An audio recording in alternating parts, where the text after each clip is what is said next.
This young man once ruled the pinnacle of the underworld under the title of the #1 assassin, but as you sow, so shall you reap. Eventually, during an audacious mission to steal a national treasure, he fell into a prearranged ambush. However, by some incredible miracle, Jun Mo Zai did not die. He woke up in a daze, completely unable to comprehend why he was still breathing. And then, a stream of unfamiliar memories, entirely not his own, suddenly flooded violently into his mind. He had transmigrated. Those memory fragments revealed the identity of the original owner of this body. His grandfather, Jun Jian Tian, was the illustrious Zhu Lan Hua Grand Duke, a pillar of power in the military. His father, Jun Wu Hui, a former Grand General of the Empire, had died heroically on the battlefield 10 years ago. Since then, all the hopes of the Jun family fell upon the shoulders of the sole heir, Jun Mo Zai. Unfortunately, this young master was a complete good-for-nothing, mud that couldn't stick to a wall, with a reputation for debauchery and laziness that echoed throughout the Tian Xiang Empire, making him the disgrace of the family. Having to absorb a massive amount of information in an instant left Jun Mo Zai dizzy. But the best part was that he was still alive in one piece, even reborn in a new world. It seemed that despite being a master thief in his previous life, he had secretly accumulated quite a bit of good karma. Jun Mo Zai got out of bed and walked over to look at himself in the mirror. Fortunately, the new body was still that of a man. Earlier, hearing his own weak and soft voice, he had thought he had possessed the body of some noble lady. Moreover, this young man's appearance was quite handsome, only looking somewhat effeminate due to his overly delicate features. Although this body had blocked meridians, frail bones, and aching joints all over, being alive meant everything. As long as his meridians were not severed, Jun Mo Zai was confident that within 3 to 7 years, he would once again stand majestically at the pinnacle of this world. Suddenly, he noticed a glowing tattoo on his right wrist.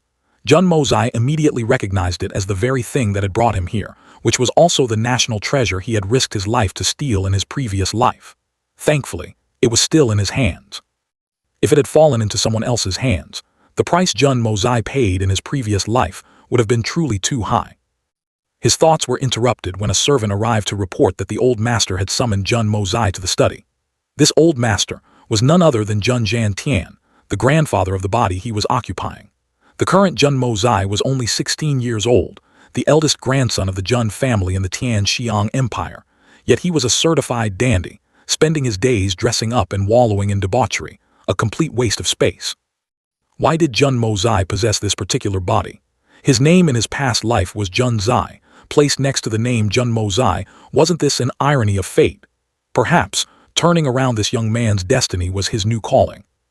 When Jun Mo Zai arrived at the study, Jun Jian Tian was already waiting. Although this old master was advanced in years, his aura remained extraordinary. Of humble origins, he was once a general who swept across the lands, striking fear into the hearts of enemies from all nations just by the mention of his name. Not only was he a master of both the pen and the sword, but he was also one of the few Xuan experts of the nation.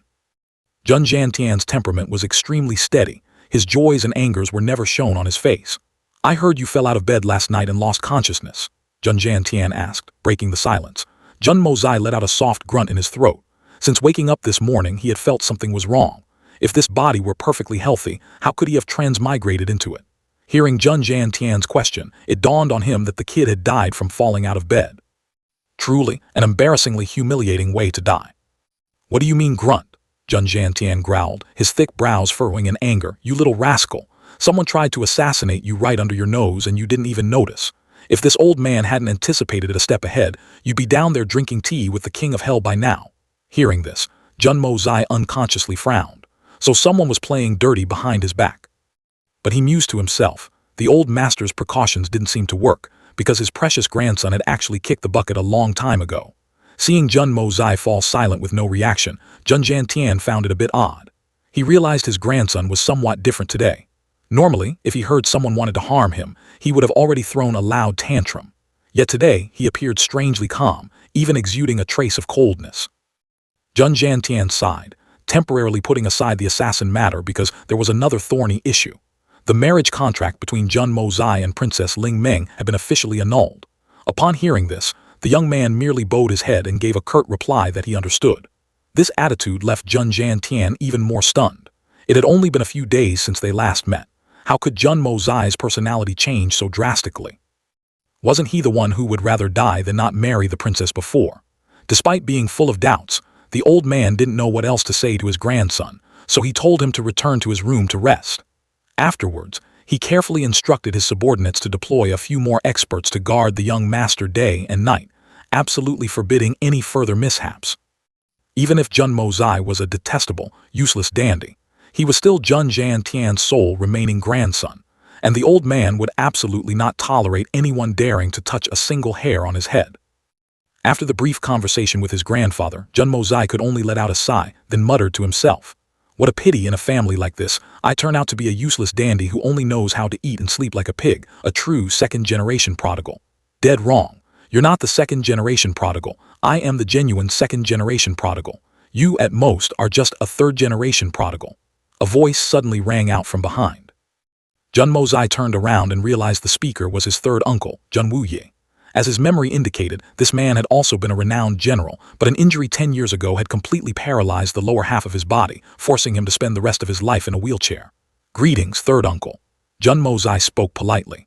"How rare. To think there would come a day when I hear you call me third uncle. It seems your demeanor today is truly strange." "What's wrong, Mozai? Are you really that interested in the title of second-generation prodigal?" Jun Wuyi replied, his expression tinged with a hint of melancholy. "Third uncle jests. You are the 100% genuine second-generation prodigal, while I am at most a third-generation prodigal. Being a carefree and happy third-generation prodigal is already wonderful enough." Jun Mozai replied calmly. Just like his father, Jun Wuyi immediately sensed the anomaly. Jun Mozai's aura today was completely different. Although his words still carried a teasing tone, the usual arrogant and overbearing demeanor was entirely gone. Before his thoughts could finish, Jun Mozai added another sentence. "However, if third uncle is willing to become a sturdy great tree to shelter me, then I still have a chance to compete for the second-generation prodigal spot, right?" He deliberately emphasized the words great tree with profound implication. This sentence immediately ignited Jun Wuyi's fury. "Mozai, you know perfectly well that my legs are crippled. Are you intentionally mocking me?" Jun Mozai had integrated with his new body in an astonishing manner. Relying on the original owner's memories, he knew well that this third uncle was merely a cripple, his remaining life destined to be spent in a wheelchair, yet his heart always seethed with a deep-seated blood feud. The very first thing Jun Mozai brought up with him was to reignite that feud. "Third uncle, many years have passed. Have you never thought of taking revenge? If I had the ability to help you stand up, would you dare to go seek vengeance?" These words from Jun Mozai struck Jun Wuyi's heart like an electric shock, making him so agitated that he almost fell out of his wheelchair. His hands gripped the boy's shoulders tightly, squeezing hard, continuously pressing. "Mozai, could it be? Do you have a way to heal my legs?" "The chances are not high, but it's absolutely worth a try." Jun Mozai replied calmly. Only then did Jun Wuyi notice a few drops of sweat forming on the boy's forehead, realizing he had been too excited and had gripped too hard. He asked, "Doesn't it hurt? Why didn't you cry out?" "It hurts, but crying out won't make the pain go away, will it?" Jun Mozai's serene expression and nonchalant words were a world apart from his past image. So much so that Jun Wuyi immediately realized his nephew seemed to have undergone a complete metamorphosis. At the same time, a glimmer of hope began to spark in his heart, hoping that Jun Mozai truly possessed the capability to heal his injuries. Receiving his third uncle's approval, Jun Mozai began to explain the treatment plan. The key lay in unblocking the meridians through acupressure. He asked Jun Wuyi to find a servant with a strong martial arts foundation to massage his entire body daily along the exact paths of the meridians, and then soak in hot water for precisely 2 hours every night, without any interruption. To ensure everything went smoothly, Jun Mozai volunteered to take charge of the preparations. "All right, Mozai, your third uncle believes you. Even if we fail, I will accept it willingly." The other man replied with a heavy sigh. After all these years now, even if it was just the faintest glimmer of hope, he wanted to grasp it. Finding this strange, Jun Mozai asked in return, "Third uncle, could it be that in all these years you have never tried to find a cure?" He asked this because he had just noticed that the meridians around his third uncle's waist were completely sealed, seemingly even corroded by some sinister and toxic drug. With this condition, even a divine doctor reincarnated would be helpless. Even if they could diagnose the ailment, intervening would be extremely difficult. Jun Wuyi recounted that he had traveled everywhere, seeking out all the famous physicians in the empire. Only later did he learn that his enemy had used a vicious method to seal his meridians, and also planted an extremely bizarre, nameless deadly poison, leaving him half dead. The only way to neutralize it was to use incredibly profound Xuan energy to forcefully expel it. It sounded simple, but that was the most unsolvable knot. The one who ambushed him back then was a Tian Xuan expert. To break his seal, the one taking action had to reach the Zhai Zun Shen Xuan realm. Experts of this level were already as rare as phoenix feathers and unicorn horns, and after healing the third uncle, that expert would also be poisoned and lose half of their cultivation base, permanently unable to recover. One could figure out with their knees that no expert would ever accept such a massive sacrifice. Cultivating to the Zhai Zun Shen Xuan realm is as difficult as ascending to heaven. Who would be foolish enough to accept losing half a lifetime's worth of cultivation for someone else? What a poisonous scheme. Jun Mozai clicked his tongue, giving you a ray of hope, only to make it completely hopeless. It seems this person hates you to the bone. Are they a sworn enemy of our Jun family? Jun Wuyi found Jun Mozai's transformation increasingly difficult to understand. Today, he not only proposed a plan to save his legs, but also showed curiosity about matters he had never cared about before. Fearing suspicion, Jun Mozai had to make up an excuse to divert his third uncle. I have actually always been troubled by your condition, third uncle. It's just that I only came up with this method today. To tell you the truth, I just hope third uncle can quickly stand up, so I can peacefully go back to being a dandy hiding under your shadow. These words sounded very much like the original owner's style, so the third uncle no longer harbored any doubts. Taking the opportunity, Jun Mozai continued to ask, "Third uncle, although you've been injured for many years, I'm sure you haven't neglected your cultivation. Perhaps you've already reached the Dai Xuan realm." "I just broke through that realm this year. My foundation is still not solid," the third uncle replied. But Jun Mozai, with his keen perception, noticed the modesty in his words. His actual cultivation was likely even higher than Dai Xuan. Incidentally, on this continent, people cultivated using a type of energy called Xuan energy. Xuan energy was divided into several tiers, starting with Jiu Pin, followed by Yin Pin, Jin Pin, Yu Pin, Dai Xuan, Tiang Xuan, and at the highest, Zhai Zun Shen Xuan. When cultivating up to the third grade, the Xuan energy would display a pale red, pink, and then dark red color. From the fourth to the sixth grade, it was purple, also divided into 3 similar levels. As for the 7th to the 9th grade, the Xuan energy would be black. If one went out and misidentified the colors, accidentally provoking someone stronger, they would only bring disaster upon themselves. The third uncle explained everything in one breath, helping Jun Mozai absorb a significant amount of information. Because the original owner of this body was merely a dandy, there was almost no valuable information in his memories. But the current Jun Mozai was different. No matter which world he was in, he thirsted to become the strong. Therefore, his very first priority right now was to find a powerhouse who could teach him how to use the power in this world, and simultaneously become a solid backing so he could start over from scratch. After discussing everything with his third uncle, Jun Mozai slowly left, not forgetting to leave behind a promise that he would definitely heal his legs. Jun Wuyi watched his nephew's resolute back, still unable to comprehend how, after just one night, the boy could change into a completely different person. But he no longer cared about the reason. Regardless, the current Jun Mozai was the one who made him believe that the Jun family finally had hope. The conversation between the two had been accidentally overheard by a servant named Lao Pang. Afterwards, he immediately recounted everything to Jun Zhantian. Hearing that his delinquent grandson had holed up in the library pavilion after leaving the third master's courtyard, Jun Zhantian couldn't help but be astonished. He asked again, "Lao Pang, did you say that brat went to the library pavilion? What the hell for? He's not planning to set the whole place on fire, is he?" "No, sir, the young master is reading books very attentively. I fear he won't be leaving anytime soon, so I felt at ease to come and report to you, old master," Lao Pang replied. Jun Zhantian fell into deep thought again, wondering if Jun Mozai had suddenly achieved enlightenment and resolved to turn over a new leaf. If that were true, he would have to light incense to thank the ancestors for manifesting their spirits. As for Jun Mozai, after locking himself in the library pavilion for a while, he actually felt extremely miserable. The mind of the original third young master Jun Mozai was completely empty. Aside from gambling, women, and drinking, there was absolutely nothing else. To survive in this world, he had to rely on himself, which meant he had to start relearning countless things. Just as he thought of this, a severe headache suddenly struck.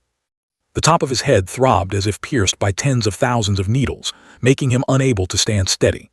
At the same time, bizarre images appeared in his mind, and Jun Mozai found himself standing before a colossal pagoda. Outside, the 3 characters Hong Jun Pagoda were engraved. This name Hong Jun sounded very familiar. Relying on the vague memories of the original owner, Jun Mozai remembered that ancestor Hong Jun seemed to be the master of three great mighty figures, Tai Shang Dao Jun, Yuan Shitian Zun, and Tong Tian Jiaozhu. A pagoda bearing his name must surely have an extraordinary origin. Without further hesitation, he immediately stepped inside. A blinding flash of light erupted, causing Jun Mozai to stumble forward. But instead of feeling pain or anger, his eyes lit up as if he had just picked up a treasure. Because Jun Mozai realized that the light just now emanated from the Kai Tian Zhao Hua Gong. This cultivation method was hailed as the #1 art of eternity due to its profound mystery and unpredictability. Its effects were naturally far from ordinary. If he mastered it, the day he returned to the pinnacle of glory would not be far away. Jun Mozai crawled forward and discovered a pool of water. With his experience reading Xiangxia novels from his past life, he guessed this was the mortal cleansing pool, which had the effect of washing the marrow and forging the bones, eliminating impurities in the body. This meant this body could shed its mortal shell and swap its bones, officially stepping onto the path of cultivation. Thinking so, Jun Mozai immediately rushed over, but suddenly a few servants burst out from nowhere, looking panicked when they saw someone about to jump into the pool. Jun Mozai looked annoyed and coldly shouted, "It's me. This young master wants to take a bath. None of you are allowed to disturb me." With that, Jun Mozai jumped into the pool, but miraculously, his feet hovered over the water's surface, his whole body as steady as if standing on solid ground. The two servants were astonished to the extreme. One stammered and asked, "What divine art is the young master cultivating that allows him to walk on water?" The other replied, "If judged by Xuan energy cultivation, one must at least reach the Yu Xuan realm to be able to do this." After playing in the water to his heart's content, Jun Mozai immediately returned to his room to begin cultivating while the iron was hot, because only that cultivation method could help him stand firm in this unfamiliar world. However, a problem quickly arose. Despite trying his best, Jun Mozai still couldn't feel anything, or in other words, he had absolutely no sense of qi. The Kai Tian Zhao Hua Gong was indeed not easy to cultivate. Jun Mozai did not get discouraged by this. He persistently started over from the beginning. Yet just like that, Jun Mozai failed time and time again. Nearly 200 days passed, and he was still marching in place. Until one day, while trying to push his cultivation to the limit, Jun Mozai suddenly coughed up blood and collapsed. Seeing this, the servants panicked and rushed in. When Jun Mozai woke up, he found himself soaking in a wooden tub filled with hot water, his body feeling extremely refreshed, and behind him was a servant massaging him. And in front of him was Jun Jiantian with a face full of worry. "Mozai, you're awake. What happened?" the old man asked. "Your grandson is fine. My body feels very good right now, truly very good," Jun Mozai replied. But of course his grandfather didn't believe him. He continuously pressed him on who had attacked him, his tone extremely angry. It turned out Jun Jiantian thought this was another assassination attempt, just like the last time, an action that slapped the Jun family right in the face twice. Jun Mozai quickly guessed his thoughts and replied, Your grandson didn't get a clear look at the person's face either." Jun Jiantian angrily scolded him as useless, then flicked his sleeves and left. After all, Jun Mozai was safe. The most important thing right now was to find the culprit. Jun Jiantian wasn't so old that he had gone senile or couldn't wield a blade anymore, but his servants advised him to be cautious and not to step forward himself. Because if this matter spread, and people saw the old man personally guarding Jun Mozai, they would know how much he valued the boy, which would conversely cause even more disadvantages. Jun Jiantian actually understood that logic too, but the Jun family now was no longer what it used to be, leaving only him to carry the burden alone. If Jun Jiantian lost his power now, his enemies would definitely not spare his descendants.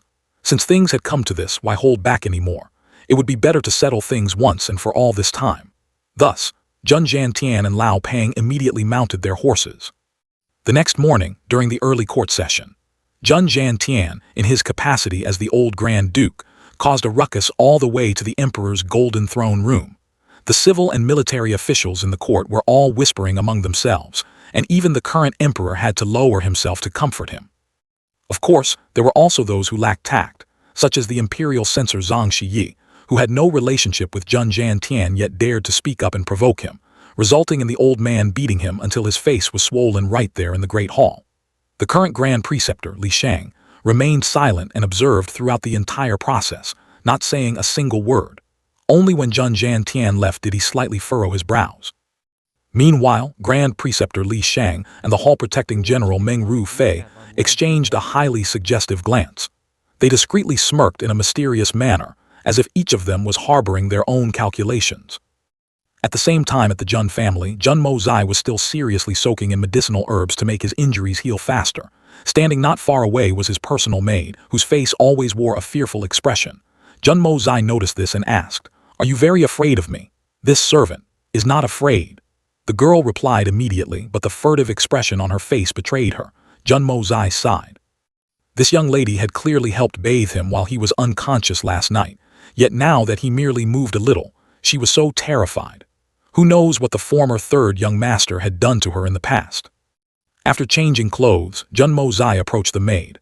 Whether in this world or his past life, he had only encountered people greedy for fame and profit, full of schemes and calculations, and had never seen anyone with eyes so clear and pure. Suddenly, the thought crossed his mind that it would be so nice if he had such a cute little sister. Therefore, he unconsciously reached out and patted the girl's head. Standing opposite him, the girl was somewhat taken aback by Jun Mozai's action, then felt that the young master now looked much more pleasing to the eye than before. For a fleeting moment, a thought crept into her head but was quickly extinguished. Her ingrained impression of Jun Mozai had always been that of a philandering dandy with no sense of decency. She had even prepared for the worst-case scenario. If he dared to try anything indecent, she would rather bite her tongue and commit suicide to preserve her purity.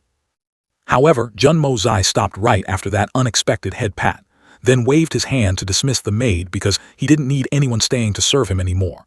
Left alone in the quiet room, his train of thought began to drift aimlessly. Although his cultivation was still a work in progress, Jun Mozai had already felt the bizarre changes within his body since waking up from his delirium.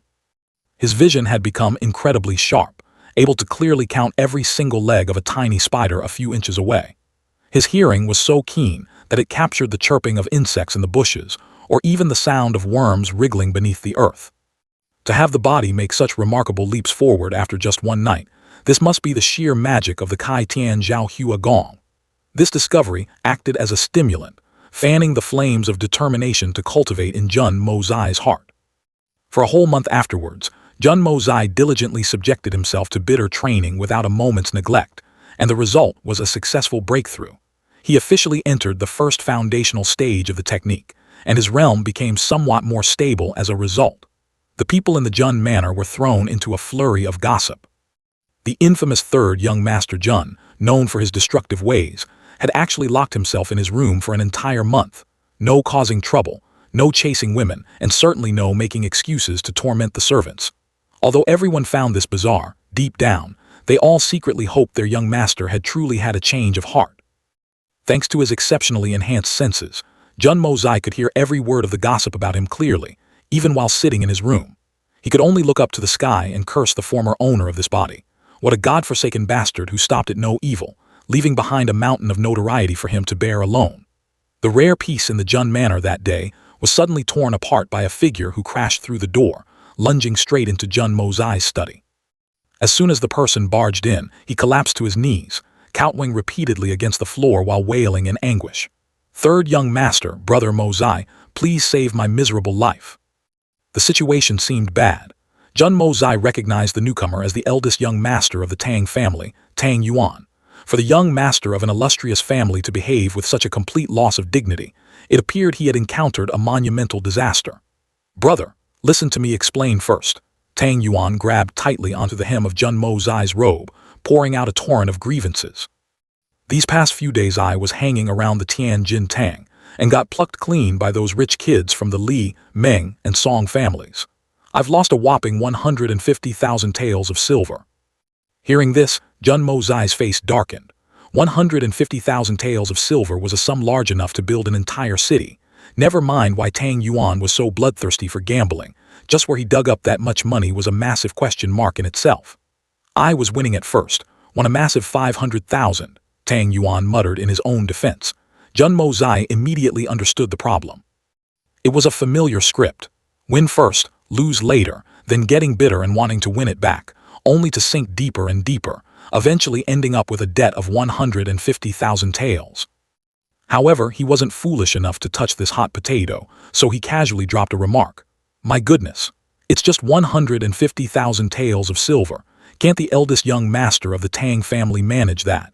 Is there a need to overreact as if the sky is falling and run over here to throw a tantrum?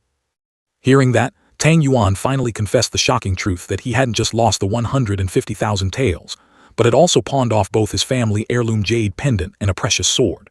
He had dumped his entire fortune into the bet, certain that he would win back both his capital and profit this time, only to unexpectedly lose everything. In Junmo Zai's vague memories, Tang Yuan's precious sword was brought back by his father after spending an astronomical sum at an auction. It was a divine weapon named Sui Zhu. As for the jade pendant, it was crafted from top-tier warm jade. Compared to the 150,000 taels of silver, the value of these two items was multiplied many times over. It was like I was possessed by ghosts and demons at the time. I have no idea why my mind got so muddled, Tang Yuan stammered in explanation. But that still wasn't the worst part, because right after that, he went on to confess something even more earth-shattering. He had put his own wife up as collateral for a bet of 1 million. Upon hearing this, Junmo Zai's blood boiled with rage. Tang Yuan was truly a certified pig. His wife, the daughter of the Minister of Justice, the daughter-in-law of the Minister of Revenue, someone of such noble status, yet he dared to use her as collateral. And on top of that, valuing her at only 1 million, there were truly no words left to say. Tang Yuan cried like a waterfall, clinging onto Junmo Zai's thigh for dear life as he lamented. He said that those people gave a deadline of 3 hours to bring the full 1,500,000 taels of silver to redeem his wife, the sword, and the jade pendant. Otherwise, they would broadcast this shameful scandal for the whole world to know. Third young master, you absolutely have to save me this time, Tang Yuan pleaded. Save you? Save you with what faith? Where am I supposed to dig up a mountain of money like that? Junmo Zai replied through gritted teeth, wanting nothing more than to kick this guy. A gambling addict like this, he couldn't avoid him fast enough. Why would he bother bringing money to fill his hole? Frankly speaking, he had no money, and even if he did, there was no way he'd lend it. Li Feng and Meng Haizhou set a condition, Tang Yuan said while sniffing. They said the third young master Jun has been missing in action lately. As long as I can lure you there to play a few rounds, they will tear up all my debt papers. Junmo Zai froze for a few seconds. So that was it. The whole thing wasn't simple at all. This was clearly a pre-laid trap just to bait him out. But because of this, Junmo Zai became even more curious about what kind of scheme those people were hatching. He called out loudly, ordering the maid Kai to bring his cloak. Then he headed straight to the casino with Tang Yuan to watch a good show. The two of them galloped on horses to the casino. When he heard Junmo Zai nonchalantly declare that he had only brought a banknote of 50,000 taels, Tang Yuan's face turned as pale as a banana leaf. Good heavens, this amount isn't even enough to scratch their itch. Are you trying to push me to my death? Calm down, we just need to win back your wife and belongings. Why would we need to bring an entire fortune? Or is it? You don't believe in my gambling skills. Junmo Zai replied with absolute indifference, but all he received in return was a highly skeptical look. The reason Tang Yuan looked at him like that was because in the past, Junmo Zai had never known the taste of victory at the gambling tables. If they were to rank money-losing records, he would be well deserving of the title of world champion. Tang Yuan was lost in his rambling thoughts until Junmo Zai's warning shout rang in his ears, making him jolt and pull tightly on the reins. His horse had almost crashed right into a young woman. That girl had a massive scare, but her expression didn't falter in the slightest. Instead, she tilted her chin up with overwhelming arrogance. Where are your eyes looking? If this lady so much as gets a scratch, you couldn't compensate me even if you sold your entire house. Junmo Zai could only complain to the heavens in his heart, because he recognized this girl as the eldest Miss Du Gu Zio Yi of the Tian Xiang Empire, infamous for her stubbornness and tyranny. Running into this terror here was truly a case of enemies on a narrow path. Noticing Junmo Zai's gaze glued to her, Du Gu Zio Yi immediately put both hands on her hips, tilting her chin up to ask in a challenging tone, "Hey you brat, what are you looking at? Miss Du Gu, this little brother truly has an urgent matter today. Please allow me to take my leave. I'll apologize properly when we meet another day." Junmo Zai didn't want to attract any more trouble, so he planned to slip away quickly. Who would have thought that the other party wouldn't let them leave so easily? Du Gu Zio Yi was convinced that the two of them were sneaking off to do something shady, so she became even more determined to hold them back. If they didn't appease this young lady's anger today, it was highly unlikely the two of them would be able to escape. Tang Yuan looked at Junmo Zai for help, while Junmo Zai could only let out a heavy sigh. "Miss Du Gu, we are about to go to a place that is not quite suitable for well-bred ladies like you. Could it be that you guys are going to a brothel? What a bunch of despicable lowlifes." Dugu Zio scolded loudly. Being cursed at right to his face, Jun Mo Zai's pride flared up and he blurted out the truth. Who said we're going to a brothel? We're just going to Tian Jin Tang to play a few rounds for fun. Right after saying that, he realized he had spoken out of turn, but it was already too late. Dugu Zio had never set foot inside a casino, so her curiosity was immediately piqued.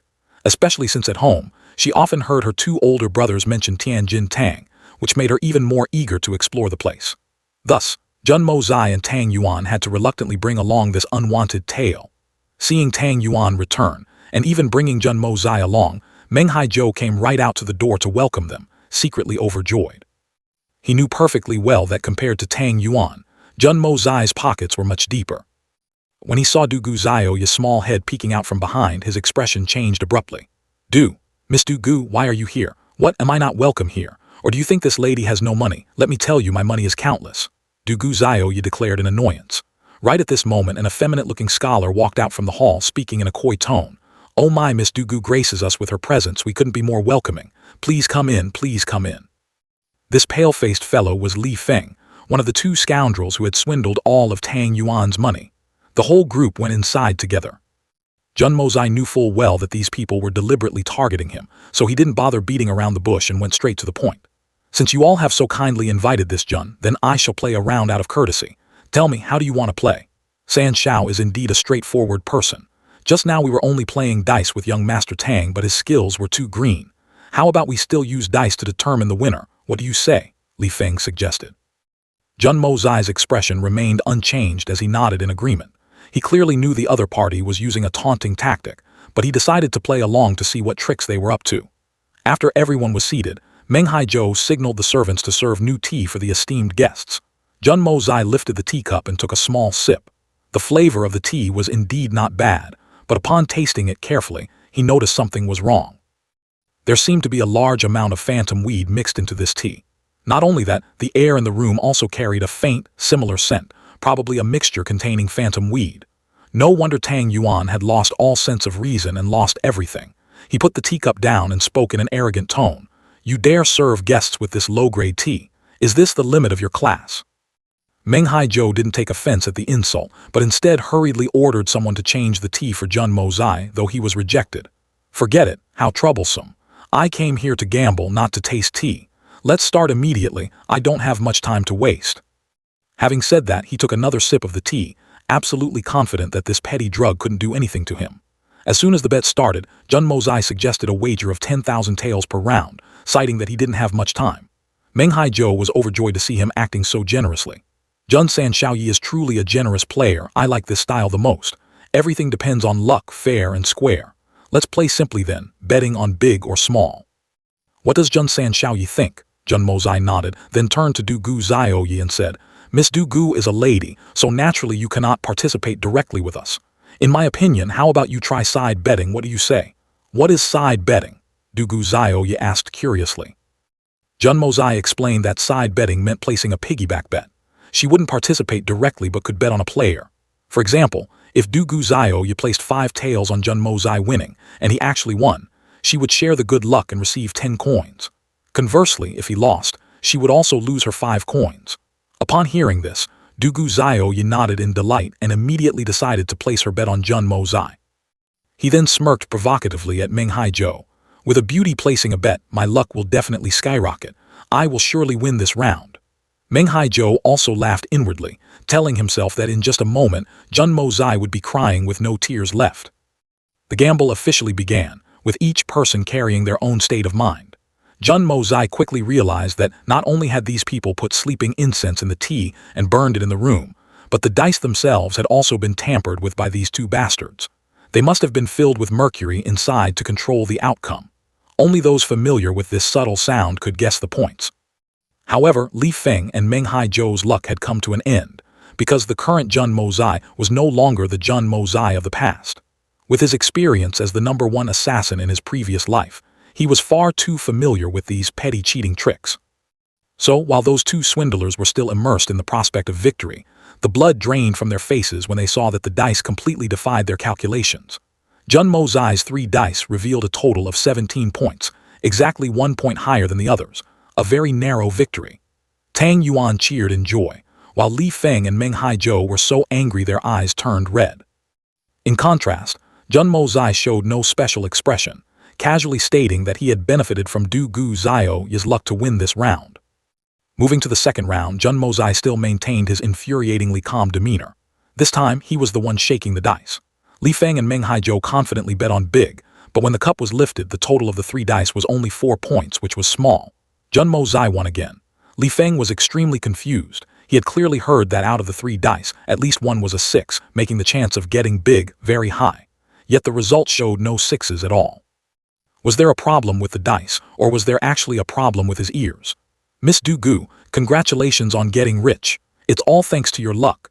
As long as I win big, I will definitely share 1,000 taels with you. Jun Mozai turned and said. Du Gu Zhao was visibly happy and continued to bet on him without hesitation. Standing to the side and witnessing them chatting and laughing happily, Tang Yuan couldn't help but ponder. Didn't this young lady from the Du Gu family used to hate Jun Mozai like cats and dogs? Yet now they could be so intimate. The power of money was truly formidable. As for those 2 swindlers, their hearts were burning like fire. Even though their mouths still congratulated Jun Mozai on his smooth start, they were actually boiling with anger inside. However, they remained convinced that he had been poisoned by the mind-bewildering incense, and with the tampered dice, Jun Mozai's 2 consecutive wins were merely a stroke of luck. Unexpectedly, for the next 5 consecutive rounds, the winner was still Jun Mozai. Du Gu Zhao was so happy she couldn't close her mouth, cheerfully sitting beside him helping to count the money. As for Tang Yuan, he was utterly astonished. Previously, Jun Mozai was famous for being plagued by bad luck, losing wherever he went, yet today he hadn't lost a single round. You. Li Feng and Meng Haizhou were so furious they stammered, then turned to accuse Jun Mozai of cheating, but they were immediately splashed with cold water by him. If you don't have money, get lost. If you can't afford to play, then stop playing. Which eye of yours saw me cheat? Miss Du Gu here is an expert and she's sitting right next to me. Tell me, how could I cheat? How ridiculous. When you win, you gloatingly chase people away to find reinforcements, but when you lose, you accuse them of playing dirty. Your Li family is truly capable of anything, isn't it? Du Gu Zhao also immediately chimed in. It turned out that although no one said it out loud, she had seen through this farce from the very beginning. She knew very well that Tang Yuan had lost at gambling and had to run to seek Jun Mozai's help. She also knew perfectly well that Jun Sanshao was a playboy who would find it hard to refuse such an affair, and the ultimate goal of Li Feng's group was to pluck the Jun family clean. At the same time, at the Taishi Pavilion, a servant from Tianjin Tang rushed over to report that Jun Mozai had arrived, but had brought along the young lady of the Du Gu family. The person he reported to was Li Yuran, another member of the Li family, who at first glance was clearly not a decent person. Du Gu Zhao, why would that girl go to Tianjin Tang? Li Yuran frowned and asked. The servant shook his head, saying he wasn't sure either, only knowing they had bumped into each other by chance on the streets. Jun Mozai was even scolded by Du Gu Zhao and then forced to bring her to Tianjin Tang, so it definitely wasn't calculated by him beforehand. After hearing this, Li Yuran muttered to himself, Jun Mozai, consider yourself lucky this time. Saying that, he ordered his subordinate to go back and inform Li Feng and Meng Haizhou that today's plan was temporarily cancelled, telling them to find a way to slip away first and look for another opportunity to settle the score with Jun Mozai later. Sitting next to him was a guy named Hao Ran, who also chimed in with a few sentences, making Li Yuran start to think. Could it be that Jun Mozai had deliberately brought Du Gu Zhao along to spoil their plans? But he quickly dismissed that thought. He couldn't possibly imagine that the current Jun Mozai was a soul who had transmigrated from modern times, so he still assumed he was just a brainless dandy. Meanwhile, at Tianjin Tang, Jun Mozai had already won every last penny that the 2 scumbags had brought with them. Seeing this, Du Gu Zhao became even more excited. The 2 of them gleefully started dividing the spoils of war. Hey Jun Mozai, your big win today is entirely thanks to this lady's luck, so I'll take a slightly larger share, you don't mind, do you? Du Gu Zhao spoke up. Without Miss Du Gu's luck, how could I have slaughtered all sides? Please help yourself. Jun Mozai replied generously. After saying that, he turned to provoke the 2 who were flat broke. What, do you still have silver to keep playing? If you're all out, then let's go home and sleep. The faces of Li Feng and Meng Haizhou had turned as white as paper. The plan to lure Jun Mozai here was originally set up perfectly, but the final result turned out like this. Neither of them dared to imagine how terrifying Li Yuran's expression would be when he found out. Therefore, they gritted their teeth and took out their personal belongings to continue betting, determined not to let Jun Mozai leave so easily. Meng Haizhou pulled out 2 jade pendants. But Jun Mozai clearly showed a look of blatant disdain without holding back. Do you think I'm collecting scrap metal, that you bring out these cheap things to bet with me? I'd rather go home and enjoy a good sleep. Forced into a corner, Meng Haizhou had no choice but to take out the jade pendant and the treasured sword that Tang Yuan had lost earlier. Even Du Guziao, you knew that these 2 items had an extraordinary origin, but Jun Mozai still showed not the slightest bit of interest. Tang Yuan is Tang Yuan. I am I. What does his stuff have to do with my bet? If I win, they will become my spoils of war. Eldest young master Meng, do you think the logic I just spoke is correct? Meng Haizhou ground his teeth in anger. Although he didn't want to cough up these 2 treasures, he had no other choice and had to grit his teeth and place them on the gambling table. They even took out a jade rui bestowed upon their family by the emperor, the saber that Meng Haizhou's uncle loved the most, and the luminous pearl that Grand Tutor Li had given to Li Feng. All were priceless treasures brought out to increase the value of the final bet.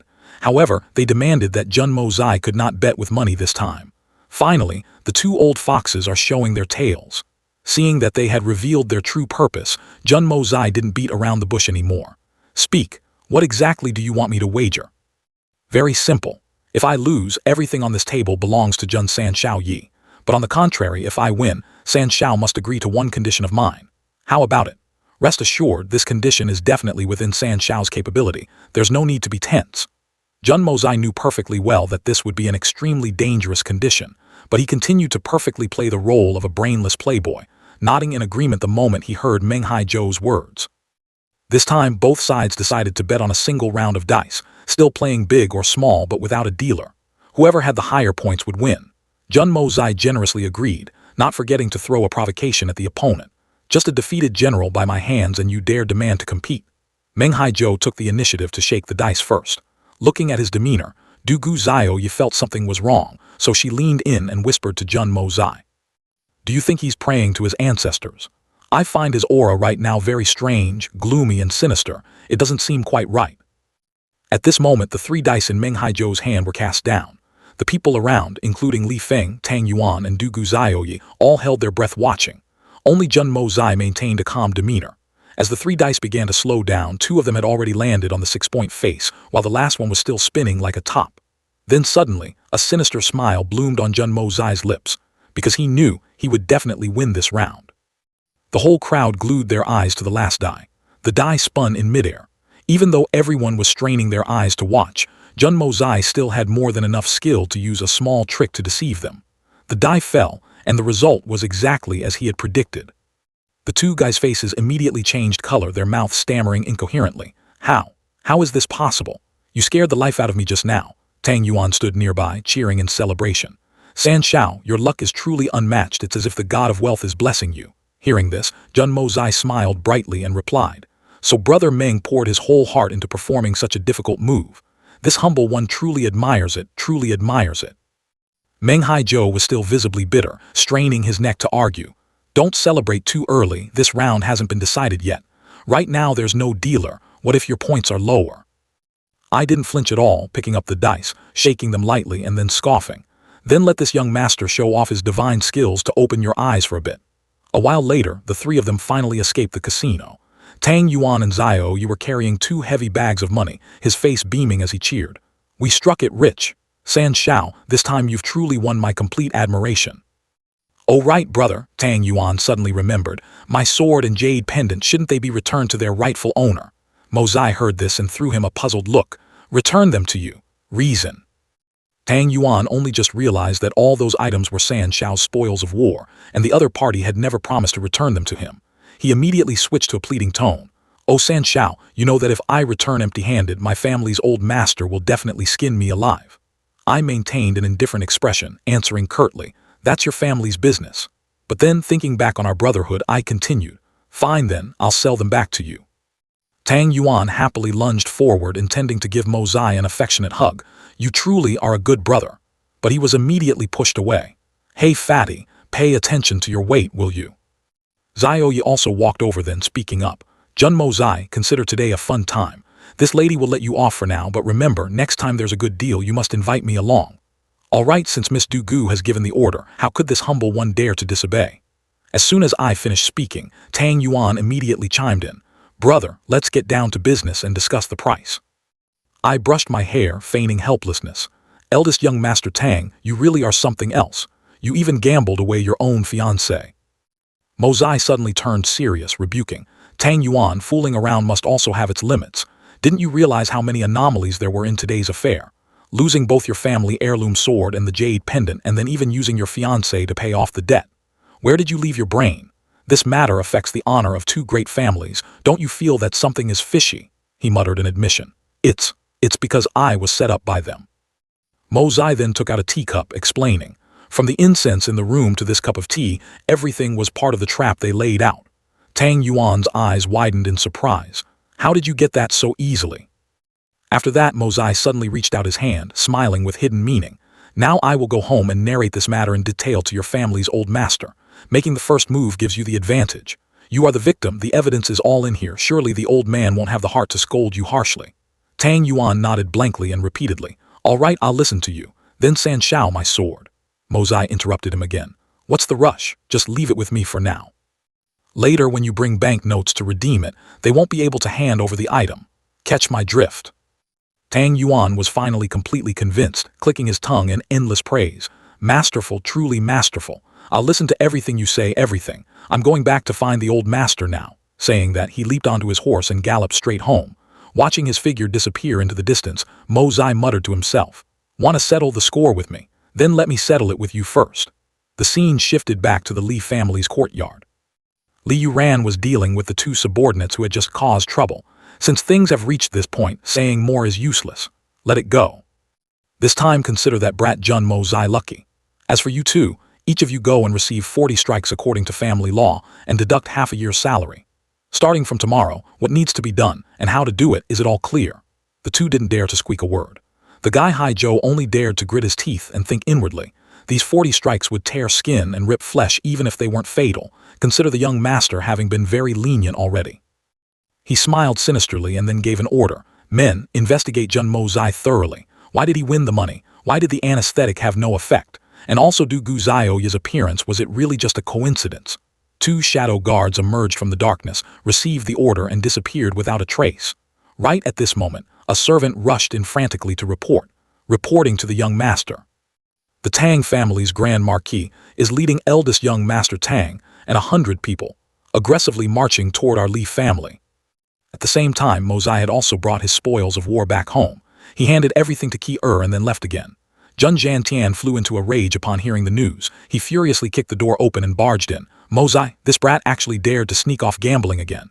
But just as he stepped into the room, the glittering light of gold, silver, and jewels immediately left him stunned. This pile, where did it come from? Qi answered quickly, reporting to the old master. All these treasures were won by the young master from gambling. Jun Zhantian was still half doubting. Won it back. He actually managed to win money. Qi remained absolutely assertive. Yes, sir. I heard it was won from Tianjin Pavilion. After returning, the young master told me to clean up, and then he went to the library pavilion to read. Hearing Qi recount this, Jun Zhantian's anger completely subsided, replaced by a thoughtful expression. Pacing back and forth a few steps, he spoke up and asked, Lao Pang, what do you make of this? The butler hurriedly replied, this old servant wouldn't dare overstep, but recently the little young master's actions have all been very proper. Jun Zhantian stopped, glanced at Lao Pang and asked, if he truly has an interest in studying, tell me, how about sending him to Wenzing Academy? Lao Pang looked worried. Old master, those old scholars at Wenzing Academy are all pedantic and conservative. If you send the young master there, I fear there will be quite a bit of trouble. Jun Zhantian heard this and sighed in frustration. Oh, Lao Pang, tell me what I should do to pave the way for Mozai. Lao Pang quickly offered a plan. There is a way to both protect the young master and avoid causing trouble for you in the future. Jun Zhantian was surprised. You have a good idea. Lao Pang didn't drag it out, going straight to the point. Buy the young master a level 8 Xuan beast when it's still young. Then at all costs we will force it to grow up very fast. After hearing this, Jun Zhantian could only clutch his head and lament. Are you daydreaming? Level 8 Xuan beasts are as rare as autumn leaves. Raising a cub to maturity takes so much time and effort, you make it sound so easy. Lao Pang only then realized the problem, muttering, so it won't work. Jun Zhantian waved his hand dismissively. Just forget it.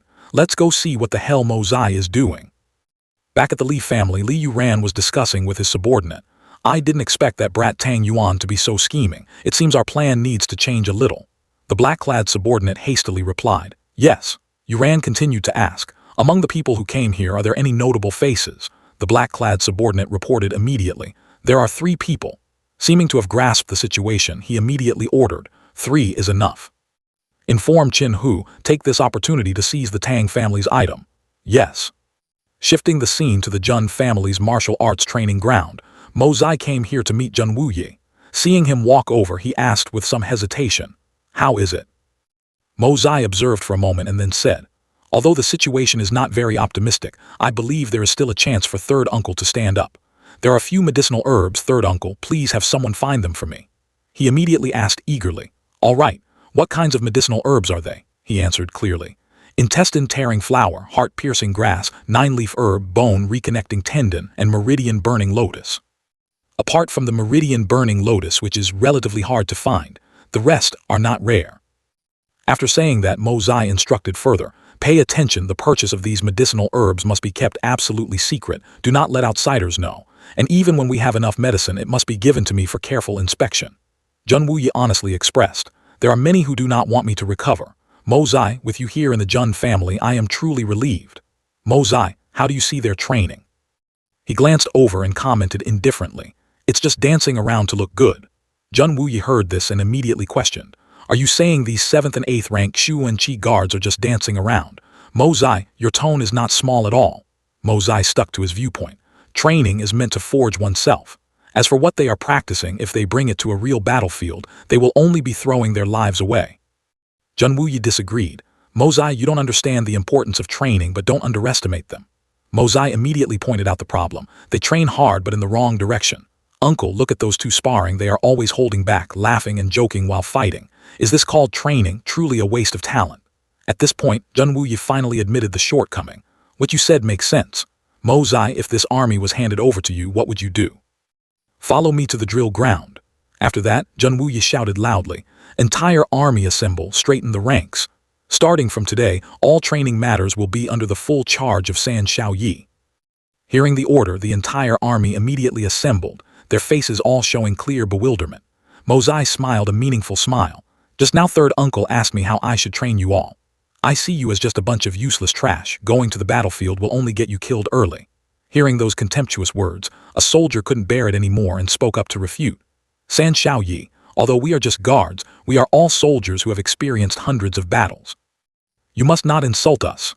Facing the fierce resistance, Mo Zai wasn't angry at all. He merely clasped his hands behind his back and continued. You say you've experienced 100 battles.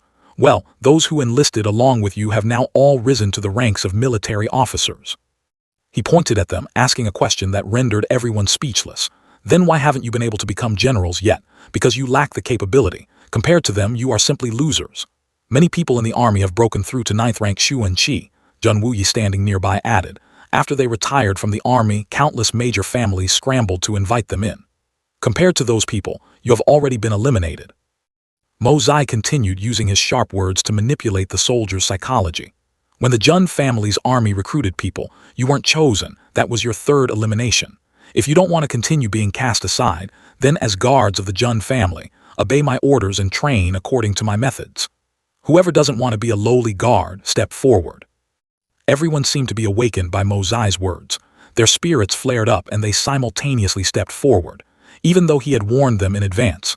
My training program is not light at all. It's very likely you will be crippled or even lose your lives. In my training, there are only 2 choices, live or die. Mo Zai loudly proclaimed. During the training period, you are only allowed to obey my orders. Those who disobey, behead. Those who are slow, behead. Those who dare show dissatisfaction, behead. Those who resist orders, behead. While he was establishing the new martial law, Jun Zhantian had also arrived here. He couldn't help but be amazed, thinking inwardly, Mo Zai, perhaps he will make the Jun family glorious again. Jun Wuyi replied, not perhaps, but definitely. After understanding his intentions, he immediately ordered Lao Pang, pass down my order. Starting from today, everything related to the young master is classified as the supreme top secret of the Jun family. At this time, Mo Zai had completely won over the army. He stood high up, declaring the primary command. Whoever disobeys, kill without mercy. Even Jun Mozai couldn't have expected that the training session starting today would forge an army of slaughtering gods named heaven-devouring soul eaters, which would sweep across the world in the future. Li Yuran instructed the two servants, "You two wait outside, I will go in and discuss matters with that old man surnamed Tang." He walked in and sat down opposite Tang Wan Li. The atmosphere was eerily silent. Suddenly, the teacup in Tang Wan Li's hand shattered. He looked at him with a hateful gaze, clearly intending to start trouble. But this Li Yuran acted as if nothing had happened, still maintaining a polite attitude. Seeing the broken teacup, Yuran immediately ordered, "Men, quickly serve a bowl of top-grade cold smoked tea for the Marquis."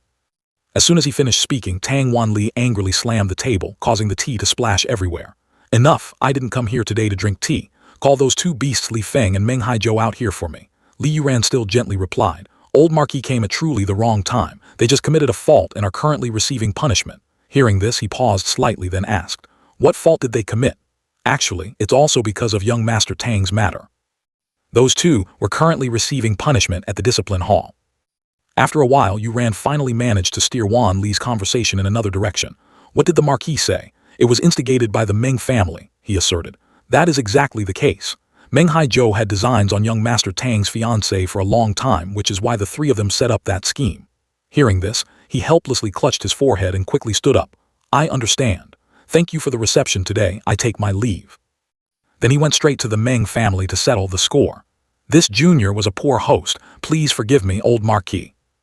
The scene shifted to the Song family's tavern. Mozai braved the wind and rain to get here. He quickly took off his hat, ordering a dish and a jar of good wine. The wine was quickly filled. He sipped his drink while thinking inwardly, so what if he was the strongest assassin in the world in his previous life? In this strange world, he was just a lonely person. Coincidentally, Tang Huinong also came here to drink. Seeing him, he offered, "Brother has a truly good tolerance for alcohol. Amidst such heavy wind and rain, we are fated to meet. How about we drain a few cups together?" Mozai didn't say much, taking his wine jar over to sit at the same table with Huinong.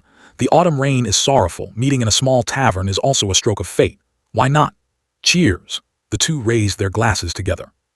Since that's the case, respectfully obeying is better than being polite. The two chatted as they drank.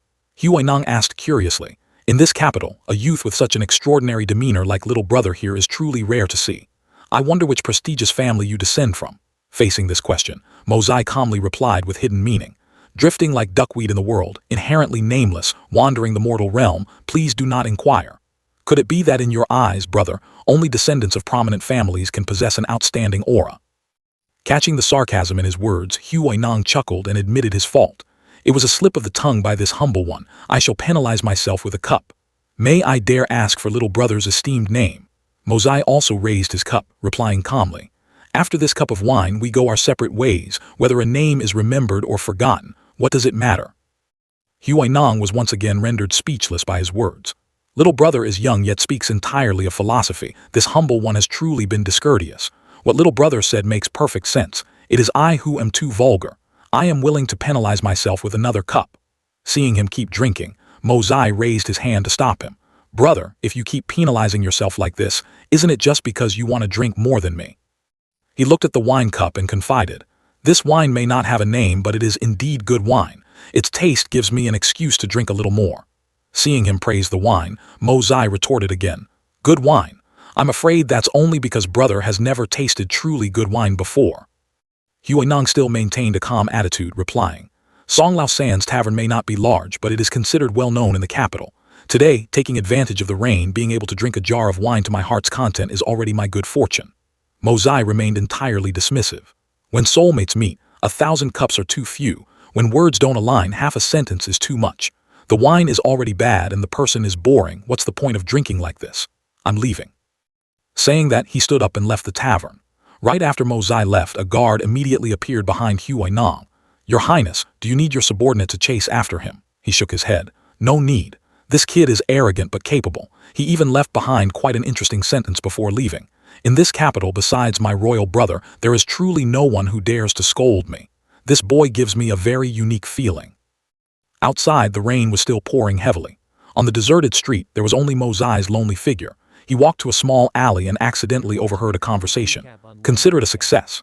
If it wasn't for this heavy rain, it truly wouldn't have been easy to take the Tang family's goods. Heaven is really helping us. Mozai just glanced and recognized them as people of the Tang family.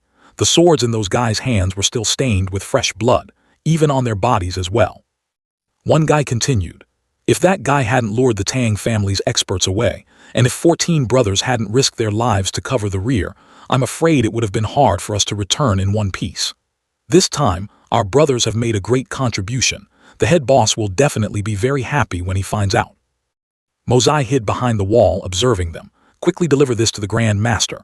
But Brother Lang, if the Tang family investigates, I'm afraid the guide won't escape death." Hearing this, Mozai became even more curious. He couldn't help but wonder, what did they steal from the Tang family to suffer such heavy losses yet still be so thrilled?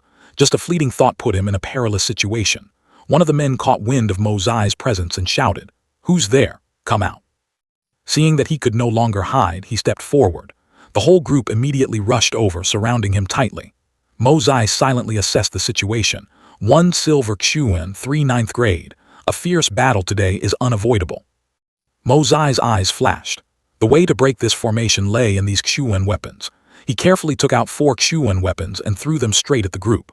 The metal coins sparkled in the rain, acting as both a blinding shield and deadly flying daggers filled with killing intent. The Xuan weapons flew at a terrifying speed, making the group shudder as they stammered, "Gold-killing Xuan Qi. Earth Xuan." They didn't even have time to react. Mozai continued to charge forward, using the blurry curtain of rain to launch a sudden sneak attack. One by one, they were struck down in the blink of an eye. "Taking me down. Clearly an Earth Xuan. Why?" After launching the attack, Mozai stepped back, silently calculating. Even a tiny mistake during this advance and retreat would be enough to cost him his life. Then he dashed forward once again, swinging his sword to cleanly dispose of the small fries.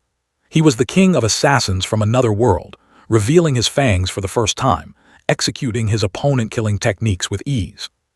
The masked man was pierced through by his stab, fresh blood spurting out as his eyes rolled back, and he muttered, "You are not an Earth Xuan." Mozai smirked.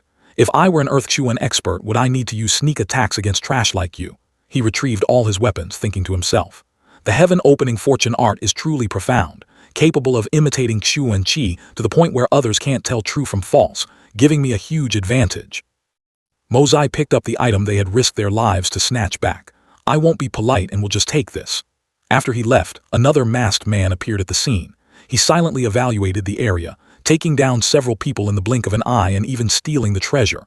"Why is there such a formidable person here? Unfortunately, you left traces behind. I will make you pay 100-fold." The dark figure dashed forward, but very quickly he realized something was wrong. He hastily landed on the ground. "Damn it, he deliberately left traces to lure me out." Immediately, the voices of the Tang family members rang out. "Catch them," the dark figure cursed inwardly. The Tang family's forces arrived really fast.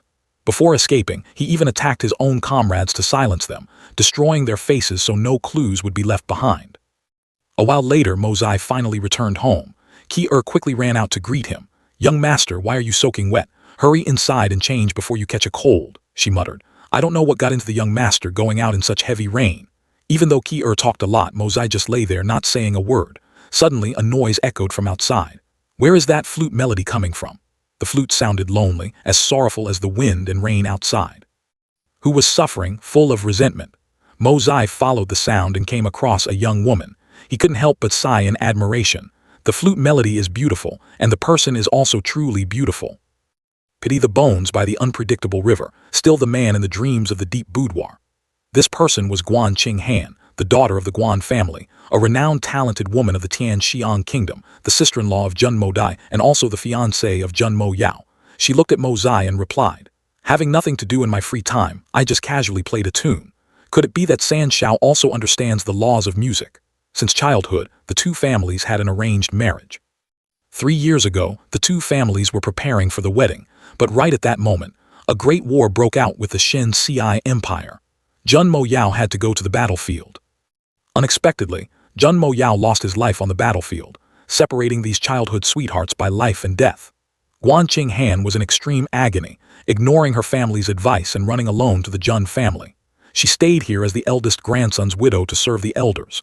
Jun Mozai used to be indecent, frivolous in his words, and teasing in his actions, so Guan Qinghan absolutely despised him and had even taught him a lesson before. Mozai recalled the past, and a sour feeling suddenly welled up. This woman is so deeply affectionate and righteous, truly admirable. The flute melody is the voice of her heart. The past is in the past. Sister-in-law shouldn't be too grieved.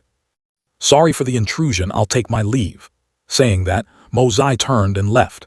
His strange behavior made Ching Han slightly surprised. Why does this arrogant guy seem like a completely different person today? He picked up the package, scrutinizing and evaluating it. So many experts shed blood just to snatch this thing. Exactly how valuable is this treasure? Opening the package, inside was a box made of premium golden thread sandalwood. He deduced, could it be this, a piece of top-grade cold jade? It seems the item inside is quite extraordinary. He stared at the wrapped item inside, then picked it up, thinking to himself, so many precious things are contained within this dilapidated pill. The matter isn't that simple. Suddenly thinking of something, he exclaimed, that's right, could this be a Xuan pill? But it's not that simple. Xuan pills only exist in the bodies of Xuan beasts from the 3rd level and above. And for the Tang family to value it so much, its level must be even higher. Saying that, he rubbed the pill in his hand, thinking, what should I do now? If I return it to the Tang family, my background will be very hard to explain clearly. The more he thought about it, the more tangled it became. If I don't return it, what use is it for me to keep it? I still haven't determined its function. Whatever, I'll leave the hard problems for later. He rested his head on the box and lay down to sleep. Forget it, I'll just keep it for now. I heard the scent of golden thread sandalwood is great for sleep. At the Meng family, Tang Wanli was relentlessly beating a subordinate while growling, speak, who is the mastermind behind this? The subordinate's face was swollen and he begged, please spare me, old Marquis, I truly don't know. Right at that moment, another subordinate ran in to report, Master. He turned his head and shouted, what is it? The servant replied, something happened at home. The Xuan pill. Your Xuan pill has been stolen. The bruised subordinate from earlier also looked serious. They have secured the goods. Hearing this like a thunderbolt to his ears, he was stunned. You, what did you say? He immediately grabbed Meng Haizhou by the collar, pressing, little brat, what are you smiling at? The sword and the jade pendant, if you don't hand them over in 3 days, I will personally go to the palace and report to the emperor. Then he hurriedly left. Return immediately. Amid the dusty mountainside, whispers spread. No one could believe that San Shao, with his scholarly physique, could swallow this harsh training regimen whole. Rumors had it that before coming here, he had trained exhaustingly for 4 hours without taking a single second to rest or warm up with martial arts stances. Mo Zai rushed over, his voice hissing between heavy breaths. Training time, no talking. 8 more laps, everyone follow me, didn't you have breakfast this morning? During the lunch break, a new soldier dared to mutter, with this intensity we'll have to drag ourselves to finish. Another soldier, supporting an exhausted comrade on his shoulder, chimed in, wanna bet if San Shao will show his face this afternoon? The guy next to him, out of breath, snorted, why bet? It's a sure thing he won't. Ignoring the gossip, he only focused on his routine. It had been too long since he reunited with the training methods from his previous life. His fingers glided with terrifying speed, perfectly dodging the sharp spikes on both sides to accurately strike the hidden bamboo sticks behind. The main purpose of this exercise was to train the ultimate flexibility of the fingers. It looked simple but was actually a deadly trap. Just a split second of carelessness and the sharp thorns would pierce straight into flesh and blood. He reached out his hands, a challenging smile blooming on his lips. Let's begin. The assembly bell rang. 2 soldiers whispered to each other again. See, it's almost time. I told you San Shao wouldn't come. It's still early. However, shattering all predictions, Mo Zai stood tall right there. Standing out above all were his hands covered in countless wounds. Everyone was dead silent. Impossible, he firmly broke the silence. Continue training. When the bell signaling the end of the session rang, the soldiers were both panting and chatting in astonishment. Unbelievable, he lasted the whole day like us. His willpower is vastly different from before. San Shao's physique inherently couldn't compare to ours, but in terms of willpower, I'm afraid we still have a long way to learn. He stood before them, his voice like steel. Tomorrow, if this situation repeats, all 300 of you in this sector can get out of my sight, every single one of you. To push their fighting spirit to the absolute limit, he said bluntly, if you're worse than a piece of trash, then the Jun family doesn't feed useless things. Without a word of objection, only a sky-shaking shout echoed back. Understood. After the training session, he returned to his resting room. His body suddenly swayed, nearly collapsing. Ki-Er hastily rushed over. Young master, be careful. She supported his arm, asking worriedly, young master, are you all right? Mo Zai tried to hold on, answering briefly, I'm fine. Then he sat alone in his room, closed his eyes, and sank into a state of cultivation. In the quiet space of the room, surreal white smoke began to envelop him. Suddenly, he opened his eyes, looking down in astonishment. A pagoda emitting a brilliant golden light was manifesting. He exclaimed, Hongjun Pagoda. From the pagoda, light and abnormal streams of chi poured out. It seemed everything was happening inside his mind. And then he truly woke up. He looked at his hands in shock.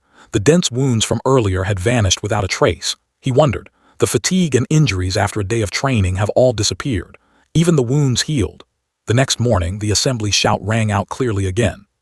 He gripped his dagger tightly, proudly declaring, Today we continue with combat training.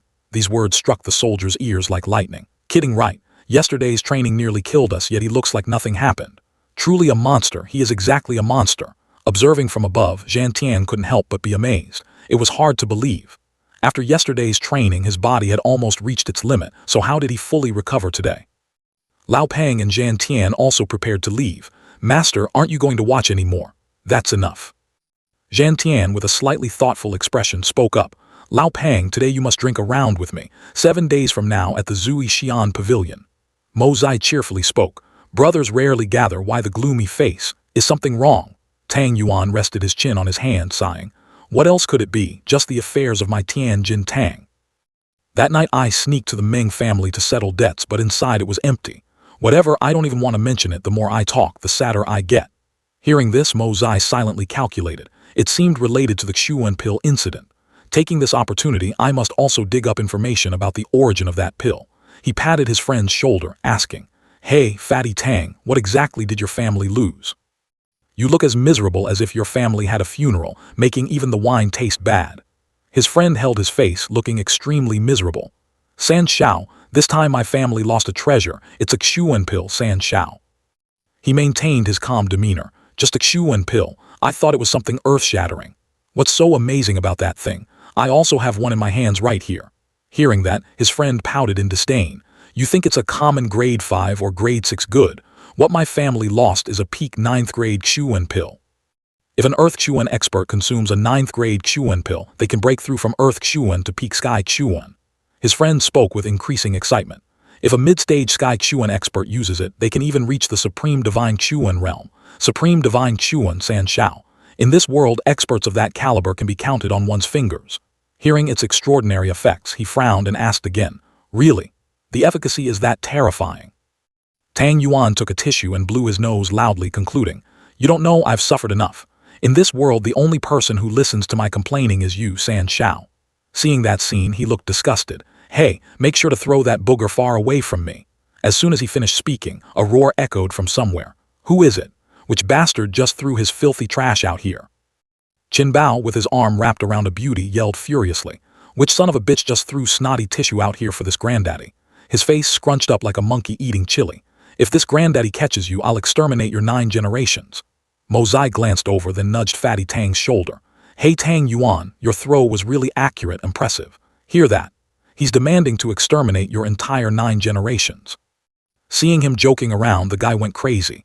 Little brat, what are you laughing at? He cursed even more aggressively. And you fatty, are you tired of living? Being called out, Tang Yuan snorted coldly. What did you say? Then he stood up coldly. This granddaddy is currently annoyed and you still dare to show off in front of me.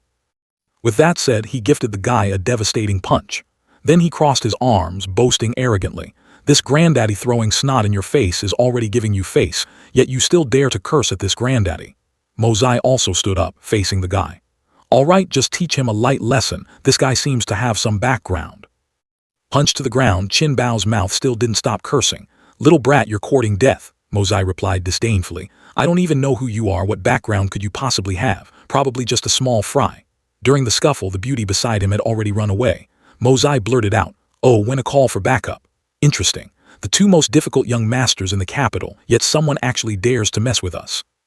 Tang Yuan also sat down, leisurely waiting to see what big shot would appear, ignoring the guy who was still yelling next to them. Even if your grandmaster comes, this young master isn't afraid. Wait till my father gets here and tears you to pieces. A while later, the beauty brought people over. It's these 2 scoundrels who beat the young master into this state. Qin Hu aggressively roared. What are you looking at? Quickly help the young master up and capture these 2 goddamn bastards for me. A subordinate respectfully spoke up. Gang leader Qin, should we handle this matter for you? The man immediately brushed it off. My son was beaten like this, and I should leave it to you. Saying that, he rushed forward. You 2 bastards, today I will personally take you away. I want to see in this Zui Xian pavilion who dares to lay a hand on Qin Hu's son. Mozai leisurely rested his chin. Could it be that a commoner with no background like me has to helplessly watch your precious son bully me? The man went silent, assessing the opponent. Thought he was some big shot, turned out to be just a pretty boy brat. You two beat my son like this and still want to leave with your lives. The soldiers sitting nearby, hearing the derogatory remarks, also started standing up. Everyone's blood boiled. Who the hell does Qin Hu think he is? Feeling the strong oppressive aura from the opposite side, the man faltered slightly. The momentum is really strong. Could it be they aren't ordinary people? I am Qin Hu, gang leader of the Bei Cheng gang. May I ask who you gentlemen are? A soldier next to Mozai crossed his arms and replied, Your son offended our Tang family's young master. The past offenses were overlooked. My young master is generous and only gave a few warnings, not bothering to stoop to his level. Yet you, as a father, come here to interrogate and even demand to take the two young masters away. Qin Hu, you are quite bold. Mozai sipped his wine while silently judging, sharp tongue, stepping right on people's heads as soon as he opened his mouth. Hearing that title, the man was startled and asked back, the eldest young master of the Tang family. His face darkened. Why did he have to run into this thorn in his side right here? A few days ago, his son had just caused trouble with some family's maid. He recalled his godforsaken son's degenerate past. That night he went missing, was taken away for interrogation, and even had his Danshan crippled. In this lifetime, he could forget about cultivating again, and almost lost his life too. The price to save his son's life was to help a mysterious faction break into the Tang family to steal something. Realizing the person in front of him wasn't someone he could touch, his attitude did a 180-degree turn. He bowed respectfully. So it is the eldest young master Tang. This lowly one was blind. My dog of a son is blind and offended young master Tang. I hope you can be magnanimous and forgive him. Tang Yuan coldly said, Your brat caused trouble with me for no reason. There must be a hidden motive. I now suspect your Bei Cheng gang is involved in the theft at my Tang family. Take this brat back and interrogate him clearly. Seeing the man's terrified expression, Mozai found it a bit strange. This statement of Fatty Tang was clearly just to assert dominance and gain an advantage. Why was Qin Hu so panicked? Moreover, as a gang leader, this look very much resembled a guilty conscience. Could it be? Seeing that, Qin Hu immediately knelt down, apologizing profusely. My dog of a son was rude. It is right for the eldest young master to teach him a lesson. I, Qin, will definitely offer compensation to ensure the eldest young master's satisfaction. Tang Yuan glared, his voice full of challenge. I want to see how your Bei Cheng gang will compensate. Right after that, the man stood up, clasped his hands in thanks, and spoke perfunctorily to finish the matter. Thank you, eldest young master, for your mercy. Another day, I will visit your residence to pay my respects and thank the eldest young master Tang for your great kindness. Tang Yuan patted his big belly, ordering, There is no business for you here, but your son insulted Jun Sanshao. This matter is not light at all. As long as he doesn't pursue it, you two can leave. Hearing this, Qin Hu's face stiffened, calculating in his mind. Jun Sanshao, why did this brat also offend the infamous evil young master Jun Mozai of the Tianxiang kingdom? Mozai sitting beside him also smelled something wrong. This father and son pair of Qin Hu had been arrogant for a long time. If the Bei Cheng gang isn't eradicated, there will be no peace. Qin Hu, originally this young master wanted to teach you a lesson, but seeing your sincere attitude, we'll let this pass for now. However, I heard your Bei Cheng gang opened quite a few casinos. This young master wants to see how sincere you are. Hearing that, the man squeezed out a smile while sweating bullets. Our casinos always welcome Sanshao's presence. We guarantee you will be satisfied. He heard that and waved his hand. All right, go. Tang Yuan then let out a heavy sigh, saying in frustration, What a buzzkill. Qin Hu turned around, dragging Qin Bao away. You goddamn bastard, wait till we get home, I'll slowly teach you a lesson. This time he could only mumble father. Tang Yuan changed the subject, turning to him and saying, Sanshao, tonight there is a golden autumn scholars banquet at the Luo Yue Lake. Are you going? I heard it's very fun. Mozai chuckled softly, asking back, Scholars banquet? Eldest young master Tang, do we look like scholars to you? He took a sip of tea, pouting his lips. What scholars? They are just a bunch of fame-seeking and profit-chasing opportunists. Just like that Zhao Chengkong from last year. This young master promised him a high-ranking official position, and he clung to me, flattering me endlessly. Do you know what official position he holds now? Hearing that, Mozai became curious. What position? Tang Yuan sneered. I had him placed in the Ministry of Revenue, then urged my uncle to find his faults and transferred him several times. His job now is to scrub my back every time I take a bath, and he has to wash my underwear every day. If he were truly noble, this granddaddy wouldn't have tormented him like that. But a petty person pretending to be noble, calling himself a romantic scholar, I spit on that. He even exposed further. Those who graduate from the Wenzing Academy only do things that disgrace the literary world. Tang Yuan also nodded in agreement. You have a point. Although the two of us aren't good people, no matter how bad we are, we only harm a few. But those who become officials for their own selfish interests will harm countless commoners. Then Mo Zai twirled his teacup, uttering a heroic sentence. Very true, Fatty Tang. For the first time this granddaddy has seen you say something so satisfying. Well said, I toast this glass to you. Anyway, instead of letting that immoral father and son Chin Hu off, it's better to hand this matter over to your Tang family to handle. Fatty Tang, we've eaten and drunk our fill, let's change spots to chat. I find the Yihang brothel quite clean, how about it? His friend was thrilled to hear that. The Yihang brothel is indeed a pure place. San Shao, you truly are my soulmate. Suddenly, Mo Zai heard a strange noise from the next room. There were two people. Two mysterious individuals were conversing. Brother Li, they've left. What do you think? Tang Yuan might have some knowledge, but he is impulsive and hot-tempered, nothing to worry about. The one called Brother Li had a deep, calculating expression. But Jun Mo Zai's recent behavior seems vastly different from the rumors. In the next few days, find a way to approach Jun Mo Zai and see. The underling beside him said, Does Brother Li mean that brat Jun San Shao has something unusual about him? Exactly. The second brother's side might take action in the next few days. Their purpose is unclear. The third brother is still with Ling Meng. Yuan walked slowly, plotting. No need to mind them, reacting to movement with stillness is the best policy. But the other guy had a different thought. But that girl Ling Meng, you already have your eye on her. His eyes widened, filled with unfathomable depth. It doesn't matter. If we let the oldest and second oldest fight over Ling Meng until rivers of blood flow, it's better for me to reap the benefits as the fisherman. For all eternity, women are ultimately not worth a single penny. The scene shifted. A carriage stopped in front of a small tavern. Tang Yuan inside asked curiously, San Shao, who knew you loved wine this much? He lay down, looking lazy. Today is an exception. The golden autumn snow reminds me of some old memories. Fatty Tang, is your current situation really that miserable? Then his friend complained aimlessly again. San Shao, bringing this up makes me just want to smash my head against the wall. Tell me, am I miserable or not? Mo Zai smirked. So do you want to escape this situation? Tang Yuan's eyes lit up as if finding a savior. San Shao, you have a way. Mo Zai crossed his legs, getting to the main point.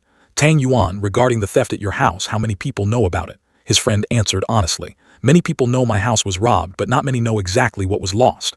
Then he provided a crucial clue. When you mentioned the Tang family being robbed, Jin Hu's expression was very tense. According to my judgment, he knows about this. Tang Yuan was shocked hearing that. Are you saying Jin Hu is involved in this? Mo Zai's eyes grew sharp as he carefully instructed. You just need to go back and tell your father that the Bei Cheng gang is involved in this matter. We aren't framing him. If he doesn't have a guilty conscience, what is there to be afraid of? His friend found it completely reasonable and immediately agreed. You're right, I'll go back and report to the old master right away. San Shao, I must return to the Yihang courtyard now. Hurry up, where is your old master? Take me to him. As soon as he stepped through the door, Tang Yuan heard a scolding voice. Where did this goddamn bastard go to cause trouble again? He hastily clarified. No father, I have news about the Xuan pill. Hearing the news, panic was clearly visible on his face. The room was left only with Tang Yuan's explanation. He explained his deduction. Logically speaking, this matter originally had nothing to do with Chin Hu, but I felt something was very wrong. Tang Wan Li reconfirmed. San Shao told you. Does Jun Mo Zai have some grudge against the Bei Cheng gang? Tang Yuan shared. If he had a grudge with his personality, the Bei Cheng gang would have been leveled long ago. Grandfather, the Xuan pill is very important to us. It's better to believe it than not. After that, he slammed his hand on the table, ordering, That's right, it's better to believe it than not. Pass down my orders, gather all the Xuan cultivators in the manor. Tonight we ambush them, leaving them no time to react. At another location, the Shen Bin Pavilion, Mo Zai stood before the door, muttering to himself. This is the crest of the Du Gu family. Shen Bin Pavilion, I wonder if I can find what I need here. As soon as he walked in, the shopkeeper hastily ran out to welcome him. Young master, may I ask what kind of weapon you wish to buy? I didn't come to buy ready-made weapons. Mo Zai politely replied. I just want to ask, do you have cold iron here? The boss heard this and knew he had met an expert. Young master is truly a connoisseur, but our humble shop is temporarily out of cold iron. Would 100-tempered steel do? He agreed. If it's truly 100-tempered, it'll do. Is the 100-tempered fine steel you mentioned really 100-tempered fine steel? The boss praised endlessly. Young master is indeed knowledgeable. Although most 100-tempered steel only goes through more than 10 temperings, the iron quality is excellent. A few days ago, a new piece of meteorite iron just arrived. I wonder if it suits the young master's taste. After hearing the introduction, Mosai showed interest. Meteorite iron, show me. The shopkeeper led him to another area. The two walked along the corridor. They entered a clean room in the inner corner and happened to meet Dugu Zioyi, who was also there. All right, I'll take this piece of meteorite iron. Upon seeing her, Mosai smiled in greeting. Young lady Dugu, we truly have an affinity. How about this little brother helps the young lady pay? Zioyi glanced back, looking annoyed. Jun Mosai is truly a lingering ghost. Why do I run into him everywhere? You haven't even given me the money we won from our joint bet. You brat won so many good things, I'll just make do with one. I want to use it to forge a short sword, the really thin kind. It would be perfect to hide in my sleeve. Mosai then noticed the black rock nearby. Using a large piece of meteorite iron just to forge a short sword is truly a waste of heaven's gifts.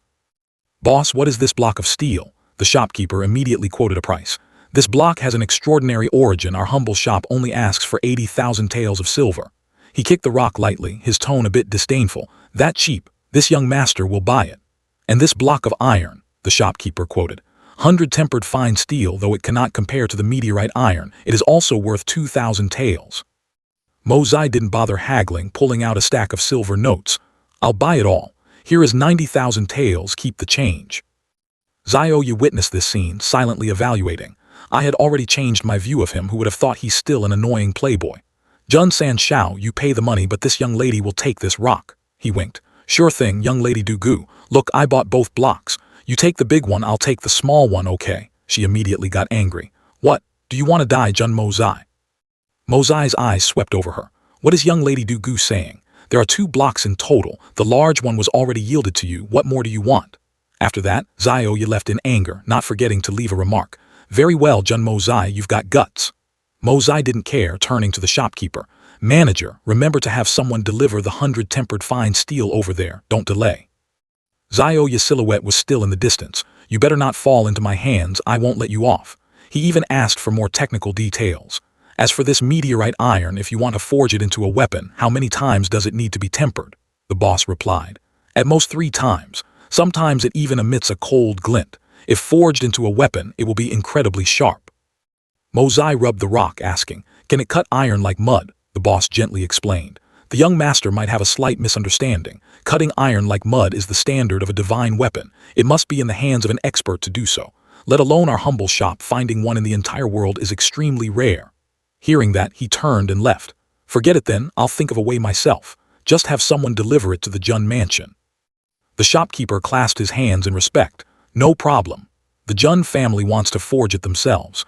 If they actually manage to forge it, this old man's name will be written backward. Under the clear blue sky and red-tiled roofs, Mosai walked out of the shop with a calm demeanor, his gaze sweeping across the crowded street. On the roof of the opposite building, an old man in brown clothes sat cross-legged, his wide-brimmed hat covering most of his face, silently observing. A flash of light appeared and he leaped down. Mosai smirked slightly. These past 2 days he's been following me like a shadow, although he is someone grandfather sent to protect me, but... He smoothed his sleeves, the corners of his lips curling into an icy smile. Back in my school days, I was the master of tracking. You have to be skilled to shake me off. The sound of Mosai's shoes tapped evenly and slowly on the cobblestone floor. The corners of his lips curved up slightly. The annoying tail kept clinging onto him relentlessly. Not far away, an old man wearing a low-pulled hat observed him, muttering, "What a playboy wandering into a women's shop." A passing breeze made the brim of the old man's hat sway. He frowned. Could that brat have noticed me? The glint in the old man's eyes flashed and then extinguished. Looking at his clueless appearance, how could he possibly notice? This brat truly acts like no one else. Just a moment later, the old man suddenly looked up, his eyes filled with astonishment. His aura had disappeared from the back door without him knowing. The old man sprang up like a spring, looking utterly shocked as he blurted out, "Little brat." The sunset glow dyed the ancient tiled roofs red. I stood against the sunlight, blooming a faint smile, finally shook him off. Suddenly, a whispering voice echoed, "Little brat compared to me, you are still too green and tender." I slowly turned around, my gaze turning sharp. There is an aura of a professional assassin nearby. I stood frozen amidst the bustling crowd on the street, my face hardening as I dropped a sentence. What a coincidence. He cast his gaze over the crowd ahead, his brows furrowing slightly. just escaped from the Guardian, now running into an assassin. A small bell chimed and the palanquin's curtain gently trembled in the middle of the road. The escort group shouted loudly, "The princess has arrived, civilians make way." A maid standing close to the palanquin had a fleeting look of astonishment, her mouth agape but unable to utter a word. The princess's hand, with carefully manicured long fingers, gently lifted the curtain, a gesture full of elegance. She called out to Jun Mozai. From inside the palanquin, Princess Ling Meng's voice echoed, cold and full of authority. "Why are you blocking my path today?" I stood amidst the bustling crowd, my tone both respectful and slightly teasing. "Where might Her Highness the Princess be heading?" Princess Ling Meng replied from inside the palanquin, her voice clear and elegant. "I am planning to visit Dugu Zioyi at the Dugu residence. Third young Master Jun, please make way." I bowed slightly, a perfect social smile blooming on my lips. "Then this Jun Mozai wouldn't dare to intrude further. Please go ahead, Princess." The princess glanced outside, her voice soft but filled with distance. "Watch your front and back while walking." I stood motionless in the middle of the street, my eyes suddenly deepening. He calculated in his mind. As Her Highness the Princess leaving the palace, her guards were so sparse, not even a single expert among them. What was the meaning of this? Princess Ling Meng lowered her head slightly, her eyelashes half closed, as Mozai's image appeared in her mind. She thought to herself, Jun Mozai seemed to be no longer the same as before. There was something very strange about him. Was he trying to warn her about something? Mozai's hand tightened around his sword hilt, a flash of light gleaming in the suffocating silence. He opened his eyes wide, his gaze as cold as tempered steel, his voice hissing through gritted teeth. "Draw your swords. They are here." The wind howled in continuous gusts, and an explosive killing intent enveloped the area. A group of people simultaneously rushed out to attack the palanquin. Mozai merely tilted his head, a cold glint flashing in the depths of his eyes, thinking to himself that this was truly an unexpected disaster. The shout, "Protect the princess," drowned in the piercing sound of clashing weapons. His pupils shone with a bizarre purple hue. It seemed I was also one of their targets. Two figures entirely shrouded in black aura lunged at him, their sword light flashing. Mozai frowned, his voice freezing. "Sending 2 silver-grade Xuan practitioners just to deal with me. You really think too highly of me." 2 gleaming sword strikes slashed down simultaneously. Mozai dodged nimbly, a calculating glint in his eyes. He gritted his teeth and thought, if I reveal my true strength now. His face scrunched up, his lips pressed tightly together, sweat pouring down. An urgent voice rang in his head. "This is the only way." With an intentionally slipped step, Mozai fell flat on the ground. Feeling completely overwhelmed, a terrified scream rang out as he rolled to dodge the attack, but the blade still grazed his shoulder. The assassin gave him no chance, continuing to thrust forward. This time, Mozai couldn't dodge in time. The dagger pierced through his chest. Fresh blood continuously seeped from the corner of his mouth.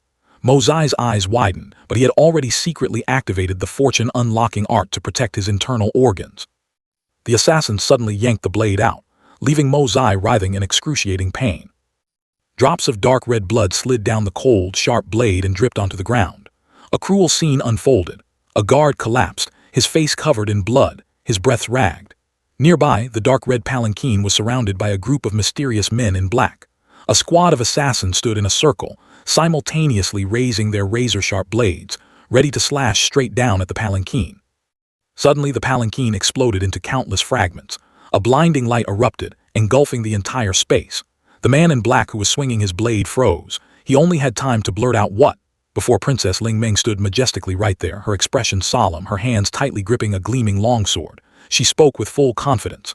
Another man yelled, "The princess is also a silver-grade Xuan practitioner." Ling Meng said nothing and immediately took a battle stance. With a face as cold as stone, she was fully prepared for the battle. Ling Meng swung her sword decisively, blocking an attack from a man in black. She dodged skillfully and immediately counterattacked. Ling Meng continued to spin, swinging her sword to draw a perfect defensive circle. The clanging sounds of colliding metal rang out incessantly. Ling Meng let out a cry as she was cornered by her opponent, forced to raise her sword to block a heaven-shaking blow. Another man in black standing not far away looked extremely shocked. He exclaimed in admiration, "Just one strike and it messed up the Xuan Qi inside her body." A loyal guard rushed over hastily, shouting, "Your Highness the Princess." Ling Meng revealed a hint of panic and doubt. She wondered to herself, this time the dangers far exceed the chances of survival. Could it be that I am to lose my life here today? Ling Meng tried to break through the enemy's encirclement, searching for a way out. A man in black swung his sword fiercely and roared, "Give me your life, princess." Suddenly, a throwing knife enveloped in a blue aura flew over rapidly. The man in black exclaimed in terror, "Blue aura! It's a Sky Chuan!" Ling Meng looked in astonishment at the mysterious energy that had just appeared. She sighed in relief. She was saved. A man in black vigilantly scanned his surroundings, raising his voice in suspicion. "May I ask which senior has intervened? If you have any instructions, please reveal yourself." The other man turned his head, his gaze cold and decisive. He said, "We take money to do a job. If the other party doesn't strike again, we retreat." The first guy also turned his back, looking indifferent. If that person doesn't interfere, Ling Meng is dead for sure. The remaining 3 men in black stared blankly at the throwing knife emitting a brilliant blue light. They appeared extremely guarded. Everyone was wide-eyed, speechless. One of them spoke up, "Since the senior hasn't given permission, which junior would dare to disobey?" He looked straight into the light, his eyes both resolute and questioning, and asked, "Then we will take our leave here." Princess Ling Meng stood there, her face still etched with worry. Another man asked bluntly, "You killed so many of our men and expect to just walk away?" The young man named Yi Guhan frowned, showing clear dissatisfaction. He spoke up, "Isn't that letting you off too easily?" A man in black spun around, looking at Yi Guhan with an extremely guarded gaze and said, "Lone Star of the World's End, Yi Guhan, don't you only use a sword? Since when did you start using throwing knives to play the devil?" Yi Guhan tilted his head, his face cold and his gaze sharp.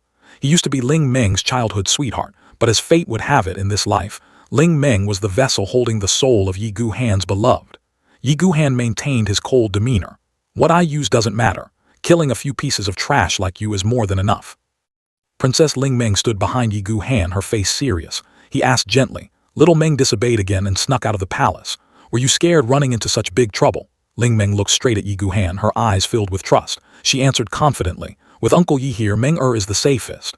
The man in black felt extremely annoyed by their attitude. He challenged, "Yi Guhan, if you want to kill, use your sword. Words won't do the trick." Yi Guhan swung his sword with extreme speed, unleashing a powerful wave of sword aura. He decisively charged forward, launching a flurry of blue-hued slashes. The man in black showed clear horror as the powerful blue sword aura crashed right into his face. He could feel the grim reaper approaching. Yi Guhan lowered his center of gravity, his movements crisp and powerful. He dashed forward with terrifying speed amidst the sword aura, speaking with full confidence. "You are right." He swung his sword decisively and shouted with great might, "Seal, scatter and die." Meanwhile, Mozai was still lying slumped on the ground, his face covered in blood. He lay sprawled out, clearly looking exhausted and in pain, evaluating to himself. "Yi Guhan, if we fought head-on, my past self might not have been a match for you, just at the primary stage of Sky Chuan and already possessing such power." Mozai muttered to himself, "They are just a few lowly assassins." He tightly gripped the dagger in his hand, his sharp eyes filled with determination. "Having set up this trick, do you still think you can run?" On the ground, corpses lay strewn about. The surviving man in black sprinted like a fired arrow through the narrow alley, desperately trying to escape. Suddenly, he looked back in shock, his voice full of doubt. "What could it be that Brad is still not dead?" Mozai sat leaning against the wall, his expression strangely calm. He dropped a comment, "You run quite fast." Wearing a disdainful smile, he said decisively, "Useless trash." The man in black immediately closed the distance, his eyes furious. He turned to look at Mozai and roared, "Little brat, you dare to curse me." The man in black lunged forward, his sword raised high, as he hollered in defiance, "Your grandpa here will kill you." Mozai frowned, staring straight at his opponent's action, and muttered, truly tired of living. The man was instantly halted in midair by a blue light surrounding Mozai. He was stunned. Sky Chuan. He swung his sword decisively and shouted confidently, unleashing a fatal sword strike. Pierced right through by the blue sword aura, the man's hand trembled as he tightly gripped his sword, murmuring in despair, "Why? Is Yi Guhan's throwing knife here?" Using his last ounce of strength, the man in black stabbed Mozai in the thigh. He staggered, trying to stay on his feet. He stared straight at the one who had just struck, asking in astonishment, "How can a dying man still injure someone?" Mozai braced himself, his face showing both agony and dissatisfaction as he grumbled anxiously, "Just an inch higher and I would have been sent to the palace as a eunuch. This hurts like hell." Mozai gritted his teeth, his face contorted from the pain. He cursed himself. "This is bad, I've lost too much blood, and my consciousness is starting to blur." Yi Guhan stood still, his gaze fixed on the distant void with a thoughtful look. He was pondering, wondering if that senior had intervened again. Yi Guhan grabbed a man in black by the collar, shouting with authority, "Who sent you? Speak." However, this man was not easily subdued. "Yi Guhan, do you think I will talk?" The man in black smirked defiantly behind his mask. "Truly ridiculous." With that, he forced his own heart to stop beating, fresh blood spilling from his mouth. Yi Guhan looked at him and commented, "Severing one's own heart meridian, he is a man of backbone." Princess Ling Meng walked up to Yi Guhan, her face eager. She whined coquettishly, "Uncle Yi, since when did you practice the divine throwing knife skill? Teach me." Yi Guhan replied softly, "I must." Ling Meng stood there looking at him.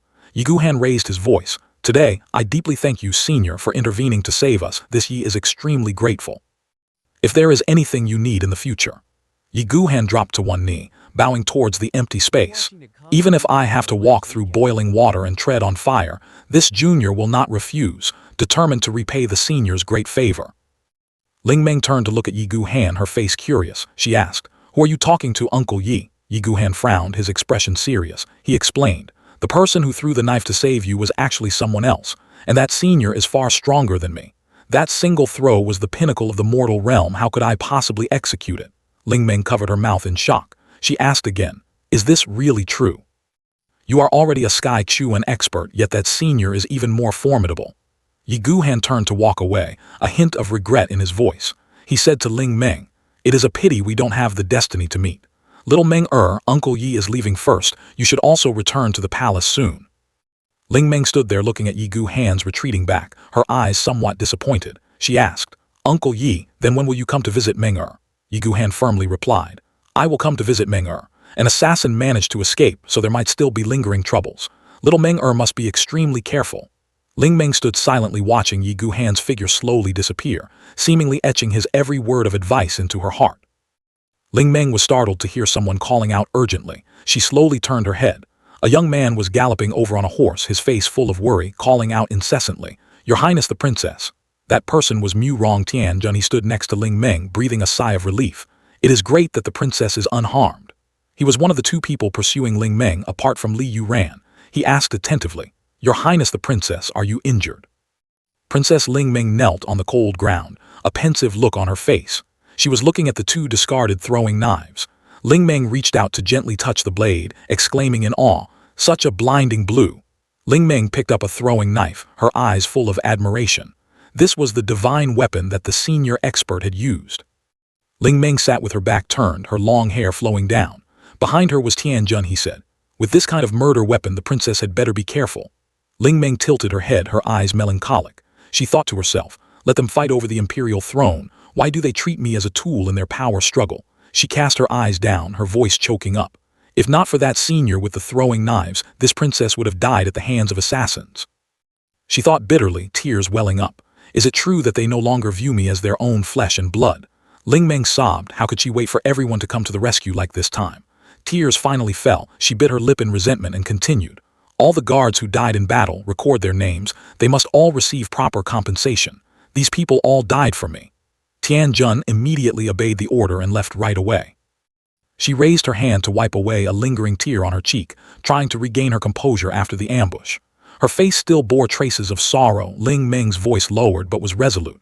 "All right, everyone hurry and search for third young Master Jun to see how he is doing," she said, her voice laced with anxiety, as if afraid he had met with a mishap. A subordinate stepped forward, his expression tense, and reported, "Princess, we have searched the surroundings but cannot find third young Master Jun's body. Perhaps he managed to escape on his own." Ling Meng widened her eyes, letting out a soft cry. How could that be? The atmosphere grew heavier by the minute. The sound of footsteps echoed from afar. A blurry silhouette appeared in the dark, making Tianjun vigilant. "Who goes there?" Ling Meng tilted her head and ordered, "Search once more. If you find third young Master Jun's body, you must quickly bring him back to the Jun family." An old man with white hair and beard, his back slightly hunched, stepped out from the shadows. He spoke in a low voice. "It is I who am looking for someone." Tianjun took the lead, immediately on high alert. He must be in cahoots with the assassins. Capture him. But the old man merely gave a faint sneer. He grabbed the shoulder of the heavily injured Mo Zai, his voice ringing out in a low pitch. "Found you." The old man held up a dagger, the blood on it still wet. He gripped Mo Zai's clothes tightly and said, "Let me bandage you up. Looking at this wound, did you get stabbed, kid?" The old man looked at Mo Zai lying sprawled on the ground, his hoarse voice sounding through the cold night. "Let's see if you dare to run around aimlessly next time." Tianjun frowned from behind and spoke up. "All the people are dead. What corpse are you looking for? This guy has a screw loose." Ling Meng suddenly spoke, her voice soft but decisive. "Wait." Her eyes flashed with suspicion, looking at him and subconsciously blurting out, "It's Jun Mo Zai." so he didn't die. Ling Meng furrowed her brows slightly. May I ask who you are, old gentleman? The old man answered hastily. I don't have time to chit-chat with a little girl like you. This old man has to treat his wounds first, otherwise this kid will really lose his life. The old man wearing a wide-brimmed hat turned his head, his voice raspy. Mew wrong kid, pay a little respect when talking to your grandpa. Then he hauled Mo Zai onto his back and vanished into the night. Ling Meng looked towards Tian Jun and said plainly, this is bad. I just sent someone to notify the old Duke Jun over here. Jun Mo Zai has already been taken away. If the old Duke finds out, he will definitely fly into a rage. That wouldn't be good at all. Tian Jun bowed and replied, Princess, please rest assured and return to the palace. This subordinate will immediately send someone to the Jun family once more. He added, to report that the bastard Jun Mo Zai is still alive. As soon as he finished speaking, a gust of freezing wind tore through the space, swishing across the night sky. Mo Zai was carried away by the old man but didn't forget to throw shade. Hey old man, you trailed me for 3 days and 3 nights. Don't tell me you are completely mesmerized by this young master's handsome looks. The wrinkles on the old man's face scrunched up in anger. He scoffed coldly. Do you think this old man enjoys following the tail of a prodigal son like you? I don't know what kind of devilish trick you pulled to escape my sight. But wait, how did you know I was following you for 3 days? Mo Zai suppressed his pain and replied, Idiot, of course someone tipped me off. Hey old man, where are you taking me? Hurry up and take me home. The old man's tone grew serious, his eyes flashing with a rare worry. Nonsense. You are so heavily injured if this old man doesn't treat you, you'll be on your last breath by the time you get home. In the dimly lit room, the old man observed Mo Zai, thinking to himself, this kid took a few stabs in vital spots yet still hasn't died, and his muscles and bones aren't even damaged. This is truly unbelievable luck. He cast his eyes on Mo Zai, who was still gasping for air on the bed, his gaze gradually turning suspicious. Kid, those assassins weren't hired by you, were they? Why did they go so easy on you? Mo Zai remained unconscious, his breaths weak. The old man snorted softly, narrowing his eyes with deep suspicion. Or are you playing the hero saving the beauty again to win the princess's favor? Mo Zai lay there, his whole body covered in blood, his breaths weak but still having enough strength to retort. Old man, you really think too much. This young master almost lost his life. How does this look like a hero saving the beauty? The old man glared at him, his voice full of anger but still hiding underlying worry. You can't die and you can't be crippled either. If you die, how am I supposed to explain it to your old master? In another place under the dim light of dawn, a trembling voice rang out. What did you say, my grandson? How is he? The speaker's eyes were filled with panic. The old man was none other than Jun Zhantian. In the gloomy grand hall, Jun Zhantian's face hardened. Beside him, a soldier trembling all over reported, currently. His whereabouts are still unknown, I fear. It bodes ill rather than well. The old man clenched his fists, his brows knitted in fury and spoke with full authority. What exactly happened? Suddenly, Jun Zhantian roared in anger. Slow down, tell me every single detail clearly.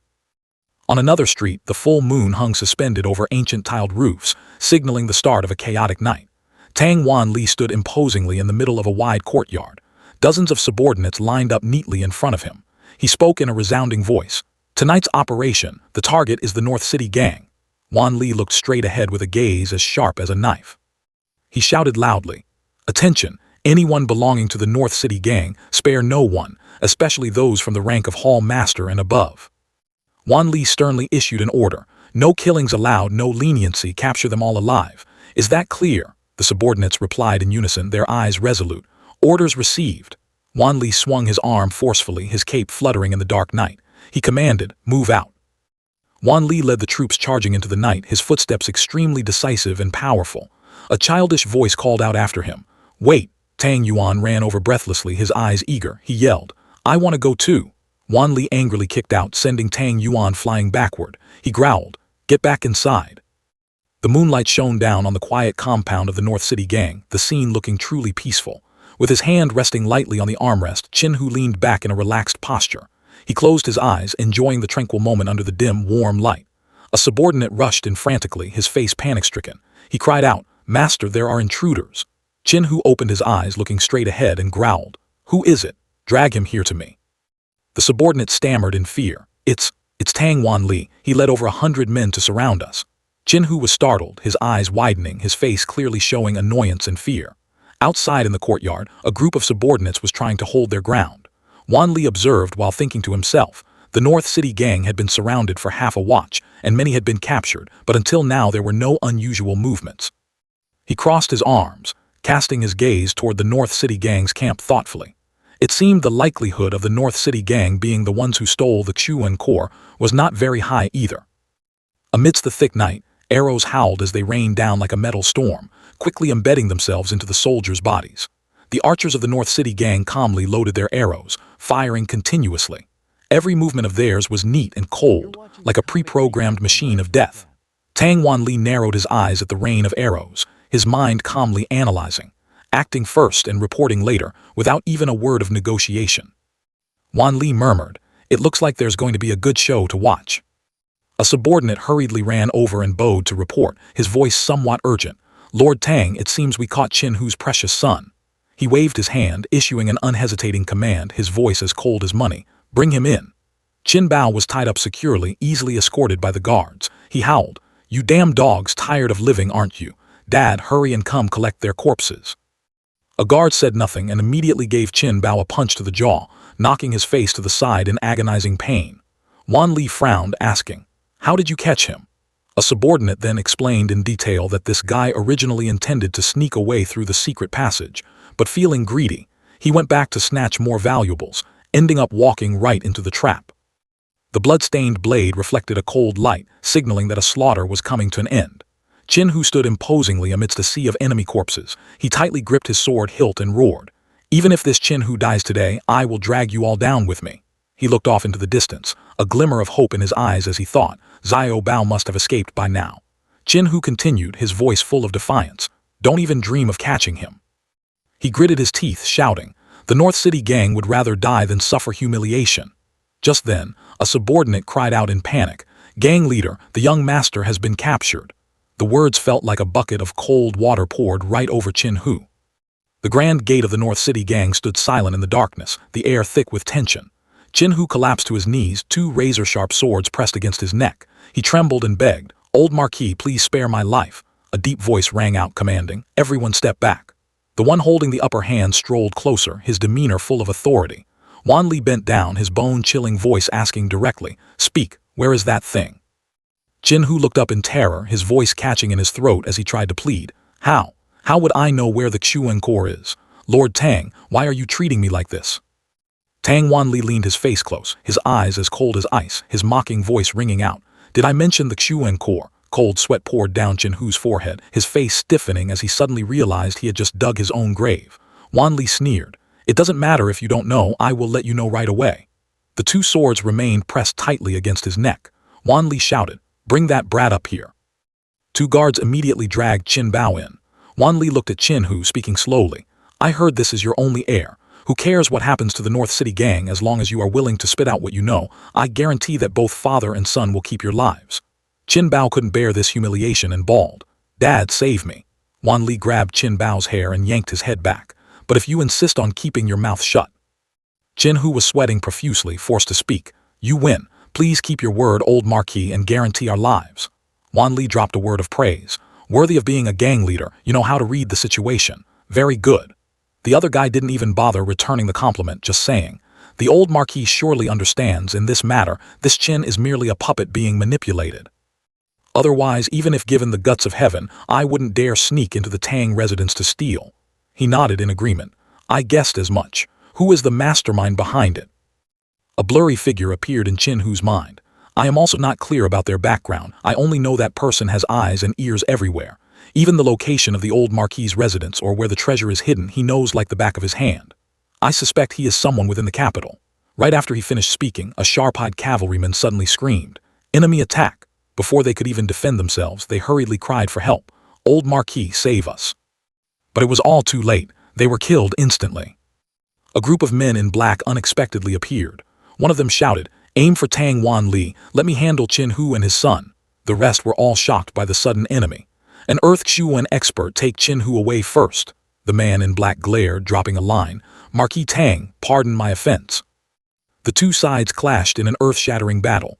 "Damn it, there's another squad." Sensing something amiss, Wanli hurriedly yelled, "Stop him." Jian Hong appeared, his tone strangely calm.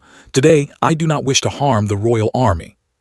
Spiritual energy radiated from the man wearing the white cloak. Don't strike a stone with an egg.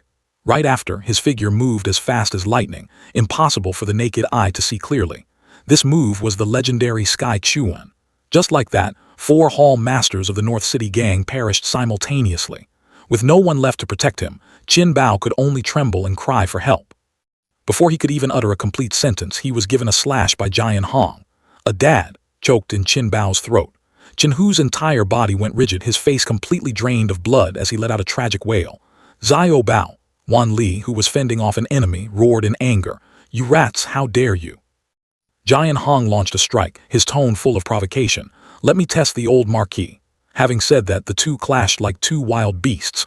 Wan Li lamented inwardly. This is bad, the technique of hitting the cow through the mountain. The 2 sides were evenly matched, the attacks becoming more ferocious by the minute. Unexpectedly, a residual wisp of spiritual energy from Jian Hong's move pierced right through Qin Hu, causing him to weakly utter, "Lord Tang, this person is."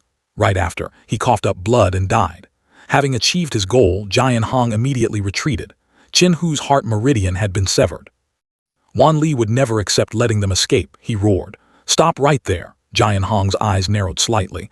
"Old Marquis Tang, forgive my offense today, it was truly out of necessity. We will meet again." With that, he and his accomplices vanished into the night. After they had all left, Wan Li gently supported Qin Hu's corpse. There was not a trace of life left.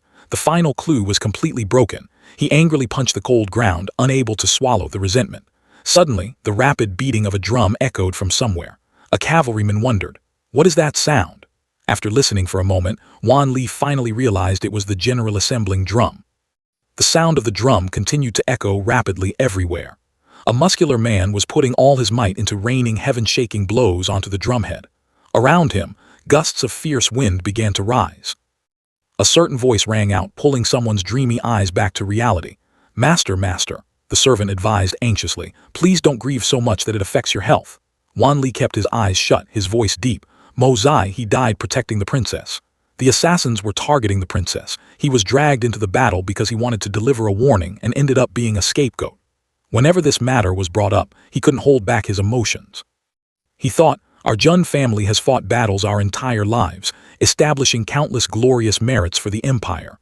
2 sons died for the country, the youngest is crippled for life. 2 grandsons also left their bodies on the battlefield. Now, the last drop of blood has been lost protecting the royal princess." Wan Li looked at his cape and sword, then clenched his fists. He pondered to himself, the decline of the Jun family was already a predestined matter, so what if this day came a little early? A whole family of loyal martyrs ultimately met the fate of having no heirs. That being the case, what is there left for me to be attached to? Wan Li walked towards the large drum, thinking as he went, why not take this opportunity to drag all those who opposed our Jun family to be buried together at once? He stood on the high platform, raising his voice to ask, "Is everyone here?" The cavalrymen shouted in unison. "Your subordinates are all assembled, awaiting the old Grand Marshal's orders." After arranging everything, all of them, including Wan Li, spurred their horses forward. "Generals, hear my command. Shenzhou Nan, lead your troops to guard the west gate. Jun Nian Feng, the northeast gate is entrusted to you. Zhang Gui Tian, this general obeys the order for the North City gate." His whole body exuded an ironclad determination. "Mo Zai, your grandpa will avenge you. All those who have ever opposed us, who have ever been suspected, tonight must be buried along with you." The scene shifted to a citadel bathed in tranquility. A man with a stern face sitting at his desk was suddenly startled by a strange sound. This sound. Yang Huai-Wu blankly realized it was the general assembling drum and hastily called his subordinates in. He stood up asking an official, "What happened today that we were completely unaware of?" The other party respectfully replied, "Reporting to your majesty, this subject remembers about a watch ago, Princess Ling Meng came seeking an audience. It was unclear what the matter was." Upon hearing the girl's name, Huai-Wu fell silent and then ordered, "Ling Meng has always been obedient. If it wasn't a major matter, she wouldn't come bother me at this hour. Why wasn't it reported?" "Summon Ling Meng here at once," the official bowed to obey. "Yes." After the person withdrew, Huai-Wu growled in the dead of night, "Meng Fei, get out here for us." She appeared almost instantly after the call. "Your Majesty summoned this concubine, may I ask what the matter is?" He frowned and asked directly. "We ask you, the matter of Ling Meng looking for us, why did you stop it?" Meng Fei hastily explained. "The princess said she was assassinated, but this concubine saw that she didn't have a single scratch. Moreover, your Majesty was busy with state affairs, so this concubine didn't dare to bother you." Huai Wu raised his voice in anger. Our daughter was assassinated, and you stopped her from seeing her imperial father. Guards, drag Meng Fei away, throw her into the cold palace, and await orders for punishment. After Man Fai was led away, Ling Meng appeared. Royal father, he gently consoled, don't rush, tell royal father exactly what happened today. After listening to the story, Huai Wu almost completely understood the situation. According to Meng before the assassination, Jun Mo Zai had warned you, she bowed her head, respectfully replying. Yes, although your daughter is not entirely sure, Jun Mo Zai's motives are not suspicious. Huai Wu asked another question. Jun Mo Zai is not dead and was rescued. So why did Jun Jiantian go crazy and beat the drum to gather his generals? Ling Meng seemed hesitant. Royal father, As a father, he completely understood his daughter's behavior. Meng you remembered something, didn't you? Caught off guard, Ling Meng hastily replied. Royal father, upon discovering that Jun Mo Zai's body was missing, your daughter sent someone to inform Jun Lao Gongjia. Mu Rongtian Jun also sent someone to report that Jun Mo Zai was not dead and had been rescued. Hearing the contradictory information, Huai Wu wearily frowned. It is obvious that Mu Rongtian Jun did not send a report, or if he did, he reported his death.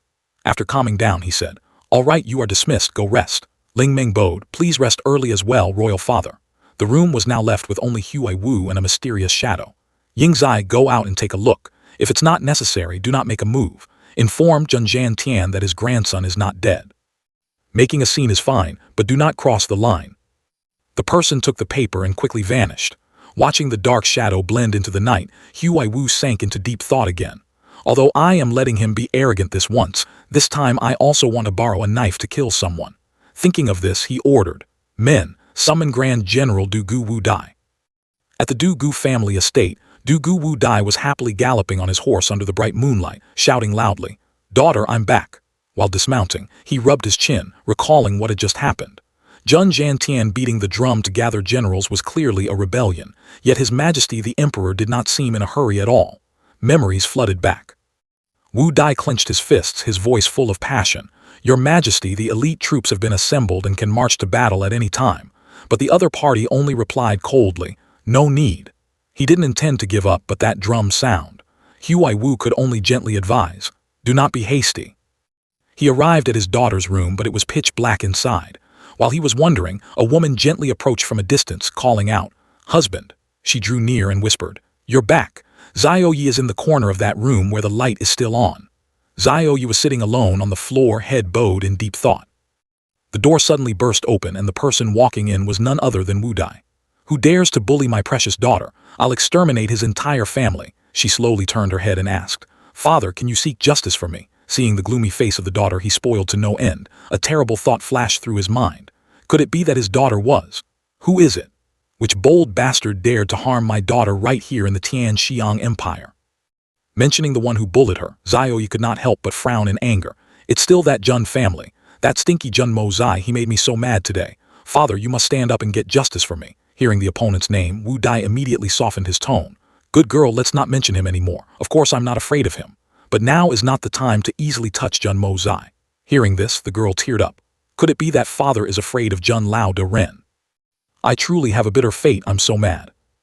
He immediately retorted, No, whether that brat is dead or alive is currently unknown, he went missing. Zioyi asked in bewilderment, Dead or alive is unknown, what happened to him? Her father's steady voice sounded. I heard that Princess Ling Meng was assassinated this afternoon, and that brat who didn't know his own limits ran to deliver the news. As a result, the princess was safe and sound, but that brat became a scapegoat ghost and took a sword strike. The girl's heart suddenly twinged. What was she afraid of?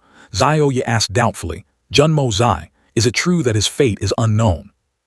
Wu Dai laughed heartily. From what I see, it'll be hard for him to keep his life. Zioyi, seeing his daughter remain silent, he called her name again, snapping her awake.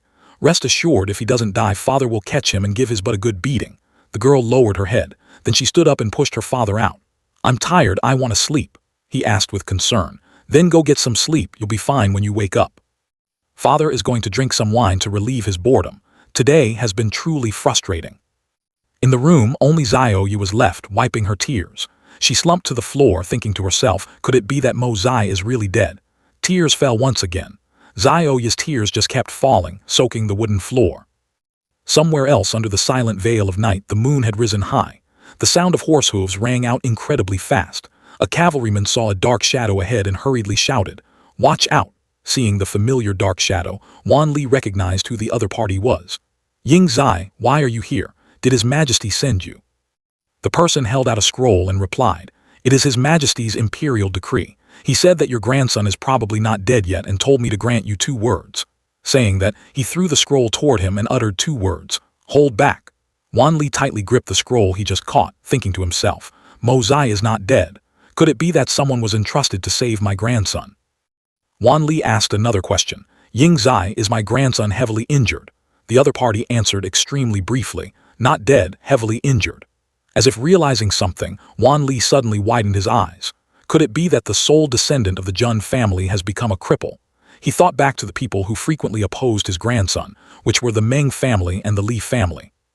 Even if today's matter has nothing to do with you all, I will use you to test my blade, just consider yourselves unlucky. Without a moment of hesitation, he urged his horse to gallop faster, not forgetting to shout loudly, "Grand Army, follow me." The scene shifted to the Imperial Censor's mansion. Imperial Censor Yan Rufei woke up in confusion. War drums. Could it be Jun Zhantian? He became completely awake, seeming to have realized something. Jun Zhantian, this is clearly rebellion. The chance to bring that old man down has finally come. Thinking so, Yan Rufei quickly got out of bed. He went to his desk, where a piece of paper was already prepared. Under the flickering light of the lamp, he meticulously wrote, thinking as he wrote, I must quickly draft a memorial to impeach him, and immediately report to the Emperor tomorrow morning. Suddenly the door burst open and the light from outside poured in, casting the silhouette of a large man. Along with it was a frantic shout, "Catch the assassin! Surrender and be bound immediately!" Yan Rufei was equally panicked at this moment. "Assassin? What the hell are you talking about?" Before he could finish his words, a sharp blade slit his throat, causing him to collapse instantly. Yan Rufei lay there, amidst a pool of red liquid, while the assassin had disappeared without anyone knowing. The scene shifted to the south gate. Here, the discussions had not ceased. "I think Jun Zhantian has truly gone mad this time." The whispers kept echoing in the night. "I heard that many high-ranking and powerful officials had their houses burned down by him under the guise of hunting assassins. Those two were the Ministry of Rights officials Caiyan Wan Guan and Wu Yun, the second prince's men."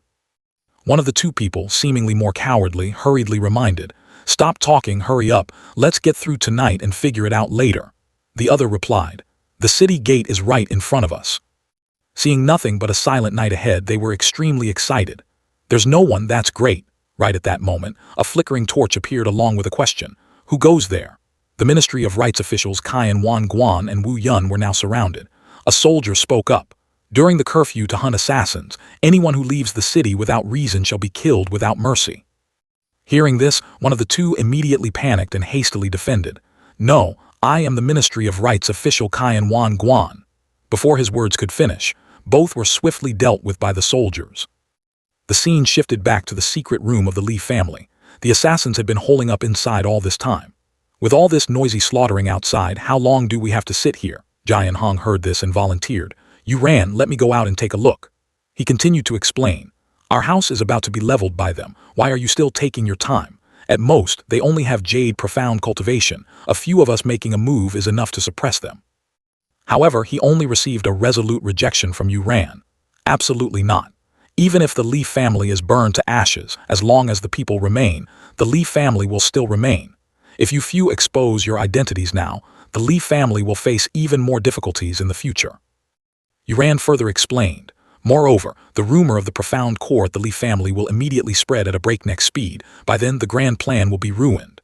However, Jian Hong was still hesitant, but Yu Ran immediately cut him off. "This time, not only will I not stop them, but I will also give them a few more lives to kill." Saying that, he revealed an incredibly dangerous smile. For Jun Lao Gong Jia to do this is committing the crime of rebellion. Even if the courtiers can endure it, how could the royal family tolerate it? Suddenly, a brilliant burst of fireworks appeared in the night sky. Seeing this, Yu Ran realized the time had come. One of the assassins volunteered, "Let me go first.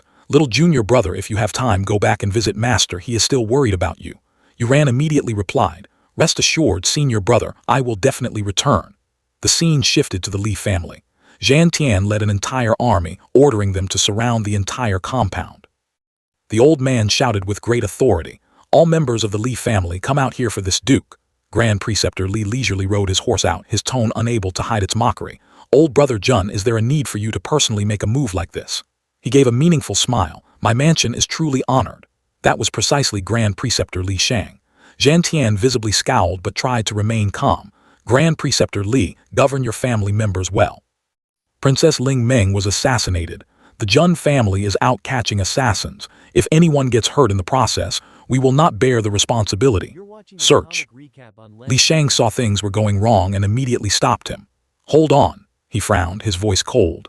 Jun Lao Gongjia, although you are the commander-in-chief of the military and a duke of the empire, holding high authority and a prominent position, Li Shang continued irritably, this Grand Preceptor is also a first-rank official of the current court. Without His Majesty's imperial decree, who dares to be unruly in my house? Zhan Tian immediately replied, is the Grand Preceptor implying that a person of high authority, a first-rank official of the current court, can be a den hiding assassins? Saying that, the old man shouted out an order, search it for me, kill anyone who obstructs without mercy. Yuran had appeared behind them at some unknown time, calling out, Jun Lao Gongjia, please wait. He bowed and respectfully continued, may this junior say a word. However, no one saw that when he bowed down, Yuran's eyes gleamed with deeply malicious thoughts. Yuran gently said, Jun Lao Gongjia, if it is a search by imperial decree, the Li family naturally wouldn't dare to resist. He still casually continued his words without realizing the impending disaster. But if there is no imperial decree from His Majesty, and in the end, no assassins are found then. The moment his words ended, Yuran received a thunderous slap from Zhan Tian, accompanied by a curse. Stinking brat. After that strike, Yuran sprawled onto the ground. However, Zhan Tian's anger had not subsided. This old man is looking for assassins. Even your grandfather wouldn't dare have an opinion. The old man stood towering in front of Yuran, asking through gritted teeth, what the hell are you to dare teach me how to speak? Yuran clutched one cheek, his eyes gradually becoming frighteningly sharp. He wiped the trail of blood lingering on the corner of his mouth and said enduringly, Jun Lao Gongjia's teaching is very correct. It was this junior who was abrupt. Please do not blame me, Lao Gongjia. Zhan Tian exuded killing intent all over, scolding. Your Li family is quite bold. There really is a conspiracy. Li Shang, who had been silent all this while, finally spoke up. Everyone step out for me, let him search. If he cannot find any assassins, this old man will present a memorial to the emperor. Hearing this, Zhan Tian immediately ordered, search for this old man. He didn't forget to add, rummage thoroughly, do not miss a single corner. The soldiers immediately acknowledged the order. Yes, sir. At this time, outside the Li family, a horse carriage was parked right in front of the gate. Huai Wu sat inside the carriage, thinking to himself, Zhan Tian is making things tense with the Li family this time, and the Li family naturally has many secrets related to their own safety that cannot be exposed. His face looked extremely contemplative. If exposed, the Li family will definitely perish. Thinking so, Huai Wu spoke up. Zhan Tian is clearly not going to give up easily, but we cannot afford to lose the Li family right now. Then he ordered the shadow outside the carriage. Ying Zai, if there is anything unusual, show yourself and resolve this noisy farce. Inside the private residence, Zhan Tian's roar echoed.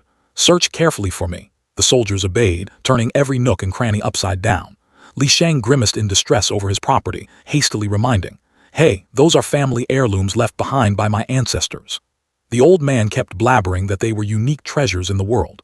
Li Shang seemed unable to endure any longer, his anger having reached its peak.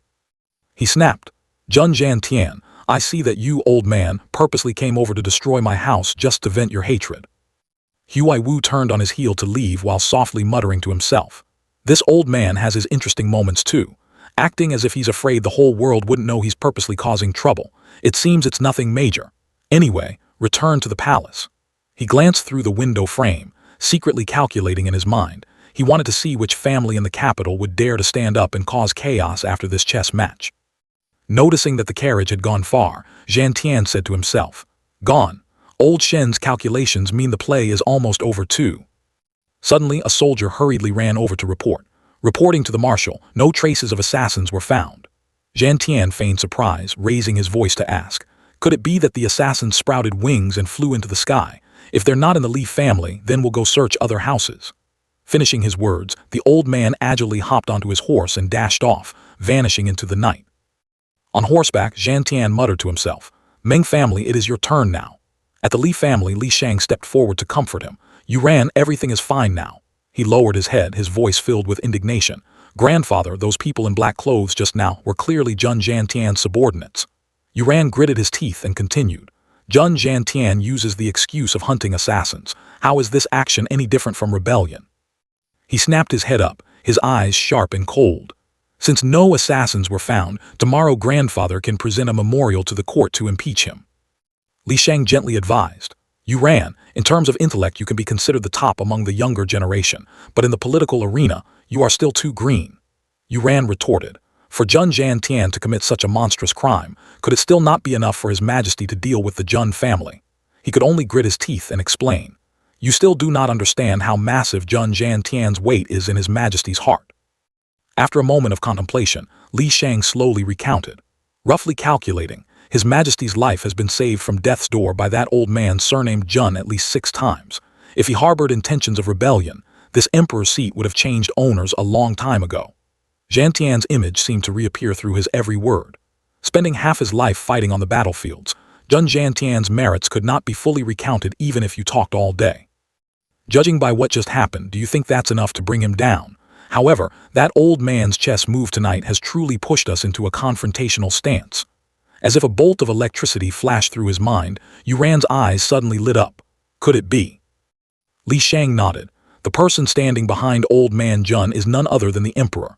The princess was assassinated. I fear His Majesty is taking this opportunity to reshuffle the deck of power. Gu Han asked in bewilderment. Reshuffle the deck, he had to clarify further. That's right, in His Majesty's eyes, the recent rivalry between the 3 princes has crossed the line. He added, therefore the Fan family and the Luo family, the 2 families that once supported and roped in the 3 princes, both received a proper warning tonight. When the person opposite fully understood everything, Li Shang gently placed a hand on his shoulder, instructing, remember, when the situation is not yet settled, you absolutely must not act without thinking. Gu Han raised his voice sarcastically. Are we just going to swallow this anger? The hand placed on his shoulder tightened slightly. How could we let it go so easily? Presenting an indictment memorial tomorrow will give His Majesty an excuse to make a move against the major families. Yuran, you are clever and sharp but lack political acumen. Ponder carefully over tonight's events. Gu Han obediently bowed his head. Yes. He pondered for a moment, his hand unconsciously rubbing the red mark on his cheek, his eyes gleaming with determination. Jun Jantian, I will never forget your slap for the rest of my life. At the Meng family, a shout rang out, search it for me. Another voice hastily sounded right after, Jun Lao Gongjia, please show mercy. Amidst the chaotic scene, a calm voice spoke up, drowning out all the noise. Old man, have you caused enough of a ruckus? Wan Li turned around and recognized an all too familiar face. He couldn't help but exclaim, Mo Zai. Immediately after, the 2 hugged each other, a tight embrace filled with emotion. It's good that you're okay. Living another life, this was the first time Jun Mo Zai truly felt such complete warmth of family affection. Moved, he softly called, Grandfather. He laughed joyfully. Let's go, we're going home. Saying that, everyone mounted their horses, quickly leaving the noisy place. Early the next morning in the grand hall, the radiant morning sunlight shone down. Huai Wu asked in a deep voice, what exactly happened last night? Why are so many people absent today? Can anyone explain this to me? The officials immediately clamored. We beseech your majesty to seek justice for us. Jun Jantian relies on his high merits, disregarding the royal laws and privately mobilizes troops. Seeing the emperor remain silent, the crowd took advantage to push further. Jun Lao Gongjia disregards the laws, tramples upon the majesty of the royal family, and behaves extremely arrogantly. That old man barged into officials' mansions without permission, letting his subordinates smash everything to ruins. It is an unforgivable crime, utterly lawless. This minister suggests dismissing and investigating Jun Jantian. Rightfully, he should be executed. Hearing this, Huai Wu turned to an old man and asked, Jun Jantian, were you really that unruly? Do you have anything to plead? The old man bowed, raised his head, and replied, reporting to your majesty, this old minister heard the news of the princess's assassination last night, and my heart burned like fire. Huai Wu softly oh-ed, and Jantian continued. This old minister received intelligence, assuming the assassins might strike again, so I privately mobilized the army to surround and capture them. The bloody battle last night finally prevented a potential major disaster. As the old man was speaking, someone nearby pointed a finger in judgment. You say they were assassins, do you have any proof? Despite being questioned, Jantian maintained a calm demeanor. More than 100 corpses of assassins are currently hanging on the city gates. Isn't that proof? Although this old minister tried his best, there were still over a dozen officials who couldn't be rescued in time, dying tragically at enemy hands. This old minister begs to be punished. Brilliant of Jun Zhantian, just finding a random excuse was enough to cover everything up. A man with vicious squinted eyes said through gritted teeth, "You old man spitting blood at people." But before he could finish his sentence, he was stopped by another man. "Your Majesty, this is the old master of the Dugu family, Dugu Zongheng." He clenched his fists, speaking passionately. The assassin incident last night was largely thanks to that old fool Jun Zhantian making prompt decisions, thus pacifying a major disaster. Old Jun's methods were somewhat extreme, but his merits cannot be denied. An official nearby cursed in annoyance, truly rebellious officials and traitors, a scourge to the nation and the people, causing chaos in the court yet still considered to have merits. Do you think everyone in this world is blind? Zongheng swung his arm, clearly showing his irritation. Are you implying that what this old man is saying is incorrect? Right at that moment, Huai Wu spoke up. Enough, I understand. Jun Zhantian, due to his eagerness to catch the bandits, acted without proper moderation, fined 1 year of salary and must close his doors to self-reflect for 3 months. Furthermore, because he has the merit of eliminating assassins, rewarded with 1,000 taels of gold and 1,000-year ginseng. As for the military, temporarily handed over to Dugu Zongheng for full command. Hearing this, they couldn't help but feel a sense of injustice. How is this a punishment? This is clearly a public reward and paid leave, Your Majesty. Not giving them a chance to object, he decisively announced. This matter is settled. No one is allowed to dispute it. Court is dismissed. As the crowd filed out, an official approached to inquire. Old Jun, congratulations. Is your grandson doing better? The old man pretended not to hear and turned around, saying loudly, Your Majesty, please lend your minister the imperial physician Bu Si Xiansheng. There is an urgent matter. The scene shifted to a room where Mo Zai was lying on a bed. His injuries, thanks to the purification of spiritual energy, had gotten much better. Recovering too quickly would make others suspicious. Taking this opportunity to rest, I might as well absorb more spiritual energy from the Hongjun Tower. Suddenly, the door burst open and a figure rushed in breathlessly. San Shao, you scared the soul out of me. Thank goodness you're all right.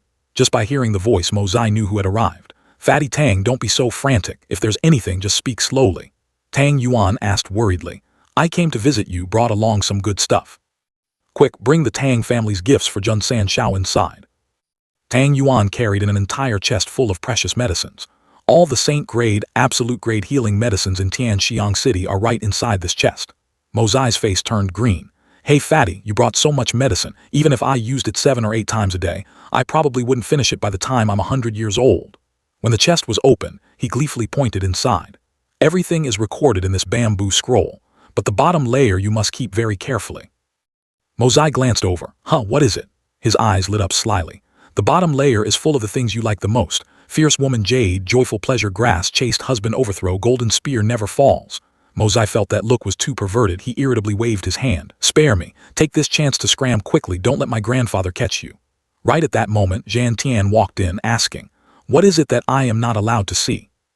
As soon as he saw Zhantian's figure, Tang Yuan found an excuse to slip away immediately. San Shao, I'll head back first.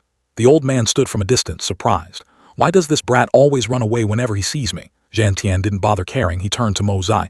Mo Zai, I brought Imperial Physician Fang to examine you. He introduced the person beside him, Bu Si Xiansheng.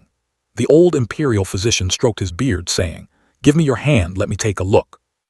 Mo Zai told himself he had to find a way to prevent the old man from discovering he was faking his illness.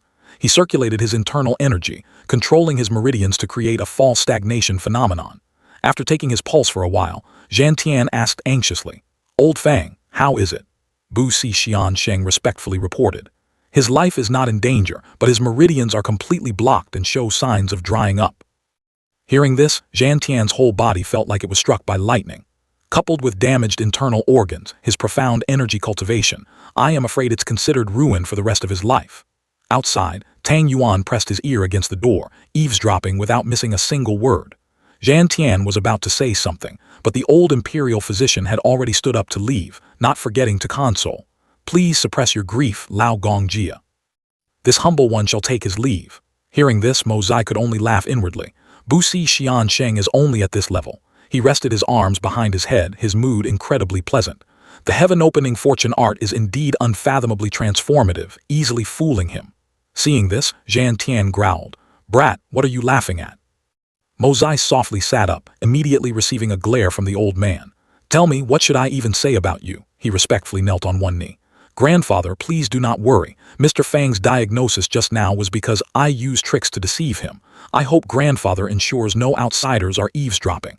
Zhan Tian was still bewildered. Mo Zai, why did you do that? He earnestly explained. Grandfather's recent actions have caused a shockwave across the major families in the capital. The Jun family's power has reached a point where the royal family can no longer sit still. Grandfather is advanced in age, third uncle is heavily injured and crippled, and I am a useless good-for-nothing. Only this way can His Majesty's suspicion be lessened. If His Majesty knew I was completely unharmed, his jealousy would surely increase. I fear by then the Jun family would face a great calamity. I am not used to entrusting my fate into the hands of others. I want the Jun family to hold its own destiny. Unexpectedly, the news spread quickly to Wan Li's ears. Is Jun Mo Zai truly crippled? Tang Yuan confirmed once again. It's the absolute truth. The imperial physician Mr. Fang diagnosed it himself. He looked regretful. To think that the sole descendant of the Jun family could ultimately only become a civil official. What a pity. Elsewhere, they were also gossiping endlessly. I didn't expect Jun Mo Zai to end up in such a state, but this matter is not good at all, one person said. Li Shang seriously replied. This news was spoken by divine physician Fang himself. Indeed, Bu Si Xian Sheng personally confirmed that Jun Mo Zai's meridians are blocked, no different from a cripple, beyond any cure. Hearing this, Yuran felt completely at ease. Since grandfather has confirmed it, then the Jun family is no longer a threat to us. This matter quickly reached Huai Wu's ears. Is there really no way to save Jun Mo Zai? Bu Si Xian Sheng respectfully reported. Yes, according to this old minister's diagnosis, this matter is absolutely true. He twirled his wine cup, a satisfied look on his face. I understand. Besides that, the old man had another matter to report. This old minister also noticed a few other things at the Jun family. The story was gradually revealed. I heard that Jun Zhan Tian has recently been purchasing a lot of dirt and stones, not only to build the walls higher through the night, but also dividing the courtyard inside into two separate areas, used to place Jun Mo Zai under house arrest. In his free time, Old Master Jun often leads his troops to patrol everywhere, the sounds of shouting and killing echoing to the sky, as if training soldiers. I also heard that when Old Man Jun has nothing to do, he often drinks wine to drown his sorrows, drinking until he is dead drunk. As for Jun San Shao, he drinks heavily with his third uncle Jun Wuyi every day. Mo Zai sighed in admiration while pouring the wine. With the weather this cold, drinking wine is truly one of life's greatest pleasures. Wu Yi nodded in agreement upon hearing this. I didn't expect you, Mo Zai, to have such talent. This wine is indeed an absolute masterpiece. He chuckled softly. My wine brewing skill is just a minor trick. Third uncle, I heard the first time grandfather drank this wine, he got completely wasted. He took a sip, not forgetting to remind. I heard he was drunk, but don't badmouth your elders behind their backs. Meanwhile, he was already imagining the scene. I heard grandfather even sang loudly when he was drunk and then fell asleep right next to a pig's head. Wu Yi grumbled after finishing his drink. You brat, why didn't you tell me the wine was this strong? Mo Zai teased. It seems grandfather's alcohol tolerance isn't very high either. He didn't mind, his hand still filling his wine bowl. Let's not talk about this anymore. It's your turn, are you mentally prepared? He held his wine bowl, drinking it all in one gulp, before speaking up complainingly. Grandfather is truly something, how could he think of getting eldest sister-in-law to train me? He calmly replied. She is about to break through to silver profound energy for you, she is a good master. He slowly recalled the previous incident. 8th grade profound energy fighting against silver profound assassins. What a pity. He didn't know what sin this Jun San Shao had committed against her in his past life that every time they met, he would be beaten until his face swelled. At that time, Mo Zai received a thunderous slap on his face, accompanied by a scolding. Insolent. Not wanting to bring up that painful memory, Mo Zai considerately asked, By the way, third uncle, how is the search for the medicinal herbs I asked you for? Wu Yi could only shake his head. There's absolutely no news of the Brahma root. The 9-leaf grass is even rarer. A few days ago I heard there were 3 stalks at the Jin Xiang Merchant Guild, but they were already bought by someone else. This made him feel something was wrong. Bought by someone else. No one uses those medicinal herbs unless their meridians are blocked. Could it be the news leaked out and someone is targeting our Jun family? He also noted. The people searching for the herbs don't even know the reason why they have to find them. And it's even more impossible for them to know this matter is related to me. I will send someone to investigate. Suddenly the space became strangely quiet. Wu Yi gently turned his head. Mo Zai, your master is here. Jing Han walked over, her eyes staring intently at him, making Mo Zai cough dryly a few times. "Greetings, sister-in-law. Can we not fight today? Isn't your reward for training with me the wine? I can give you 2 whole jugs, okay?" She cracked her knuckles, making crisp crack-crack sounds. Jing Han's face darkened, clearly wanting to teach him a lesson. "No, are you ready? Why are you so active today without even being invited? If we talk about killing, no one is my opponent. But telling me to only hit and not kill, I truly cannot do it." Caught off guard by the sudden attack, Mo Zai dodged clumsily. "Hey, why didn't you say anything before starting? Sneak attacks are despicable." Jing Han's face remained as cold as ice. "Cut the nonsense. I'll take him down quickly and go back to drink." It turned out that Guan Jing Han was an alcoholic. He quickly grabbed her wrist, blocking the strike much more skillfully than before. "Oh my, why are you being so unreasonable, sister?" Every single one of his movements could not escape Jing Han's sharp eyes. She scoffed. "All you do is dodge back and forth. Are you going to fight or not?" Mo Zai leaped back slightly, a thought flashing through his mind. If I don't dodge, should I just stand still and take a beating? Before long, Jing Han closed the distance with Mo Zai. "Got you," she announced triumphantly. "Your whole body is full of openings." With just one simple move, Jing Han threw his entire body to the ground. She smirked, pinning Mo Zai down. "You couldn't even take a single strike. Hand over the wine." He was beaten to the point of bleeding from his mouth. "Go easy, don't press down so hard. Grandfather said to just beat me until I can't stand up. He didn't tell you to crush my guts like this."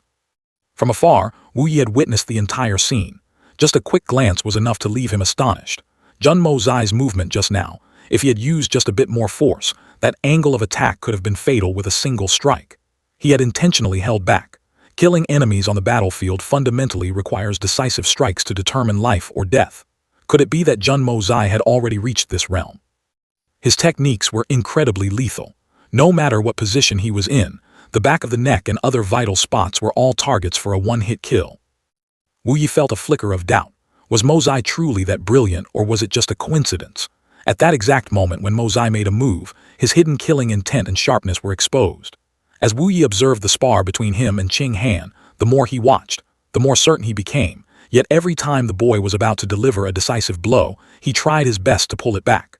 Mo Zai performed these actions entirely subconsciously. In reality, Mo Zai did not even need to think. When attacked, his natural reflex was to aim for the enemy's vitals to deliver a finishing blow. This was an instinctive reaction that could only be acquired after taking the lives of countless people.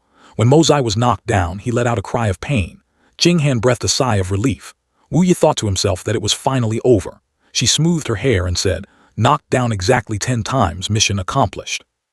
Jing Han earnestly picked up the 2 jars of wine, then bowed to Wu Yi. "I'll take my leave now." Mo Zai rubbed the bump on his head, complaining, "I already told you I don't know how to fight. It hurts so much." Wu Yi looked at him helplessly. "You don't know how to fight? You mean you only know how to kill?" Mo Zai stood up and sighed. "What a heavy hand." Wu Yi asked curiously, "How did you do that?" Hearing this, the boy fell silent for a moment. Then Mo Zai admitted, "You caught me, uncle. As expected, nothing gets past third uncle." He didn't know what to say. "Mo Zai, you."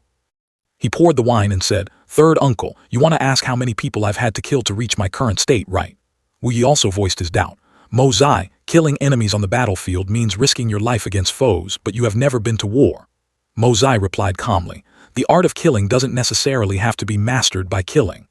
As long as you thoroughly understand the structure of the human body, it will come naturally." Wu Yi couldn't believe it. "Is it really that simple? Impossible." The boy argued convincingly. "The Jun family's intelligence network tracks my every move every single day. Third uncle, do you really think I could secretly go around killing people without anyone knowing?" Wu Yi was stunned. Could he be a born assassin king? He continued to ask curiously, "But why are you interested in killing? With such high attainments, yet you—" Mo Zai looked at him, his voice serene. "Third uncle, ever since your nephew came to this world, I haven't killed a single person." Right at that moment, Kai walked in and respectfully reported, "Third master, young master, there is someone at the door who wishes to see third master. They say there is an urgent matter to report." Mo Zai spoke up, "Let them in immediately." A soldier ran in, kneeling on one knee to report, "General, we have tracked down the buyer of the 9-leaf herb." Wu Yi asked immediately, "Who is it?" The soldier scratched his head, hesitating, unsure whether he should speak. It was the eldest young master of the Tang family, Tang Yuan. Mo Zai frowned. "Tang Yuan, what does that fatty need the 9-leaf herb for?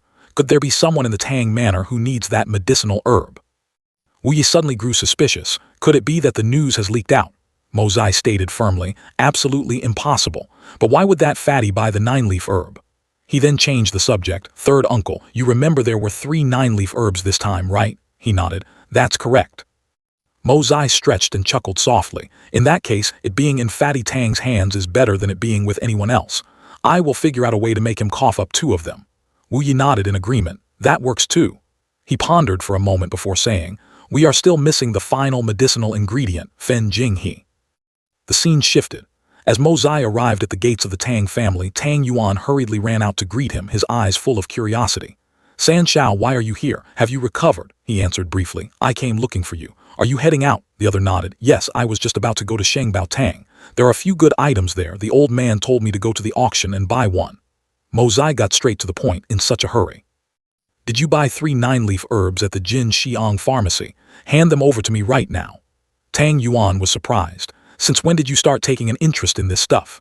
9-leaf herb or 7-leaf herb or whatever, I have no idea. He frowned, his tone displeased. Tang Yuan, do you know how hard it was for me to find this information? And you dare say that to me? The fatty hastily explained. I really don't know, big bro, I'm not messing with you. Suddenly, a thought flashed in Tang Yuan's mind, making him exclaim, Jin Xiang pharmacy. Mozai pressed him. Hurry up, remembered it now. The other rubbed his chin and replied nonchalantly, it's my family's property after all. I've only stepped foot in there once in my life, and it was solely to buy medicine for you. All the medicines from 5 days ago, I already had my men deliver them straight to your manor. Mozai felt exasperated. He hadn't expected that after searching for half a day, the answer would be sitting right in his own home. Tang Yuan coaxed, San Shao, you've just recovered from your illness, it's rare for you to go out. Why don't you come with me to the auction for fun? Rumor has it there are a lot of interesting items, let's go bring a bunch of them back, he said excitedly. Mozai originally intended to decline, using the excuse of having no time. However, when his eyes accidentally swept over the catalog reading the words, Fen Jing He, Zhang Xiang, Qing Xiang Zai, a flash of suspicion sparked in his mind. He patted his friend's shoulder heavily and agreed decisively, all right, let's go see if there's anything good. Mozai declared confidently, we'll sweep that place completely clean together. Shortly after, the two stopped in front of the auction house. Mozai looked up at the massive architecture before him and couldn't help but exclaim, Shengbao Tang is truly gigantic. Seeing Mozai standing there in a daze, Tang Yuan nudged him and urged, San Shao, why are you spacing out? Get inside quickly. Mozai slipped in behind him, secretly remaining vigilant. The people walking behind exuded thick killing intent, all of them in a defensive posture. What kind of hellish place was this Shengbao Tang anyway? Once inside Shengbao Tang, Mozai lowered his voice. I remember both of our families have private boxes. Tang Yuan replied immediately, let's go to my family's box this time, it's about to start. When the two had settled into their seats, Mozai glanced to both sides. Which families do those 2 boxes belong to? Tang Yuan burst out laughing. Boss, did your fever make you senile? Over there are the boxes of the 2nd prince and the 3rd prince, and next to them is the 1st prince's. Mozai furrowed his brows slightly. 2 assassins sneaked into the prince's boxes just now. Could it be related to the assassination attempt a few days ago? His friend informed him. San Shao, Li Feng and Meng Haizhou are also here, right in the next room. Mozai smiled cryptically. Oh, so close. Fatty, promise me one thing today, and I'll help you vent your anger, how about it? Tang Yuan nodded repeatedly without hesitation. We're sworn brothers, just speak your mind. As long as you stop being mad, I'll accept any condition. Mozai leaned close to his ear and whispered, later, you win an auction item for me, don't let anyone know I need it. If you just help me with this today, I'll make those little brats pay the price. The other instantly agreed, goes without saying. Whatever you want, I'll buy it. Why be so polite between brothers? Mozai objected. That won't do. Even blood brothers must settle their accounts clearly. Just then the auctioneer's voice rang out, sorry to keep everyone waiting. He crossed his arms over his chest and solemnly declared, today's auction officially begins. He then continued, the first item is. Amidst the bustling crowd, Mozai quietly activated his observation skill, his spiritual sense enveloping Haizhou and Li Feng. Tang Yuan asked softly, San Shao, we're already on the 6th item, hasn't the thing you need appeared yet? Mozai kept his eyes fixed on those 2, grasping their plan. Strange, Fen Jing He is just an ordinary medicinal herb, is there a need to spend so heavily? They are making their move, their main target is the next item. The auctioneer announced, the next item is the deep-sea jade coral. As the curtain was drawn, a radiant potted coral was revealed. He introduced, this jade coral is making its debut here at Shengbao Tang. I believe that across the entire continent the number of these can be counted on one hand. Mozai ordered, Fatty, the thing they want is exactly this. The moment there's a starting price, you must shout a massive bid, giving them no chance to react. The auctioneer continued. The jade coral contains the primordial energy of heaven and earth. Placing it in one's home will be extremely beneficial for a profound practitioner's cultivation. The starting bid is 100,000 taels, and each increment must not be less than 10,000 taels. The moment the auctioneer finished speaking, Tang Yuan threw his leg right onto the railing and roared as if he wanted the whole world to hear. Your grandpa bids 1,000,000 taels. The entire auction hall instantly went dead silent, all eyes locked onto him. Tang Yuan sneered twice, clearly being deliberately provocative. Li Feng's blood boiled with rage as he glared over. The starting bid was only 100,000, yet this guy was showing off by immediately shouting 1,000,000. With a weary expression, Li Feng asked, "What do we do now?" Haizhou growled. "Yuan has ordered that we must obtain the jade coral at all costs. This item holds immense significance for Grand Preceptor Li, whose profound qi has been crippled." He looked exhausted. "This matter involves the entire fortune of the Li family, but Yuan only gave us 2,000,000 taels. This is really putting us in a tough spot." Right at this moment, someone below shouted loudly, "I bid 1,200,000 taels." The hall suddenly became lively again. Mozai looked down at where the shout came from. "Here it comes." Tang Yuan seemed amused. "Who are you trying to scare? 2,000,000 taels." Li Feng in the next room immediately raised the bid, 2,400,000 taels. "Tang Yuan, do you really want the jade coral that badly? This item is completely useless to you." He didn't buy it, glaring back at his opponent and arguing stubbornly. "How do you know it's useless to me?" Having said that, he decisively shouted, 3,000,000 taels. The auction had reached its climax. But out of sheer pride, Li Feng still decided to shout a higher number, 3,500,000 taels. "Tang Yuan, don't push it. You should always leave some leeway in everything so we can still face each other later." Mozai couldn't stand idly by and watch this childish bickering any longer, so he spoke up to defend his friend. "How ridiculous. Tang Yuan clearly bid first. You guys want to snatch it and now you're blaming him. Where is your logic?" Haizhou, standing nearby, immediately sneered. "Jun Mozai, it's not your place to butt into this." The scene suddenly shifted to another corridor. Dugu Zio was peeking out the window, following Jun Mozai's figure. After observing for a while, she finally breathed a sigh of relief. Thank goodness, he's still safe. Tang Yuan, with sky-high confidence, calmly declared before the envious eyes of his rivals, "San Shao's business is my business. Your grandpa here has nothing but money. I bid 4,000,000 taels." Upon hearing this, Li Feng couldn't take it anymore, tightly gripping the balcony railing. He was determined to humiliate Tang Yuan. "I bid 5,000,000 taels. Tang Yuan, follow up if you have the guts." Mozai calculated carefully. 5,000,000 taels was already their limit. If the price increased any further, Tang Yuan would definitely end up with the item. Feeling that it was time to end things, he signaled to Tang Yuan. "Fatty Tang, that's enough." Heeding his words, the fatty immediately stopped, putting on an air of magnanimity. "Fine, this young master will let you have it." The colossal number left both sides stunned by their foolish decisions. Haizhou clutched his aching head. "Exceeding it by 3,000,000 taels, is it worth it?" Li Feng consoled himself. "At least we finally got it." Realizing something was amiss, Mozai began to harbor suspicions. "It's just a superficial wound. Why would they need the jade coral? This thing definitely has a special effect on them. What benefits the enemy harms us. I must ruin this." Mozai immediately called his friend, Fatty Tang. "Let's go over there and have a look." From a corner of the hallway, a voice echoed. "So this is the jade coral worth 5,000,000 taels." Mozai and Tang Yuan appeared. He pretended to marvel. Indeed, even when immortals fart, it's different from ordinary people. The compliment clearly carried more sarcasm than praise. The young man looked bewildered. HMPH. Afraid of being exposed, Mozai whispered, "Fatty Tang, your old man." Approaching the potted jade coral, Tang Yuan feigned regret. "San Shao, the old man ordered me to bring this thing back, but now."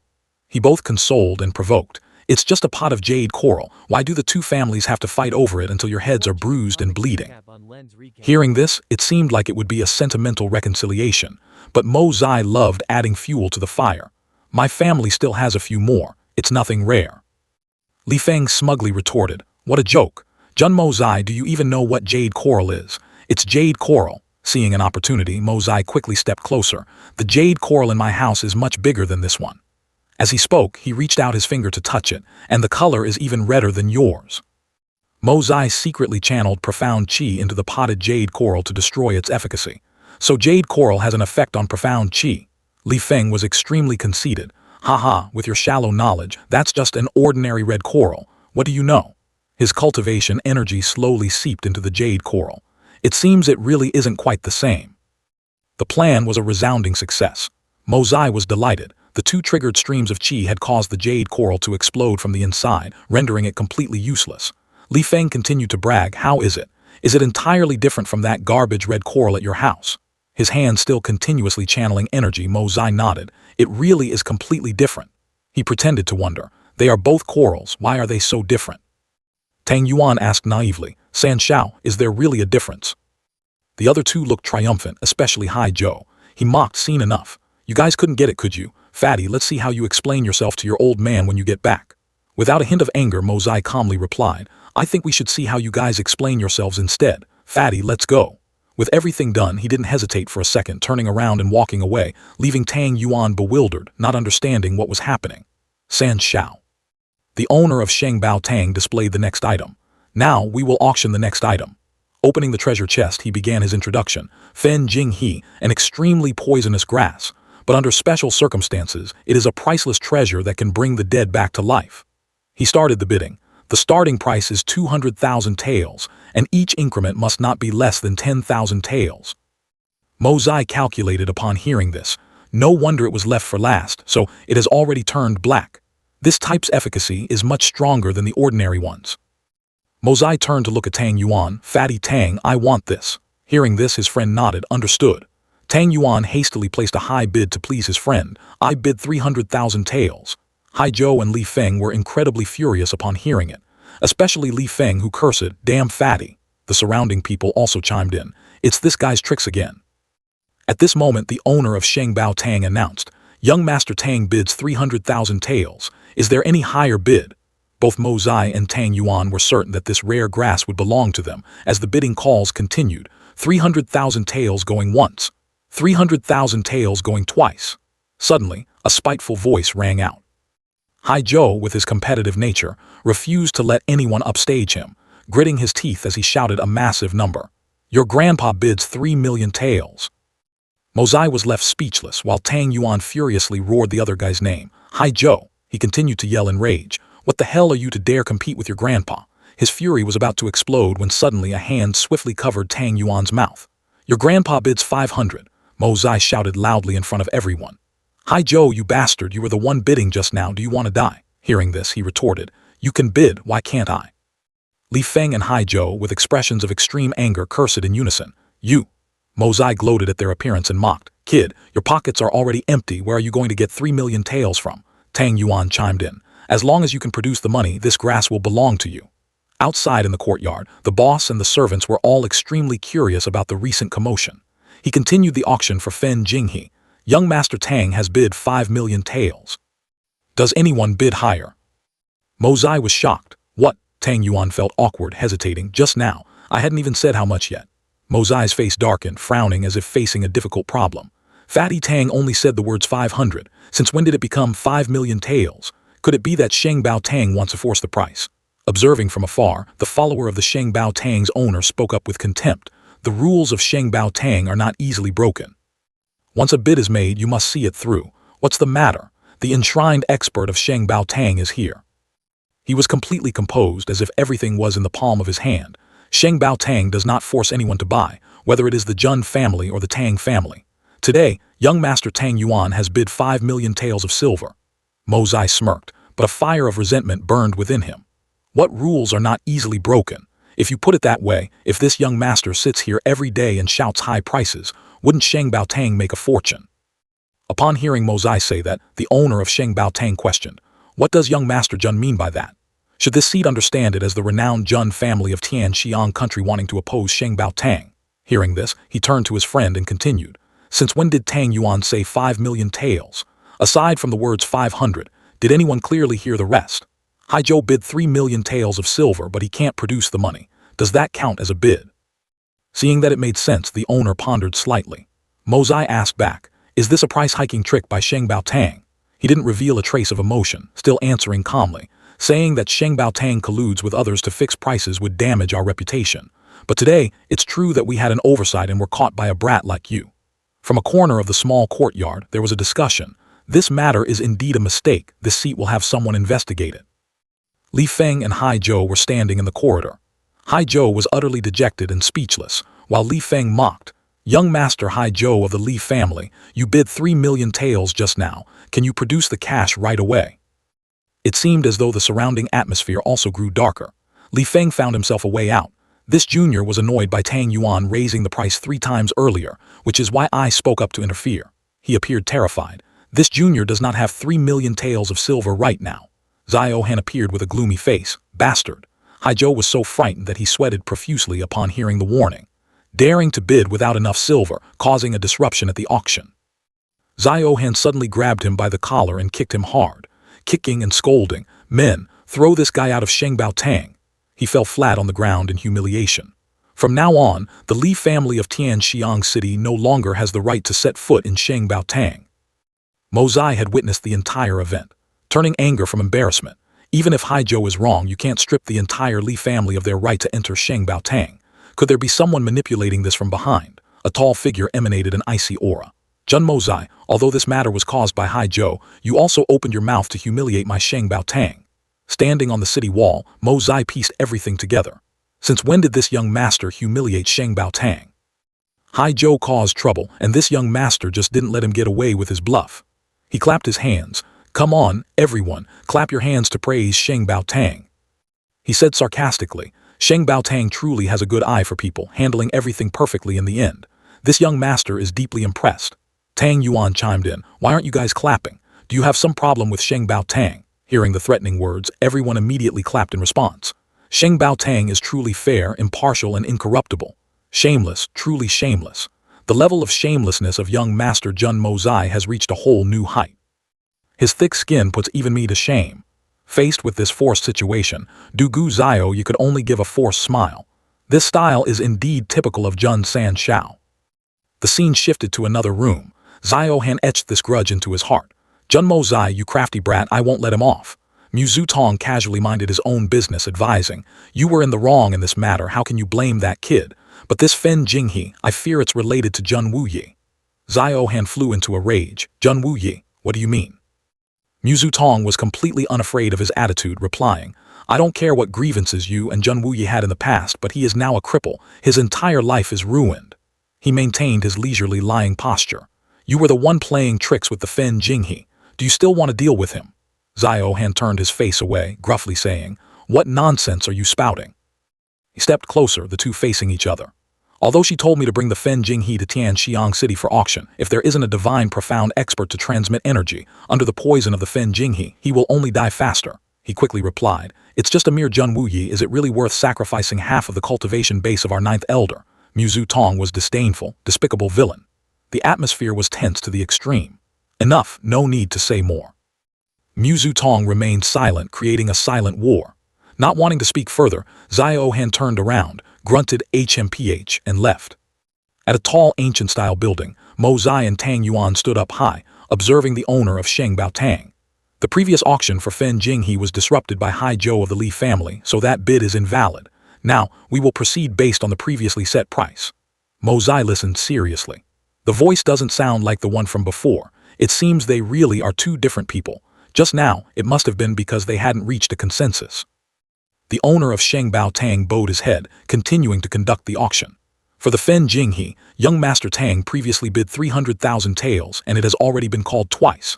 Is there anyone bidding higher than 300,000 taels? Hearing such a sky-high price, everyone around fell completely silent. 300,000 taels going for the third time. Sold. The owner's words rang out along with the strike of the gavel. Back in the wooden room, a voice sounded. It was snatched by that dandy young master again. Du Gu Xiao Yi had a joyful expression. To think he managed to buy the spirit herb at such a bargain, how annoying. Seeing her rarely this happy, Ling Ming found it strange. Why do you care so much about him, Xiao Yi? Why are you paying so much attention to him today? Du Gu Xiao Yi was startled, blushing as she denied it. I'm not. Ling Ming was suspicious. Sister Xiao Yi, don't tell me you've taken a fancy to this playboy. Her mouth said annoying, but her face was as radiant as a flower. It seemed Ling Ming's words had hit the nail on the head. Du Gu Xiao Yi hastily denied, not at all. Don't misunderstand, sister. She cupped her flushed face, making excuses for herself. Precisely because he's a dandy, he needs to be carefully taught a lesson to let him know how formidable this lady is. She then muttered to herself in embarrassment, leaving Ling Ming to stand there silently watching. On this side, the auction continued. He introduced the final item. Now for the final item, the ox tendons of a white-horned ox, a tier 6 profound beast. 30 pieces, starting price 4 million, each increment no less than 100,000. Right after the starting price was announced, the people below scrambled to bid. 4,500,000 taels, 6 million taels, 7,500,000 taels of silver. After a fierce bidding war, the number kept rising. 13 million taels of silver going twice, 13 million taels of silver going for the third time, sold. When Mo Zai saw that the item was tier 6 profound beast tendons, he felt a bit interested. Using tier 6 profound beast tendons to craft bowstrings, the power of the bow and arrow could increase by at least double. Crafting over 10 sets of bows and arrows, and integrating array techniques would be enough to create a grand profound expert. This is just the tendon of a tier 6 profound beast. If it were 30 tier 6 profound beast cores, I'm afraid the price would multiply several times. His expression turned cold. Although it has fallen into the hands of the second prince, I wonder if he can unleash the true potential of this batch of ox tendons. Fatty, let's go. Dugu Xiaoyu caught sight of Mo Zai walking with Tang Yuan and called out loudly, Jun Mo Zai. Her joy was evident on her face. Oh, so you're not dead yet. He turned around with a radiant aura and a handsome face. So it's Miss Dugu. It's been a while. Miss Dugu is getting prettier by the day. Dugu Xiaoyu felt shy. Really? Am I really prettier than before? I look in the mirror every day. Why didn't I notice? Seeing this cheesy scene unfold, Tang Yuan commented, Whoa, what's up with this little grandma today? He felt a bit awkward and quickly played along. Right. She grew shy again at his agreement. It must be because I successfully lost weight. Mo Zai was bewildered, not understanding what she was talking about. Dugu Xiaoyu got slightly pouty. Jun Mo Zai, what did you just say? You dare to eat my tofu? While they were engrossed in conversation, a pair of paws with white fur poked out from inside her clothes. Dugu Xiaoyu was extremely surprised. She cried out and then realized it was Xiao Bai. It obediently laid on Dugu Xiaoyu's hand. She pampered it. Good Xiao Bai, don't make a fuss. Big sister will give you something delicious later. Tang Yuan was surprised. A profound beast. My God, it's an iron-wing panther cub. She held its paw and waved it as if saying hello, and Xiao Bai also cried out, Ow, ow. Seeing this, Dugu Xiaoyu said, This little guy seems to really like you. He only just realized, so its name is Xiao Bai. What a cute animal. Mo Zai felt a bit awkward, not knowing what to do, but I don't like it. Dugu Xiaoyu offered a solution. Xiao Bai likes you so much, just hold it for a bit, and I'll forgive you for eating my tofu just now. Excited, Xiao Bai leaped out of its master's arms, causing Dugu Xiaoyu to blush deeply in embarrassment. It was gliding swiftly, just a few wingspans away from Mo Zai when it suddenly halted, its ears drooping upon hearing his malicious joke. Tusk, this little toy is so tiny, even if fattened up twice its size, it would barely be enough for one hot pot. Whatever, skip it. Come on fatty, let's bounce. Dugu Xiaoyu was petrified like stone, while Tang Yuan was completely speechless, leaving only the resentful ow cries of Xiao Bai echoing. Ignoring all teasing, it shot forward like an arrow, landing perfectly right on top of Mo Zai's head and excitedly letting out delightful ow sounds. Mo Zai could only sigh and accept his fate, lifting it down while secretly admiring, truly worthy of the name Iron-Wing Panther, incredible speed and top-tier aura-concealing ability. No wonder I didn't even notice when it ambushed me just now. Dugu Xiaoyu was astonished. She continued as Xiao Bai enjoyed Mo Zai's petting. Even though it didn't show dislike towards you, this is the first time I've seen it get so intimate with a stranger. It really is attached to you. A peak tier 7 profound beast is loyal for life once it chooses a master. How could this little girl be easier to tempt than a puppy? Seeing Xiao Bai glued to Mo Zai, Dugu Xiaoyu had to step forward and peel it off him. Mo Zai, are you perhaps its long-lost mother? Xiao Bai stubbornly refused to let go, its claws digging tightly into his clothes. Ow. Its master had to coax it sweetly. Good Xiao Bai, come back here. Big sister will give you treats. Mo Zai visibly showed his annoyance. Heaven knows, just take it away. Losing her patience, Dugu Xiaoyu snapped lightly. Come here right now. But the small beast still clung stubbornly to the hem of Mo Zai's shirt, crying ow non-stop. Hearing the sound of tearing fabric, he grimaced. Watch my clothes. The unwanted outcome finally happened. The hem of Mo Zai's shirt was torn to shreds by the sharp claws, making him look visibly depressed. Xiao Bai seemed to know it had caused trouble, letting out a faint ow. Mo Zai coldly turned on his heel. Fatty, it's late, let's head back. Tang Yuan immediately agreed. Yeah, let's go. Both Du Gu Zio Yi and Zio Bai Bai felt embarrassed. The master gently scolded with affection. It's all your fault, how can you be so useless? Is he your father or mother for you to be so attached? Du Gu Zio Yi rubbed its head, and the little beast whimpered a few ow-woo sounds, looking apologetic. Seeing it act cute, her anger subsided. All right then, in a few days I'll take you to go play with him again, okay? Having said that, she suddenly remembered, by the way, where did Princess Ling Ming go? As Mo Zai and Tang Yuan were walking, someone called them back. Jun Mo Zai. Yi Guhan stood there with crossed arms, conveying Ling Ming's intent. Ling Ming has something to discuss with you, please follow me. Seeing that someone was looking for Mo Zai, he signaled to Tang Yuan. Oh, fatty, you go back first. The moment the girl's silhouette stepped out from behind the curtain, Jun Mo Zai spoke up with a teasing tone. Oh, Princess Ling Ming has arrived. It really is a small world, isn't it? It seems our destiny is quite something. His joke made her face darken, her cold eyes shooting straight at him. She took a step forward and said bluntly, Jun Mo Zai, I want to warn you about something. He looked indifferent. Your Highness, please go ahead. I am all ears. Mo Zai suddenly felt a familiar murderous aura. It wasn't Yi Guhan, but the assassins from Sheng Bao Tang. Why were they here?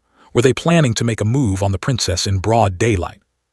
She walked and spoke, her tone carrying a hint of a threat. Young Master Mo Zai, Miss Du Gu is my closest sister. But he paid little attention, his focus entirely fixed on the hidden danger. The murderous aura suddenly weakened and then vanished. It seemed Yi Guhan had taken action to warn them. Ling Ming hesitated and said, I hope you won't interact too much with Zio Yi in the future. Do you understand what I mean? This beating around the bush left Mo Zai completely baffled. This young master is still not quite clear. How about your Highness just say it straight so it's easier to understand? His attitude disappointed her. Young Master Mo Zai, playing dumb forever isn't going to do you any good. Mo Zai persisted. Please be clear, princess. Who exactly is clinging to whom? A dignified princess of a nation making up stories, how truly laughable. His behavior angered her. Zio Yi is absolutely not someone you can reach. From now on, stop hovering around her lest you bring disaster upon yourself. They faced each other, the atmosphere as tense as a drawn bowstring. Ling Ming continued to loudly warn him. Jun Mo Zai, if you remain stubborn, don't blame me for telling General Du Gu Wu Dai about this. When that time comes, I'm afraid even the old Duke Jun won't be able to protect you. Things won't be pleasant. Ling Ming's threat finally managed to piss him off. Go tell him right now. It's best if Du Gu Zio Yi gets grounded by her father forever so she never comes to bother this young master again. The situation became extremely tense. She was momentarily stunned and had to concede. Fine, very well, Jun Mo Zai. A gentleman keeps his word. Don't regret it when the time comes. They both went their separate ways, but Mo Zai was still annoyed. What a busybody. She's not my wife, so why is she suddenly meddling in my business of finding women? Yi Guhan couldn't hold back anymore. He roared his name. Jun Mo Zai, the girl hastily intervened. Let's go, Uncle Yi. He glared at him, trying to teach him a lesson. Trash like you is truly detestable. Today I must teach you a lesson on behalf of the old Duke Jun so you know that not everyone can be trifled with. Mo Zai's fury reached its peak. HMPH, what the hell are you? Opening your mouth to speak on behalf of an empire's key official, how ridiculous. The man's killing intent flared fiercely, his words full of provocation. Without saying more, both prepared to clash in a life-or-death battle. Unexpectedly, Mo Zai abruptly turned his head and ran, screaming at the top of his lungs. Help! A Sky Chuan expert is hitting people. The Sky Chuan expert Yi Guhan is bullying an innocent civilian. Help! To save his life, he ran as fast as the wind. Running away is the best strategy. Now was not the time to strike. He couldn't expose his true strength here. Yi Guhan was infuriated by Mo Zai's cowardly behavior. You, a person cannot be this shameless. Unable to stand the childishness of these two, Ling Ming quickly stopped him. Uncle Yi, ignore him. Let's go back. She ordered, to Zio Yi's manor. The carriage immediately changed its course toward the Du Gu estate. He strode alone on the empty street, then suddenly stopped. Mo Zai sharply analyzed the situation, his expression unchanging. The trouble had been dealt with. While they hadn't gone far, he had to quickly tail those assassins. Looking ahead, he observed carefully. His current outfit was too conspicuous. It would be a huge hassle if he got recognized. Mo Zai turned into a deserted alley, finding a hidden corner to change his appearance. He rubbed his face, closing his eyes as if searching for something. Taking out a small bottle of liquid, he poured it onto his hands and rubbed it on to alter his skin color. Next, he messed up his hair to look completely different from his usual self. Glancing around, he found a clothing store and quickly went in to change his outfit. To be certain, Mo Zai double-checked his entire disguise. The skin of this body was too pale. Looking like this, no one would recognize him as a rich young master anymore. Finally, he caught up with the assassin's trail. Got them. At a street corner decorated with bright red lanterns, he vaguely guessed something. To think their destination would be this place. Mozai stepped into a brothel where seductively dressed beauties were waving at guests. It truly was a man's paradise, Lingwu Lake. Such a bustling compound existed in the middle of nowhere. The fact that people still frequented it made him feel strange. Did they also come here seeking pleasure? From afar, he saw a few shadowy figures acting suspiciously. Something was definitely wrong. No. In a dense patch of reeds, a luxurious flower boat was docking. The boat arrived exactly when they did. What a suspiciously convenient coincidence. Two suspicious individuals sneaked onto the boat. Afraid of losing their trail, Mozai decided to follow them. If he didn't press on, he feared he would lose track of them. He chose to detour through the reeds to avoid detection. Without further hesitation, Mozai decided to take a gamble. He quickly dove into the river. After stabilizing his breathing underwater, he looked up to observe the situation. Thanks to his masterful swimming skills, he approached the boat silently. Had it not been for his tremendous progress recently, he probably wouldn't have been able to pull this off. On the calm river surface, Mozai cleverly used a hollow reed to breathe. Having found a hiding spot, the next step was just to wait. Two people quietly stepped onto the boat, chatting as they walked. Lady Yue, do you know when Lord Liu will arrive? Underwater, he heard the conversation and was inwardly shocked. One person, two people, three people. There was even a woman. Inside the boat, two mysterious people in black were discussing.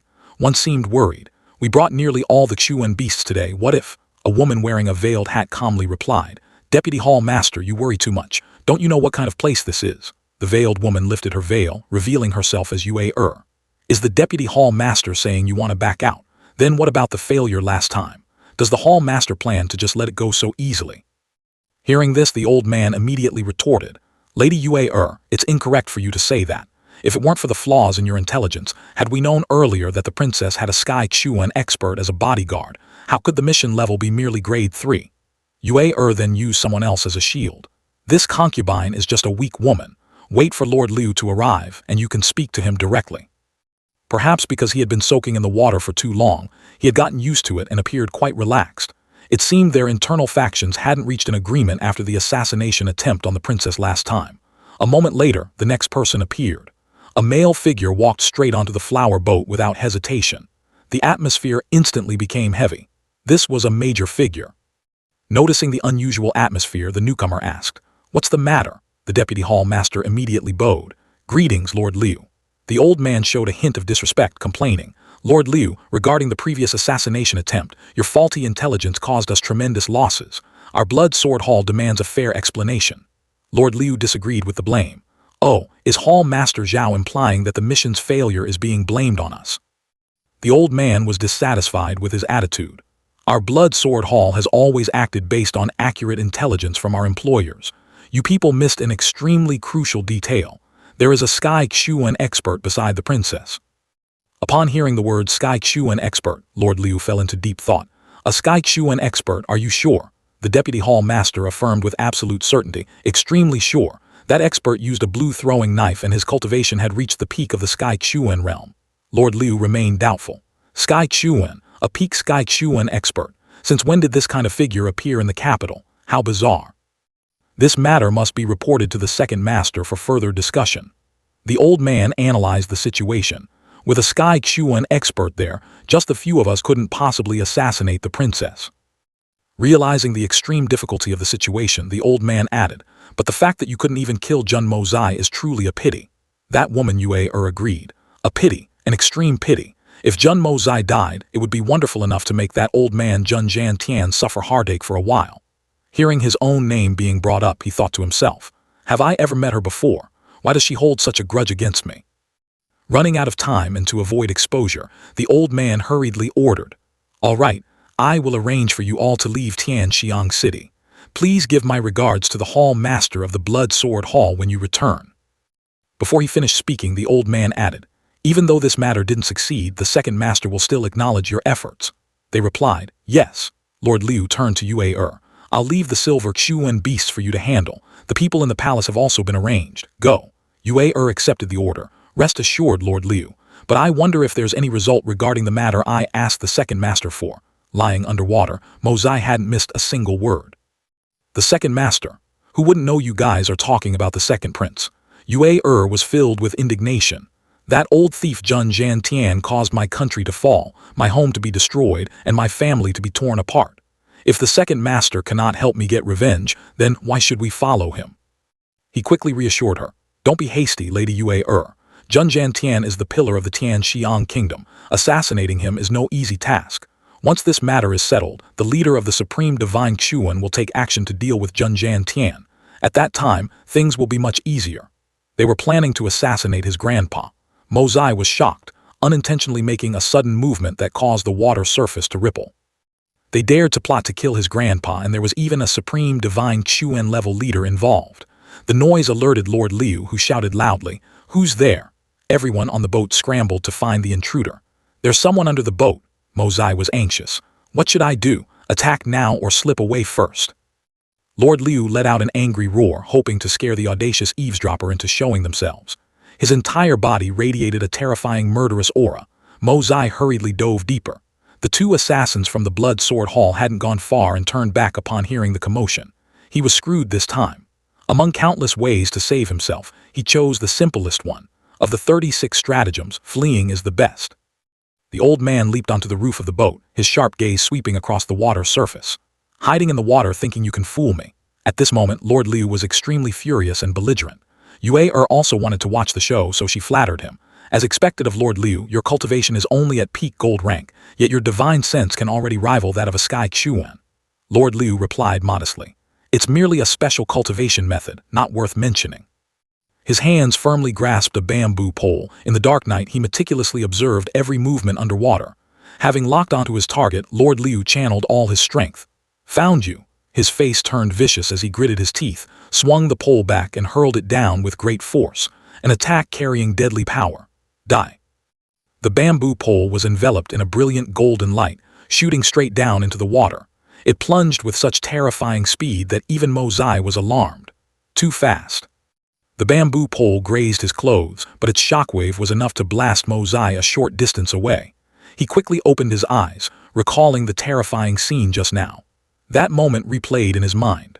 If the force had been just a bit stronger, he probably would have been sent to meet King Yama. Mo Zai found it troublesome.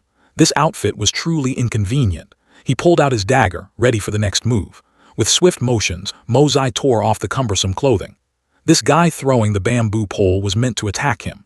Seeing the bamboo gradually floating up, he guessed that if the attack missed, the man could use it for leverage to stand on the water. Standing on the boat for a long time without seeing the assassin's surface, Lord Liu decided to go down and check personally.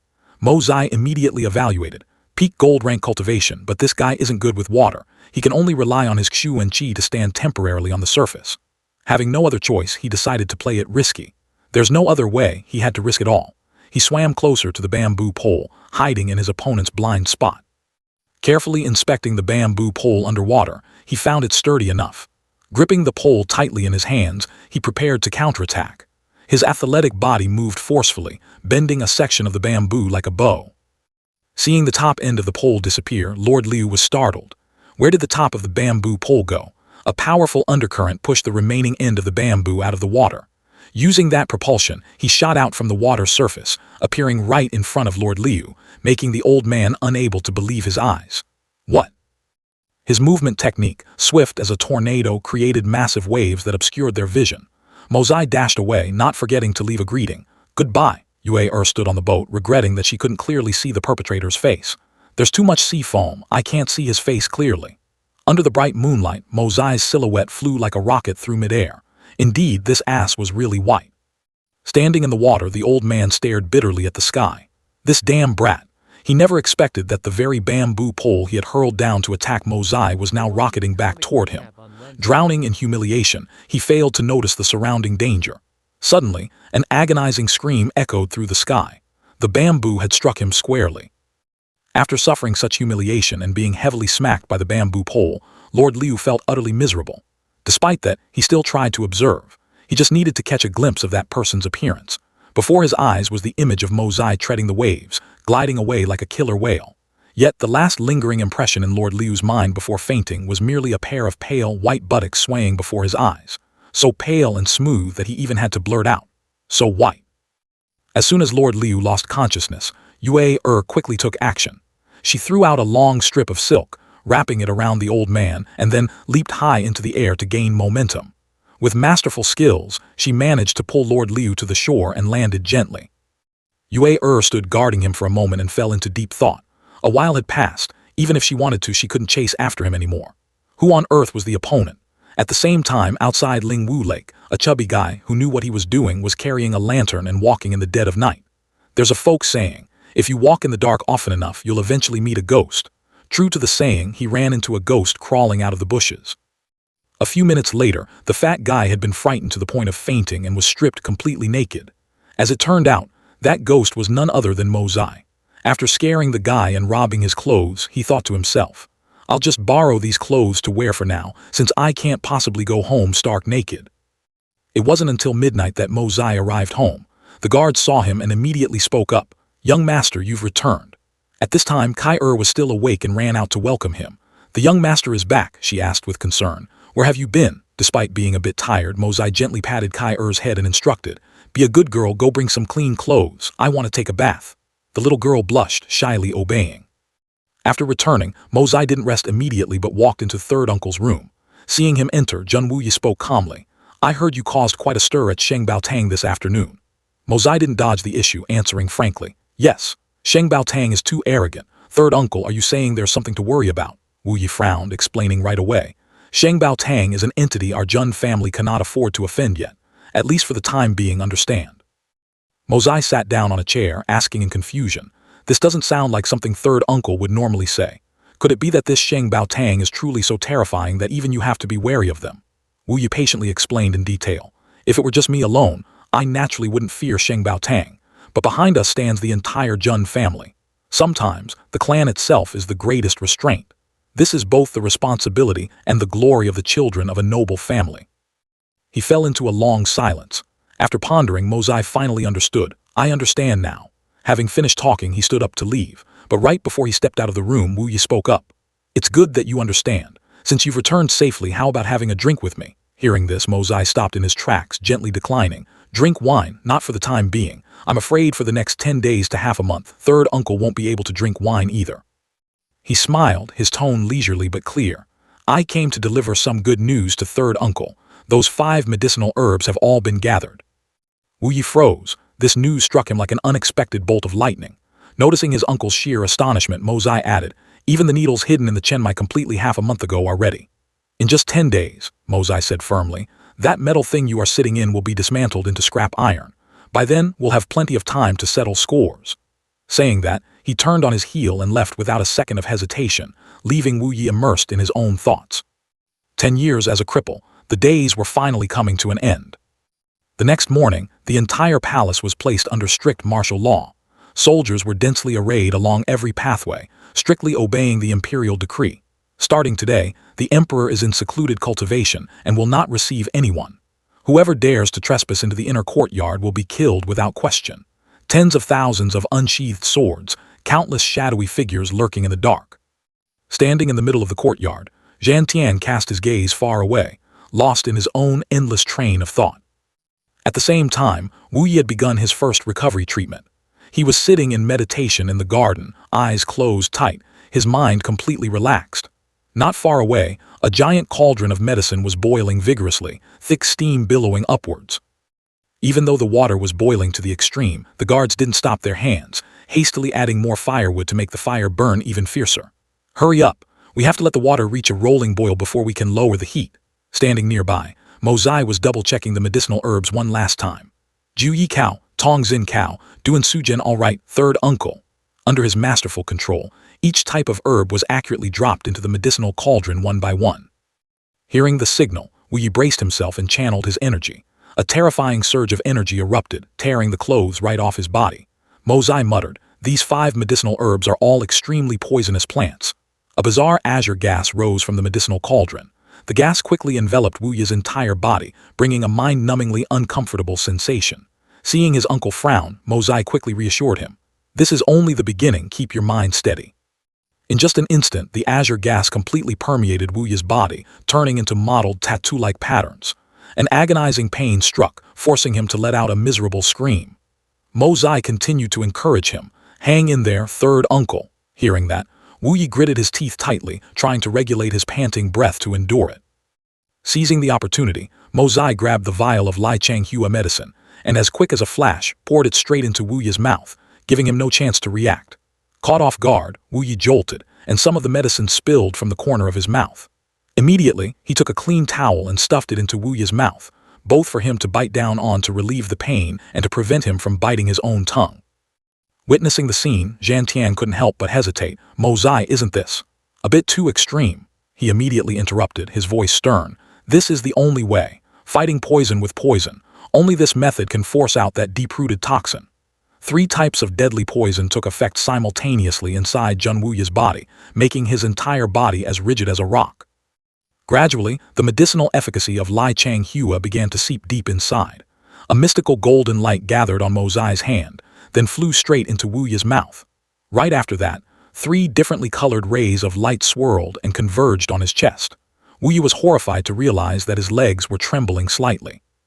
His legs and hips, which had lost all feeling for 10 years, were now experiencing the deadly poison from his old wounds rising madly, bringing a pain as if his very soul were being incinerated. Just a moment later, both Zhan Tian and Mo Zai noticed the distinct changes in Wu Yi. Zhan Tian was so overjoyed that he sprang up, cheering, "He can stand! He can stand!"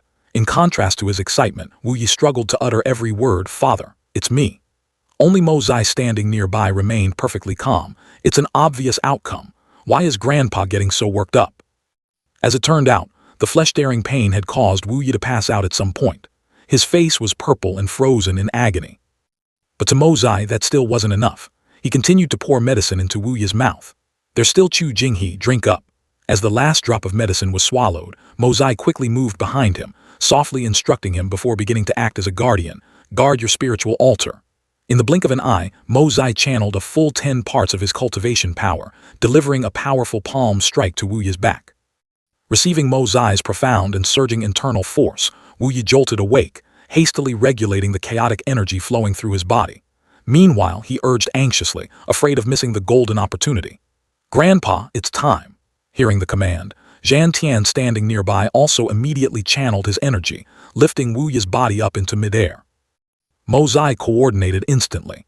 He stomped hard on the ground, shooting high up with silver needles tightly gripped in his hands, executing the supreme technique of using needles to transfer energy into the acupoints. The silver needles darted forward with wind-tearing speed, piercing straight into the acupoints on Wu Yi's body.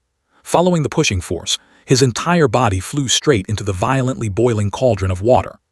A splash resounded, which was also the moment Mo Zai gently landed on the ground after just sending his uncle into a pot of boiling water.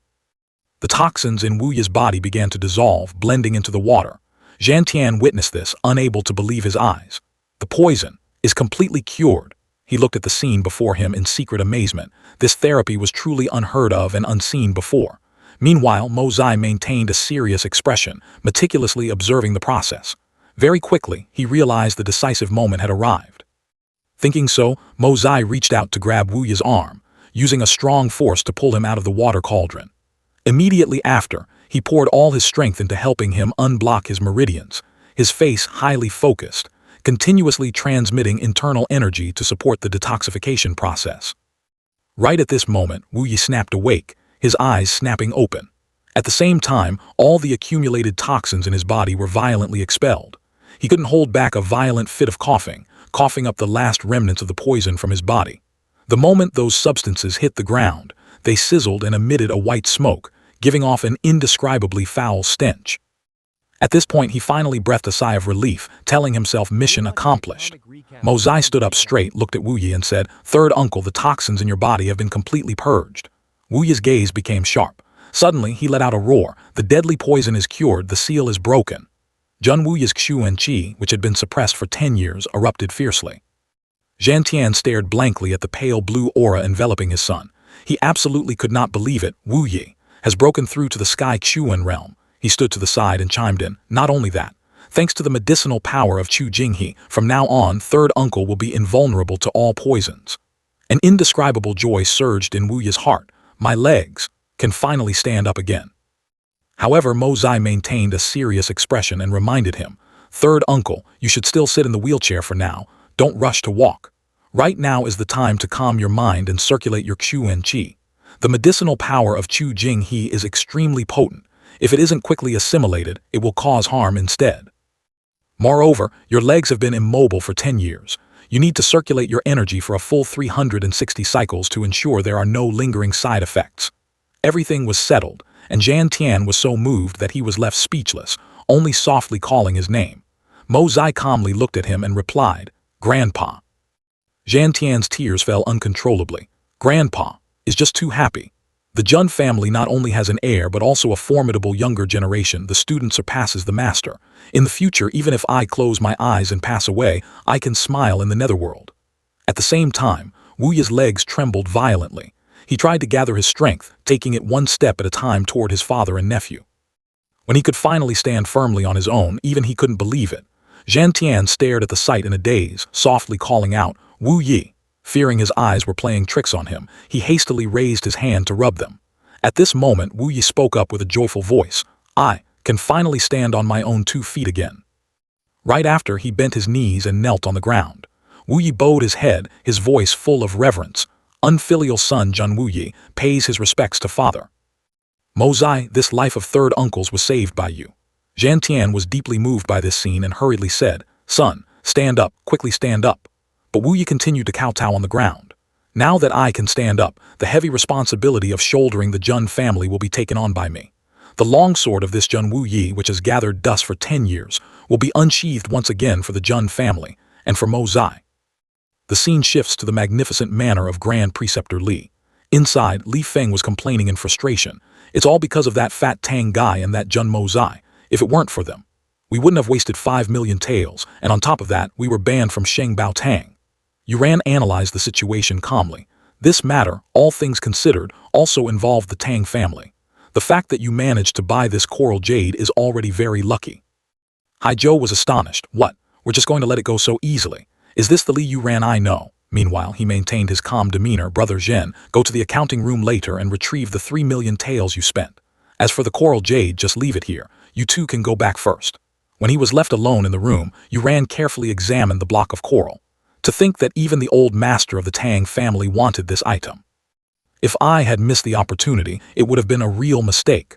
But at this price, if it hadn't been for those 2 idiots, anyone else would have probably given up from the start. The rumors were indeed correct. This object contains an extremely massive amount of heaven and earth origin energy. If Grandpa can absorb this energy source, even if he cannot cultivate Xuan arts again, extending his lifespan is a definite certainty. A moment later, he called out, "Someone, invite Grandpa over here." As soon as Li Shang saw the object before him, he couldn't hide his amazement. "Is this the coral jade? It truly is a treasure." Seeing this, Yuran immediately took the initiative to propose, "Grandpa, this matter cannot be delayed. How about I use the method Master taught me to help you guide the origin energy, so that Grandpa can absorb it quickly?" Li Shang thought this was a good idea.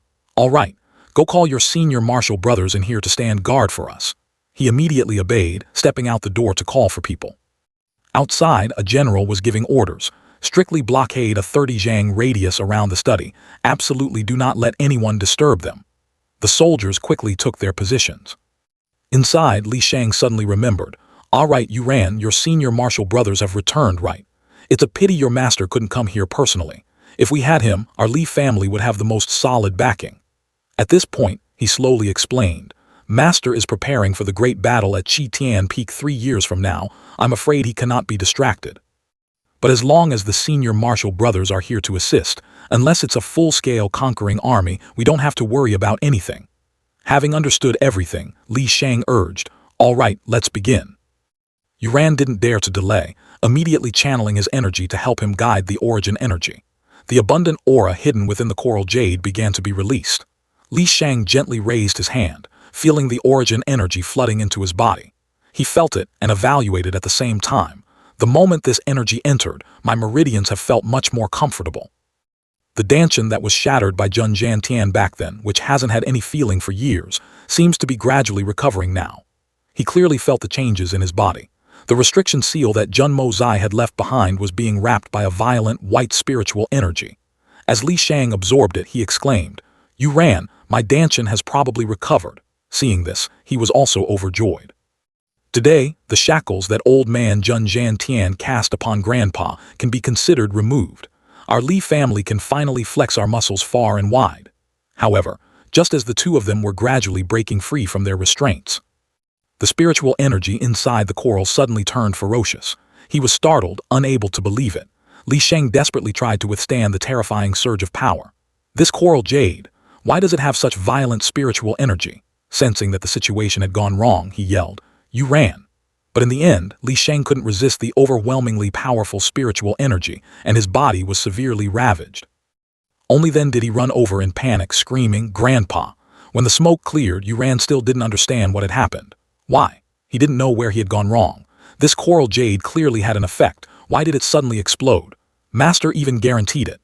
As for the present, Li Sheng was severely injured, his dantian shattered, and his path of cultivation was effectively over.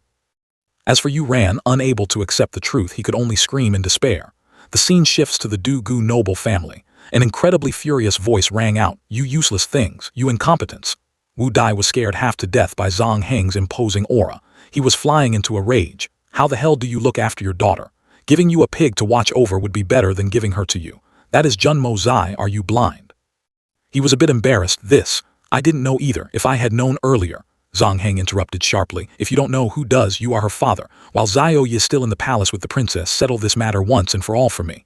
If I hear any more similar rumors, I'll beat you to a pulp." He looked at the old man, snorted coldly, and walked away, still wondering in his heart, "Damn it, how did this happen?" Right after, Wu Dai ordered loudly, "Men, pass down my orders. Du Gu Ying, Du Gu Sheng, Du Gu Hao, Du Gu Jai, Du Gu Chang, Du Gu Shang, Du Gu Qian, return to the military camp immediately without delay. Anyone who disobeys will be dealt with by military law."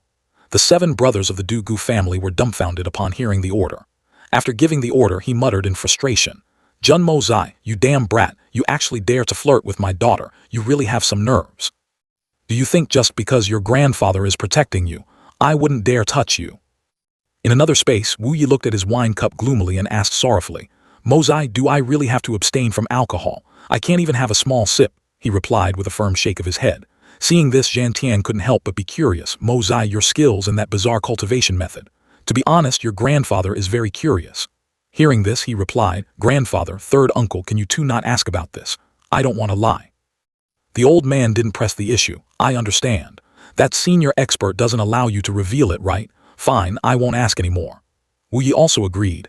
"That's right, Mo Zai has obtained a miraculous cultivation method. We shouldn't ask, but rather keep it a secret.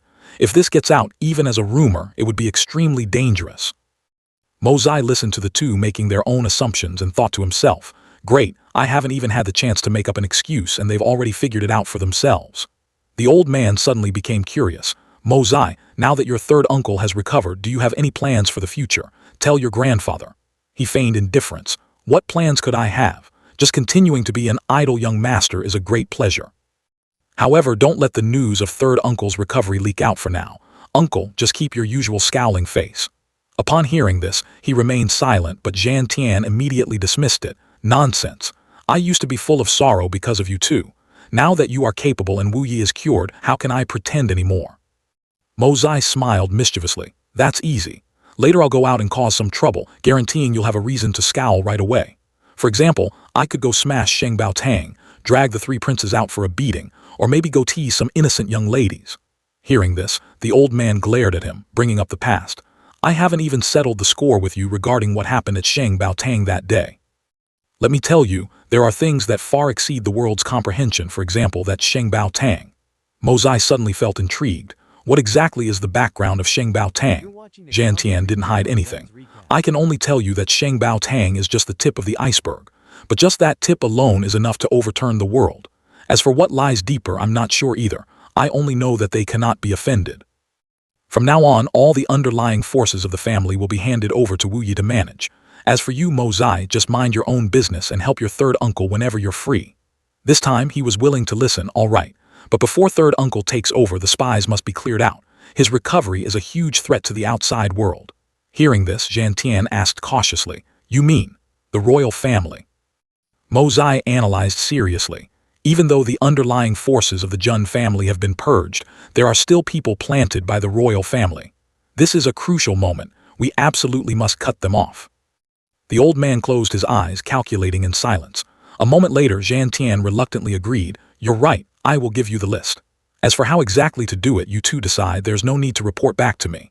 Wu Yi felt anxious listening to the conversation. Mo Zai isn't doing this too cruel. After all, they used to be our comrades. Mo Zai replied coldly, "If you don't cut off what needs to be cut, chaos will surely follow."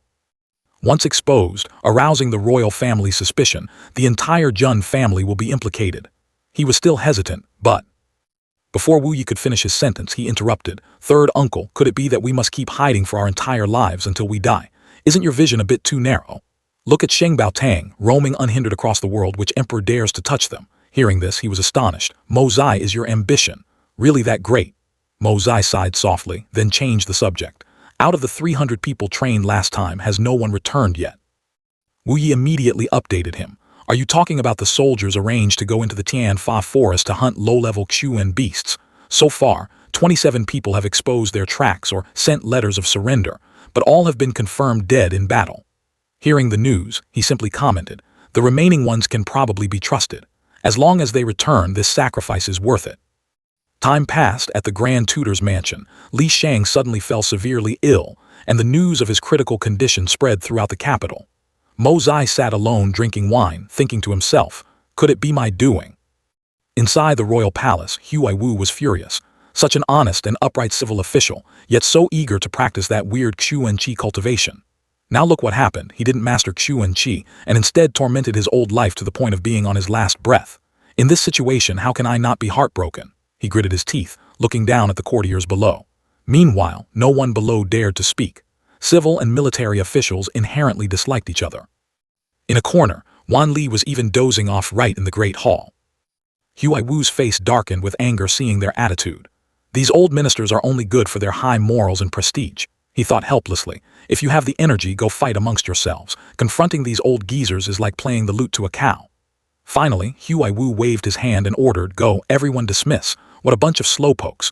Why bother, you old immortals? All of you leave." Hearing this, everyone said in unison, "Thank you, your majesty." Zhan Tian had been waiting for this moment for a long time and hurriedly turned on his heel.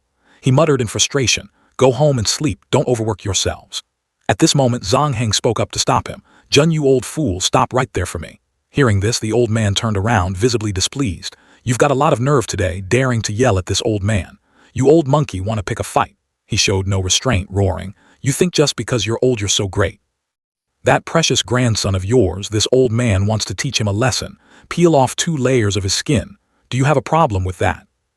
Upon hearing this, Zhan Tian flared up with murderous intent, growling, "What did you say? You want to teach my grandson a lesson?"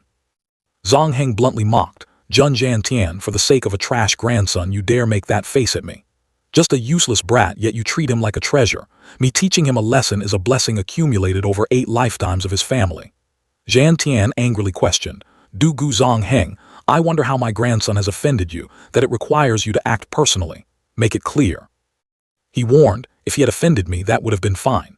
But your grandson absolutely shouldn't have provoked our Zioye. I'm telling you, if anything happens to her, watch out or I will wipe your grandson off the face of the earth." Listening to Zhang Heng's words, the old man remained silent and didn't reply. Immediately after, Zhan Tian roared in anger, "Du Gu Zhang Heng, if Mo Zai loses even a single hair, I guarantee that your Du Gu clan will regret it for the rest of your lives." Wan Li saw the tense situation and hurriedly stepped in to mediate. "I was wondering why the atmosphere felt strange. Turns out it's you 2 old men fooling around here. Look at you, aren't you afraid the youngsters will laugh?" The old man didn't want to argue further, snorted coldly and turned away. Zhang Heng still wouldn't let it go, calling out after him, "It's too late for you to go back now. My 7 sons have already arrived at the Jun family. Old Jun, while you're on the way, you should buy some healing medicine to apply on your grandson." Zhan Tian snapped his head back. "Du Gu Zhang Heng, this matter isn't over between us. Just wait and regret it." Saying that, the old man leaped away. The scene shifted to the Jun family. At this time, Qi was receiving a large jar of wine from a servant. She looked at the wine jars in front of her and nodded. "Not bad. Although I don't like strong liquor, bringing it out to make some money and broadening the horizons of those young masters is a good idea." Mo Zai looked at the steaming wine pot and ordered, "Zio Qi, prepare to warm the wine. Your young master wants to taste the freshly brewed batch." The distillation pot was still operating when suddenly there was a loud noise outside. Someone had just broken through the gate and barged in. He frowned, showing his displeasure. This is the Jun family daring to come here and cause trouble in broad daylight. How interesting. Immediately after, the 7 brothers of the Dugu family aggressively appeared in front of Mozai. One of them roared, "Jun Mozai, you damn brat, roll out here for me." He maintained his composure, turning to order the servant, "Inform third uncle and sister-in-law, tell them there's no need to come over. I will handle it here." The girl hurriedly obeyed. And he clasped his hands in greeting. "So it's the 7 Dugu older brothers, excuse my lack of manners, excuse my lack of manners. Let me have someone bring up some tea." Dugu Hao stepped closer, growling, "Jun Mozai, you have quite the nerve, daring to look down on my little sister." Dugu Jai, standing nearby, also spoke aggressively, "Let's see how I beat your pale face into a flatbread today." Another one sniffed the air. "Big brother, do you smell something? It smells so good." Suddenly, both of them felt an itch when they realized where these rumors came from. But very soon after, they were completely captivated by the aroma of the wine. Next, all 7 brothers of the Dugu family saw a wine jar in the distance, their eyes lighting up. They began whispering to each other, "That's not right, could it be an illusion incense?" Meanwhile, Mozai leisurely held the pot, pouring wine into a cup. After pouring, he coughed softly to attract their attention. He glanced at the group and asked, "Is what you are looking for this?" Dugu Sheng looked greedily at the wine cup. "Brother, look, is it the fragrant wine?" He quickly confirmed it. Finally, Dugu Chang couldn't hold back and asked, "Jun Mozai, what is that in your hand?" Mozai sat there casually explaining, "Isn't this obvious? It's wine, what else could it be?" Saying so, he poured the cup of wine straight onto the ground. Seeing this, the faces of the 7 darkened. Wasting such fine wine was truly a heinous crime. "You poured it on the ground, how can it be drunk now? You can't waste it like that." At this moment, Mozai curiously asked, "All right, what business do you have here? Speak quickly, if there's nothing, please leave." Dugu Ying, the eldest, spoke up, "We are under orders to capture someone." Right then, his foot was painfully stomped on by the brother next to him. He cried out, but his younger brothers didn't care at all. Dugu Chang calmly coughed. Then he seriously corrected, "We are under orders to invite young Master Mozai to our manor, to nurture the relationship between the Jun and Dugu families." Meanwhile, the others were huddling together discussing, "Let's trick him first. We can figure out Zio's matter later." Then Dugu Ying looked at him with expectant eyes. "Third young Master Jun, please." Hearing this, Mozai smiled. "The old master of the Dugu family is too polite. If that's the case, let's go, lest we make him wait." Finishing his words, he immediately threw the wine cup onto the ground. Seeing that, their faces twisted even more. "Such fine wine is all wasted. Is it still in time to lick the dirt?" Dugu Hao then spoke up, "Young Master Jun, the bond between our 2 families is deep. We brothers came here to invite you, shouldn't you let us have a taste of this wine jar of yours?" Dugu Chang also agreed, "Second brother is right." Mozai immediately refused upon hearing this. "No way, no way, I don't have much left here either. You see, once these few jars are finished, there won't be any more." Hearing that, he could only stare at him with greedy eyes.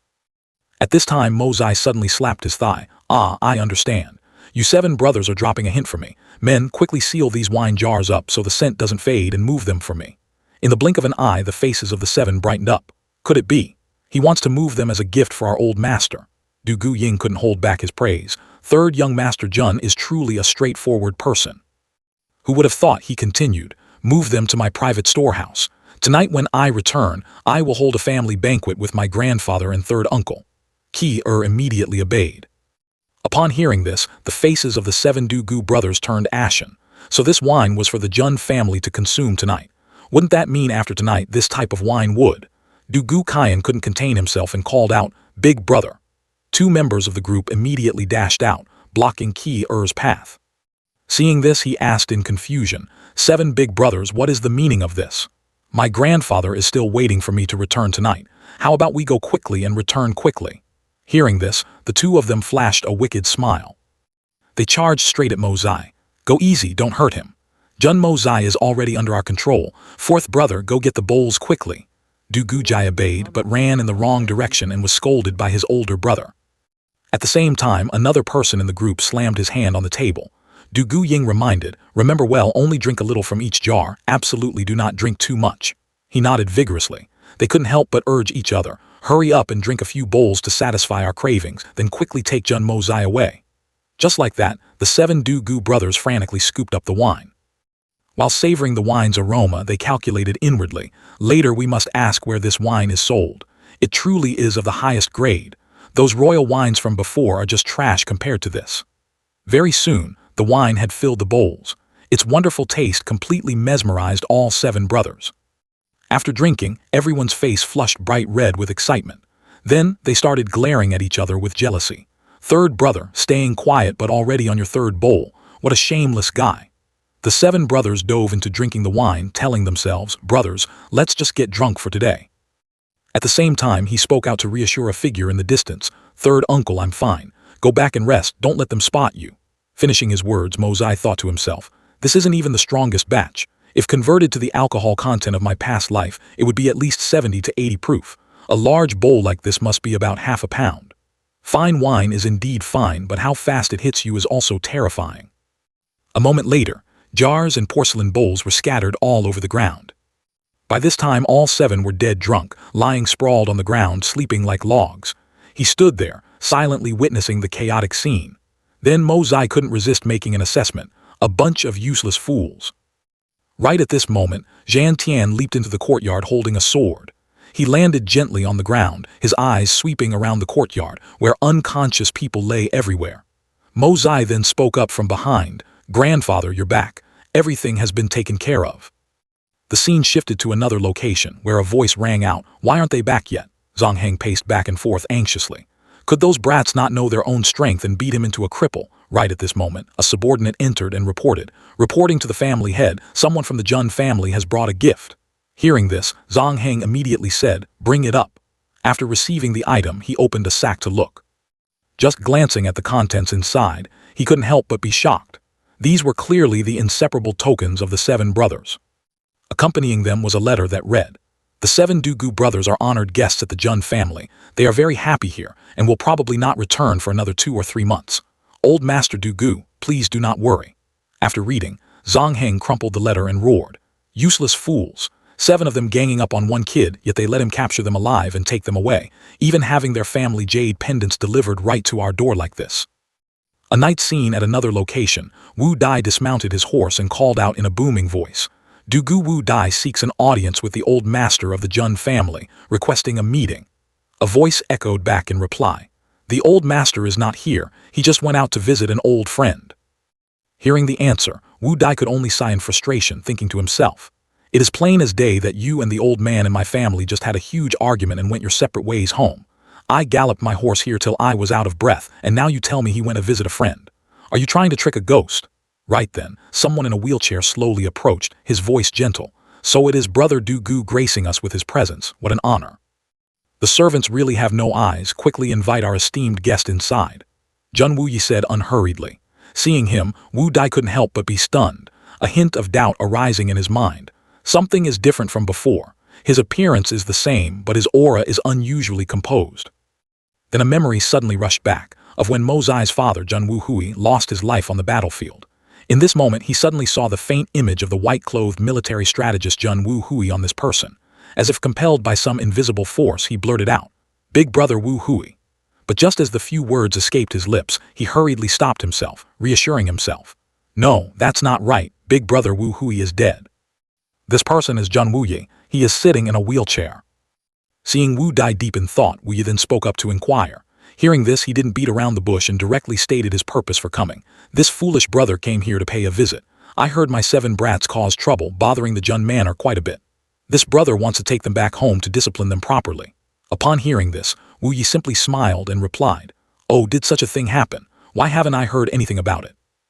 Then he called a servant over and asked, Did the 7 young masters of the Du Gu family come here? The servant respectfully answered, Yes, the 7 young masters came looking for the 3rd young master. As for anything else, this subordinate is not aware. After grasping the situation, he smiled and said, So that is how it is. Brother Dugu, for a matter concerning children to trouble you to come personally, I feel truly guilty. Wu Dai just laughed heartily, as if I have the free time to care whether those brats live or die. It's just that I'm afraid they don't know their place and will cause trouble for the Jun family. Wouldn't that be a disaster? Wu Yi also understood perfectly and continued, Matters of the younger generation, we elders have never interfered in. Brother Dugu, you can just speak directly with Mosai. After that, he signaled the servant to lead Wu Dai to the young master's courtyard. Not long after, Wu Dai stepped into the courtyard, where Mosai was waiting with clasped hands. So it is eldest uncle Dugu visiting, this junior is truly honored. Disregarding the polite words, Wu Dai growled and asked directly, Where are those 7 bastards? I have to give them a proper beating. He kept a smile on his lips. They are all asleep. The 7 Du-gu brothers found the Jun Manor's wine to their liking, so they overdrank a little. That only made Wu Dai's blood boil even more. Is it like they've never drunk wine in their entire lives? How could I have raised such useless things? Lead me to them. Mozai had just turned around to walk ahead when he was stopped by Wu Dai. Hold on, kid. I am warning you. From now on, you are forbidden from coming near my daughter. This time, out of respect for your father and your third uncle, I will let it go. If there is a next time, I will tear you to pieces and feed you to the dogs. Hearing the threat, Mozai merely turned around calmly, his gaze sharp.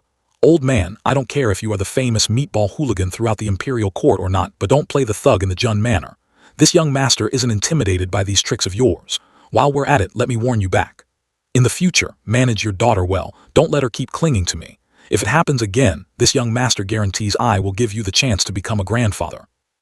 Right as he finished speaking, Wu Dai flew into a rage, raising his hand to give Mozai a slap. But the arm raised to its highest point suddenly dropped. Wu Dai thought to himself, he is still big brother Wu Hui's son after all. Beating my own sons is fine, but laying a hand on him doesn't seem quite right. A moment later, the two arrived at another villa area together. Wu Dai stood outside and roared, all of you roll out here for me. Upon entering, Wu Dai saw his son sprawled out, completely unconscious. He couldn't help but be surprised. What kind of wine is this? Why does it smell so good?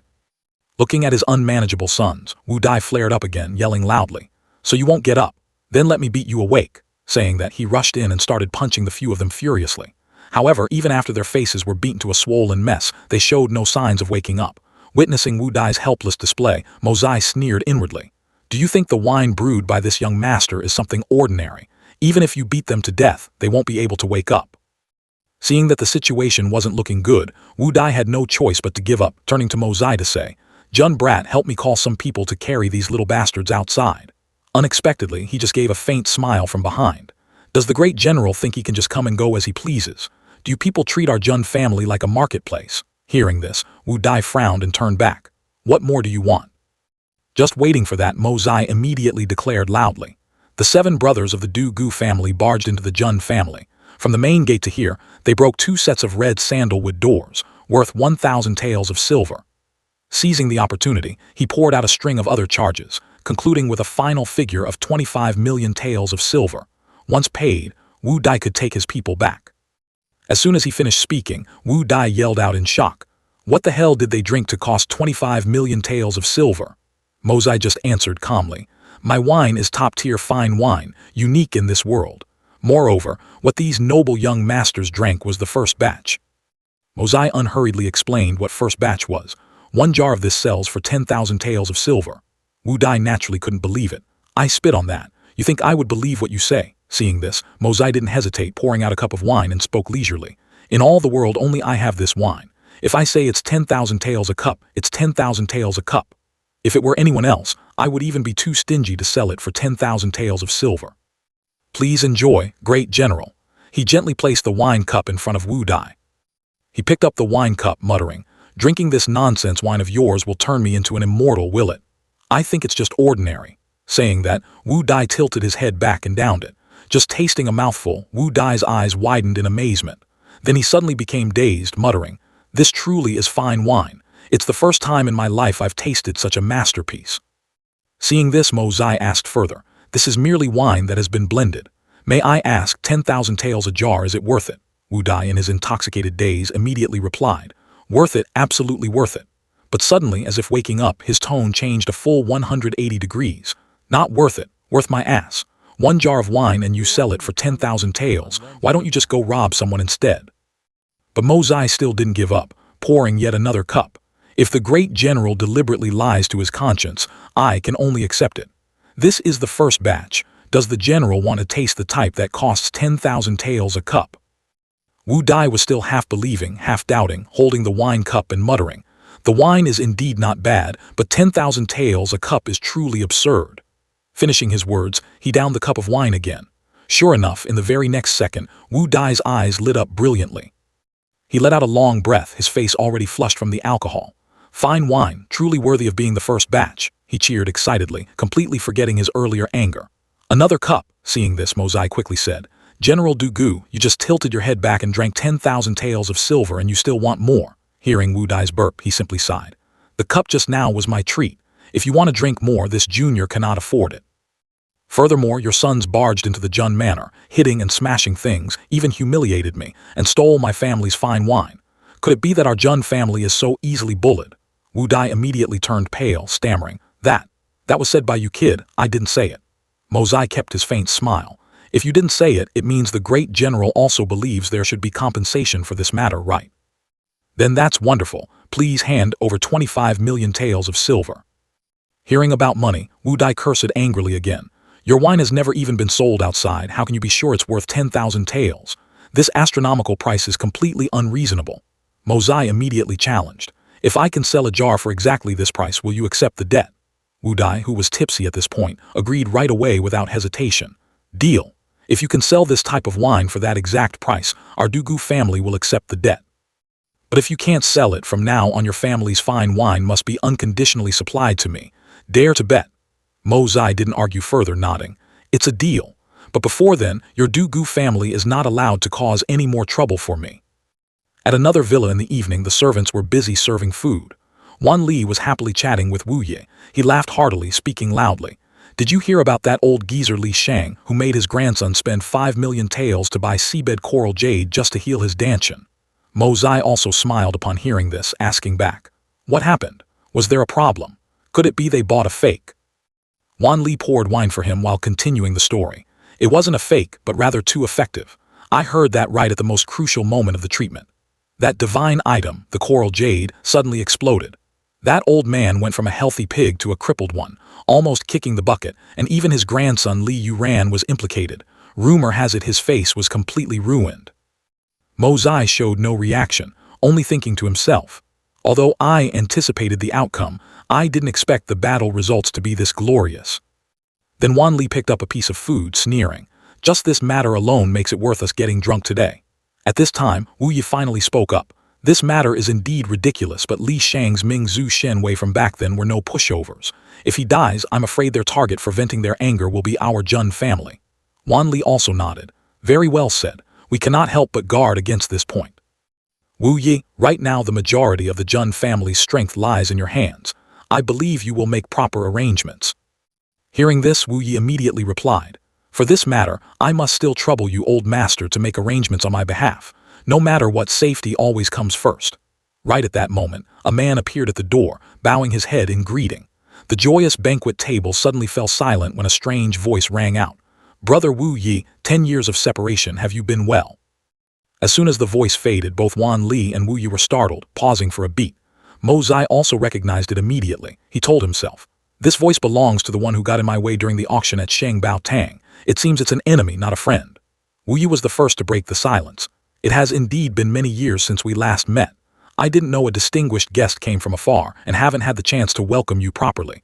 Please come inside to talk. Then he turned to Wan Li. It is them who have arrived. You don't need to get involved in this matter, just let your son handle it. Mo Zai also stood up, saying he would go with Wu Yi, then pushed his wheelchair to take him. As he walked, he calculated in his mind. Shengbao Tang truly has a grudge against the Jun family. They definitely came to cause trouble for third uncle. No matter what, we cannot reveal our true strength here. On the roof of the villa, 2 dark figures peeked out in the night. One of them let out a hearty laugh. Mo Zai pushed Wu Yi's wheelchair out, glanced at the 2 dark figures, and made a judgment. Sitting in his chair, he said softly, Brother Mu, 10 years of separation, you are still as dashing as ever.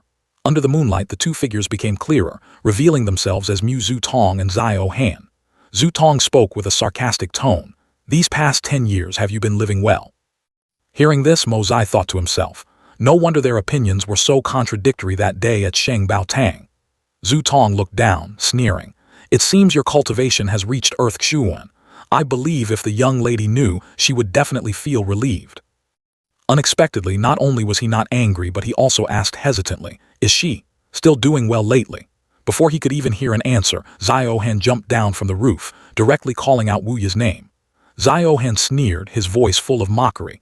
Even though your original qi is crippled, it seems you have thought things through. Possessing this state of mind is not bad. Unexpectedly, the one who answered him was Mo Zai.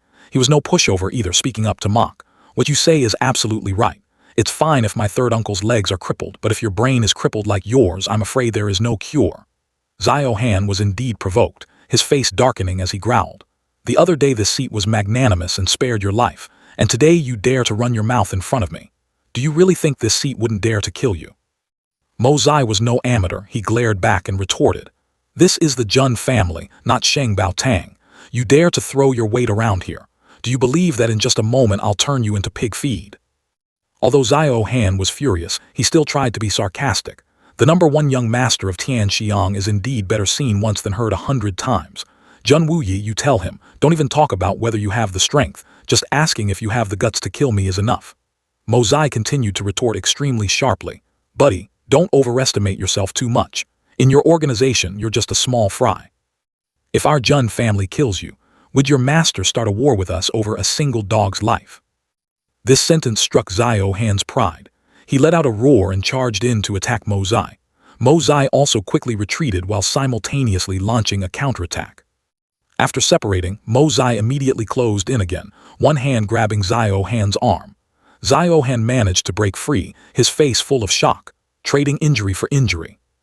Taking a few steps back, Xiao Han anxiously thought to himself, "I am a dignified Sky Chuan expert, yet I let a little brat see through my flaws."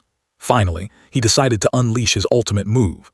His entire body erupted in green flames. "Not bad, just the fighting spirit alone is formidable.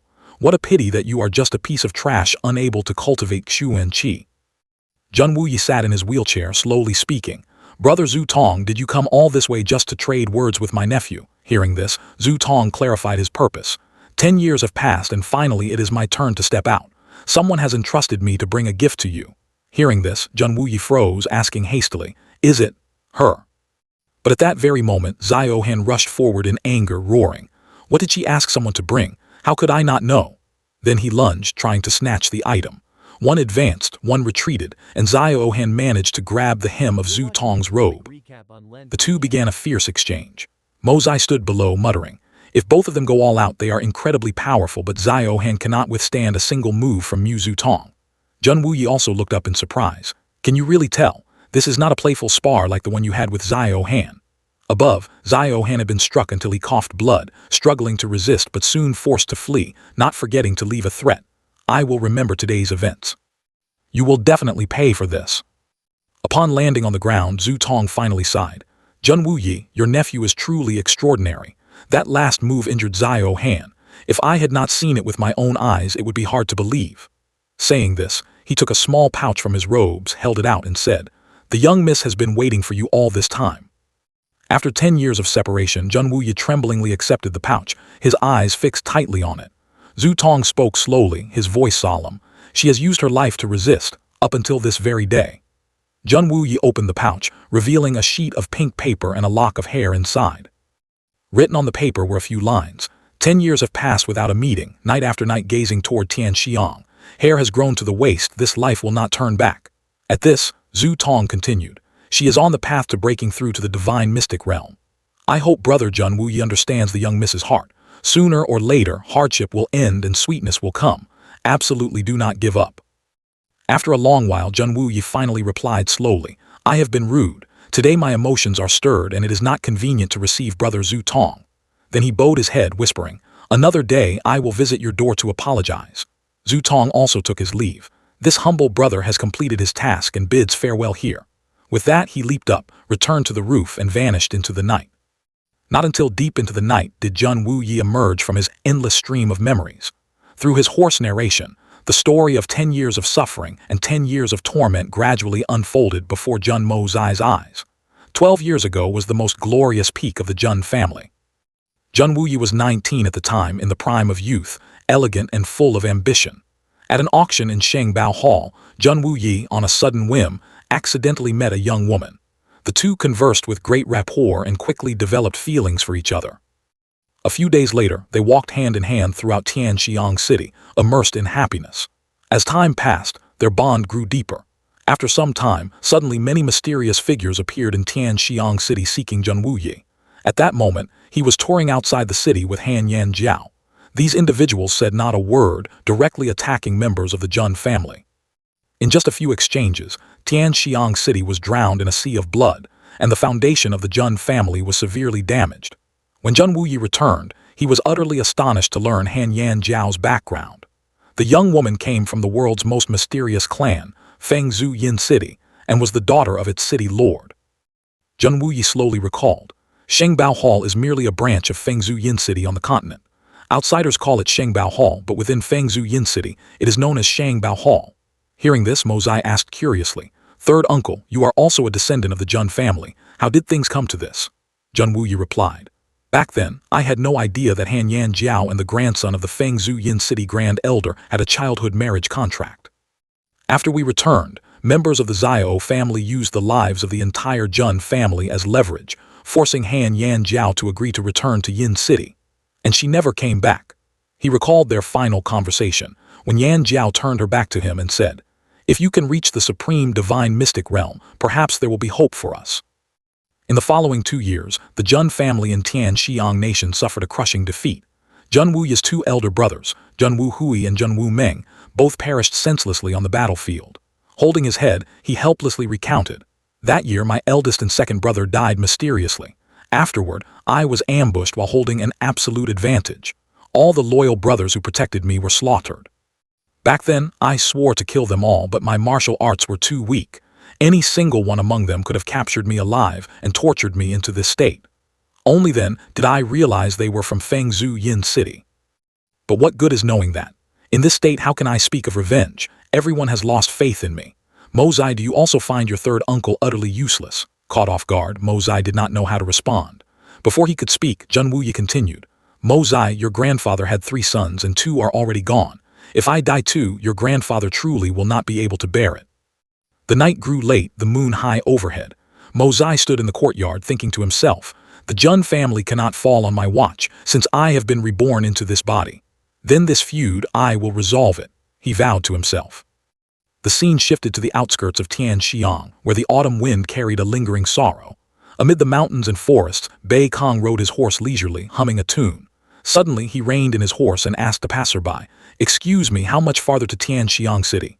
The man pointed forward enthusiastically. "Not far at all, young master, just ahead. Are you here to travel?" But at that exact moment, a few individuals recognized Bei Kong by the distinctive sword on his back. Bei Kong chuckled, "I am here to retrieve something." The scene shifted to a narrow alley under heavy rain. 2 cloaked figures stood talking. The one in white asked, "Huan, still unaccustomed to human garments?" The other replied, "Cumbersome." White added, "Huan, return to Tianfa Forest and report to His Highness. The matter of the mystic pill cannot be taken lightly. A 9th-rank mystic pill must not fall into a mystic practitioner's hands. It is a disgrace. Go quickly and return swiftly." Tianxiang Nation is on the brink of chaos. Afterward, the scene shifted to the Li family residence at night.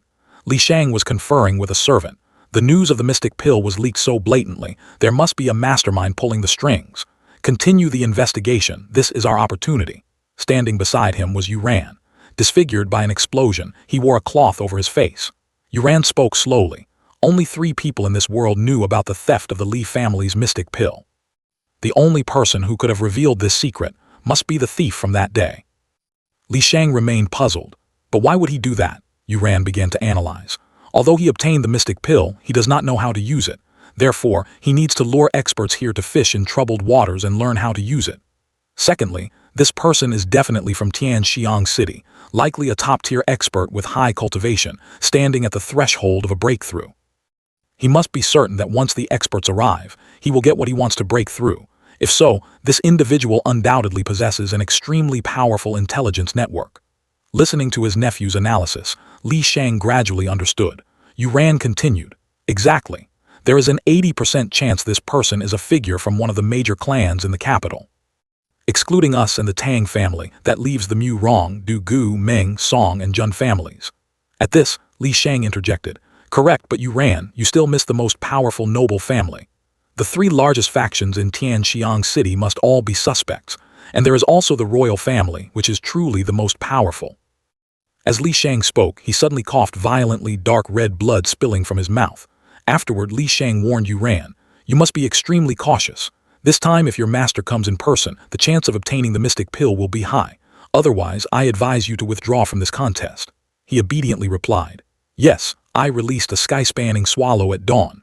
I believe my master has already received the letter by now. Then Li Shang asked again, how is your progress with mystic energy? Despite previous failed healing attempts, Li Yuran had used the spiritual energy from the explosion to break through his realm. He replied, I have reached the peak of the gold rank, it is just. Seeing Yuran hesitate, Li Shang spoke again. You are the Li family's greatest hope. This time, blessing came from disaster, helping you reach the gold rank peak, so it was worth it. The scene shifted to Tianxiang City on a bright, sunny day. On the streets, two figures strolled. The one in blue said softly, third uncle truly understands you less and less each day. Mo Zai, where on earth did you learn this disguise technique? It turned out the two were Jun Mo Zai and Jun Wuyi in disguise. Hearing the question, he smiled and replied, you have asked how many times along the way. Let me keep a little mystery. But still, 10 years have passed and Tianxiang City has changed so much. Do you feel as though a lifetime has passed? You will get used to it eventually. Hearing this, Jun Wuyi also looked around. This place was the first Prince's Ju Xian Pavilion 10 years ago. Who would have thought it is now Huang Hua Hall? Jun Wuyi found the name slightly puzzling. Huang Hua Hall. Does it hold any meaning? He explained. According to the Jun family's intelligence network, Huang Hua Hall operates like a brothel, except its subjects are all very young children. Essentially, it is a transit station for trading boys and girls. Even Jun Wuyi was horrified upon hearing this. Boy and girl slaves. I never expected such a depraved place to appear in the Tianxiang imperial capital. Does the government not regulate it? Mo Zai replied thoughtfully, every light has its shadows. Moreover, some places simply never see the light. At that moment, the two were drawn to a noisy crowd. In the center, a thug was whipping a young girl relentlessly, cursing endlessly. You dare run! You dare run! The girl's body was marked with whip wounds, but she still wept and pleaded. I beg you to spare my younger brother, do not force him to do that.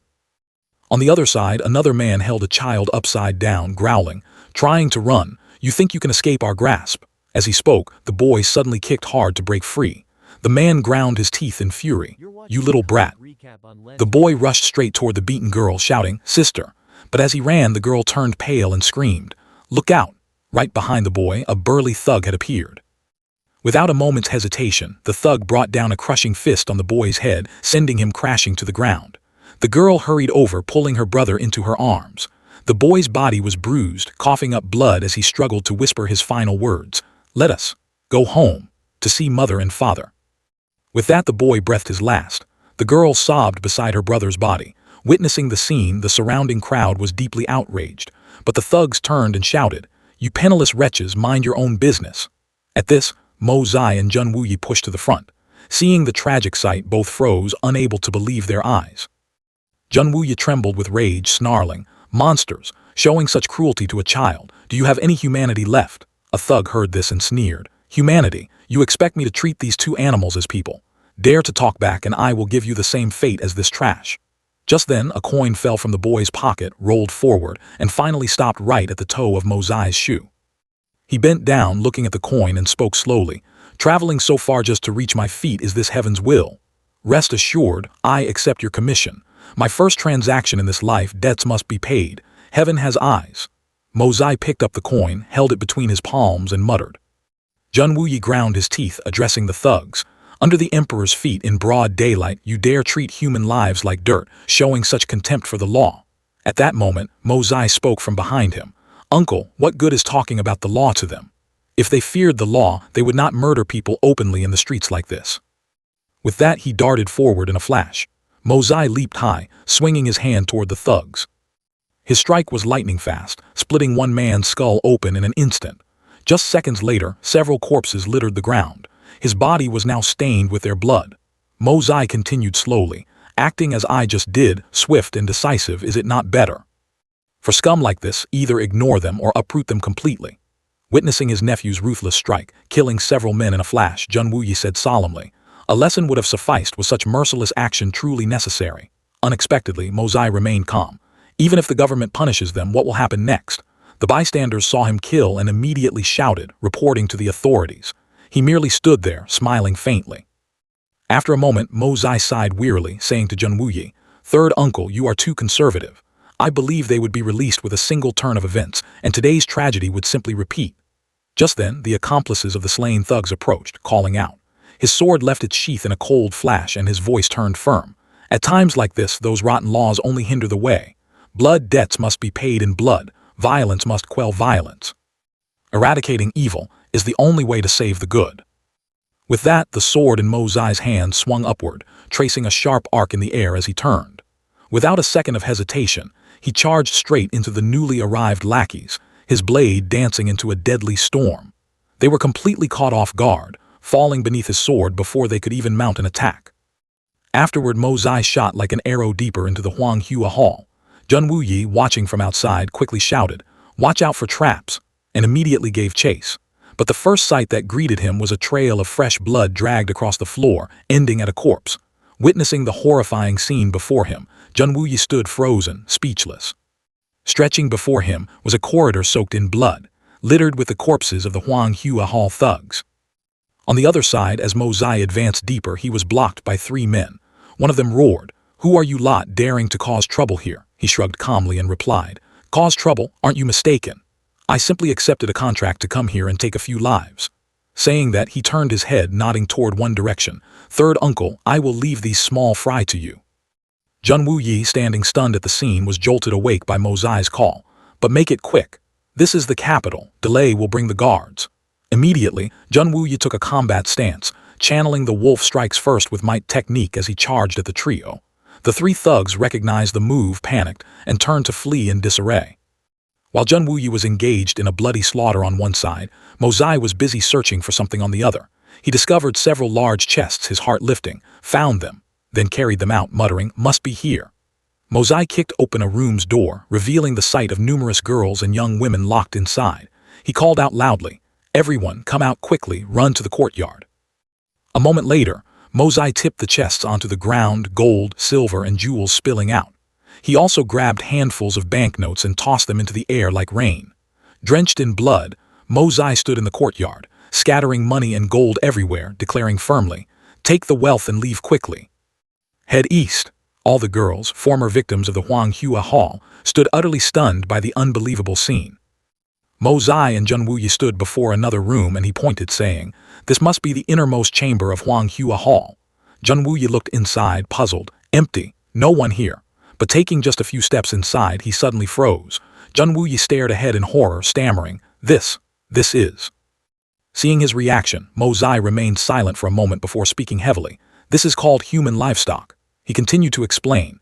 "They abducted children with no martial aptitude, kept them here, and waited until their bodies were grotesquely deformed to sell them to circus troops. Third uncle, do you still think these men do not deserve to die?" By now, Zhen Wuyi was grinding his teeth, rage boiling over. Monstrous crimes. For these beasts, being chopped into 100 pieces would still be too merciful. A moment later, as they stepped outside, Zhen Wuyi suddenly remembered an urgent matter. "The guards are coming. Leaving them here is like feeding sheep to tigers. What should we do? Do you have any ideas?" Yet Mo Zai answered with chilling indifference. "What ideas? Look at them. Their tongues are cut, ears pierced, limbs completely deformed. There is no hope left. For them now, every moment of existence is torture. Living is truly worse than dying." Hearing this, Zhen Wuyi's face turned pale and he hastily asked, "What do you mean?" "Absolutely not. They have suffered enough. Would we really be cruel enough to snuff out their last flicker of life?" Mo Zai explained slowly, his voice devoid of emotion. "Uncle, letting them linger on like this is the greatest cruelty. We cannot take them with us. Let us go." Saying that, he decisively turned and walked out, leaving Zhen Wuyi still tangled in chaotic thoughts over his words. Finally, Zhen Wuyi clenched his teeth, made his decision, and followed behind him. The sky over Tianxiang City had turned pitch black. 2 figures, Zhen Wuyi and Mo Zai, darted swiftly across the rooftops. They casually borrowed clothes from a few households, altering their appearances. After a while, Mo Zai finally asked Zhen Wuyi, "Third uncle, have you made arrangements for the other children? I worry Huanghua Hall will take revenge on them." He replied firmly, "Rest assured, I will have people protect them secretly, but they cannot show themselves or our trail will be exposed. Only if we can uproot the grass completely and eliminate the mastermind behind it will our merit be complete." Hearing this, Mo Zai calmly answered, "No need to rush. Earlier were just small fry. The head honcho will surely act soon. By then we will be in the shadows, he in the light, and our actions will be much smoother." Suddenly, while moving, Mo Zai halted abruptly. Zhen Wuyi, finding it strange, was about to ask when he heard him mutter, "Following us for so long, this friend should show himself now, shouldn't he?" As soon as he spoke, Zhen Wuyi jolted, his mind filled with doubt. "Someone is tailing us. How did this kid detect it? An opponent who can slip past me, just how strong are they?" Sure enough, immediately after, a man in white leaped down from above. He sneered, offering praise. The kid truly is no ordinary fellow. Then Song Lao San lightly brushed invisible dust from his robes, asking in a deep voice, "Could this old man know how you detected me?" Mo Zai was equally sharp, not only refusing to answer but countering. "Or perhaps, senior, you should explain first what your intent was in following us." Seeing this, Song Lao San slowly explained, "This old man bears no ill will. Merely a momentary curiosity about the two of you led me to follow for a stretch. After all, we are all people of the martial world." Understanding the reason, Mo Zai did not bother with pleasantries. "If so, please be on your way. We have private matters, and absolutely dislike being tailed. I do not know when Tian Xiang Nation produced such a peculiar heavenly mystic expert."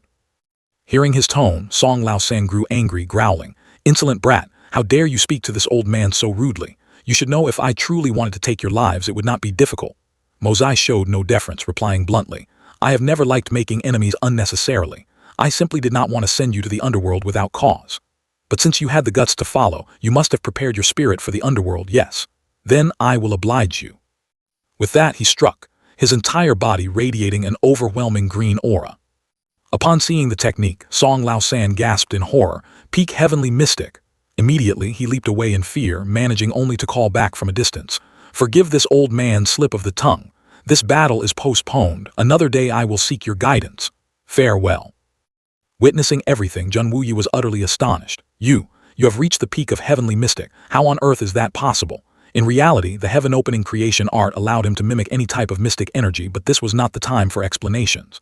Therefore, Mo Zai simply shook his head, saying briefly, "This is not a place to talk, let us move first. Once past this forest, we will be home." But after only a few steps, he signaled Jun Wuyi to stop. Then Mo Zai frowned, speaking slowly. "Unexpectedly, there is still someone who does not know the height of the sky or depth of the earth. Unafraid of death, are you, forcing me to take the trouble to send you back to the earth?" Jun Wuyi was stunned, surprised. "What? Someone else is tailing us?" Jun Wuyi fell silent, thinking to himself, "Tail again, and both times I was completely unaware." After a while, Mo Zai leisurely said, "All right, now it is certain no one is following." Jun Wuyi helplessly raised his hand to his forehead. "So you were just acting this whole time?" Mo Zai quickly changed the subject. "Come, let us hurry home, uncle." On the way back, Mo Zai finally asked Jun Wuyi, "You do not truly believe I reached the peak of heavenly mystic, do you?" "I was just bluffing him. But third uncle, once we return home, there is a matter I must ask your help with. The meteorite I bought last time, due to my limited mystic cultivation, I simply cannot manipulate it. Forging the new weapon still relies on your craftsmanship." A few days later, at the Jun family estate, the sound of clink-clink echoed continuously inside. A man sat hammering something, Jun Wuyi's voice ringing out. "I have already shaped it into a throwing blade for you. Why do you insist on sharpening it yourself?" He remained focused on his work, replying as he labored, "Shaping it like this is only the rough blank, regardless of sharpness or weight balance. Ultimately, I must polish it to perfection with my own hands, so that when I use it, absolute mastery is achieved. Moreover, it requires using my own mystic energy to temper it day and night to complete it." Mo Zai lifted the sword, his body emanating an aura, thinking, "This new weapon and hidden armaments probably need a few more days to fully harmonize with me." Jun Wuyi finally understood, "So that is how it is." Then he asked again, "Mo Zai, there is something I find very strange. Why have I never seen you practice cultivation?" Hearing the question, he explained, "Every second, every minute I am cultivating. Must one sit still to circulate energy for it to count as practice? Cultivation must be continuous. I have never wasted a single moment." Mo Zai added that he cultivates everywhere from traveling to fighting, his power automatically circulating. Except when breaking through realms, all other time can be used for cultivation. All of this must merge into instinct, becoming a natural reflex, requiring no thought nor deliberate effort. Jun Wuyi listened to his nephew's long explanation, utterly amazed. Does such a strange cultivation method truly exist in this world? Just then, Ki-Er entered the room, reporting, "Young master, there are 3 invitations for you. From the first prince, second prince, and third prince, all 3 invite you to their banquets. Additionally, General Du Gu and young Master Tang have sent people to find you." Hearing this, Mo Zai merely nodded to her. "Understood, I know." The scene shifted to the Du Gu family estate in the afternoon. Du Gu Zongheng was flying into a rage, shouting, "Jun Mo Zai, what on earth did you little brat put in the wine? To this day, my 7 sons are still unconscious." Seeing his fierce demeanor, Tang Wanli glared back.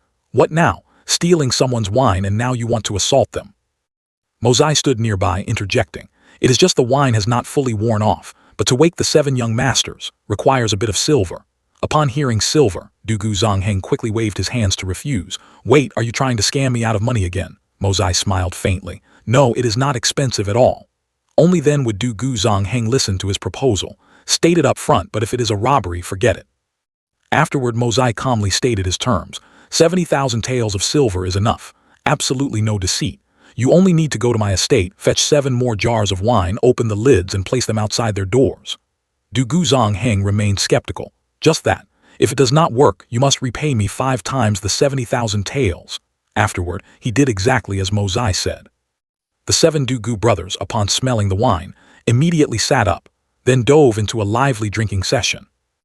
As a result, their father gave them a thorough beating. Tang Wanli stepped outside, asking Mozai, "How did you know they were only pretending to sleep?" He quickly replied. Needless to say, no matter how drunk, they could not stay unconscious that long, especially since they are all mystic practitioners. At this, Tang Wanli changed the subject. "I hear you still have not touched the Dugu girl. This grandfather is eager to hold a grandson too." Mozai answered helplessly. "Stop joking, old man. With that fierce girl, I am busy running away. She is clearly someone who cannot be reasoned with." Tang Wanli laughed heartily upon hearing this. "Have not touched her. What is there not to reason about? It is simple, that girl has already taken a liking to you." Mozai grew even more annoyed. He paused for a moment before continuing. "She is just a naive girl who knows nothing of the world." Tang Wanli chuckled, slowly saying to Mozai, "That old rogue Dugu Zongheng plays dumb every day, but how could I not see through his cunning schemes?" Hearing this, he asked curiously, "What cunning schemes?" Tang Wanli smirked and explained to Mozai. "On one hand, the Dugu family naturally does not want you as their son-in-law. On the other, the emperor will not allow our 2 families to intermarry, understand?" Realizing it, he replied, "I see. If 2 major military clans intermarry, it would greatly impact the royal house." Tang Wanli continued, "Naturally, the Dugu family has planned for the worst. If you truly marry the Dugu young miss, the 2 families will pretend to fight, deceiving the world, making the emperor believe they have become bitter enemies, thus naturally resolving the issue." Mozai thought to himself he must quickly change the subject, so he mentioned the 3 invitations. Seeing this, Tang Wanli was quite surprised. "All 3 princes invited you, little brat, truly impressive." Praised, Mozai felt pleased, speaking boastfully. "Nothing I can do, old man. Being too handsome is a burden. Even men want to stare a few extra times." Tang Wanli carefully reminded him, "But you should still figure out how to deal with the 3 of them. Do not think a little cleverness will let you outsmart them. They are no pushovers." Mozai already had his own plan and was about to explain it to Tang Wanli, but the old man was already walking away, speaking as he went. "No need to tell me your plans. This old man has no interest in listening, got it? Whether you marry the Dugu young miss or not is none of my concern. The most important thing for you now is how to let this old man hold a great-grandson soon." Saying that, Tang Wanli stepped into his carriage and departed. The scene shifted to the Jun family estate. As Mozai just returned home, Ki-er ran out to report. "Young Master Tang has been waiting for you for quite a while," he told her. "Quickly lead him here." Moments later, a stout figure rushed into Mozai's room, shouting, "Brother, you are back." He was too used to this, saying to Tang Yuan expressionlessly, "Get straight to the point, stop acting out this tragic drama. What trouble have you run into now?" Hearing this, Tang Yuan cried even louder, "Save me, 3rd young master. My old master wants to send me into the palace." As soon as he finished, both remaining people were shocked. Mozai stared blankly, repeating, "Your grandfather wants you to enter the palace as a eunuch." Tang Yuan helplessly held his forehead, muttering, "You are the one to become a eunuch. Does the palace have no other positions besides eunuchs, for example?" Unexpectedly, before he could finish, Mozai cut him off. "Skip the examples. Your grandfather wants you to replace Mu Rong Tian Jun's position, right?" Indeed, that was exactly what Tang Yuan meant. His face pale, he continued, "Yes. My father said all the bribes are settled as long as I pass the physical inspection by old eunuch Zhu Lao Tai Jian. Entering the palace is guaranteed." "3rd young master, what should I do now?" Tang Yuan desperately asked Mozai, yet he still smiled, patting his shoulder. "Your father is truly skilled." Tang Yuan continued, "My grandfather's idea is to let me train there for a while first, then later inherit my father's position." Hearing this, Mozai chuckled. "Quite the plan. Does this not mean you are decided as the next head of the Tang family?" Tang Yuan grimaced and complained, "That's right. Some old geezer popped out of nowhere claiming to be my grandfather's good friend from 40 years ago and took all my brothers as his disciples except me." Hearing this, Mozai looked quite surprised. So because you lack the aptitude for cultivation, you were chosen to inherit the family business, he muttered gloomily. Only San Shao truly understands my pain. From now on, I can consider myself cut off from the world of romance and pleasure. Unexpectedly, Mo Zai glared at him and said in a deep voice, "Understand my ass. You get to be a high-ranking official with a handsome salary and become the head of the family. What on earth are you dissatisfied with?" Tang Yuan suddenly made up his mind and declared boldly, "I don't want to be an official, and I certainly don't want to be the family head. What I really want to do is business. I hope to take over the family's commercial enterprises. Then, I will make the Tang family brand present everywhere on this continent." After I told my grandfather that, speaking up to hear, Tang Yuan's voice completely dropped and he began to sob softly. Then he lifted his shirt, showing Mo Zai his badly bruised back. "Grandfather beat me into this state." Seeing this, Mo Zai could only advise, "Then this matter is beyond saving. You're just as miserable as those brothers from the Du Gu family. I suggest you just obediently become an official and later take over the family." At this moment, Tang Yuan interrupted him. "Actually, it's not entirely hopeless. There's still one stage I haven't passed yet, and that's Yu Lao Tai Jian. That old eunuch is in charge of the physical examination. Although your brother here is a bit chubby, I am absolutely healthy and will definitely pass." Rumor has it that, when Mu Rong Tianjun was examined by him, the old man inspected that area for a very long time, making that pretty boy walk with his legs wide apart for half a month afterward. Mo Zai burst into laughter upon hearing this, "And you're still in the mood to be smug. Soon it will be your turn to walk with your legs wide apart." Tang Yuan's face turned pale at these words and he pleaded, "San Shao, you have to save me. I don't want to walk like that." Mo Zai didn't answer immediately but asked, "Is the physical examination a full-body check, even the backside?" Tang Yuan replied miserably, "I heard it's to check for hemorrhoids or any unmentionable diseases. If you have them, you'll be disqualified. On the morning of the examination, come find me, and I'll help you prepare a little." Mo Zai fell silent in thought for a moment, then told Tang Yuan that he would help him prepare. After hearing the plan, Tang Yuan sighed anxiously, "I don't understand a thing, but will this really work?" Mo Zai smiled and said slowly, "You don't need to understand. Truthfully, I also can't bear to let you enter the palace. I still want to partner with you to do business and make a fortune. Just leave it to me." Mo Zai walked down the street, calculating inwardly. There's still time for Tang Yuan's matter. For now, I'll deal with these 3 invitation letters first. The place where the 3 princes are hosting the banquet happens to be Naishang Pavilion, the exact place where I eavesdropped on Lady Yue last time. Grandfather even arranged 2 bodyguards for me, so I shouldn't need to worry about anything this time. Although I have no interest in the second prince's affairs, this is a good opportunity to eliminate future troubles. While he was walking, someone suddenly approached and called his name. It was Qing Han. She asked seriously, "Are you planning to go out?" Mo Zai looked a bit hesitant. "I'm going to Naishang Pavilion." Hearing this, Qing Han immediately flared up. "How can you speak so righteously about going to a brothel? You truly are shameless. I thought you were a prodigal son turning over a new leaf, but to think you'd reveal your true colors after only pretending for 2 days. After waiting for her to finish her rant, Mo Zai replied bluntly, "Third uncle told me to go." Sure enough, Qing Han instantly fell silent. But she was still somewhat unconvinced. "Who are you trying to fool? I don't believe you. Come with me to confront third uncle right now." Mo Zai quickly refused and slipped away. "I'm not going, people are waiting for me." As he reached the door, he left behind one last remark. "Eldest sister-in-law, you actually look very beautiful when you're angry." Qing Han watched Mo Zai's retreating back, thinking to herself, "This brat has only just started acting a bit like a decent human being these past few days. I absolutely cannot let him continue to degenerate. If this goes on, how will I be able to face my parents-in-law and his deceased eldest brother?" A moment later, Qing Han arrived in front of a room and knocked. She walked inside and said to Wu Yi, "Third uncle, are you really not going to discipline Jun Mo Zai, that bastard, anymore? Today, he actually dared to blatantly tell me that he wants to go to Naishang Pavilion at Lingwu Lake." Hearing this, he smiled and replied, "I know about this. I'm the one who told him to go." Qing Han was dumbfounded and left speechless. Wu Yi understood her surprise and explained, "You've misunderstood. This time the second prince took the initiative to talk to him and the location just happened to be at Naishang Pavilion. Mo Zai is actually very sensible." Qing Han finally breathed a sigh of relief, muttering, "Sensible." Then she turned to leave. "So I blamed him wrongly, I understand now."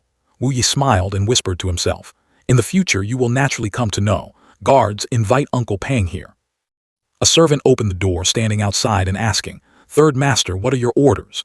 At this point, Wu Ye's expression suddenly turned extremely serious. He ordered, "The previous matter must be resolved.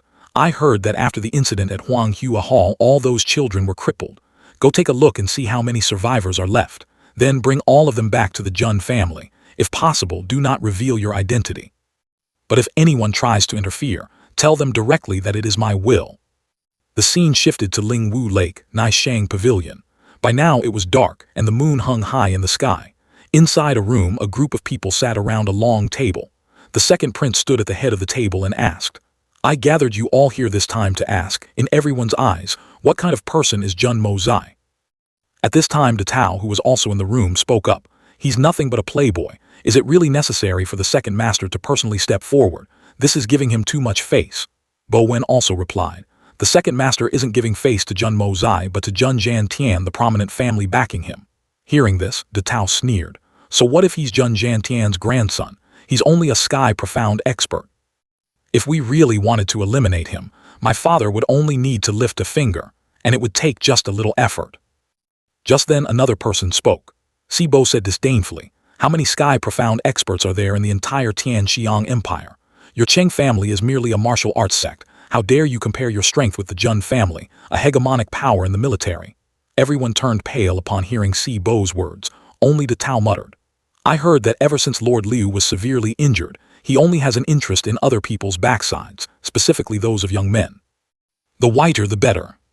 Right at this moment, a girl walked in, her figure incredibly alluring. She was none other than Yue the top courtesan of Naishang Pavilion. As soon as he saw her, the second prince couldn't help but exclaim, "You're getting more and more beautiful these days." Outside, a carriage stopped right in front of the doors of Naishang Pavilion. A voice called out to report, "Second Master, Jun Sanshao has arrived." Mozai sat inside the carriage, thinking to himself, "This tacky, large red carriage, the aesthetic taste of this third young master of the Jun family, is truly one of a kind." Inside the room, someone's voice said, "Those old men following him are probably the hidden experts of the Jun family from many years ago." At this time, Yue stood by the window, glanced down, and then spoke to the second master. "Today, let me personally entertain Jun Mozai." He felt a bit worried upon hearing this. All right, but make sure you don't actually let him take advantage of you." Yue glared down at the carriage below and replied sharply, "Rest assured, second master, to take advantage of this Yue the price to pay is not small." Mozai stepped out of the carriage and asked boldly, "Where are the second prince and the others?" A footman walked over and reported, "Young master, the second prince and the lords are waiting for you in the Feather Gown Hall on the 3rd floor." The moment Mozai heard the words Feather Gown Hall, his face turned red and he stammered, "Feather Gown Hall? Is that the place where the girls take off all their clothes to dance? Good heavens. The second prince really knows how to pick a place. This suits my taste perfectly." Seeing him so happy, the footman thought to himself, "Do you really think the second prince invited you here to play with women?" When he walked in, the second prince had already come out to welcome him. "My virtuous brother Mozai, it's been a long time. You truly look dashing and extraordinary now." He also returned the greeting very politely, paying respects to the second prince. "How could Mozai dare to accept such praise from your highness?" Seeing this, he smiled, glancing at Mozai. "There's no need to be so formal. We don't have to stick to the rigid rules between ruler and subject. Remember when we were young, we used to play together all the time. Virtuous brother, let me introduce a few good friends to you so everyone can get to know each other." How could Mozai not see through the second prince's intentions? He thought to himself. He even deliberately emphasized the ruler-subject relationship. This person always tries to establish superiority in his words. He truly is sinister. Then the second prince introduced Bo Wen. "This is my master, the grand scholar Mr. Fang Bo Wen." The old man said slowly to Mozai, "This old man is just an elder. How could I compare to talented youths like yourselves?" The second prince then introduced Sibo. "This is Lord Liu Sibo, accomplished in both pen and sword, a gold profound expert." Upon hearing this, Mozai sneered, glancing at the old man's trembling legs and sighed. "Lord Liu's standing posture seems different from ordinary people. Truly an expert. A posture so straight and wide, indeed a real, indomitable man." Hearing this, Sibo could only lower his head and reply, "Jun Sanshao is the same, more handsome than most." Seeing him expose his own weakness like that, Mozai replied quite innocently, "You can tell too, a kindred spirit. Just for those words of yours, I'll treat you to a drink another day." Right then, De Tao walked over, laughing loudly. "Jun Sanshao truly lives up to his reputation." Hearing the name is not as good as meeting the person, and meeting the person exceeds the reputation. I truly admire you. This humble one is Cheng De Tao, descendant of the Cheng family, a profound Qi aristocratic family in Jiangdong. Mo Zai frowned when he saw this guy and asked, "Who is this person and why is he looking at people with his nostrils?" He secretly cursed him in his heart. "Lives up to his reputation, my ass. Isn't it my reputation as a debauched playboy? Do you think I couldn't hear the sarcasm?" At this moment, Bo Wen stroked his beard to mediate. "San Shao, this is the young master of the Cheng family. It is understandable that San Shao is not familiar with him." The more they spoke, the more annoyed Mo Zai appeared. He grumbled, "Where did this country bumpkin come from? I've never heard of him." Mo Zai thought to himself, "Giving this young master attitude right after walking in and even daring to mock me. What the hell do you think you are?" Sure enough, De Tao was provoked by him. He gritted his teeth and said, "I've long heard the name of the Jun family, and the prestige of your esteemed father is like thunder to the ears. Meeting young Master Jun today, you truly have the demeanor of a great family." His intention was to imply that Mo Zai was born to a mother but lacked a father's discipline, having no upbringing. However, he didn't get angry like De Tao, but merely chuckled and asked, "How terribly impolite of me. It's our first meeting, please allow me to ask you a question. Cheng De Tao is your mother, still doing well?" These words slipped from his mouth as lightly as air. But they made De Tao grit his teeth in fury, rendering him speechless.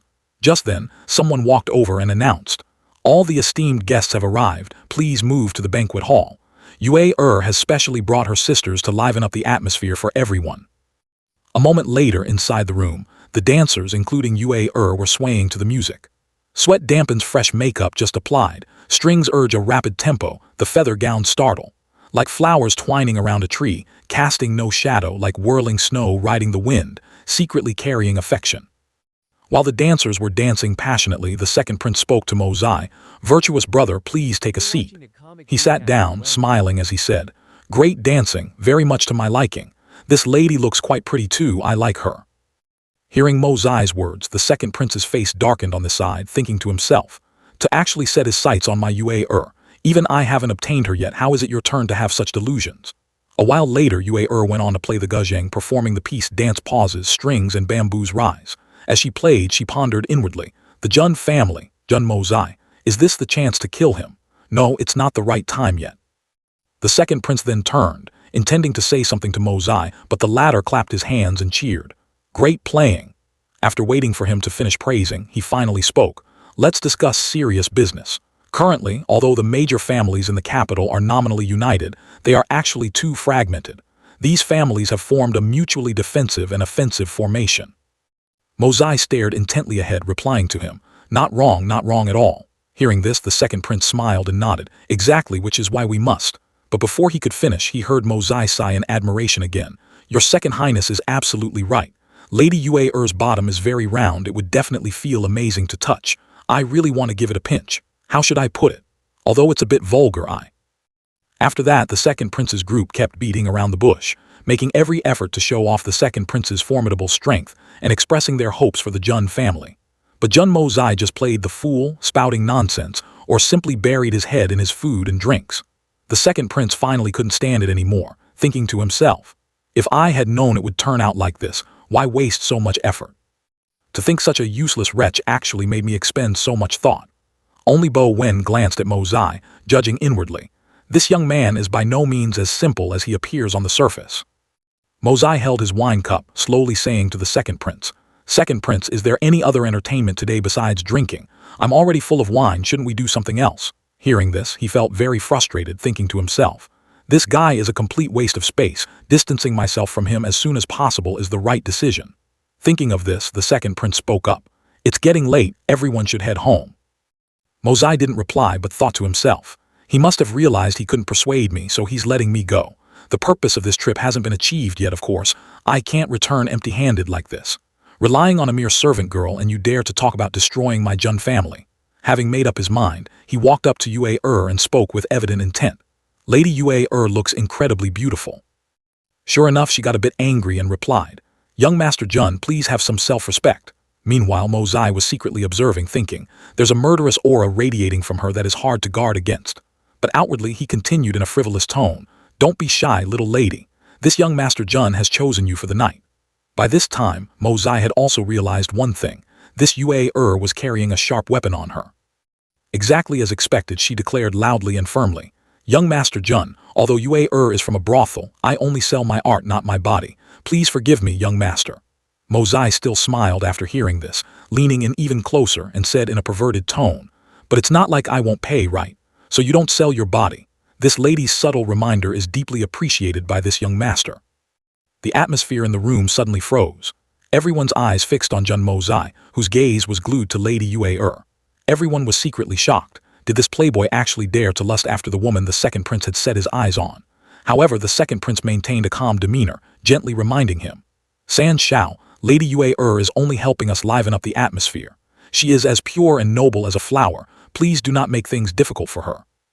As soon as these words ended, his face darkened. He growled, "Make things difficult? This place is open for business. Is there such a thing as pure and noble?" This beauty has clearly spoken words of seduction to this young master, proving she has fallen for me. How could that be considered? Before he could finish his sentence, Yue interrupted. "Young Master Jun, when treating women, you should maintain some of a gentleman's demeanor." Hearing this, Mozai's face darkened even more. He sneered, "A gentleman's demeanor? Lady, this is a brothel. Are you planning to find a gentleman in a place like this?" What a ridiculous joke. Driven into a corner, she didn't know how to retort, so she turned to the second prince for help. "Second master, please save me." Right at that moment, Mozai suddenly swung his arm, grabbing her wrist in a flash. Without a word of warning, he pulled Yue straight into his embrace. After acting, Mozai laughed gleefully. "Beauty, you truly say one thing but mean another. Your mouth refuses, but your body voluntarily throws itself into my arms like this." Witnessing the scene, Detao immediately shouted, "Jun Mozai, let go of Lady Yue. Behaving so outrageously in public, what kind of decency is this?" At this point, Yue was furious, looking up at Mozai. Then she suddenly swung her hand back, intending to give him a resounding slap, muttering, "Despicable."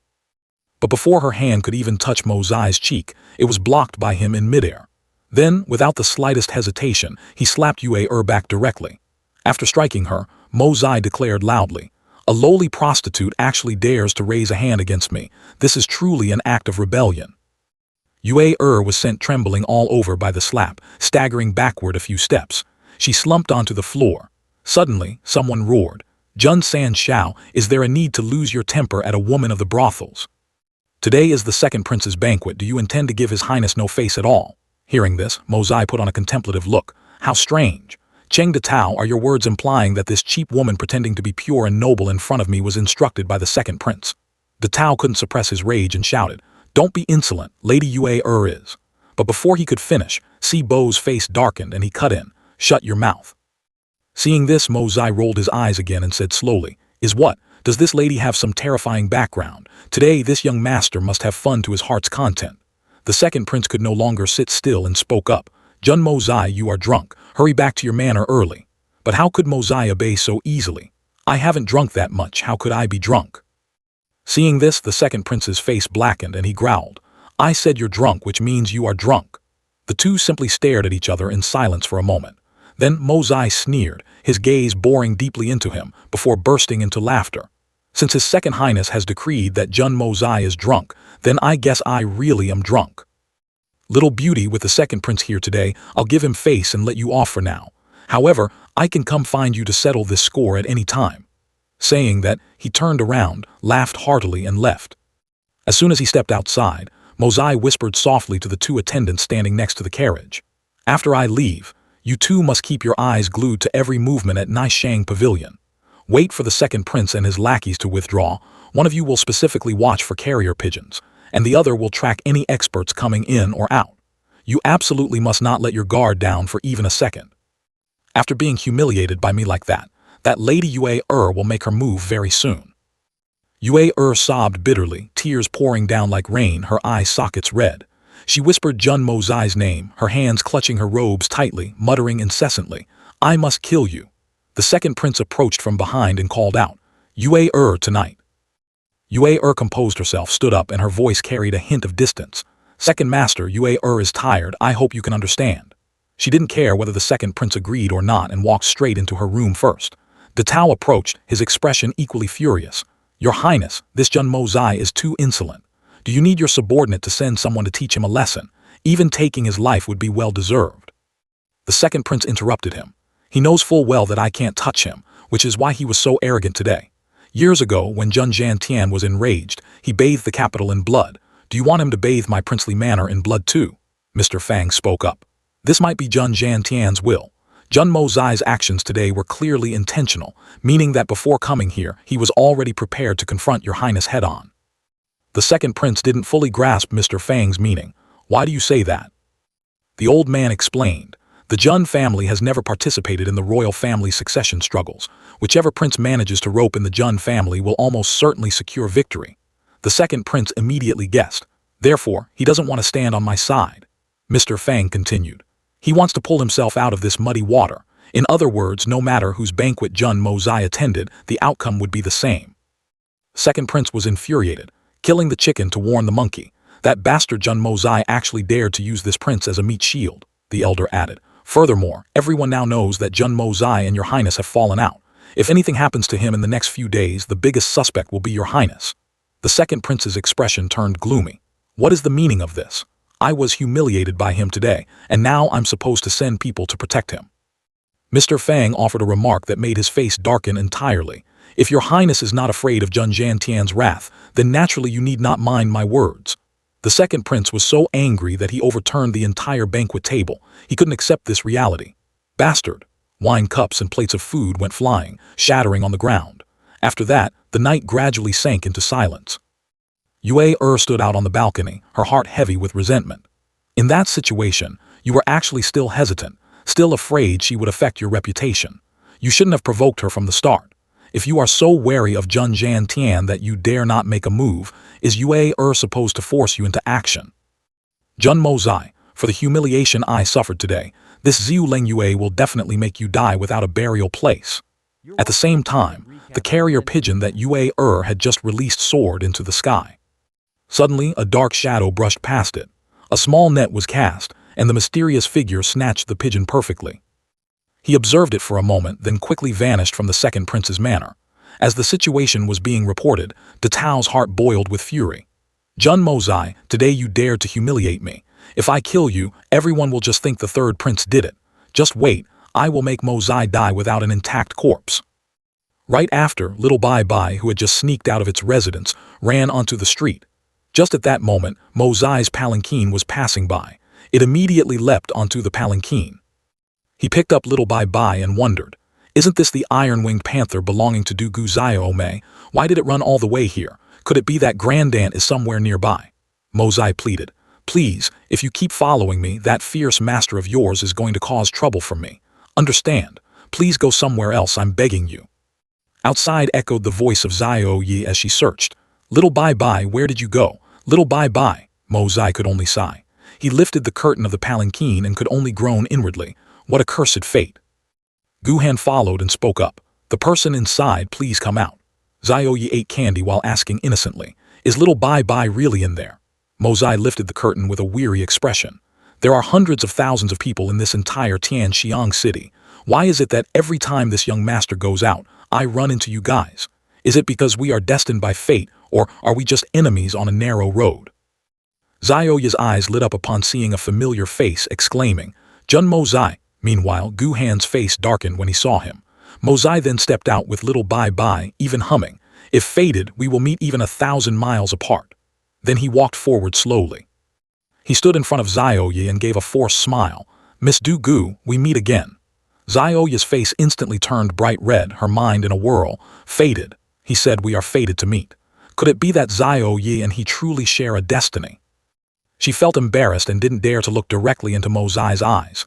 Guhan interrogated, Jun kid indeed full of schemes and tricks. For Miss Du Gu, you truly will resort to any means. Mozai was baffled. What means? He growled. Jun family little thief, return the profound beast to Miss Du Gu at once. He retorted, you old geezer Guhan, you're meddling a bit too much. On what grounds do you demand to interfere in the matters between me and this little girl? Just stick to protecting your princess. He was furious. You, how unreasonable, Mozai teased Xiao Yi. Hey Miss Du Gu, your little Bai Bai is truly too easy to lure. This young master originally had the good intention of catching it to stew in a pot, but since it's so small, there wouldn't be much meat anyway. Her face instantly fell. What did you just say? Stew what in a pot? He put on a look of disbelief. Eldest miss, haven't you heard that your father and brothers smashed my Jun family estate to pieces? It was absolutely tragic. Zioya looked shy, her eyes sparkling as she spoke in a soft voice. Is that so? I know truthfully you shouldn't be blamed. When I get home, I'll ask my father to help you repair the house and compensate for whatever was lost. Mosai coughed lightly, appearing slightly sheepish. It's fine, after all, this isn't your fault. As a junior, enduring it a little is all right. Guhan scolded. Jun Mosai, you are too despicable. Brother Du Gukshuan was miserably harmed by you, yet you still have the nerve to say such things. Zioya was confused. How could that be? He immediately cried out in grievance. That's completely fabricated. With how strong your 7 brothers are, how could I possibly take care of them? Guhan explained to Zioya, Miss Du Gu, you have been in the palace these past few days. You'll see once you return home shortly. It's already dark and I still need to return to protect the princess. He advised her, we really should get going. Zioya smiled brightly, approaching Little Bai Bai. Little Bai Bai, come to Big Sister, be good, Big Sister will take you home. Mosai was inwardly puzzled. Why did this panther cub, despite never having met him before, feel such attachment to him? Zioya hugged it. Come on, come to Big Sister. Mosai forced a smile. It's being quite obedient this time, he thought to himself. Could it be because of the Hong Jun Pagoda and the art of unlocking heaven's fortune? She shyly suggested to him, Jun Mosai, can I come find you tomorrow? Little Bai Bai really likes you, and it won't be happy if it doesn't see you. Outwardly, Mosai agreed. Sure, I'll help you coax it tomorrow. But internally, he had a different calculation. I must figure out the connection between profound beasts and the secret in my body, otherwise it will surely leave behind future troubles. Mosai and Zioya looked at each other and smiled, saying in unison, it's a promise. He chuckled sinisterly to himself. Little Panther, tomorrow this young master is going to use you for an experiment. Upon returning to the estate, Mosai called out, Third uncle. He walked inside and immediately smelled a strong scent of medicine. Wu Yi walked out and spoke, I have brought those children back here. Mosai hadn't quite understood and asked, which children? His voice rang out a bit coldly. The young boys and girls we released previously. We managed to find 45 of them. As for the deformed children, there are 39 in total. Wu Yi's face was slightly tense. I've tried using profound chi to unblock their meridians, hoping they can live on like normal people. Mosai was surprised. Third uncle, you actually did it, he said seriously. Mosai, you act too calculatingly, and your utilitarian mindset is too heavy. While kindness cannot be handed out indiscriminately, it also shouldn't be easily discarded. Just like these children, we cannot turn a blind eye. Mosai's heart was full of reflection. Or perhaps, this is exactly the difference between me and a true, righteous gentleman. But does such compassion really have any meaning? Wu Yi suddenly remembered and asked him, Right, you came looking for me in such a hurry, is there something the matter? Mosai explained. It's like this, I need a batch of profound beasts ranging from low tier to high tier. I need every type. It would be best if there's a tier 8 profound beast. Wu Yi burst into laughter. A tier 8 profound beast, are you dreaming? Tier 4 or tier 5 can still be found. As for tier 6 or tier 7, unless they are cubs, capturing them alive is indeed too difficult. He followed up, only lower tiers. That works too, having those tiers should be enough for my use. I need them tomorrow morning. Wu Yi nodded. Then I'll go arrange it immediately. Mosai quickly thanked him. Many thanks, third uncle. Wu Yi continued. You head back first. I still need to busy myself for a bit longer. Saving them a moment sooner can spare them a bit of suffering. Mosai had no intention of leaving yet, so he smiled and replied, I'll go take a look with you, third uncle. Wu Yi led him inside. They are arranged in the Jun family's military camp. Follow me. Everyone here is a trustworthy person of the Jun family, so there's no need to fear word leaking out. The military doctors in the camp have also been reassigned here to help with the treatment, so the manpower should be sufficient. As for brewing the medicine after some nursing, it might allow them to recover a portion of their physical abilities. A guard ran out and bowed, paying respects to the third master of the Jun family. Wu Yi nodded and ordered, You may all step down for now. He led Mosai to a child receiving treatment. Mosai, what do you think? He gave an assessment based on his own knowledge. I just took a walk around, and a portion of them are already beyond saving. For 3 of them, even their bones have decayed, and their waist bones are destroyed. Their deaths are only a matter of time. There are also some whose meridians and limb skeletal structures are completely ruined and can no longer be restored. As for the rest, they are not too severe. They only need careful nursing for a period of time to recover to their original state. Mosai continued, If we supplement them with medicinal ingredients and use profound chi to unblock their meridians, repeating it twice, they might be able to recover like normal people. If third uncle is determined to save them, the cost of treating one person would probably reach up to 50,000 taels, But if we just keep destroying every den like this, there will only be more and more pitiful people like them. Do we save them or not? Wu Yi understood his point. I understand. This kind of matter will stop here. It's just that for these people, since we have already saved them, there is absolutely no reason to give up halfway. Mozai emphasized, all right, please remember third uncle just this once. He replied with a single word, all right. Mozai instructed, also after the treatment is done, I want to keep 2 people. Wu Yi agreed but was puzzled. Of course, that's not a problem, but why? He briefly explained, among them, only 2 possess some capabilities in the Tian men. By the way, third uncle, I'd like to know a bit about the Jun family's financial situation. Wu Yi said without hesitation, there has been no war these past few years, so the Jun family's income has decreased significantly. Currently, the fiefdom over there brings in nearly 2 million taels a year, and there is no other source of income. Mozai sighed, is that all? It seems too little. I'm afraid it's only enough to sustain an ordinary family. Let me manage it for now. I might have a way to help the family improve a bit. At this time, Mozai had walked out of Wu Yi's manor. His subordinate came to report, young master, this is the pigeon that flew out from the Naishang pavilion. Mozai asked, you didn't hurt it, did you? The subordinate held out the pigeon and assured him, no, if I let go of it right now, this pigeon can still fly far away to its intended destination. Mozai took out the slip of paper attached to the pigeon's leg and read, within a month, Jun Mozai must be killed. We cannot share the same sky. He immediately burst into laughter. This woman's mindset is way too narrow. If we release this pigeon, can you track it? The subordinate shook his head. I can't track it, unless we catch or kill it right as it takes off. Otherwise, my abilities are limited, and my spirit is willing but my flesh is weak. Mozai reattached the slip of paper to the pigeon's leg, unbothered. Oh, that's fine then. He released the pigeon. All right, go fly. The pigeon then spread its wings and flew away. Mozai smiled smugly, giving his subordinate the plan, set a trap to catch the mice and wait for them to fall in. The net has been cast. What fish or shrimp could possibly escape? Scene change. Inside the carriage, Feng Wu's wondering voice could be heard. Grandpa Liu, I wonder if the matter of the Xuan pill is true or false. We rushed all the way here from so far away. Aren't we making a mountain out of a molehill? Besides, there are countless experts in Tianxiang City. Could anything possibly slip through their fingers? Liu Zhanglao explained. Feng Wu, there's something you don't know. First, the 9th elder sent word that a peak Shen Xuan expert had appeared, and then came the news of a 9th grade Xuan pill. This is enough to prove the authenticity of the matter. What I am worried about now is that even if we arrive in full force, we might not necessarily secure the Xuan pill. He seemed quite confident, looking up at the world, who would dare to go against our Feng Zhu Yin Cheng. Not to mention that we have the 3rd elder and you, Grandpa Liu, this time. So what if it's a peak Shen Xuan? The old man remained humble. Experts in this world are as numerous as the clouds. Even though the strength of our Feng Zhu Yin Cheng is formidable enough, we still cannot be careless. Speaking of which, coming out this time is also an opportunity for the little princess to train, otherwise we wouldn't need so many people following.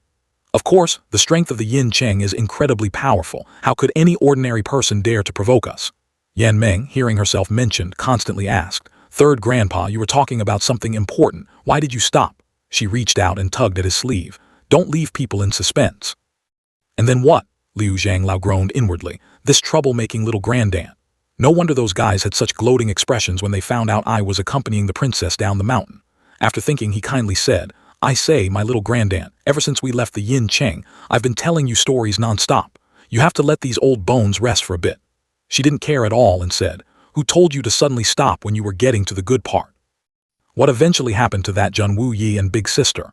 Their love story is truly so beautiful and touching. Liu Zhanglao felt like collapsing. He thought to himself, will you ever give me some peace? It's been 10 years, 16 hours already. On another side, Jian Hun wondered, Meng Shen, I don't know if this matter regarding the Xuan pill is true or false. For you to personally take such a risk at your advanced age, the disadvantages might outweigh the benefits. Meng Shen explained, this time is full of dangers, but our Ningtang and Tianxiang have been at peace for years. However, since you and the Jun family have fought for many years, I fear there will be danger for you. Jian Hun was already quite irritated by this point. Jun Wu Hui and his 2 brothers are the enemies I refuse to submit to the most in this life.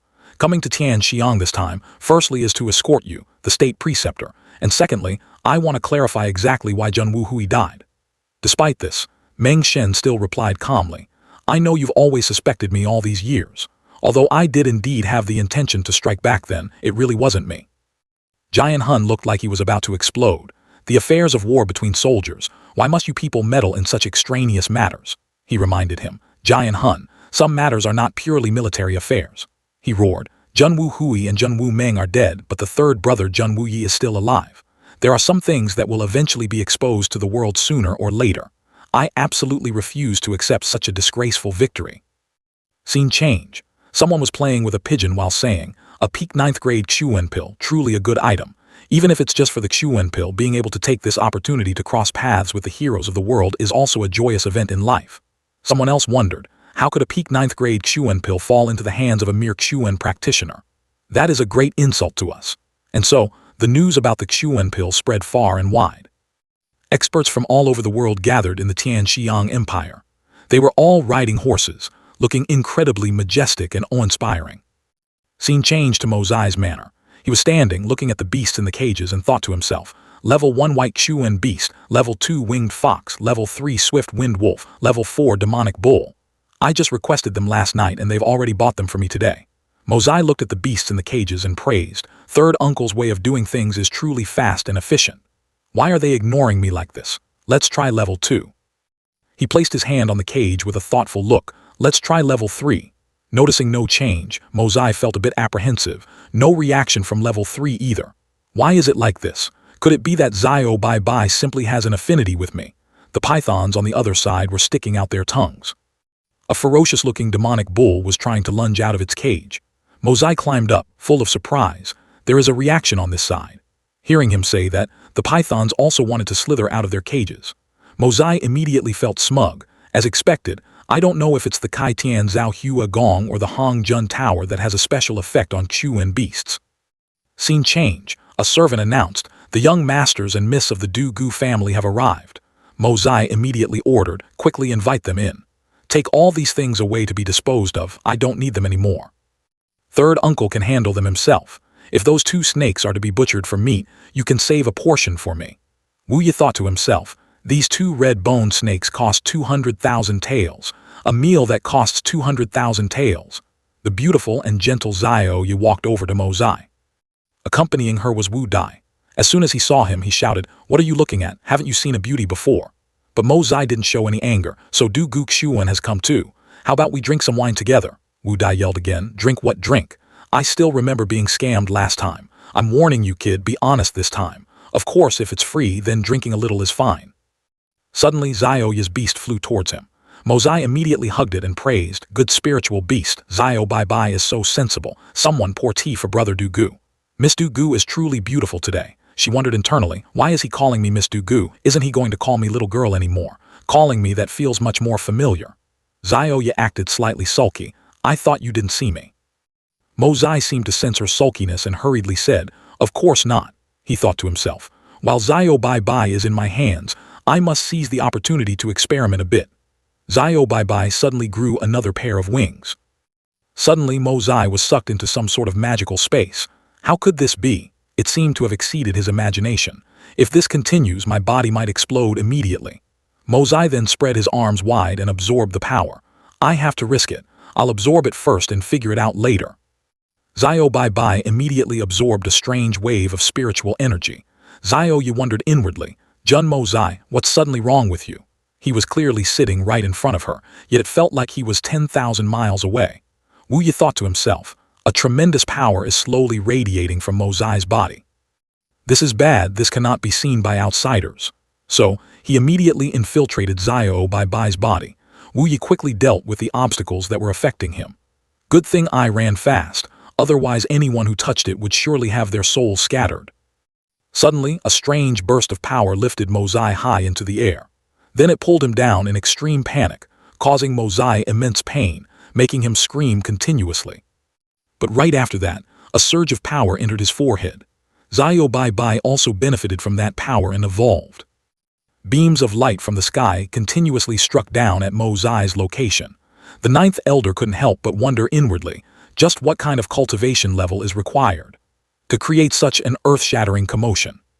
He exclaimed, this cultivation level has likely surpassed the supreme Shen Chuan realm. To think that such a powerful expert exists in Tianxiang City. Xiao Han also couldn't help but ask, Ninth Elder, could a human really be powerful to this extent? He replied. Powerful is no longer enough to describe this person. It might even be a higher realm. With your current level of power, it's better that you don't know. The spiritual energy gathering at the Hongjun Tower covered the entire world, making heaven and earth lose their colors and the sun and moon lose their light. Liu Zhanglao spoke up. Such terrifying power, what kind of trouble has old Ninth run into this time? Third brother, if that person is also here for the Xuan pill. The third elder replied. With a figure like that in Tianxiang City, we absolutely cannot afford to make any mistakes. Otherwise, I fear we won't even have a chance to return. Jian Hun, who was walking, also stopped to observe because of this. Meng Shen was also quite surprised. I didn't expect there to be such a powerful expert in Tianxiang City, a peak supreme Shen Xuan, or an even higher existence. That same day, the 300 guards of the Jun family completed their life and death training. All of them looked as if they had taken a trip to the gates of hell and returned, no longer fearing heaven or earth. Heaven has the cosmos, earth is divided into yin and yang. Yin and yang reincarnate, then comes the birth and transformation of all things. The human body initially is just the dual chi of yin and yang, originating from creation and perishing into creation. This is the yin-yang evasion. Once mastered, it can make the body turn invisible against any surrounding objects. If cultivated to the peak, one can even blend their body seamlessly into the air. Moving from inside the room to the courtyard to absorb spiritual energy, yet managing to control it without causing damage to the surroundings. Wu Yi softly called Mo Zai's name. He immediately answered obediently, Third uncle. Third uncle, I really don't know what exactly is going on. This little fellow seems to be relying on you now. He wondered it actually leveled up. How is that possible? Mo Zai added. These dragon feathers have indeed changed color. Wu Yi evaluated inwardly. The anomaly when an iron-winged panther levels up is precisely its dragon feathers temporarily changing color due to spiritual energy. Wu Yi's face was filled with deep thought. A panther cub that is only a few months old has already. Mo Zai shirked the responsibility, so what if it leveled up? This basically has nothing to do with me. I don't know anything, it leveled up all by itself. Wu Dai dragged his aching body through the door. My head hurts so much. What just happened? Third uncle, why did you senior hit me? Wu Yi immediately denied it. Hit you? Of course not. It must be because you got drunk from the wine just now. Your alcohol tolerance is truly too poor. Wu Dai believed it upon hearing that, so that's what it was. This wine of yours is way too strong. Because it had leveled up, Zio Bai Bai was extremely smug at this moment. Zio you couldn't help but praise. Zio Bai Bai is so adorable. He called out, Du Gu Ying, come over here with me. Let me see what Du Gu Wu Dai has taught you. He thought to himself, does third uncle want to give me some pointers? Seeing Wu Dai so dazed, he chuckled inwardly. Looking at this kid's soulless state, third uncle's willpower is truly immense. To actually leave Zio Yi here alone. It must be grandfather's instructions, he said cheerfully. Miss Du Gu still remembers, right? I still owe you a good saber. Zio Yi pouted. You bad guy who tricked me out of my meteorite, of course you have to compensate me with a good saber. Mo Zai boasted smugly. Anything made by Mo Zai is absolutely a masterpiece, guaranteed to satisfy you. After a while, he brought out a wooden box containing a rather beautiful saber inside. She cried out in excitement. What kind of saber is this? Mo Zai explained. A saber hidden in a red sleeve, hence the name Hongxiu. It was forged in Tianxiang City, so it is called Hongxiu Tianxiang. This saber is the very first saber I have crafted in this life, thus it is titled the #1 Hongxiu Tianxiang saber, she praised. You made it with your own hands. It's so beautiful. He handed the saber to her. This saber was created based on the concept of a sleeve-hidden blade. See if it suits you. She suddenly felt a bit hesitant. Are you really giving it to me? But I don't have anything to give you in return. Mo Zai appeared quite nonchalant. This was something I owed you to begin with. There's no need to return a gift. Zio Yi stayed silent in thought for a long time, then took off the necklace around her neck. How about this? I'll give you this.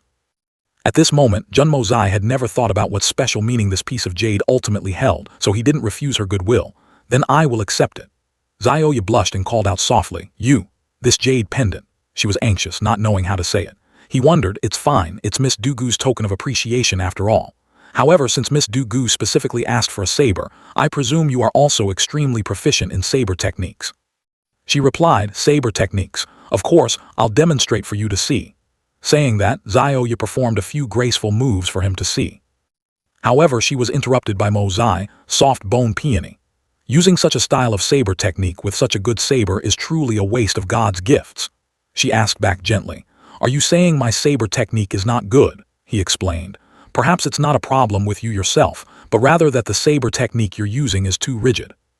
Give me the saber first. Watch my movements closely. Hongxiu saber dance, soul and spirit vanish. This is the first stance of the Hongxiu saber technique. Hongxiu startles the sun. There are 9 stances in total. It can be considered a top-tier saber technique. Do you want to learn? Xiaoyu praised enthusiastically. It truly is a top-tier saber technique. The girl excitedly pressed closer. Hurry up, teach me already. Mo Zai's face burned hot from this overly intimate distance.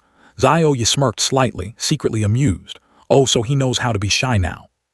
This guy seems pretty interesting after all. That wasn't enough to satisfy her. Xiaoyu looked up, deciding to tease him a bit more.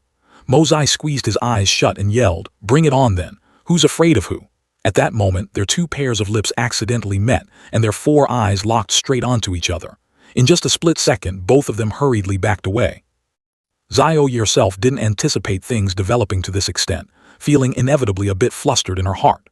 He clumsily explained that everything was just a mishap, genuinely just an unexpected accident. Hearing that explanation, Xiaoyu became even more furious, throwing a tantrum and trying to push Mo Zai away, but her strength was to no avail. He softened his voice to persuade her. "Miss Du Gu, quickly stand up. If you just sit on the ground holding your face, how can you practice the saber technique?" However, the girl remained stubborn and refused to budge.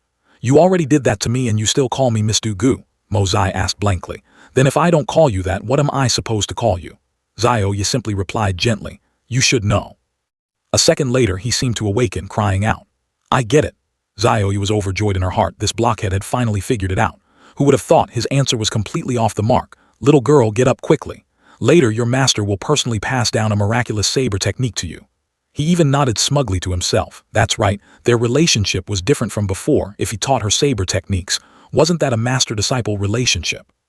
Hearing this, Xiaoyu shrieked, "What did you say? Pass down my foot. Who is the master? Who is your disciple?" Mo Zai was bewildered, finding it truly hard to understand. He muttered inwardly, this was clearly a standard first kiss, the first kiss of 2 lifetimes combined. Calculating it, the one who suffered a loss should be me, Mo Zai. Xiaoyu urged again, "Hurry up, come here and teach me the saber technique now." This time he put on airs. "Just because you tell me to teach you, I have to teach you right away. Do I owe you something?" Hearing this, Xiaoyu felt incredibly wronged. He had kissed her, accepted her jade pendant, and now he was acting all aggressive. "I'm going to tell third Uncle Jun." Mo Zai quickly held her back, a tone of surrender in his voice. All right, my little grandaunt, whatever you want is fine, it's my fault, okay? I'll teach you right away." Xiaoyu tilted her chin up. "That's more like it. Let go of my hand." He sighed heavily. No wonder people often say that women are the most unpredictable creatures on the planet. This saying is not wrong at all. Seeing him standing there blankly, Xiaoyu wondered, "Why did you stop? Aren't you going to teach me quickly?" Mo Zai complained inwardly, "Is this girl really stupid or just pretending? If we don't hold hands, how am I supposed to teach her? Just stand like this until tomorrow morning." Suddenly, a clamor echoed from outside. He frowned. "What's all that noise outside?" Wu Yi reported. The state preceptor of Wu Tang and the famous General Zhao Jianhun have arrived at Tianxiang's defense line today. His Majesty has dispatched the first prince to welcome them into the city. Furthermore, the #1 Xuanqi Grandmaster of the Shen Ci Empire, Xizhang Kong, has also arrived. His Majesty ordered the second prince to stay in the city and prepare the reception ceremony for the delegation. Mo Zai analyzed that both of these delegations were people with unpredictable intentions. The 3 princes were assigned to host them separately. This move by His Majesty was truly masterful. Wu Yi continued, "It's nothing more than a test from His Majesty to see the attitudes of the 3 princes towards the neighboring countries. Perhaps after this event in the capital, the heir to the throne will also be revealed." He came up with an idea. "How about we also go and watch the bustle?" Wu Dai agreed immediately, joining the fun. "I love this kind of thing the most. Let's go." Xiaoyu gently tugged at Mo Zai's clothes, whispering, "What happened when we fainted earlier? Is your secret right?" "I won't breathe a word of it, nor will I pry. I understand. When you feel you can share it, please tell me, okay? I absolutely won't harm you, nor will I make things difficult for you." Mo Zai gently reached out and patted Xiaoyu's head, an incredibly intimate gesture. Wu Dai immediately struck his hand, roaring, "You brat, don't even think about taking advantage of my sister. If there's a next time, I'll chop your hand off right on the spot." Seeing her brother teaching him a lesson, Xiaoyu stood on the side, secretly smiling to herself. He turned to call Xiaoyu, "Let's go, sis." He absolutely wouldn't let that guy get another step closer to Xiaoyi. Saying so, the two of them walked briskly away, and exactly when they separated, it became even easier for Mo Zai to act. While the two siblings were busy, Mo Zai quietly fell behind. Xiaoyi turned her head to look for him. Where did Jun Mo Zai go? He said to himself, this chaotic crowd is the perfect cover. Who knows, I might dig up some interesting news. A familiar voice suddenly rang out behind him. So it really is you, kid. Destined to meet across 1,000 miles, Last time you scolded me and slipped away, this time you won't escape. Mo Zai tried to recall. It's the old man he met at the tavern last time. I clearly disguised myself, didn't I? He coldly asked back. Who are you? When did I scold you? The prince sneered, kid still trying to play tricks. If I didn't have some skills, I really wouldn't have recognized you. You said there was someone in this world worthy of drinking with you, implying that I am not qualified, right? If that's not insulting someone, then what is? At this moment, he finally realized and burst into laughter. That. Seeing this, the prince was delighted. Admitting it, aren't you? If you feel guilty, then go, have a few drinks with me. Mo Zai asked back. Do you even know who I am to casually invite me for a drink? He replied. Just a chance meeting. After drinking, we'll go our separate ways. What need is there to know identities? You said this yourself. He nodded. You're not bad, quite a good memory. It seems I can't spout nonsense in front of you. I just feel like there will be a good show later, so I want to stand here and watch the drama. The prince praised, watching the bustle. Well said. They are welcoming them grandly right now, but when the two armies actually face off, he absolutely will not show any mercy. Mo Zai said happily, whether the state preceptor of Wu Tang comes or not, or what he comes for, has nothing to do with me. Just this conversation alone is enough to down 2 glasses. He was skeptical. Is it the kind of wine that's 100 times stronger than Song Lao San's wine that you mentioned before? That peerless fine wine rarely seen in the world. He just smirked and dropped 2 words, guess what? At this time, the entire Tianxiang city was packed with people and horses flowing like water. The state preceptor of Wu Tang, Fei Mingchen, entered the city, and the Xuanqi grandmaster of the Shen Ci Empire, Shi Zhang Kong, also entered. A corner of the street became noisy. Unauthorized personnel clear the way quickly.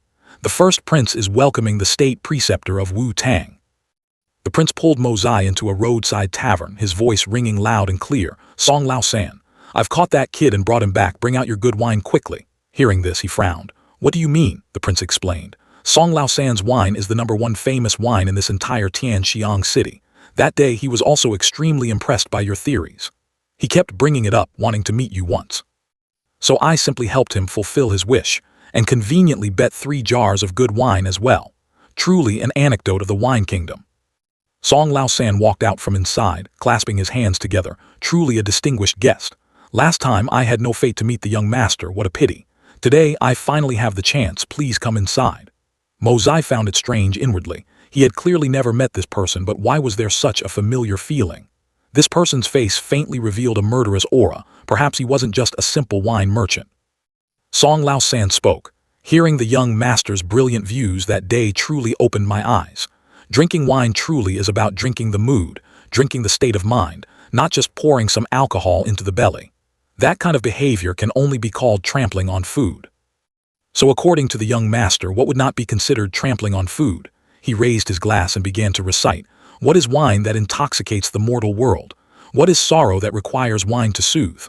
People like wine, but what exactly do they like about it? Song Lao San asked back. What is wine? Is wine not a beverage? What else could it possibly be? Mo Zai slowly said as he poured the wine. All alone in a foreign land, the glass of wine at that moment is the wine of homesickness. In high spirits and with smooth sailing in work, drinking a few cups of joy, that is the wine of celebration. With a chaotic heart, borrowing wine to drown sorrows, that is the wine of relieving sorrow. A good friend visits, soulmates drink together, that is the wine of kindred spirits. Seeing off a friend with a heavy heart, that is the wine of farewell. On a blood-soaked battlefield, generals and soldiers emptying their cups together, that is the wine of hot blood, the wine of slaying enemies, the wine of tragedy and grandeur. Wine is exactly a state of mind. The flavor within the wine is merely a small part of it.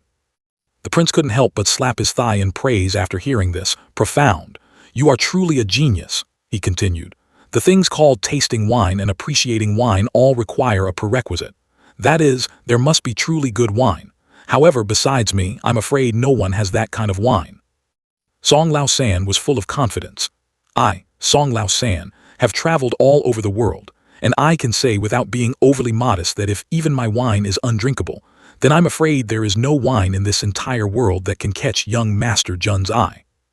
The prince gently reminded him, Song Lao San, there is always a higher mountain. There are countless good wines in the world. If he can bring out a wine better than yours, what will you do? Song Lao San replied decisively. Then I will acknowledge him as my master. When Song Lao San approached to take the wine glass away, Mozai unexpectedly circulated his energy to probe his strength. Mozai was stunned, leaving only one thought in his head, so it was him. Who would have thought that this seemingly ordinary tavern owner, Song Lao San, was actually a Tian Xuan expert? Originally, he didn't want to have a wine competition with a tavern owner, but if a Tian Xuan expert was volunteering for a match, then the story was different. Since you even mentioned taking me as a master, then don't blame me. Mozai appeared incredibly confident. One thing at a time, public opinion will judge fairly. I naturally have a way to make you submit wholeheartedly. The prince spoke up, that would be best. Young man, a bet must be fair. What if you lose? Song Lao San declared, his face darkening. If you lose, I only hope that from now on you will not be allowed to discuss wine anymore, because you are not worthy. Mozai happily agreed, it's a deal. The prince asked, to be fair, I would like to step forward and act as the referee, is that all right? Song Lao San agreed, fine. 3 days from now, also in the afternoon, I will close the shop early. We will all gather here again, how about that? All of a sudden, a strange voice rang out as a caddy of beef and 2 jars of wine were slammed onto the table. For the wine competition 3 days from now, I will also come and be a referee. Mozai was startled. When did this guy arrive without him knowing at all? Not a single trace of aura was detected. Song Lao San asked politely, may I ask who you are? The guy introduced himself bluntly, Yingbo Kong, a wine lover. Let's just decide on that. Now then, bring the wine and meet over here. The prince stood up, then let's meet here again in 3 days, I will take my leave. He muttered as he walked. What the hell, how did such a figure suddenly pop up in Tianxiang City? Just who is he? The prince stopped a guard at the door and asked, who exactly is that person who just went in? What's his background? The guard's answer was even more shocking. Did someone just go in? There was no one at all. Back at Mozai's side, he asked Yingbo Kong, is the scenery on the grasslands beautiful? Yingbo Kong asked back, you could tell that I came from the grasslands. Mozai analyzed like a detective. Your belt is not the kind found in the Central Plains. It is woven from a special type of fiber that only exists on the grasslands. Are these 2 points enough? The guy replied, just that much is not enough. Furthermore, I haven't allowed you to sit down in front of me. Despite being shooed away, Mozai remained calm. Then let's add a few more things. You have the distinct smell of grass from the grasslands on you as well as the scent of loneliness. If you think I am not qualified to sit with you, I will stand up. Hearing this, Yingbo Kong finally agreed to let him stay seated. Since you've put it that way, just sit. Song Lao San brought the food out. Sorry for making you wait, here are your wine and meat. The stranger scooped up some wine and said, Tianxiang City is truly extraordinary. Even a tavern owner is a Tian Xuan level figure. Having his identity exposed, Song Lao San didn't seem surprised at all. He replied humbly, you have sharp eyes, this old man is impressed. However, I am just like a candle in the wind, coming here to open a shop to earn a living and get by day to day. Yingbo Kong gently warned, if you just focus on brewing wine, that's fine. As for other matters, it's better not to think about them. Song Lao San remained silent for a moment before replying, thank you for your guidance. Mozai called to Song Lao San, bring 2 jars of your wine over here for me. The stranger wondered, you're not drinking my wine, he replied. Drinking your wine means owing you a favor. In this world, all debts can be repaid, but debts of gratitude are the hardest to repay. Yingbo Kong raised his cup, took a sip, and dropped 2 words, suit yourself. He then commented, this wine is brewed not bad, much better than horse milk wine. It's just a pity that the beef is a bit overcooked, but it's somewhat edible. Mozai replied, I didn't expect you to be such a picky eater. At this time, Song Lao San had just brought out a jar of wine. Without saying a word, Mozai directly lifted the entire jar and chugged it down like drinking plain water. He thought to himself, what does it mean to wander? What does it mean to be separated from one's homeland? Who could possibly understand? Only wine can evoke those distant memories. The 2 of them just sat there in silence, enjoying the wine in their own ways. Yingbo Kong spoke up first. Young man, you are very special. Mozai asked. You mean I'm qualified to sit here now? The guy said while drinking wine. Just based on your crippled meridians and your 7th grade Xu and Qi cultivation, yet you can still maintain an unwavering state of mind in front of me. It seems that sitting with you is not entirely an insult to me. He placed a silver ingot on the table and said, interesting people can sometimes become boring. There are already too many boring people in this world. Why do you have to group yourself with them? You acknowledge my qualifications, but I want to stand up now. If you are not qualified to drink with me, I will naturally leave. Yingbo Kong thought to himself, so this brat is turning around to say that I am the one who is unqualified.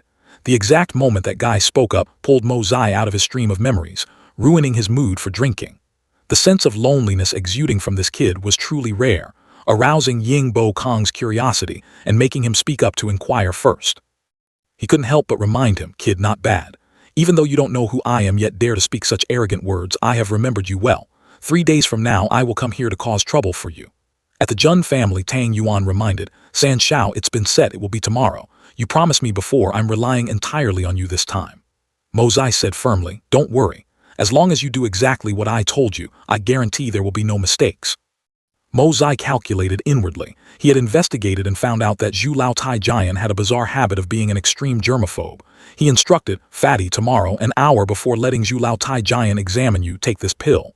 Then when the time comes, just do this, and it'll be done. Tang Yuan was a bit hesitant. This is a bit too disgusting. I'm afraid my old man will skin me alive after this. Mo Zai patted his shoulder to comfort him. I can only say that I deeply sympathize with you. Anyway, I've given my suggestion, weigh it yourself. Once the storm passes, I'll come visit you. Remember, absolutely do not eat anything. Got it, he replied. I remember. The next day at the Tang family, Wan Li repeatedly reminded him, later when you enter the palace, eat a big breakfast, you must perform well. Tang Yuan thought to himself, what did San Shao tell me yesterday? It seemed to be absolutely no breakfast. Wan Li patted his shoulder. What are you spacing out for? He replied. Yes, I'm coming. It was unclear whether he had forgotten Mo Zai's instructions or was just pretending to eat. The scene shifted to the outside of the castration room in the imperial palace. Tang Yuan thought to himself, taking advantage of arriving early while no one is here, I must quickly deal with that thing.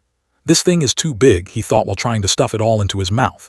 Seeing him chewing loudly, Wan Li shouted, Brat, what are you eating? What is in your hand? Show it to me. He explained, I'm just eating candy. Wan Li warned, if you say one more word now, I will break your legs. As time passed, more and more people arrived. Someone asked, Brother Song, do you know what old Zhu will be examining? The other replied, I'm not sure either, but I heard it'll be miserable after the examination. Tang Yuan chimed in, what's so miserable about it? Isn't it just walking bow-legged for a few months? It's nothing, you guys can definitely endure it. A soldier announced, everyone has arrived, whoever is called must enter the castration room. Tang Yuan felt a wave of panic. Wasn't the pill San Shao gave just a qi-stimulating drug? Why does something feel wrong now? The soldier shouted, the first one, Tang Yuan. Upon hearing this, he froze on the spot. Wan Li heard his grandson's name and hurriedly grabbed him. Your name was called. Why aren't you going in? So he was kicked straight inside before he could even understand what was going on. Zhu Lao Tai Jian asked, Tang Wan Li's grandson, take off all your clothes and stand up there. Tang Yuan hesitated. Could you turn your face away? Zhu Lao Tai Jian didn't say much, just repeating one word, strip. At this moment, his stomach began to churn violently. Tang Yuan thought in a panic, this feeling is getting more and more. He turned around to slip away. Eunuch, can I go? Of course, Zhu Lao Tai Jian would never agree. He merely waved his hands a few times. With a swish, the clothes on Tang Yuan's body were slashed into shreds. Caught completely off guard, he screamed loudly. But he didn't care at all, ordering, raise your left hand, expose your armpit. Saying that, he continued, raise your right hand. Use your hands to hold your stomach, expose your lower abdomen. By now, Tang Yuan was sweating profusely from embarrassment, telling himself to hold it in. Zhu Lao Tai Jian continued to give orders in a monotonous tone. Put them down, spread your legs, cross them, bend over, raise your butt high. He thought to himself, it's here, the time has finally come. I won't have to walk bow-legged anymore. This old pervert didn't expect this young master to not escape his evil clutches. He had no choice but to lie on the ground, gritting his teeth to endure the bizarre tests. He showed no mercy, kicking him directly. You fat kid, you still dare to play tricks. At this point, Tang Yuan could only cry inwardly, I'm about to explode. Suddenly, Zhu Lao Tai Jian fell silent, as if sensing something. Channeling his inner energy into his eyes, he stared intently at one spot. On that day, Zhu Lao Tai Jian took a trip to hell. Outside the castration room, a loud explosion suddenly rang out, making Wan Li, who was leisurely drinking tea, jump in shock. Tang Yuan, completely naked, was thrown straight out. His buttocks were smoking heavily. Wan Li was bewildered. What happened? Tang Yuan, what happened? He hurriedly asked. Tang Yuan no longer had the strength to stand up, whispering weakly, my butt. He looked at his grandson, frowning. What is this smell? Zhu Zhou, what is the meaning of this? Give me an explanation right now. Zhu Laotai replied. Hurry up and carry your godforsaken grandson out of my sight. Otherwise, don't blame me for showing no mercy. After saying that, only Zhu Taijian's endless retching could be heard from inside. Wan Li said angrily, damn it. Let's go back and treat your injuries first. I'll settle the score with him another day. The scene shifted to the Jun family. Mo Zai asked in astonishment. What did you say? Tang Yuan was kicked out of the house by the Tang family. Zhan Tian replied cheerfully. That's right. It's been over a decade since I've seen such a good show. Tang Wan Li's grandson actually unleashed right into Zhu Taijian's mouth. Mo Zai facepalmed, thinking to himself, good heavens, fatty, you really have some guts. Zhu Taijian is a master after all. Zhan Tian continued. Yesterday, after Tang Yuan was beaten in the palace, Tang Wan Li even went to demand justice. The Tang family brought many gifts, but Zhu Taijian absolutely refused to accept them and even threatened to report it to the higher-ups. He wondered, so to settle things, the fatty was really kicked out.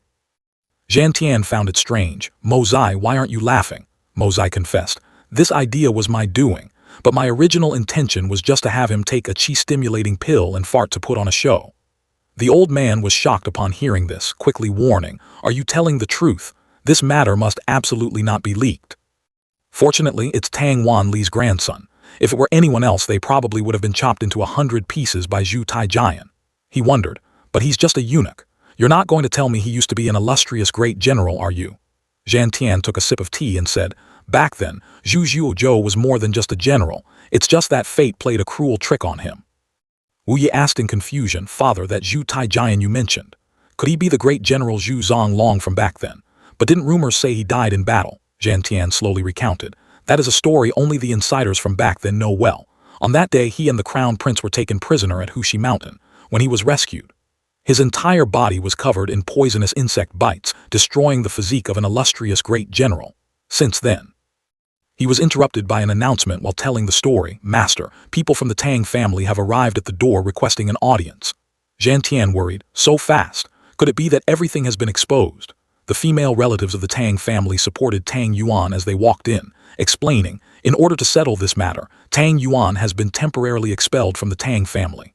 We beg Master Jun to temporarily take him in. The old master replied, I understand, just leave Tang Yuan with us for now. Tang Yuan was currently lying on the bed in pain, questioning, San Shao, what kind of trick is this? You said it was a chi-stimulating pill, it was clearly a laxative, he asserted. I prescribed it myself, how could there be a mistake? Tang Yuan roared. I did exactly as you instructed. I ate a full belly before going to the imperial palace and only took the pill right before meeting Zhu Laotai. Mo Zai asked in astonishment, what? Yesterday I specifically told you not to eat breakfast. He was dumbfounded, so I did it backwards. But I guess the mission was accomplished and achieving the goal wasn't bad either. Anyway, I was already mentally prepared to take a beating. It's just that I didn't expect grandfather to be so ruthless this time, directly kicking me out of the house. Luckily, I also have my own savings. San Shao, from now on, this brother will follow you to make a living, Mo Zai asked. Then I'll see if you can build a commercial empire for me. Tang Yuan replied, I was born exactly to do this. A while later, Mo Zai stood alone, muttering, Heaven has heaven and earth. Earth is divided into yin and yang. The cycle of yin and yang gives birth to and transforms all things. The human body originally only has the two chief flows of yin and yang. Born from nature, dying because of nature, the root all lies in yin and yang. All things can conceal themselves, and the human body is the same in the end. It all comes down to yin and yang. Ki-er, can you see me? Ki-er wondered, of course I can. What do you mean? Are you telling a joke for Ki-er to hear? She continued, Young master, please step aside a bit. Young master, why are you blocking my way? Young master, stop pulling my clothes. Young master, why are you pressing your face against the wall? Are you feeling unwell somewhere? He suddenly turned back and forth, frantically looking for something. Then he charged headfirst into a tree at a terrifying speed. Ki-er advised, stop headbutting the tree. Young master, if you have a headache, let me go get a doctor. Mo Zai thought in frustration, how exactly is this broken martial art supposed to be practiced? Isn't this just playing a trick on me? If I practice anymore, I'll probably transmigrate again. His actions made Ki-er even more confused. Young master, what are you doing? I'm going to find the young madam right now. Saying that, she ran away as fast as her legs could carry her. She hurriedly reported to Qing Han. Quickly go see the eldest young master, he's acting very strange. Seeing Mo Zai sitting on the ground, Qing Han immediately questioned, what are you doing? Do you find it fun to torture yourself? At this time, Mo Zai's mind was not clear, and he babbled, I have to quickly master this skill so I can go peek at my beautiful sister-in-law taking a bath. Qing Han frowned, her voice filled with anger. What did you say? Before he could say another word, a slap sounded. Despite receiving a heaven-shaking slap, Mo Zai still didn't seem to have sobered up. So he received a few more slaps. This time he seemed to have sobered up. He asked with a serious face, eldest sister-in-law, why did you hit me out of nowhere? She blushed and said softly, you know it in your heart. Only then did Mo Zai notice her gaze, which was as sharp as a knife. He broke out in a cold sweat, still not understanding what had happened. Qing Han, with tears in her eyes, coldly drew her sword and swiftly pressed it against his neck. Right at that moment, a servant reported, young master, young madam, the Guan family of Jiangnan, Lord Guan, and the two young masters have brought people to visit. Mo Zai wondered inwardly, I haven't done anything. Why has her maiden family already shown up at the door? Could it be that the Guan family also wants the 9th grade profound pill? Hearing that her family had arrived, Qing Han was equally confused. Over the past 2 days, the capital began to fall into chaos. During the day, everything went on as normal and peaceful. But every early morning, the patrol teams would discover a few more corpses. The strange thing was that none of the dead were commoners. The scene shifted to the number 1 gang in Tianxiang City, the Jin Yang Gang. Yingbo Kong stood before the door, observing for a moment before pushing it open and walking in. Seeing him, the crowd practicing martial arts all stopped, their eyes fixed on the stranger. Yingbo Kong went straight to the point. Call Jin Feng Lai out here to meet me. One of the guys in the crowd shouted, is our gang leader's name something you can casually call out?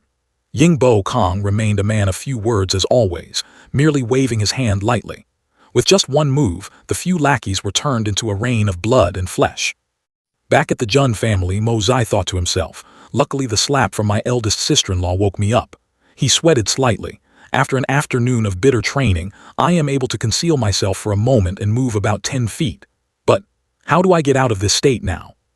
Mo Zai activated the chant with a whoosh. His figure in the courtyard indeed disappeared. Afraid of failure, he had used all his accumulated spiritual energy to enter the deepest state of concealment, and now his spiritual energy was depleted. To think that hiding requires spiritual energy, and getting out requires it too. With no other choice, he called for help. Ki-er, hurry and pull me out. Mo Zai leaned close to her ear, whispering to Ki-er, listen, you must absolutely not tell anyone about what just happened. From inside the room, Tang Yuan yelled, oh my god, San Shao, my dear San Shao. Jun Mo Zai, where are you? Come here quickly, hurry up and come over here. He walked into the room and asked, what is it? He stammered, I didn't expect you to have such talent. Mo Zai found a place to sit down. I know I'm talented. What on earth are you talking about? Tang Yuan slammed the business plan on the table. This business plan, did you really write it yourself? No one helped you. He frowned and stared at him. That's right. Does this little chore require someone's help? Tang Yuan gripped the plan tightly. Are you asking me what's the matter? This plan completely overturns all my concepts of business. If implemented thoroughly, I'm afraid it will affect the interests of the entire world. However, as long as we follow what is written here, San Shao, you just provide the goods and see how I, Tang Yuan, open shops all over this continent. Mo Zai nodded in approval. That's good. I'll leave everything in your charge. Hearing this, Tang Yuan became even more fired up. This time, let me, Tang Yuan, take action. Gold and silver will come rolling in, just you wait and see. The scene shifted to another location in the capital. Feng Lai spoke up, brother, if there were really any other way, I wouldn't have come to beg you. Chen Feng calmly replied, brother Jin, clarify the situation first. He continued, but my brother, if you don't step in, my life's work will be reduced to ashes. Jin Feng Lai began to meticulously recount the story of Yingbo Kong causing havoc in the Jin Yang Gang. Yingbo Kong easily defeated his men, and in less than 3 moves, Jin Feng Lai was disastrously defeated, lying sprawled on the ground. The man threw down an ultimatum, forcing him to choose between submission and death within 2 days. Chen Feng's face turned pale as he exclaimed, heavens, with just 3 moves, his profound energy is on a completely different level.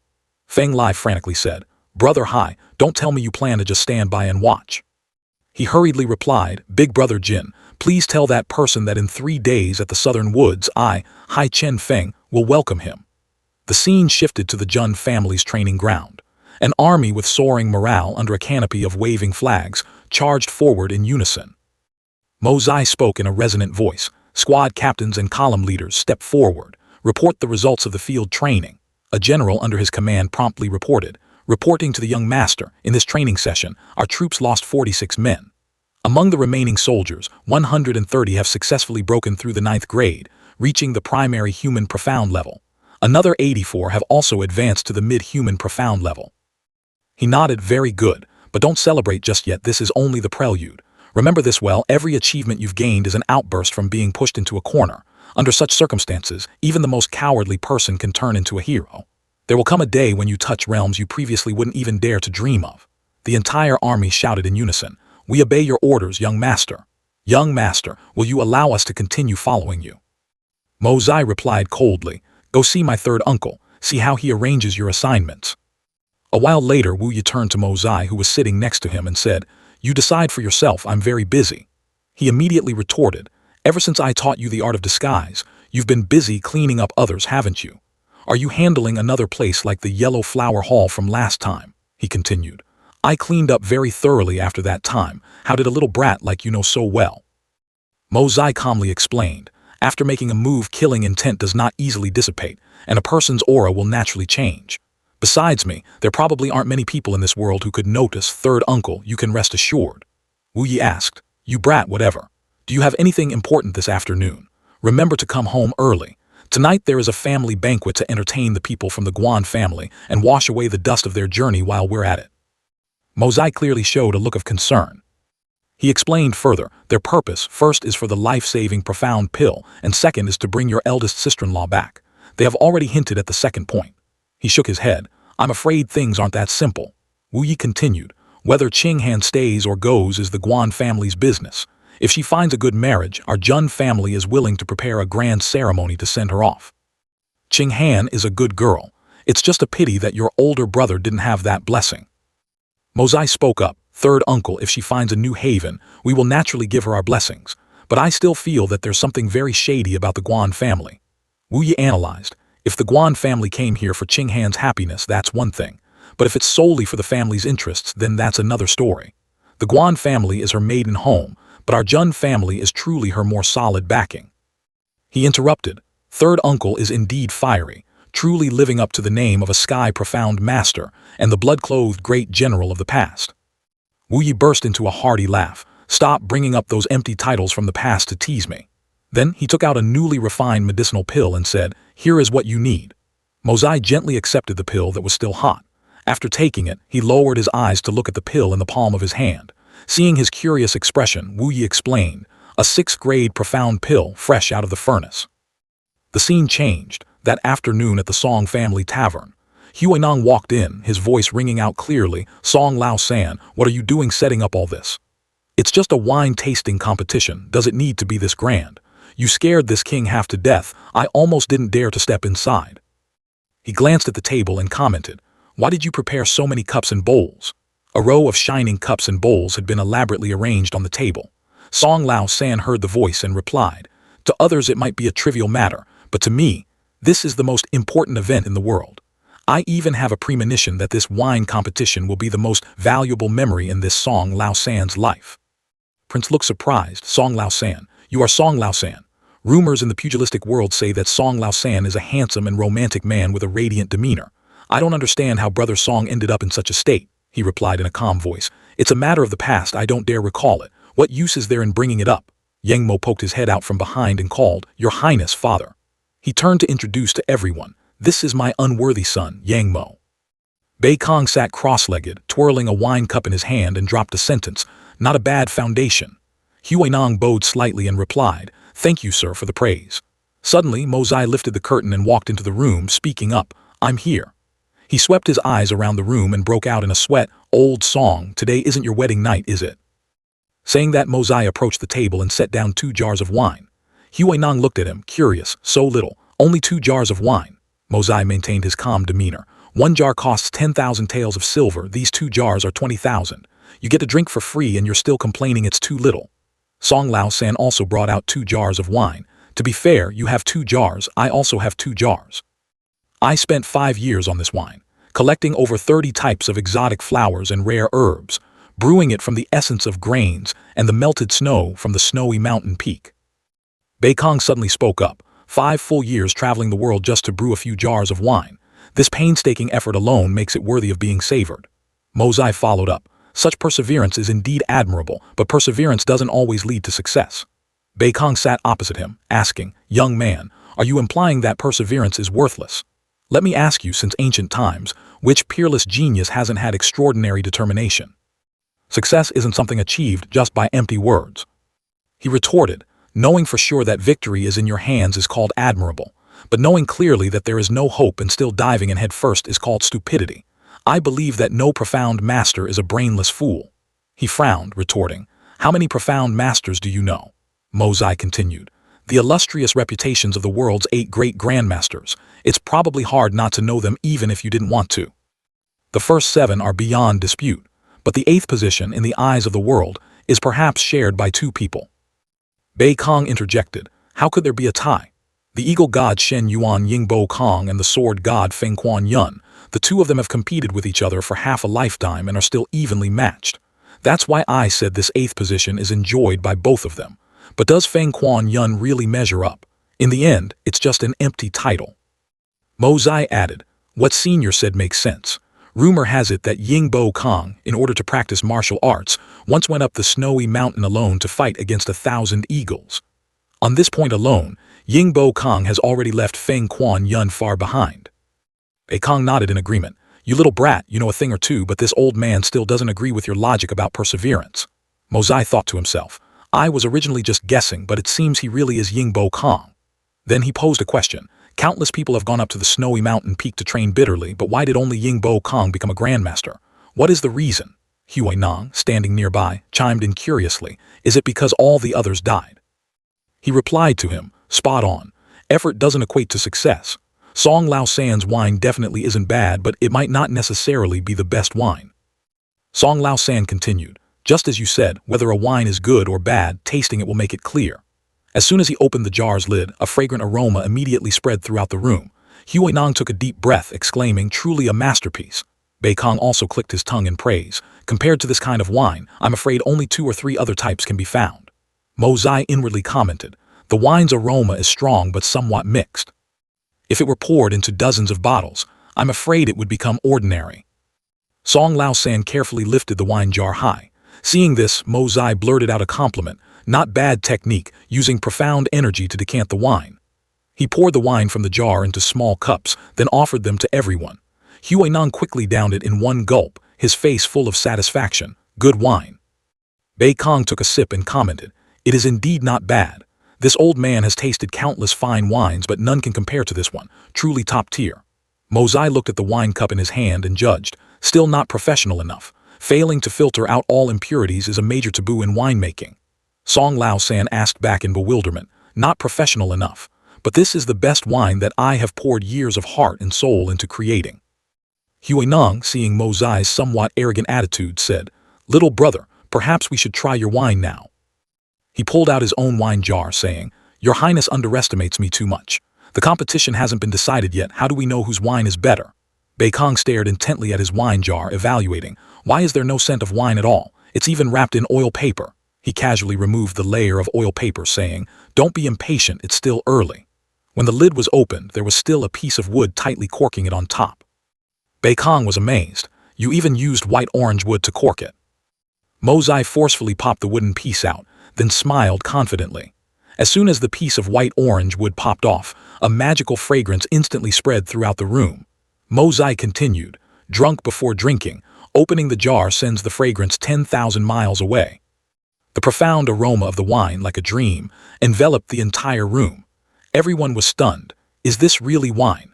Is there actually a wine in this world where just smelling its fragrance is enough to make one wander the immortal realm?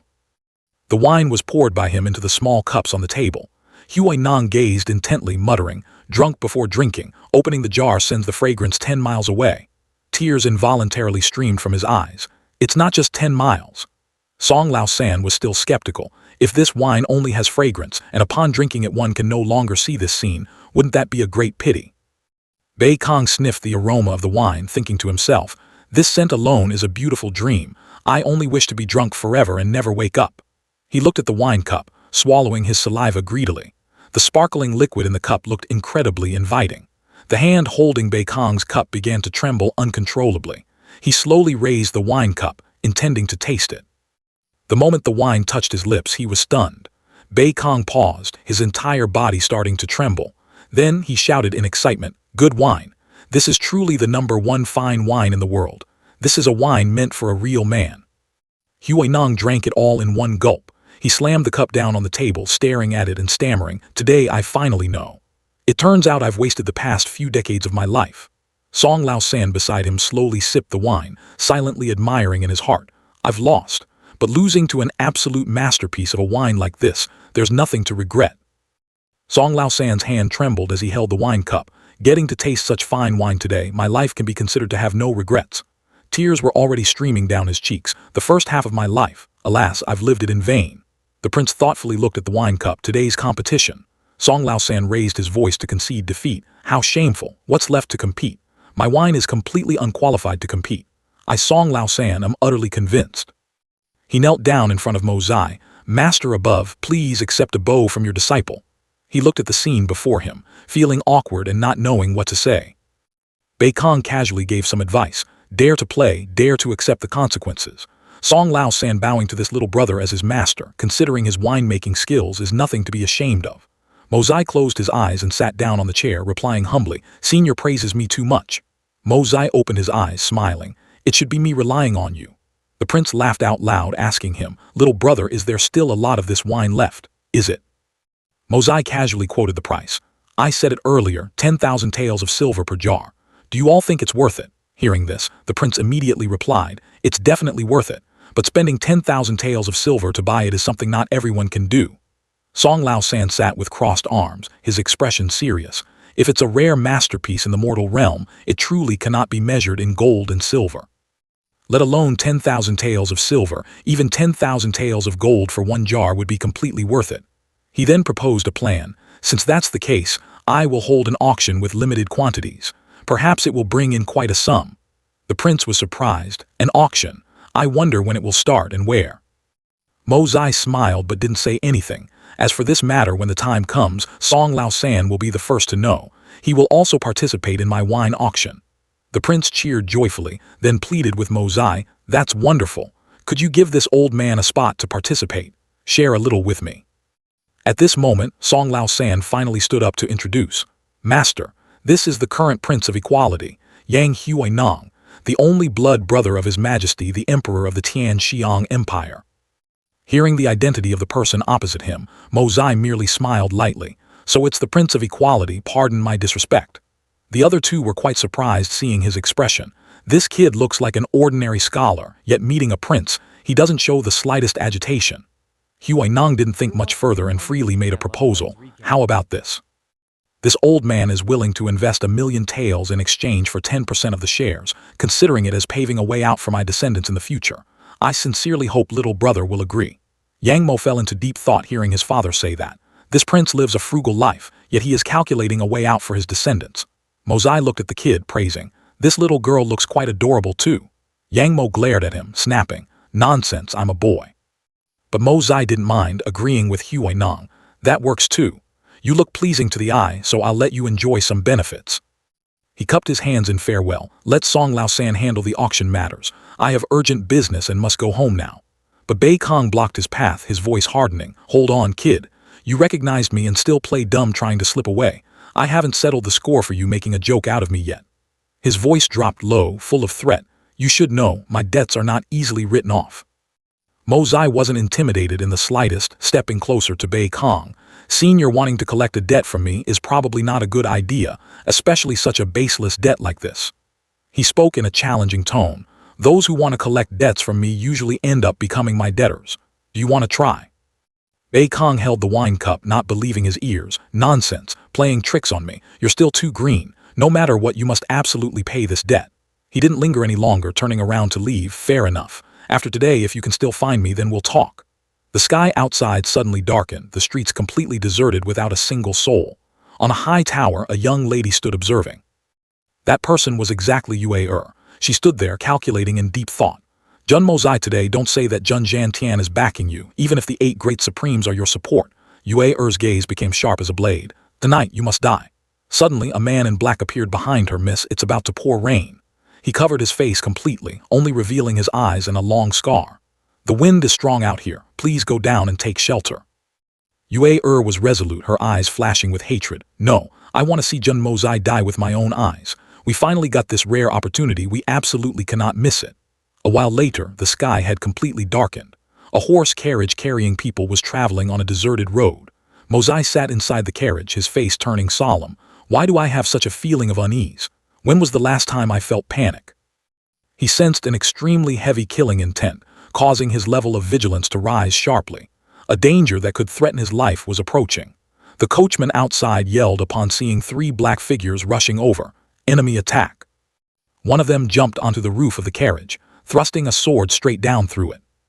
Sharp arrows flew straight into the carriage, but Mozai quickly dodged them. At the same time, thousands of arrows shot in from the outside. His subordinate shouted, jumping out of position to evade, then leaped into the air. He anxiously turned his head and called, "Young master." Mozai loudly commanded, "Don't worry about me. After firing the signal, immediately break out of the encirclement. I have my own way to escape." Mozai's subordinate pulled out a round sphere and threw it into the sky. It soared high and suddenly lit up. Seeing that pillar of light, the assassins immediately recognized it. It's the Jun family's special distress signal. They couldn't hesitate and charged forward immediately. If the Tiangshuan experts arrive, there will be no way out, but there is no one in the carriage. Mozai had slipped out at some point. "Thankfully, I prepared for this." He muttered an incantation. "Heaven has cosmos, earth divides yin and yang reincarnate, thus creation emerges, creation submerges, therefore one can hide within creation, yin and yang accumulate." The assassin's sharp sword slashed down, shattering the carriage into pieces. "Die." As the dust settled, the assassin looked around. Where did he go? On a high tower, Yue-er was astonished. "What is going on?" The man who just smashed the carriage immediately ordered, "Search for him." In the sky, a massive lightning bolt struck down, followed by a heavy downpour washing over the neighborhood's rooftops. At the same time, on other roofs, Yue-er's subordinates had already drawn their bows in ambush. Suddenly, a dark silhouette darted past an archer. It was Mozai, his face concealed and wearing a cloak. He stood right behind the man, and just as the archer was about to turn around, another lightning bolt struck. Mozai raised a finger to his lips, signaling for silence. 2 or 3 others spotted him simultaneously. They shouted and lunged forward. The first one to see Mozai crouched down and fired an arrow, but they were far too slow. He dashed forward and took them down in the blink of an eye. One of them even cried out in regret, "My blade." The swordsmen below looked up and saw Mozai on the roof. One of them roared furiously, "How dare you kill my brothers?" He leaped up, chasing after him. "Do you have a death wish?" That guy was hot on his heels. He turned his head, the corner of his mouth lifting in a smirk, and murmured an incantation. All things can be hidden, the human body as well, tracing the origin, it returns to yin and yang. And then he vanished. The man was astounded. He disappeared. He cursed inwardly. "Damn it, what kind of freakish movement technique is this?" Down below, Mozai's subordinates were running around searching for him. Some assassins spotted the subordinate and yelled, "Chase after him." They quickly closed in on Mozai's subordinate. Suddenly, a wave of sword chi swept past, cutting them all down. The subordinate turned around, looking a bit stunned. "Is it a senior from the Jun family? Thank you for saving my life, senior." But he didn't leave immediately, asking instead, "What about my young master, please, senior?" Mozai didn't want to reveal his identity, so he lied. "Jun Mozai escaped ages ago. What's there to save?" He frowned and scolded. "If you weren't loitering around here, he would have reached home by now." The head assassin pondered. "That person used a bizarre movement technique to rescue Jun Mozai, then returned to kill my archers." He suddenly felt the situation becoming worrisome. The assassin took action, ordering, "After him. This guy's Xuan cultivation isn't high, he's only good at sneak attacks." Mozai and his subordinate quickly fled. He caught up to them, his eyes sparking with murderous intent. The assassin spoke with disdain. "You killed my brothers and thought you could retreat in one piece." Mozai ignored him, using the heavy rain to speed up, not forgetting to instruct his subordinate. "Follow me closely, do not stop for even a second." The two of them dashed forward together. The assassin caught up, drawing his sword to attack. Mozai skillfully dodged his vicious sword strike. However, he suffered a minor injury to his shoulder. Mozai thought to himself, "I can't let you stall for time any longer." His eyes turned resolute, intending to finish off the opponent with a single blow. A powerful punch from Mozai left the opponent dazed. The assassin fell flat on the ground. Seizing the opportunity, they quickly left. A moment later, he was found by his accomplices, lying unconscious on the ground. Yue observed that the Jun family's reinforcements had arrived, so she immediately ordered her subordinates to retreat. Loud horse neighs echoed. Mozai looked toward the sound and said, "Someone is here, it must be the Jun family's reinforcements." After saying that, he bid farewell to the subordinate and vanished. Just seconds later, Lao Pang arrived, asking hurriedly, "Who was that person just now?" The subordinate reporting to Lao Pang that person was likely a hidden expert of our family. Hearing this, he wondered, "It's good that he's not dead. Where is the young master?" The subordinate looked panicked upon realizing Mozai hadn't returned yet. Lao Pang raised his voice to scold, "Did you abandon the young master to run for your life alone?" Suddenly Mozai appeared out of nowhere. "Hold on, Lao Pang, don't wrongly accuse a good person. He risked his life to hold back the enemies which gave me the chance to escape." He was surprised. "Then we must heavily reward the expert who saved you too." The subordinate felt awkward. I couldn't tell which way that expert went. His movement technique was too profound. He also pretended to be curious about this benefactor. Lao Pang really wanted to know the person's identity, asking further, "What did this person look like?" Mozai turned his back, coughed a few times, and answered briefly. His face was covered, couldn't see clearly. He worried. To think that after the marshal encountered trouble, there are still people trying to harm the young master. Then he turned to the subordinate. "Go back and see third uncle first, report everything, then tell the servants to prepare hot water. Otherwise the young master will catch a cold.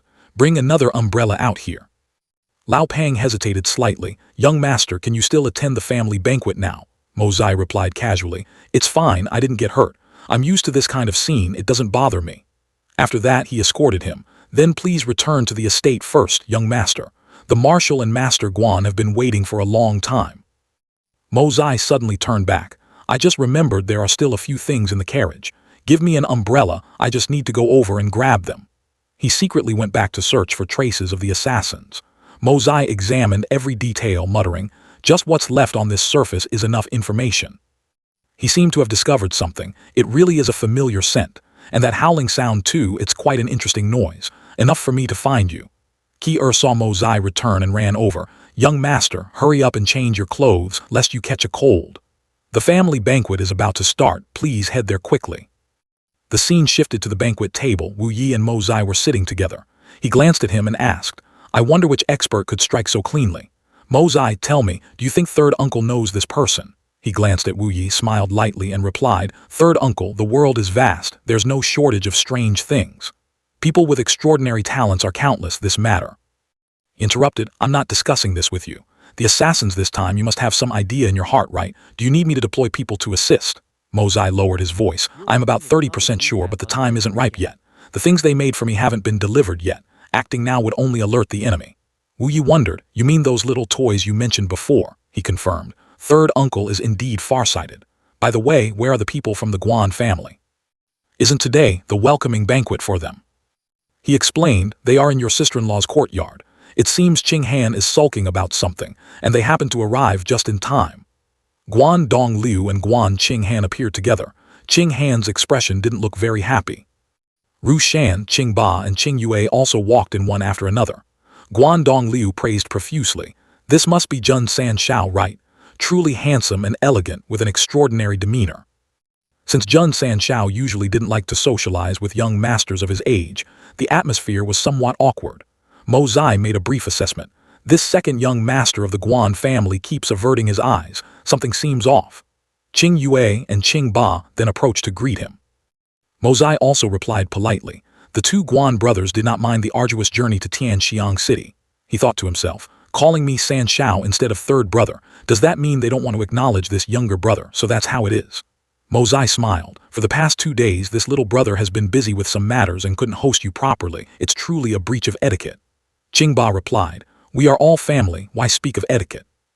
Besides, over the past 2 days in Tianxiang City, we've visited quite a few places. Having so much fun we forgot to return." He suddenly lowered his voice, looking utterly mysterious. "Then I bet there's an extremely fun place that you two worthy brothers haven't been to," he asked curiously. Mozai didn't hesitate to point it out. "Ling Wu Lake. That is the true paradise for men. Never been there, right?" Qing Yue, standing nearby, showed disdain. "This guy really isn't anything good." He continued boasting, "I am a regular customer there." Qingba chuckled. "I wondered what place it was, so it's Lingwu Lake." Qing Yue said in a deep voice, "Our two brothers have been in Tianxiang City for 2 days and we've spent a day and a half there." He became flustered and quickly explained, "But actually we didn't go there seeking pleasure." Hearing this, Qing Yue suddenly felt embarrassed and tried to stop his brother. Qingba reassured him, "Qing Yue, a real man acts openly and uprightly. This isn't anything shameful either. Moreover, Jun San Xiao is also family, so it's fine." Mo Zai chimed in, Exactly. We should go have fun together when we get a chance." He easily noticed that the two brothers seemed unnatural. He stammered, "I won't hide it from San Xiao, actually my second brother has a female confidant at Lingwu Lake." Qing Yue hurriedly affirmed, "She only sells her art, not her body." He listened, his face darkening. "So that's how it is, selling art and not her body. Brother Guan is truly a romantic." Mo Zai now connected all the dots. No wonder the timing of this assassination was so coincidental. Indeed, a thief within the house is the hardest to guard against. He wanted to extract more information, so he probed. "I didn't expect Brother Guan to also have a confidant at Lingwu Lake.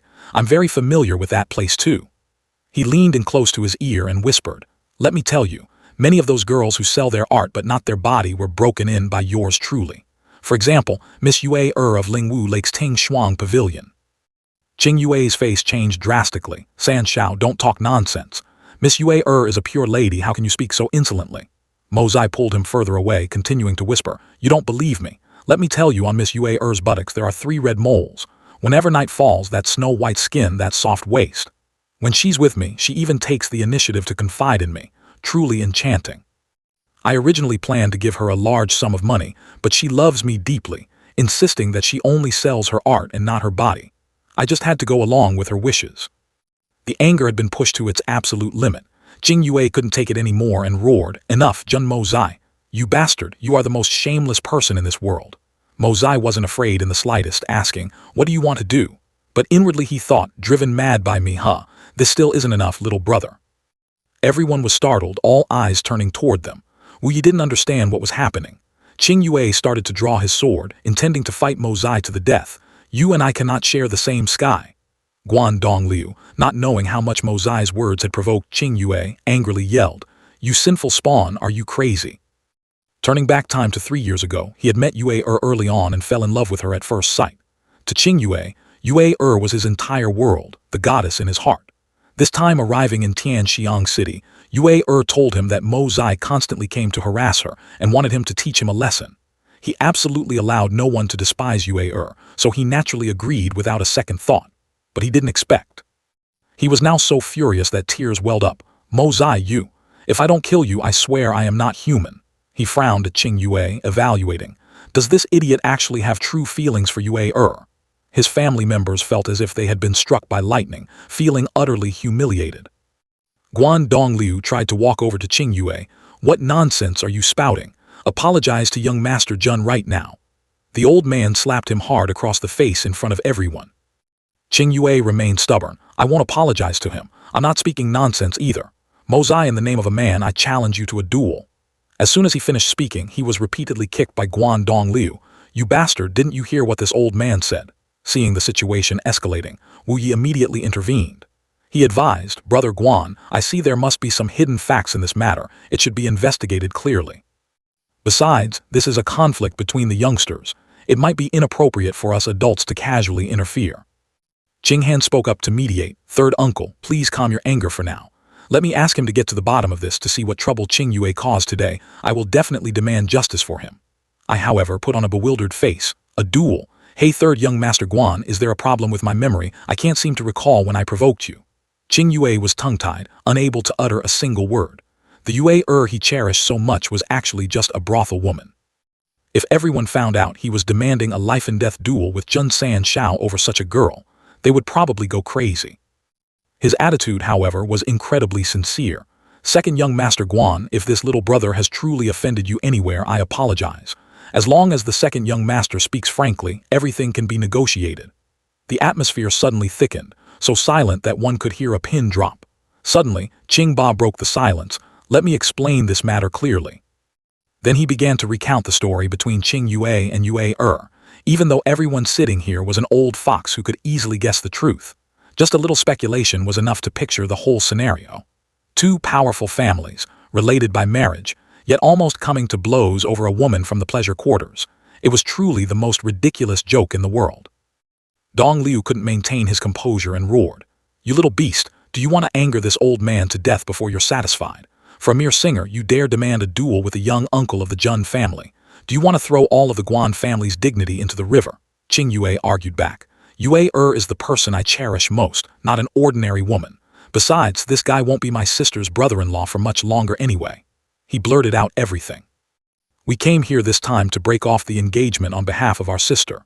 Once the engagement is annulled, he and our family won't have any ties whatsoever."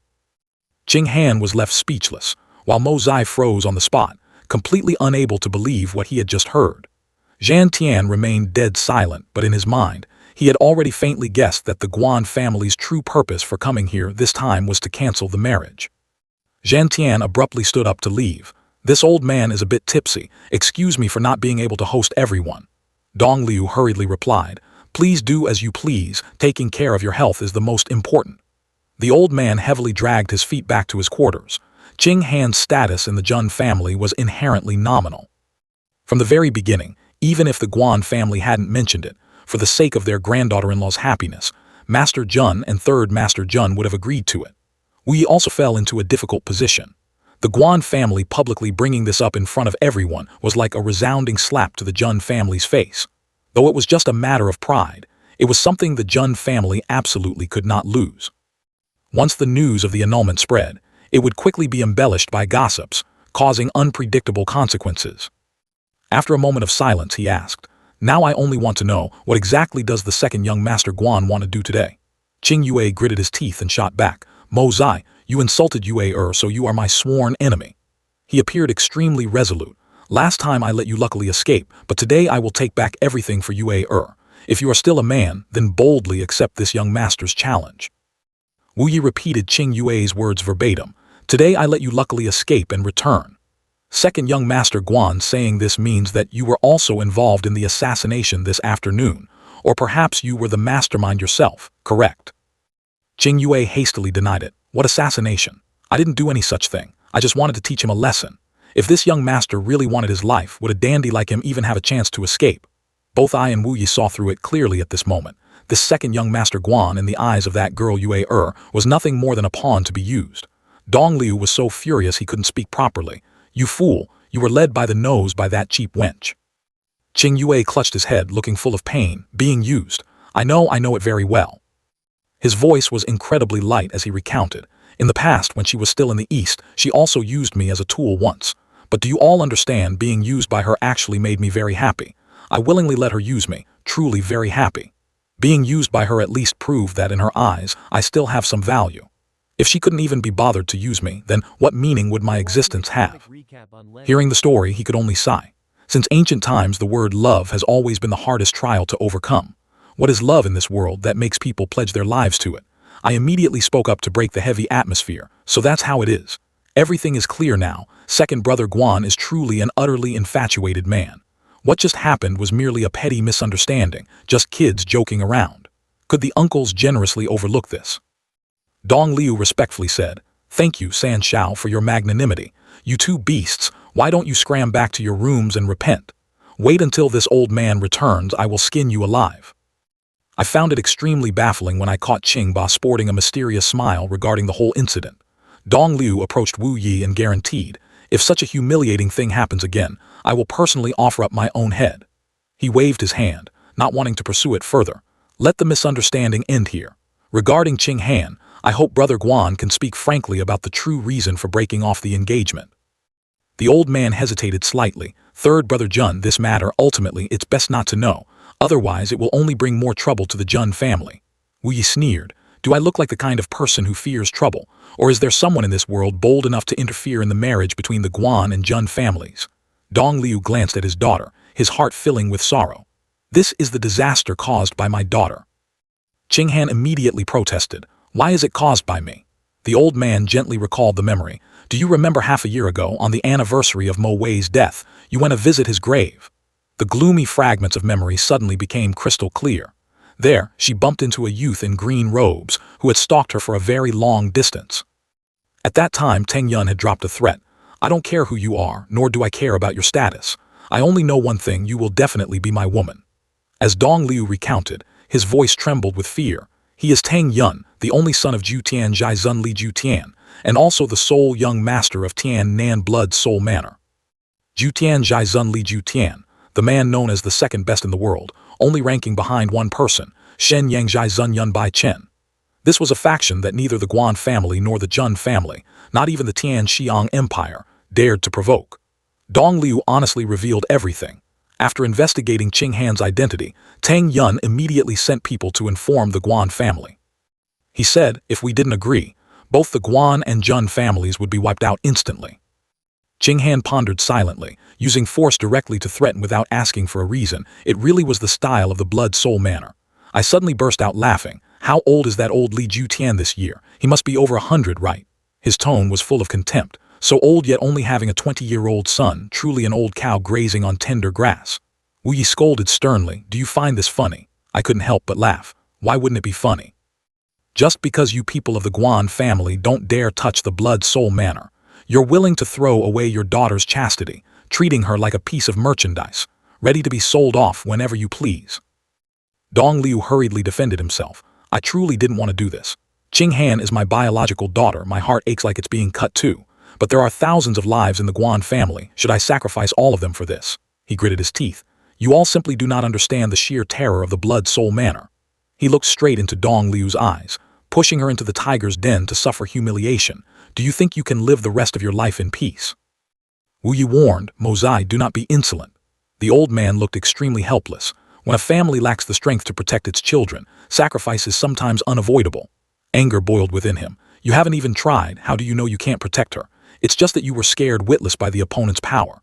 Dong Liu said ashamedly, if sacrificing this old life of mine could save the entire Guan family, I would have sought out Li Jutian for a life-and-death battle long ago. But what use would that be? If I were the kind of person who ignores right and wrong and pushed everything onto the Jun family, then I ask you, would the Guan family lose anything? Or would it be your Jun family paying the price? I declared boldly. Family head Guan is absolutely right. Sister-in-law Qing Han is currently a member of our Jun family. She stopped belonging to the Guan family a long time ago. A married daughter is like spilled water. From now on, she has no relation to you. Hearing this, both the father and son of the Guan family couldn't help but worry about the future fate of the Jun family. He affirmed resolutely, I am the sole heir of the Jun family. The future of this family rests in my hands. My decision is the decision of the entire Jun family. Family head Guan, our Jun family does not agree to the annulment. You can drop that idea, I won't bother caring about it anymore. Dong Liu couldn't help but feel anxious. Third brother Jun, San Shao speaks very heroically, but the power of the Blood Soul Manor. Wu Yi immediately cut him off. Mozai is right. He showed complete trust in him. Qing Han is the daughter-in-law of the Jun family, a person of the Jun family. Mozai's decision is the decision of this entire family. Dong Liu now deeply regretted choosing to give up, whereas the Jun family unexpectedly showed such firm resolve. He suddenly called out Qing Han's name loudly. I looked at her attentively, presenting an unusually mature demeanor. Then, he used all his strength to reassure Qing Han, if the Jun family lacks the ability to protect you, then, before the Jun family is destroyed, we will all head to the Yellow Springs together. Better to die standing than to live kneeling. Qing Han pondered silently, willing to trade the entire future for the person they cherish. Then why couldn't I just willingly bear the humiliation and end my own life? But if because of that the Blood Soul Manor takes their anger out on others, exterminating both the Jun and Guan families, wouldn't my sin be the greatest? Having thought it through, she spoke up. Third uncle, father, I have something to say. Wu Yi listened carefully. Qing Han, say whatever is on your mind. Third uncle will definitely support you. She suddenly knelt on the ground, her voice full of sincerity. Although Qing Han and Mo Wei have a marriage pact, it is only in name. Therefore, Qing Han boldly begs third uncle to allow the annulment of the engagement. After saying that, her eyes shone with an unprecedented determination, as if this decision had been weighed extremely carefully. Wu Yi was stunned at this moment, unable to utter a word. Qing Han tried to continue. I truly have no face to face you, elder, so I only dare to beg third uncle to fulfill my wish. Tomorrow, Qing Han wants to immediately follow her father back to the Guan family. From now on, I will have no further relationship with the Jun family. He immediately advised, third uncle understands that you decided to sacrifice yourself because you didn't want to implicate us. I accept the annulment. But the matter of the Blood Soul Manor has already involved our Jun family. Whether you are the Jun family's daughter-in-law or not, we will not allow anyone to humiliate our own. I smiled warmly. Exactly, third uncle is very right. Do you think we care about that piece of marriage paper? This matter has already become an unacceptable humiliation for the Jun family. Ching Han was so moved that tears just kept flowing. Dong Liu hesitated and asked, "Third brother Jun, how must I say it for you to understand? For the sake of the country and home, for others and oneself, is it not possible?" Wu Yi answered bluntly, "Our stances are different. The political faction wants stability, while our iron-blooded Jun family is the top military family. How could we swallow this humiliation?" Hearing this, the old man suddenly woke up. "That's right, how could I forget about this?" Running to the home of the nation's most battle-hardened family to talk about breaking off a marriage, yet they still hosted him calmly. This showed that this was not an impulsive action by the Jun family. Dong Liu left with peace of mind. The Li family only gave us a 2-month deadline. I hope third brother Jun prepares early. At the same time at the Li family, rain was pouring down, the heavy drops knocking rapidly against the eaves. Yuran sat working seriously, interrogating coldly. "Jun Mo Zai encountered trouble today, is he dead yet?" The subordinate immediately reported, "Not dead yet." At the crucial moment, a mysterious person appeared and killed several assassins. Seeing his formidable strength, the rest had to retreat. He continued to probe with suspicion. "Do we know which faction is behind the assassination of Jun Mo Zai?" The man replied fearfully, "This subordinate still hasn't found out." Yuran ordered, "Go investigate immediately." The subordinate didn't dare to disobey. Ever since he was injured and his appearance ruined, he was no different from a sheltered young lady, cooped up in the house all day. His temperament grew increasingly bizarre, making his subordinates more and more terrified. In the deep of the night, Yuran went alone to a secret place, signaling to someone. Yuran pays respects to senior brothers. Inside, everyone's faces were covered. One person hurriedly asked, "Yuran, is there any news of the Xuan pill?" He firmly stated, "Temporarily nothing yet, but as soon as the Xuan pill appears, we will definitely be the first to know. However, we must keep an eye on the people from Wind and Snow Silver City. They have arrived here too. Shizhang Zio even personally made a move. Thus, Tianxiang City already has 4 Supreme Divine Xuan present. Once the Xuan pill is revealed, the factions will fight fiercely for it. Our odds of winning are not high. It's not certain we can snatch it." Jian Hong reassured him. "Junior brother Li doesn't need to worry too much. As long as we get the Xuan pill, just hand it over to the person with the fastest speed to take it away. The rest of us will stay behind to block the way. Even if Yun Bai Chen comes personally, I believe we can hold him back for a while." Yuran smiled brightly. "Then I leave everything to you, senior brothers and sisters." Suddenly, news was transmitted. He loudly announced, "The aura of the Xuan pill has appeared in the west of the city. The news is extremely accurate. Countless experts are rushing there." Jian Hong immediately ordered, "Everyone move out." Despite the increasingly heavy rain, they still dashed away swiftly. Yuran looked at their retreating backs, thinking to himself, "Even though the clothes are ineffective because it involves the Xuan pill, for my senior brothers to walk through the crowd dressed all in white is still quite bizarre." The scene shifted to Mo Zai's estate. He was staring intently at the pill on the table, calculating in his mind. "I originally intended to wait a few more days. Waiting until Tang Yuan's injuries got a bit better, then after opening the auction, I would bring this Xuan pill out, igniting a war among the factions, and from there sit back and reap the rewards. But the appearance of the Blood Soul Manor has forced me to change my plans. This is not that rank 9 Xuan pill, but the rank 6 pill given by Jun Wu Yi. Moreover, it has been experimented on by me countless times. The energy inside has been entirely refined by the fortune of heaven and earth art, leaving it completely useless." Saying that, Mo Zai began to circulate his energy, and the light from the pill suddenly shone blindingly. A few seconds later, an earth-shattering explosion rang out. Accompanied by a dazzling beam of light, it lit up a corner of the sky. The night was illuminated amidst the pouring rain. The elders were also startled by that terrifying sound. They discussed among themselves, "It's the high-level energy of a Xuan pill. What pure energy! It's a peak rank 9 Xuan pill in the west of the city." Saying that, they all flew toward the source of the energy. Yan Meng also realized something unusual at this moment, feeling extremely intrigued.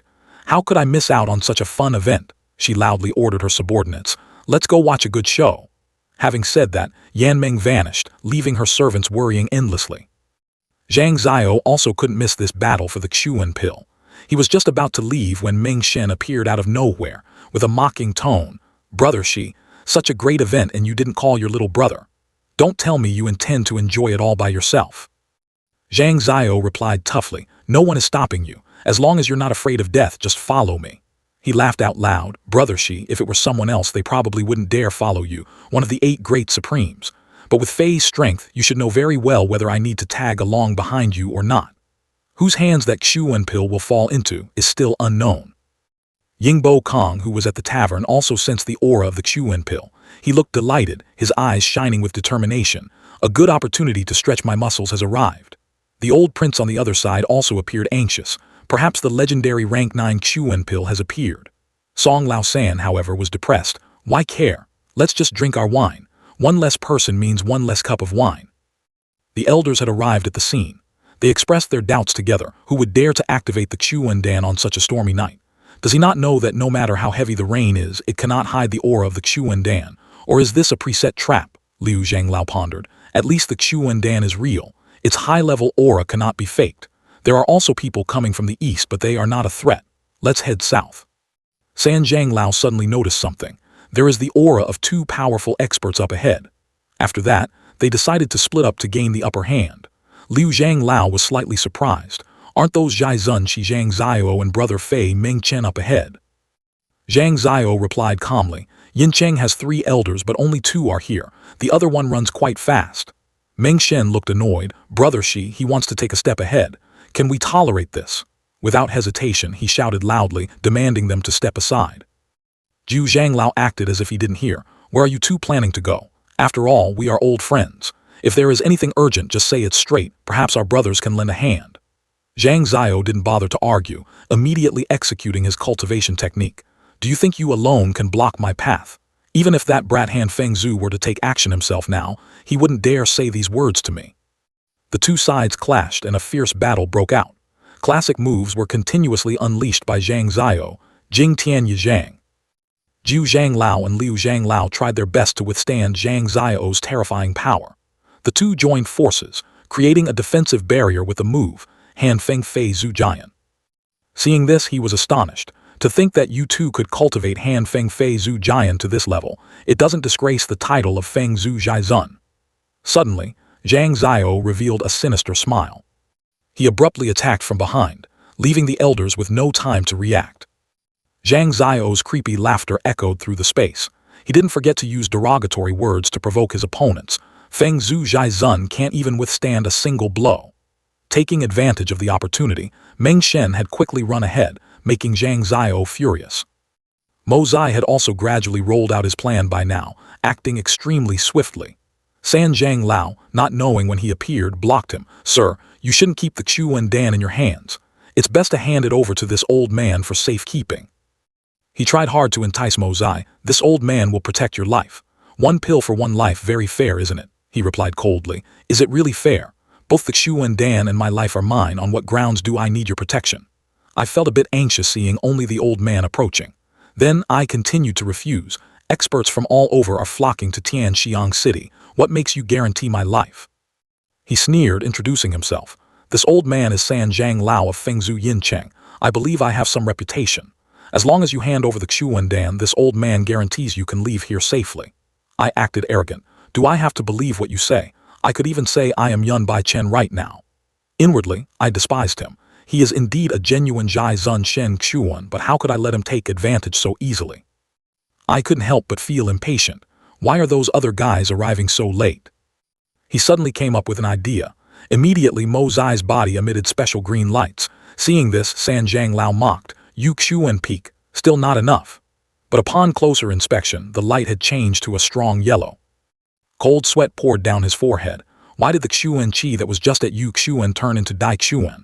Theoretically, when Xuan Qi is cultivated to a certain level, even if one can suppress their power after leveling up, they cannot emit the color of a lower-level Xuan Qi. San Zhanglao reassured himself. So what if he is really at Dai Xuan peak? Could he possibly defeat me? He criticized Mo Zai. There's no need to play the devil, pretending to be profound. Before he could finish his sentence, he had transformed into another state, leaving San Zhanglao stunned. His jaw dropped. I only blinked for a second. How did this brat jump from Yu Xuan peak to Tiang Xuan peak? Mo Zai thought to himself. Haha, how about one more trick? Now he emitted a red light. San Zhanglao began to doubt life. Red. Zhai Zun Shen Chuan. This man in black isn't a demon, is he? There are no colors left. Could he have broken through to Zhai Zun Zhai Sheng? Meng Shen also just arrived, staring at Mo Zai in astonishment. San Zhang Lao questioned, "Are you the state preceptor of the Wu-Tang Empire, Fei Ming Chen?" But he ignored the question, muttering, "It seems I arrived at the wrong time." I secretly felt annoyed in my heart. This Xuan Dan is truly a hot potato. Why haven't Zhang Zhao and Ying Bo Kong arrived yet? All of you must be fully present before I can take out the Xuan Dan. Less than a minute later, the two people he was waiting for also appeared. Ying Bo Kong used the Ying Hua Xuan Qi extremely masterfully. Upon landing, Zhang Zhao praised, "Old Ying, your Zhu Ying Shi San Bian hasn't regressed at all." In another development, the two elders who were injured from fighting with Shi Zhang Zhao slowly supported each other to leave. Mo Zai's Xuan Dan continued to attract more people, so the senior experts had gathered here early. Jian Hong spoke on their behalf. Junior Li Jian Hong pays respects to the Yin Cheng seniors, pays respects to Marshal Uncle Shi, Marshal Uncle Ying. On behalf of my master, Junior sends greetings to everyone. I put on a stern face, thinking to myself, finally everyone is here. It's time for my Xuan Qi to take the stage. Seeing that everyone was present, Mo Zai secretly calculated carefully. Let them get the Xuan Dan and then I will slip away. I might not win in a fight, but when it comes to escaping, I can claim to be #1 in the world. But then, upon seeing a few familiar silhouettes, he frowned. That is Zhao Han and Mu Zhu Tong. I observed more closely. There are two strangers next to them. Are they newcomers from Yin Cheng? Meanwhile, under the rain, Feng Wu spoke up. It's quite lively, but what's the fun in this? Yan Meng, shivering from the cold, complained. The rain is too heavy. The little princess should go back. Those white-haired old men were worried sick seeing their little treasure sneak into this dangerous place. Oh my grandaunt, is this a place you can come to? Do you want to take our old lives? At the same time, in the most tense area, Zhang Zhao shouted, that stupid eagle tail. Do you really want this Xuan Dan? Hearing that, Ying Bo Kong arrogantly replied, nonsense, a 9th grade Xuan Dan is a rare item. It would be strange if I didn't want it. Don't tell me you don't want it. After answering Zhang Zhao, he turned to another direction and threatened, I am Ying Bo Kong, that guy is Shi Zhang Zhao. All of you get lost. Facing this information, everyone fell into deep thought. Two great Zhai Zun facing off, who would dare to intervene? But Jun San Shao definitely would have a way to break this situation. Mo Zai's emotions were completely the opposite. He stood aside, throwing provocative words. If you want to fight, then fight. The rain is so heavy. I am about to catch a cold. More sluggish than women, make your move quickly. Ying Bo Kong was furious, immediately lunging towards him, cursing, insolent fool, there is no place for you juniors to intervene here. San Zhang Lao stood nearby, quietly observing without daring to utter a word, only inwardly commenting, the man in black before my eyes is no ordinary person, even Ying Bo Kong will suffer a loss. But very quickly after that, the scene before their eyes made them reconsider. Ying Bo Kong easily attacked Mo Zai without encountering any obstacles.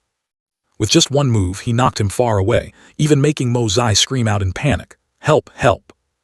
That scream was like a thunderbolt striking the ears of the old men standing nearby. They thought in frustration, what on earth? If I knew, I would have made my move earlier. The brightly glowing yellow pill shot up into the air, and following a strange momentum, it darted quickly towards Ying Bo Kong. He easily and quickly caught the pill in his hand. But after holding it and examining it for a while, Ying Bo Kong suddenly realized something was wrong. This is... Suddenly, Zhang Zhao used his lightness skill to fly up high and mocked, haha, you stupid eagle head, didn't you want to fight? Now let's fight to the death. Saying that, his entire body erupted in a fierce flame.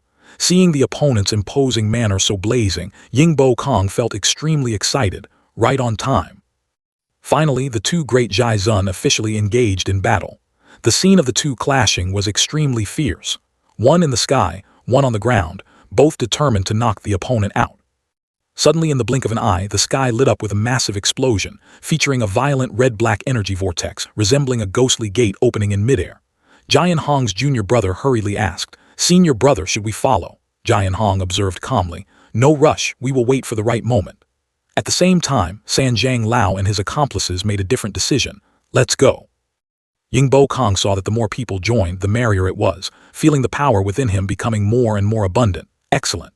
This is great. Saying that, he tore off his thin shirt, revealing bulging muscles, and casually scratched the opponents a few times, injuring the old men immediately.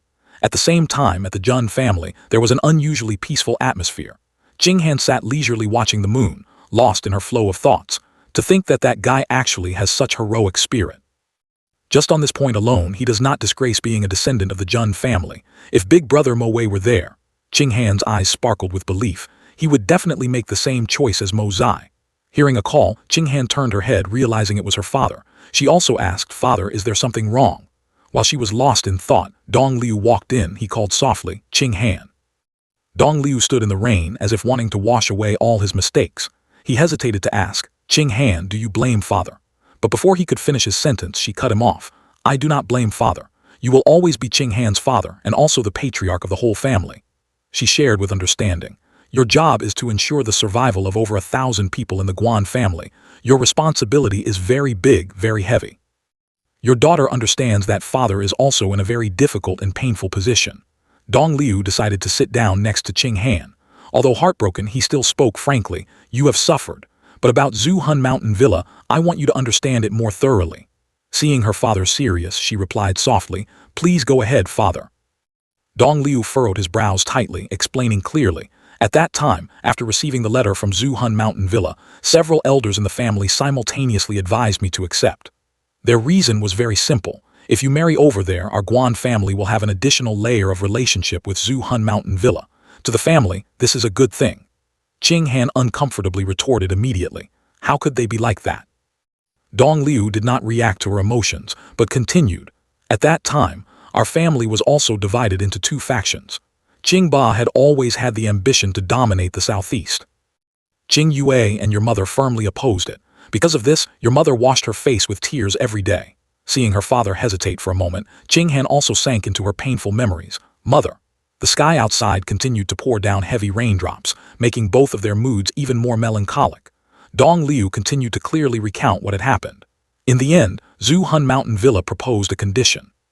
They agreed that, apart from the official title, other treatments would be carried out strictly according to etiquette, and also promised to let Ching Ba enter the tutelage of Ju Tian Zhai Zun Li Ju Tian. Hearing this, Ching Han spoke up with both helplessness and disappointment. "What exactly is your Guan Ching Han in the eyes of the family? A piece of merchandise or a banknote?" She complained. That year when the two families were engaged, Ching Han did not have any objections. "Big Brother Mo Wei was a hero. Marrying him did not make me ashamed. Mo Wei sacrificed himself for the country. In my heart I was also prepared to keep my chastity for him." But at that time, the elders said, the family had unanimously decided that Guan Ching Han should remain a widow for the Jun family's eldest young master. The reason was that we could not lose a backing like the Jun family. "You are a daughter of the Guan family, so you must fulfill your duty for the family." Seeing her father turn his back in silence, Ching Han spoke more passionately. "I did it for my husband, yet they viewed me as a tool to tighten the relationship between the two families. Regarding this matter, I only feel my heart filled with humiliation. Yet today, the old play is being reenacted, this time pushing me to Zhu Hun Mountain Villa, a force even more powerful than the Jun family. And the first to change their tune are none other than the respectable elders." The more she sobbed, the more the resentment in Ching Han's heart surged, feeling pity for her own fate. She tightly gripped the hem of her clothes, her voice trembling. "If one day, some faction with even more influence than Zhu Hun Mountain Villa wants to take me away as a concubine, turning me into a slave, I bet our whole family would nod their heads in agreement, right, father? Father, are the principles in this world so twisted? Our Guan family was originally a family of illustrious prestige, yet now, father, where have our backbone and sense of shame gone? Why can we be so brazen? If given a choice, I would rather let the Guan family die with our heads held high like heroes, than to witness a bunch of white-haired people with not a drop of hot blood, only acting like dogs greeting their masters, wagging their tails begging for a little pity. I just want to know, now that things have reached this point, what are your thoughts?" When Ching Han's words just ended, Dong Liu slowly spoke up. "You are not wrong. Currently, our Guan family is abandoning its own daughter while the Jun family steps forward to protect this daughter." He gently looked up at the sky, letting the freezing raindrops whip against his skin, then continued. "I have bowed my head in endurance, suffering all kinds of humiliation for this family my whole life. This time I want." When his flow of thoughts was completely cleared, Dong Liu bowed his head, his eyes shining with an ironclad determination, wanting to be a true father for once. The moment he uttered those words, Guan Dong Liu felt his chest lighten strangely. Feeling as if a 1,000-pound boulder had been lifted off her soul, Ching Han regained her composure and softly called out, "Father." In the rain, Dong Liu sighed. "That brother-in-law of yours, his tongue is indeed sharp, but thanks to his knife-like words, Father finally realized that living in this world, there are things that even knowing it's a path to death, we must stand straight and get it done.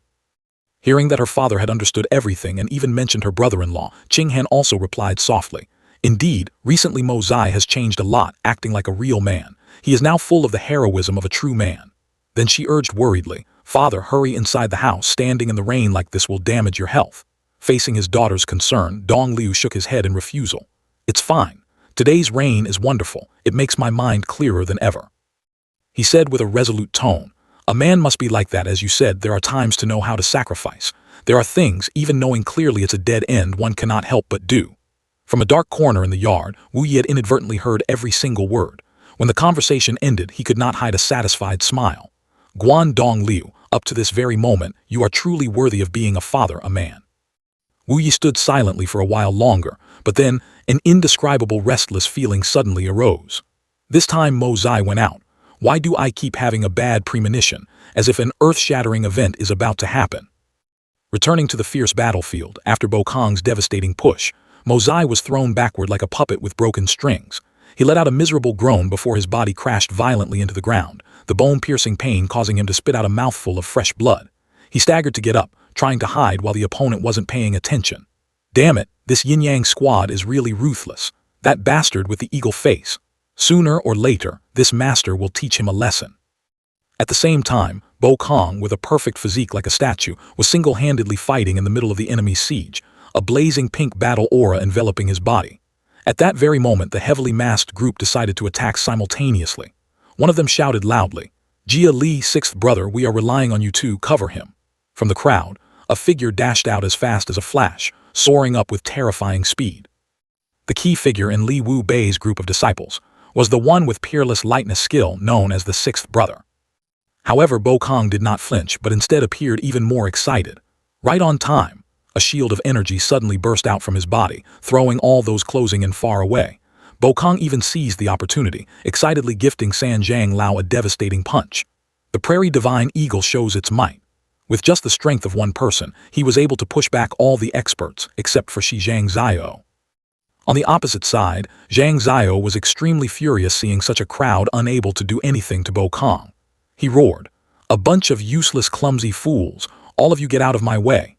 Just as he finished speaking, a ghostly flame erupted from Zhang Zhao's body, its heat making the ground shake and crack open.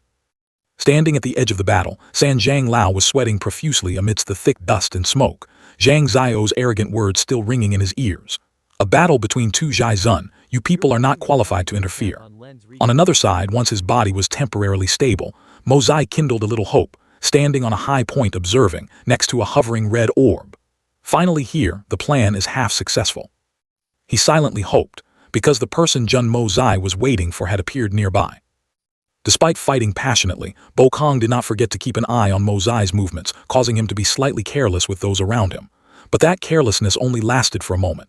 When a hand unexpectedly reached out, his sharpness promptly detected it. He turned around immediately, not hesitating to praise the one who just acted. "Not bad, you little thief. If I hadn't discovered it in time, this old man's Xuan Dan would have been snatched by you." Saying that, he threw a thunderous punch at the opponent's head, smashing his head straight into the ground. Not stopping there, Bo Kong followed up with a kick, sending that person flying far away. The kick was so powerful that it tore up a patch of earth and rocks. The masked group cried out in panic, "Sixth brother." They quickly gathered around the person who was just kicked away, their eyes burning with resentment. "Ying Bo Kong, your methods are too cruel. Jian Hong will engrave this hatred in his bones. From now on, the disciples of Lengzhu Zhaizun consider you a sworn enemy." This threat seemed to have touched Bo Kong's limit. He frowned, his voice cold as ice. "Daring to anger me, that is his fate. If you continue to be an eyesore, I will make Li Wu Bei childless and without descendants." Suddenly, Zhang Zhao, standing opposite, offered an invitation. "Ying Bo Kong, how about you and I join forces? Deal with these small fries first, what do you say?" Hearing that, Bo Kong sneered. "Shi Zhang Zhao, do you think I am a fool? I came here today specifically to find someone to fight. Watch carefully, Zhu Yingshi San Bian." Saying that, Bo Kong did not hesitate for a second, immediately lunging forward. He attacked with a wind-tearing speed. A swirling purple-blue light wrapped around him, fiercely clashing with Zhang Zhao's red-black energy, creating an intense visual contrast. In the air, the purple-blue light exploded violently, bolts of lightning seeming to tear the space apart, engulfing the entire battlefield. The lightning bolt struck down without distinguishing targets, showing that Ying Bo Kong was no longer holding back against the people dressed in white. This caused them to feel extreme hatred. One of them roared, "A warrior can be killed but not humiliated. Ying Bo Kong, I'll risk my life fighting you." Not far away, Jun San Shao was also hiding and observing the situation. Mo Zai silently commented, "Truly the prairie divine eagle, his temper is crazy but his true strength is indeed formidable." Meanwhile, Zhang Ziao, the one in the eye of the storm, did not rush to attack but calculated. If one side can be eliminated, my advantage will increase significantly. Acting on his thoughts, he and San Zhang Lao's faction joined forces, simultaneously charging in to attack Bo Kong. Meng Shen, from another position, was also secretly calculating. I cannot let Shi Zhang Ziao defeat either side, otherwise the situation will be disadvantageous for me. What I need to do is maintain this tripartite balance, prolonging the battle a bit more. At this point, Fei Mengchen also decided to join the battle. Seeing more people rushing at him, Bo Kong showed joy on his face. Today is truly a lucky day. Witnessing that scene, Mo Zai standing on the roof could only shake his head and sigh. This Ying Bo Kong is truly a genuine battle maniac. The group of ninjas looked up at where the red-purple lights were fighting fiercely. One of them hurriedly urged, "Senior brother, we must go up too, otherwise there will be nothing left to take." The one called Senior brother could only helplessly swear, "Damn it." Meanwhile, Mo Zai was hiding on the roof, crossing his arms excitedly. Fight, fight more. The more chaotic the merrier, the more people die the better. In the eye of the battle storm, Bo Kong utilized the move, Zhu Ying Shisan Bian Kai Lei, creating a protective lightning circle around his body along with a pair of giant eagle wings made of energy. Seeing this, Zhang Ziao laughed loudly and heartily. Very good. Then both rushed at each other with all their might. One side radiated a blinding blue-purple electric light, rolling like thunder. The other side was enveloped in blood-red energy, burning like hellfire. The power from their collision created an earth-shattering explosion. But for some reason, the epicenter of that energy tornado poured straight down onto the house where Mo Zai was sitting watching the play, startling him. The elders standing nearby suddenly heard a strange noise and looked at each other in confusion. Can that room talk? At this point, Mo Zai finally showed himself, standing up dusting off his clothes while grumbling. If you're going to fight, then fight properly. What sin did this house commit against you guys? Seeing him, the elders shouted angrily, "It's that guy in black who can change colors." The commotion at this street corner caught the attention of Bo Kong and Zhang Ziao. Zhang Ziao paused his hand, saying, "So you were hiding there?" Bo Kong also stopped attacking, asking, "Is he the one pulling the strings behind all this?" Then, for some reason, these two mortal enemies shared the same thought, simultaneously lunging towards Mo Zai and roaring, "Die!" Another earth-shaking explosion occurred, but fortunately, he managed to escape spectacularly in time. Zhang Ziao angrily punched the ruined wall hard. HMPH, let him escape again. Bo Kong didn't care much, casually wiping the trail of blood on his lips then urging, "Stop spouting nonsense, keep fighting." A moment later, at another street corner, Mo Zai slowly emerged from the ground, breathing a sigh of relief. Luckily, this young master is fast on his feet. Bo Kong and Zhang Ziao continued to clash with each other. But having to fight the whole crowd alone, Ying Bo Kong had to face Shi Zhang Ziao, and then took the full brunt of a joint attack from the three elders he was about to give out. He roared, "I don't want this troublesome thing anymore." Saying that, he threw the pill away. Strangely, the pill flew a circle in the air then fell straight into Meng Shen's hand, making him freeze for a moment and think to himself, "Is there such a good deal?" But he quickly realized something was wrong. He wants to shift those guys' target to me, using me to escape. Thinking so, Meng Shen also hastily threw the pill away. "I don't want it either." The three elders rejoiced inwardly upon seeing this. The opportunity has come. Zhang Ziao also stared intently at the hovering pill. He angrily urged, "Get out of my way, you stupid old Ying." Bo Kong thought to himself, "If I let him get the Xuan Dan, we won't be able to continue fighting." Feeling regretful, he decided to set a condition. "Defeat me and I will make way for you." Meanwhile, one of the three elders was quick-witted and grabbed the pill. "I got it." But immediately, Zhang Ziao cursed, "You old geezer, I will chop you into 100 pieces." Bo Kong even took the opportunity to add fuel to the fire. "Deal with this guy first, then we'll continue." Seeing the situation, San Zhang Lao was scared out of his wits, hastily throwing away this hot potato. "Oh shit, became a meat shield. Don't want it, I don't want it anymore." So the Xuan Dan was like a volleyball flying back and forth in the air, but no one dared to reach out and catch it. Not far away, Kai Shen spoke up and asked, "Third brother, look at that pill." Judging by its pure spiritual energy, it's undoubtedly a top-grade item. But why do I keep feeling that it contains a strange power? Chang Zhao quickly confirmed. It is indeed so. This doesn't look like the energy of a condensation pill, but this power. In short, this pill must be seized no matter what, otherwise the boss won't be happy. If Zhang Zhao gets the Xuandan, strike immediately to snatch it back. Saying that, he moved as fast as lightning towards the crowd fighting over the pill. Right at this moment, Zhang Zhao was the closest person to the pill. He reached out his hand to grab the treasure. The peak 9th grade Xuandan is finally mine. Observing from afar, Mozai felt a bit impatient. Why haven't those two made their move yet? Damn it, are they planning to save their ultimate move for the final moment to explode? Suddenly, two loud explosions rang out as if two meteorites had just crashed into the earth. Amidst the explosions, a voice echoed. How could such a 9th grade condensation pill fall into your hands? A sudden attack arrived, knocking Zhang Zhao far away. This made him extremely furious. Who is it? The smoke and dust gradually dispersed, revealing the figures of Chang Zhao and Kai Shan. Chang Zhao spoke first. The treasure of our tribe, how could we let you take it as you please? After finishing speaking, the pill suddenly flew towards the two of them. With their identities coming from Tianfa Forest, both easily noticed that no one dared to block their way. Therefore, Chang Zhao quickly ordered, "Got it, carve out a bloody path, let's retreat." After obtaining the pill, Chang Zhao and Kai Shan decided to quickly leave the battlefield. Mozai stood on a roof, secretly observing, then pulled down his hood to cover his face and evaluated. They are here. How could I let them leave so easily? So he quickly deployed the Hong Jun Pagoda formation. A phantom of a giant pagoda appeared behind his back. This move required pouring all mental focus to open the Hong Jun Pagoda. The time the spiritual energy erupted was extremely short. Perhaps only they could feel it. While fleeing, Kai Shan quickly realized, "Third brother, did you feel it? That aura?" But Chang Zhao ignored it, deciding to continue leaving. "Let's go first." The people of Yincheng could only stand and watch those two leave and speculated. So many experts yet unable to stop them. What kind of monsters are these guys anyway? Meng Shen, seeing that the strongest also did not dare to intervene, vaguely guessed. Could it be them? Bo Kong and Zhang Zhao said nothing, only snorting coldly. The name Tianfa Forest appeared in their minds. Hearing this name, the three elders could only swallow their bitterness. So they are actually people from Tianfa Forest. Zhang Zhao also muttered that name again, Tianfa Forest. He stared at his injured hand and speculated, could it be they are planning to re-emerge in the martial world? In another development among Li Jianhong's fellow disciples, many were injured and covered in blood. Especially the sixth brother. Not only was he severely injured, but he was also still unconscious up to now. Currently, their group was transferring internal energy to heal each other. Jianhong frowned tightly, saying helplessly, "The Xuandan is lost. What should we do now? Junior brother Li will definitely be very disappointed."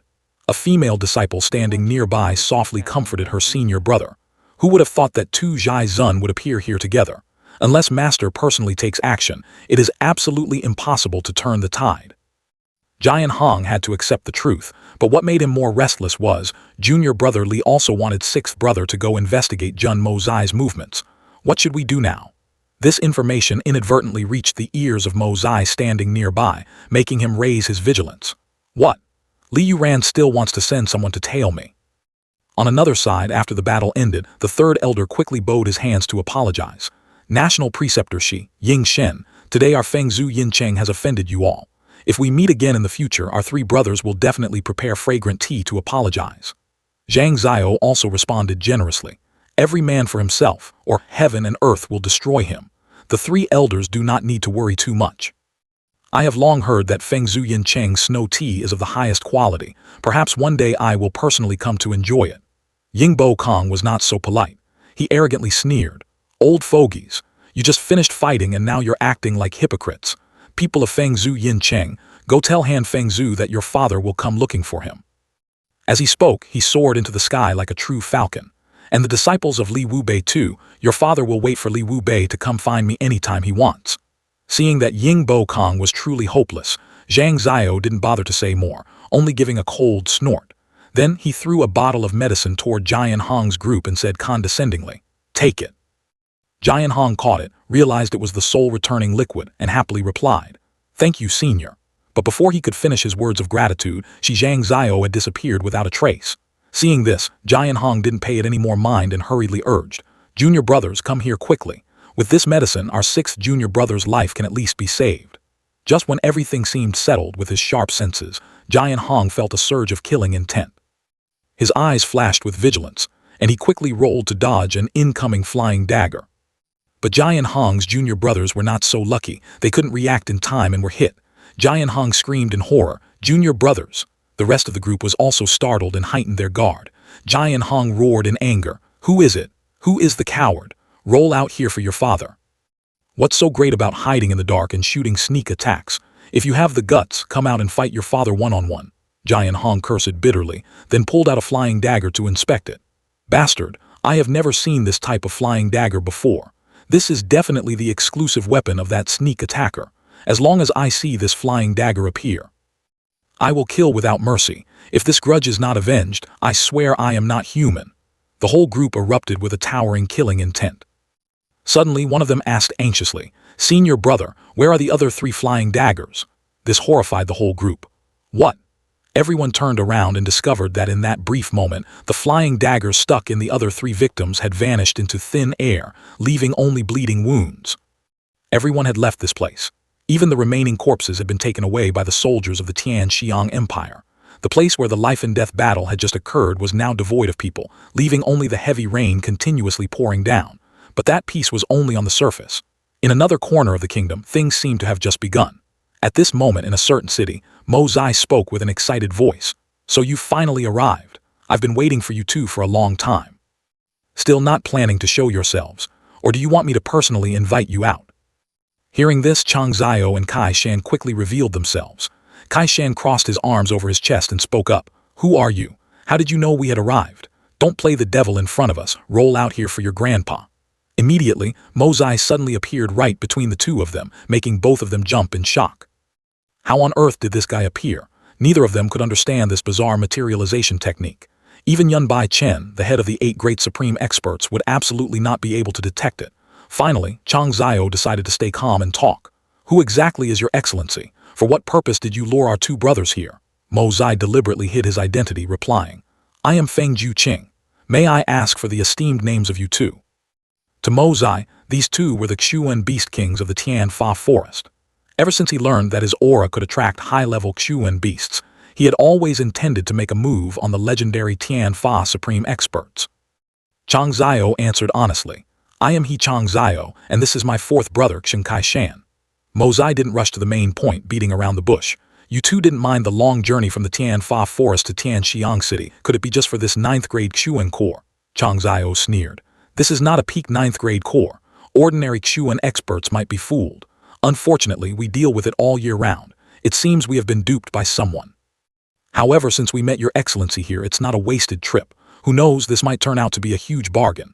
Kai Shan was naturally hot-tempered and his patience had run out. He snapped, "Third brother, why talk so much with this brat? Hey kid, obediently hand over the treasure in your hands, otherwise one slap from your grandpa is enough to send you to heaven." Hearing this, Mo Zai was not afraid at all but retorted, "Beat me to death. Are you sure you have that ability?" Kai Shan was very smart and immediately countered, "Of course I don't, but you certainly don't have the ability to beat me to death either." He was about to rush forward but was stopped by Chang Zhao. Chang Zhao also didn't want to waste more time, cutting straight to the chase. "State your intention." Mo Zai didn't expect Chang Zhao to be so straightforward. He paused for a moment before explaining, "My intention is actually very simple. I just want to trouble you two to help me with a task."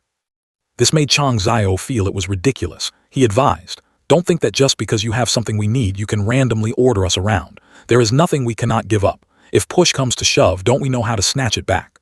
Mo Zai was not to be outdone, immediately replying, "You are peak-level Xuan beasts. I suppose we shouldn't make things so difficult for each other. If you two don't care about that item, then why did you come back here?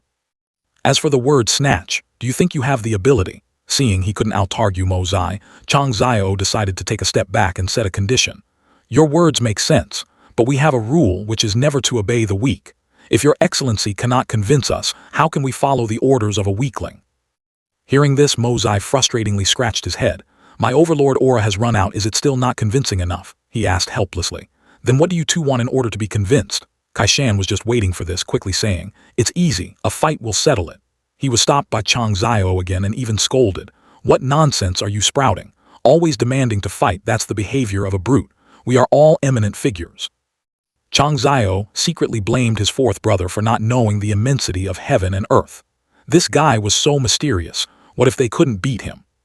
After a long while, Chang Zhao finally decided, how about this?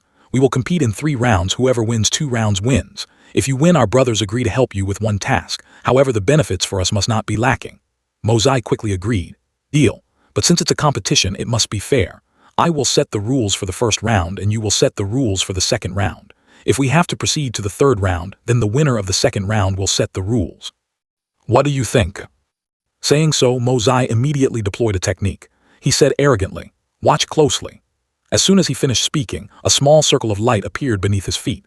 Then slowly, Mozai's entire body sank into the ground through that circle.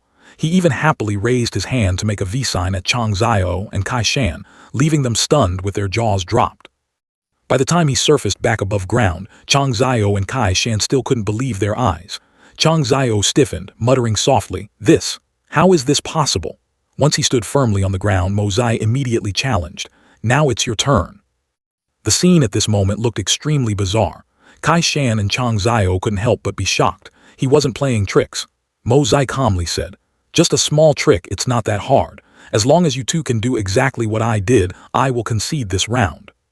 The two remained silent for a long time, then embarrassedly said, we can't do it, we concede. He replied sternly, I accept. For the next round it's your turn, or you two can come at me together, I don't mind. Hearing this, they carefully discussed together. Against this kind of expert, what should we compete in? It seems we'll lose no matter what. Seeing them discuss for so long, Mozai said out of boredom, are you done negotiating? Or you two can take your time discussing, I'll go home and take a nap. Kai Shan snapped, what are you so arrogant about? Your father will compete with you. He smiled disdainfully, wondering what he wanted to compete in now. Kai Shan boldly stated the rules. Your father will compete with you. Your father will compete to see who can pee the farthest. Chang Zhao, standing beside him, was utterly panicked after hearing what he said. Mozai didn't know what to say either, only putting on a dumbfounded expression looking at Kai Shan. His face was extremely arrogant. That's right, a peeing contest. You just performed a trick, now it's your father's turn. If you can't do it, you lose. Right after that, Kai Shan gathered a strong momentum and soared high into the air. His movement technique was so good that even Mozai had to secretly praise it. Hearing that, Kai Shan smirked smugly. While his body was still soaring high, his hands quickly undid his belt, then swiftly pulled that thing out. A stream of sparkling yellow liquid shot out like the floodwaters of the Yellow River. At this moment, Mozai choked, staring blankly, feeling an urge to swallow his saliva backwards. On the contrary, Chang Zhao was covering his face with his hands. Finally it was over. He breathed a sigh of relief, clasped his hands behind his back and slowly landed. Kai Shan said very excitedly, kid, I've finished my performance, now it's your turn. He could only bitterly admit defeat, not wanting to continue bickering with a person like him. Kai Shan laughed in delight. Your father isn't bullying you, right? This is a game everyone knows how to play. Mozai suddenly smiled dangerously. I am wholeheartedly convinced of my defeat. According to the rules, the winner of the 2nd round has the right to decide what the 3rd round will be. Now please set the topic, he asked, puzzled. Do we still need to think? The next round is still a peeing contest, wasn't it already decided? Chang Zhao scolded in annoyance. Do you still want your face? Get out of my way. Even if you don't care about face, your 3rd brother still needs his dignity. Get lost. He pondered for a moment and then replied, actually, I think what 4th brother just said is not a problem, it completely fits the previous decision. We just need to compete one more time. Kai Shan looked confused. Then aren't you destined to lose? Mozai proposed an idea. We will simply do a new match based on the old one, what do you think? Chang Zhao was a bit hesitant. Please be more clear, he said with confident eyes. Very simple. Just now, how 4th brother performed peeing in midair. This round we change in the sky to underground. We will compete underground, all right. He immediately objected. Peeing underground, this is impossible. Once inside the earth, it's all mud and dirt. Where is there space to relieve oneself? Mozai's tone was firm. If I can actually do it, what will you do? Chang Zhao calculated. This guy may have earth-burrowing kung fu, but peeing underground is a completely different matter. Let me see what trick you plan to pull. Having made up his mind, he replied, then naturally we will consider ourselves the losers. He didn't hesitate, quickly executing his technique for them to see. In the blink of an eye, Jun Mozai's body sank down to his waist, leaving only his upper torso above the ground. A stream of yellow liquid appeared shortly after, which everyone could clearly observe. Kai Shan's face darkened. He actually did it. He returned to the surface and probed. Now what do you two say? Both expressed their admiration for Mozai in unison. Chang Zhao now asked seriously, What exactly do you plan to have us do? Besides, don't forget the matter you agreed upon with us. Mozai replied confidently, that goes without saying. As long as you do this task for me, I will certainly reward you handsomely. After speaking, he and Chang Zhao shook hands as a pledge. A gentle green light slowly spread out. Chang Zhao felt his long stagnant Xuan energy boiling again. With just a little more, his Xuan energy would break through the bottleneck, instantly escaping this restraint. The two let go of each other's hands. Mozai asked unhurriedly, how is it? Do you now believe I have the power to help you? He confirmed in a deep voice. I believe it. Your appeal I fear no Xuan beast can resist. For us this is indeed a fatal temptation. Kai Shan didn't understand what was happening and wondered. Third brother, what exactly is going on? Mozai grabbed his hand, transmitting a special surge of energy to Kai Shan, making him scream in ecstasy. Give me a little more. Quick, quick, give me a little more. Then he pulled his hand back. Chang Zhao stopped him from behind. Old Fourth, what's the rush? We haven't even finished negotiating the conditions. May I ask your excellency, what do you want us to do for you? Mozai spoke slowly. It's not a difficult task at all. I have reasons why I cannot act personally, otherwise how could I let you benefit like this? Kai Shan was extremely excited. Speak quickly. No matter what it is, I will do it for you. He didn't bother to be vague, bluntly declaring. Lately, the supreme expert Li Jutian has been an eyesore to me. Go send him off on his final journey. Two froze, chills running down their spines, wondering if there was something wrong with their ears. Mozai raised an eyebrow, feigning confusion. Kai Shan replied dejectedly, eliminate Li Jutian. Do you think it's as easy as slaughtering a chicken or a pig? Change the request. He looked full of regret. That's a problem then. Right now the only other one who is an eyesore to me is the Zhu Hun Shan Zhuang. Mozai let out a disappointed sigh. Since you two are so powerless, let's consider this deal cancelled. Chang Zhao hurriedly interrupted. Wait a minute. You said the one who is an eyesore is the Zhu Hun Shan Zhuang, not specifically Li Jutian. If it's just cleaning up a Zhu Hun Shan Zhuang, it's as easy as flipping a hand. He acted surprised. Oh, isn't the Zhu Hun Shan Zhuang owned by Li Jutian? Is there a difference between the two? He immediately explained. Li Jutian travels the 4 seas all year round. He rarely returns to the Zhu Hun Shan Zhuang. As long as we don't touch the old man himself, things will be much easier. A tiny Zhu Hun Shan Zhuang is nothing. Mozai finally nodded. Fine, I will take a step back, but there must be an additional condition, otherwise the deal is off. Kai Shan hurriedly agreed. As long as it's not killing Li Jutian or completely leveling the Zhu Hun Shan Zhuang, we can handle anything. He added another sentence. Rumor has it that Li Jutian has a precious son, named Li Tengyun, I think. Remember to teach him a proper lesson. Oh, if it's convenient to cripple him or send him to heaven, that would be even better. Chang Zhao's jaw dropped. Good heavens, Li Jutian got that only child when he was over 80. If we kill or cripple him, that old man in our Tian Fa forest will definitely have an irreconcilable feud, passed down from generation to generation. Mozai acted tired. This won't do, that won't do, then what the hell are we still discussing? He politely offered a solution. How about this? Your Excellency's goal is just to teach that kid a lesson. We can beat Li Tengyun half to death for you, guaranteeing he'll be bedridden for half a year. What do you think? He had to accept. All right, this seat will take a step back. Make the Zhu Hun Shan Zhuang jump like flying chickens and barking dogs, then break both of Li Tengyun's legs, making him unable to stand up for a year. Deal. Chang Zhao had no objections to Mozai's request. He made the stipulation. The task must be done within a month. He happily nodded. No problem. Feng Juqing, where do we find you after the job is done? Mozai thoughtfully gave them a location. He acted extremely confident. Just wait a moment, I will come find you myself. Chang Zhao respectfully replied. Understood, this matter cannot be delayed, our brothers will take our leave. Mozai quietly watched their backs fade away, finally breathing a sigh of relief in his heart. He finally couldn't hold on anymore and collapsed to the ground. In just one night, both Mozai's mental energy and spiritual power had been drained bare. He had been completely forcing himself the whole time. Just losing connection with the Hongjun Pagoda for 1 second, those two Chang Zhao would definitely discover his true strength. It was truly an excruciatingly exhausting act. Mozai dragged himself back in an almost exhausted state. The servant saw him and immediately ran to report to Wu Yi. He rushed to his bed, full of worry. Mozai, where exactly did you go? He suddenly whispered something. Zhu Hun Shan Zhuang. It's temporarily settled. The next morning, when the sun was hanging over the mountain peak and warm streaks of sunlight filtered through the mansion's windows, Mozai tiredly woke up. Seeing Wu Yi sitting by the bed, he asked, Why are you here? How long did I sleep? He slowly recounted. You vanished for the whole night and came home half dead. How could I not worry? What the hell did you do? Mozai stammered and couldn't speak, making Wu Yi angry. Don't make me mad. Speak, what did your words mean when you came back? He put on a forced expression, saying that he was just blindly guessing and knew nothing.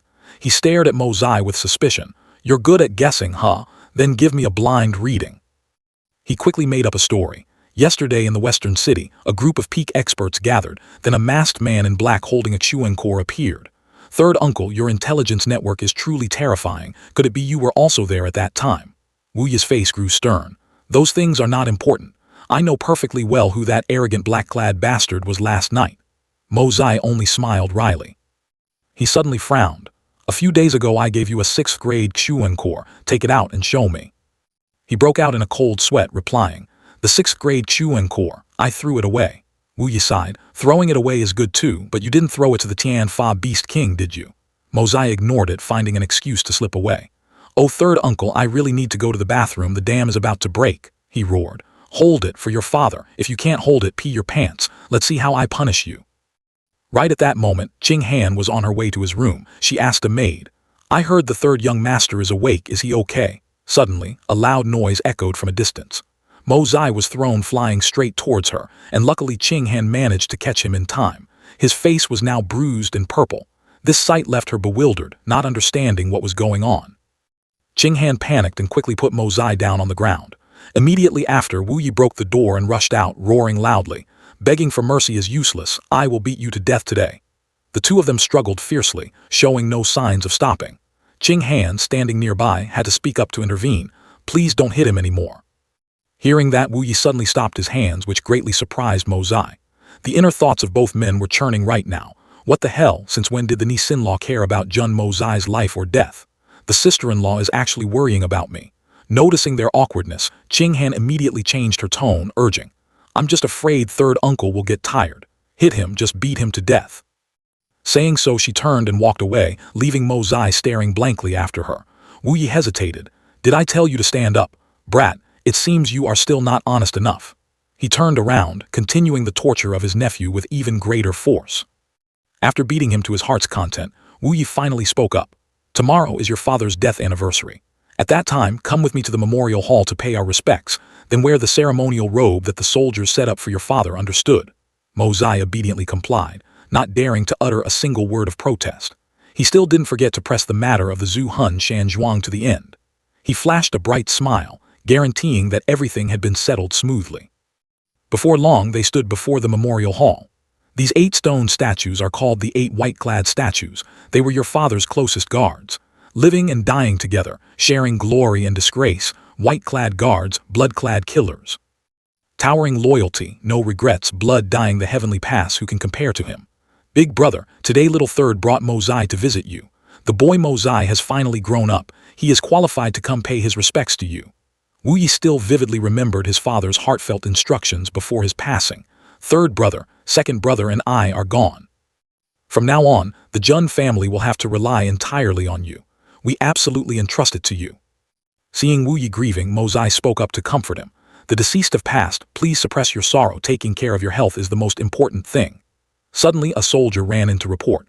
Third General, General Zhao Jian Hun of the Wu Tang Empire has sent someone to pay respects to the marshal. Please make a decision, General. Hearing this, he was astonished. Zhao Jian Hun, this guy is the great nemesis of our 3 brothers on the battlefield. A moment later, a man walked in, his gait majestic, approached Wu Yi and greeted. Jun Wu Yi, long time no see. We have the opportunity to meet again. He also responded calmly. Zhao Jian Hun, I have also wanted to meet you again for a long time. A really long time. He looked up at the memorial tablet of Mozai's father, his eyes harboring something complex, then clasped his hands in a salute. Jian Hun confided to Wu Yi. Do you know? On this battlefield there are countless heroes and generations of famous generals, but the only person who can make me, Zhao Jian Hun, wholeheartedly submit is Jun Wu Hui. When our 2 countries were still at war, although Jun Wu Hui and I were enemies, every time we met it was on the battlefield.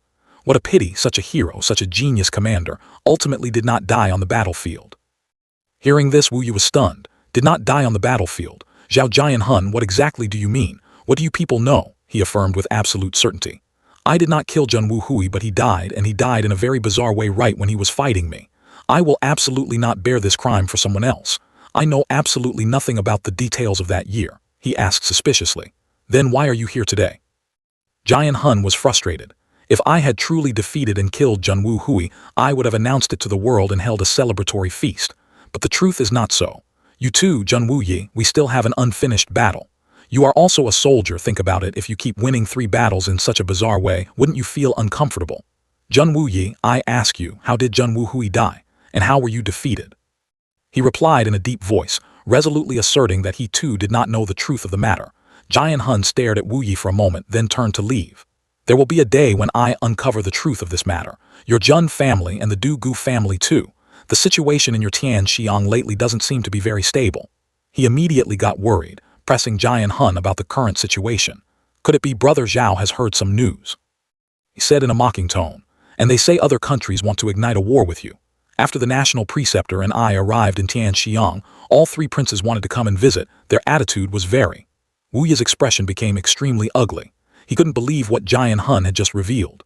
He said casually, the Jun family and the Du Gu family are both absolutely loyal to Tianxiang. While the 3 princes have not yet determined a victor, everyone wants to seize the throne. Eliminating you is probably the only option that racks their brains. Hearing this, he only gave a cold sneer. Jian Hun said confidently, to be honest, I am very much looking forward to that day happening. When that time comes, I will command the Grand Army to march north, level Tianxiang, and expand the territory for Wu Tang. Wu Yi maintained his composure. If so, why did you speak out, allowing my Jun family to take precautions? He replied softly. In front of Junwu Hui, I cannot hide anything. I very much hope your Jun family will once again produce a white-clad military commander to fight a life-and-death battle with me before the 3 armies. Before leaving, Jian Hun left a message. I don't want a heroic family to wither away in a filthy power struggle. He analyzed slowly. Brat, the 3 princes have started to get impatient, but they still don't have enough stature to touch our Jun family. It's highly likely their target is you. You must be careful. Mozai revealed a dangerous expression. Third uncle, I am not strong right now, but if they want to take my life, I'm afraid it won't be easy. If they strike first, I will absolutely show no mercy. Wu Yi carefully instructed. Do not show any leniency. Once you take action, you must be absolutely decisive. He immediately understood his meaning. Just as they reached the door, a figure suddenly flashed by very quickly on the roof. Wu Yi observed in surprise. Who is that? Such fast movements. Mozai focused his thoughts. The figure just now, although the face was unclear, this movement technique is somewhat familiar, like a spreading falcon, elegant yet fast. He immediately thought of Ying Bo Kong, turning to say to his third uncle, it seems to be an acquaintance. I must chase after him to see. You take the palanquin and go back first. No need to worry about me. Wu Yi didn't stop him, only instructing, remember to be careful. On the way chasing him, Mozai couldn't help but wonder. The battle for the Xuan Corps is over. Why is he still here? What exactly does he want to do? Going back in time, ever since Mozai met Ying Bo Kong, he had racked his brains to attract the opponent's attention in order to figure out how to use the 9th grade Xuan Corps. It could be said that he had unleashed all sorts of tricks, from blatant flattery to curry favor, to using delicious bait to build a connection. It was truly an extremely elaborate plan, but after many incidents, he was forced to accelerate his plan. After the battle for the Xuan Corps ended, eldest young Master Jun realized that since he had gained the support of the Tian Fa Beast King, the position originally arranged for Ying Bo Kong was no longer necessary. Mozai felt frustrated thinking about this. I put in so much effort to set up the chessboard. Why does it turn to dust time and time again? This is unacceptable. Scene change, the cautious footsteps walking on the rugged path suddenly stopped. Mozai was tailing Ying Bo Kong. He hid behind a tree, breathing a sigh of relief. Thank goodness, I haven't lost him yet. The heavens are truly helping me. Amidst the maple forest, Chen Feng was deeply in thought. Because of my friend's matter, I still had to come here. But after this battle, will I still have a chance to return? When he saw Ying Bo Kong, he slowly turned and said, Is your excellency the one who overthrew the Jin Yang gang? He ignored him. Are you the one Jin Feng Lai asked for help? A mid-tier sky Xuan cultivation and you dare to send a challenge letter to your grandpa. All right, not bad guts. Chen Feng appeared respectful. For righteousness, even facing a mountain of blades and a sea of fire, I will not retreat. Senior is generous. Since you are here, please make your move. Ying Bo Kong immediately charged forward, meeting his fate. Today, have a refreshing workout with this old man. His power was extremely immense, completely overwhelming Chen Feng. The two clashed into each other, the battle unfolding extremely fiercely. Ying Bo Kong used his bare hands to block his sharp sword. He smiled confidently, as if he had already secured the victory. Yingbo Kong's attacks were masterful, his aura towering. He looked for anyone to spar with. It didn't matter who, as long as it was a renowned expert, they would definitely inherit the unique essence and ideology in the techniques passed down by their sect. And that was exactly what Yingbo Kong was looking for. Mozai stood observing from a corner, feeling indignant. The opponent is only a mid-tier Sky Chuan. Why did he have to use so much strength? Besides, going back and forth, there are only a few moves. It seems he wants to use the other guy as a punching bag to practice his martial arts. Clearly, this Yingbo Kong had created his own kung fu. This point could not be denied. And even more clearly, although he had created this kung fu, it was not yet perfected into a complete system. Yingbo Kong currently couldn't find an opponent. So aren't the Zhu Hun Shan Zhuang and Feng Zhu Yin Cheng absolutely perfect opponents? Yingbo Kong is currently having a headache because his techniques still have too many flaws. And isn't there an entire treasury of peerless martial arts from my previous life in my head? Back to the battle, he was extremely confident. Hey kid, running out of breath. Is this all the ability a disciple of the Azure Supreme has? Suddenly Chen Feng counterattacked, startling Yingbo Kong. Damn it, he guessed it. At this rate I'll lose. I must use my ultimate move.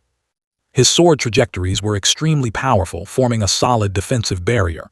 Seeing this, he was terrified. This move, could it be the ultimate technique of the Azure Supreme? Chen Feng's sword strikes seemed to want to swallow Yingbo Kong whole. He roared in anger, "Brat, are you crazy? Using this move, you're dead for sure. I am the Falcon." Before he could finish speaking, he interrupted, shouting the name of his technique, Lang Gui Kaian Kun. A giant azure dragon appeared along with terrifying lightning bolts. Yingbo Kong was furious. "You are truly a little bastard, stop right now. Your father is your martial uncle, your father is Yingbo Kong." Chen Feng couldn't help but be stunned, but at this moment he had already burned all his Xuan energy and vitality, like an arrow that had left the bowstring, unable to be retracted. Even if he wanted to stop now, he couldn't. He racked his brain to find a way to deal with it. What should I do? If I can neutralize this move, maybe this kid can still keep his body intact. If I see Meng Hongchen later, it would be weird if he didn't fight me to the death. Finally, Yingbo Kong also managed to settle everything. He frowned in frustration. Why did I have to encounter this damn mess? How am I supposed to face Meng Hongchen now? Suddenly, Yingbo Kong became alert when he heard a voice, sparring with a junior nephew yet forcing him to his death, truly worthy of the title of a generation supreme expert. I admire you, I truly admire you. He was a bit bewildered, thinking to himself, where did this person come from? Even I didn't notice his presence. Since when did such a terrifying expert appear in this world? Mozai coldly evaluated. This move is truly too vicious, daring to detonate his own Danshin. If this old man had arrived a step late, wouldn't your junior nephew have been tortured to death by you? Yingbo Kong was stunned. This brother, do you mean he can still be saved? He stated firmly, with this old man here, it's hard for him to die even if he wants to. Step aside. Mozai began to channel his energy, while the man stood nearby threatening, if you cannot cure him, I will make you pay with your life. The boy sneered, do you dare to threaten this old man? What massive guts you have. Then this old man will not treat him anymore. Bo Kong felt backed into a corner and had to swallow his pride, asking Mozai, then what do you want? The boy didn't even need to think, looking straight at him and replying bluntly, beg me. Beg me to save him. Yingbo Kong felt utterly humiliated, so furious he couldn't even speak. Mozai lowered his head and sighed, if you won't beg, then forget it. He then turned to leave, but Bo Kong hastily stopped him. He forced himself to say, this old man begs you. Mozai looked satisfied, that's more like it. He mocked the man, it's all because of your few trashy eagle stances that put this person in such a miserable state, looking for small fries to practice your moves on every single day. Mozai smirked, how can you claim to achieve Grandmaster status like that? He smiled, only 17 stances and not even chained together fluidly. How embarrassing. Bo Kong whipped his head around to stare at Mozai. What did you just say? Mozai's expression turned serious. Fundamentally, you haven't comprehended it at all. You only know how to mimic an eagle but end up looking like a fly. Naturally, you cannot unleash its true power. Bo Kong was secretly shocked. Someone who could see through his flaws was undoubtedly a supreme expert. He hit the jackpot this time. He never expected to meet such an expert here. Ultimately, he was utterly convinced and addressed Mozai as senior. Mozai stepped back again, just watch. After I finish saving him, I'll conveniently teach you a few moves. Hearing this, Bo Kong nodded eagerly. He activated the Hong Jun Tower, and dense spiritual energy poured out like a torrent. Chen Feng felt an abundant stream of spiritual energy surging through his meridians into his Danshin. This terrifying source of energy was far superior to even his master, Azure Supreme. His body, which had lost all its functions with severed meridians everywhere, was now brimming with vitality. Yingbo Kong was secretly terrified. Chen Feng, whose cultivation base had been entirely crippled, actually had hope of recovery. He never expected such a peerless regenerative cultivation method to exist in this world. As the fierce spiritual energy was transferred to heal the injuries, just as Chen Feng's meridians were almost fully restored, the spiritual energy suddenly began circulating frantically. Mo Zai secretly worried, could he be on the verge of a breakthrough? He felt that the situation was taking a bad turn.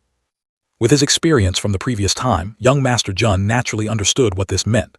With a mere thought, he immediately withdrew the spiritual energy from Chen Feng's body. Chen Feng fell unconscious on the ground. Mo Zai spoke up. I have stabilized his injuries, so his life is no longer in temporary danger. He continued, but to recover completely, a few more treatment sessions are needed. I have some matters to attend to now and must leave. Bo Kong looked as if he wanted to say something. Mo Zai instructed, bring him to the Jun family in Tianxiang City. Find my disciple, the third young master Jun Mo Zai, and ask him to treat this kid. As for those stances, I have already passed them down to Mo Zai. If you want to perfect them, just go find him.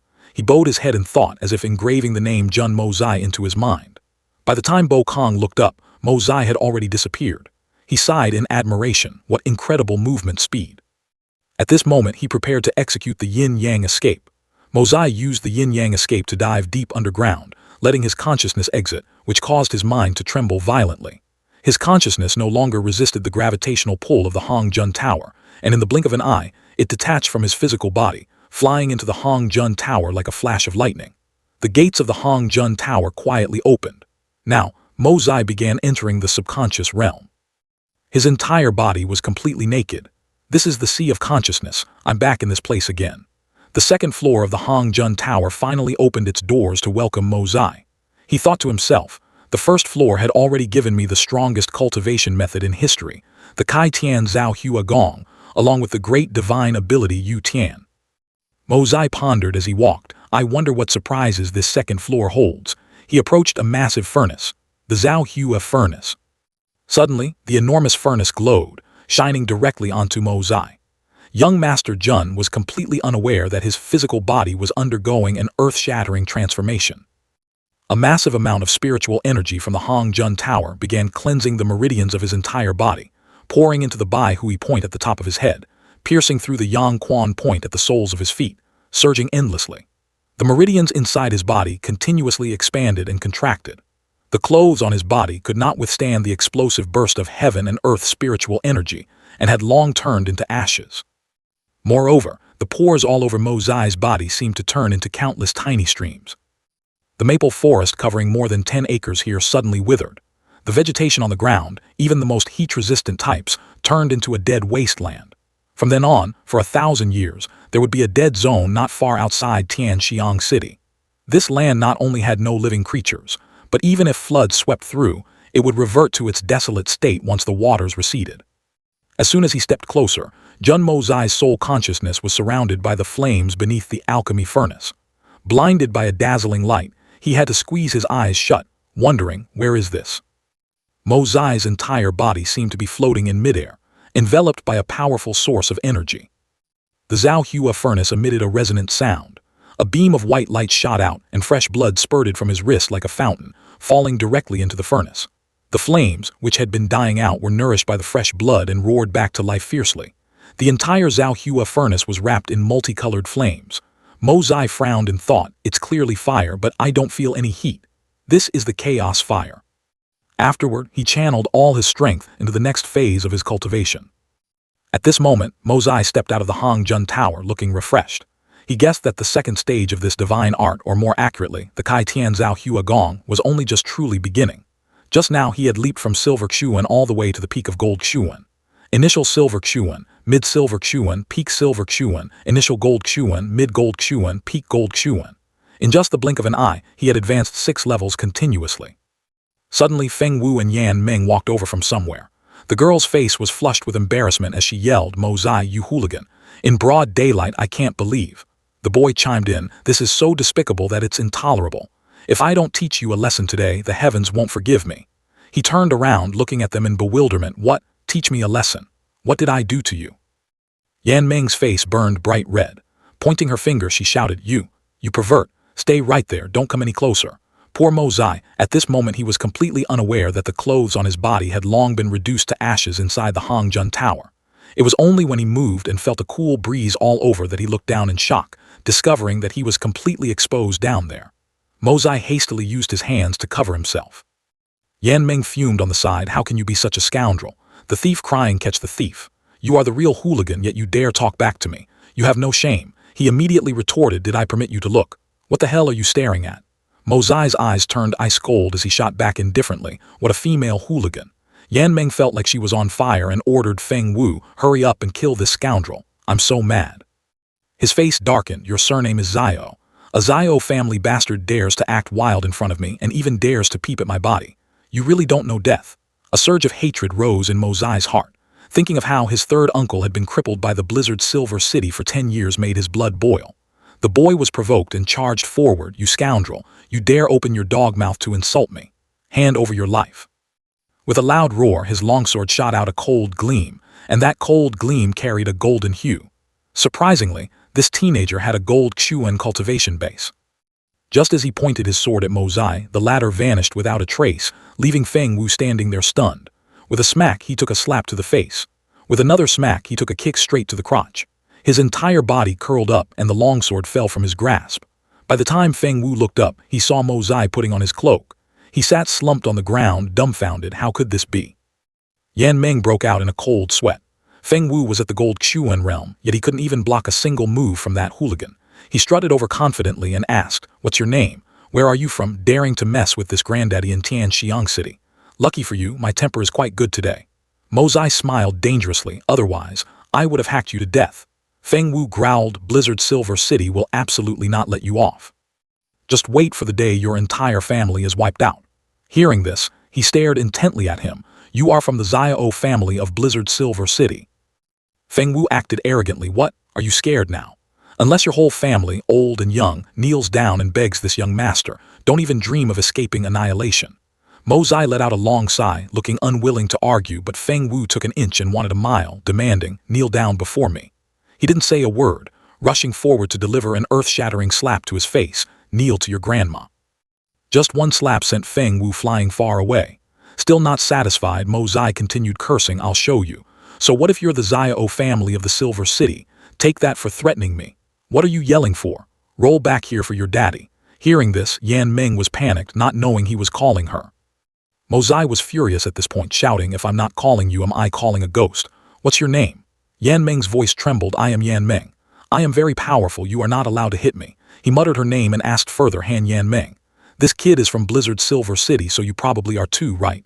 By the way, what is Han Yan Jiao to you? She teared up that is my older sister. You can't hit me, my sister is very powerful. Mozai thought to himself, so it turns out this is the little princess of Blizzard Silver City that Zhu Tong mentioned last time. She's also third uncle's sister-in-law. Technically speaking, isn't she my elder? He glanced at Feng Wu, is this the dog your family raises? Yan Meng stammered, no, he's not a dog raised in my house. Hearing this, Mozai looked disgusted. I knew it, no wonder he has no manners. He sneered, so it's a stray dog. She repeatedly denied it, he's not a stray dog either, he is my senior brother, surnamed Zio named. Mozai roared, if I say he is a dog, then he is a dog, an uneducated dog. His face looked incredibly terrifying, striking fear into others. Yan Meng tried her best to argue, no, he really isn't a dog. Look, he doesn't have a tail. Dogs must have tails, he is a human. Mozai burst out laughing, that's because you don't know his tail was already chopped off by someone. Otherwise, how could he have this human-faced dog appearance? Feng Wu spat out blood, lying on the ground unable to stand, yet still tried to retort, you are the dog. He looked at him coldly, still able to talk. Mozai was about to give Feng Wu another strike, but the boy fainted. He suddenly stopped, observed, and then reached out to tear open the clothes on Feng Wu's chest. What is this? The Snow Xuan armor. Mozai started interrogating Yan Meng. A Snow Xuan armor, huh? What a good item. Does everyone from your Blizzard Silver City carry such fancy things? She answered, trembling, the Snow Xuan armor is the most precious thing. I don't have anything precious on me. He stepped closer, intimidating her really. Don't worry, I know you also have a Snow Xuan armor on you, but I am a civilized person. I'd never rob a girl's belongings. Miss Han, from now on, you just call this kid your junior sister. There's no need to call him senior brother anymore. See you later. Having said that, Mo Zai turned and walked away, leaving Yan Ming sitting hopelessly on the ground. Afterward, she tried to calm herself down. The autumn wind rose from all directions. Feng Wu was heavily injured and showed no signs of waking up. Yan Ming had absolutely no idea what to do, just standing there in a daze for a long time, lingering fear still in her heart. Right at this moment, an incredibly bizarre phenomenon occurred again. Her face lost all its color, completely failing to understand what the hell was happening. As a gust of wind swept by, the entire lush green forest turned into dust, silently dissolving into nothingness with each passing breeze. The scene changed. It was only then that I dared to breathe a sigh of relief, thinking to myself that it was a good thing I had borrowed this outfit before sneaking into the city, otherwise I wouldn't know how to explain myself. Jun Wuyu was overjoyed to see him, calling out, "Our boy is back. The grassland eagle god has come looking for you, asking you to save someone." Mo Zai replied with uncanny calmness, "What's the rush? Just let the old man wait. I'll change my clothes and then go talk to him." He just wanted to get rid of this outfit immediately, because it was still unusually breezy down there. The old man quickly grabbed Mo Zai, snapping, "Change what clothes? Isn't this outfit squeaky clean? Hurry up." Finally, he got to meet Bei Kong. The man recognized Mo Zai at a glance. Bei Kong laughed heartily, "Quick, bring out 2 jugs of your precious wine. Ever since I guzzled that stuff, I haven't been able to stomach any other kind." He replied deadpan, 100,000 taels a jug. "If you want a drink, show me the money first." Hearing this, Bei Kong froze awkwardly and quickly changed the subject. Alright, let's talk business first. Your master, Bu Si Xiansheng, sent me here telling you to treat this dying guy. There are a few other trivial matters I'll tell you later if there's time. Mo Zai smirked. I've always done fair business. If there's no profit, don't even think about making me lift a finger. Why should I save him? The man pressed, his voice strained. Then what conditions do you want? Mo Zai stated his price bluntly. I'll save him in exchange. He must be my subordinate for 3 years. Bei Kong waved his hands frantically, refusing outright. "No way. I cannot make that decision for him."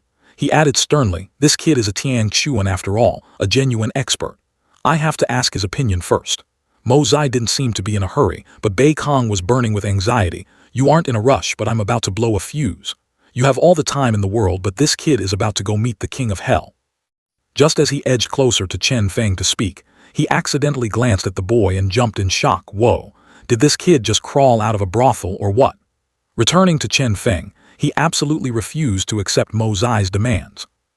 Bei Kong tried to persuade him. "Why are you still fussing over such trivial things at a time like this? Keep your wretched life first." Chen Feng remained stubborn about his decision.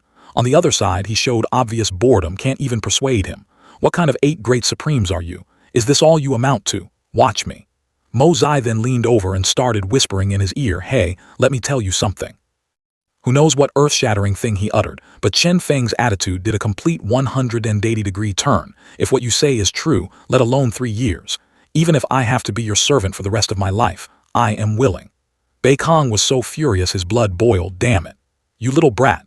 What the hell did you whisper to him that made this stubborn old ox follow your lead? What kind of sorcery did you use?"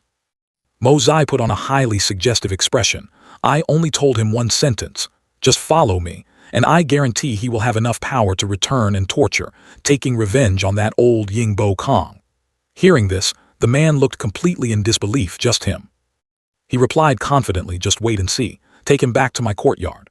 Just as they stepped out the door, Bei Kong suddenly jumped. "Whoa, what is that moving chunk of meat?" He squinted to get a closer look. It seemed that chunk of meat had arms and legs, looking somewhat like a human. Good heavens, is that a real person? Tang Yuan felt Bei Kong's scrutinizing gaze and snapped, "Old man, what are you staring at? Never seen a handsome guy before." The man teased, "Fatty, how much do you weigh?" He retorted arrogantly, "Move aside. This young master is losing weight. Don't ask such questions that ruin my morale." From inside the room, Mo Zai shouted out, "Hey Yingbo Kong, you're carrying a dying man, yet you still have the mood to stand there and gossip." Hearing this, the man didn't bother arguing anymore, hurriedly carrying the person away. As soon as Tang Yuan heard the name clearly, his face turned pale instantly. Yingbo Kong, one of the 8 great supremes. Oh my god, I just pointed right at his face and cursed. The scene shifted. Chen Feng was still skeptical and asked again, "If you truly can do what you promised, I will definitely stay." Mo Zai replied seriously, "Staying by my side is not simple at all, do you understand?" He replied softly, "I understand. Since I've decided to follow you, I naturally know what I should and shouldn't do." He looked at Chen Feng, nodding, "Very well. I want to take over all the underground forces in this capital. After I finish healing you, You will start working on this immediately. I need someone to manage everything in my stead. Whatever happens, you must handle it yourself. Furthermore, according to my intelligence, both the Mu Rong family and the Li family are eyeing these gangs. Chen Feng's voice was firm, no problem. He had already mapped out a plan in his mind. Once he subdued the Golden Sun gang, he would use their name to swallow up the rest. Mo Zai instructed, I will not interfere in any of your actions or decisions. However, you must know your own limits. My master is currently refining an elixir that drastically boosts Xuan Qi cultivation. As soon as there is a chance to help your strength break through, I will notify you immediately. Follow me, and you will never regret it. An hour passed, and he walked out looking exhausted and drained. Bei Kong rushed over anxiously and asked Mo Zai, where is that kid? Then he froze, his jaw dropping in speechless shock. Chen Feng took powerful strides toward Bei Kong, his aura completely transformed like night and day. The man still looked bewildered. Your power. It's restored.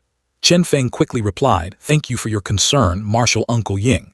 Thanks to the divine doctor's miraculous hands, my power has been fully restored. Mo Zai coldly interjected, if you're fine now, go do your work. Remember what I told you. He immediately obeyed, not daring to utter a word of dissent. He turned around, asking in confusion, why are you still here, Yingbo Kong? Is there anything else? Bei Kong broke into a cold sweat and started making up a story. Today I was fortunate enough to meet your master. This old man had a long chat with him, exchanging martial arts insights, treating each other as confidants. Hearing this, Mo Zai could only sneer internally. The man boasted, we hit it off perfectly. Then your master mentioned you, saying that although your aptitude isn't bad, laziness is in your blood. He is very troubled by that. Today, by chance, he met me. Since he previously taught you the eagle movement technique, he asked this old man to come and give you a few pointers. Mo Zai had to cover his mouth to keep from laughing out loud, cursing inwardly, this old eagle is really acting his heart out. Bei Kong ordered, now go out and perform a set of the eagle movement technique for this old man to see. Hurry up so I can head back to the grasslands. He pretended to be clueless. Old eagle, are you mistaken? Last month my master just praised my eagle technique for making immense progress. Why would he bother you to come here? Besides, I practice very hard. How could my master say that about me? The man felt like his bluff was called, stuttering, about that actually it's. Seeing this, he happily provided an out, so that's it, you should have said so earlier. Well, let's talk about it later when we have time. You're very busy, right? Bei Kong still refused to give up. I'm free right now. I just told you it's a minor matter. Can we start? Mo Zai sighed heavily, but I'm about to die of exhaustion. Moreover, you are that old man's confidant. Why didn't he teach you himself? Clearly, he just wanted to be lazy. If I teach well, he takes the credit. If I don't, the blame falls on me. I don't do losing business like this. Losing his patience, the man snapped. What exactly are your conditions? Jun Mo Zai's arm suddenly moved. The movement seemed simple, but upon closer inspection it was incredibly profound. His 5 fingers stretched out, continuously undulating from elbow to wrist, each transformation adding an extra layer of power. After finishing the demonstration, he stared at Bei Kong and asked, this is a stance from the Ghost Eagle 9 stances. What do you think? The man replied enthusiastically, excellent. Ghost Eagle 9 stances, truly living up to its name, bizarre and unpredictable, wonderful. Brat, just tell me what you want straight out. Mo Zai spoke frankly, I don't need anything from you. On the contrary, I will give you benefits. I can help you perfect this set of stances, but you must stay in Tianxiang City for a long time so we can study it slowly. Bei Kong interrupted, what trick are you playing now? Speak quickly, don't beat around the bush. He suddenly put on a cute act, how about I provide for you for a year? My demands aren't high. For this year, I'll cover all your food, lodging, and drinks.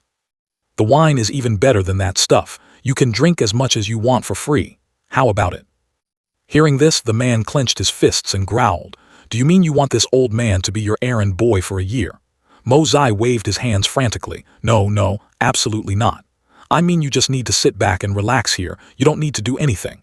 I only have one request.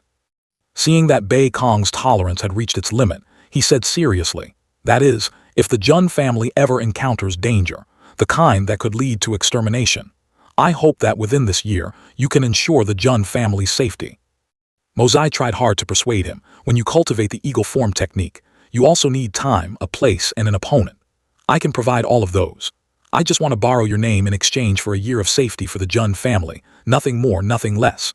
The man remained silent for a long time, deeply contemplating his proposal.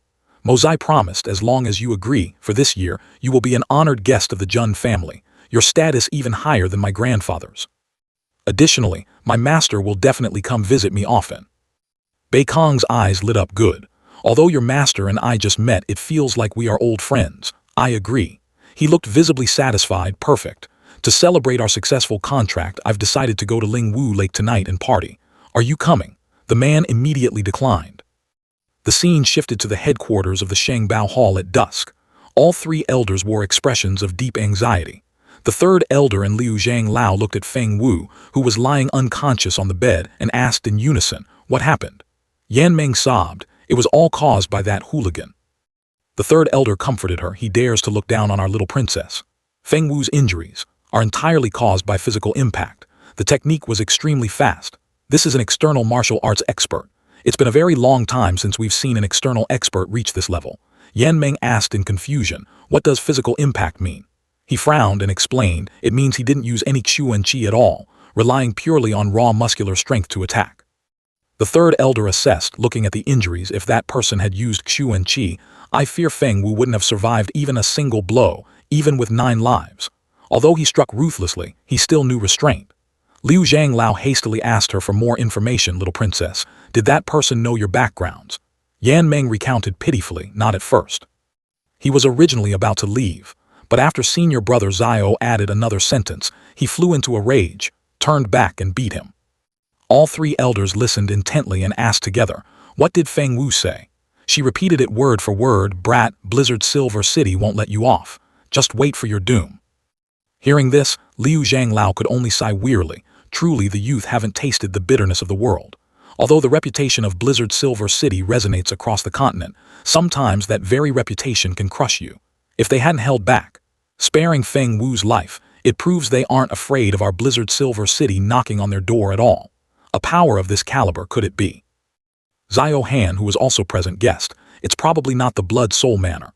They didn't show up during the fight for the Xuan Corps. Moreover, their arrogant and haughty nature is known to all, but this person didn't leave a name." Liu Zhanglao asked sternly, "Then who do you think did it?" Zio Han replied firmly, "It's the Jun family." He seemed to have thought it through carefully, adding, "In this Tianxiang city, the Jun family's hatred toward us is deeper than any other family's. Only the Jun family would be so sensitive to the surname Zio." Zhu Tong objected, "Nonsense. Zio Han, you can't pin 2 unrelated matters on the Jun family just because of a personal grudge." Yan Meng also agreed, I don't think it's the Jun family either, because there is one thing I haven't told you yet." Liu Zhanglao asked tiredly, "What else is there?" She still carried her original terror as she recounted. "After that person left, the entire maple forest where we were standing suddenly vanished. All that was left was an empty patch of dirt, nothing else." The old man was shocked and wanted to confirm, "Is this true? You didn't see wrong." Yan Meng firmly affirmed it.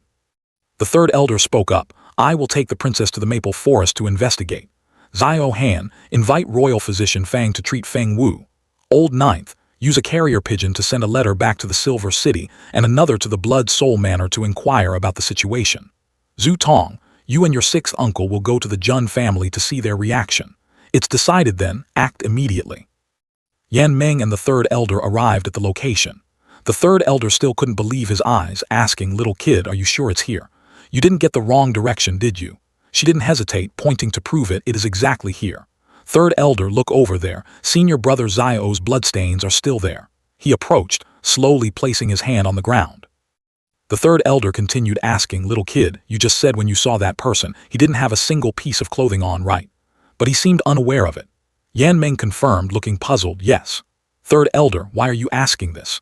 He slowly explained, "When cultivating to a breakthrough state, the practitioner can unknowingly incinerate everything around them, including their own clothes, without realizing it themselves."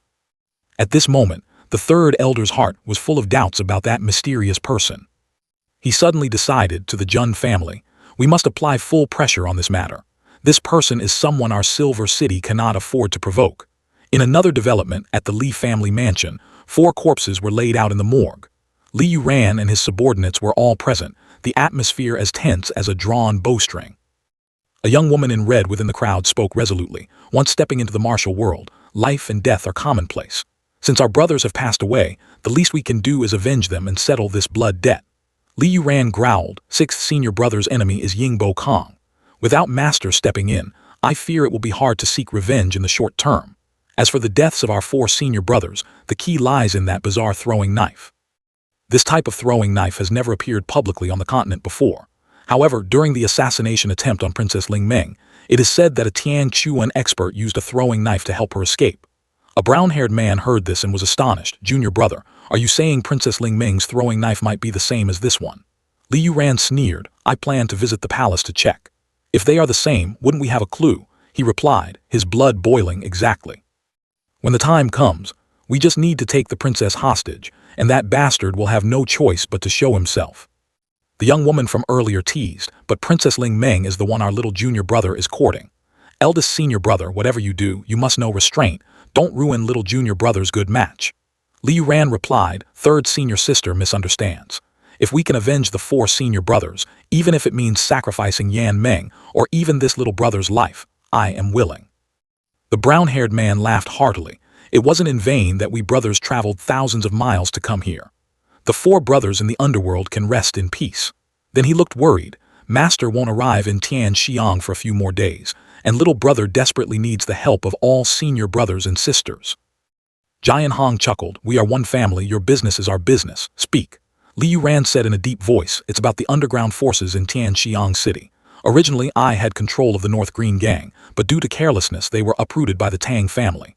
Therefore, this aspect is currently completely vacant." The other man declared arrogantly, "Rest assured, junior brother. Before Master arrives, we will help you unify the underworld of Tianxiang City." He rejoiced. "Thank you, eldest senior brother. Now I will enter the palace to investigate the throwing knife. The feud of our 4 senior brothers absolutely cannot be overlooked." The brown-haired man reminded him, "We are family, no need to be polite. The hearts of people in the palace are unpredictable, junior brother. You must be extremely careful."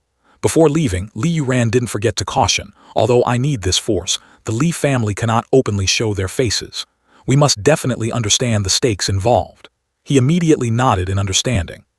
The scene shifted to the Jun family residence, where Mo Zai stood sighing heavily. Being twisted around by Bei Kong like this, he muttered to himself, "It seems my fate as a teacher is a lost cause." He was suddenly startled when a familiar figure brushed past him. Mo Zai stepped forward and greeted. "Eldest sister-in-law, when did you arrive? Why didn't you have Kai inform me?" she gently replied. "I saw you were busy earlier, so I didn't want to disturb you. It's already late autumn. The plants in the Jun family estate should have withered, yet the flowers and grass here are still lush and green. The flora in the Jun family's main courtyard and your small courtyard is growing remarkably well. I devote my heart to caring for every single flower and blade of grass where I live, yet they pale in comparison to yours, which no one even tends to. Is there some hidden secret behind this?" He thought to himself, "I am always practicing cultivation. The spiritual energy of heaven and earth, along with the spiritual energy from the Hong Jun Pagoda, more or less affects the plants. Flowers not withering in late autumn is indeed contrary to common sense." Mo Zai could only smile wryly. "It's nothing strange, probably just because the Jun family's feng shui is good." But in his heart he was screaming, "How am I supposed to hide this? Maybe I should just switch to planting plum blossoms. They bloom in winter, so surely no one would question that, right?" Jing Han suddenly became serious. "You've worked hard these past few days, third brother. I have a few things I want to ask you. I wonder if it's convenient." Mo Zai replied immediately. "What are you saying, eldest sister-in-law? Please ask whatever you wish. I will tell you everything I know with absolutely no concealment." She looked straight into his eyes. "I heard third uncle talking about the Zhu Hun Manor matter and you claim to have resolved it. Tell me, is it truly settled?" Mo Zai hesitated. "You could say so. At least temporarily it's settled." Jing Han smiled. "If you are so certain, even though I still have some doubts, I cannot help but believe you. Third uncle also admires you greatly." He humbly waved his hand. This was actually just out of luck. Jing Han's face flushed slightly. "I also heard third uncle say that your true abilities far surpass mine. In our previous spars you were always holding back. Mo Zai, you have truly grown up. You are no longer the impulsive child of the past." Mo Zai shuddered slightly upon hearing this. "Eldest sister-in-law, you are only nearly 20 yourself. Why are you speaking like an old lady?" She asked straightforwardly without hesitation. "Third uncle said you have always been hiding your talents and everyone has misunderstood you. But I really don't understand were those absurd, disgusting things you did before also to hide your talents," he stammered, looking highly suspicious. "Ah, that's right. You know the situation of our Jun family, eldest sister-in-law. This was also out of necessity." Jing Han cut him off. "Of course I understand the Jun family's situation. But does it really have anything to do with those despicable tricks? You played in front of me back then." He choked up as if someone was strangling him. That was also a disguise, just acting. Mosai was secretly cursing in his heart right now. "Damn it, that brat played the hooligan before. Why the hell do I have to bear the consequences now?" she said coldly. "If there's ever this kind of disguise again in the future, I will leave the Jun family and never return. How could the reputation of a girl be used as a joke for you to play with?" Tang Yuan suddenly appeared, commenting, "Third young master, your eldest sister-in-law is still as beautiful as ever. She looks even more beautiful when she's angry." Mosai vented his anger on him.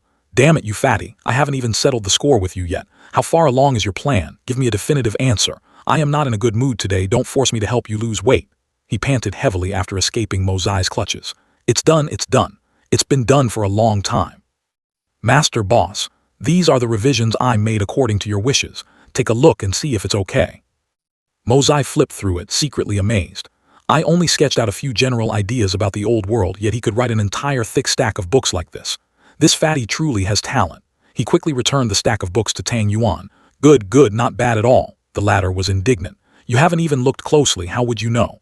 Mosai looked at Tang Yuan, saying in satisfaction, "Because I believe in you. Whatever you do, I trust. Therefore, there is no need to look, nor is there any need for further input, understand?" He was so moved that he almost cried. "Third young master, I swear, I will definitely devote my entire heart and soul to your cause. Even if I have to climb a mountain of swords or plunge into a sea of fire, I won't regret dying 100 times. I won't decline dying 10,000 times. I absolutely will not let you down." Bei Kong walked by, dropping a mocking remark. "This flattering scene is too nauseating. It's much more comfortable in Wu Yi's small courtyard." Mosai placed a hand on Tang Yuan's shoulder, instructing, "You will operate independently. The first project, use the fine wine I brewed to host a unique auction and rake in as much wealth as possible." He was confident. "No problem. Ordinary wine is hard to put on the auction block, but our wine is different. I think a starting price of 520 taels a jar should be fine." He instantly showed disdain. 520 taels, are you joking? My target is 12,000 taels a jar." Tang Yuan vehemently objected. "Impossible, at that price only ghosts would buy it."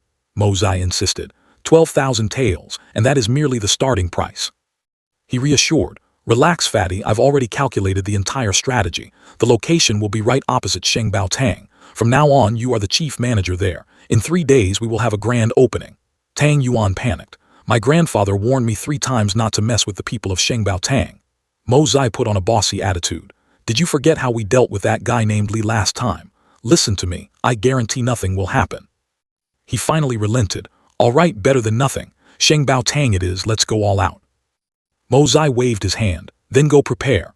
3 days later, Tang Yuan hurriedly held him back. "Wait a moment, third young master, I want to ask a favor of you." He turned around. "What is it?" He poured out his heart. "My fiancée wants to come see me. After hearing that I was kicked out of the house, she said she wants to come comfort me, but with my current appearance." Mosai teased. "Oh, the fiancée wants to meet her fiancé. This girl of yours is quite open-minded, but someone like that is good. Fatty, don't go bullying other people's daughters," he worriedly said. "I hope you can go with me. If I get beaten up tomorrow, you can at least drag me back. Rumor has it that her temper isn't very good." Mosai flatly refused. "Not going. Isn't this just acting as the green leaves to set off the red flower? Your appearance right now is already too much of an apology to your in-laws, and yet you want to bring along someone as handsome and elegant as me. Then who would even pay attention to you?"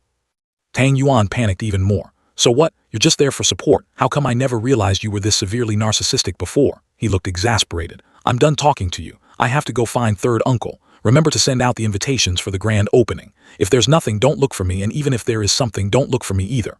Mosai left, but Tang Yuan still called out after him. "Remember to go with me tomorrow. This is a matter of life and death." The day was turning to dusk. Wu Yi looked at the stack of invitations on the table, surprised. "Grand opening invitations going smoothly. Mosai, you truly despise the poor and love the rich. These invitations are entirely addressed to the wealthiest, most affluent families in Tianxiang City." Mosai showed his determination. "Third uncle, we're holding an auction. Only the nobility can afford to spend high prices. I've even thought of the name, it's called Gui Zhu Tang. This time, if I don't peel a layer of skin off the rich folks of Tianxiang City, I swear I am not a man." He scolded. "You're getting too crazy." Mosai reassured. "Third uncle, don't be too surprised, this is only the beginning. After auctioning off this batch of wine, I will halt the supply. Every day only 1 or 2 jars will be auctioned. I want to sell my wine at sky-high prices. A servant from outside walked in. Third Master, Mu Rong Zhu Tong, along with an old man claiming to be Liu Zhang Lao of Feng Zhu Yin Cheng, have arrived and wish to see the Third Master. Should we let them in? Mo Zai frowned, thinking to himself, Feng Zhu Yin Cheng, how did they find their way to our door so quickly? This efficiency is a bit terrifying. He turned to Wu Yi. Third uncle, this elder's cultivation has reached the Shen Chuan realm. Your body has recovered. I'm afraid it won't escape his eyes. Do you need me to use some tricks to hide it? Wu Yi stopped him. No need. They will find out sooner or later anyway. The news of my recovery might not necessarily be a bad thing. Zhao is still hoping for news of me if we can bring the news of my recovery to her. He could only comply. Then I will listen to you, uncle. Wu Yi ordered the servant, invite them in. As soon as he walked in, Zhu Tong laughed loudly. Wu Yi, we meet again. It seems your complexion is much better than last time. Wu Yi didn't mind, pretending to be surprised. So it is Liu Zhang Lao gracing us with his presence. Wu Yi is truly honored. Liu Zhang Lao stood there, staring intently at him. You are Jun Wu Yi. Wu Yi politely replied, that is correct. The old man praised, not bad, not yet 40 and already reached the mid-tier of the Tian Chuan realm. To achieve such accomplishments in this secular world is extremely rare. I heard you were once injured, but progressing so rapidly it seems you have completely recovered. Zhu Tong exclaimed in surprise. Really? Wu Yi smiled faintly. It is also thanks to Senior's blessing. Wu Yi was fortunate enough to purge the poison, but my 2 legs still need further recuperation. This ridiculous matter has plagued me for 10 years. The cultivation of the past 10 years is truly unforgettable. Liu Zhang Lao didn't think so. Everyone has their own destiny. Heaven does not let down good people. Is this the only son of big brother Jun Wu Hui? He continued. That's right. He is the only son fortunate enough to survive. Our Jun family has finally managed to preserve its bloodline. Liu Zhang Lao continued to praise. Meeting this old man yet maintaining a natural expression and poised demeanor, the descendant of the Jun family is indeed extraordinary. Mo Zai politely asked, so you, Senior, are Liu Zhang Lao of Feng Zhu Yin Cheng. If I may be so bold to ask, what is Liu Zhang Lao's esteemed surname? The old man answered without hesitation. This old man is surnamed Zio. Zio Han is this old man's nephew. Mo Zai thought to himself. As expected, they came because of that matter. Outwardly, he still smiled and praised. Truly admiring Zio Zhang Lao, your cultivation has reached the Shen Chuan realm, standing at the pinnacle of the world. For you to visit the Jun family today is truly a blessing for us. Wu Yi invited them inside, as the sky had begun to darken. Liu Zhang Lao took a sip of tea, praising.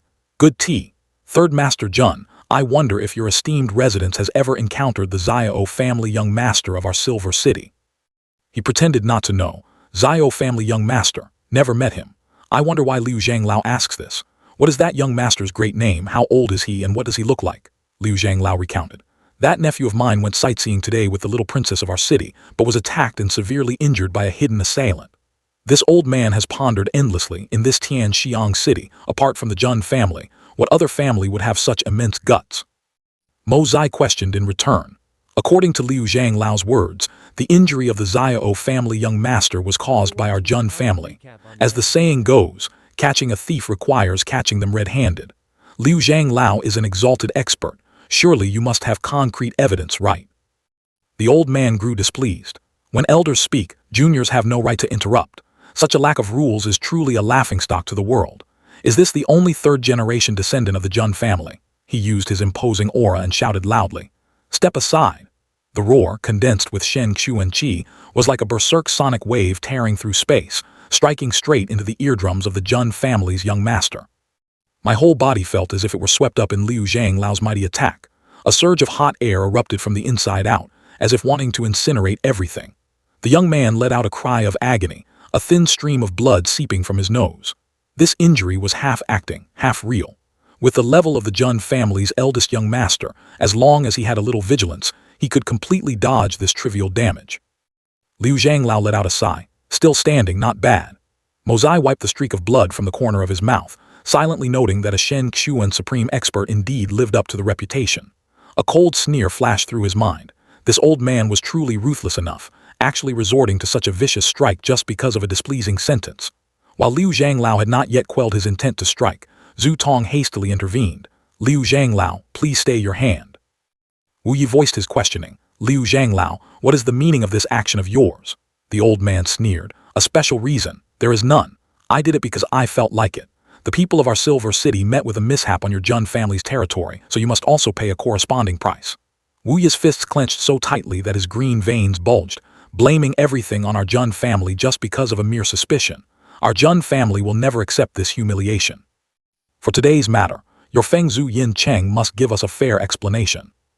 Liu Zhanglao burst into laughter. A descendant of the Xiao family met with trouble on your land, so the Jun family's descendant must bear it in his stead. Talking about fairness.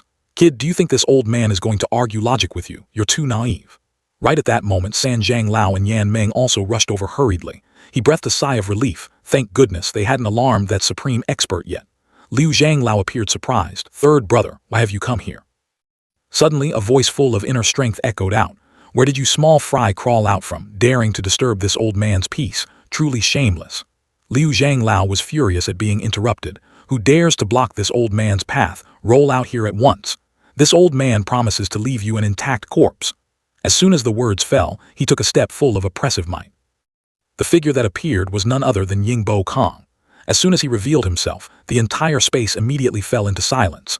Yingbo Kong's face was as cold as ice, completely devoid of emotion. San Zhanglao was even more shocked, blurting out, Yingbo Kong. He leisurely stepped in front of Liu Zhanglao, growling, Did you just say you wanted to leave me an intact corpse? An absolutely overwhelming aura suddenly made the old man feel it hard to breathe. Yingbo Kong struck first, an absolute suppressive move. He gathered all his power into the palm of his hand. Right after, his ultimate skill was unleashed, attacking straight at the target. That source of power not only enveloped Liu Zhanglao but also locked down San Zhanglao. Both were trapped in an invisible space, hastily begging, We beg Supreme Ying to show mercy. Yingbo Kong pointed his finger straight at Mo Zai, daring to touch that kid right in front of this old man's eyes. And you still have the thick skin to beg for mercy. Dream on. However, in his heart, he felt a bit relieved. Luckily, this kid's strength was not to be underestimated and could forcefully withstand that move. Otherwise, the consequences would be unimaginable. Daring to disturb Yingbo Kong from cultivating supreme martial arts, this action was no different from blocking his path of martial arts. This was an irreconcilable enmity. Thinking of this, Yingbo Kong's anger flared up again, and he clenched his fists tightly. Yingbo Kong threw a demonstrative punch into Liu Zhanglao's stomach. The punch caused the old man to cough up fresh blood and fly straight towards the wall behind. Liu Zhanglao collapsed, his whole body trembling. Unwilling to accept this, he forced himself up to demand an answer. Why? Yingbo Kong scolded back. This old man has always acted on a whim. Small fry like you, this old man only needs to wave a hand to wipe out hundreds of thousands. What qualifications do you have to ask why? Do you think you're worthy? Liu Zhanglao wanted to argue back, but his throat was choked with bitterness. He curled his lips in a contemptuous sneer. Daring to run here to show off your might, you guys surnamed Xiao. Do you think your Silver City is invincible in the world? It seems that apart from that old geezer Han Feng Zhu, the rest are just a bunch of useless bums. An entire city of nothing but trash. What's wrong? I'm asking you, do my words make sense? Are you convinced? Liu Zhanglao remained silent, but his eyes were filled with unconcealed defiance and a sense of extreme humiliation. You guys surnamed Xiao, today you only need to utter the words not convinced, and this old man will immediately flatten Shengbao Tang and slaughter everyone who followed you to Tianxiang City. I'll ask one more time, are you convinced or not? The older man hastily pleaded, Supreme Ying, killing a person is just a head falling to the ground. I hope you can consider the old city lord's face and leave us a way out, so it will be easier to face each other in the future. Yingbo Kong coldly snorted, It's not your turn to interject here. I am only sparing this small fry's life out of respect for that old geezer Han Feng Zhu. Just now he even demanded to leave this old man an intact corpse. Only good at criticizing others without looking at yourselves. You came here to cause trouble, why didn't you show mercy out of respect for my face? Now you want me to let you go. Fine, as long as that guy surnamed Xiao answers me, I will give you a way to survive. Reaching this point, Liu Zhanglao was completely in despair, tears welling in his eyes. Finally, he had to utter a humiliating word. Convinced. Yingbo Kong showed obvious complacency. Not bad, consider this little shrimp sensible. I am magnanimous and won't stoop to your level anymore. He abruptly turned around, his sharp gaze sweeping over everyone. Is there anyone else who is not convinced? Zhu Tong unexpectedly spoke up. I am not convinced. You rely on your strength to bully the weak. Is this worthy of an expert? If you want to kill, then strike. It's just the right chance for me to witness the demeanor of the 8 great supremes. Yan Meng also chimed in. I am not convinced either. Yingbo Kong rubbed his chin. Oh, Feng Zhu Yincheng actually has people who are not afraid of death. I am not like those other guys. Today I will give face to the old geezer Han Feng Zhu and not hold it against you two kids. If you keep blabbering, I will break both of your legs right now. San Zhanglao could not remain silent. Supreme Ying, today you injured my brother without cause. You must give our Silver City a reasonable explanation. Ying Bo Kong chuckled coldly, striking without cause. Your brother demanded to leave this old man an intact corpse. If that is called without cause, then what counts as having a cause? A reasonable explanation. Just a moment ago, Zhen Wuyi also demanded that you return fairness to the Zhen family. How did your Feng Zhu Yincheng reply? Mo Zai spoke up. When my strength is inferior to yours, you don't need to explain anything to me. But when my strength is enough to crush you, I will act exactly the same, without needing to explain a single sentence. Hearing the familiar voice, Yan Ming turned to look at him. A strange ripple arose in her heart. Clearly she had never met this person, so why did she feel such a strong sense of familiarity? San Zhanglao looked towards Ying Bo Kong, trying to persuade him. Supreme Ying, please calm your anger for now. Can we talk things out slowly? Afterwards, the two of them left under Mo Zai's gaze. He turned to tease Yan Ming. Hey, silly little girl, what are you looking at? Seeing how dashing and handsome this young master is, have you fallen for me? But in Mo Zai's heart, there was a bit of unease. Could she have actually recognized him? At this time, Wu Yi finally noticed Yan Ming and asked, is this Jiao Er's younger sister? Zhu Tong answered perfunctorily and then steered the conversation elsewhere. That's right. Wu Yi, your injury, has it really gotten much better like Liu Zhanglao said? He nodded. Yes, brother Mu. I believe that in just a short while these legs of mine will be able to move again. Zhu Tong showed obvious joy. That is wonderful. I will immediately use a messenger bird to report this good news to the eldest miss. One can only imagine how overjoyed the eldest miss will be. Yan Ming put on an innocent and emotional expression. You are Zhen Wuyi, third brother Zhen.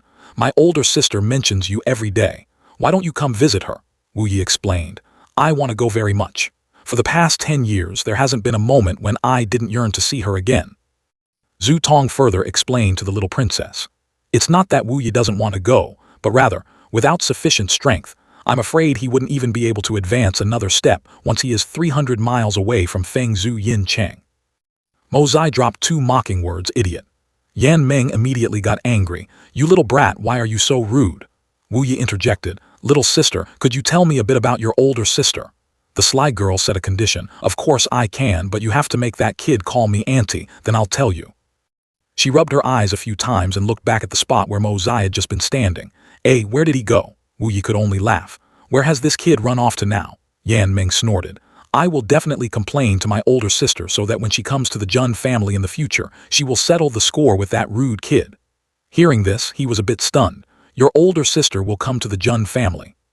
The little girl's eyes shone with joy and determination, of course. She wants to marry you so badly, she will definitely come to the Zhen family. All these years she has been training so bitterly just because she wants to marry you. Wu Yi broke into a smile through his tears. Tears of happiness just kept falling. He tightly clutched the lapel at his chest, his heart trembling ceaselessly. 10 years, he finally knew her true feelings. She had always been waiting for him, always remembering him. Meanwhile, Ying Bo Kong and San Zhanglao had found a secluded place. He finally voiced his question. May I ask, Supreme Sir, why are you present here?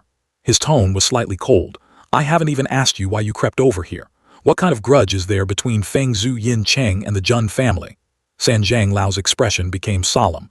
Could it be that you don't know the full details of the story? He recounted the entire story of the grudges between the Zhen family and the Silver City clearly, half crying and half laughing, naturally hiding the internal conflicts of the Silver City that outsiders shouldn't know. After hearing it, Ying Bo Kong stomped his foot heavily on the ground, his mind filled with calculations. Damn it, the Zhen family looks ordinary, but who would have thought it was a deadly trap? As long as Zhu Hun Manor didn't intervene, Feng Zhu Yincheng wasn't too great a threat. And even if something unexpected happened, there was still that supreme expert backing them anyway. He hastily waved his hand to shoo San Zhanglao away. Say no more, all of you scram. The Zhen family now has this old man here. If you dare to come make trouble in the future, don't blame me for not showing face. He softened his tone and asked, does Supreme Ying know that there is a peerless hidden expert in this Tianxiang city? Ying Bo Kong frowned, pretending to ask, what peerless expert? Though he spoke like that, worry had already flared up in his heart. Could it be that the Silver City also knew of the existence of that senior? San Zhanglao hurriedly recounted. A few days ago, this senior emitted an astonishing aura, letting us know that the winds and clouds had shifted. Until today, we discovered another strange matter regarding this person.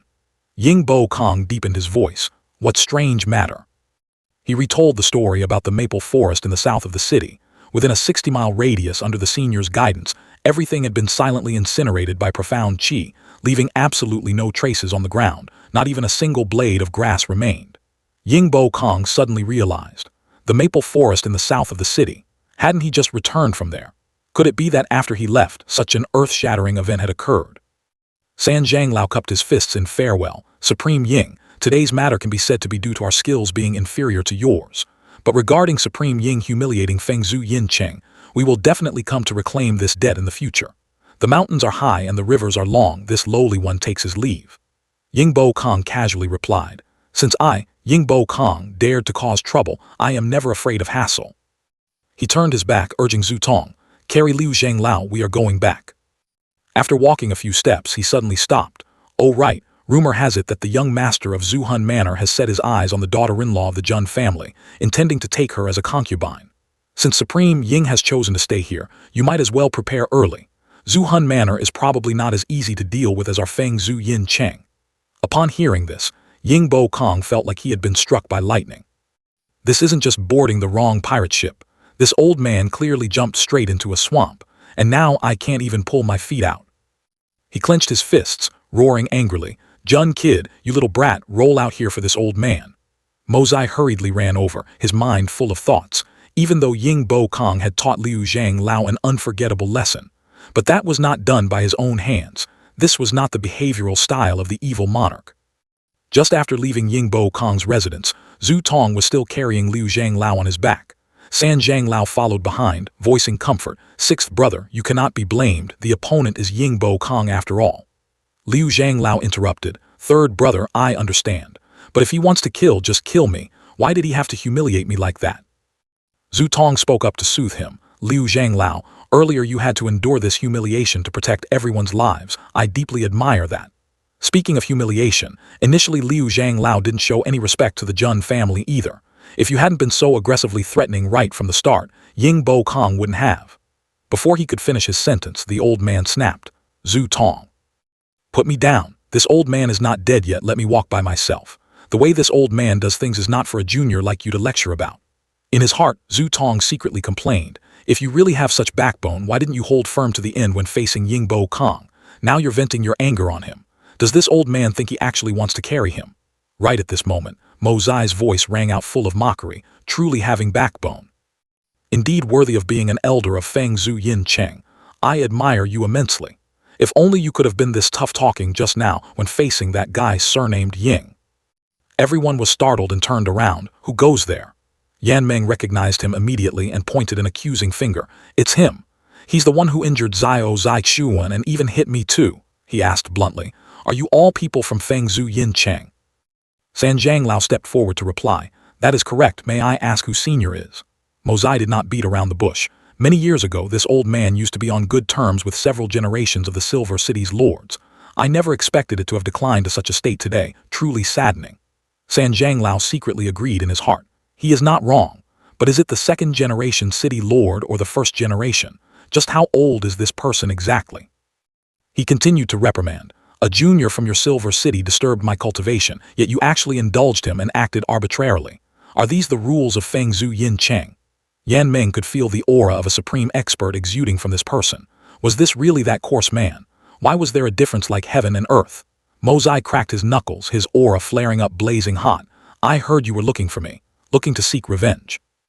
Today this venerable one has come to your door personally, giving you the chance to show what you've got. San Zhanglao hastily begged. Please forgive us, senior. The origin of this matter was simply because 2 children from our family went out and were taught a lesson by someone. If there was any offense, we hope senior will be magnanimous and overlook it. He scolded even more heavily. But you used the pretext of looking for this venerable one to go to the Jun family and flaunt your might, even striking a child.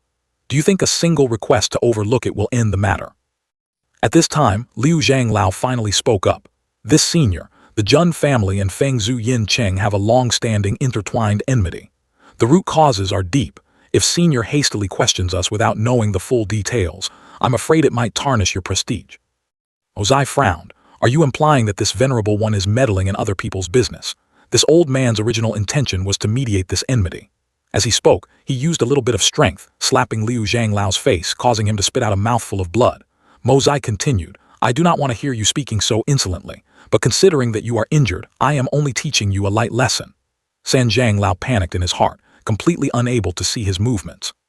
With this level of skill, could he even do the same? Mo Zai spoke in a calm voice, That's it for today. In the future you can come looking for this venerable one to cause trouble anytime. He hurriedly replied, Please let us know your esteemed name, senior, so we can report back to the Silver City. Suddenly, he teleported behind Liu Zhanglao, snatching the green jade pendant in a flash before disappearing, leaving San Zhanglao in absolute shock, the Xiao family's sole continuing jade. His laughter still echoed in the air. Go back and ask Han Fengzhu. That day when he acted to separate a pair of lovebirds, wasn't he quite smug? San Zhanglao called out, but no one answered. This item was precisely the bizarre warm jade that the Xiao family ancestors had found in a collapsed snowy mountain range in the past. Even if one's heart meridians were shattered, as long as this jade protected them, the injury could heal on its own. The jade was divided into 3 pieces. Only those with crucial status in the Xiao family were qualified to wear them. San Zhanglao was a bit frustrated. Who would have thought a supreme expert would act like a thief, coveting other people's belongings? As night fell in Tianxiang City, members of the number 1 sect, Jin Yang sect, poured into the gathering point from all over, then quickly proceeded into the main headquarters. Earlier at the main headquarters, the Jin Yang sect leader had issued the Jin Yang token, summoning all sect members in the city. This token could only be used by the current sect leader, and once issued, it proved that a major event was about to happen. Feng Lai and Chen Feng had gathered all the branch sects in the city. Feng Lai declared, Today this seat issued the general summons order, inviting all brothers here because there is a major matter that needs to be announced. Starting from today, our Jin Yang sect will welcome a new sect leader, and that is none other than Hai Chen Feng, brother Hai here. This will be the initial step in the Jin Yang sect's grand endeavor to unify the underworld of Tianxiang. I wonder if you brothers have any objections. A person below spoke up. I have an objection.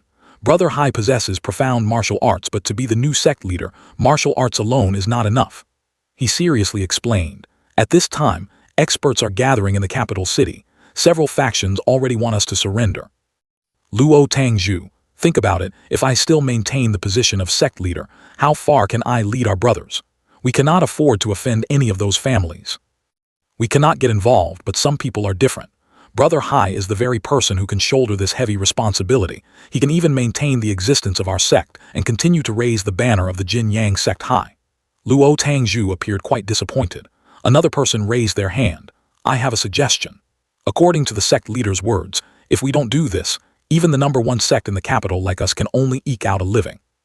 Since that's the case, why don't we just directly choose a family to rely on, such as the Mu Rong family or the Li family? Hearing this, Chen Feng's face darkened. He swung his hand to attack the one who had just opened his mouth. The man instantly flew straight into the wall behind, blood gushing from his nose and mouth. Hai Chen Feng spoke coldly. A true man stands tall, his head holding up the sky and his feet planted firmly on the earth. Why must you bow and scrape to others just to survive? If one has to live like that, it is better to die. To live is to rely on oneself. Anyone who only wishes to live peacefully like a dog wagging its tail to please its master is not fit to be a brother of the Golden Sun Gang. Tell me, does anyone else have an objection? Not a single sound echoed. He raised his voice, filled with killing intent. From today onwards, I, Hai Chen Feng, am the new gang leader of the Golden Sun Gang. Those who wish to follow, stay. Those who disagree, feel free to stay behind. Tomorrow will be a new beginning for the Golden Sun Gang. The scene shifted to Mo Zai, who was standing there chuckling to himself. Not only did he settle the score with the 6th elder, but he also scored a magical jade pendant. He thought smugly, still not sure what this jade is made of, but I'll just throw it into the Hongjun Pagoda and study it later. Upon returning to Ying Bo Kong's manor, the old man had gone mad with rage, shouting, Mo Zai, you brat, you finally had the nerve to show your face. You've doomed me, do you know that? You little brat, you used sweet words to trick this old man into coming to the Jun family, only to find out there was such a massive trap hidden inside. Why didn't you tell me earlier? Mo Zai pursed his lips. If I had told you earlier, I'm afraid you would have flown high and far back to the grasslands. You wouldn't be here looking after me anymore. Ying Bo Kong's tone seemed to have softened. When is that master of yours coming here? This old man wants to discuss the matters regarding Blizzard Silver City and Blood Soul Manor with him. He scratched his head foolishly. My old master wanders the four seas. How would I know when he will arrive? He was fuming with anger but pretended to feel wronged. Don't tell me you plan to let this old man shoulder all this alone. Mozai replied confidently. How could it be alone? I will fight side by side with you. Yingbo Kong showed his disappointment plainly. What the hell can a little brat like you do? Blizzard Silver City and Blood Soul Manor, just picking one randomly. They have over a dozen Zhai Zun and Shen Xuan experts. They only need to blow a breath to make you vanish. He affirmed firmly, don't worry, when the boat reaches the bridge it will naturally go straight. When the cart reaches the mountain there will be a road. Isn't Senior here with us? Yingbo Kong was speechless at this point. Kid, this old man is only one person. Human strength has its limits. Sometimes the spirit is willing but the flesh is weak. Mozai had an idea. I've thought about this too. Although both sides have a Zhai Zun standing guard, they probably wouldn't lower themselves to make a move against our Jun family. As long as Feng Zhu Zhai Zun and Ju Tian Zhai Zun don't take action, is there anyone else in those two places who could be a match for you, Ying Zhai Zun? Yingbo Kong suddenly realized. Your words make sense. Apart from Han Feng Zhu and Li Ju Tian, everyone else in Blizzard Silver City and Blood Soul Manor is just like earthen dogs and clay chickens in my eyes. Even mid-level Shen Xuan experts are no exception. They can't withstand a single strike from me. Mozai could only laugh inwardly. This old geezer was truly easy to fool. Just give him a pole and he'd climb all the way to heaven. He turned back with an inquisitive face. I have one thing that is unclear. Above the Dai Xuan is the Tian Xuan, and above Tian Xuan is the Zhai Zun Shen Xuan. This realm is rumored to be the absolute peak of profound qi. But the 8 great Zhai Zun are significantly stronger than ordinary Shen Xuan experts. Wasn't that 6th elder also a Shen Xuan expert? Yet he was easily defeated by you. Could it be that there is another hierarchy of levels within this realm? Above Shen Xuan, there are 12 stages, meaning the 12 grades of Shen Xuan. Every step is a different layer of heaven. So, which grade are you currently at? Yingbo Kong answered honestly. This old man and that old rival Feng Quan Yun are both currently at the 5th grade realm, which is considered the lowest grade among the 8 great Zhai Zun. I don't know if I'll be able to break through to the 6th grade before I go to my grave. Below the 5th grade is the Shen Xuan realm, and from the 5th grade upwards is Zhai Zun. The so-called Zhai Zun Shen Xuan rumored in the world actually refers to those who have reached the 5th grade and above. So Yun Bai Chen and Li Ju Tian must surely be at the 12th grade of Shen Xuan, right? Mozai asked further. He immediately dismissed it. Definitely not. Yun Bai Chen is at most an 8th grade Shen Xuan. Anything higher is impossible. Mozai finally understood. So that's how it is. Then can we say, if someone advances from the 8th grade to the 9th grade, that person will be the number 1 in the world? Yingbo Kong explained in detail. Above the 8th grade Shen Xuan is a completely new horizon, a realm that even I am not qualified to know about. In the current world, only Yun Bai Chen, Li Ju Tian, and that person in the Tian Fa forest are qualified to discuss it. He understood more clearly, so there is such a strange way of dividing strength. Mozai recalled. I only knew the rumors of the world after hearing them from my grandfather and third uncle. Thanks to Yingbo Kong's explanation, many things have finally dawned on me. Then in the future, if I come into contact with Yun Bai Chen or others, perhaps I might learn about new realms. Mozai asked in more detail. Regarding Blizzard Silver City and Blood Soul Manor, do you know anything special? Yingbo Kong replied. This old man can only say that your Jun family is merely a secular aristocratic family. To be able to survive until now while facing the Silver City is already a small miracle. He still couldn't believe it. Is Blizzard Silver City really that formidable? Do we truly not have a single chance? He explained to Mozai, if it were only the 3rd, 6th, and 9th elders, they naturally wouldn't be worth mentioning. But the problem is that you are provoking the Xiao family of Blizzard Silver City. This is no different from directly confronting the entire Blizzard Silver City. He was still full of doubts. Isn't the city lord of Blizzard Silver City surnamed Han? Why is provoking the Xiao family equivalent to making an enemy of the entire Silver City? He began to recount a secret tale that he knew. 300 years ago, there was a major sect in the martial world named the Supreme Alliance, commanding more than half of the underworld. Its prestige was illustrious, and its strength was unmatched. It could be said to be the overlord of the world. Until the young master of the Supreme Alliance, Yu Lin Feng, coincidentally met a woman as beautiful as a painting, possessing unparalleled elegance. Her name was Nine Heavens Jade Phoenix Kang Yan Luo, recognized as the #1 beauty in the world at that time. The tragedy began from there. Yu Lin Feng fell in love at first sight. using all sorts of schemes and mobilizing countless experts to possess her, but failed every time. Unable to win the beauty's heart, Yu Linfeng finally resorted to ruthless measures, wanting to annihilate the entire Kong family. Hearing this, Mozai still had many questions. Why is it exactly the same as what Blood Soul Manor did to Guan Qinghan?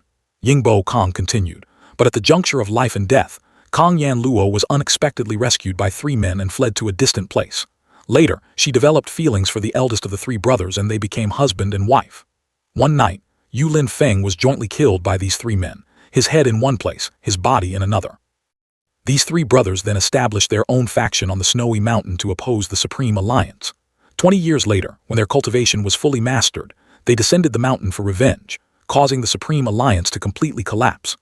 But in the final battle, when Han Xiao Jiao was fighting Yu Zhanyun, Xiao Xingchen sacrificed his own body to block a fatal blow for Han Xiao Jiao, perishing together with Yu Zhanyun. Han Xiao Jiao, in agony over the death of his sworn brother, chopped off 2 of his own fingers and swore an oath. As long as the Silver City stands, the Xiao family shall exist forever. For 10,000 generations, this oath shall not be broken. Mozai finally understood the root of the matter at this point, to think there was such a story hidden behind it all. Yingbo Kong reiterated, "Do you understand now? If your Jun family has to face the Xiao family, it is no different from facing the entire Blizzard Silver City.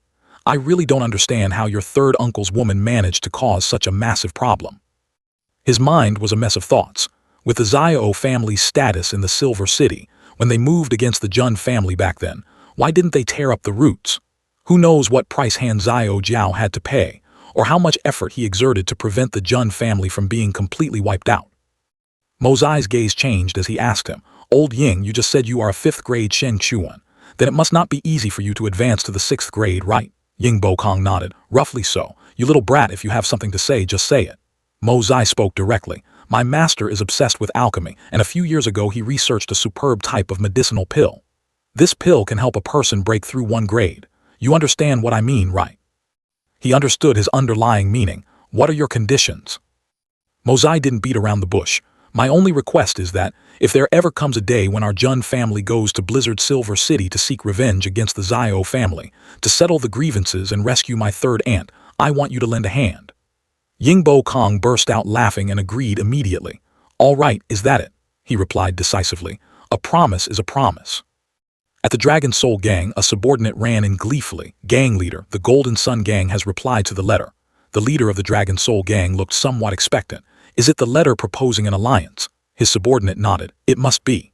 The leader of the Dragon Soul Gang happily opened the letter. They finally bothered to reply. "Our situation is getting more and more tense. If we can form an alliance, at least we will have something to rely on." Before he could finish reading, his face darkened. His subordinate grew anxious. "Gang leader, did the Golden Sun Gang refuse to ally?" The leader of the Dragon Soul Gang furiously tore the letter to shreds.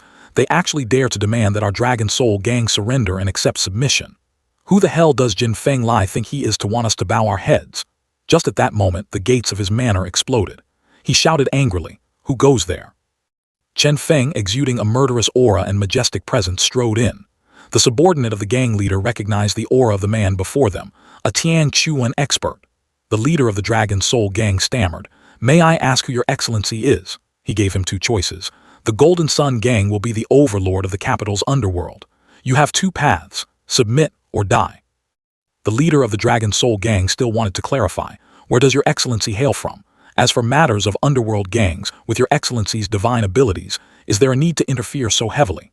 Chen Feng did not state his identity directly. "This seat is the current gang leader of the Golden Sun Gang." The leader of the Dragon Soul Gang trembled with fear upon hearing this title. Chen Feng only said a single word like a death sentence: "Kill." Surrounded and with no way out, the leader of the Dragon Soul Gang could only retreat while trembling. Chen Feng threatened with eyes full of killing intent. "I will count to 3. Surrender and live, resist and die. No mercy will be shown." The subordinate behind him nervously called out, "Gang leader." Seeing that he had already raised 1 finger to count, he immediately shook violently. Right after, Chen Feng waved his hand to signal, and the archers immediately got into a ready stance to shoot. Facing this situation, the leader of the Dragon Soul Gang had no choice but to drop his weapon. "Stop. I accept submission." The victor revealed a satisfied smile. "How sensible. From now on, we are people in the same boat." Having said that, Chen Feng handed over the heavy responsibility of managing the Dragon Soul Gang to Feng Lai. Receiving the order, he bowed his head in compliance, his eyes radiating a stern look. The former gang leader of the Dragon Soul Gang couldn't help but widen his eyes in shock when he saw Feng Lai appear. He let out a self-deprecating laugh. Well, so that's how it is.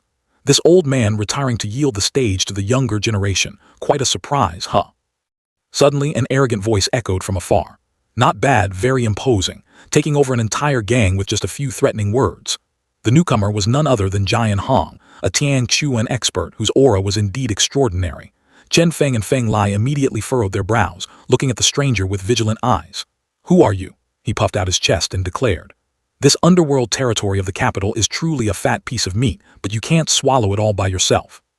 If you eat it, you must spit some out to share with the brothers." While bragging endlessly, Jian Hong suddenly froze, his face filled with shock as if he had just witnessed something unbelievable. Chen Feng didn't bother to argue, merely giving a soft HMPH, his internal energy silently circulating, ready for a battle. A confident smile still bloomed on his lips. Oh, wanting to jump in and rob after saying just one sentence. The big fish eats the small fish, the strong rule as kings. That is the rule of the game. Jian Hong quickly regained his composure. It is truly rare to meet a Tian Chuan expert. Without a single redundant word, the two gritted their teeth and charged at each other, opening a fiery and fierce battle. Both streams of power were channeled to the extreme, turning into two blurry silhouettes tearing through the wind to clash with their opponent. Chen Feng and Jian Hong both unleashed lethal moves, where their two streams of energy collided, blinding electrical sparks flashed, as if space was being torn apart. From below, a subordinate of Yu Ran observed the situation, then quietly moved towards the battlefield of the two. His intention was extremely clear: take the opportunity to join forces with Jian Hong to eliminate Chen Feng. Suddenly, Chen Feng felt the killing intent from behind, and he spun around as fast as lightning. Just in time, the fist of Yu Ran's subordinate was closing in. He hastily raised his hand to defend. "Heartless cold blood finger, you are a disciple of Lengzhu Zhai Zun, Li Wu Bei." Having his identity recognized, the man didn't flinch at all.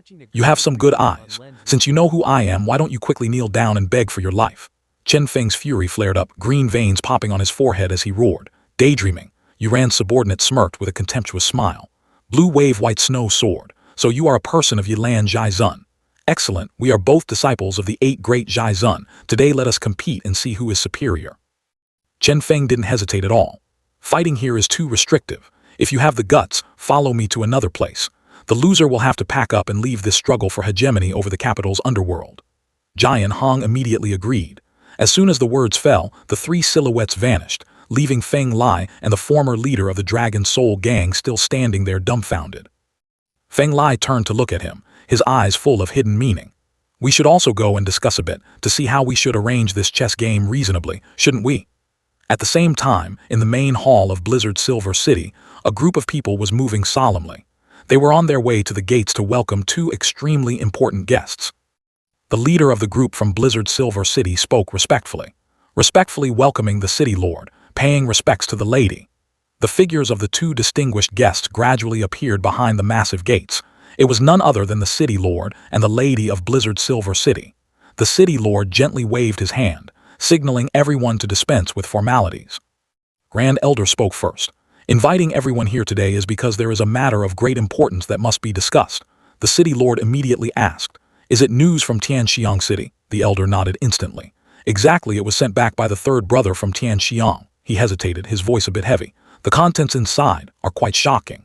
The city lord took the secret letter, skimmed through it, and his face instantly darkened. "I can't believe such a thing happened." He passed the message to the others.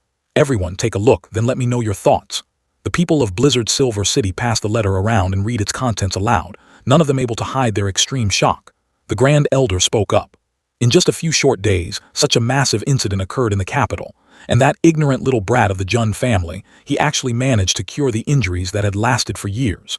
It truly is a rare occurrence." Without waiting for him to finish, the city lord interrupted, his eyes full of scrutiny. "Since the Grand Elder summoned everyone this time, you must already have a plan in mind," he stated firmly. "Firstly, Yingbo Kong relied on his status as a Zhai Zun to humiliate the 6th brother without cause, damaging the prestige of Blizzard Silver City. This person must be severely punished as a warning." The city lord nodded slowly. "If there is a first, there will surely be a second." The elder did not hesitate to continue. "Secondly, The soul-sustaining jade is a treasure of our Xiao family, a celestial artifact in the mortal world. It absolutely cannot fall into the hands of an outsider. We must find every way to retrieve it. He then offered a scheme. Therefore, no matter what, we must send someone there. If that person truly has a mysterious background, we will take the opportunity to scout them out. But if they are merely someone with an empty reputation, then we will strike immediately to snatch back the treasure. The Grand Elder hadn't finished making his point. Thirdly, that insignificant secular Jun family dared to provoke the authority of our Silver City. This old man suggests to eliminate weeds, we must tear out the roots. Hearing this, the city lord immediately raised his voice in opposition. The tragedy of 10 years ago, do you people want it to repeat itself once more? The Grand Elder tried to come up with all sorts of arguments, but the city lord only replied softly with one sentence. The root cause of everything also started from the Xiao family. His eyes lowered. The Xiao family murdered 4 core members of the Jun family and crippled Jun Wuyi. Do you people still want to pile mistake upon mistake? He still stubbornly tried to persuade him, but the city lord cut him off. This matter needs to be considered more carefully. Have you forgotten the tragedy from 10 years ago? Do you want to force Jiao to her death, where it won't end until she dies? Faced with the city lord's stern reminder, the Grand Elder could only sigh helplessly.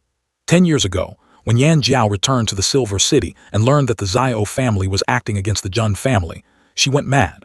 Right in front of Han Yanming and the Grand Elder, she personally destroyed her own meridians, making a blood oath that she would live and die with the Jun family.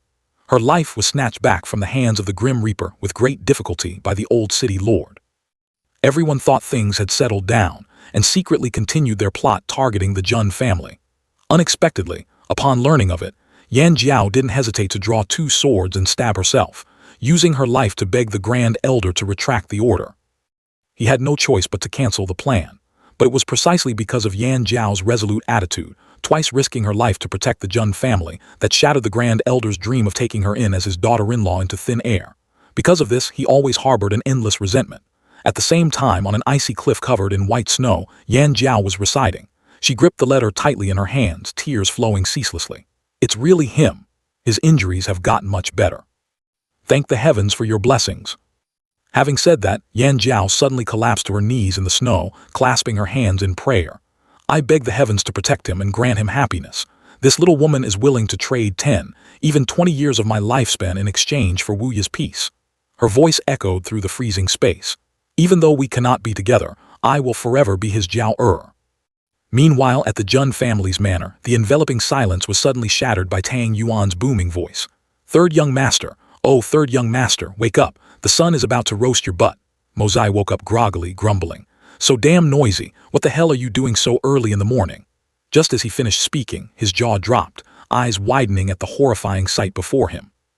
Tang Yuan had dressed himself up in an absolutely disastrous manner, with a pale white face, bright red lips, and was even striking a posing twist. Do I look beautiful? Mozai felt a wave of nausea, almost throwing up his breakfast. Good heavens, did you smear a whole box of powder on your face? With that look you could scare ghosts at midnight without even needing a costume. After calming down a bit, he asked seriously. Dragging me out of bed this early in the morning, what's the matter? Tang Yuan stammered. Didn't you promise to go meet Miss Sun with me? Mozai pretended to be clueless. Which Miss Sun? Oh, is it the fiancée you lost in a card game and used to pay off your debt? He became angry out of embarrassment, scolding rapidly. Can you stop repeating that like a cow chewing its cud? That was the only time this young master accidentally slipped up. Don't mention it again. But hey, don't I look pretty sharp today? Mozai smiled awkwardly. Indeed, much slimmer. Hearing that, Tang Yuan beamed with joy. For my first time meeting Miss Sun, I have to leave a really good impression. A short while later, both of them arrived at the restaurant. Mozai spoke up. Fatty Tang, you aren't actually meeting your fiancé here, are you? Mozai was surprised. Weren't you the one who chose the location? Tang Yuan scratched his head in confusion. It wasn't me, but what's wrong with meeting at a restaurant? I think it's perfectly fine. Mozai smiled with hidden meaning. A woman who actively invites her fiancé to meet at a restaurant, it seems your future wife is not someone to be trifled with. Tang Yuan was still clueless. I don't see any problem. If not at a restaurant, where else? At a doctor's clinic, that would be weird. Right at that moment, a white blur darted over. Xiao Bai leaped from out of nowhere straight into Mozai's arms. He hugged it in surprise. Little guy, why are you here? Could it be? The two of them walked inside together with Xiao Bai. Tang Yuan anxiously searched for the figure of Miss Sun. Suddenly, He saw Zhao Yi standing there talking to a man up ahead.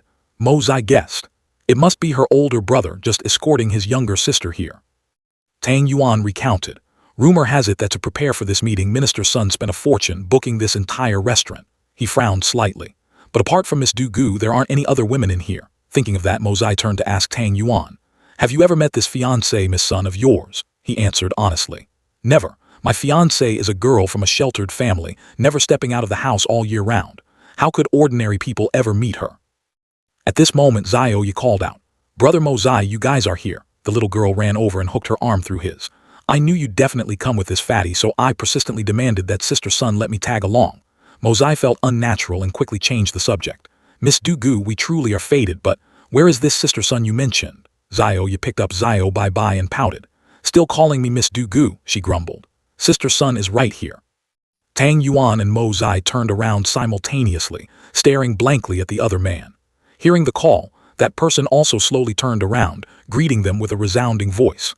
This must be the Jun family's Jun San Shao, and this is my future fiancé, Tang Yuan, right? Hearing the girl introduce herself as Sun Zhao Mei, Tang Yuan instantly bulged his eyes, his mouth gaping wide, stuttering incoherently. Mo Zai barely managed to squeeze out a smile. Truly, a well-matched pair, a match made in heaven. Inwardly, he assessed her. This girl's hair was even tied up in a male style, cupping her fists in greeting, her demeanor as imposing as a military general.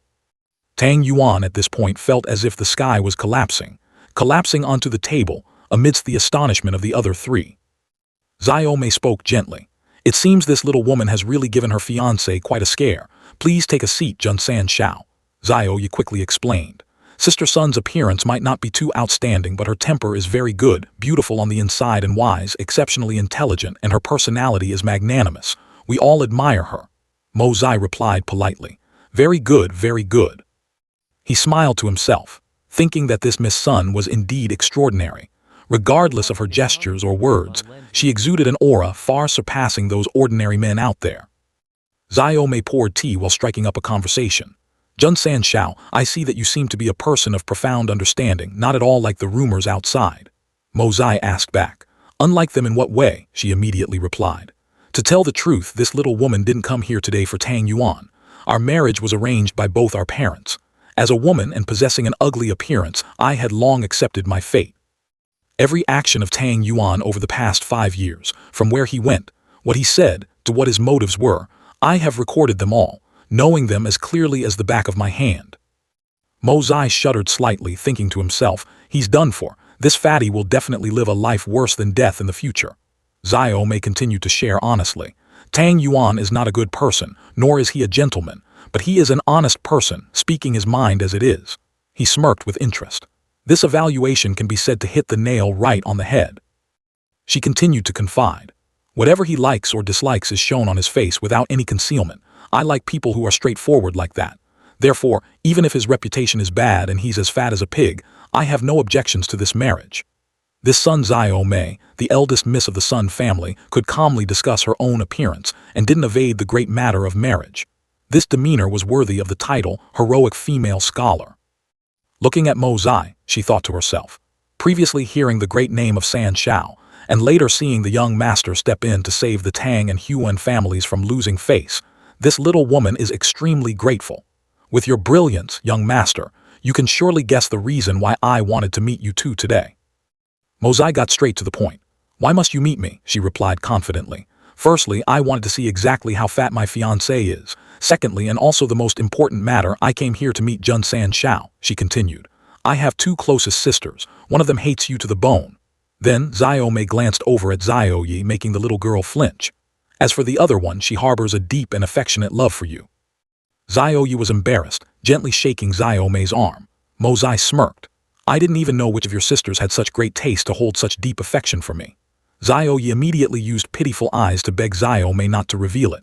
Zhao Mei then spoke ambiguously. That person is as far as the horizon, yet as close as right before your eyes. Jun San Shao, you have already accepted the love token. Why are you pretending to be foolish now? Mentioning the token, the image of Zhao Yi finally appeared in Mo Zai's mind. Looking at the girl's shy and bashful attitude, he finally started to guess it. Mo Zai never expected that he would be bound by a marriage affair so ambiguously by a little brat. Seeing that the atmosphere didn't seem right, Xiaomei stepped in to mediate. Now I finally understand why that other sister hates you to the bone. As for the other little sister who is wholeheartedly devoted to you, it's not without reason. Mo Zai frowned. Miss Sun, your words make me truly confused. Just what is your purpose in coming here today? Xiaomei replied haughtily. You don't understand. That's fine too. If you truly understood everything, it would instead bring misfortune to us women. She continued asking. I am also very curious just how many people in this world can actually catch your eye. Mo Zai was now genuinely provoked. What did you say? Xiaomei didn't flinch at all. You should rein in that arrogance of yours. Regardless, right now is not yet the time for you to act so highly of yourself. Seeing this, he couldn't help but sigh in admiration inwardly. This girl was truly formidable, her thinking was careful and meticulous, and her sixth sense was extremely sharp. Otherwise, she couldn't possibly have sensed the arrogance he had tried to conceal. Suddenly, Xiaomei turned to encourage Xiaoye. Your taste isn't bad at all, but... She abruptly changed her expression, becoming solemn. It's just a pity that... Xiaoye asked worriedly. What's a pity, Sister Sun? Xiaomei flipped her attitude as fast as lightning, laughing while rubbing Xiaoye's head. It's just a pity that you two are still too young. Though her mouth said so, in her heart she thought, a man like Mo Zai couldn't be tied down by any woman. In the future she feared that Xiaoye would have to endure a lot of pain. At the same time, Mo Zai was secretly praising Xiaomei's talents. If she and Tang Yuan became a couple, he would gain a powerful assistant. At this moment, Xiaomei turned to kick Tang Yuan. Stop playing dead. Get up and follow me home for a trip, my father wants to see you. He jumped up like a spring, yelling loudly. You crazy woman, stay away from me. Who wants to go to your house? If you like someone, go bother them, don't drag me into this. Tang Yuan's out-of-control words successfully angered Xiaomei. She reached out and pinched him hard on the waist. Then Xiaomei dragged Tang Yuan away by force, ignoring his frantic struggles and tragic screams. In a short while, only Xiaoye and Mo Zai were left sitting across from each other in the room, the atmosphere becoming indescribably awkward. She complained inwardly. This sister Sun, how could she sell me out like that? Xiaoye was still embarrassed by what Xiaomei had said, fidgeting restlessly in her seat. Seeing this, Mo Zai asked, puzzled. Do you have needles under your butt? Xiaoye immediately bristled. Your butt is the one with needles. You hate me. Seeing that, Mo Zai simply replied calmly with 2 words. So what? Seeing the little girl stay silent, he stood up, intending to leave. At this moment, Xiaoye finally regained her composure, her eyes filled with determination. She questioned him. You caused such a massive mess for me, and now you plan to wash your hands and walk away. Mo Zai frowned in annoyance. What do you mean by this mess you're talking about? The little girl explained. Just look at Xiaobai. A cub of a rank 8 iron-winged panther, something that has never appeared since ancient times, is now living and breathing in my house. If that isn't a massive mess, what is? These past few days, the whole capital has been in an uproar, everyone coming over to pressure my father and me. Mo Zai asked seriously. So what did your father say? Xiaoye puffed out her chest, repeating her father's words exactly. If this old master knew what the hell was going on, I would have given each of you a slash of my blade. If you're so capable, go down to the Yellow Springs and find the parents of those 2 iron-winged panthers to ask. He couldn't help but burst out laughing. Your father is truly a talent, that's a brilliant idea. The little girl chimed in. I thought so too. As soon as my father finished speaking, the whole crowd was so scared they ran for their lives. Then suddenly, Xiaoye became serious. Xiaobai is mine. No one is allowed to have any designs on it. It is also the witness to our relationship. Oh, yesterday my family received an invitation from the Jun family. Mo Zai was a bit surprised upon hearing this. Dugu Xiaoye pouted. If I hadn't received this invitation, I wouldn't have known that you and my father made such a huge bet. What kind of wine costs 10,000 taels a jar? Tell me the truth, did my father force you into this bet? He didn't hide his arrogance. This was my idea. With my supreme intellect, how could I let anyone force me? Mo Zai rubbed his chin, calculating. Once this wine auction is successful, the Du Gu family will owe me a massive favor, unprecedented on this continent. I wonder what General Du Gu will use to repay me when that time comes. Dugu Xiaoye worried. Are you sure about this? I don't understand why you would accept such an unfair bet with my father. He scratched his cheek with a wry smile. Well, whether it's fair or not is hard to say. Dugu Xiaoye said resolutely. If worse comes to worst, I will go see my father tomorrow. If he makes things difficult for you, I will throw a massive tantrum. Either way, I can't let my father bully you. Mo Zai gently rubbed her head. Little girl, rest assured, I won't be the one taking a loss. Dugu Xiaoye felt shy, her entire face blushing as she stammered. Are you leaving already? I'm fine. Despite what she said, her heart was filled with regret. It's so hard for us to meet, why didn't he stay a little longer? He was also a bit dazed at this moment, thinking to himself, who knew this little girl would grow up to be so beautiful, not inferior to any other beauties at all. Mozai just stared at her blankly. Dugu Zio felt embarrassed and spoke up. "You idiot, didn't you say you had to leave? Why aren't you going? Are you frozen?" He scratched his nose, frankly admitting. "Seeing your beautiful face, I almost didn't want to leave. If you hadn't reminded me, I might have turned into a lecherous wolf." Dugu Zio put on a haughty look. "As if I'd be afraid of a pervert like you. If you have business, hurry up and go." Suddenly Mozai reached out his hand, gently touching Dugu Zio's cheek, which left her startled and stunned. He quickly pulled his hand back, chuckling awkwardly. "Really? So beautiful." After saying that, Mozai leaned close to Dugu Zio's ear, whispering, "Then, I'll be going now." She touched her cheek, watching his fading silhouette. "Tomorrow, I will come find you." Mozai turned back and waved his hand in agreement. As he walked, he pondered. Clearly nothing special happened, so why am I in such a good mood? Suddenly, Mozai realized with a start. Oh no, could I have been bewitched by that little brat? The image of Dugu Zio's shyness lingered in his mind, giving him a headache. Wait a minute, this body is only 16 years old. This is bad. Falling into the net of love this early is not good at all.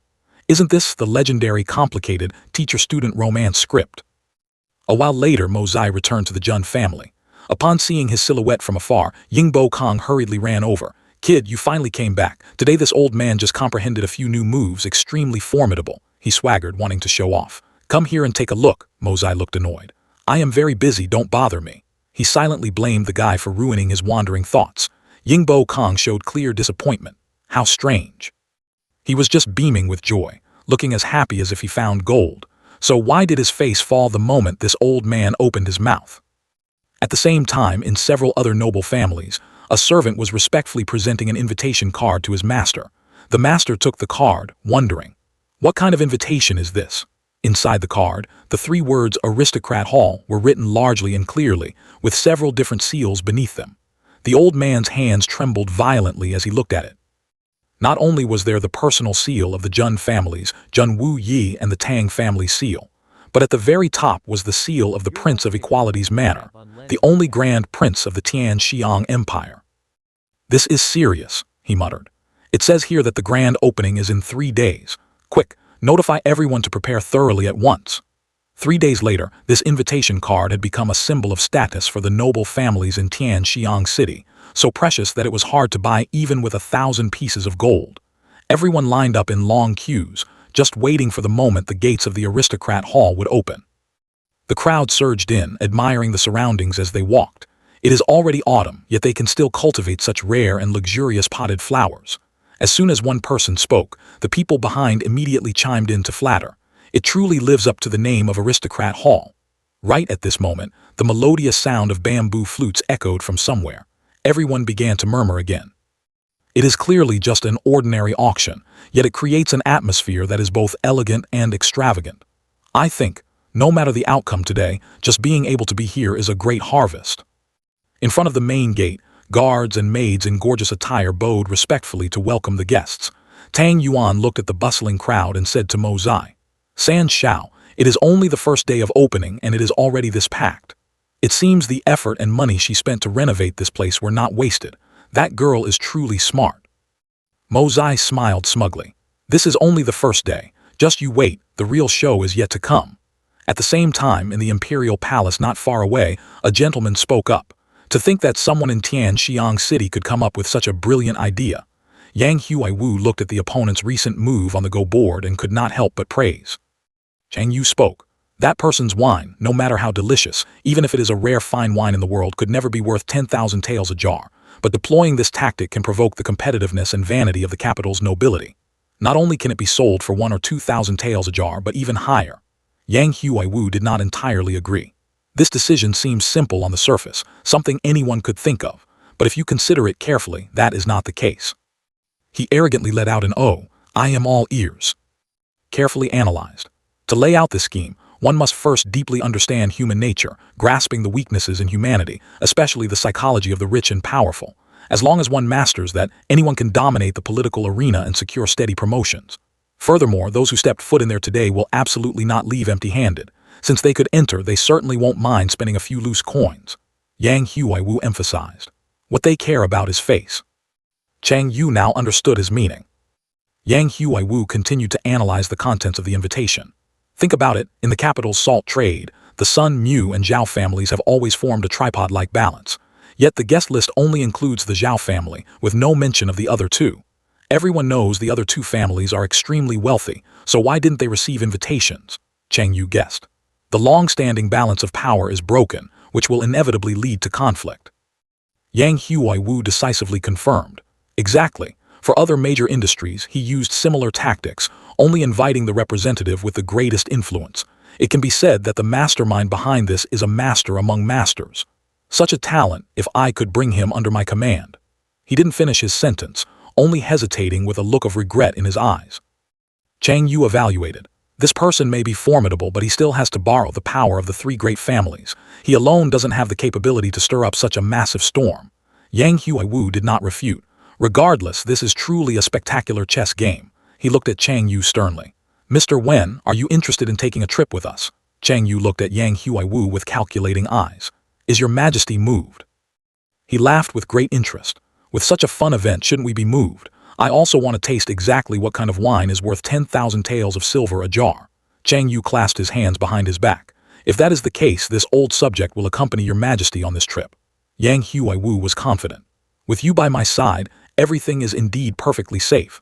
However, we must find someone to lead us in because we do not have an invitation. He calculated. I heard the three princes and Princess Ling Meng all have invitations. Does your majesty intend to go with the princess? He smiled with amusement. Might as well see just how fiercely my three sons are fighting against each other.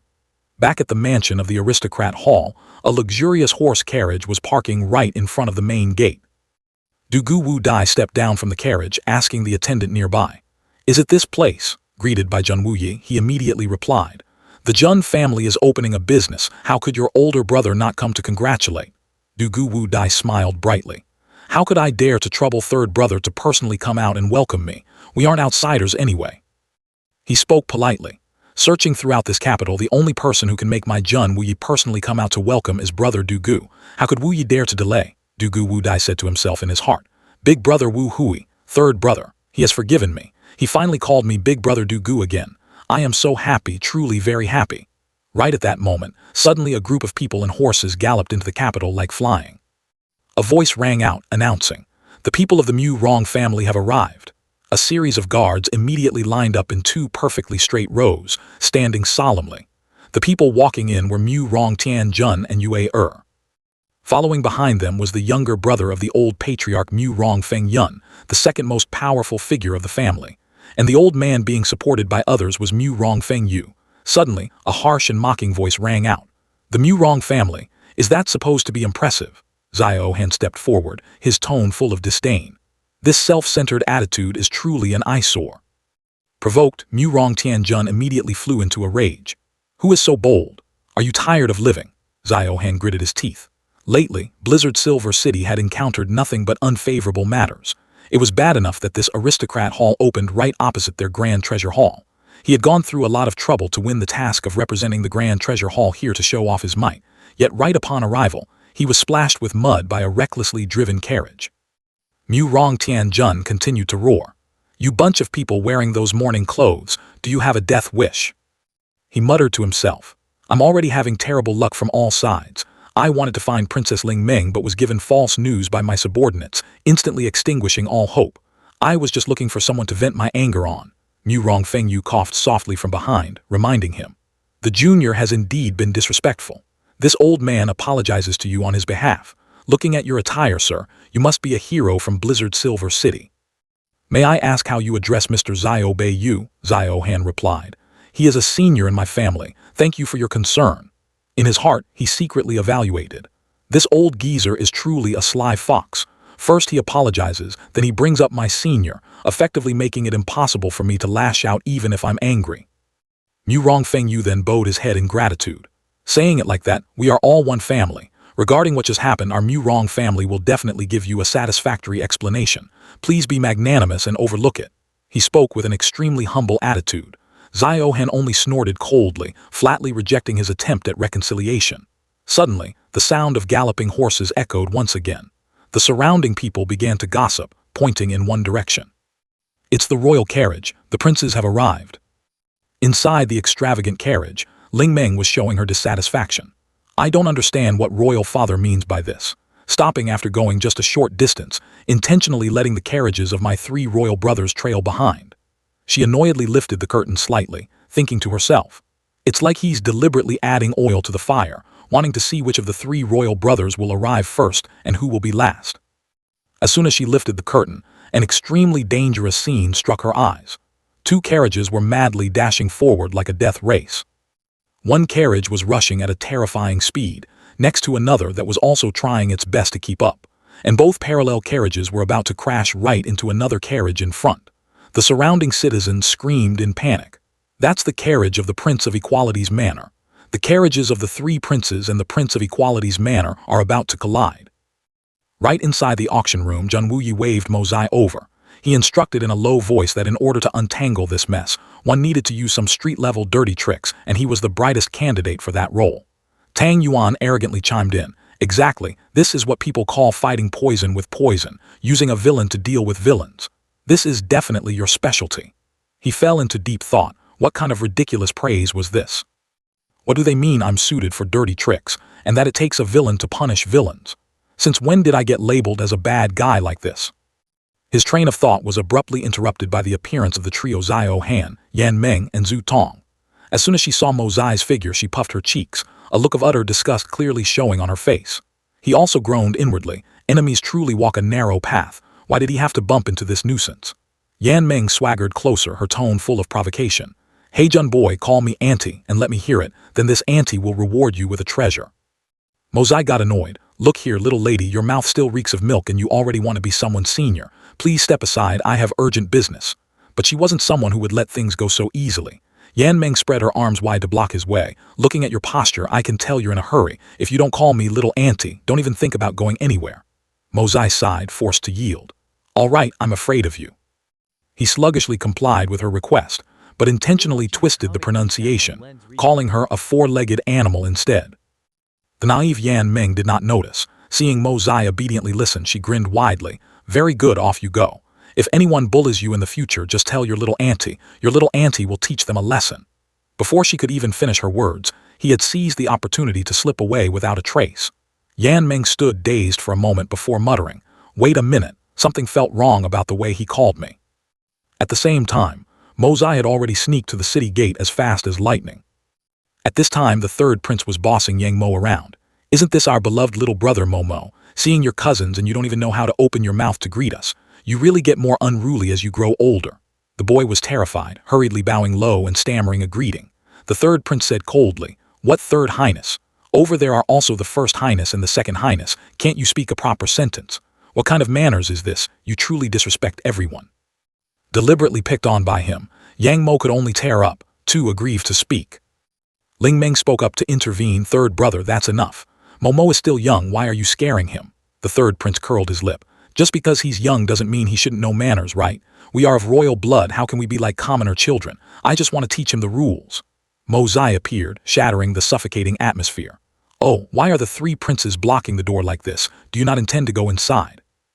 Isn't this action essentially showing no respect to our Jun family, Tang family, and even the Prince of Equality's manor? The 3rd prince frowned in annoyance. Jun San Shao, this prince is teaching a family member. I don't need you to interfere. Mo Zai immediately retorted. You are blocking the manager of the aristocrat hall and you say it has nothing to do with me. On a smaller scale, this is our business, our money. On a larger scale, only when the aristocrat hall makes a profit can we pay taxes to the country. Your obstruction causes a loss in the state treasury, affecting the destiny of the nation. Could it be you are plotting a rebellion? The 3rd prince roared.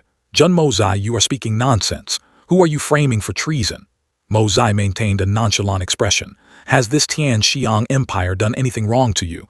All the people in the world provide you with fine silks, glory, and wealth, yet you want to rebel. Do you have any humanity left? He was left speechless by Mo Zai's words, boiling with anger but unable to find any logic to argue back. Mo Zai continued to add, born into the royal family, as the 3rd prince, are you still not satisfied? Must you sit on the throne of the supreme ruler to be content? Is royal family affection truly that thin? These words were like knives stabbing directly into the 3rd prince's darkest secrets, leaving him stunned. Immediately after, he panicked and reached out to cover Mo Zai's mouth. Stop talking. Do you want to get me killed? I was wrong, I admit my fault, I will definitely make it up to you later. Seeing his remorseful attitude, Mozai was temporarily satisfied. He swatted the prince's hand away, putting on an expression of extreme pain and disappointment. Then suddenly, Mozai flipped his face as fast as lightning, smiling radiantly. It is rare for the three highnesses and Princess Ling Meng to visit together. Our aristocrat hall is truly honored. Please come inside. By this time, the atmosphere inside the auction room was extremely lively. The first prince stood observing the surroundings before turning to ask his close retainer, "What do you think of the situation?" The old man answered seriously, "This Jun Sanshao is indeed an arrogant fool, living up to the rumors. However, his way of handling things today was extremely clever and unpredictable. If your highness feels the need, we can observe him more closely." He sneered. "This kid really surprised me a bit. But this roguelike behavior truly gives people a headache. As for observing him more closely, do you think he's really worth bothering with?" The second prince and his two followers standing nearby had also witnessed the entire incident just now. Only Cheng Detao was still resentful. He still held a grudge about Mozai humiliating him last time, swearing to exact his revenge. Fang Bowen was much calmer. There are many strange points about today's matters. Yang Huiwu, who was hiding behind Ling Meng, spoke up.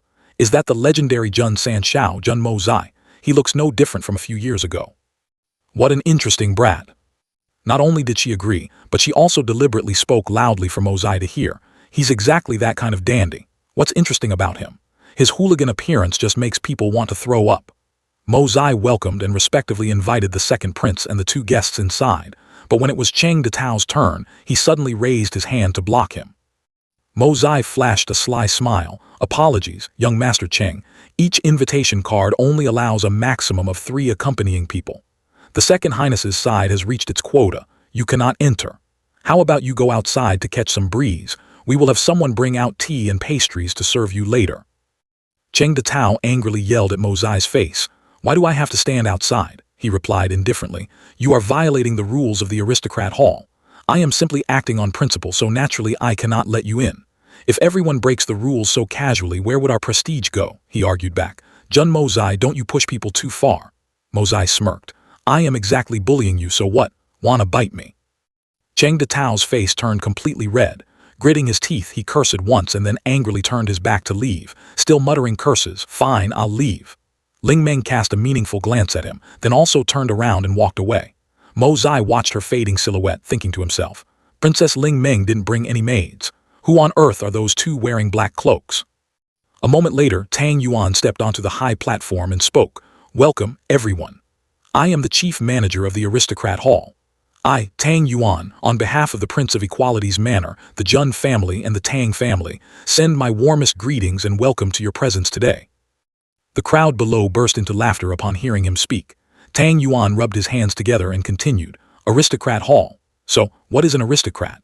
What we call an aristocrat refers to those belonging to the highest tier, the upper echelon of society. I'm sure everyone knows that potatoes in the market cost only 3 copper coins a pound, but when they enter a restaurant or a brothel, just by being sliced into thin strips, their price can jump to 20 taels of silver." The whole hall erupted in another round of laughter. Ling Meng was so embarrassed that her entire face blushed red. She gritted her teeth without being able to say a word. Tang Yuan lowered his voice, asking further, "Is that eating potatoes?" He slammed his hand heavily on the table and shouted, "No. That is eating style, eating status, eating class, and eating the price tag as well. That is the true enjoyment of a genuine aristocrat." Yang Mo turned to tease Mozai. "So being an aristocrat means eating shredded potatoes?" He tilted his head, poking back at the boy. "What's the matter? In a really good mood, little lady Yang." The boy instantly bristled. "I told you not to call me little lady Yang," Mozai added, sulking. Getting bullied by others and only knowing how to sulk, unable to do anything else. Truly no future prospects. Yang Mo looked crestfallen. "Big brother Jun, then what should I do now? Those 3 have always bullied me since we were young. Big brother Jun, tell me, how can I become strong enough so I won't be bullied by them anymore? How can I take revenge to vent my anger?" Mozai answered nonchalantly. "They are princes, you just have to endure it. Who told your status to be lower than theirs?" The boy lowered his head, speaking in a tiny voice. "Why isn't my father the emperor? Both being sons of the emperor, why is my father only a prince, while my uncle gets to be the emperor?" He softly mentioned, "How would I know? Could it be that your father was just like you are now, being oppressed by others from childhood to adulthood? So when he grew up, he became even easier to bully, and of course he couldn't become the emperor." Yang Mo clenched his hands into fists, his eyes full of determination. I don't want to be bullied anymore. I especially don't want to grow up and continue being bullied. Is it true that as long as I become the emperor, no one will dare to bully me anymore? Jun Wuyi, sitting right behind Mo Zai, couldn't suppress a cough. He thought to himself, wasn't it just coaxing a child? How did a few words suddenly steer into the topic of fighting for the throne? On the stage, Tang Yuan was still talking incessantly. After hearing so much, the time has also come. Let the fine wine auction officially begin. The people below immediately focused their eyes on the stage. Everyone started murmuring, give you a cup of wine, receive a body of wounds. Song Lao San, is the great Sky Xuan expert Song Lao San personally brewing wine here? A rich wine aroma spread throughout the hall. Everyone was in an uproar again. Just smelling the aroma is enough to know this is not ordinary. It truly deserves the title of a heavenly fine wine. Sample cups of wine were brought out one by one. Song Lao San took a cup and spoke up. The wine being auctioned this time is precious because it has never appeared on this continent before. This is the ultimate supreme among fine wines. Now, I invite you all to taste a cup for appraisal so you can see what item you are about to bid on. Yang Huai Wu, sitting in a corner, was also captivated by the wine's aroma. He curiously picked up the cup of wine on the table and downed it in one gulp. Yang Huai Wu felt the exquisite taste of the wine, his entire body filling with excitement. His body began to tremble, his face flushed red from the intoxication. Meng Long finished tasting the wine and slightly curled his lips. It truly is an ultimate supreme fine wine. I wonder when the bidding for this wine will begin. This patriarch must buy at least 10 jars. Dugu Wu Dai yelled in his face in a deep voice. Sit down before you speak. What kind of proper conduct is this? Shouting so loudly, I've never seen anyone like you. Didn't you look at who is present here? Do you have even the slightest bit of aristocrat demeanor? But in his mind he was thinking, I came here to see how that kid Jun Mo Zai makes a fool of himself. A jar of wine for 10,000 taels, is he joking? If the situation goes south later, I will just ignore that kid. Seeing Dugu Zio Yi constantly giggling beside him, Dugu Wu Dai teased, you're smiling so happily, tomorrow your old man will find someone and just marry you off.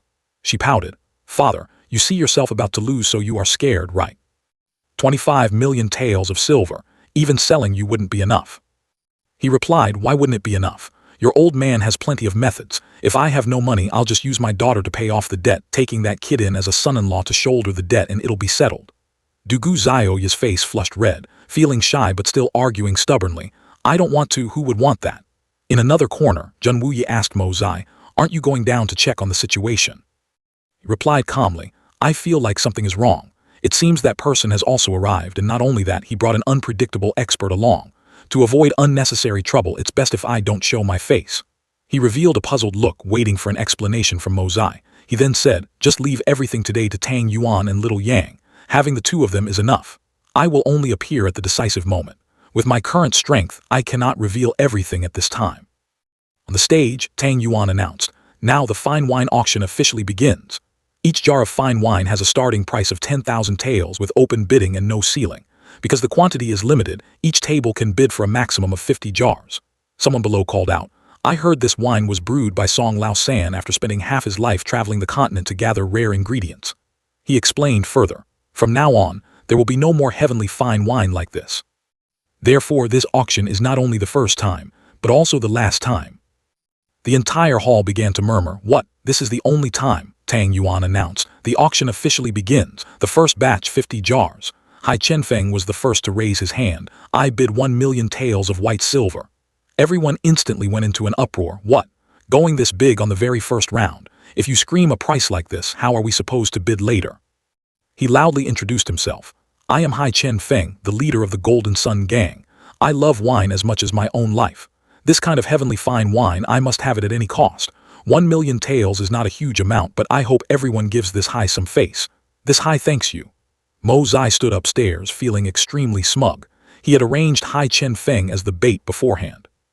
Of course, he would be the one to open the scene, and at the same time, this would allow him to officially step into the ranks of the empire's prominent figures.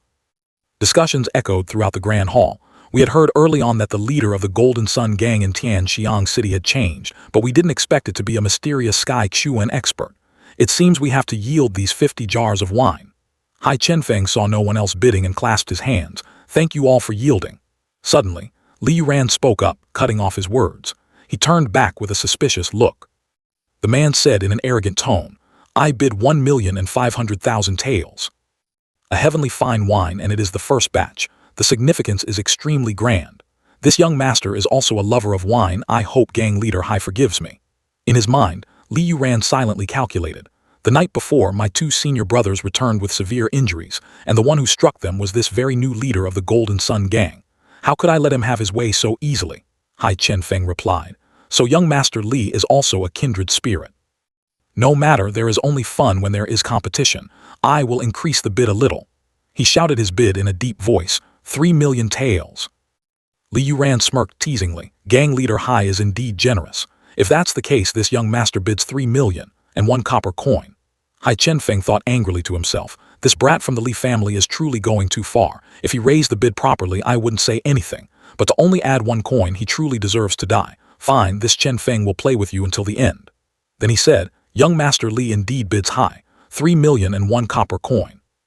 To obtain a good item, I do not even mind spending 10,000 gold pieces, 5 million. Li Yuran slightly raised an eyebrow. Just now gang leader Hai also said, a precious item goes to the capable.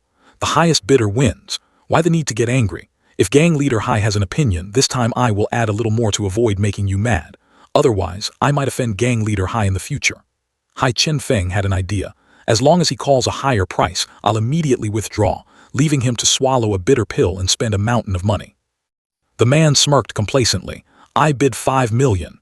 Li Yuran deliberately dragged out his voice to make everyone more curious before continuing, and 2 copper coins. Hearing this, his face darkened, gritting his teeth audibly. After that, Hai Chen-feng frustratingly cursed right at his face. You little brat, you're pushing me too far. Suddenly, a sentence echoed in Hai Chen-feng's mind. Yield it to him. He looked around in confusion, trying to find where the voice came from. Where is that voice from? The voice rang out again in Hai Chen-feng's mind. I said yield it to him. Do not continue bidding. This is an order. He turned his head to search and met the gaze of Mo Zai, who was standing on the second floor looking down. He silently calculated. Even a Sky Xuan powerhouse with calm composure and temperament like Hai Chen-feng lost his cool from a few provocative words. If he continues to raise the price, Li Yuran might not dare to follow. However, Li Yuran, your plan was very good. It's just a pity that your luck is too terrible to run into Hai Chen-feng, because the one standing behind Hai Chen-feng is me. Hai Chen-feng tried to suppress his laughter so hard that his whole body trembled, and then, unable to hold it in any longer, he burst out laughing heartily. Then he said, I am merely the leader of a small martial arts gang. How could I dare to offend the Grand Preceptor's estate? Since young Master Li is so interested, and there aren't just 50 jars of this wine anyway, this seat will give you face and withdraw from this round of bidding. In his mind, he thought, looking at Li Yuran's attitude, he was probably about to shout a price of 10 million taels. Why did the young master tell me to withdraw at such a crucial moment? Of course I want this wine, but is it worth spending 5 million taels of silver for? Having thought of this, Hai Chen-feng continued, young Master Li is truly a wine connoisseur. This seat wishes you get the fine wine soon. Li Yuran frowned, wondering to himself, could there be an expert guiding him behind the scenes? But even if there is an expert, how could they relay orders so quickly? It's truly baffling. Then he spoke up. If that's the case, thank you, gang leader Hai, for accommodating. It turns out this young master shot himself in the foot. I intended to cause trouble, but gang leader Hai easily resolved it. Gang leader Hai's intellect makes this Li Yuran deeply admire him. Another day, if there's a chance, I hope to seek your guidance. Chang Yu and Yang Huai-Wu looked at each other with hesitation. Their eyes met with hidden meaning and they spoke simultaneously. Chang Yu said, he can pick it up and put it down. This Li Yuran is also a talent. Doesn't your majesty want to consider this person? Yang Huai-Wu replied, he is worth considering. However, the one who catches my attention more is the person directing Hai Chen-feng behind the scenes. That person's intelligence is probably even higher than Li Yuran's. I also suspect that this person is the mastermind behind this entire auction. Therefore, we only need to keep an eye on Hai Chen-feng to track down the mastermind. He then continued, if so, how about this old man captures that Hai Chen-feng for interrogation? Yang Huai-Wu sighed. Hai Chen-feng is a disciple of Azure Supreme. We shouldn't touch him. To find that person, there are still many other ways. Tang Yuan announced loudly again, starting the second round of the auction, 50 jars of top-tier wine. Chen-feng stood up. This one bids 1 million for these 50 jars. I wonder if anyone wants to increase the price. Seeing this, Jun Mozai praised inwardly. This bait Hai Chen-feng is truly professional. Ling Meng stepped forward and confidently declared, I bid 1,500,000. Everyone in the grand hall saw her step out, and their eyes instantly lit up. She stood proudly in the middle of the hall, attracting everyone's gaze. Chen Feng immediately spoke. Since the princess has made a bid, this one will not compete anymore and will yield the next round.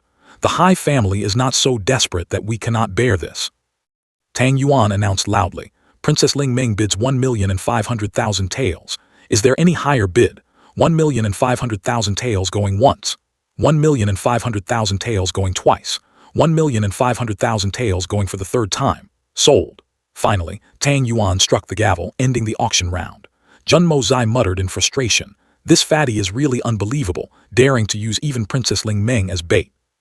Right after that, he started the third round of the auction. The first prince spoke first. This king finds this batch of wine very agreeable, 600,000 taels. Tang Yuan frowned, thinking to himself, this guy actually made a bid only 100,000 higher than the starting price, and even had the audacity to say, taking this batch of fine wine. Isn't this openly warning everyone not to compete with him? Seeing him scowl, the first prince said, does anyone want to make a different bid? It's fine, this is an auction after all, whoever pays the highest price gets it. Don't worry, everyone, this king won't mind. Tang Yuan thought angrily, you say you won't mind. Do you have to explicitly say, I will deal with whoever bids to be considered minding? Chen Feng said to him, His Highness the First Prince said whoever pays the highest price gets it. So for this batch of wine, I will still bid 1 million as before. The First Prince replied, Gang leader Hai truly has spirit. In that case, this king bids 1,500,000 taels. Chen Feng thought to himself, that's acceptable enough. He is the first prince. If I continue to raise the price, it would seem too unappreciative. Du Gu Wu Dai saw this situation and calculated inwardly. 1,500,000 taels has become a fixed price. 16 batches of fine wine have all been snatched up by the major families at this price.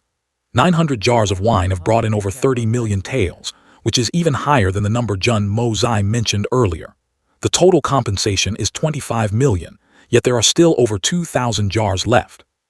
Could it be that I really don't have to use my daughter to pay off the debt? After many rounds of competition, the auction finally neared its end.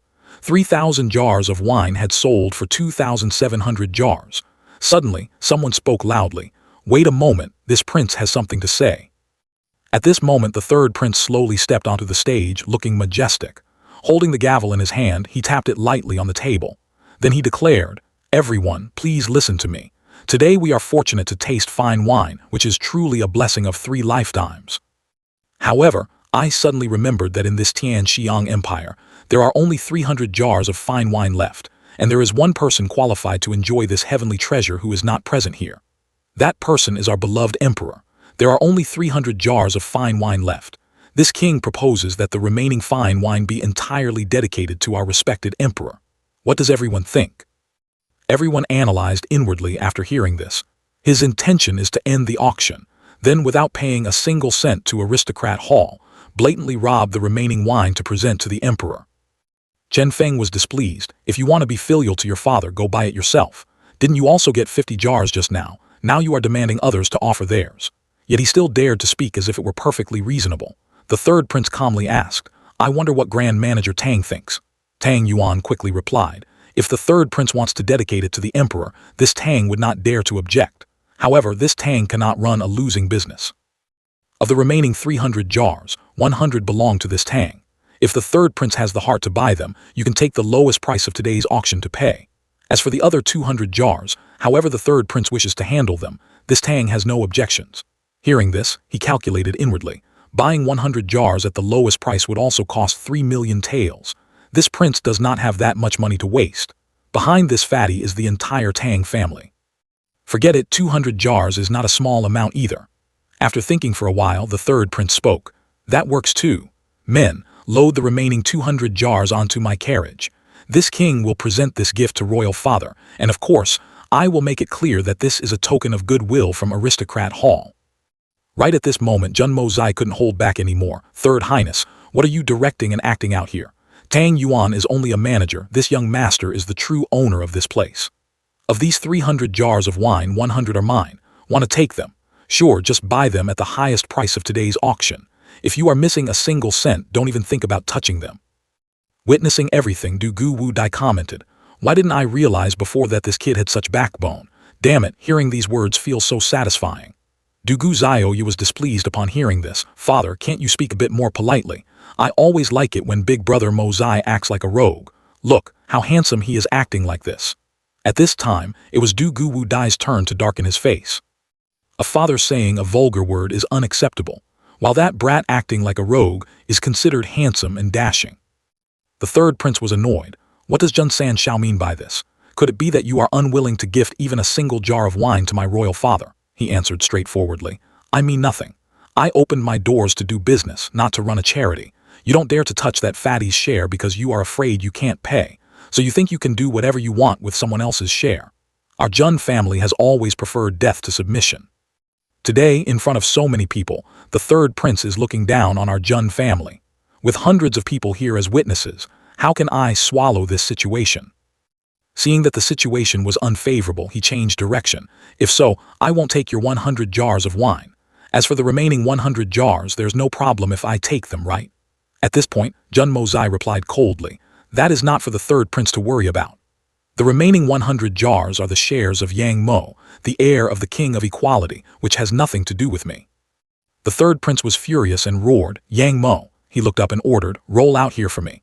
Yang Mo asked curiously, "What is the matter?" He asked with full calculation.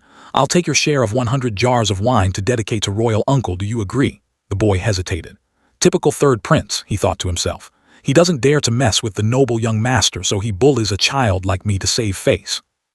The boy pursed his lips, let out a soft sound, and said sadly, "It is up to the third highness to decide." Down below, Yang Huiwu quietly observed, unable to help but evaluate. The third child doesn't know his own limits. The eldest and the second completely don't care, just standing aside watching the drama. Yang Huiwu's eyes held a trace of disappointment. "We are very disappointed." Hearing this, Chang Yu turned around. "Nevertheless, the royal family has always been heartless. Your Majesty doesn't need to dwell on this matter. Being an emperor is inherently lonely. There's no need to fret over one or two unworthy nephews." Yang Huiwu said straightforwardly, "Making such public demands in a crowded place, isn't he afraid of being mocked by the world?" He explained. "He hopes you clearly understand his filial piety. Because as long as he gains your affection, his position will be consolidated. Let the world mock him, as long as you don't, it's fine. If you weren't here today, when this wine was presented to you, you would also be pleased, wouldn't you?"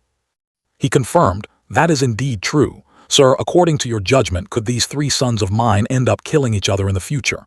Chang Yu hesitated. Seeing his hesitation, Yang Huiwu said, "You don't need to say it. I understand." Yang Huiwu helplessly put a hand to his forehead. "Mr. Wen, behind Aristocrat Hall and Jin Yang Gang, there is clearly a mysterious, highly skilled figure pulling the strings. If I am not mistaken, that person is out there." Chang Yu was puzzled. Is he carrying out some sort of agreement on behalf of his master? Yes. He focused on analyzing.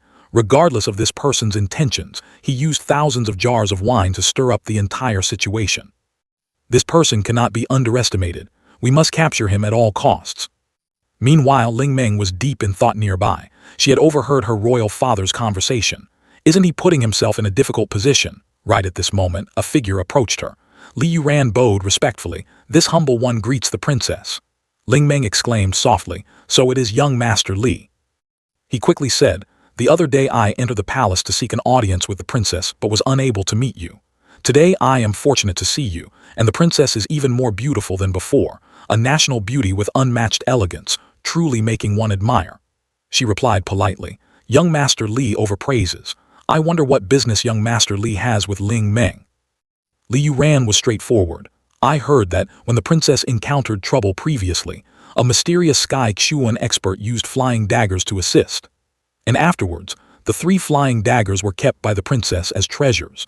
I wonder if I have the honor to admire the appearance of that set of flying daggers." The Li Gai's request surprised Ling Meng. She truly couldn't understand what drove his intense desire to see the flying daggers. "I hope young master can tell me the reason, to spare this palace from confusion." Yuran stopped beating around the bush and said frankly, "The princess might not know the details, but a few days ago, when I went out for some matters, I unfortunately ran into a group of mysterious assassins. Right at the critical moment of life and death, a jade-green flying dagger flew out of nowhere, saving my life. I consider this life reborn, so I have always been preoccupied with finding that benefactor. Then I suddenly remembered that the other day the princess was also assisted by a mysterious expert, and both of them used flying daggers. I wonder if it could be the same person. After hearing the story, she realized the root of the matter, saying that he pulled out an object from his robe, explaining that after the benefactor left, only a highly exquisite flying dagger was left on the ground. I treat it like a treasure, keeping it close to me at all times. Yuran's face suddenly turned pensive. I haven't dared to be careless for even a second. Ling Meng took the flying dagger, observed it carefully, and judged. Although the style is similar, the materials and crafting techniques are completely different. There is a massive gap between these two flying daggers, I can guarantee that. He suddenly became curious. Is it only somewhat similar in appearance? I wonder what the differences are between the princess's flying daggers and mine. If put on a scale, which one would be superior? After admiring it for a while, she asserted, Young Master Li's flying dagger emits a cold, bone-chilling aura, a very unique temperament. My 3 flying daggers, compared to it, are probably tens of times inferior. Ling Meng spoke while thinking to herself that this item definitely belonged to the benefactor who saved her. Only a peerless expert like him could possess a flying dagger that was both a sharp weapon and exceptionally elegant and beautiful. At this moment, Yuran hesitantly made a request. I wonder if this Li has the honor of seeing the princess's treasured daggers just once. She was a bit hesitant, blurting out, this matter. Seeing this, he urgently persuaded. This Li truly just wants to verify if the person who saved us is the same. Finally, Ling Meng gave in. These flying daggers are inseparable items of this palace. She carefully took out the object tightly wrapped in silk. But since young Master Li is so eager, this palace will make an exception this once. The cloth was slowly unwrapped by Ling Meng. In an instant, an intricately carved flying dagger appeared before their eyes. As soon as Yuran saw it, he exclaimed, Indeed, it is the same person. The heavens have eyes, I've finally found it. Ling Meng looked up at him and said, I didn't expect young Master Li to also have the fate of being helped by the benefactor. Right at this moment, Yuran took his leave. Please take care, princess. Yuran asks to be excused. Another day when there is a chance, I will enter the palace to pay my respects later. As he walked away, he pondered continuously. Sure enough, that culprit was connected to Princess Ling Meng. Even though Ling Meng was the only girl who made his heart flutter, for the great cause of revenge, sacrificing her a bit would mean nothing. In the court, the crowd was gradually dispersing. Amidst that scene, I calmly instructed Zhen Wuyi, after finishing the work, call Tang Yuan and Song Lao San to meet me immediately. I have other matters to arrange. Third uncle, the personnel planted outside should secretly approach and investigate the major families. Whether there are gains or not, they must retreat immediately. Everyone must urgently compile all the gathered information. After this wave, I believe this hall will clearly grasp the strength of the major families in Tianxiang Empire, especially their subordinate forces, which must be known like the back of our hands. He fully understood his plans. I understand, I will act cautiously. Then Zhen Mozai fell into deep thought. Currently, only a few of us know about this matter. Those 3 absolutely have no problems. As for the prince, after some consideration, he only said a few words to Yang Mo. When you return, give this to your father. Absolutely do not let a third person see it. Yang Mo immediately understood Zhen Mozai's intention and quickly replied, all right. He suddenly remembered an important matter. Oh right, there's also Hai Chen Feng, although he is a Sky Chuan expert. Meanwhile, Ling Meng was in her private room, her heart heavy with sorrow. Her father, her older brothers, they were all her flesh and blood, the people who used to be closest to her, but why? Melancholy clouded Ling Meng's mind. She just wanted to find Du Gu Zhaoye to confide in, longing for a shoulder to lean on. But unfortunately, where could she find such a person now? At the same time, Tang Yuan was visibly ecstatic. What a hugely profitable deal. This Tang Yuan pocketed a full 90 million taels today. Song Lao San, basing on the situation earlier, commented, selling heavenly fine wine to those snobby aristocrats is truly a waste of God's gifts. Du Gu Zhaoye stood nearby and praised, Master's wine is a worldly masterpiece. How can it be compared with money? Right at this moment, Zhen Mozai spoke up. Fatty, your commission this time is also over 10 million taels of white silver. He suddenly became curious. Do you have any plans yet? He answered instantly.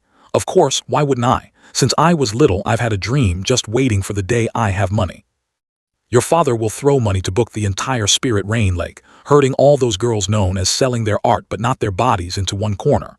I'll make them all strip clean and then dance and sing to entertain your granddaddy. Everyone was dead silent after hearing Tang Yuan's declaration. She immediately threw out a contemptuous remark. Tang Yuan, you are truly shameless. As for me, I was a bit speechless, raising a hand to massage my forehead. Fatty, hold on. Let me tell you something related to this auction. Hearing him out, he looked extremely confused. Jun Mozai then emphasized, "This auction was your idea, Tang Yuan, do you understand?" Tang Yuan still asked blankly, "This auction was my idea," he immediately confirmed. "Exactly. This entire event was thought up by you. No matter who asks, the answer is that it was your idea. Clear. As for the initial purpose, it was purely to make money." He didn't question any further, replying briefly, "Understood. From now on, even if you ask, this will still be my idea. Who would have thought your father's brain was this brilliant?" Then Jun Mozai explained in detail, "This place is called Aristocrat Hall precisely because only aristocrats are flush with cash. The reason why some were invited and some were not is to stimulate the desire to consume. In short, it's all for money. Understood." Hearing this, Tang Yuan enthusiastically replied, "I understand everything. Jun San Shao, since your father has called you a brother, whatever grievances there are, your father will shoulder them all for you." He appreciatively stepped forward and patted his shoulder. "Thank you, Tang Yuan." Right at this moment, a maid walked in and announced, "Miss Du Gu and Princess Ling Ming invite you downstairs." Du Gu Zio you received the news with a bored expression. "All right." Then she nervously glanced at Jun Mozai. "Brother, be a little careful with everything." Du Gu Zio's face flushed red. "I know, idiot." After she disappeared from sight, he spoke up. "It's fine now. You guys go about your business. Oh right, fatty, you are temporarily not allowed to take this silver anywhere." Tang Yuan was shocked upon hearing this and yelled, "Why?" Jun Mozai then pulled out a list and calmly ordered, "Spread the news outside, no need to bargain, buy up all the herbs I have listed here." He immediately read the names on it. Heavenly Spirit Grass, 3-color Lingjai, 9 Xuan Root. Heaven, so many. After buying all this, will there be a single copper left for my share? He resolved Tang Yuan's doubts. "As long as you can buy these medicinal ingredients silver, you can have as much as you want. You have already opened Aristocrat Hall once, so let the world know what truly lavish spending looks like." He was a bit reluctant. "Fine then." Jun San Shao, is this kind of wine really only being auctioned once? It would be a pity if it's not sold anymore later. And I reaffirmed once again, absolutely not selling it. If something appears too much, it will lose its value. Moreover, this is fine wine, making them empty their pockets just to get a taste is enough. Song Lao San also agreed. "Exactly, Master's words make a lot of sense." After finishing the discussion, Jun Mozai directed, "You guys step down first. The purchase of herbs must proceed immediately." Right at this moment, Jun Wuyi spoke up. "Jun Mozai, our actions this time caused too great a shock, I'm afraid," he confidently replied. "I believe it can be done. Third uncle, you stayed here for so long without leaving. There must be something interesting happening, right?" He was extremely surprised that Jun Mozai guessed correctly. "Nothing can really escape your eyes. The south of the river just sent news. The Xuan Beast tendon crossbows have finished being crafted. At the same time, many experts have recently vanished without a trace. It seems the second prince wants to do something earth-shattering this time." Jun Wuyi recounted the news he had gathered. The upcoming batch of Xuan Beast tendon crossbows will be transported into the capital by the Zhao family caravan. Not only has the second prince spent a huge sum to hire experts to escort them along the way, but the number 1 guild south of the river, Blood Sword Hall, might also send people to tag along. I felt more excited the more I heard. We must seize this batch of goods. The more noise they make, the more advantageous it is for us hiding in the shadows. However, he still couldn't help but worry. It's just that knowing there are so many escorting factions, snatching the Xuan Beast crossbows from their hands will probably be as hard as ascending to the heavens. He didn't mind at all. "Just do it, there will be a way." "Third uncle, how long do they need to reach the capital?" Jun Wuyi provided the information. "At least 10 days. Jun Mozai confidently declared. 10 days is enough for us to prepare. Third uncle, please provide me with the most accurate information about their route so we can adapt to the situation." He suddenly became curious. "That's not a problem. The only thing I want to know is how we should prepare our forces." At this time, he revealed his plan. "We can mobilize 300 guards along with 3 Sky Xuan experts. Third uncle, you, Hai Chenfeng, and Song Lao San, you 3 are our core." Jun Wuyi frowned upon hearing this. "Relying solely on the 3 of us is probably not enough. We could let Ying." Before he could finish, Jun Mozai interrupted. "Absolutely not. Ying Bo Kong cannot easily reveal his identity, and his personality won't allow him to do such sneaky things. This will be an unprecedentedly fierce battle. Whether now or in the future, our Jun family can only rely on our own strength." Outside, Du Gu Zio Yi and Ling Ming were strolling together. Both suddenly felt like someone was observing them from above. At this moment, Sun Zio Mei was upstairs looking down at them. She then called out, "Come up here quickly." Subsequently, she and Zio Yi walked inside. Sun Zio Mei came down from the upper floor to greet them. She quickly noticed, "Your complexion doesn't look too good. Did something happen?" Then Ling Meng sadly recounted, "There is indeed an unhappy matter. It's a pity sister wasn't there just now, otherwise you could have helped me look at someone." Only when they sat down did Sun Xiaomei ask, "Who is that person?" She answered immediately, "Li Yuran, a third-generation disciple of the Li family." His words and actions were very bizarre. She spoke based on what she knew. "I've also heard of Li Yuran. He is just like Jun Mo Zai, both make it hard for others to read them." Ling Meng disagreed. "How can those two be compared to each other?" she firmly stated. "Neither is an ordinary type, but I feel Jun Mo Zai is far more dangerous than Li Yuran." Dugu Xiaoye standing nearby couldn't hold back from interjecting. "Sister Xiaomei, I don't understand. That day you said Big Brother Mo Zai was arrogant, but I didn't see it at all. Big Brother Mo Zai looks so cool today, absolutely outstanding." Seeing Dugu Xiaoye's reaction, she reminded, "Still calling him Big Brother Mo Zai. Xiaoye, don't regret it for the rest of your life just because of a moment of impulsiveness." She immediately argued back, "What's wrong with Big Brother Mo Zai? Could it be that only your brothers are good?" Sun Xiaomei hurriedly smoothed things over. All right, Xiaoye Ling Meng, your spirits are not good. How about returning to the palace early to rest?" Ling Meng declined. "I don't want to go back." Her eyes suddenly changed. "Sister Ling Meng, if you don't want to return to the palace, then how about we go find Jun Mo Zai? There are many interesting things in that guy's house." She thought this was not a bad idea. "That works too. I also want to see what is exactly so special about this person." At this time, Dugu Xiaoye shyly said, "That's because you always have prejudices against him. How could you see his good points? Anyway, my judgment of character is very accurate." The scene shifted to a noisy, bustling street. After the conversation, the three of them strolled down the street together. Suddenly, a strong gust of wind struck from nowhere. Ling Meng's hair immediately fluttered in the wind. She sensed the abnormality. Something is not right. Sun Xiaomei saw attackers and shouted loudly, "Everyone be careful." Yi Guhan immediately appeared, blocking the path of the white-clad group. He stood tall like a mountain, single-handedly shielding against the enemies. They slowly rushed toward Yi Guhan. "Hand over your life." One in the white-clad group launched a vicious attack at him. Seeing the others aiming at Ling Meng, Yi Guhan shouted loudly. One of them seized the opportunity and swung a fist. He took advantage of his lowered guard to attack. Caught off guard, Yi Guhan staggered backward, the pain making him unable to hold back a curse. Another white-clad man charged fiercely. Yi Guhan, sitting on the ground, hastily forced himself to fight back.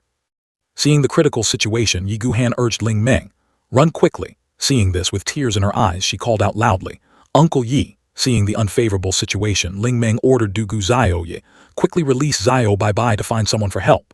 Sun Xiaomei gritted her teeth watching this scene. The other side has 5 Sky Xuan experts. Apart from the divine beast Ba Jai, I am afraid no one can escape from here. Dugu Xiaoye immediately agreed. Now she stared intently at Xiao Bai, instructing, "We're counting on you. Go quickly and inform his father to come save our lives." Next, Sun Xiaomei used a sword to make a small cut on her arm, then tore a piece of cloth. Just like that, she soaked the red cloth in the wound. Finally, she tied it to Xiao Bai's leg and urged, "Go quickly." A white-clad man saw this and sneered. "Little beast, where are you planning to go?" He raised his hand intending to block Xiao Bai, but not only did he fail to catch it, he also got scratched on his hand by it. In the end, they could only watch helplessly as Xiao Bai escaped. A white-clad man roared furiously, "Yi Guhan, our target is only Princess Ling Meng. If you insist on interfering, then we brothers will have to send you off." At this time, Yi Guhan glared at them.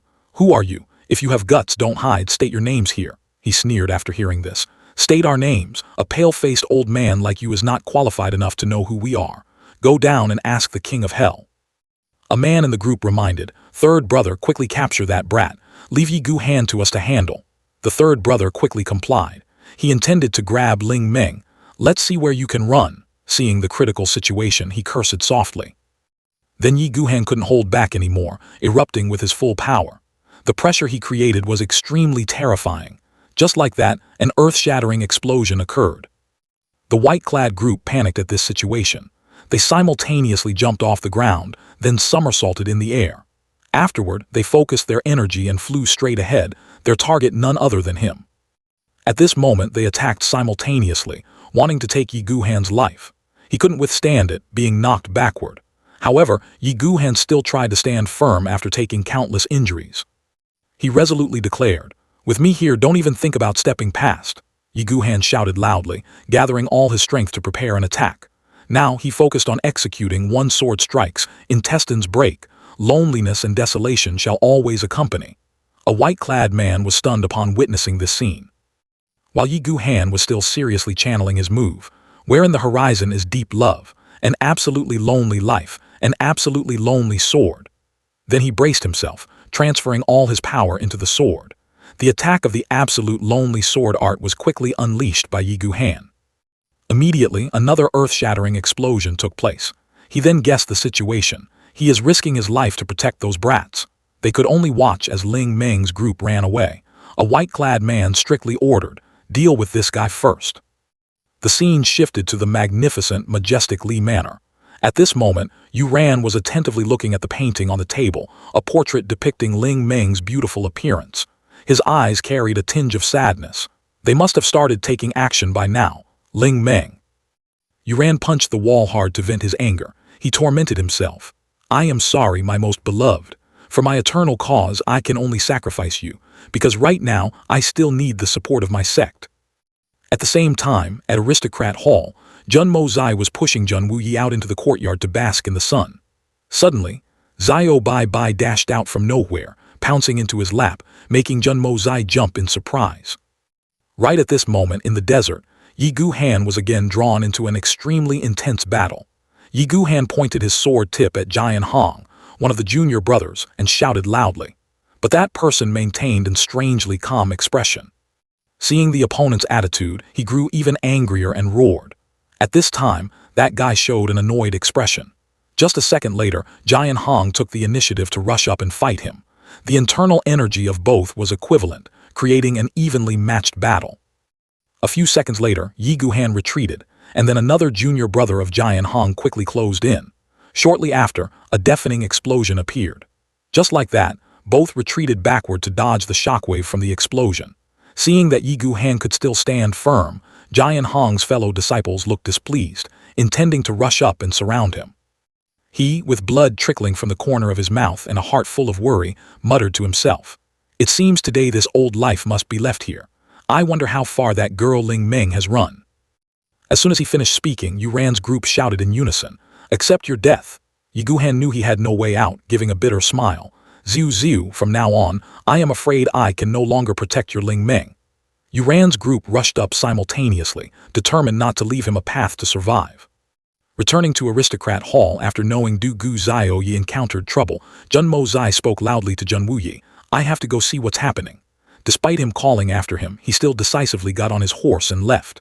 Jun Mo Zai. At this moment, Jun Mo Zai's heart was burning with anxiety. "Little girl, you absolutely must not let anything happen." Thinking that, Jun Mo Zai urged his horse to sprint like the wind. After running for a distance, he realized someone was chasing after him. When he recognized it was Jun Wu Yi, Jun Mo Zai called out in panic. "Third uncle," he looked stern. "Third uncle absolutely will not let the tragedy of our year repeat itself on you again." At Yi Han's location, the battle was still incredibly fierce. His junior martial brother Jian Hong intended to strike him with a palm. Fortunately, Yi Han agilely dodged it in time. But in the very next second, he suddenly coughed up blood, having been stabbed in the left chest by that guy's sword. Riding on the momentum, junior brother Jian Hong threw another palm strike and shouted loudly, "Hand over your life." As the palm force arrived, Yi Han spat out blood, casting a deeply resentful glare at his opponent. Immediately after, Yi Han returned a sword thrust right into his left chest. Injured, junior brother Jian Hong revealed a look of surprise. Adding to that, he said with amusement, "Go to hell together." Yi Han stabbed him with another sword, amidst the screams of his fellow senior brothers. Seeking revenge, someone shouted loudly, "I must kill him." However, Jian Hong stopped them. "His profound qi is exhausted, his internal organs are completely destroyed, he absolutely cannot survive. Hurry and catch that little girl, let's go." Finally, due to exhaustion, Yi Han collapsed to the ground. With a body full of bleeding wounds, he cried while speaking his final words, "The loving mandarin ducks only exist in dreams, I'd rather betray the world than betray you. Xiu Xiu, I am leaving." Ling Meng was fleeing with Xia Omei's group. She looked back and whispered, "I wonder how Yi Shu Shu." Speaking up to hear, Ling Meng suddenly stopped, looking back with a face full of worry. "Is doing?" She stood still, looking back, and discovered that Yi Han was lying motionless. So Ling Meng cried and called out, "Yi Shu Shu." At the same time, Jian Hong's group caught up to them. "Found you." She didn't care about herself, just stood in a daze, calling out 3 times, Yishu Shu. With no other choice, Xiao Mei and Xiao Yi told each other to charge forward and fight. However, Yu Ran's men unleashed a kick that sent both of them flying. Jian Hong coldly glanced at them. I don't want to kill you, don't force me to take action. Xiao Yi fell to the ground but still worried for Ling Meng's safety. The girl cried and asked the newcomers, Who are you? Why do you want to harm me? Why do you want to kill my Yishu Shu? The guy coldly replied. You don't need to know because you are about to lose the chance to live. Ling Meng threatened loudly. I will kill all of you. Even if I become a ghost, I won't let you off.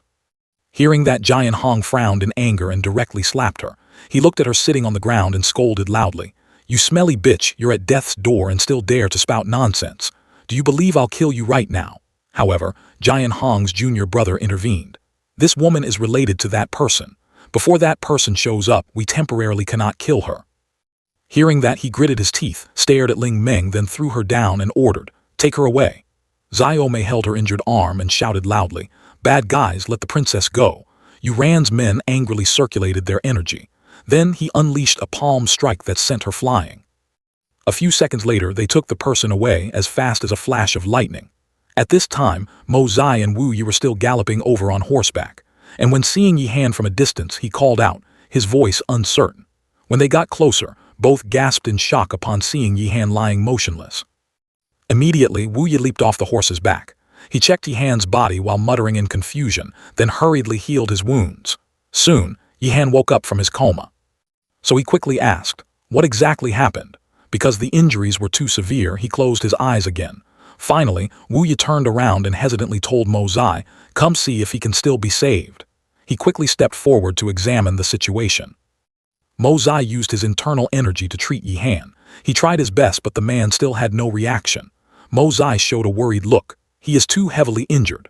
Next, Xiao Yi and Xiao Mei ran over, shouting loudly, Brother Mo Zai, the princess was taken away. Hurry and save the princess. Just hearing Ling Meng's name, Yi Han's finger suddenly twitched.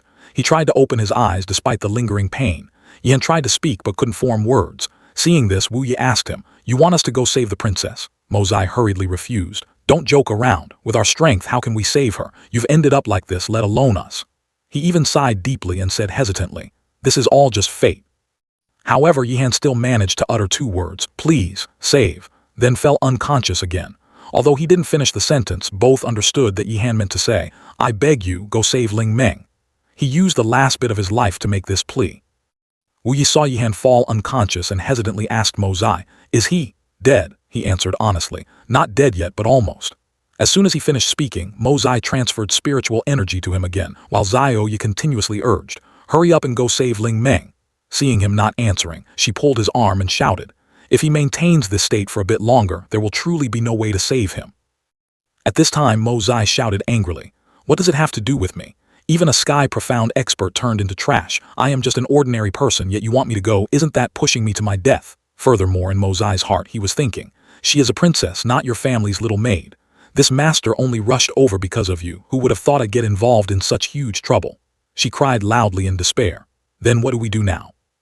Those Imperial Palace guards, why are they still nowhere to be seen? Hearing that, Mo Zai's heart suddenly became serious. Moreover, they only needed to look at each other to silently understand the other's intentions. Immediately, he asked directly, Mo Zai, this sincere devotion of Yi Han, we shouldn't just stand by and watch. Besides, at the end of the day, she is still the princess. He firmly refused to the end. Not going. No interest. Saying that, but internally Mo Zai thought, This matter seems to hide a big secret. If I get implicated and my identity is exposed, the consequences will be unimaginable.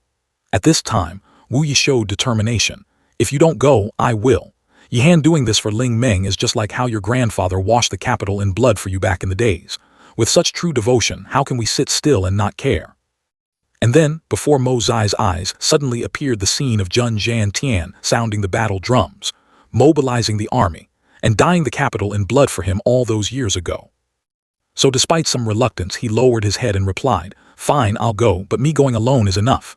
Before leaving, Mo Zai also advised, You guys take Yi Han back to the Zhun family first, you must be careful. Wu Yi urged, I'm better at these battlefield rescue tasks than you. Hurry up and go. Xiao Yi was a bit worried for him, so she hesitantly instructed, You scoundrel, you must be careful. Mo Zai didn't reply, just secretly glanced at her for a second before riding off on his horse, without a word of farewell. He tried to urge the horse to run as fast as possible, like an arrow that just left the bowstring. Behind them, Xiao Mei walked over to comfort Xiao Yi that Mo Zai would be fine.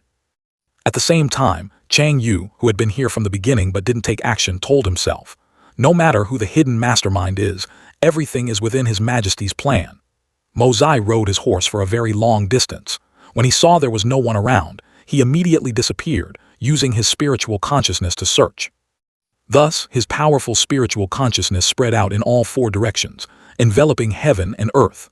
In the blink of an eye, he found his targets and quickly dashed towards Yuran's men. Mo Zai observed the movement techniques and cultivation bases of the people below seriously while flying. There is another person also following them. His cultivation base is much higher than the three masked men in front. Suddenly, he saw Chang Yu, and immediately guessed this person belonged to the royal family. Meanwhile, Chang Yu was thinking, let's stop and see. Even if the number one Supreme Yun Bai Chen came here, don't even think about escaping my eyes in this open area. But he waited for a while without gaining anything. The only thing he could sense was a powerful aura gradually moving away, but he himself couldn't see anything. Chang Yu was astonished. How is it possible? Does such an expert exist in the world? If I could fight this person, it would truly be a fortunate event in my life. However, he didn't forget his main mission and quickly sped away. On the other side, Yuran's group was carrying their comrades, moving very fast. Jian Hong's junior brother said tensely, Senior brother, Old Fifth's condition is not very good. We must treat his wounds quickly, otherwise I'm afraid. Jian Hong wasn't doing any better. The condition of Old Fourth on my side is the same. It's all because of that cheap slut Ling Meng. He gritted his teeth angrily. Wait until this master extracts information about that flying dagger robber. I will definitely make this cheap slut regret being born into this world. Hearing that, Jian Hong's junior brother continued. It's just that, even if we get the results now, we still have to wait for master to arrive before we can act. This time our martial brothers are severely injured. If master finds out, he will definitely be extremely furious. Mentioning their master, Jian Hong felt guilty, bringing 9 brothers out and now only 3 of us are intact. My father this time, even if he doesn't beat me to death, will probably beat me until I can't get out of bed for half a year. The junior brother was also worried. Master will arrive in at most 2 days. When the time comes, I really don't dare to imagine what expression he will have. Just finishing their words, they continued their journey. Yuran's group was moving at a speed faster than the wind. Mo Zai closely followed behind, realizing they were Lei Baoyu, who once participated in snatching the Profound Core, disciples of Li Wu Bei. In that case, within the next 2 days, Li Wu Bei will arrive at Tianxiang City. After landing on the ground, he also quietly tailed them without them knowing. Yuran's men walked up to an incredibly ordinary-looking tree. Jian Hong pressed a spot on the tree trunk. It immediately shook, then slowly sank down, revealing a path leading down to a secret chamber inside. Mo Zai was initially surprised by the existence of the tunnel, then brazenly went down before Yuran's men. Inside the tunnel, there was only a dim light from 2 oil lamps. Jian Hong ordered the other 2 to treat the junior brother's injuries, while he would interrogate Ling Meng. One person felt uneasy and reminded, Senior brother, I know you are angry, but you should still have some restraint with your methods. Seeing his glare, continued to explain. I can tell, junior brother Yuran is actually very heartbroken. Hearing this, Jian Hong thought it through and accepted. Giving face to junior brother Yuran, I won't harm her life. Hearing Yuran being mentioned, Mo Zai was startled. Such a big event this time, could Yuran also be involved? Ling Meng finally escaped the fog of unconsciousness. She jerked her head up, her panicked eyes sweeping over the strangers. Seeing this, Jian Hong roared, Good, you woke up right on time. Having just regained consciousness, Ling Meng spat out a barrage of words. Hey you amateur kidnappers, untie me now. I have to go see Yi Shu Shu. The guy quickly offered a price. If the princess obediently reveals the origin of that dagger-throwing expert, I will immediately let you go. She stubbornly argued back. I haven't even seen what that senior looks like, so where would I get the background to tell you? Jian Hong leaned closer, his voice turning cold. According to the information we have, that expert only took action once to save Her Highness the Princess. Up until now, do you still insist you don't know? He pressed her, his voice full of sarcasm. Do you think of us as 3-year-old kids that are easy to fool? Ling Meng gritted her teeth, her eyes glaring.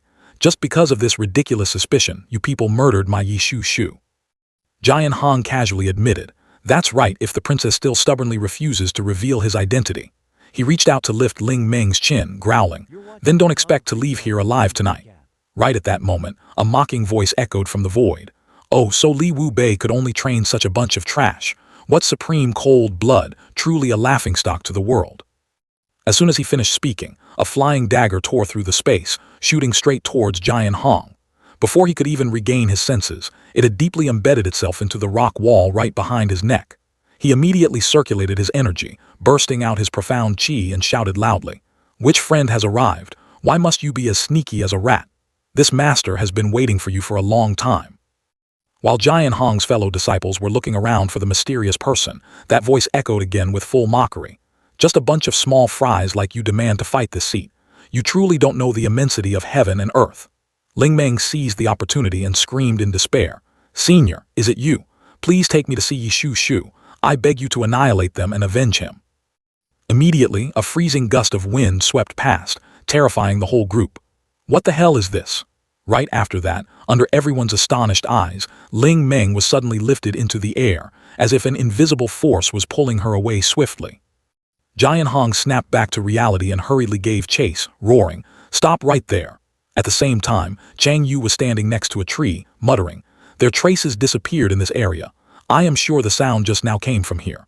While he was engrossed in his thoughts, an earth-shattering explosion from the nearby exit startled him. Before Chang Yu could figure out what was going on, he saw Ling Meng flying straight out of the smoke and dust right into his arms. Jian Hong immediately assumed Chang Yu was that mysterious person. "You sneaky bastard! Keep hiding. Let's see how you escape this time." Chang Yu supported the unconscious Ling Meng, cursing inwardly, "Fell into a trap. That damn guy, his whereabouts are exposed this time. Yet I can't even see the shadow of the mastermind behind the scenes." Yuran's men had tightly surrounded them. "You won't escape today." Finishing his words, Jian Hong immediately circulated his energy, preparing to launch a thunderous strike towards Chang Yu. Chang Yu was no pushover either, coldly counterattacking with an equally powerful move. Two fists were thrown out at the same time. Two terrifying streams of energy roared and clashed violently in midair. Both glared at each other, the battle situation evenly matched, neither willing to take a step back. After a while, they simultaneously withdrew their moves and bounded backwards together. Chang Yu spoke in an incomprehensible tone, "So you are disciples of Li Wu Bei. I wonder how our Tian Xiang Empire has offended your noble sect." His disciples joined forces to kidnap the royal princess. Could it be that Li Wu Bei has forgotten the treaty from back then? Jian Hong's face turned gloomy, his heart surging. How does he know about the supreme treaty from that year? Under Chang Yu's sharp gaze, he calculated inwardly. Moreover, this guy's strength is not ordinary at all. The more he thought about it, the more the hatred in Jian Hong's heart boiled. But so what if this old man has profound cultivation? Junior brother's hatred cannot go unavenged. Thinking it through, he arrogantly provoked, "Old man, if you have the ability, leave your name. The blood debt between us, sooner or later, must be settled." These insolent words immediately angered Chang Yu. Without saying a word, he directly made a move. Before Jian Hong could even raise his hand to defend, he took a devastating punch and was sent flying backward. Chang Yu glared, growling, "My name, a little brat like you is not old enough to ask." A second later, he turned around and picked Ling Meng up. "Today I'll give Li Wu Bei face. If you dare to offend again, even if Li Wu Bei comes back to life, he won't be able to save you. Get lost." Not bothering to wait for Jian Hong's reply, Chang Yu channeled his spiritual energy and flew high into the sky, not forgetting to leave a message. "Pass my words to that old man Li Wu Bei. Regarding today's matter, I, surnamed Wen, will definitely find him to settle the score clearly." Seeing he had gone far, Jian Hong's two fellow disciples finally dared to approach. "Senior brother," one said indignantly, "that damn old man killed 4 of our junior brothers and still dared to speak so arrogantly." Then they supported each other and left. "Let's go. Wait until master arrives. Let's see where that old man can hide." In another place, Mo Zai was leisurely on horseback, thinking to himself, "Testing me, then letting the two sides tear each other apart very well." He smirked disdainfully. "This young master doesn't have free time to play cat and mouse with you all." Then Mo Zai leisurely spurred his horse back. "But now, I probably need to put on a bit of an act." After traveling for a while, he finally returned to the Jun family. Upon meeting Wu Yi, he immediately acted dazed. He got straight to the point. "Have you found the princess yet?" He showed a helpless look. "Everyone overestimates me." Mo Zai held his forehead and sighed. "She was taken away for so long, where could I find her? There are still no traces." Hearing that, Wu Yi also let out an exhausted sigh. Bei Kong, who was standing nearby, finally spoke up. "You've become like this. Transferring more profound qi will only be a waste." If the Jun brat has returned, then this old man doesn't need to be here anymore. I'm going back to continue practicing. He hurriedly urged Mozai. Hurry up and go check on Yi Guhan, his situation is very bad. Without a moment of hesitation, he rushed straight to him. Mozai channeled his spiritual energy to examine him, and Yi Guhan immediately coughed up a mouthful of blood. Mozai acted troubled. This injury, I'm afraid even immortals would be helpless. Moreover, the price to save him, I'm afraid, is very expensive. Right after, he turned to the two women behind him. You two go over there and rest for a bit. Wu Yi also agreed. You two go find Sister Ching Han, we'll take care of things here, don't worry. Although this brat is your senior, he is still a man after all. With you girls here, it won't be convenient for him to save the person. Hearing that, Xiaomei hurriedly pulled Xiaoyi, who was sulking, away. Then we'll go first. Waiting until they were out of sight, Wu Yi brought it back to the main topic. Did you really not find the princess? If you didn't find her, what did you come back for? Mozai also stopped hiding it. You already know, why spell it out? Our Jun family is in the midst of a storm, today's matter. Third uncle, you really thought too much. Wu Yi fell silent after hearing that. I have considered everything you said, but the descendants of the Jun family have their own pride and decisiveness. Back then, before passing away, our ancestor passed down the ancestral teachings of the Jun family. Mozai asked in surprise. What ancestral teachings? He solemnly recited. With a bird below the waist, one is bound to be a man, head supporting the sky, feet treading the earth, walking proudly. He also emotionlessly repeated. With a bird below the waist, one is bound to be a man, head supporting the sky, feet treading the earth, walking proudly. Mozai clenched his fists, an indescribable emotion rising in his heart. Great ancestral teachings. A true man with a core of loyalty, an outstanding man holding up the sky and stepping on the earth. A moment later, he crossed his arms, smirking and commenting. It seems this ancestor was also an upright man before his passing. Wu Yi nodded. Exactly. No matter what you do, you must always remember your conscience. Only with a clear conscience can you hold your head high. Mozai, do you understand my choice? He then replied. I understand. First, one must question their own heart, and only then can they act according to their will. Right at this moment, a loud voice reported the news, interrupting their conversation. Reporting. General Du Gu, Minister Sun, and Princess Ling Meng have come to visit together. Wu Yi hurriedly ordered. Quickly invite the guests in. But before he finished speaking, someone couldn't wait and rushed in. Ling Meng ran in, her mouth constantly calling out Yi Shu Shu twice. She rushed straight to Wu Yi. Third Uncle Jun, where is my Yi Shu Shu? Where is he? His face sank. Brother Yi. His life is temporarily preserved, but the situation is extremely terrible. The imperial physician accompanying them also quickly stepped forward to diagnose. Both internal and external injuries of Mr. Yi are fatal. The blood loss has exceeded half. Then he concluded with a heartbreaking sentence. I hope the princess suppresses her grief. It is better to prepare for the funeral early. Ling Meng was stunned. Wah, what? You're saying Yi Shu Shu is beyond saving? She hurriedly asked again. I don't believe it. Imperial Physician Fang, you are the leader of the three great divine doctors. Please think of a way. But the answer was still full of despair. Reporting to the princess, Mr. Yi not only lost too much blood, but both internal and external injuries are extremely severe. With injuries of this level, even if a great golden immortal descended to earth, they would have their hands tied. Ling Meng was finally struck down by the cruel reality. She burst into tears, calling the name Yi Shu Shu. Seeing that scene, the imperial physician could only sigh in silence. Wu Yi also sorrowfully suggested, Elder Fang, let's go out so they can be together for a while. Then both quietly withdrew, leaving private space for the pitiful girl. At this time, Ling Meng was still kneeling by the bed, covering her face and sobbing, the cry of Yi Shu Shu choking in her throat. Xiaomei returned at this moment, kneeling on one knee in front of her. She looked straight into Ling Meng's eyes, her voice resolute. Mozai can save Mr. Yi. Upon hearing this, both of them simultaneously turned their heads toward him. Mozai was closing his eyes in deep thought. Losing too much blood can be solved with a blood transfusion. Internal and external injuries can be nourished with good medicine and spiritual energy. The main issue is the 15 shattered ribs. Just the pain of setting the bones alone is enough to take his life. The problem is this world doesn't have anesthetics. If there were, wait. Suddenly he raised his hand and gave a loud slap when he thought of something but felt the sensation was a bit off. Why does the touch feel wrong? It turned out Ling Meng had been mistakenly slapped by him. She held her cheek, her eyes tearing up. Mozai panicked. Oh God, what are you doing here? He quickly calmed himself down. Appearing like a ghost, can't you make a sound? Ling Meng, carrying her last ray of hope, stuttered to plead. Mozai, please, save Yi Guhan. Hearing that, Mozai couldn't help but be stunned. How does she know? A second later, he snapped his head back, his eyes sharp as knives glancing behind. Xiao Yi and Xiao Mei were frightened by Mo Zai's gaze, trembling in fear. A second later, he flatly refused. Save him. Even the three great national doctors are helpless. What ability does a playboy like me have?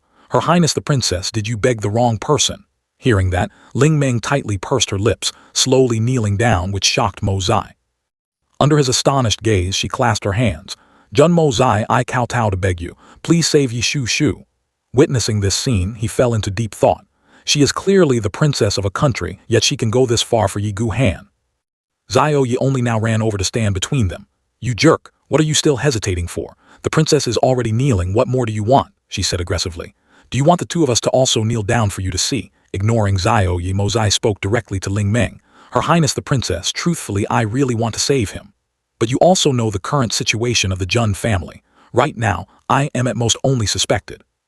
But if I truly save a person that even the three great divine doctors couldn't save, that will be an undeniable proof. Hearing Mo Zai's analysis, Ling Meng bit her lip tightly. She also clearly understood the problem. Immediately after, she stood up and turned around.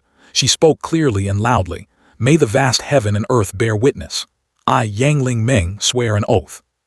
She loudly swore that if Mo Zai saved Yi Gu Han, she would immediately return to the palace to beg her imperial father for a marriage decree. Whether as a wife or a concubine, she would be completely devoted to him for her entire life. If she violated this oath, her entire family, young and old, would not die peacefully, and Ling Meng herself would suffer death by 1,000 cuts, unable to reincarnate for 10,000 lifetimes. Saying so, she drew a dagger, slashed a line across her palm, letting fresh blood flow out. In front of herself, she used the blood to draw a red circle. This was a blood oath, the most sacred and vicious oath on the profound continent. Heaven and earth as witnesses, gods as supervisors in the name of my ancestors, taking blood as soul, establishing the blood oath. Princess Ling Meng kowtowed once right in the middle of the blood circle. The oath was officially established, unchangeable in this life and the next. Xiao Yi witnessed the whole thing in shock. After everything was done, Ling Meng slowly stood up. She turned around. Jun Mo Zai, can you believe me now? In Ling Meng's heart, she thought. Jun Mo Zai had intentions towards me a few years ago, only he was rejected by me. His lack of trust right now is clearly just a disguised way to make demands. Her eyes welled with tears. It's just, how could I helplessly watch Yi Shu Shu depart from this world? I really couldn't do it. Mo Zai frowned, looking at Ling Meng. Is this princess being serious? The three of them just stood in silence, the atmosphere tense as if about to explode. Xiao Yi saw the two of them staring at each other and got angry. Still making eyes at each other over there, she thought bitterly. Brother Mo Zai, what do you mean by doing this? She made an oath out of nowhere. Does she want to snatch you from my hands? No way. Sisters cannot yield to each other in this matter. So what if you are a princess? Seeing Ling Meng being so resolute, he could only sigh and agree to save Yi Gu Han. Hearing that, Xiao Yi became smug again, scolding Mo Zai, truly a jerk. But before she could be happy for a few seconds, he shut her up. However, her oath I do not accept. She and I are not suitable. Moreover, such matters of marriage are too absurd. In Mo Zai's heart, he wasn't very happy either. This master hasn't even mentally prepared for these things. Don't think just because she is pretty that it's a good deal. Any type of woman is equally troublesome. At this time, Ling Meng replied, the blood oath has been established. Even if you don't accept it, it cannot be changed. I only hope that the truth of this matter will never be known by Yi Shu Shu. Hearing this, Mo Zai could only compromise. I can only guarantee to do my best. Yi Gu Han's injuries are too severe. Even giving it my all, I'm not sure he can be completely cured. To avoid trouble, just announce to the outside world that Yi Gu Han has passed away due to his severe wounds. In the future, if you want to visit him, you must also notify me in advance. You don't have any objections, do you? Ling Meng reluctantly nodded, but Xiao Yi was still stomping her feet in the corner. She had to coax her. Silly little sister, big sister won't compete with you. You acting like this for this guy, is it worth it?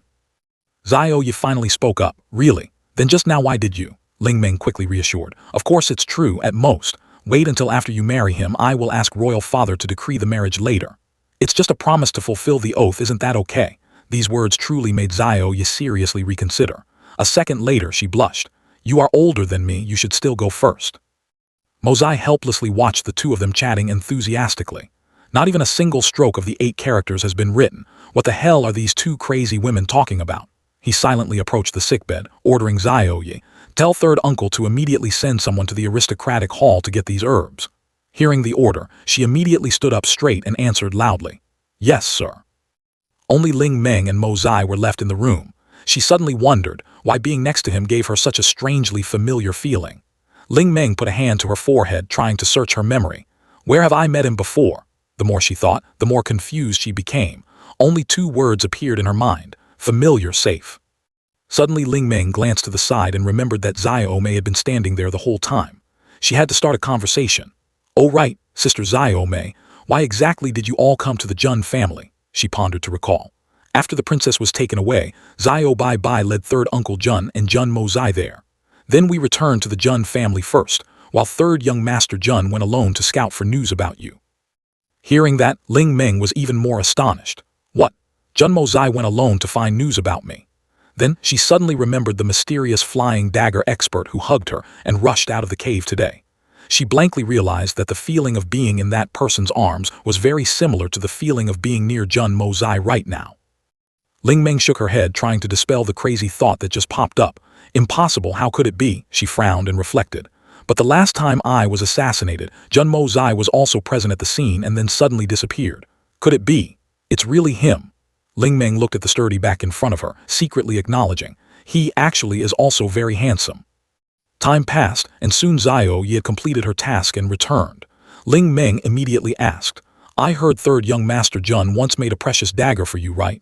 It's that red sleeve heavenly fragrance #1 dagger you showed off last time. Can you let me take a look at it? She replied, not very friendly.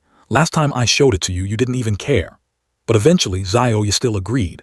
This time you're asking to see it again. All right, I'll let you see it. Hearing the two talking, Mo Zai was startled. He angrily shouted, Dugu Xiao Yi, I made that dagger for you to slash people, not to tie on your arm as an ornament. Taking it out takes ages. What kind of self-defense bracer is that? She stubbornly argued back. This is a token you gifted, how could I bear to use it? And you still blame me. Eventually, Xiao Yi still handed the dagger to Ling Meng. Examining the item in her hand, she nodded secretly. It is exactly as I thought. Ling Meng suddenly froze. The lines, the patterns, and even the cold aura exuding from this dagger. There was no mistaking it. It and the flying daggers embedded in her body clearly came from the same forge. Her eyes darkened. This dagger, every detail is exquisitely crafted. At a glance one can tell it was custom-made for a woman. Ling Meng pondered. He treats her truly very well. At this time, Xiao Yi finally voiced her doubt. Sister Meng, have you seen enough? It's just a dagger, what's so strange about it? Ling Meng sighed softly. If that person is really him, then the times Jun Mo Zai tagged along and acted like a hooligan with me before were perhaps just a way to hide his identity. Ling Meng concluded.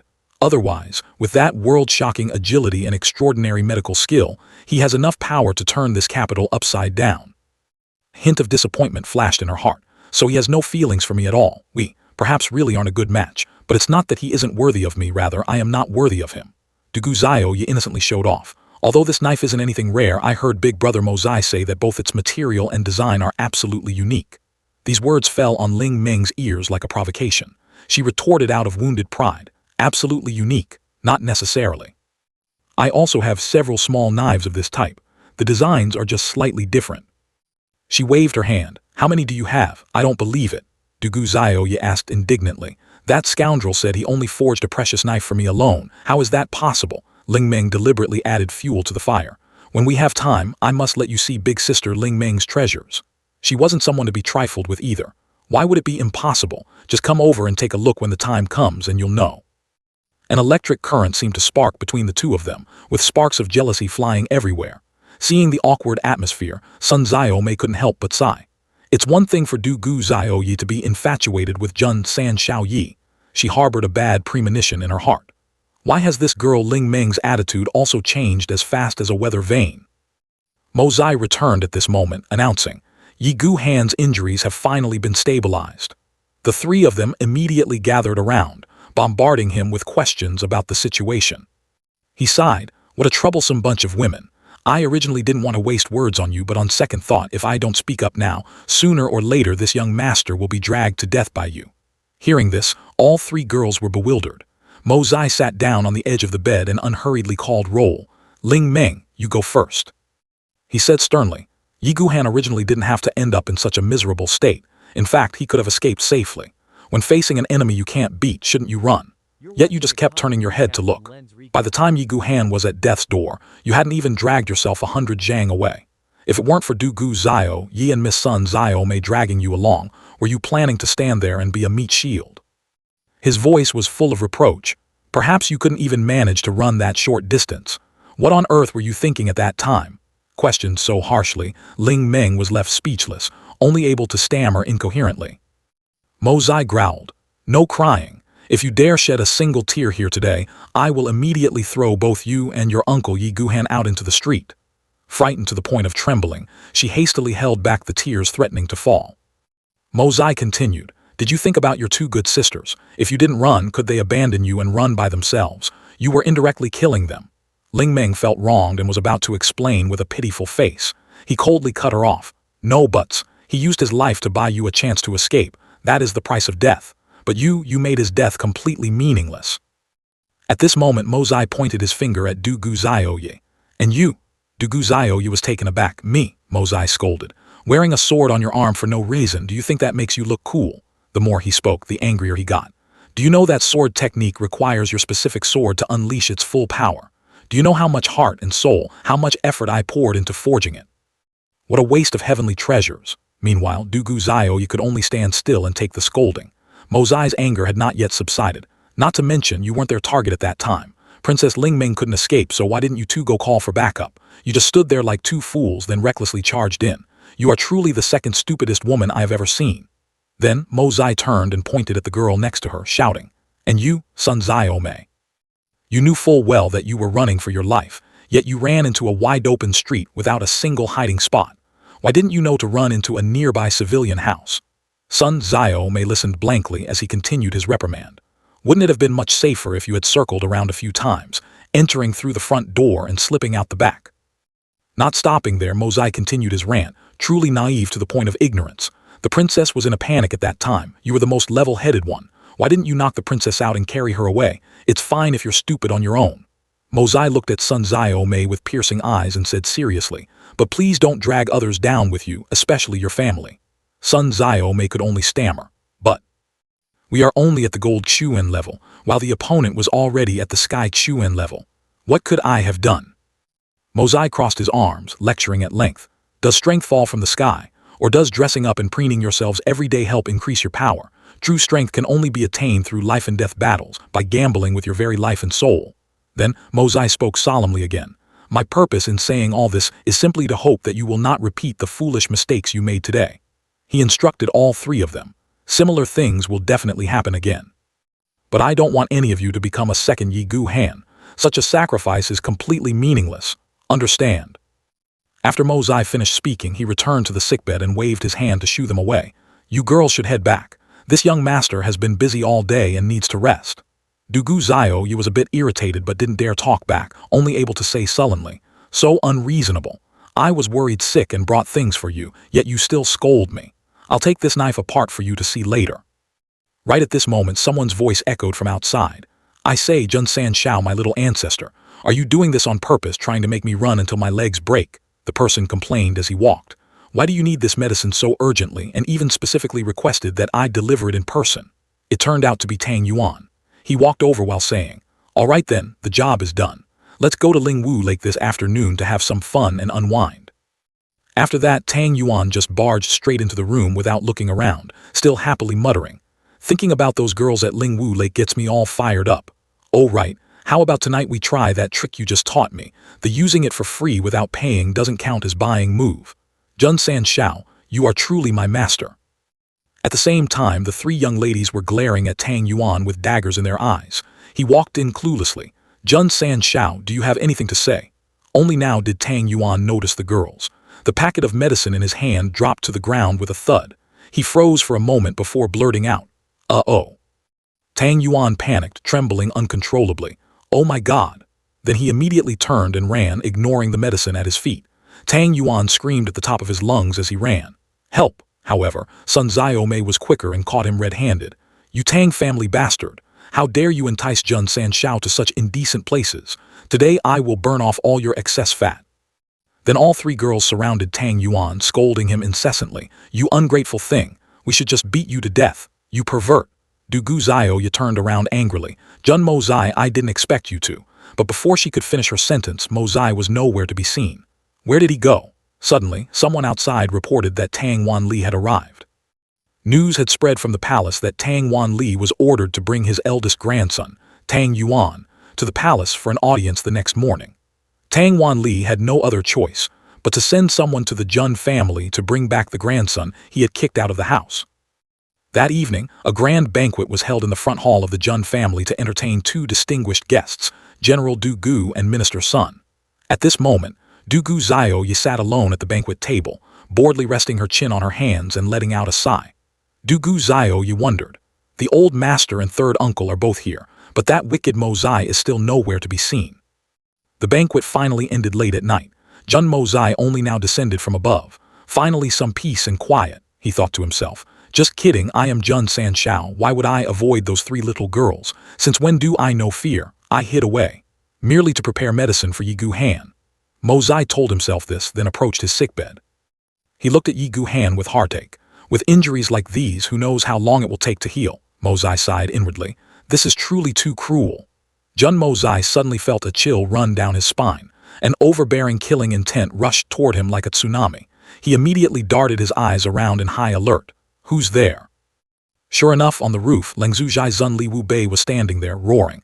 Yingbo Kong, Wen Chang Yu, you two bastards, roll out here right now. His shout was like rolling thunder, shaking the entire Jun family. He added sternly, you have the guts to kill, but not the guts to face me. Then Li Wu Bei showed a look of disdain. Yingbo Kong, Wen Chang Yu, are you two dead? Cowards, daring to act but not daring to admit it. Yingbo Kong slowly stepped out, his voice full of malice. Lengzhu Zhaizun Li Wu Bei, so it's you, you old geezer. I've been waiting for you for a long time. Today, let me see. On what basis do you rank 5th among the 8 supremes? At this moment, another voice rang out. Li Zhaizun, Ying Zhaizun. Chang Yu introduced himself, paying respects to the 2 supremes. Mozai observed from a distance, evaluating. This old man has a total of 10 disciples. Now 4 are dead and 3 are crippled. Truly tragic. This time there's a good show to watch. Let's see how this old man goes crazy. It would be best if he conveniently got rid of that thorn in our side at the Imperial Palace while he's at it. A voice called out. The 2 supremes have graced us with their presence. The third elder of Yin Cheng politely spoke up. Brother, when the pioneer has also appeared. Our Yin Cheng is deeply honored. Would the 3 of you care to come down for a cup of fragrant tea? But the 3 of them merely glanced at him and turned away, showing no interest whatsoever. Li Wu Bei sneered. Yingbo Kong, my 6th disciple's bones and meridians were shattered, crippled for life. It was you who made the move, wasn't it? Completely ignored, the third elder turned away in frustration. Yingbo Kong replied calmly, Brother Li, there is no need to be so angry. It's just a disciple, and it seems he was the only one out of your 10 who hadn't reached the Sky Xuan level. What's crippled is crippled. I was just helping you take out the trash. Li Wu Bei questioned. I really want to know, how did my disciple offend you to the point that you disregarded your status and struck so viciously? The other guy shrugged. Offend me? He doesn't have the qualifications. I simply found him an eyesore. Li Wu Bei, is this reason enough? Hearing this, the old man could only feel helpless. This reason is very good, truly very good.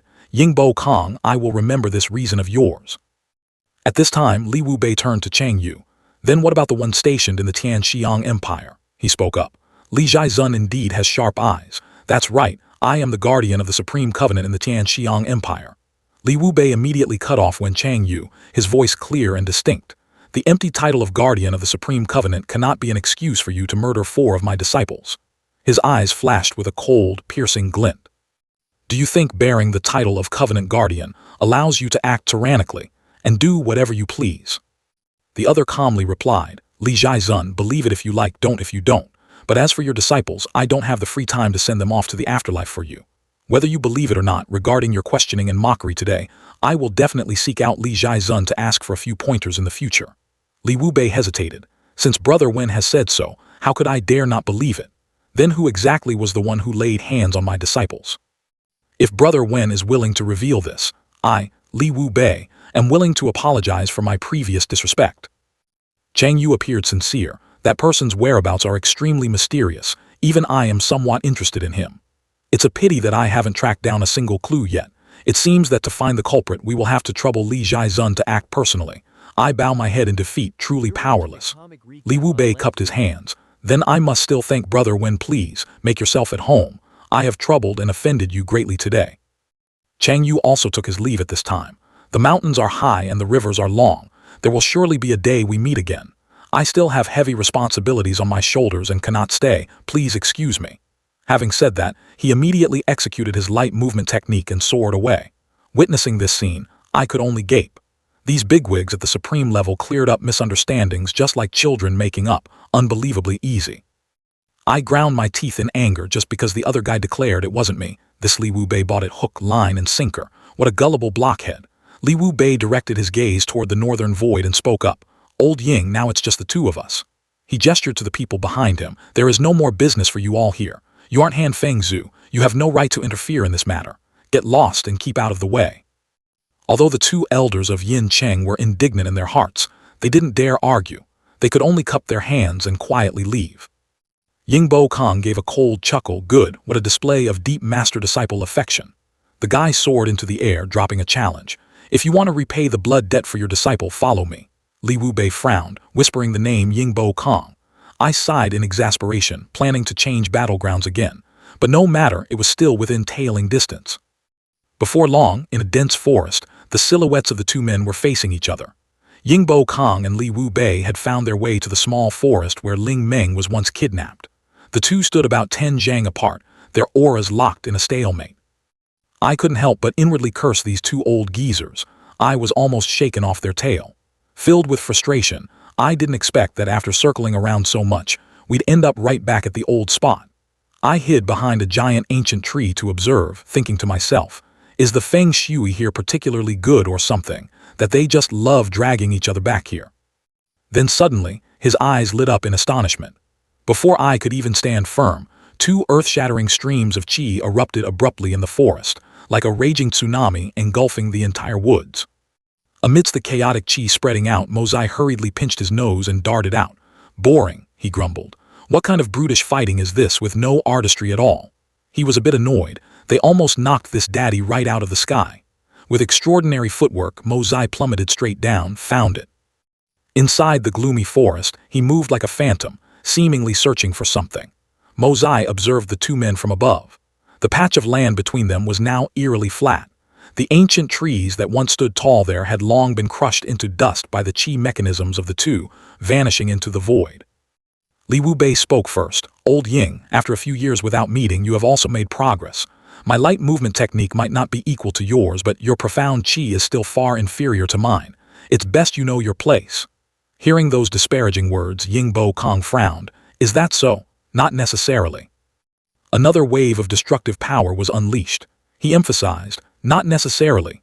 Li Wu Bei merely stood and watched as Yingbo Kong gathered his strength and shot up into the sky like a fireball, his power lighting up the night sky. The old man just smirked in contempt, an absolute eyesore. Li Wu Bei also circulated his energy, pouring out an equally terrifying burst of power. His entire body spun like a top. In just the blink of an eye, a small tornado had formed right on the ground. Yingbo Kong reached out his hand from high above and looked down, his voice full of provocation. Let me broaden your horizons a bit. He swung his arm, bringing down a powerful strike like a giant javelin. Li Wu Bei was ready to meet the incoming force head-on. Welcome. The tornado on the ground suddenly left the earth, flying straight up to meet that majestic pitch-black figure. The two terrifying streams of energy collided, creating a violent earthquake. As a result, the entire area was submerged in thick dust and leftover streaks of lightning energy. Quick as lightning, Li Wu Bei retreated backward to avoid the blast zone.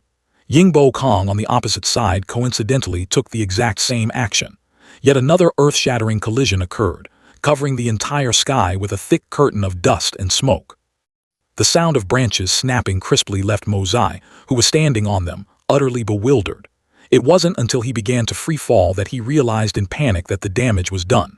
Mozai landed flat on his back, hurting so much he couldn't stop groaning. The fierce battle was interrupted by the completely uncalled-for thud of my fall. Both of them flared up simultaneously, roaring, "Who's there? Drag your corpse out here." I hurriedly scrambled up, thinking to myself, crap, it's not time for me to show my face yet. Thinking so, he didn't hesitate, immediately utilizing his stealth technique and vanishing into thin air. The two great supremes meticulously searched the entire area but couldn't find a single thing. Yingbo Kong was confused as to why there was no one when an idea suddenly struck him. He assumed Li Wu Bei had played dirty, calling for backup. With this kind of virtue, you still dare to call yourself one of the 8 Supremes. How humiliating. The other side wasn't a pushover either. Li Wu Bei strained his neck and argued back. Yingbo Kong, don't you spit blood on people. To deal with the likes of you would I need to call for backup? Or was that guy just now yours? Call him out here too. I'll kill 2 birds with 1 stone and teach both of you a lesson at once. He charged forward in a fit of rage. Even if you call your gang, this daddy isn't afraid. Consider yourself lucky today to be the guinea pig, to inaugurate the absolutely unique martial art I just researched. As soon as the words left his mouth, Yingbo Kong launched his new move, 9 strikes of the Ghost Eagle, darting straight forward. Li Wu Bei intended to use Fire Eagle Claw to counter, but Yingbo Kong struck first. A surge of power enveloped his body. The old man realized something was amiss. Yingbo Kong continuously changed his hand seals, creating incredibly bizarre movements. Li Wu Bei was immediately pushed back by a strong force, struggling to prop himself against the ground to stabilize his body. Yingbo Kong pressed his advantage without mercy, letting out a roar and directly unleashing his second move. Seeing Yingbo Kong fighting to the bitter end like this, Li Wu Bei didn't yield either, immediately executing his ultimate skill. The two clashed into each other, the radiating chi causing the surrounding grass, trees, and rocks to fly blindly into the air. Neither showed any sign of weakness. Amid the heated battle, Li Wu Bei again felt that something was wrong. After a period of struggle, both of them finally separated. Fresh blood dripped to the ground. Li Wu Bei stared in astonishment at the wound on his chest. Suppressing the pain, he asked, "What is the name of this divine eagle claw art of yours? How many moves are there in total?" Yingbo Kong replied haughtily, "My new ultimate move, how was the taste? It's called 9 stances of the Ghost Eagle. Just as the name implies, of course there are 9 moves. Are your eyes open now, huh?" Li Wu Bei frowned. To actually have 9 moves. Yingbo Kong, you are indeed different from before. Today's matter has many strange points. This old man will temporarily let you off. I'll find you later. Yingbo Kong's voice was full of smugness. My exclusive ultimate skill, the flavor isn't bad, right? If you want to experience more, this venerable one is always ready and waiting. Li Wu Bei warned him, remember this well, we are both among the 8 Supremes. I am warning you for the last time, stay away from the Jun family. The Jun family has offended 2 great factions at once, and today they added this old man to the list. If you push this old man into a frenzy wanting to eradicate the entire Jun family, I absolutely will not let you off so easily. Yingbo Kong retorted coldly, so what if you eradicate the Jun family? Since when does my business, Yingbo Kong's, need you, Li Wu Bei, to meddle in? Seeing that persuasion was useless, the old man didn't bother explaining further. He merely threw down the sentence, a fool who doesn't know repentance, who doesn't know life from death, and turned around to leave right in front of him. Only now did Yingbo Kong breathe a sigh of relief. That was close. This 9 stances of the Ghost Eagle, I have only figured out the first 2 moves. If we kept fighting, I would have been done for. He paused, casting his eyes deep into the forest, recalling the incident just now. Thinking of this, Yingbo Kong silently thanked the mysterious person who had made the noise to save him. At the same time, in another part of the forest, the moon was still perfectly round. I recalled Li Wu Bei's words. If you push this old man into a frenzy wanting to eradicate the entire Jun family, I absolutely will not let you off so easily. His expression turned cold and sharp. It's true that the Jun family is temporarily entangled in grudges with 2 major factions, but that doesn't mean just anyone can step on our heads.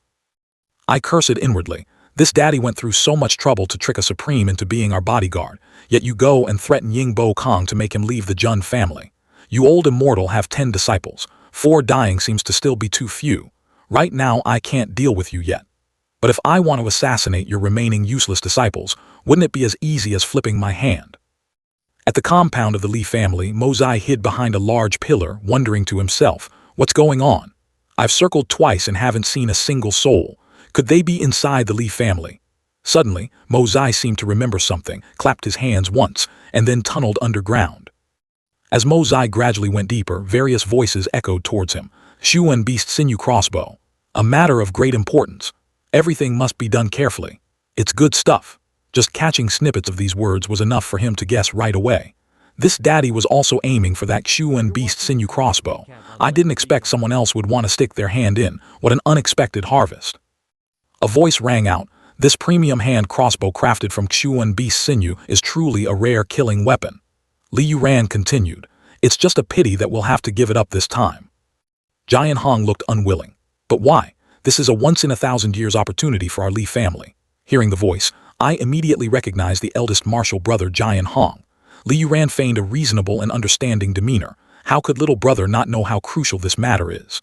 However, today 10 martial brothers have been severely injured. How could I have the face to let you brothers exhaust yourselves for my sake again? Jian Hong spoke up to comfort him. If this hand crossbow really falls into the hands of the second prince and helps him achieve his grand schemes, how could he possibly tolerate us? Right now, the emperor is your solid backing. This time, the second prince will definitely mobilize his most elite forces to escort the hand crossbow back to the imperial city. If something unfortunate were to happen to you eldest martial brothers again, then this little brother would rather die. Even Mo Zai had to marvel. This Li Yuran really puts on a deep act. It's obvious he wants to push these guys out to be meat shields for himself, yet he can still spin such sweet words to make them willing victims. On the other side, Jian Hong had completely fallen into the trap. He and his 2 fellow disciples agreed to make a move to snatch the Xuan beast crossbow for Li Yuran. He immediately appeared overwhelmingly grateful. A girl dressed in white raised her hand and spoke up. Junior brother Li Yuran, if you continue speaking such polite words, it means you don't consider us martial siblings. In that case, I will leave right now, and from now on I will never see you Li Yuran ever again. Li Yuran quickly said, if that's the case, please, eldest martial brothers, you absolutely must be extremely careful. He attentively instructed, martial brothers, please keep this in mind. I would rather not have the hand crossbow, but I hope you brothers and sisters return safely. They took turns replying, rest assured, leave everything to us. Jian Hong placed his hand over his chest and smiled brightly. Little junior brother, just wait for our good news. Li Yuran lowered his voice. Many thanks to you martial brothers and sisters. According to our intelligence, the hand crossbow will arrive in the southern outskirts of the imperial city within 13 days. At that time, we will act according to plan. Witnessing this touching theatrical performance, Mo Zai could only sneer internally. Another bunch being sold out by Li Yuran who are still foolishly making money for him. It seems these 3 have been thoroughly brainwashed. A shadow slowly emerged from the ground. Mo Zai mused. No wonder I couldn't find them despite searching for so long. So this isn't the Li family mansion, but a courtyard located right next door. A small house nestled amidst a dense bamboo forest appeared. The corners of Mo Zai's lips curled up into a cold smile. Found you. Inside the house, dim light draped over a silent space. A person dressed in white was writhing around, with faint groans ringing out. Raising his dagger high, Mo Zai mocked. How pitiful. Seeing you in such pain, let this big brother free you from this sea of suffering. At the moment the tip of the blade was about to touch the person in white, he suddenly widened his eyes, stammering, the knife is flying. But realizing it now was far too late. His body was covered in blood, his breathing as weak as a candle in the wind. Finished with his work, Mo Zai coldly turned around and stepped outside. He pulled out a handkerchief, used the fresh blood to write a few words on the wall and gave a sharp, cold smile. Killing 4 of them the other day still wasn't enough. Today these 3 are also left half dead. I suppose this will do for now. He walked away boldly with only 2 words in his mind. Absolutely brilliant. The house was dead silent in the bamboo forest, chilling to the bone. Mo Zai walked unhurriedly with his hands clasped behind his neck, looking as nonchalant as if nothing had happened. Upon seeing the man ahead, he frowned and thought, Li Wu Bei. The 2 just walked in silence, neither speaking a word to the other. When brushing past Li Wu Bei, the corner of Mo Zai's mouth curled slightly into a smile that was half smug, half mocking. He cast a sideways glance at the old man, thinking to himself, you old immortal, you're a step too late. Li Wu Bei suddenly halted as if sensing something. A terrifying pressure spread out in all directions. Mo Zai suddenly felt a chill run down his spine. How frightening. I can't beat you, but I can at least dodge you, right? He mentally provoked. This daddy is right in front of you, come catch me if you can. To think I was still discovered by him. It seems I won't be able to use stealth to assassinate him in the future. He rested his chin on his hand, thinking for a moment before wondering to himself. He's probably gone by now, right? However, just as he poked his head out, Li Wu Bei whipped around abruptly. Mo Zai cursed under his breath. Is this old geezer just acting out of sheer boredom? There's no other way. It looks like this daddy will have to stay in here until morning. Li Wu Bei felt something amiss, wondering to himself, who exactly is it? This sharp killing intent can only belong to a top-tier assassin. Could it be him? With that thought, he spoke up. Is the one who just arrived Brother Chu Chi Hun, the supreme assassin? I don't know where I have offended Brother Chu. You and I are both supremes. Could it be that not even a greeting is needed before a life-and-death duel? Brother Chu truly doesn't give this brother any face at all. Are you determined to fight me to the bitter end? However, the only response he got was a terrifying silence.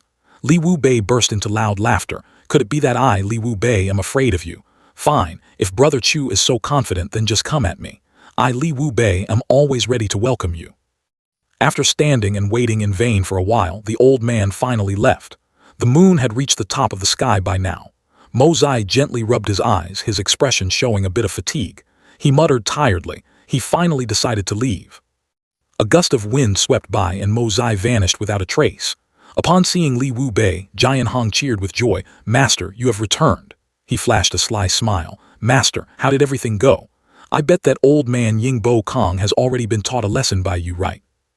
Li Wu Bei instructed with a stern face. There are other hidden details to this matter. Let's discuss it later. From now on, you all must act with the utmost caution. Tianxiang City is currently full of crouching tigers and hidden dragons. Those words made the others freeze, looking at each other in bewilderment. Li Wu Bei slowly closed his eyes and slightly bowed his head. Come, follow me to see your sixth brother and the others. If there really is no other way, then we will have to take them to the Poison Heart Medicine King. Jian Hong suddenly called out, Master. He pleaded anxiously, Master, regarding the Poison Heart Medicine King, please reconsider. Li Wu Bei didn't reply, only letting out a sigh. After that, the old man slowly walked toward the house. A thick stench of fresh blood was already radiating from the doorway. Li Wu Bei froze. Why is the smell of blood so strong? Right after that, he hastily pushed the door wide open. The scene inside left Jian Hong, Li Wu Bei, and Li Yuran stunned, their faces blank from extreme shock. Their terrified screams rang out, Junior brother. The entire house was steeped in a metallic stench and the glaring crimson of blood. Li Yuran's eyes went wide as if he had just discovered something. Li Wu Bei was startled and immediately whipped around. The old man shouted loudly, ordering him to quickly step aside. Li Yuran's face was deathly pale, his trembling lips softly calling, Master. Reeking of killing intent, Li Wu Bei strode toward him, then slowly read the words written in blood on the wall. Killing 4 of them that day wasn't enough. Today, these 3 are also half dead. I'll wait a few more days before coming to slash the last 3. If that still doesn't satisfy my craving, then it will be the turn of the beloved big sister of you, Lengzhu Zhaizun Li Wu Bei. The old man's hands clenched tightly, his body trembling violently as he staggered backward. Li Wu Bei muttered curses, you rats. His voice was full of contempt. This is too insulting. No matter who you are. The hair tie holding Li Wu Bei's hair snapped. He erupted with killing intent. I will kill you and eradicate your entire clan. If I break this oath, I, Li Wu Bei, swear I am not human. Li Yuran, Jian Hong, and the group in white called out in terror, Master. They rushed forward to hug his legs, pleading, Master, please restrain your grief. Li Wu Bei glared down furiously. This clearly just happened a few moments ago. The blood isn't even dry, yet you were right nearby and knew absolutely nothing. With that said, he kicked them flying away, then cursed resentfully, useless trash. A bunch of useless trash. Li Wu Bei growled, Chu Chi Hun. From now on, I, Li Wu Bei, swear that you and I cannot share the same sky. The scene shifted to the Jun family mansion. Ying Bo Kong sighed. What's killed is killed. To howl twice in one night, isn't it annoying? Why is he screaming the name Chu Chi Hun this time? Is he about to go to his grave? At this time, in someone's private room, Mo Zai was sitting on the bed muttering. Even though I missed a few words, the meaning was still clear and there was nothing vulgar about it. As a dignified supreme expert, was there a need for him to get so worked up? Oh right, why did I even bring up that assassin's name? Saying that, Mo Zai ignored everything, fell back onto the bed and fell asleep, quickly sinking into a beautiful dream. In the dream, Mo Zai was extremely delighted, as he was surrounded and cared for by 2 beautiful girls. He was half asleep, his mouth slightly open, drool dripping down. Outside, the sky had already brightened and the radiant sunlight shone through. Mo Zai gently sat up, his mind still a bit groggy. Just as he lifted the blanket and looked down, he suddenly turned to stone. This was followed by a panic scream. My lifelong reputation. Zhan Tian walked toward Mo Zai's room while grumbling. Why hasn't this brat woken up yet? Then the old man asked loudly, how long do you plan to lie there? Mo Zai hurriedly hid something away suspiciously. I'm up, I'm up. That bizarre action made Zhan Tian suspicious. What are you holding in your hand? Bring it out for this old man to see. He immediately denied it. It's nothing. It's really nothing. The old man flared up in anger. "You wicked spawn. Are you going to hand it over or not, you little brat?" And he rushed over to snatch the thing Mozai was trying to hide. "Do you want this old man to use force?" Jian Tian froze, staring blankly at the thing he had just snatched. Then the old man gently rubbed the piece of cloth in his hand. Out of curiosity, Jian Tian brought the cloth to his nose to take a sniff. Instantly, his body felt an itch and his face flushed a bright red. Jian Tian ground his teeth. "This old man will beat you to death, you shameless little brat." Mozai shouted and begged in vain, "Grandpa, don't." Wu Yi was rolling his wheelchair past when he suddenly stopped. He slowly spoke to ask the person opposite him. Wu Yi guessed, "Father, did Mozai make you angry again?" Jian Tian sighed wearily. "Mozai, that little bastard, he has grown up too. It's time to find a wife for him." "Oh right, Lao San, tell that wicked spawn to hurry up and get ready, His Majesty wants to see him." The scene shifted to the majestic and magnificent imperial palace. The horse carriage slowly rolled forward. Inside, Mozai's face was dark, thinking to himself, "I've lived 2 lifetimes and have never lost face like I did today." Jian Tian suddenly stroked his beard and spoke. The old man glanced at his grandson. This year's Golden Autumn Scholars Banquet had clearly already passed, so why did His Majesty suddenly want to hold it today? "Mozai, this old man feels that there is something wrong with this matter." Mozai also agreed. "That's right, Grandpa. Besides, it was only suddenly decided last night to hold it today. How many people wouldn't have time to prepare? And it's a scholars' banquet, yet even someone like me was invited." Jian Tian cautiously instructed. "In short, you must try your best to hide your ignorance." He asked back with amusement, "Grandpa, do you still trust me? When it comes to playing dumb and acting foolish, if you claim to be second, no one in this Tianxiang city would dare claim to be first. What does it mean to act incompetent? You are already incompetent." Upon hearing that, Jian Tian laughed heartily. What a little devil.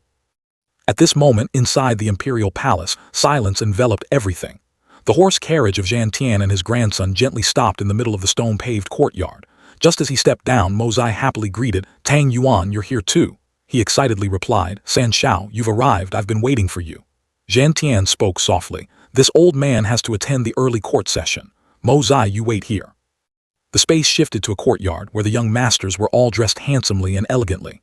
A young man glanced at Mozai and whispered to Meng Fei, "Who are these 2 dressed so sloppily?" The other asked back, "Don't you know? The 4 pests of the capital, you must know them, right?" He stroked his chin. "I know about that. Aren't they the fat pig of the Tang family, the local bully of the Jun family, along with the cockroach in the latrine and the fly on the dining table? Could it be?" Meng Fei nodded. "That's right. The 2 in front of you are precisely the legendary fat pig of the Tang family and the infamous local bully of the Jun family, 2 of those notorious 4 great disasters." On Mozai's side, he spoke up, "Tang Yuan, do you remember what I told you that day?" He smiled and replied, "I haven't forgotten, just trust me." Mozai tilted his head and mocked, "I'm just afraid the fat has clouded your rationality, keep your eyes wide open." Saying that, he aggressively walked toward Meng Fei and the other young man. Mozai angrily questioned, "Hey, I'm talking to you too. What are you looking at? Is it that pretty?" Meng Fei, the one who had previously plotted with Meng Haizhou to frame Tang Yuan, glanced back and then turned away, denying, "I wasn't looking." Mozai asked directly, "Whose family are you from? Do you know who you're talking to?" He rolled up his sleeves, warning, "If you look again, do you believe your father here will gouge your eyes out and shove them up your ass?" Meng Fei could only stammer, You. Tang Yuan hurriedly stepped in to stop him. "Let it go, San Shao. There's no need to stoop to the level of these mediocre people. Save some energy, we still have to go to the Jin Luan Hall to show off our talents later. Who knows, if His Majesty is in high spirits and grants us the title of Prime Minister or Grand Preceptor, it can be considered a wish fulfilled." Mozai happily flipped his hair. "True. Your father here doesn't care to stoop to the level of these mediocre people." Meng Fei was furious. "Jun Mozai, what do you mean? Are you looking down on me?" Mozai yelled out with a bored attitude. Everyone saw that this guy started it. He hardened his voice. "This is the Imperial Palace. How dare you yell here? Do you want to rebel?" Mozai smirked and asked, "Or does your Meng family want to usurp the throne?" Meng Fei was choking with anger. You're speaking nonsense." The people standing nearby began to whisper and discuss. Taking advantage of the situation, Mozai swung his hand and slapped Meng Fei hard. He instinctively brought his hand up to hold his cheek. You dare to hit me?" Mozai stared at Meng Fei with eyes full of murderous intent. Then he tightly grabbed the boy's hair and jerked his head toward himself. Meng Fei held his head, grimacing in pain. Tian Li ran out from somewhere to intervene. "Stop it, young Master Jun, please be magnanimous." Mozai turned around, his voice full of authority. "Who are you? Is there a place for you to speak here?" He coldly let go of his hand, saying, "What the hell are you?" Tian Li introduced himself. "I am Mu Rong Tian Li, the third-generation grandson of the Mu Rong family, Mu Rong Tian Li." "Jun Sanshao, can you do me a favor and let this go? It's just a little misunderstanding, why make a big deal out of it?" Mozai mocked. "The Mu Rong family? Oh, I'm so scared." He clicked his tongue. "You even dare to use the Mu Rong family to threaten me? Mu Rong Tian Li, you're quite something. The Mu Rong family, what a great reputation." Mozai stroked his chin and asked back, "Do you know who this young master is? Do you feel that your Mu Rong family is better than my Jun family? You're still so green, yet you dare to represent the entire Mu Rong family. It seems the Mu Rong family wants to join forces with the Meng family to rebel and overthrow this Tian Xiang. I understand now." Tian Li yelled out in rebuttal. "I never said I represent the Mu Rong family, and I certainly have no intention of rebelling. Jun Mozai, don't you dare spit blood on people here." Mozai immediately shot back, "Not representing the Mu Rong family, then what the hell are you jumping out here for? Hurry up and get the hell out of here for your father, still looking. Do you believe your father will castrate you right now? Get out of my sight." The young masters standing nearby gaped in shock. One of them spoke up, "You're going too far, Jun Mozai." Mozai immediately glared at him. "What did you guys say?" After that, he poured out a barrage of terrible curses. The other side wasn't weak either, immediately counterattacking with malicious words. Tang Yuan stood aside watching the drama, silently sighing in admiration. This mouth, this reaction, truly as fast as lightning and as venomous as a scorpion. Suddenly, a powerful voice rang out. Dugu Zongheng raised his voice to reprimand. "The Imperial Palace is a solemn place. How dare you make such a racket here? Do all of you not want to keep the heads on your necks anymore?" Zongheng angrily roared. "What a disgrace." Mozai and the group immediately separated. Meng Fei, with a swollen face, softly called out, "Grandpa." His grandfather shouted loudly, "Why aren't you taking him to see the imperial physician?" Then the old man turned to mock Zhantian. "Old Jun, your esteemed grandson is truly a young man of great talent." Zhantian smiled awkwardly. "Brother Meng overpraises. My grandson Mozai is still young and foolish. He wouldn't dare accept Brother Meng's compliment." Zongheng and Meng Fei's grandfather exclaimed in unison, "We consider it understood, so this shameless behavior is also hereditary." Mozai smiled inwardly. "Who is your father here, yet you dared to make me wait outside the hall? If I didn't cause a scene, wouldn't it be too easy on you?" Tang Yuan asked softly, "Hey Sanshao, where are those legendary beautiful talented girls? Why don't I see any of them? Which hall are they in, do you know?" Mozai laughed gleefully. "You should go ask His Majesty that question, why ask me?" He replied helplessly, "If I dared to ask His Majesty, my grandpa would probably skin me alive." Mozai suddenly glanced elsewhere, as if he just had an idea. He softly said to Tang Yuan, "The old masters of the other families are here. They are all your old friends too. Aren't those the scholars from Wenzing Academy, walking around like they're in a military parade, acting all high and mighty?" The two grand teachers of Wenzing Academy were also two scholars highly respected by students across the country, Mei Gaojai and Kong Ling Yang. Tang Yuan sighed wearily. "It's those two old geezers and their hypocritical disciples again. Later, your father here will pick a fight with the most arrogant one. I'm in need of an errand boy to wash my underwear." Ling Yang, standing nearby, heard the conversation, closed his eyes and commented, "Rotten wood cannot be carved." Elsewhere, Li Yuran, wearing a face veil, quietly observed everything, the corners of his mouth curling up in a profound way. Yuran suddenly stopped walking, his eyes fixed on something. A high-ranking eunuch announced loudly, "Inviting all the lords. All the scholars and young masters, please proceed to the Han Xiang Hall to await orders." He added, "His Majesty has issued a decree. Marquis Zhang Yang Tang Wan Li, bring your grandson Tang Yuan for an audience." Tang Yuan jolted. "Maternal grandpa, what's going on?" Mozai replied coldly, "How should I know?" Then he turned and walked away, leaving Tang Yuan standing there in a daze. Zongheng laughed in amusement. "Old Jun, this is the first time this old man has seen your grandson since he grew up." He laughed heartily. "Indeed, hearing 100 times is not as good as seeing once. Truly extraordinary and outstanding." Zhantian growled, "Old Dugu, if I remember correctly, your Dugu family still owes our Jun family 90 million taels of silver. Are you going to pretend like nothing happened? When are you going to pay it back? Tell me clearly." Zongheng rolled his eyes. "Are you trying to kill me? 90 million taels, do you think this old man's Dugu estate is the national treasury? And even if it were the treasury, they couldn't cough up that much right now." Zhantian questioned, Your Dugu family personally admitted it that day. What, now you want to go back on your word? Let me tell you, even if we take this to His Majesty, your Dugu family shouldn't even think about denying this debt. Zhang Heng's eyes widened, his voice seemingly choked. Then he closed his eyes, taking a deep breath to calm down. Zhang Heng lowered his voice and admitted, "That's right, our Dugu family owes you. Would this old man actually renege on a few million taels of yours? It's just that it wasn't clearly stated when to pay it back. If we can't pay it this year, isn't there still next year? Even if we can't pay it in this lifetime, isn't there still the next life?" As Yu Gong once said, descendants will continue endlessly from generation to generation, and the debt doesn't accumulate interest. So why worry about not being able to pay it all off? Zhan Tian threw out a contemptuous remark. Who wants to make an appointment with you for the next life? Truly shameless beyond words. The old man suddenly narrowed his eyes, pretending to concede. However, Dugu, it's not like this matter can't be negotiated. If you don't have the money to pay, you can marry off your granddaughter to settle the debt. Our two families will become in-laws. Would this old man really bicker with his in-laws over a few petty coins?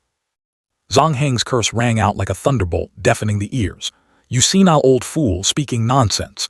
My granddaughter is a fairy descended from heaven. Haven't you looked in the mirror at your own age with one foot in the grave?" He pointed straight at Mo Zai's face, his voice full of disdain. "And this little brat thinks he's worthy of my precious granddaughter." Zhan Tian sneered, mocking old Dugu. "Hey, old man, just keep refusing. Wait until the raw rice is already cooked, and don't blame me for not warning you."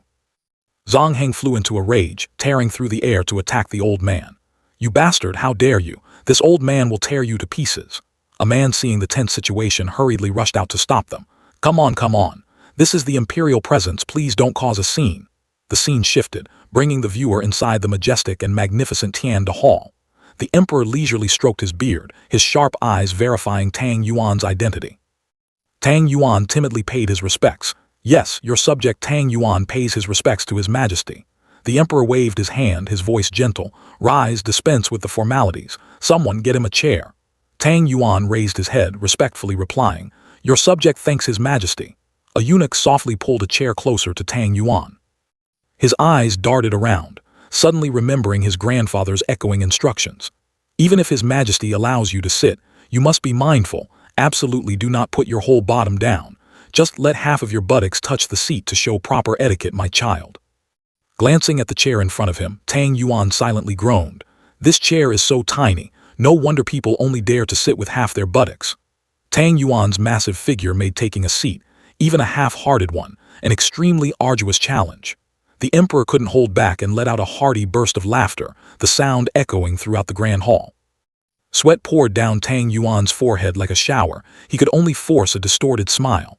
The emperor quickly regained his majestic demeanor, asking Tang Yuan, "I have heard of the noble hall's reputation for a long time. Are you the one in charge, the head shopkeeper?" Tang Yuan awkwardly scratched his head. "Your Majesty, it's actually like this. A while ago, your subject made a small mistake and was kicked out of the house by my grandfather. At that time, your subject only had one thought, which was to do something big to make my old man look at me in a new light. The problem was your subject didn't know how to do anything except make money."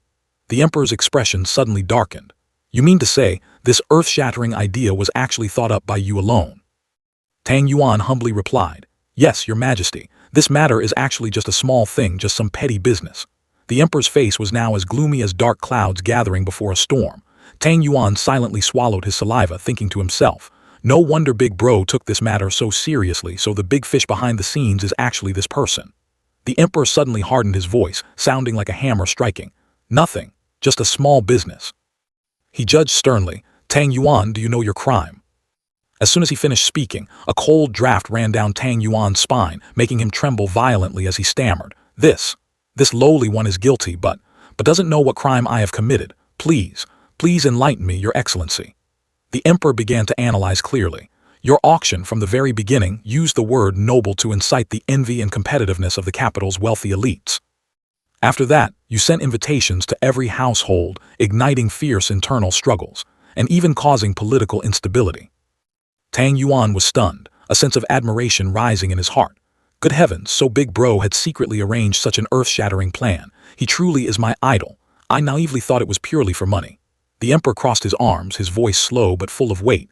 "Tang Yuan, you are the dignified eldest grandson of Marquis Zhang Yang. Why must you take the blame for someone else? You are burying both your own bright future and the Tang family's. Do you think it's worth it? The emperor pondered, analyzing internally. Any descendant of a noble family facing this level of threat would not be able to stay calm. Now let's see how you expose your fox tail. The corners of Tang Yuan's mouth slightly curled up, forming a meaningful smile. Big Bro is truly a divine strategist. His Majesty's words are no different from the script we rehearsed. Thinking of this, he immediately put on a pitiful face, sobbing as he recounted. Your Majesty, you don't know. At that time, this lowly one was beaten half to death by the family law, and then chased away by my family like a stray dog. All alone, with nowhere to turn, rejected by heaven and earth. Speaking up to this point, Tang Yuan's eyes suddenly lit up as if finding the light at the end of the tunnel. Right at that moment, my good brother, Jun Sanshao Jun Mozai, appeared like a god. It was he who rescued your subject from that desperate situation and even took me home to care for and treat my wounds. The emperor was stunned. Wait a minute, you mean? This idea was actually Jun Sanshao's. Tang Yuan hurriedly waved his hands. Your Majesty has misunderstood. Please let your subject finish speaking. That day at the Jun family, my good brother hosted me extremely warmly. Your subject felt useless, without any talent, and didn't know how to repay him. Suddenly remembering that I had some talent for business, an idea flashed, and your subject and brother Jun decided to do something big together. The emperor listened and became deep in thought. When these two prodigal sons join forces, what else can they achieve besides emptying the treasury and fighting over beautiful women? Tang Yuan continued to brag. Your Majesty also knows. Rumors in the martial world say that the number 1 and number 2 prodigal sons of this Tianxiang city are none other than your subject and brother Jun. Since we already bear the title of prodigal, we felt we were also worthy of the word noble. So we considered this as a new way to make a living. Coincidentally, before that, this lowly one had the chance to get acquainted with the number 1 wine master in the world, Senior Song Lao San, after obtaining the secret recipe for that peerless fine wine. Combined with the initial idea, it created the noble hall as it is today. The emperor closed his eyes, silently sighing. This brat Tang Yuan's answer is too fluent, without a single flaw. It seems I won't be able to extract any information today. He turned away and waved his hand. I understand, you may step down. He breathed a sigh of relief. Oh my God, I finally escaped danger. Tang Yuan grinned broadly, hurriedly thanking the emperor. But before he could finish speaking, the emperor interrupted, glancing back with a firm voice. This idea was Junwu Yi's. Tang Yuan jumped in shock, let out a panic scream, and froze on the spot. Seeing this, the emperor asked back, Isn't that so? The scene shifted outside the hall. Mozai was waving to a young man. Hey, you veiled little brat, don't you recognize an acquaintance? Yuran spoke coldly. I wonder what Jun Sanshao wants to instruct me on. Mozai asked curiously. I just want to ask one thing. Do you wear this ragged cloth over your face all day just to show off, to prevent others from recognizing you, or is your face truly ruined? Mozai analyzed silently. That guy Ming Fei from earlier is clearly Li Yuran's lackey. His lackey got scolded, but this guy had no reaction at all, and instead acted as if he was observing me. Could it be that he is already on guard against me, or has he discovered something? Yuran replied, his voice full of sarcasm. Sanshao guessed it exactly right. My face has indeed been disfigured. Mozai requested again. Then take that torn cloth down and let me have a look. Rumor has it that you used to be quite the pretty boy. What a pity. Jun Mozai targeting him also had another deeper reason. He recalled the events of the past. Li Yuran's pursuit of Princess Ling Ming could be said to be with all his heart and soul. Yet, when faced with his own interests, he did not hesitate for a moment to push the woman he loved to her death. People like Li Jianhong, Li Yuran's senior martial brother, were the ones who took action to harm Princess Ling Ming. And the mastermind behind it all was none other than Li Yuran. Mozai pondered. His love might not have been fake, but he was willing to throw it away at any time like a broken toy. Can someone like that still be considered human? Yuran retorted, his voice as sharp as a knife. Since it's ruined, it's naturally ugly. If Jun Sanshao has the heart to slash his own face twice with a knife and then go home to look in the mirror, you'll know exactly how it looks. Mozai narrowed his eyes at him, growling. Really? Mozai sneered. But this young master really wants to know, how does it feel inside when an originally beautiful face suddenly becomes too hideous to show to people? It must be very thrilling, right? Yuran then described with amusement. It is indeed very thrilling. If Jun Sanshao wants to experience it, I can also lend a hand. I guarantee it will make Sanshao feel like floating up to heaven. Mozai stepped forward, resting his hand on his shoulder, and burst out laughing. Brother Yuran is truly impressive. Just one sentence hit my weak spot, making me recall those beautiful days at the Ling Domain Lake, immersed in fragrant flowers and exotic grass. He smiled with his eyes narrowed, bringing up the topic. We are both confidants in the world of romance. I wonder when Brother Yuran can give this little brother a few pointers on your ultimate techniques. Some people standing nearby heard this and whispered. So the #1 scholar of Tianxiang City, Li Yuran, is also a master player in the world of romance. Yuran's eyes sparked with fire, his rising anger unable to be concealed. He acted falsely modest. In this aspect, how could I compare to San Shao? Yuran glanced down at Mo Zai's lower half, dropping meaningful words. Jun San Shao is not only impressive in this aspect, but your other aspects are also very outstanding. Mo Zai openly showed his delight. Really? So I am that awesome? Tell me about it. People love nothing more than being flattered by others. Yuran took this opportunity to show his hand. For example, the peerless gambling skills that Jun San Shao used to help Tang Yuan win back his wife. Or the fact that right after San Shao and Tang Yuan beat up Qin Bao, the North City gang suddenly vanished from the martial world. Mo Zai sneered, retorting, "The god of luck just keeps following me. What can I do? Are those little fries even worth young Master Yuran mentioning? It seems young Master Yuran and the North City gang have quite a close relationship, huh?" Yuran continued to attack. Then what about the time Jun San Shao directed things at the Shangbao Hall, making Li Feng pay an astronomical price to buy back the Coral Jade, only for it to accidentally explode? I also heard that Yingbo Kong of the 8 Great Supreme Experts is currently staying at the Jun family. He feigned innocence and asked, "Does Jun San Shao want me to continue? I really don't understand. Why is your shadow in every single story?" Mo Zai fell silent, his gaze looking far away, full of deep thought. Then he feigned a smile and waved his hand, putting on an utterly innocent face. "Actually, I find it strange too. From the martial world to the royal court, from the first rank to the supreme experts, it seems your ruined face is hovering everywhere. Aren't young Master Yuran afraid of scaring the children? Well, even if you don't scare children, scaring the flowers and grass isn't right either." Yuran growled. "I previously underestimated you," he admitted. "I couldn't believe I misjudged that a debauched young master could actually scheme against me. It wasn't until the Noble Hall's auction that I shockingly realized this Jun Mo Zai is no ordinary person." Mo Zai raised an eyebrow. "No way could there be a loophole in the auction," Yuran firmly affirmed. "Of course there is." He pointed out clearly, "Tang Yuan, a person who would even gamble away his own wife, how could he possibly come up with such a brilliant idea?" Mo Zai lightly harumphed. "So that's how it is." Yuran turned his head, smiling with narrowed eyes. "The more chaotic the capital is, the safer our noble families are. In this auction, our Li family also benefited quite a bit," Mo Zai enthusiastically suggested. "Then shouldn't you say a word of thanks to me?" Yuran lowered his voice, full of confidence. "If San Shao wants to kill me, I'm afraid it would be hard for me to escape. But if I want to take San Shao's life, it might not be impossible either. This fragile balance between us, I believe San Shao doesn't want to break it either, right?" Mo Zai clicked his tongue in praise. "Young Master Yuran truly has far-sighted vision. I didn't misjudge you. Currently, this world is balancing very well, harmonizing very well. Let's just keep it this way." After saying that, he silently warned in his stomach. "This balance temporarily cannot be broken, but when the time comes, your father here won't hesitate to sneak over in the middle of the night to take your head." Yuran replied politely. "San Shao's life a few years ago probably wasn't any happier than my Yuran's. Ultimately, both of us are pitiful people without a childhood. Therefore, we don't mind playing with each other a bit. It's rare to find a playmate who clicks so well. Wouldn't you agree?" Mo Zai asked back. "Playing the game of murder or the game of arson?" Yuran stroked his chin, his eyes flashing with a ruthless gleam. "Murder, arson, we've played them all. Among the younger generation, very few people can make me fail consecutively." His eyelids drooped slightly. "We wouldn't mind continuing this game of chess." Mo Zai burst out laughing. "Continue playing. All right then, let's continue playing. I will play to the very end with you all."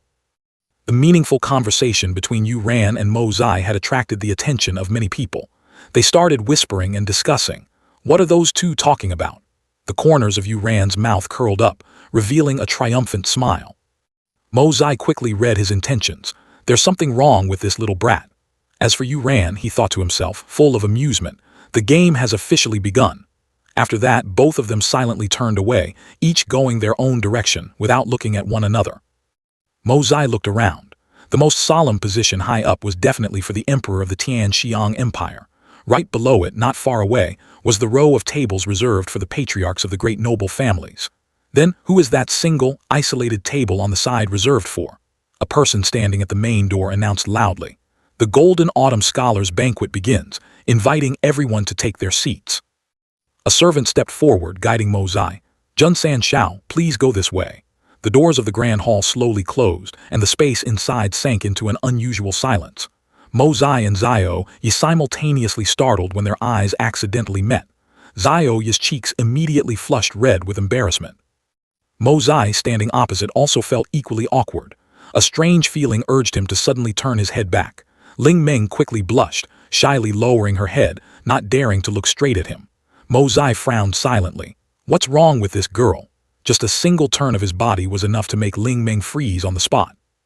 Mo Zai recalled her dramatic blood oath from last time. Although it seemed solemn, I didn't take it seriously at all. Xiao Yi's face darkened as she muttered, still flirting with each other with your eyes. Then, she used all her strength to pinch Mo Zai's hand hard. The sharp pain, like an electric shock, made him instantly pull his hand back. Mo Zai angrily shouted softly, Xiao Yi, what the hell are you doing? The girl's face was furious, her eyes spitting fire, but she remained silent. Mo Zai thought bitterly.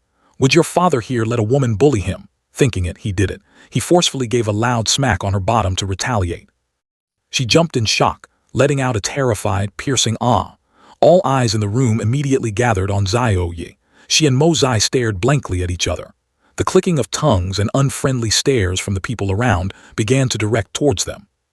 Xiao Yi's eyes welled up with tears, looking at the crowd that was whispering and discussing her. She bit her lip tightly, trying to hold back the tears of humiliation that were about to fall, then turned and dashed out of there. Mo Zai thought to himself, I didn't expect it to be such a coincidence, hitting right at the critical spot. But this little girl, looking like a green apple, actually has the body of a ripe peach. I wonder how it would be if I took a bite. The guests were seated, the wine glasses were filled, and the atmosphere in the grand hall started to become lively.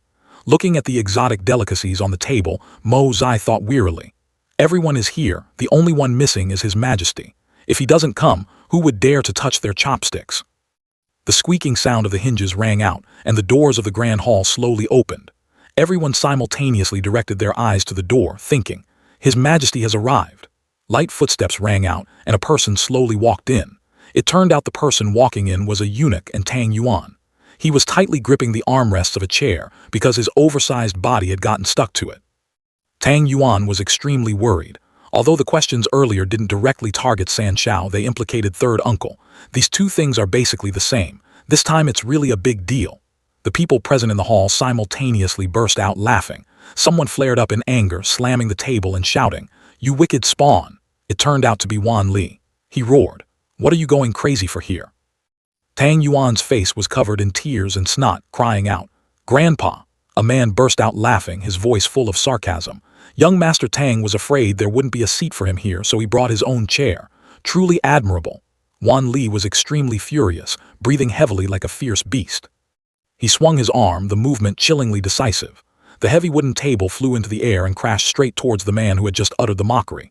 Wan Li guessed silently. It seems an unexpected accident has occurred.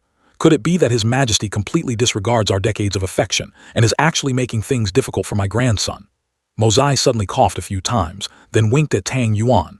Fatty, raise your head and let me see. He was moved, softly calling, San Shao. Mo Zai smiled brightly, his voice full of confidence. What are you afraid of? Even if the sky falls, your bro here can hold it up for you. Come over here, drink with me. Tang Yuan froze, his eyes widening in surprise. He gently brought his hand up to rub his eyes, then laughed out loud. Tang Yuan quickly regained his lively demeanor. It seems the wine serving the guests today is precisely the wine from our noble hall. The third prince's handiwork is not bad, he didn't steal our copyright at all. Suddenly, a voice rang out. You kids go drink on the side by yourselves. A moment later, the expression on Mo Zai's face froze. The people sitting opposite him were none other than Xiao Yi and Du Guying. The atmosphere suddenly became extremely awkward. Tang Yuan said awkwardly, San Shao, earlier I. Mo Zai signaled with his eyes. Now is not the time to talk about this, we'll discuss it later. He closed his eyes, thinking to himself. From the moment that Fatty walked in, there have been 4 strange streams of divine sense hovering around his body. Now is absolutely not the time to talk. A clear voice rang out from the palace doors, welcoming the esteemed guests from Feng Zhu Yin Cheng. As the words fell, Xiao Han, Feng Wu, Zhu Tong, and Yan Meng walked in together. Mo Zai was briefly surprised. Even Feng Zhu Yincheng has become a VIP guest of the Tianxiang Empire. And how did that guy Xiao Feng Wu recover so quickly? This feeling is exactly like the time I snatched that weird piece of jade. Could there be another piece? All right, after leaving this place later, I will go on another robbery trip. The eunuch standing at the door announced loudly, "His Majesty the Emperor has arrived." Mozai secretly sighed. Only showing up now, the food is completely cold. After the Emperor had settled on his dragon throne, his majestic voice echoed, "My lords, you may rise." Below the great hall, the guests continuously exchanged pleasantries. After you, please go first." While everyone was chatting and socializing, Mozai paid no attention to anyone, casually picking up food and tossing it into his mouth. Du Ying angrily questioned him, "Can't you eat a little more politely? With the way you eat, how is anyone else supposed to enjoy their meal?" Mozai did not even bother to care. He nonchalantly picked up the soup tureen, pouring it into his bowl while dropping a mocking remark, "Polite? It's just a meal worth a few coppers." His words and actions left Xiao Yi utterly astounded. Mozai tilted his head back and drained the bowl of soup, the glug-glug sound echoing across the hall. After finishing, he let out a loud burp. Terrible cooking, nothing to chew on at all. Du Ying was dumbfounded. "Is your throat a straight pipe? How can you swallow so fast? Why didn't you choke to death?" Xiao Yi stared intently at the dish, wondering, what kind of soup is this? Was it necessary to fight over it like that? Mozai thought to himself. This is tiger whip soup, so naturally it is. He spoke up, "Just eat it as long as it tastes good, who cares what it is."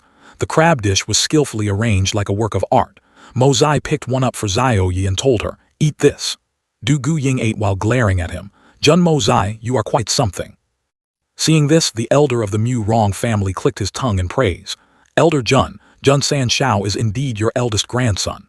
He gently stroked his beard and smiled, saying, "Although he has never been to the battlefield, he already possesses the distinct demeanor of a military disciple." Zhan Tian laughed heartily. "It's good that you know." Another elder spoke in a slightly serious tone. "Brother Mu Rong, how could you see that?" He pointed at Mozai and said, "Look at him, everyone, this brat's shameless appearance. Is it any different from the old Jun back in the days?" Speaking of this, all three elders burst into hearty laughter. The emperor let out a light cough, signaling the officials to quiet down. Then he raised his wine cup, toasting everyone with a majestic yet gentle voice. All the officials stood up in unison, cupped their hands before their chests, and bowed in gratitude for the emperor's profound grace. The eunuch struck the gong and announced, "The Golden Autumn Scholar Banquet officially begins." An elder stood up and delivered a speech. "Your Majesty, my lords, this year's Golden Autumn Scholar Banquet takes place during the Double Ninth Festival, truly the most beautiful moment in life. I am Ling Yang, and on behalf of the million disciples of the Wenzing Academy, I respectfully wish your Majesty an everlasting reign, and pray for our Tianxiang Empire to remain eternally prosperous." Suddenly, a voice rang out, interrupting him. "This is a grand royal banquet. How come the food is completely gone after just a few bites? This is too unsightly." Mozai said while eating, turning to Tang Yuan, "Hey fatty, how can you eat like a pig? This bowl of food is about to be wiped out entirely by you alone." Green veins bulged on Ling Yang's temples as he glared angrily at Mozai. Du Ying showed clear annoyance on her face. "I have seen shameless people, but I have never met anyone this shameless. You obviously ate all the good food yourself, yet you dare to falsely accuse others. What a scoundrel." Mozai immediately retorted, "Would it be okay if I didn't eat a bit faster? All of you are so plump and greasy. If I wasn't quick enough, I fear I wouldn't even have a drop of broth left to sip." Tang Yuan, sitting nearby, chimed in, "San Shao, you cannot blame him for this. After all, for this meal he didn't have to spend any money." Hearing this, the emperor could not hold back his laughter. The people around also could not contain themselves and laughed along in unison. Zhang Heng's face darkened, his eyes blazing with fury. Feng Wu contemptuously dropped a remark. The people of the Jun family are indeed all cut from the same cloth, overbearing and arrogant, truly living up to their reputation. Mozai narrowed his eyes out of curiosity. And who might this be? Feng Wu slightly lifted his chin, his sharp gaze fixed straight at him. Then he introduced himself. "My surname is Xiao, from the Xiao family of Feng Zhu Yincheng, named Xiao Feng Wu." Yuran smiled with narrowed eyes, praising, "What a good name indeed. Brother Xiao's name is truly transcendent and free from vulgarity. Hearing it alone brings a sense of immortal aura." Feng Wu proudly recounted, "I heard that on the night I was born, my mother dreamt of a phoenix perching on a parasol tree. Therefore, she named me Feng Wu." A burst of wild laughter erupted, spreading throughout the great hall. Mozai mocked, Then if your mother had dreamt of a chicken perching on a banana tree, what would you be called? Feng Wu was furious and yelled, Jun Mozai, you dare insult me? Mozai asked back in a sarcastic tone, I insulted you. What did I insult you with? Feng Wu roared, you clearly insulted me by calling me little. Then he suddenly froze, his eyes widening to the max as if he had just realized something. Feng Wu rotated his hands to channel his energy and lunged forward, his voice full of threat. Jun Mozai, I want to kill you. Mozai leisurely commented. Feng Zhu Yin Cheng is formidable indeed. Right on someone else's turf, in front of the important court officials. Yet you dare to publicly demand to kill the only grandson of Jun Zhan Tian. This kind of decisiveness I have no choice but to admire. Zhu Tong hastily stepped forward to apologize. Feng Wu is still young and ignorant of the world's ways, so he acted impulsively in the heat of the moment. I hope everyone can forgive him. The emperor placed his hand on the throne and calmly declared, It is fine. Dugu Zio Ye slowly scooted closer to Mozai. She asked curiously, What is the name for a chicken perching on a banana tree? Mozai acted mysterious. This you just go ask your brothers and you'll know. A deep voice sounded. In previous years, during the Golden Autumn Scholar Banquet, the talented scholars of the great families would often compete against our Wenzing Academy. Gao Jai suggested. But no one has ever been able to defeat young Master Li, the eldest grandson of Grand Preceptor Li. Today, a few of our disciples wish to seek guidance from young Master Li. I wonder what you think. Yuran modestly replied, My talent is meager and my learning shallow. I dare not show off my slight skills before experts. However, right before us, there is someone whose knowledge and wisdom fill me with profound admiration. He smiled insidiously. If everyone does not mind, you can seek guidance from him. Gao Jai cupped his hands and asked, May I ask, young master, who is this great talent? Yuran pointed straight at Mozai, who was eating heartily. It is none other than Jun Mozai, young Master Jun. Seeing Yuran point him out by name, Mozai was infuriated. Damn it, you little brat, how dare you blatantly frame me like this? Gao Jai put on a serious face. Young Master Yuran must be joking. As for young Master Jun in the literary circles, we have never heard of his name. Could this be? Right at that moment, someone spoke up. Master Sun need not worry. If your esteemed disciples cannot even debate Jun Mozai, then what is the point of challenging young Master Yuran? Hearing this, Mozai stopped eating and wiped his hands. Upon seeing Zhai Dongbo, he politely began, Please enlighten me. I am Han Zhai Dong and I wish to seek young Master Jun's guidance. Being asked for guidance, Mozai felt somewhat smug and agreed. Well, guidance is not necessary. If I have free time, I will teach you a couple of tricks, guaranteed to let you run wild at Lingyang Lake, greatly displaying your masculine prowess. Han Zhai Dong appeared respectful on the outside but thought otherwise inside. Truly a degenerate. I came to seek academic guidance, yet the moment he opens his mouth, he talks about brothels. What a disgrace. Hearing his suggestion to visit a place of pleasure, he immediately refused. I have always kept myself pure. I have never set foot in places like Lingyang Lake. Mozai acted very surprised. You have never been to Lingyang Lake? Looking at Zhai Dong's scholarly appearance, he came to an understanding. Ah, right, looking at Scholar Han's rustic appearance. He smiled with his eyes crinkled, thoroughly amused. You probably don't even have the money to go to such places. He could only force a smile at Mozai's words. Young Master Jun is indeed eloquent.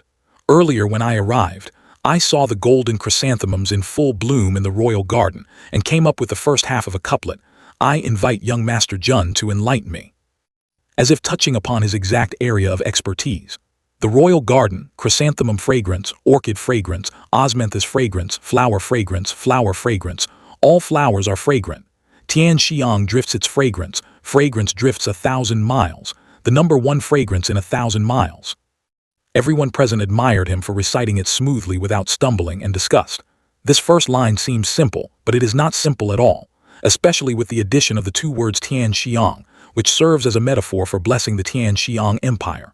They continued their lively discussion. I wonder which scholar will be able to match it this time. With a first line like that, how could Jun San Shao possibly match it?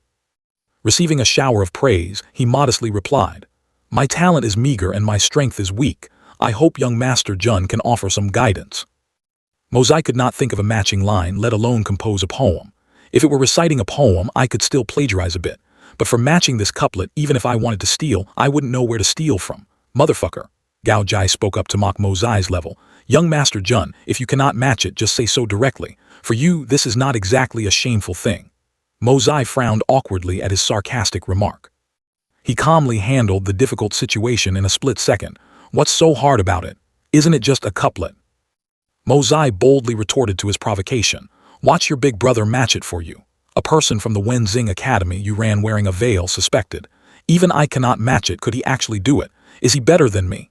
Wan Li was doubtful, seeing Mozai about to show off his talent.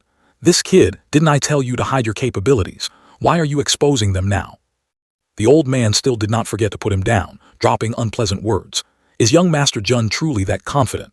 All right, if young Master Jun can match it within the time it takes an incense stick to burn, our Wenzing Academy will admit defeat. But if you cannot match it, then we invite young Master Jun to step forward and mediate on behalf of young Master Tang. He presented his demand to Mozai. Return that pitiful disciple of mine back to me, how about that? Mozai did not hesitate, cheerfully agreeing, no problem. A rush of memories suddenly came flooding back. The disciple he mentioned was probably Zhao Cheng Tong, the scholar who was stripped to his undergarments and abused by Tang Yuan. The image of Tang Yuan fainting and being carried back by a girl flashed by. But that scholar Zhao, when Tang Yuan was kicked out of the house, out of fear of leaving future troubles, had long been beaten to death with sticks. His eyes were somewhat sly, full of cunning. If I cannot match it, then returning the bones of that disciple to him will do. You only said you wanted the disciple. You didn't specify whether dead or alive. Mozai also cleverly proposed his own condition to the old man. But if I can match it, you all must also match a line of mine. If you cannot match it, then your Wenzing Academy from now on, when standing in front of this young master. He looked at them with eyes that held absolute certainty of victory, looking down on the people before him. He must not utter the word couplet again. How about it? The old man thought Mozai would be defeated in this round, so he agreed. A promise is a promise. Bursting with a fierce aura, Mozai reached out to grab a jug of wine. All of his movements became firm and decisive. He gulped down the entire jug of wine in the blink of an eye. The heat of the wine burned his throat, stimulating his spirit. He let out a highly refreshing ah sound. These four people stared intently at Mozai, each carrying a different mindset. Huai Wu looked at him, secretly deducing, if Jun Mozai can truly match this couplet skillfully and solidly, then we really need to reevaluate the Jun family. Operating his brain cells at full capacity, he snapped his fingers as if he had the answer. Got it. Stinky dogs, market streets, stinky robbers. Literary verses flowed through Mozai's mind, albeit somewhat unsanitary. Stinky dog robbers, stinky pig robbers. The buzz of the alcohol gave him more smelly ideas to compose a matching poem to strike back. Stinky scholars, stinky barbarians for 10,000 years. Stinky robbers, stinky robbers, 10,000 years uniquely stinking. Tang Yuan excitedly read aloud. Brilliant, a brilliant match, simply spectacular, matching fragrant with stinky, matching harmony with robbery. He even bounced around, making unexpectedly effeminate gestures. The courtesans, upon hearing this matching poem filled with a foul stench, covered their noses and scattered in a panic. The courtesans left one after another, unable to endure this bizarre matching verse any longer. Mozai was complacent about his own work. Who dared to say I couldn't match it? I feel it is very appropriate. Everyone thought that he had indeed matched it, and in terms of tonal patterns, it couldn't be said to be unbalanced, but they had only eaten half their meal and now no one had any appetite left. He smugly reiterated the condition set earlier. Now it is my turn to give a prompt. Half a month ago, an old friend of my grandfather came to visit. His name was very weird. His surname was He, his given name Shang. Without beating around the bush, Mozai went straight to the main point. He gifted my grandfather a lotus painting drawn by his own hand and left behind a first line of a couplet. My grandfather has sought guidance from many people, but no one could match it. In that hall, the people present quickly began to discuss, but did not know what exactly the couplet Jun San Shao mentioned was. Mozai did not hesitate to reveal it. This first line is very simple. It only has 7 words. He read the couplet aloud for everyone to hear. Painted upon the lotus, the monk paints. Everyone was stunned by that couplet, discussing fervently. This first line looks very simple at first glance, but it can be read forward or backward with the exact same meaning. The first and last words are identical, yet one is a verb and the other a noun, forming a complete contrast. Both Gao Jai and Ling Yang were also shaken when they heard the first line. They did not expect that this playboy, who committed all sorts of evils and lacked proper education, could propose such a difficult puzzle the moment he opened his mouth. He tried to rack his brains, pacing back and forth, coming up with a matching line only to find it illogical. No. This was a rarely seen difficult puzzle, and until now, no one had been able to solve it. Half an incense stick's time had already passed. The old man grew frustrated, racking his brains to find the answer to this thorny couplet. On Mo Zai's side, his patience had run dry and he began to urge them, "Are you done yet?" Then he irritably reminded, "Old man, the incense stick is almost burnt out." On the other side, a heavy atmosphere enveloped them, everyone looking crestfallen, not knowing how to turn this situation around. Time continued to pass coldly, the incense burned rapidly, leaving only a short stub. The green smoke lingered and then vanished, and finally, the last spark died out, the incense stick turning completely into ashes. Zhai Dong slammed his hand on the table and stood up abruptly. He admitted through gritted teeth, "Fine, I cannot solve this couplet, I admit defeat." Mo Zai lazily stretched his back. "Defeat is defeat, but you are not the one truly bearing the brunt. The one pulling the strings behind you is my real opponent. As for you, you are just a sacrificial pawn, you have no right to make a bet with me." He jutted his chin towards the two old scholars. "Do you two think what I said is right?" Both old men had no choice but to bow their heads in submission. "Yes, we are the ones who lost." The old scholar kept his word, his voice declaring sonorously, "My word is my bond. From today onwards, the Wenzing Academy will never discuss couplets in front of you, Jun Mo Zai, ever again." Mo Zai sat down, his posture slightly sluggish, secretly thinking that the integrity of these two old men was also commendable. If he wasn't forced by the circumstances, he wouldn't have wanted to push them to this extent either. His expression grew thoughtful, but the teaching profession was not just about imparting knowledge. He sank into his own thoughts. A teacher is likened to an engineer of the soul, yet these two only focused on cultivating knowledge while neglecting the refinement of their disciples' character. Witnessing the whole course of events, Zhai Dong's face darkened. He turned toward Mo Zai. "If the first line is so magnificent, I take the liberty to ask the third young master, can you match the second line yourself?" This time his attitude was more sincere, carrying genuine eagerness to learn. "Please enlighten me so that my horizons may be broadened." Mo Zai calmly explained, "This first line isn't even mine. Before giving the prompt, I made it clear that this is someone else's couplet. I am merely borrowing flowers to offer to Buddha." He said straightforwardly, "If I could solve a couplet myself, what would be the point of bringing it out to make things difficult for everyone?" The old scholar turned away, ordering his disciple, "Ran Feng, step back. A loss is a loss, there is nothing to argue about." Li Yuran smiled in agreement. "Teacher Kong is absolutely right." He spoke up in praise, but his words were full of hidden meaning. Zither, chess, calligraphy, painting, poetry, and prose all demonstrate profound scholarship. Could it be that there is no field in this world that young Master Jun is not well versed in? Mo Zai secretly evaluated, already clear in his mind. This Li Yuran was exactly the type of scholar with a handsome face and a black heart, wanting to borrow the hands of these old academics to force him to play his trump card. Truly a sinister scheme of borrowing a knife to kill. Right at this moment, Du Gu Zio Yi suddenly appeared, gently standing right next to him. Mo Zai's hands pressed against Zio Yi's blushing cheeks. The distance between them gradually narrowed, making the young miss even more bashful. The atmosphere between the two became extremely ambiguous. Mo Zai gave a slight nod signaling Zio Yi, then acted dramatically modest. "Thank goodness, our side also does not lack talent.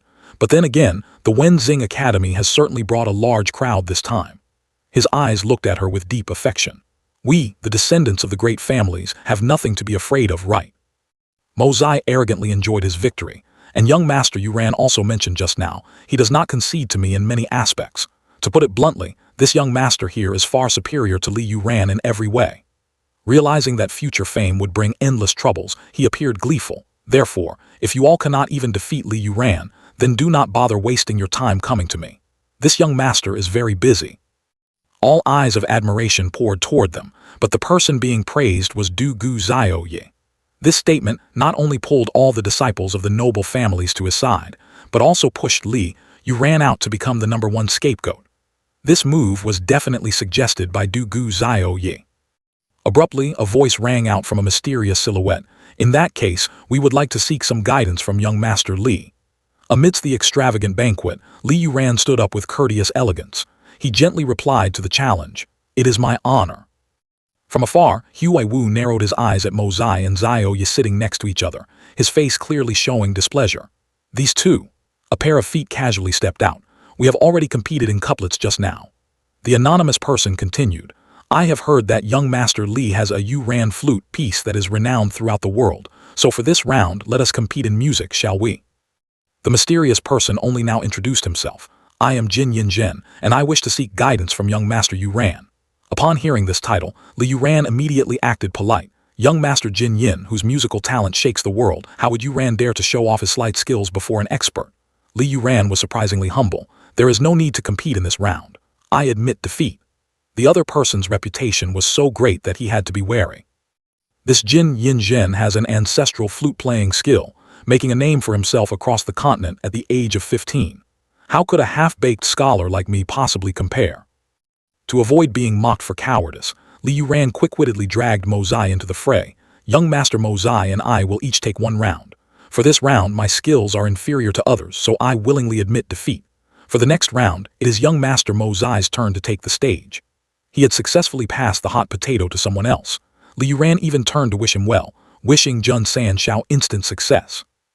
This action not only helped him salvage some face for the Wenzing Academy, but also created a tie situation for both sides. He smugly dusted off his hands, shifting the entire burden onto Mozai. The truly difficult battle was only just beginning. Mozai was astonished by his brazen behavior. Good heavens, this guy raised the white flag to surrender before even trying to compete. Mozai was secretly disappointed. If it were me, even if the opponent was invincible in the world, I would still strain my neck and sing a rock song to show them. I would rather be beaten to death than scared to death. The next round was a poetry competition. The Minister of Rites, Sun Cheng-he, after discussing with everyone for a while, decided to issue the topic on the spot, after which both sides would improvise and compete to determine the victor. The Minister of Rites announced, "For this poetry evaluation we will take knowledge as the theme. Please have both sides send out their representatives." Seeing this, Qin Qiushi stepped out. "I am Qin Qiushi, seeking young Master Jun's guidance." He smiled with full confidence. An official took out pen and ink to record. He pondered deeply. After about half an incense stick's time, he began to chant. The sea of learning lies within keeping one's heart upright, with diligent intent. Why wait for the mirror to reflect the stars? Picking the dipper on the path without fulfilling the wish, offering this body to the human realm. Qin Qiushi resonantly read out the verses full of vigor. Sinking in passionate blood, casting the rainbow bridge. If this life can make an inch of progress, it will not fail the wielding of the brush today. The official carefully handed the paper he had just recorded to Huai Wu. "Please take a look, Your Majesty." He glanced over Qin Qiushi's poem, silently reading it over without saying a word. The poem was approved. Huai Wu signaled for someone to pass it around for everyone to see. Immediately, a few murmurs of admiration rang out. To compose a 7-character regulated verse in just the short span of half an incense stick, while the meaning might not be top tier, the structure was elaborate, and it could be considered an excellent piece of work. Mozai clapped in applause, his tone full of sarcasm. "So fast, truly an excellent quick shooter. This Jun willingly bows in defeat, willingly bows in defeat." The guy, hearing the praise, acted cocky. "Thank you for the compliment, young Master Jun. My talent is meager, and I hope for your guidance. I am also eagerly awaiting young Master Jun's masterpiece." Tang Yuan, standing nearby, could not help but chuckle upon hearing Mozai's quick shooter remark. His laughter was very loud, causing discomfort among the people around. Zhai Dong glared at him. This fatty is indeed of the same breed as Jun Mozai. Cannot compose a single word of poetry yet gloating like this. What a lowly character. He mocked. "With such brilliant talent, young Master Jun, are you planning to admit defeat? This absolutely will not do. At the very least, you must recite a poem for everyone to enjoy." Qin Qiushi continued to target Mozai, making it unclear whether he was praising or criticizing. Jun Sanshao comes from a military family, so not being well-versed in literature is quite understandable. Simply admitting defeat is normal. Why are you all so surprised? Seeing that everyone seemed to doubt his abilities, he had no choice but to take action. Since everyone is so enthusiastic, it would be improper for this young master to refuse. He clasped his hands behind his back, pretending to be serious. However, this young master has never composed a poem about knowledge before. Then Mozai came up with an idea. How about I ignore the topic and just recite an impromptu poem for everyone's amusement? Zhai Dong was surprised, recite an impromptu poem. But then he thought it made sense and chimed in. Young Master Jun is truly a great talent. Poetry comes in the blink of an eye. I am in awe, truly in awe. Mozai showed annoyance upon seeing Zhai Dong's face. Do all the scholars of your Wenzing Academy have this kind of character? He criticized bluntly. Narrow-minded, only knowing how to fish in troubled waters. If people like you were to hold power in the future, it would be a true disaster. He stared straight at him as if to strip away his hypocritical facade. Or do you all want to be the groom every day, and change the bride every night. Sitting on high, Huai-Wu witnessed everything and could not help but be surprised. He had gained a new perspective on the scholars of the Wenzing Academy. It seems the competitiveness of the Wenzing Academy's youths in recent years has become a bit too extreme. He glanced down at Mo Zai, seeing him engrossed in conversation with Zhao Yi. Did this brat expose them intentionally or unintentionally? Amidst the quiet space, his expression suddenly changed, startling him greatly. A resounding bang echoed as his hand slammed hard onto the table. He sprang up, striking a pose no one could have expected, the legendary stance of Michael Jackson in the modern world. Starting with the moonwalk, Mo Zai performed Michael Jackson's classic masterpiece. The masterful steps, the robot dance, the two peak techniques merged into one, finally appearing in this world. He struck a final stylish pose, no different from a Korean Idol trainee. He began to sing the modern lyrics along with top-tier choreography. Want to date me? Don't even dream about it if you aren't pretty. Don't speak of love to me, I am very bad. He continued. Don't be infatuated with your big bro is just a legend. Don't touch me or I'll make you cough up blood. The 5 respectable elders froze as if struck by lightning at his performance. Mo Zai continued to hype up the banquet. Don't show off in front of me, I am your daddy. Don't be cocky with me, I'll show you what I'm made of. He transitioned his moves as smoothly as a professional artist. My heart is lonely, but murder and arson are my profession. You dare make things difficult for me. Mo Zai pointed directly at the crowd. Motherfucker, it's the guy next to you. The old man who was pointed at jumped up defensively, pointing to the person next to him. You. The other man was not to be outdone, pointing back. You. The old man's eyes widened, his head spinning. He couldn't take it anymore and fainted right on the spot, causing another person to exclaim in shock, Elder Kong. Unable to bear it any longer, Jun Zhan Tian slammed the table with an earth-shattering bang, furiously roaring, You vile spawn. Without uttering a word, he unleashed a heaven-shaking kick at Mo Zai. Astonished, and before he could even process it, he looked at him. Jun Zhan Tian was also glaring back at him. The grandfather and grandson exchanged a tension-filled gaze. Jun Mo Zai played along, getting kicked flying away, shouting loudly before crashing into a pillar in the Great Hall. The force of the kick was so strong that it sent him flying far away. Fortunately, Du Guzongheng rushed out in time to catch Mo Zai. Once again, their eyes met. Du Guzongheng supported Jun Mo Zai firmly, and the two exchanged a meaning-laden look. He turned to his old friend. Having worked with you my whole life, do you think I don't know what the hell is going on in your head? He angrily yelled. Do you want to kill the only remaining seedling of the Jun family? Jun Zhan Tian, you muddle-headed old fool. Jun Zhan Tian bluntly retorted. Don't stop me. Today I must beat this little beast to death. Truly a total loss of face, defiling the family tradition of the Jun family. If I don't teach him a lesson, one day he will turn the sky upside down. After speaking, he prepared to strike again. Everyone hurriedly rushed in to stop him. All right, old master, sit down and let us talk slowly. Tang Yuan, seeing his brother being beaten, cried miserably, Murder. San Shao, my good brother, you cannot die. Seeing the chaos, the emperor was extremely infuriated, slamming his hand on the table and roaring, Everyone shut your mouths. Huai-Wu yelled, Stop your hands right now. What kind of propriety is this? The raised fists instantly halted. The officials also stopped their movements, turning toward Huai-Wu. They knelt down in grievance. We beg your majesty to seek justice for your subjects. Please severely punish this shameless, conscience-lacking villain. At this moment, Mo Zai was still lying motionless on the ground, pretending to be unconscious. Huai-Wu frowned. Regarding today's matters, I am very displeased. The great families act recklessly, while the scholars of the Wenzing Academy are narrow-minded, only knowing petty revenge. How can you bring blessings to the people in the future? That is it for today. All of you go home and reflect on your actions.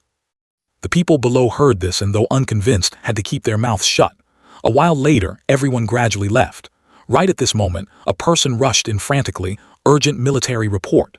Jun Zhan Tian and Du Guzongheng stared tensely at the messenger. Huai-Wu opened the memorial and read, Tianfa, profound beast tide, attacking the southern region, requesting Supreme Shizhang Xiao along with Bloodless Soul Mountain Villa to jointly issue a call for the Supremes. Reading up to here, he wondered to himself, could the situation truly be this serious? In a flash, night had fallen, and a perfectly round moon hung suspended in the sky. Inside the secret chamber, Huai-Wu sat opposite Chang Yu, asking, What do you think of today's events? Chang Yu hesitated. It is still very hard to say. But one thing is certain, there are no strong, profound energy fluctuations on his body. He stroked his beard, his face full of doubt. But I just feel that there is something off about that kid from the Jun family. "What do you think?" he snapped. "It's more than just off. This kid acts with an aura of malice, following no rules whatsoever. Today in the Great Hall, although he seemed to be joking around, he was actually making a fool out of the whole world. But from what I see, he was not faking it at all." Huai Wu confirmed again. "Your meaning is," Chang Yu concluded firmly, "I'm afraid he doesn't think anything of anyone present there, including your majesty, but at the same time he is also secretly telling your majesty something." His hand holding the chess piece paused. "He has no interest in fighting for worldly power," Huai Wu explained. "First, to put my mind at ease that I will never have to fear him. Second, to remind me just how miserably the education of the Wenzing Academy has failed." He placed a chess piece on the board. "He has shown me the hidden dangers of the empire and the weakness of the bureaucracy. Invisibly, I owe him a huge favor." Chang Yu comforted him. "The threat from the literary stars is just a minor issue. Most of the descendants of the noble families in Tianxiang are under control. There are only two people who worry me. One is Li Yuran and the other is Jun Mozai." Huai Wu closed his eyes in thought. This Li Yuran has great ambitions, but his methods ultimately remain within the boundaries of a vassal. He looked up. "How can an emperor play such dirty, scheming tricks? He is not worth my concern." Chang Yu praised. "Your majesty is still the most thoughtful." But Huai Wu was not happy at all. "Only Jun Mozai is much more dangerous than Li Yuran. While I am on the throne, I can naturally keep them in check. But once I pass away, none of my three sons will be able to control these two." He appeared calmer. "Your majesty is in the prime of your life. I believe nothing will happen in the short term." He did not refute, although nothing has happened yet. "But if we leave them be, the future threat might not be smaller than the current one, and could even lead to the destruction of the nation." Chang Yu gradually guessed Huai Wu's intention. "In the end, your majesty still wants to eliminate them right now." Surprisingly, however, Huai Wu disagreed. "We cannot. Suppose Jun Mozai really dies, could our Tianxiang empire withstand that shock? Furthermore, do not forget that there is another family behind Jun Mozai." He couldn't hold back his emotions. "The Dongfang family, that universally recognized assassin family. Didn't they disappear 8 years ago? Could it be? The Dongfang family is Jun Mozai's maternal family." Huai Wu couldn't wait any longer and directly revealed. "You guessed right.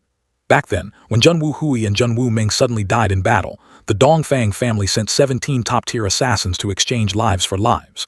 His face wrinkled. "That battle caused me wounds that have yet to fully heal." Huai Wu let his emotions surge. "At that time, the Xiao family of the Feng Zhu Yin Cheng and the Zhu Hun Shan Zhuang took a whole year to suppress this wave of assassins."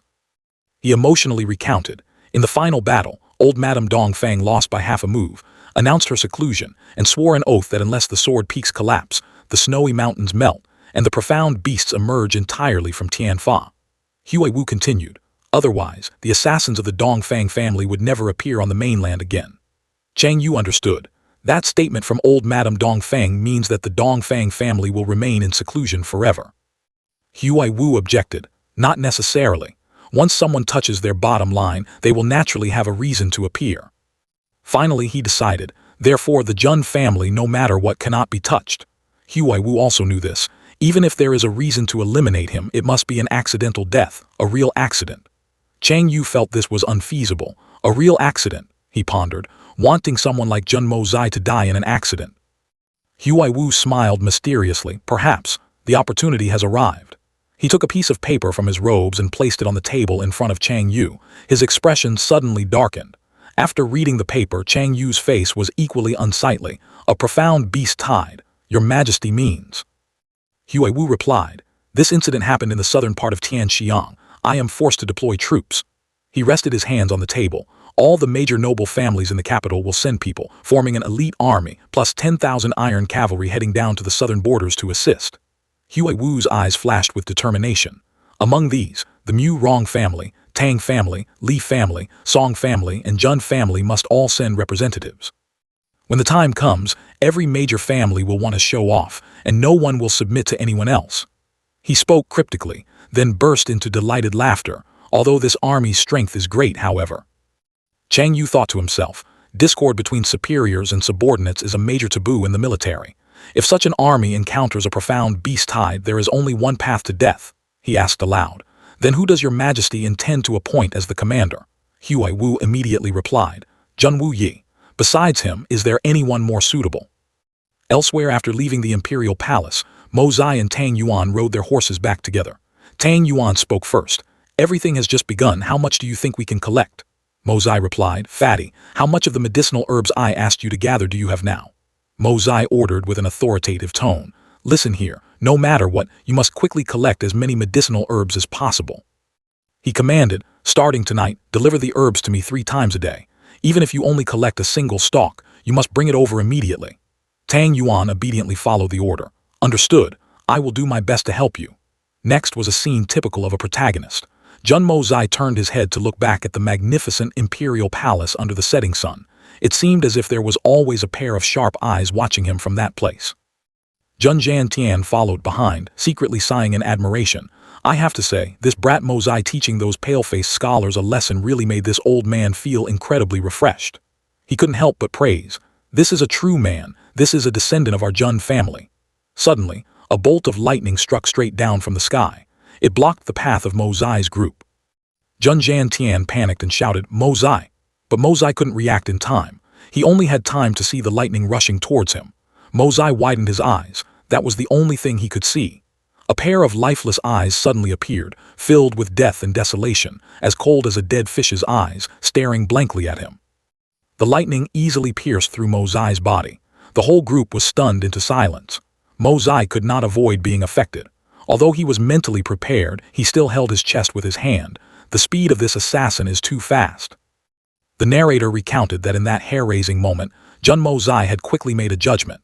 With no time left to worry about being exposed, he immediately used his greatest life-saving trump card, the Hong Jun Pagoda.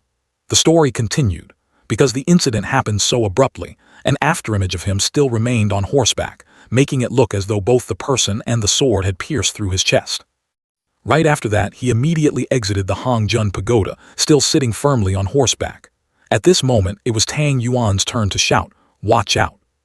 Another mysterious bolt of lightning shot out. Mozai was terrified and looked up. Again, Jun Zhantian flew straight forward from horseback. He unleashed a punch full of inner energy, aiming at an empty void. Jun Zhantian's entire cultivation had been pushed to its peak. As the punch was thrown, the air seemed to be torn apart, creating an explosive sound like thunder. It was evident that this strike of his had used all his strength. Jun Zhantian felt that something was wrong. He looked into the thick white smoke ahead. Standing beside him, Mozai showed no signs of worry. He calmly analyzed, this person's profound chi is not high, only at the peak of the earth profound realm. And he concluded, this is just an afterimage. But even so, he still felt puzzled. How could he compress all the profound chi emitted from his body to his back like that? What kind of terrifying speed is this? How could a peak earth profound expert have the speed of a supreme realm expert? It seemed that in this place, only Mozai remained calm, while everyone else acted as if they were facing a formidable enemy. Guessing their thoughts, Mozai chuckled softly to reassure them. There's no need to worry. With his profound knowledge, he continued his analysis. With such terrifying speed, I believe he can only unleash a single strike.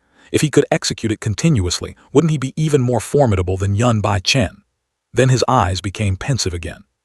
The speed of an earth-profound expert could never be this fast, unless he used a self-destructive ultimate technique similar to sinking sea and wind, which could instantly push his speed to that level. If analyzed this way, the assassin must be extremely weak right now, perhaps even suffering from severe internal injuries. Mozai's eyes darted around, as if he had calculated everything, and then he secretly evaluated, this person is truly too dangerous.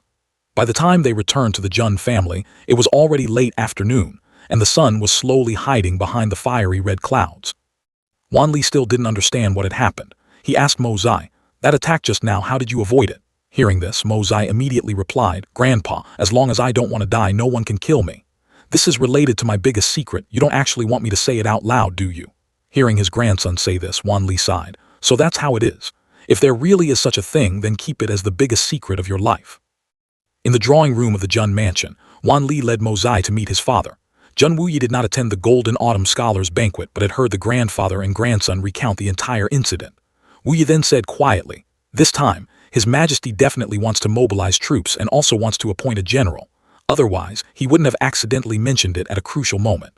Upon hearing this, Wan Li remained silent in thought. It seems I need to prepare. Every word of Wu Yi carried a profound meaning. At this time, Mozai suddenly asked, why is that? Wu Yi gently explained to his son, Mozai, you haven't experienced the struggles within the royal court. The chaos in the court has been far worse than today, but I've never seen His Majesty so dissatisfied. This banquet was originally a stage just for you. Next, His Highness will definitely weaken the strength of our Jun family step by step. The profound beast tide in Tiannan is too good of an excuse. Therefore, this time it will definitely be my turn. Hearing Wu Yi's instructions, Mo Zai chuckled softly. If he really thinks that way, he is making a huge mistake. Third uncle, this time I will go with you. The Tianfa forest is an excellent training ground for me. Wu Yi immediately narrowed his eyes and asked, "You are going too?" Then right after he closed his eyes and sighed, "That's fine too. By the way, can the recent training of the 300 guards be temporarily relaxed a bit? They are already too exhausted." Hearing this, Mo Zai remained silent, standing motionless. A second later, he spoke up, his eyes exuding seriousness. "I understand third uncle's concern, but their current training intensity falls far short of my requirements. I will only gradually increase it, and absolutely will not relax it in the slightest. Only those who can endure it are the strongest warriors I want to create." Wu Yi sat there, silently thinking, such brutal training and he still wants to continue increasing it. These people, if they were to be sent to the battlefield right now, I firmly believe each of them would be a true killing machine. He continued his inner monologue, yet he says it falls far short. At this moment, on the Jun family's training grounds, the sun was rising. The campfires had not completely gone out. All the soldiers were carrying heavy sandbags, the harsh training intensity leaving them out of breath. 100 soldiers were divided into two opposing groups. Everyone had their torsos, arms, and legs tied with sandbags. In their eyes, the opponent seemed like a sworn enemy. Mo Zai stood observing from a distance. He thought to himself, this army of steel, after undergoing the trials of life and death, is finally about to take shape. Looking from afar, the campfires were still flickering. Around the tents were the silhouettes of the soldiers sparring. Standing on the city wall, Wan Li asked Wu Yi, "In your opinion, what is Mo Zai's ultimate goal in training these people?" Wu Yi replied with a stern face, "As I see it, his purpose is only one." His eyes narrowed as he firmly stated his conclusion, slaughter. Wan Li was a bit surprised upon hearing this, but then calmed down. Slaughter. Once such a power appears, it is inevitable that it will arouse suspicion from others. Wu Yi frowned. Suspicion. Over these years, when has the Jun family not been suspected by others? But regardless, he still trusted Mo Zai. With Mo Zai here, the Jun family will definitely rise again. To rise again, absolute strength is required. And now we have the first foundation of that strength. Hearing this, Wan Li sighed. This brat Mo Zai has grown up too. By the way, as his uncle, aren't you a bit worried about his marriage? He spoke while pondering. The little girl from the Du Gu family is not bad. But is there anyone else besides her? Just that girl alone, I'm afraid she won't be able to handle this brat. Upon hearing this, Wu Yi was a bit surprised and then started to say, besides, didn't he also used to frequent the Ling Xiang Lake? That place might. Before Wu Yi could finish his sentence, Wan Li faked a cough to cut him off. Then he said, let's drop those people. Is there anyone else? Remember before, Mo Zai also had intentions towards his sister-in-law Qing Han. Wu Yi also pondered and brought up the old matter. Hearing this, it was unpleasant to Wan Li's ears, and he angrily chased Wu Yi away. You bastard, get lost right now. Down below, Mo Zai heard the commotion on top of the wall and thought to himself, what is the old master going crazy about again? Then he continued, all right, it's getting late, I should prepare for tonight's matter. Meanwhile, he closed his eyes and pondered. The item on Xiao Feng Wu of the Silver City is good stuff. Although I don't know what it is, I should just snatch it first. As for the belongings of that assassin from earlier, I can't just leave them like that either. At a courtyard, the sky was already turning into evening. When Mo Zai arrived, he saw the silhouettes of two people kneeling in front of the door. His face revealed a look of surprise. Among the youths rescued from the Huang Hua Hall, only these two refused to go to the arranged place and insisted on staying behind. Then he sighed. Although these two's injuries were not too severe, both had half of their tongues cut off. One of them even had only one arm left. To him, their usefulness was indeed not great. Thinking of this, Mo Zai approached and ordered, raise your heads and look at me. But the two of them didn't listen, still kneeling there, their limbs trembling, yet their eyes exuded a piercing sharpness that was completely contradictory. Mo Zai crossed his arms, looking at the two figures in front of him, and dropped a casual remark. It's already the 9th day, do you two plan to take root here forever? He silently observed, and immediately recognized their gaze. Those were the pupils of top-tier killing machines, the kind of icy gaze that despises all life after being forced into a dead end.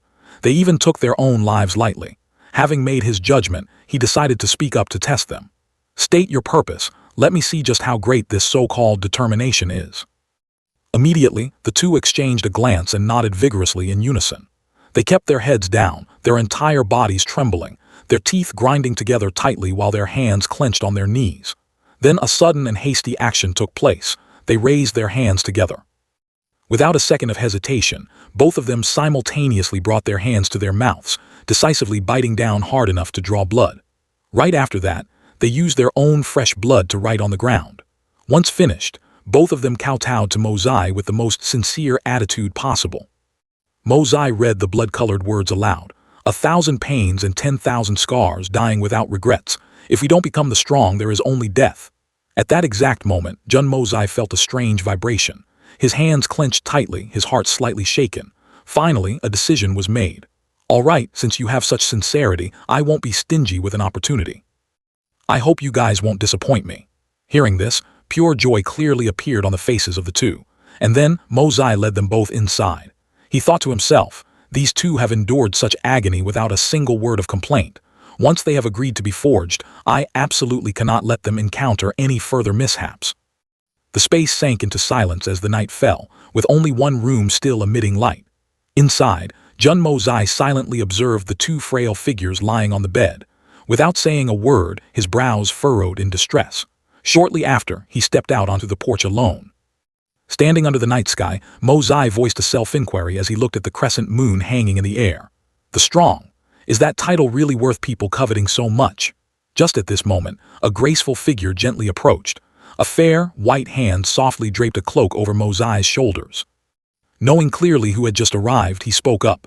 "Kai, tell me." Then Mozai looked up, his eyes full of contemplation. "Do you desire to become an expert?" Hearing the question, Kai didn't quite understand and softly replied. "An expert?" Looking at his back, she asked back. "What for?" Mozai lowered his eyes, his voice dropping. "As long as you possess strength like old Ying, you can do anything you want. Kill anyone, roam the world, and live a free life. Do you want that?" Kai now approached and sat down beside him. "Young master." After a moment of silence, she spoke. "I am just a little maid. My greatest wish is to serve the young master for my entire life." Looking up at the night sky, Kai continued. "As long as I can quietly wait for the young master to return home." She tucked a strand of hair blown by the wind, her voice soft. "I just want to be a small and ordinary girl." She looked towards him, her eyes carrying a bit of worry and timidity. "Young master saying that. Is it too mediocre? But I truly have no interest in becoming an expert." Hearing those words, Mozai smiled. "Not at all, you are absolutely right. Kai is the most adorable this way." His eyes were filled with smiling intent. "You are the little girl I cherish the most." After saying that, he stood up. "It's already late." Mozai reached out to pat Kai head, gently telling her, "Go back to your room and rest." The girl lightly closed her eyes, shyly replying. When Kai opened her eyes and looked around, she wondered, where did the young master go? At that moment, a figure glided through the night, lightly leaping across the rooftops. Jun Mozai rode the night wind, soaring up into the sky, invisible and traceless. As he moved, he calculated. The Sheng Bao Hall was right ahead.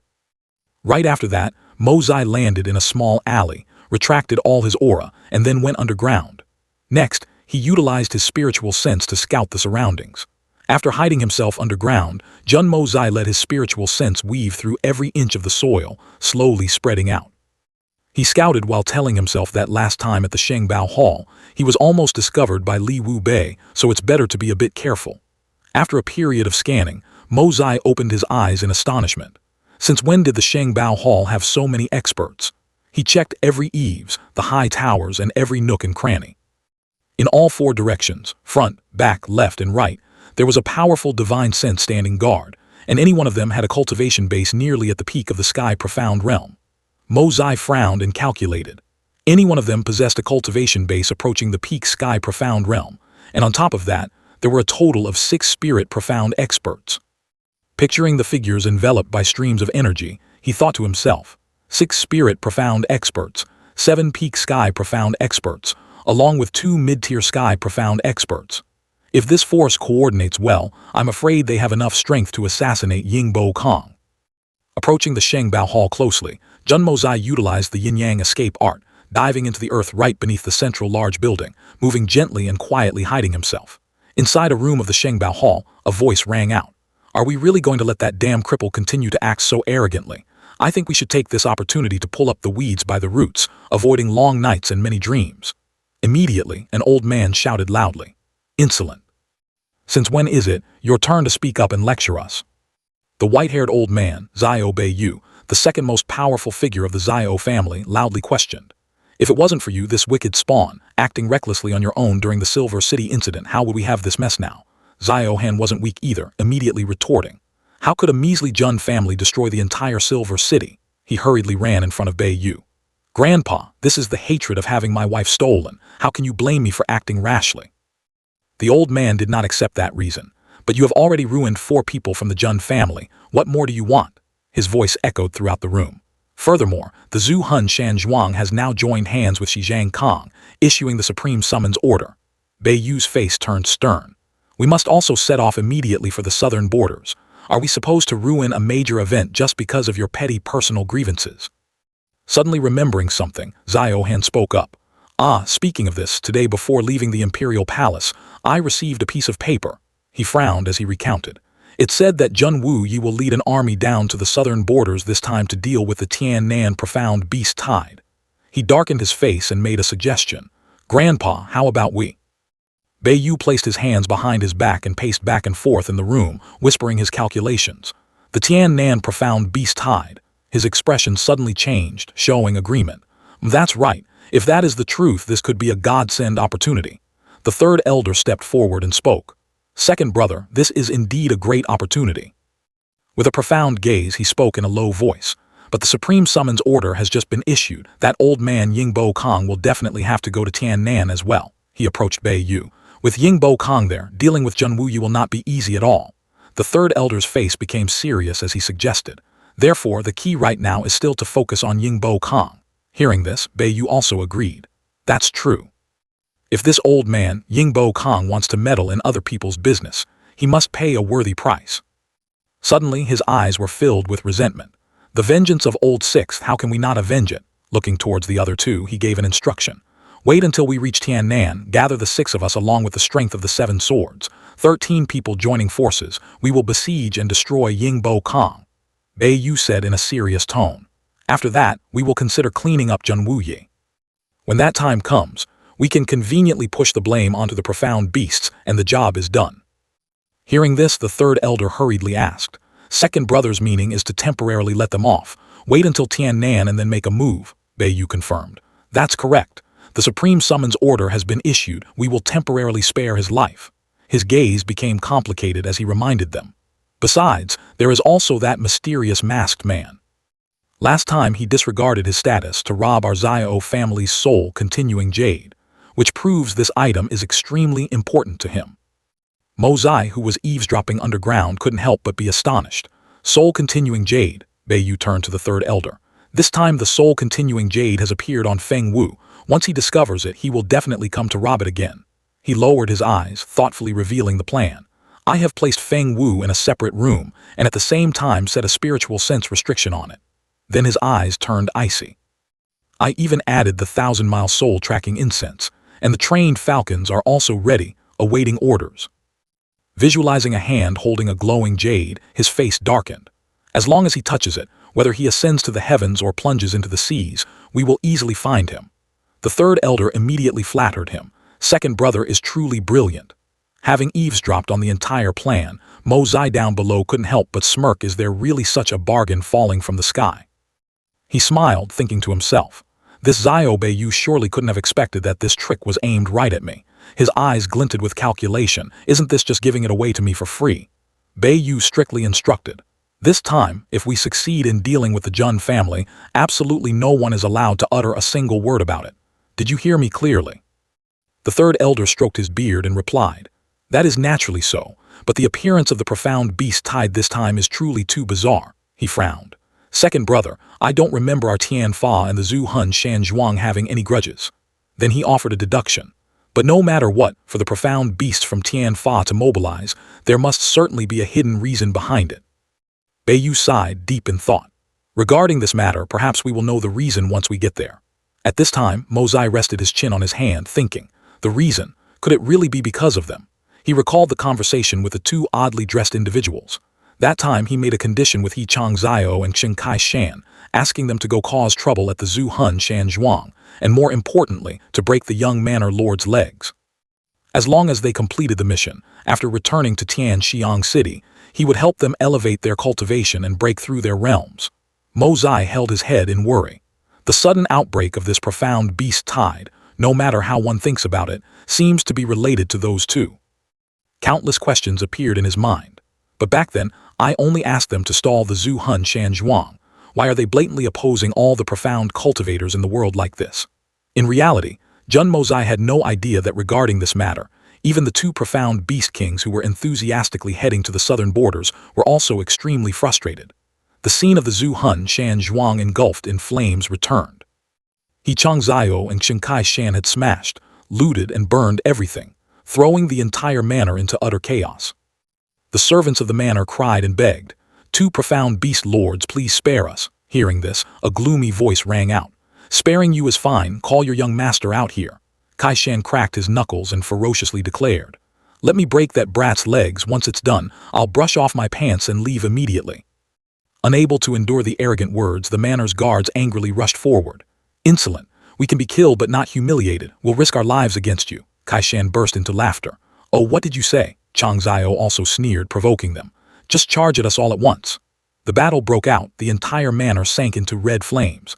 The two of them were like tigers among a flock of sheep, the sound of clashing weapons ringing out endlessly. They fought until they were bloodthirsty, easily sweeping through and running amok across the Zhu Hun Shan Zhuang, making the spirit-profound experts of the manor furious. Amidst the silent night, Zhang Ziao landed heavily on the ground, his figure carrying a surging aura. But the joy was short-lived. Just when the two profound beast kings were wreaking havoc joyfully, Supreme Shi Zhang Kong arrived in time. Zhang Ziao and Kai Shan faced off, their two punches colliding to create a terrifying shockwave, sending crushed stones flying everywhere. Witnessing the chaotic scene, Shi Zhang Kong naturally chose to stand on the side of the Zhu Hun Shan Zhuang. Without a word, he directly joined the battle, single-handedly facing Qin Kai Shan. The rest of the people also charged forward simultaneously, aiming at He Changzhou. Changzhou slightly frowned, his gaze as cold as a blade. With the participation of a Grand Supreme, the situation instantly reversed. In just a moment, the two completely fell into a disadvantage. Surrounded by layers upon layers of swordsmen, He Changzhou and Qin Kai Shan immediately fell into a defensive position. Sensing the thick killing intent, Kai Shan gritted his teeth and shouted loudly, "Go!" Two figures flashed in the night, swiftly gliding over the city wall and disappearing in the blink of an eye. After the battle, everyone else was exhausted, sitting slumped amidst the ruins, panting heavily. The people of the Zhu Hun Shan Zhuang breathed a sigh of relief, beginning to clean up the aftermath and bandage their wounds. The scene shifted to the next morning. A panicked voice rang out from a person whose arm was still wrapped in bandages. "This is bad. Those two are here again." Changzhou and Kai Shan appeared with a sky-high momentum. It had to be admitted, these two profound beast kings were very faithful to their word. Having accepted the commission, they must see it through to the end. Changzhou clenched his fists, his voice both frivolous and furious. "We couldn't beat you yesterday, so we'll fight again today. Let's see who is more stubborn." He let out a roar like a wild beast. "That's right, we still have to break that brat's legs." Right at that moment, an imposing voice echoed. "Spirit Profound Experts, summon all Spirit Profound Experts out here." After a battle where dust flew wildly, the dust mixing with the smell of dirt to form a thick fog, they finally managed to hold out. However, before they could even breathe a sigh of relief, the next dawn, those two came sneaking back to cause trouble again. Just when they thought they had endured to their limits before they could catch their breath, those two appeared once more. For several consecutive days, there was always someone running in hastily to report, out of breath. They are here again. On the third day, both of them sneaked over again. Amidst the dull echoes, heavy footsteps rang out. The situation continued like this until Li Jutian returned. His expression slightly changed color. He furiously watched as Changzhou and Kai Shan ran rampant ahead. Jutian's eyes darkened, killing intent surging. In just an instant, his fists clenched, green veins bulging all over his arms. He instantly dashed forward. Jutian unleashed a palm strike. The palm force spiraled through the space, making the surrounding spiritual energy howl. Li Jutian attacked in a rage, heavily injuring the two great profound beast kings on the spot. Eventually, the battle ended with the two heavily wounded beasts having to flee, while the Zhu Hun Shan Zhuang achieved a great victory. Shifting the scene to another corner of the courtyard. After the old manor lord returned and defeated the two great profound beast kings, the Zhu Hun Shan Zhuang threw a celebratory banquet. When the servants were carrying trays of offerings through the corridor, the ground suddenly shook, making them anxious. What's wrong? An earthquake. The ground trembled, causing wine cups to lose their balance and shatter into pieces. A servant, whose face was pale and lips trembling, couldn't utter a word. What? What is that? A massive dark shadow emerged from the nearby mountain, followed by pitch-black demonic aura like a tsunami. The servants screamed in terror. Profound beasts, so many profound beasts. Having suffered a loss, how could the two great profound beast kings let it go? They directly triggered a profound beast tide. It was said that on that day, the sky over the Zhu Hun Shan Zhuang darkened for 2 whole consecutive days. Amidst the murky gray mist, countless profound beasts poured out. Zhu Tian, covered in injuries, still tried to resist. Even if Li Zhu Tian had heaven-defying methods, he was only one person and was continuously pushed back. Amid the thick smoke, Kai Shan laughed heartily, his hoarse voice full of mockery. "Old man, hand over your son right now," he sneered, a wicked gleam flashing in his eyes. "We will just gently break his legs. He will recover after a few days of rest." Kai Shan roared. "Why do you old folks insist on fighting to the death over such a trivial matter?" Li Zhu Tian's expression changed slightly, his eyes flashing with extreme resentment. But what kind of person was Li Zhu Tian? If he handed over his son in this situation, how could he ever face the world again? Suddenly, an ancient token engraved with profound runes appeared. Therefore, Li Zhu Tian and Zhang Xiao reluctantly joined forces, issuing the supreme summoning order to seek help from Xuan cultivators across the world. At this time, the moon was already high in another place. Mo Zai fell silent. He truly didn't expect this to be the cause. After a moment, his face grew thoughtful, and he sighed softly. "Whatever, what does the Xuan beast tide have to do with me?" Mo Zai's eyes gradually became determined. "Those old fogies on the ground are the more important matter." Mo Zai quietly landed in the courtyard, calmly observing his surroundings. His sharp, knife-like gaze swept through every dark corner. A moment later, Jun Mo Zai silently emerged from the ground, still in stealth mode. He narrowed his eyes slightly, focusing on the central courtyard. A faint crimson spiritual aura was quietly radiating. Almost everyone was emitting a strand of spiritual energy, whether strong or weak, monitoring the central secret room as if it were nothing. He smirked slightly, revealing a disdainful smile. Each of them considers themselves a supreme-level expert, yet they only use a single strand of divine sense to keep watch.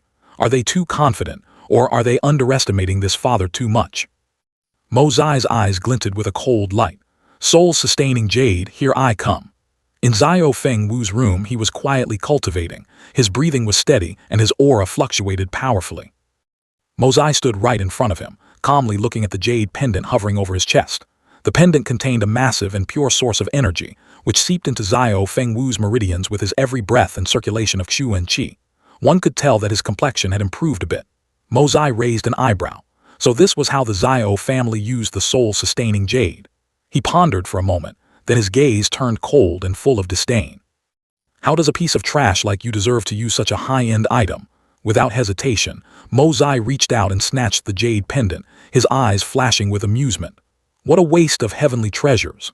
Feng Wu was startled, his eyes wide open in a mix of confusion and terror.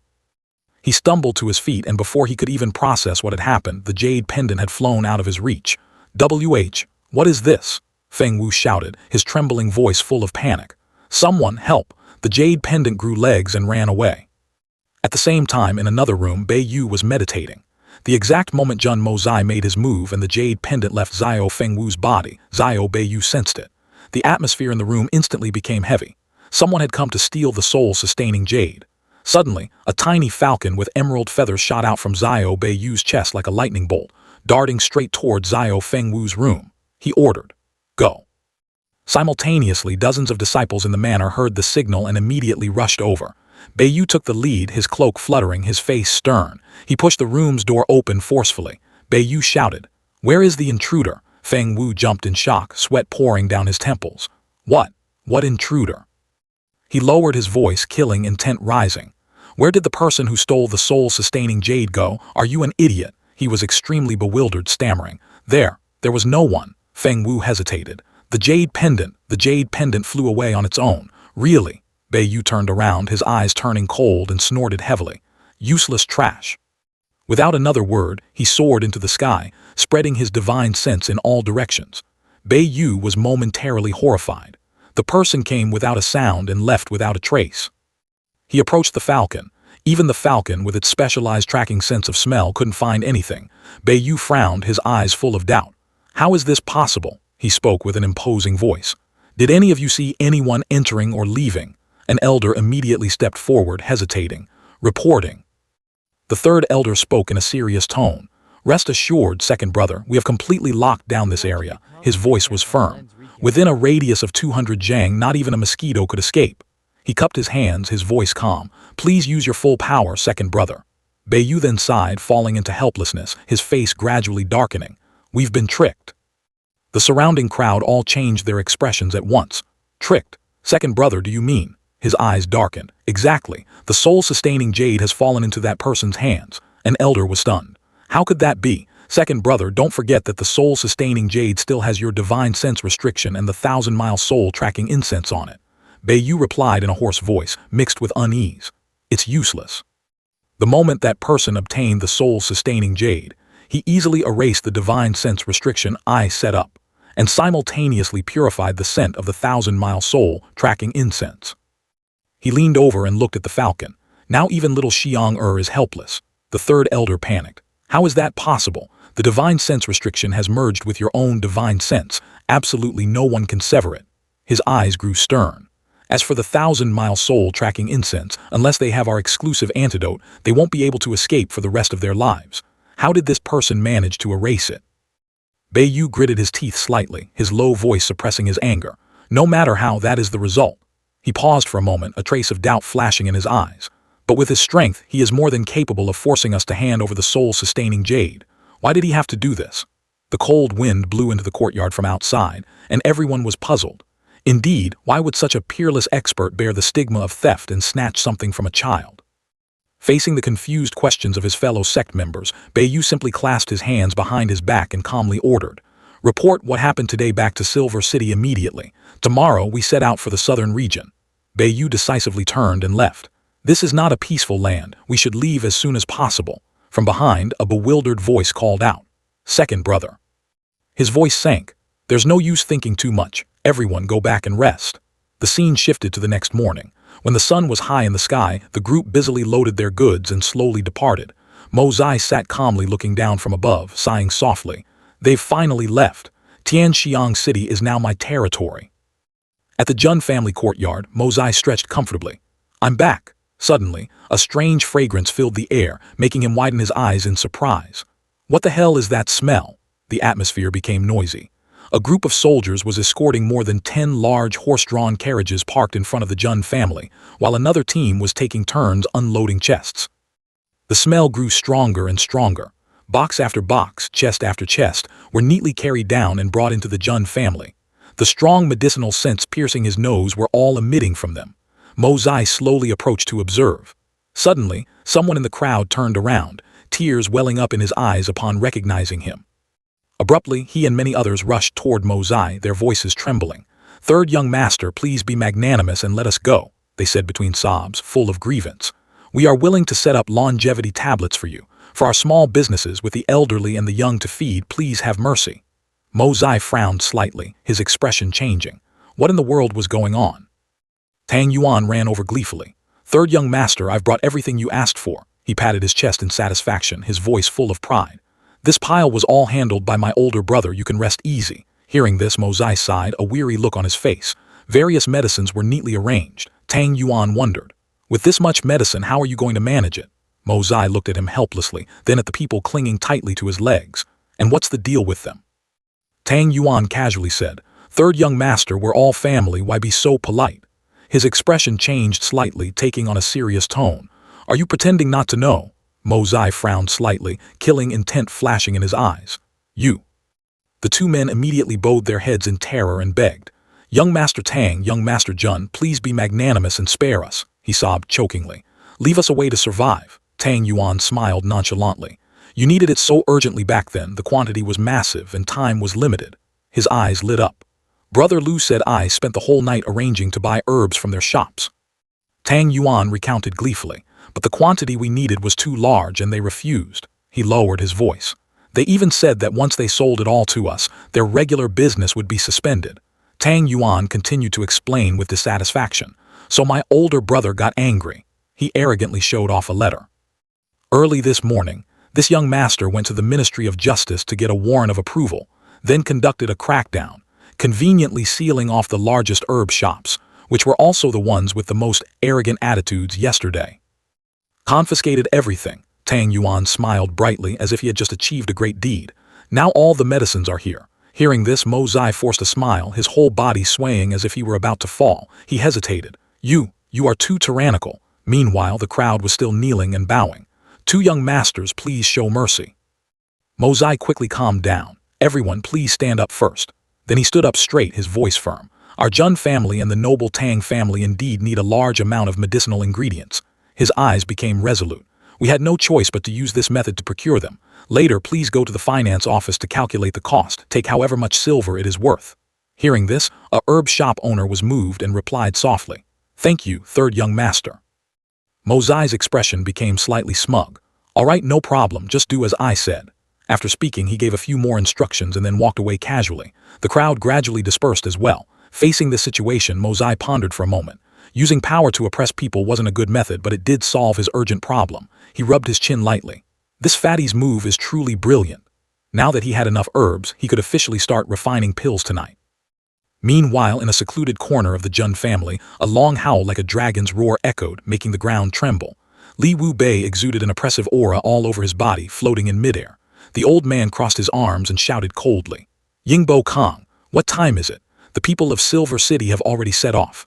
How long are you going to delay? Don't tell me you're afraid of that Chuan beast hide. Bo Kong glared at Wu Bei and snapped. This father goes if he wants to and stays home if he doesn't. Is it any of your business? Wu Bei snorted coldly upon hearing this. This old man will depart today, he threatened. You should know what the consequences of violating a supreme's order are. This old man originally intended to go with you, but I didn't expect you to be so unappreciative. At the same time, Mo Zai, who was hiding nearby, eavesdropped on their argument. He was a bit startled and muttered. Did this old fogey take the wrong medicine? He rubbed his chin, deep in thought. The cold-blooded Supreme always wanted a companion and even invited Yingbo Kong, someone who had bad blood with him. At that moment, Wu Bei also noticed Mo Zai's aura. The old man thought to himself, why hasn't the supreme assassin Chu Chi-hun revealed himself yet? The enemy is in the dark and I am in the light. Acting alone is indeed too risky. Suddenly, Yingbo Kong disappeared abruptly. In just the blink of an eye, he appeared in front of Wu Bei. Li Wu Bei, what exactly are you scheming? The old man calmly observed Bo Kong's attitude and asked, Are you scared? The man burst into laughter upon hearing this. Scared? This old man knows this is your provocation. Then I will insist on going with you to see what kind of tricks you can play. As soon as Bo Kong finished speaking, Mo Zai stepped out from behind the wall and spoke slowly. Wait. He casually walked toward the two of them. There was thoughtfulness hidden in his eyes. The people of the Blizzard Silver City had taken a step ahead. They might be ambushing Yingbo Kong somewhere. Although Li Wu Bei wanted to borrow Yingbo Kong's strength to deal with Chu Chi-hun. Once Yingbo Kong ran into trouble, he absolutely wouldn't lend a helping hand. Not adding another kick while he was down would already be considered lucky. Bo Kong asked Mo Zai impatiently. What is it? A sly look flashed across his face. My master came by earlier and instructed me to pass a message to you. Hearing this, the man's face couldn't hide his joy. Bo Kong hastily descended to the ground. He ran toward Mo Zai and asked happily. What message? Just say it, kid, he calmly repeated. My master said you should remember these words. An eagle flying in the sky is like clouds in the sky. The wind flows in the sky. It is not about the eagle nor the wind and clouds, but about the sky. All dharmas are not empty. All dharmas are empty. After hearing this, Bo Kong was a little confused and repeated it to ponder. All dharmas are not empty. All dharmas are empty, Mo Zai quickly explained. This state of mind can only be comprehended by yourself. It cannot be expressed in words, nor can it be thoroughly understood overnight, because my master knew you were going to the southern region soon. He said this in advance so as not to delay the advancement of your cultivation base. Hearing this, a look of deep gratitude appeared on Yingbo Kong's face. He cupped his hands and bowed. Thank you, he added. My master also said that the 6 elders of the Blizzard Silver City and the 7 swordsmen of the Silver City, whose cultivation bases are not bad, have taken a step ahead to the southern region to prepare to deal with you. Please be cautious in everything. Only by being careful can one survive for a long time. Bo Kong was extremely doubtful at this time. The 6 divine Xuan of Silver City, the 7 swordsmen, could it be the 7 swords of Silver City? The man's expression sank. It was just as expected. Traveling with Li Wu Bei, the disadvantages clearly outweighed the advantages. Did Master Li have any other messages? He asked. I then recounted. Master said, the day you return is also the time when the central divine position will be left vacant. Have a safe journey. He cupped his hands, expressing gratitude on my behalf. This time, please send my thanks to your esteemed master. Ying Bo Kong will never forget the matter of the Jun family. Please rest assured, farewell.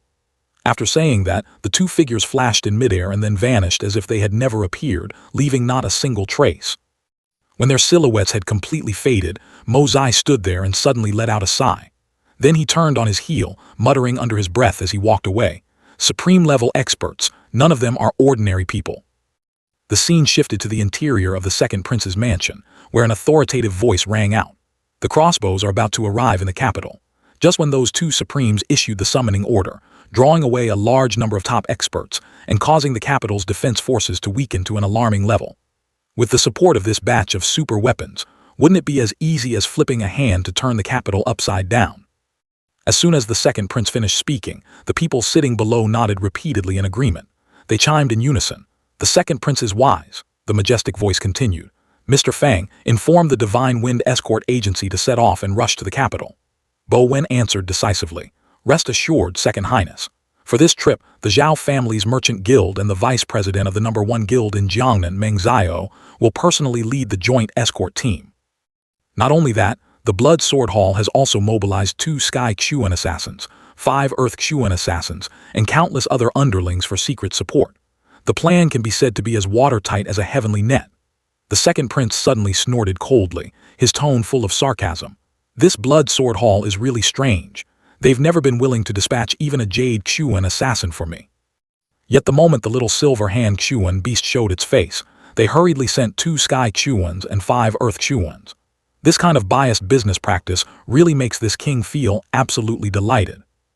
Hearing those words, Bo Wen stroked his beard, pondered for a moment, and then spoke up. This batch of crossbows is extremely important to the Blood Sword Hall. It's understandable that they act cautiously. People in this world, if they don't look out for themselves, heaven and earth will destroy them. Speaking up to this point, Bo Wen suddenly stopped, his face looking a bit stunned. The second prince paid no attention to the old man's strange expression. He was completely engrossed in his calculations. Whatever. Once the crossbows are in my hands, there won't be much need for the Blood Sword Hall anymore in the future. That's also good, saves me from putting up with their unpleasant attitude. Bo Wen was about to raise his hand to say something more, but then pulled it back, only able to sigh in helplessness. The second prince turned his back, pacing leisurely, his voice turning malicious. If I can take this opportunity to cleanly dispose of the eldest and the third, then... He abruptly stopped mid-sentence. Then he spun around, his sharp gaze staring straight at Bo Wen. Mr. Fang, how are the arrangements regarding Yue coming along? The old man calmly reported. Miss Yue hasn't made any notable moves recently. Even when our people approached, the attitude of the Listening Melody Pavilion was very ambiguous and truly hard to predict. After hearing this, the second prince's face darkened like the bottom of a pot, but he quickly regained his composure and began to analyze. Put that aside for now. With her meager strength, she can't make any waves anyway. And what about Cheng Detao? What has he been busy with lately? Why hasn't he been seen for days? Mentioning this person, Bo Wen's voice couldn't hide his suspicion. Young Master Cheng's whereabouts have been very mysterious these past few days. It's unclear what he is scheming. As for the people of the Cheng family, they are still missing. Who knows if some unexpected event has happened to them? Before he could finish his sentence, the second prince's face was brimming with murderous intent. He growled.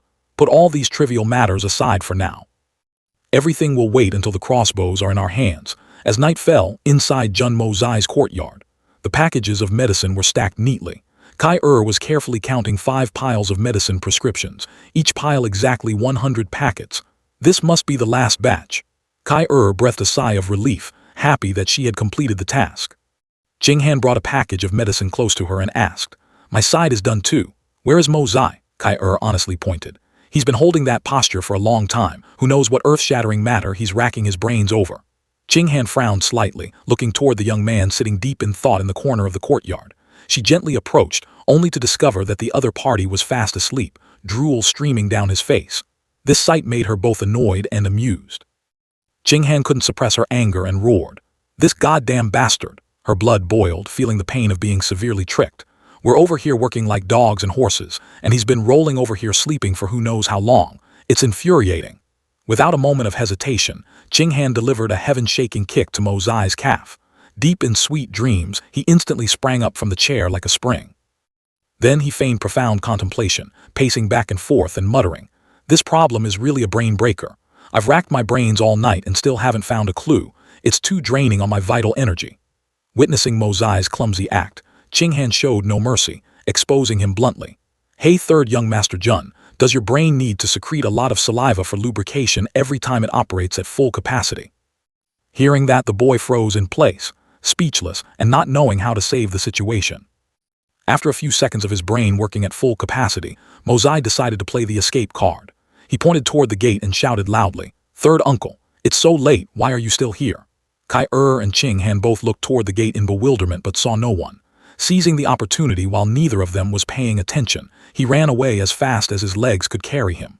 By the time Qinghan turned back, the culprit had vanished without a trace. She gritted her teeth in anger, roaring with deep resentment, "Third young Master Jun." Inside the space of the Hongjun Pagoda, spiritual energy gathered abundantly, rolling like waves.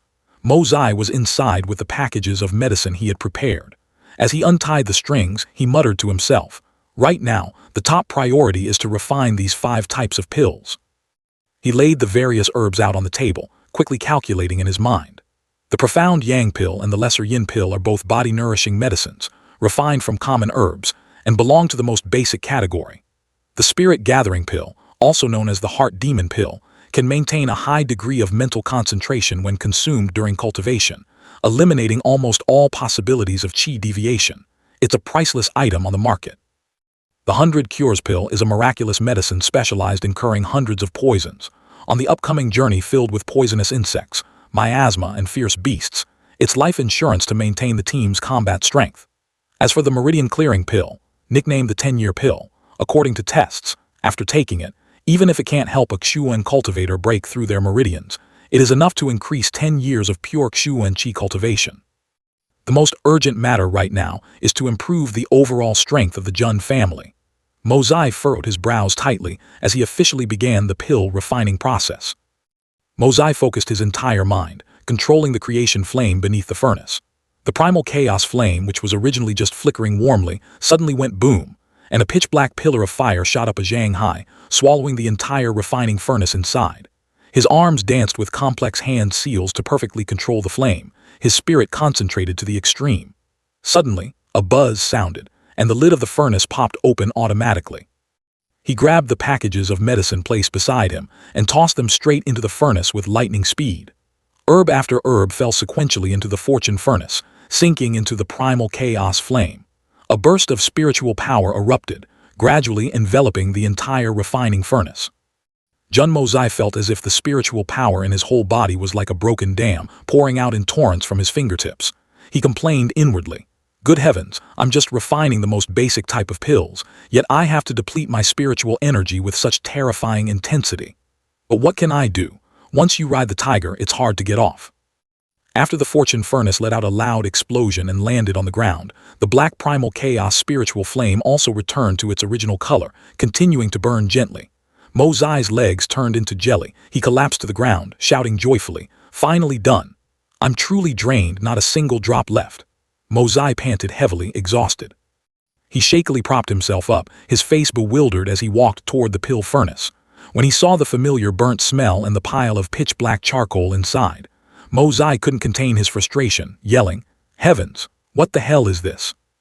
He complained angrily, "I thought this young master was a once-in-a-10,000-years genius who knew I couldn't even refine these trivial pills. They're just the lowest grade goods, yet they forced this father to try a second time." He muttered as he sat down, continuing to circulate his energy, preparing for the next batch. But the result of the second attempt was no better than the first. This shock caused Mo Zai to break down completely.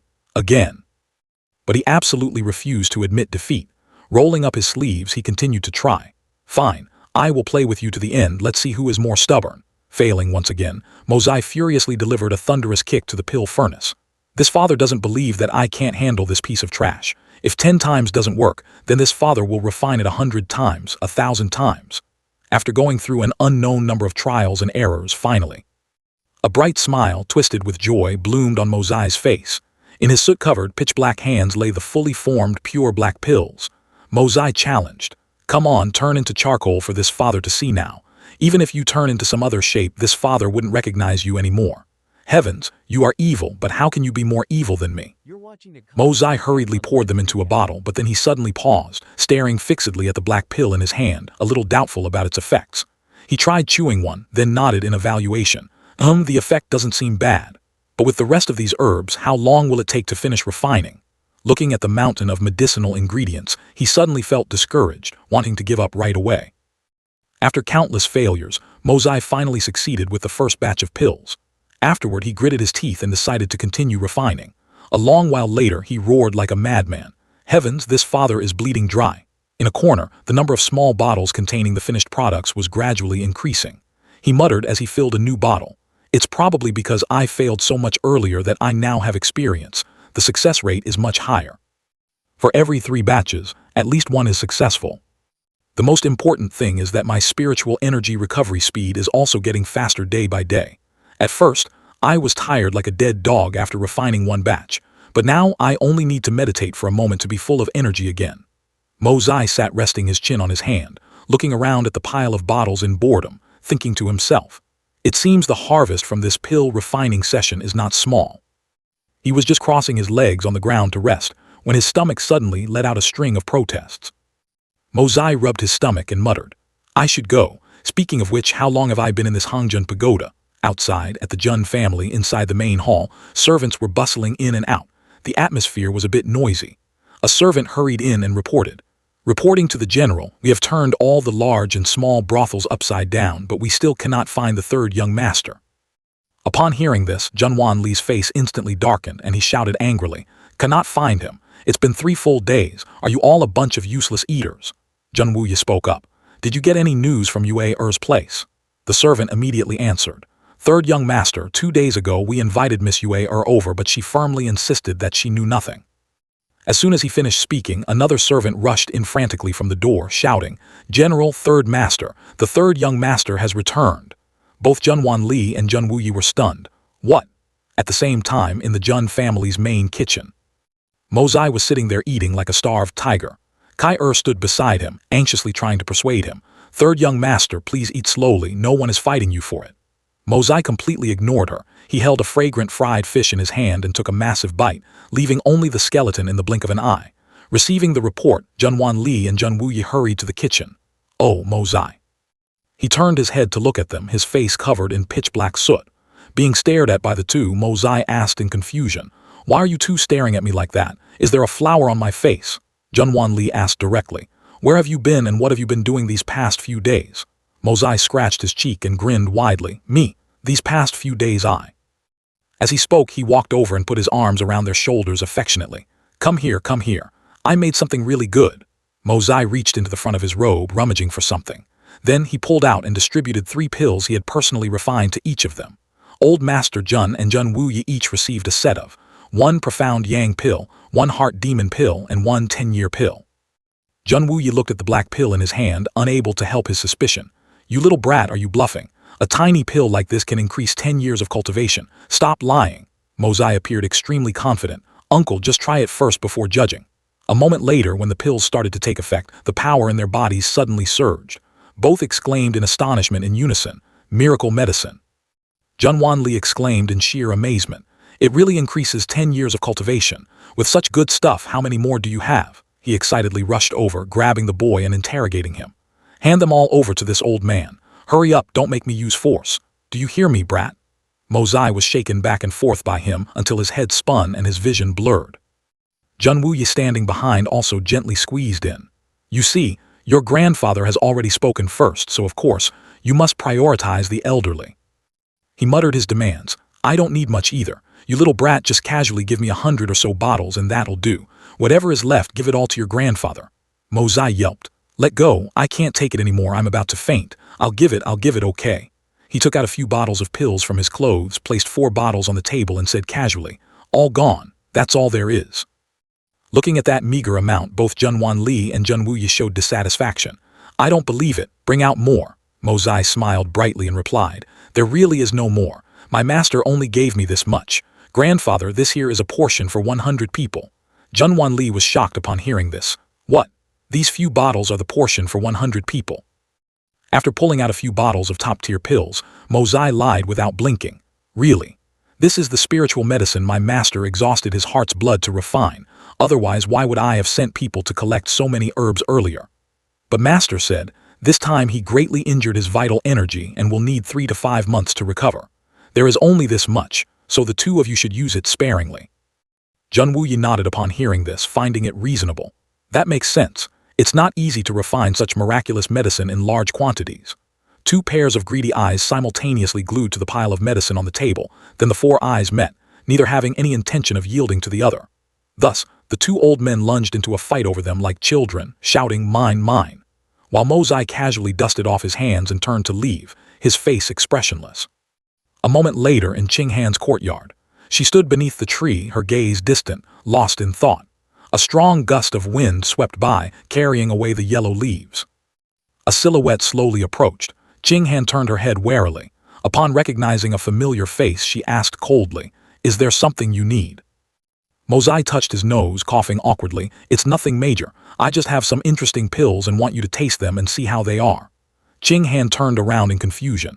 She asked curiously, what kind of pills? He handed her 2 elixirs and said, some pills I made myself, the effects are exceptionally good. Do you dare to try? Qing Han looked at Mo Zai's actions and suddenly burst into laughter. She reached out and took the 2 pills. Without the slightest hesitation, she replied, what is there to be afraid of? Do you think I'm scared you'll poison me to death? Qing Han smiled shyly, asking the person in front of her. Jun Mo Zai was instantly stunned by her smile. Qing Han quickly tested the efficacy of the 2 elixirs. As soon as she swallowed the pills, she suddenly felt a warm current surging up from her dantian.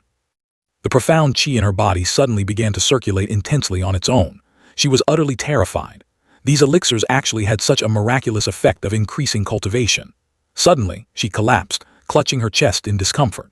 She was originally at the peak of the silver profound realm, only 1 step away from the gold profound realm. After absorbing this massive medicinal power, a breakthrough was right before her eyes. She looked at the person opposite her, biting her lip tightly, her heart in turmoil. There's only a little martial uncle by my side, no one to protect me. Could it be that my life ends here? Guan Qing Han's cultivation base was still too low, having only reached the peak of the silver profound realm. Now suddenly gaining 10 years of cultivation, which was almost equal to the total amount of cultivation she had accumulated so far, and much purer, her body naturally couldn't bear it. She thought in agony, Jun Mo Zai has finally changed for the better, and even brought me such a heaven and earth miraculous elixir. I never expected 1,000 times over that I would die because my own endurance is insufficient, nourished to death by this very elixir. Goodbye. 2 drops of sweat rolled down Qing Han's cheeks, looking like 2 teardrops. Suddenly Qing Han fell into confusion. With her status, she should have said I am coming before dying, not goodbye. Goodbye to whom? In my heart, who exactly is the person I cannot let go of? While she was immersed in bewilderment, a hand was placed on her back, and an unfamiliar surge of spiritual energy was transmitted into her body. Her eyes widened in utter astonishment. A surge of spiritual power from that warm palm slowly entered her meridians, guiding the riotous energy caused by the elixir to follow an orderly path. Her divine sense also suddenly stepped into a new level, a new world. Guan Qing Han finally broke through to the gold profound realm. After a period of struggling with the medicinal power, Qing Han fell into a semi-conscious state. She sat still, her eyes tightly closed. A moment later, she slowly opened her eyes, her gaze slightly blurry. Qing Han blankly looked at her fingertips, feeling bewildered. Did I break through? Who helped me? Could it be that brat? But how could Jun Mo Zai's cultivation be so high? Right after that, Qing Han whipped around. She only saw Mo Zai channeling his energy to transfer power to her. Qing Han awkwardly turned back, deliberately avoiding his gaze. In that moment, she lowered her head, her heart in a mess. How is it possible? It really is him. Then suddenly, Qing Han's whole body jolted. Mo Zai's fingertips were still resting on her back. She frowned slightly. Isn't this taking advantage of me? Thinking of this, Qing Han had the urge to sneak a peek. She saw Mo Zai sitting as still as a statue, not moving an inch. Then suddenly, his whole body trembled violently as if struck by lightning. Immediately after, Mo Zai opened his mouth and let out a dry laugh. Ching Han unconsciously became mesmerized by his appearance, her slender fingers tightly gripping the hem of her skirt. The scene shifted to an ancient royal manor. Next were rows of barracks built in perfectly straight lines. At this time, the soldiers were beginning their training session. Mo Zai stepped closer, a red handprint clearly visible on his face. He shouted, "Fall in." Upon seeing him, a man's jaw dropped in shock. "San Shao, your face." Mo Zai subconsciously touched his cheek, recalling the thunderous slap from just now. "I didn't expect my sister-in-law to hit so hard." Later, he said sternly, "Don't mind it. Before the training, I already said it. I want the two strongest armies. One squad is Kentian and the other is Shi-Han. These two squads will roam the world with me, ruling over the continent. And the chosen ones will be picked from among you." Hearing this, everyone's faces grew tense. Not stopping there, Mo Zai said in a low, fierce voice, 4 days later, you will carry out the first mission I assign. After this operation, those who are lucky enough to survive will officially become members of Kentian and Shi-Han. Mo Zai's face darkened, speaking with full confidence. In the future, this entire continent will tremble upon hearing their names. But this operation is extremely dangerous, far different from the usual. Each of you has a mortality rate of over 90%. To call it a narrow escape from death would be putting it too mildly. Mo Zai slowly raised his hand. "Now anyone who wants to withdraw can take a step back. I will not force you. Your life comes first. There is nothing shameful about this." As soon as the words fell, the crowd all lowered their heads and no one spoke a word. Seeing this, he repeated once more, "There is only one chance to leave. I say again, this operation is highly likely to be a journey of no return. This is your final chance to choose." Mo Zai slightly bowed his head, taking a deep breath. Immediately after, he raised his head and shouted, "Those who want to become members of Kentian and Shi-Han, take one step forward." As soon as he finished speaking, the entire crowd stepped forward in unison. Seeing this, Mo Zai tightly closed his eyes, feeling every sound. Then he yelled, "Very good. Taking this step means stepping onto a path of 9 deaths and no life. This is also the path of the strong who never back down, the path of iron-blooded men. Now, as you come up to receive your elixirs, I would like to gift you a few words.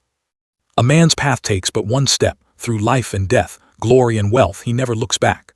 Body like blood will like iron, facing mountains of blades and seas of fire without flinching.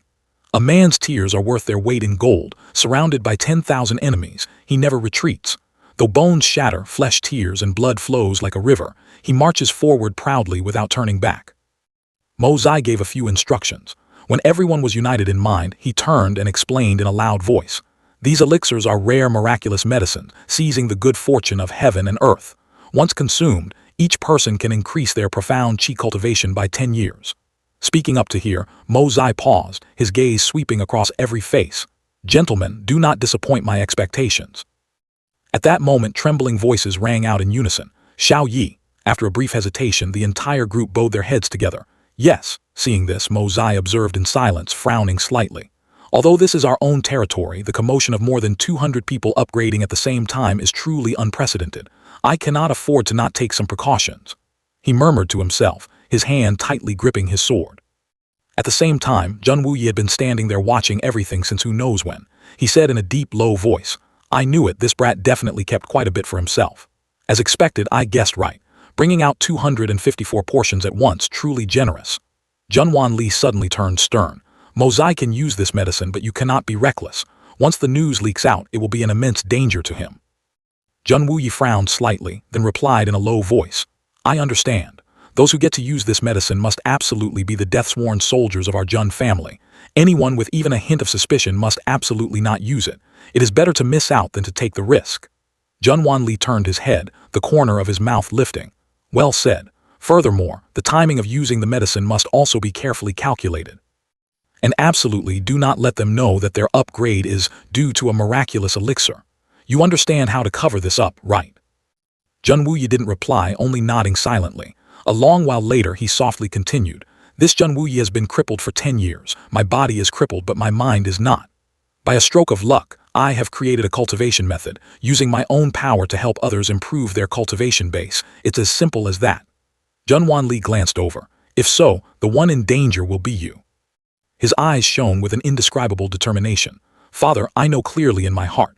This way no one will come looking for Mo Zai over this matter. Hearing this, Zhen Wanli pondered for a moment, then did not forget to remind, "Then you yourself must be extremely careful." At the words of concern, Zhen Wuyi nodded slightly. "I know." After saying that, he turned around, his gaze fixed straight ahead. "Father, look, the soldiers are reacting." Right at this moment, below the city walls, the warriors who took the elixirs started to show reactions. Energy surged through their veins.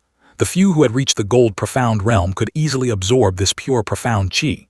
One of them could be seen with his body erupting in fierce flames. Over 90% of the remaining people, with silver profound cultivation, almost all fell into a state of extreme agony. Witnessing this scene, Zhen Wanli couldn't help but sigh in admiration. Apart from the sound of grinding teeth, there is not a single groan of pain. These over 200 men, they are all truly iron-blooded men. Their bones are so tough, even this old man is moved. In a flash, amidst the sea of people, brilliant golden lights appeared. Zhen Wuyi showed excitement. Someone succeeded. One by one, they began to transform, everyone showing clear signs of happiness. A vast area of silver light rose in midair. On this side, Zhen Wanli observed calmly, evaluating in a low voice. Among these people, the lowest strength has also reached the mid-tier silver profound. The majority are at the peak of silver profound, and a few have upgraded to gold profound. The 4 with the highest cultivation bases have reached the peak of gold profound. If such an army were to go to the battlefield, Zhen Wuyi suddenly interrupted, "They will not go to the battlefield," he firmly stated. "For their entire lives they will only fight for Mozai alone." He once said he wanted these men to at least reach the peak of earth profound. At that time, I thought he was just boasting, but looking at it now, it's not impossible. Hearing this, Zhen Wanli frowned, "The lowest being the peak of earth profound. Then wouldn't that be," he exclaimed in shock, "an army of over 200 sky profound experts? It truly is a joke of creation. A grand scheme of this scale, perhaps even Blizzard's Silver City and Zhu Hun Manor going all out wouldn't be able to pull it off." A few minutes later, the 254 men finally completed their upgrade process. Not a single one failed. At the same time, Mozai crossed his arms, looking at the crowd, and gave a loud order. "I give you 2 days. Use the most brutal methods to adapt to the changes in your bodies. On the 3rd day, go to the armory to receive your weapons, and simultaneously get used to coordinating your moves and profound qi with everyone else." The scene shifted to Zhen Mozai's courtyard. Mozai sat alone, thinking to himself, "Everyone has already upgraded, now only I am left." Thinking of this, Mozai felt a bit frustrated. "Elixirs refined by myself, yet I haven't even tried them. But I just broke through to the mid-stage of the Jade Profound." Mozai looked down at the pill in his hand, unable to help but worry. Taking this at this moment, will the effect be good? Immediately after, Mozai didn't hesitate at all, bringing the pill straight to his mouth. In the blink of an eye, the pill was in his stomach. As soon as Mozai swallowed it, his complexion instantly changed. His body suddenly exploded with energy. His mouth fell open. It really does work. Immediately, Zhen Mozai calmed his mind, sinking into a state of self-forgetfulness. On the 2nd day, the royal manor was still immersed in silence. Right then, a eunuch walked with slow steps along the corridor. In the quiet space, his voice rang out. "By imperial decree, appoint Zhen Wuyi as the general of Tiannan. Commanding an army of 20,000, holding the power to deploy troops and dispatch generals, depart for Tiannan immediately today. Assist the major families in pacifying the profound beast tide." The scene shifted to the interior of the imperial palace, a place of majesty and solemnity. Yang Huaiwu's deep voice rang out, faintly carrying a bit of coldness. "Are you wondering why I let Zhen Mozai go?" He paused for a moment and continued, "And let Li Yuran stay behind." Besides Zhen Wuyi, His Majesty the Emperor also named several figures from other major families. Among them, Zhen Mozai naturally has his name included. Besides him, there are a few familiar people like the Meng family, Mu Rongtian Zhen of the Mu Rong family, and Mu Rongtian Li. From the heroes of the Du Gu family, 3 people were also drawn, and the Zhang family also has people on the list. Chang Yu spoke up at this time. "Yes, Zhen Mozai inherently does not care for power, but Li Yuran clearly has ambitions. I truly do not fully understand His Majesty's action of keeping Li Yuran and letting Zhen Mozai go." Yang Huaiwu raised his head, looking thoughtful. Li Yuran has things he desires, so he has weaknesses to grasp. But Zhen Mozai, on the other hand, is like someone with no desires and no demands. This kind of person leaves when he wants to leave, stays when he wants to stay, carrying a free and unrestrained demeanor, making him conversely very hard to control. Hearing this, Chang Yu became even more confused. "I am still not clear. If he has a free and unrestrained temperament, why must we?" He suddenly interrupted. "Being free and unrestrained is not worrisome." But being free and unrestrained while having a powerful force backing him up, that is very worrisome. As soon as the words fell, Chang Yu bowed his head, pursing his lips tightly. Right at this moment, Yang Huiwu suddenly changed the subject. There must be some movement on the second brother's side, right? The subordinate quickly reported. Yes, on the morning of the fourth day, that batch of crossbows might arrive at the southern suburbs of the capital. Receiving the answer, Yang Huiwu looked satisfied. Very good. This batch of crossbows, I will not allow a single one to slip out. Chang Yu cast a determined look at him. Your Majesty can rest assured. The subordinate hesitated for a moment and then asked, Then Your Majesty, why not issue an edict directly? Yang Huiwu slightly smirked, his voice heavy. If I do that, this second son of mine will be considered ruined. At that time, whether it is the imperial court or the world, both will have to endure a massive shock. He continued, Right now all factions are moving covertly, they can no longer withstand such a shock. Chang Yu was speechless, only knowing to bow his head and listen. Yang Huiwu said softly, his voice cold as ice. Send out a missive, order the Blood Sword Hall, no matter whose people they are, not a single one is to be spared. This matter must be done cleanly. Hearing the three words Blood Sword Hall, Chang Yu unconsciously shuddered. No wonder the second prince previously failed every time he asked for the Blood Sword Hall's help. This emperor, just how many trump cards does he still have in his hand? In another development, Ling Meng was gazing thoughtfully at the lake's surface. Right at that moment, Xiu Xiu slowly walked over, calling out gently, Menger. That was the current empress, Princess Ling Meng's biological mother, Mu Rong Xiu Xiu. The familiar voice caused her to freeze and turn around. Xiu Xiu pressed her, Tell mother the truth, is there something hidden going on? Her eyes were filled with anxiety, or have you fallen ill somewhere? She gave a wry smile, hurriedly waving her hands in denial. No, not at all. I am as healthy as a horse, everything is fine. I don't know why mother would think that. As soon as the words fell, Ling Meng made an ironclad resolution, absolutely not letting her royal mother know about the tragic situation of Uncle Yi at this time. Xiu Xiu let out a soft chuckle. Fine. You silly girl, these past few days you've been either deep in thought or smiling to yourself. Do you think those things are normal? Ling Meng's face instantly dropped and she retorted sulkily, Mother, would your daughter really lie to you? Hearing this, Xiu Xiu giggled. Of course there is nothing strange about my daughter. Then a guess sprang to her mind, could it be? You've taken a fancy to some family's young master. Ling Meng's cheeks flushed red involuntarily. She jolted and cried out, Mother, what are you saying? She gently took her daughter's hand, comforting her. My little girl is still shy. Whether you tell or not is up to you, mother won't force you.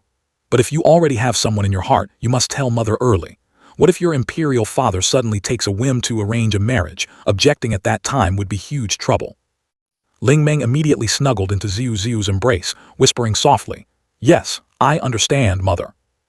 Right at this moment, Xiu Xiu suddenly let out a sigh. She spoke quickly, her voice full of distress. I don't know why. These past few days my heart has been restless and uneasy. Xiu Xiu looked down at her daughter, continuing, I just have this feeling that something bad is about to happen. Her expression turned solemn, mixed with anxiety, her voice slow yet urgent. What exactly could happen? My heart keeps clenching in spurts. In that moment, Ling Meng looked at her mother thoughtfully, a sense of unease creeping into her heart. She didn't know how Uncle Yi was doing now, and there was also that damn nemesis, who absolutely refused to let this princess visit. The scene shifted to the Jun family. A clear voice suddenly rang out as coquettish as a cat's purr. I want to go too. Xiao Yi eagerly chimed in, her face full of excitement. I want to go too. I want to go too. Mozai turned around, his lips curling into a sneer. What is the big boss going for? To become dinner for the profound beasts? Do you want to go help me or help those profound beasts? Xiao Yi scoffed coldly, then proudly showed off. I am very formidable now. Once my saber technique is executed, even seventh brother might not be my match. Xiao Yi said while petting the white profound beast beside her. Besides, Xiao Bai here is a genuine level 8 profound beast. With it around, what else do I have to be afraid of? It's perfectly normal for me to slaughter 1,800 lives a day, right Xiao Bai? Mozai yelled out, Big boss, what kind of comparison is that? He glared at Xiao Bai and stated bluntly, although Xiao Bai is a top-tier profound beast, it is still a child, understand? Haven't you seen any other profound beasts? Even if you haven't eaten pork, you must have seen a pig run, right?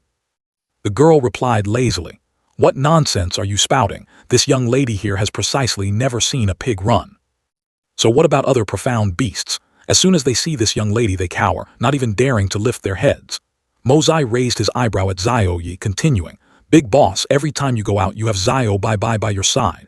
It's an authentic high-level profound beast. It would be weird if those profound beasts in Tian Xiang didn't tuck tail and run when they meet it. Speaking up to hear, he paused for a moment and then asked, "So what does that prove?" The girl pouted and asked back, "What do you mean, what does it prove?"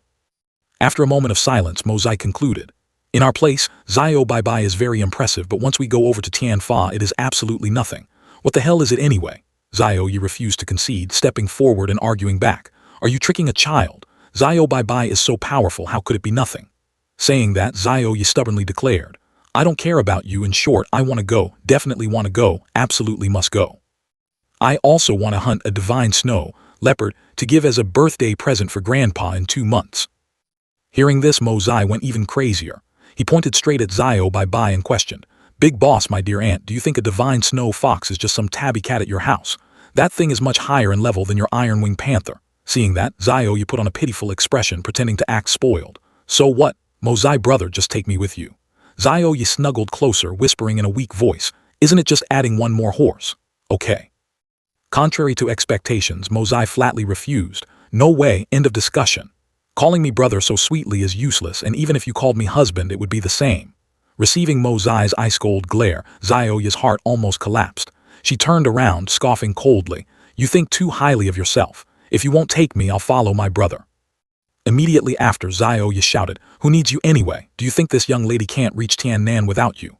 Mozai retorted with his mouth wide open, "Suit yourself. As long as you don't cling to me, everything is negotiable." Xiao Yi frowned angrily, cursing inwardly, "What a hateful man." Immediately after, the girl lowered her voice again, "But I just want to follow you. Going with you is fun. You're not the type to stay quiet anyway. Hitting the road with you will definitely have a lot of good shows." After saying that, Xiao Yi burst into loud sobs. "What's so interesting about following your 3 stupid bear brothers?" Mozai furrowed his brows. He quickly figured it out. "It's certain that her 3 brothers brutally rejected her request, so she turned to cling to me. Otherwise, why would this girl look for me?"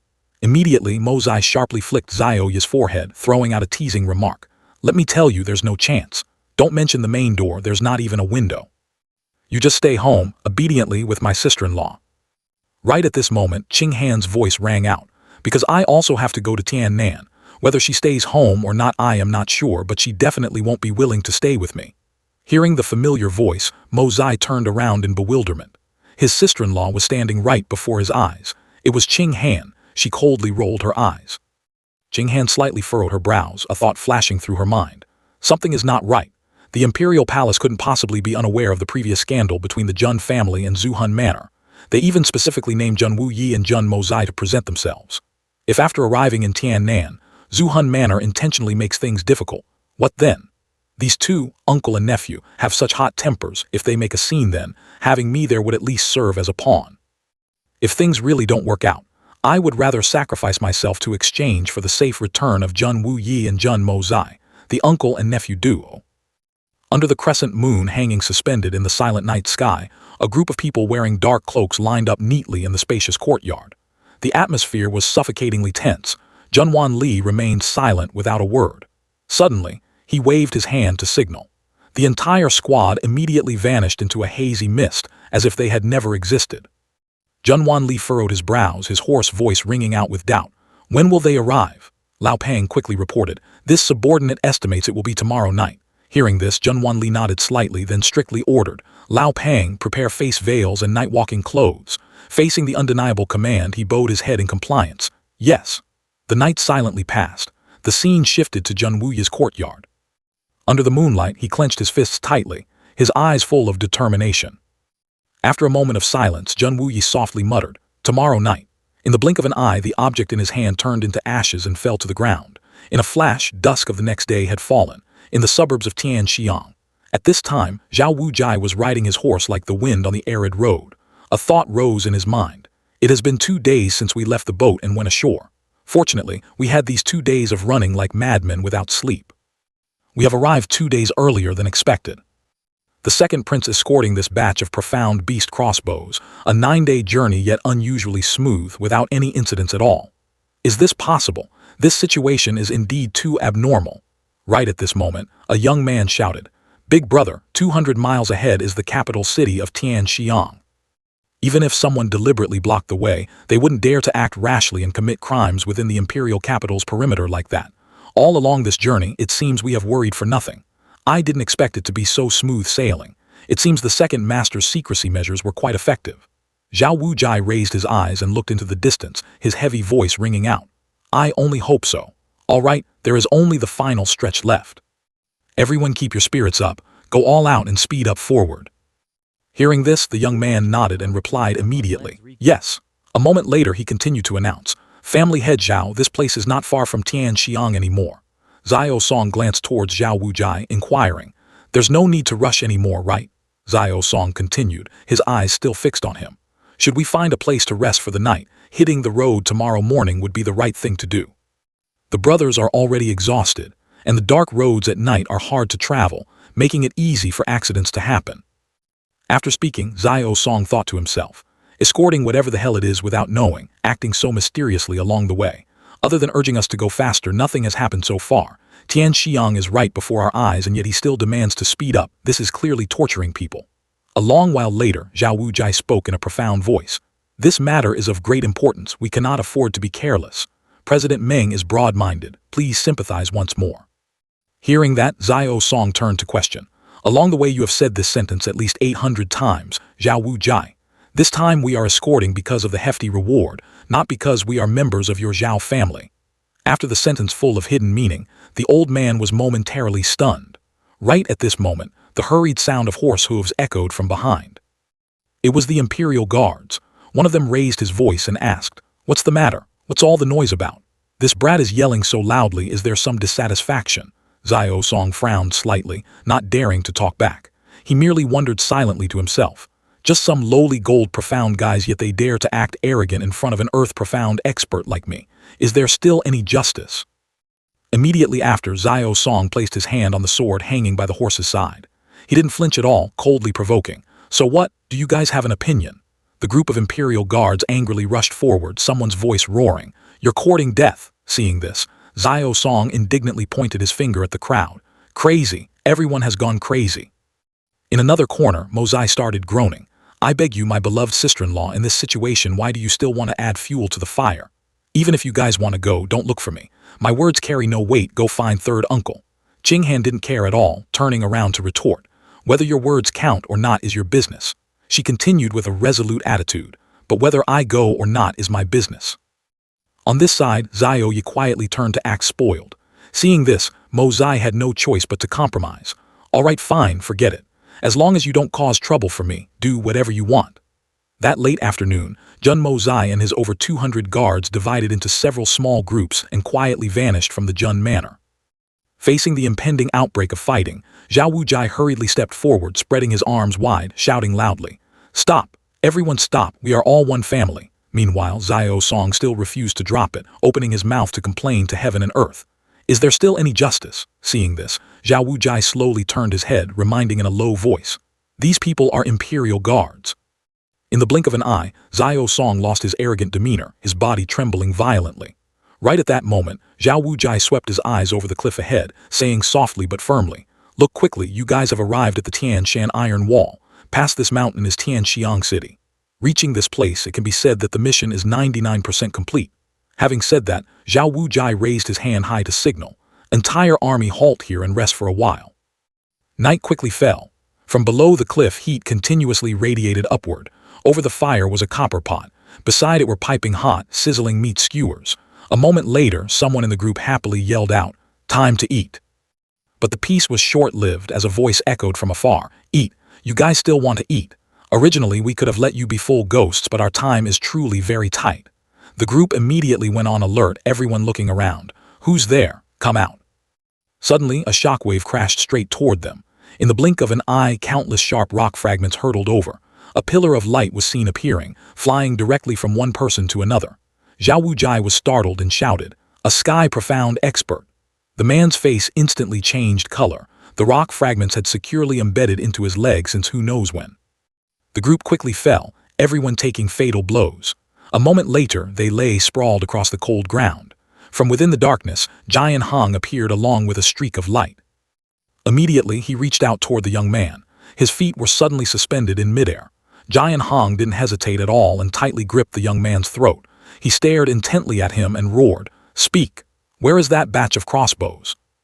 Right at this moment, the people behind were also swept away by his energy surge. Witnessing the scene before his eyes, Zhao Wujai screamed in despair. "Be careful, second brother." The moon grew brighter and brighter, as if it appeared to witness a crime. Right at this moment, another person unexpectedly soared high into the air. Seeing this, one of them bravely reached out toward him. Immediately, that person unleashed a fatal strike. The body of that man was seen flying violently backward. Looking down from above, it was as if Jian Hong had split into two. He glared, his icy eyes looking at the young man. Jian Hong's fingertips tightened and he declared coldly, "If you don't speak, you are definitely dead. Don't even try to tell me it's in the carriage. This old master doesn't buy that child's trick. If you dare to deceive me, you guys only have one end, which is death." The young man clearly showed terror, his mouth slightly quivering.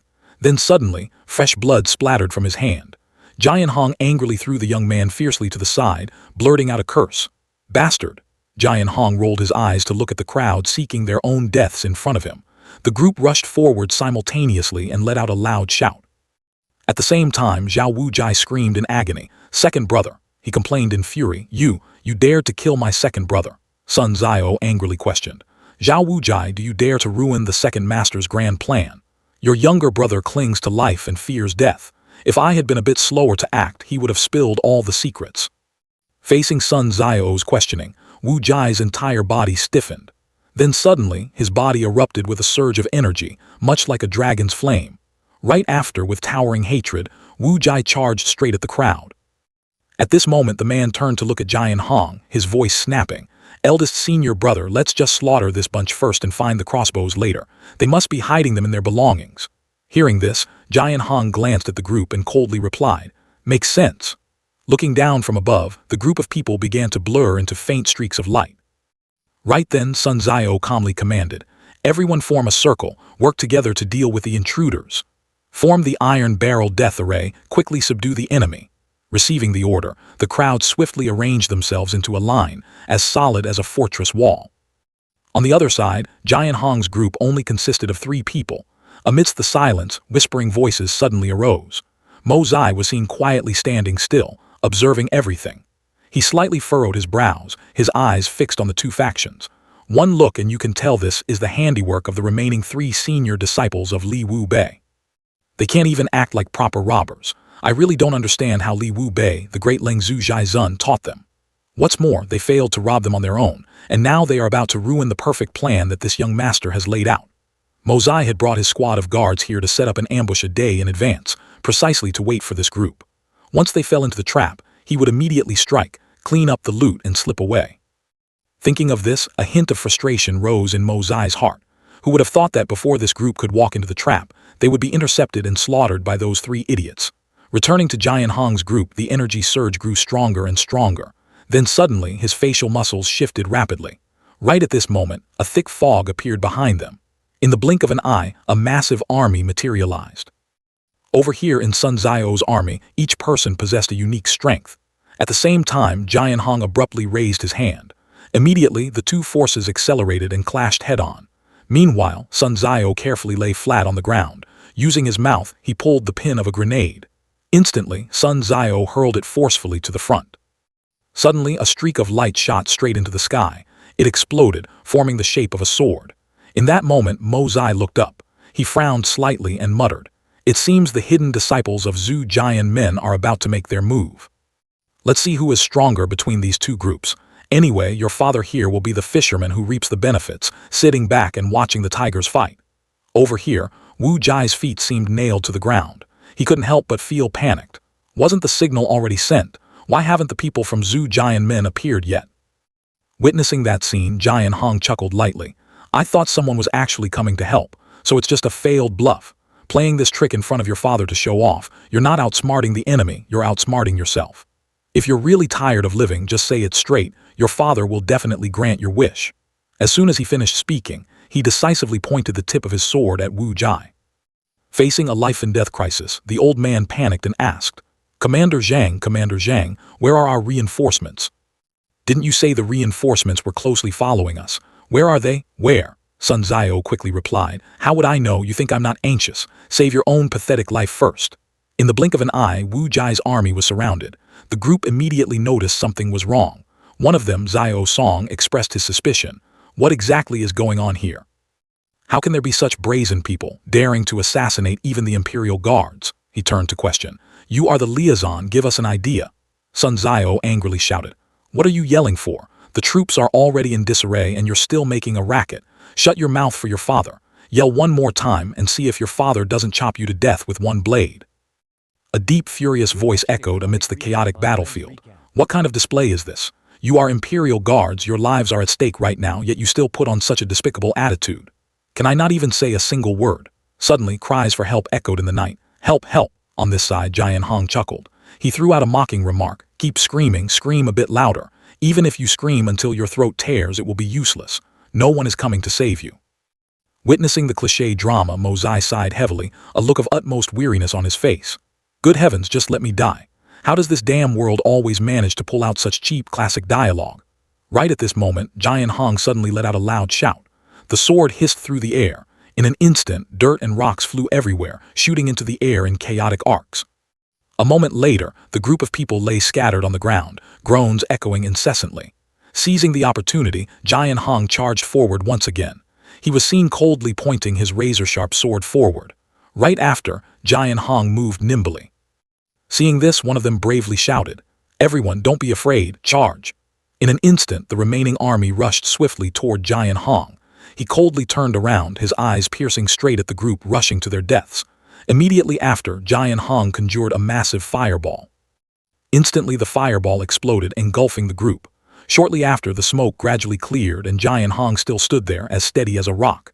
His accomplices seized the moment to strike. One of them lunged straight at Xiao Song. Seeing this, the man screamed in despair, Don't kill me. I am the vice president of Jiangnan Gonghui. I surrender. Hero, at home I have a 100-year-old mother above and crying babes below to feed. Seeing Xiao Song's pathetic state, the opponent showed contempt, hissing through his teeth. Coward, stand up for your father. Just tell your father where those crossbows are and your father will spare your life. The man panicked and stuttered. Hero, spare me. I'm useless. I really don't know where those crossbows are hidden. Hearing this, the opponent glared at Xiao Song. Trash. Then what the hell is the value of your surrender? He coldly swung his leg. Coward, completely useless. Before the words faded, blood had already spewed from the man's mouth. Meng Xiao Song's body was seen covered in fresh blood. Right at this moment, a blinding streak of light appeared in the dark night. The light moved in a systematic pattern. The man immediately sensed something abnormal, and that was also the moment his body was swallowed by the streak of light.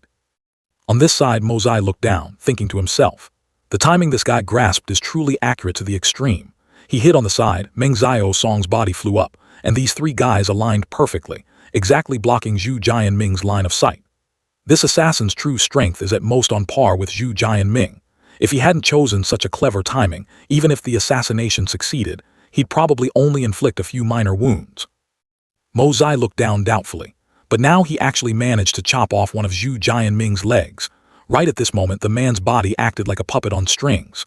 From the darkness, a mysterious figure appeared, swinging his sword continuously. A moment later, the man's body slumped to the ground. The group stared ahead in horror, then screamed in terror. Second junior brother, second senior brother. Upon seeing the mysterious figure, Jian Hong angrily questioned. Zhu Jiantang gave no response. Jian Hong roared, Who are you? The man calmly spoke. Eldest Master Li's eyesight is indeed extraordinary. I am merely a nameless pawn of Zhu Jiantang, having long admired the three of you. Ah no, the great names of the two Tian Chuan experts. Speaking up to hear, the mysterious figure glanced over. My apologies, I forgot that second Master Zhu is no more. On this side, Jian Hong almost lost control. He growled, I asked who you are. If you have the guts, state your name. Seeing this, the mysterious figure did not reply. He sighed softly, then suddenly raised his hand high. Right after, a crowd of people unexpectedly appeared. In front of the cliff, dozens of figures stood close together, a mystical light radiating around their bodies. Witnessing this scene, Jian Hong frowned slightly. 3 Tian Xuan experts over a dozen Dai Xuan and 30 or 40 Yu Xuan. Thinking of this, a sense of unease rose in his heart. How are we supposed to fight this battle? Opposite him, the mysterious figure bowed his head slightly, his voice low and arrogant. Eldest Master Li, as an assassin of Zhu Jianmen, how could I casually reveal my name? As for whether I have any skills, you can go ask your second junior brother. He certainly knows very well. Jian Hong's voice sounded hoarse. Very well, Zhu Jianmin, I Li will remember you. After speaking without a second thought, he shouted, Junior sister, let's go. Suddenly, a cold voice laced with killing intent rang out. Hold on. Jian Hong stopped, sternly questioning. What, do you still have the delusion that you can keep the two of us here? Saying this, Jian Hong showed contempt. Do you think you have that kind of strength? The opponent smirked, a smile that was both humble and venomous. Brother Li, as the sole bloodline of Lengzhu Zhaizun, we naturally do not dare to offend you. It's just, Second Master Zhu's corpse, don't you want to take it with you? Hearing this, Jian Hong's expression changed and he glared at him. After a moment of silence, Jian Hong coldly replied with a single word. Go. In an instant, the group disappeared into the smoke. Shortly after, the woman's voice trembled. Senior brother, can we really not take second senior brother away? Jian Hong shook his head slightly, thinking to himself. Junior sister, it's not that I don't want to, but do you know Zhu Jianmen's true intentions? If we bring our junior brother, we definitely won't escape. As the words faded, he pondered to himself. As long as I carry my junior brother's body, adding this burden, then we won't be able to leave. He wanted to keep us here to capture us all. Jian Hong quickly made a judgment. They also know they can't stop us, so no one pursued. Right at this moment, he turned around vigilantly. What is that? Amidst the night, a faint smoke appeared. Far away in the darkness, a hoarse laugh echoed. A pity, what a pity. A pity for the bottle of mind-losing incense that your father spent so much effort crafting. Mo Zai looked up, continuing, if they had stayed a bit longer, I could have caught the whole nest. On this side, Wu Jai struggled to stand up after the battle. Sun Zio leaned his hands on the ground, his voice hoarse. You people. Sun Zio squinted into the distance. Finally arrived. The mysterious figure hurriedly explained. There was a slight incident earlier that delayed us a bit. Where are those crossbows? Faced with the unexpected question, Sun Zio beckoned. Follow me. Right after, he led the group to the old carriage spot. At this time, Wu Jai stepped closer to a horse. A moment later, a strip of cloth slowly fell to the ground. In that instant, the group focused their eyes on his every move. Immediately after, dozens of crossbows fell to the ground with a thud. Wu Jai smirked. There are a total of 350 sets of crossbows. 20 sets are tied under the belly of each horse. The remaining horses carry a total of 7,000 specialized arrows under their bellies. Hearing this, the mysterious figure looked satisfied. Very good. You accomplished your mission quite well. This seat allows you to rest for a while and will also grant you a reward. Wu Jai bowed very low, his voice trembling with joy. Many thanks. Then suddenly, a mouthful of fresh blood spurted out. A sword light flashed and a trail of blood sprayed like a red silk ribbon in the night. The corpse fell. The mysterious figure shouted, Idiot, the reward I give you is to let you reunite with your second brother. Down in the Yellow Springs, you can rest forever. Witnessing that scene, Sun Zio questioned in terror, Senior. Instantly, the sword flew straight at him. The mysterious figure didn't hesitate to deliver a finishing thrust. Fresh blood poured from Sun Zio's mouth. He looked desperately at the person in front of him, only managing to utter two words. Why? Seeing Sun Zio fall, the mysterious figure smirked contemptuously. Why? Did you fools really think that Zhu Jiantang was cooperating with that pig-stupid second prince? Does someone like him deserve it? Not stopping there, he suddenly waved his hand to command. Make your move. The whole group lunged forward like a pack of beasts, swords and knives flashing with cold light, fresh blood splattering everywhere. Shortly after, the mysterious figure calmly ordered, Clean up a bit, retreat immediately. He did not forget to remind them. Quickly check to determine which horses have the crossbows. Right at this moment, a chuckling laughter echoed in the dark night. Finally, it's my turn, my neck got stiff from waiting. Wu Shi of Zhu Jiantang, so you guys aren't working for the second prince after all, then who exactly are you working for? Hearing this, the mysterious figure stepped back in panic, screaming frantically. Who is pretending to be a ghost? Get the hell out here for me. A challenging voice retorted. Your father is your father, meaning your daddy, good son. Why aren't you kneeling down and kowtowing to welcome your biological father's arrival? Hearing this, he roared, his entire body erupting with a fierce azure Tian Xuan aura. You're courting death. The blade swung up instantly, drawing brilliant rings of light in midair. It was seen slashing straight into an ancient tree trunk. In the blink of an eye, numerous tree trunks were chopped in half. However, just as the technique ended, the mysterious figure suddenly froze, his eyes widening in shock. How is this possible? My Tian Xuan aura is actually dissipating rapidly. With just that one strike, more than half of it was depleted. Then suddenly, the other person laughed, his hoarse voice echoing in the night. In this world, there are only unexpected things, nothing is impossible. Attack. As the laughter faded, dust suddenly billowed up. From the thick fog, several dark shadows dashed out as fast as lightning. Suddenly, a black streak of light grazed the air. Realizing the critical situation, he immediately raised his blade defensively and warned, "Careful." In that moment, the mysterious figure instantly realized, his eyes flashing, "The target is me." Right after, the mysterious figure's leg was covered by a glowing light. He was seen slowly raising his leg. Seizing the opportunity, the mysterious figure delivered a fiery kick. But his body suddenly tumbled to the ground.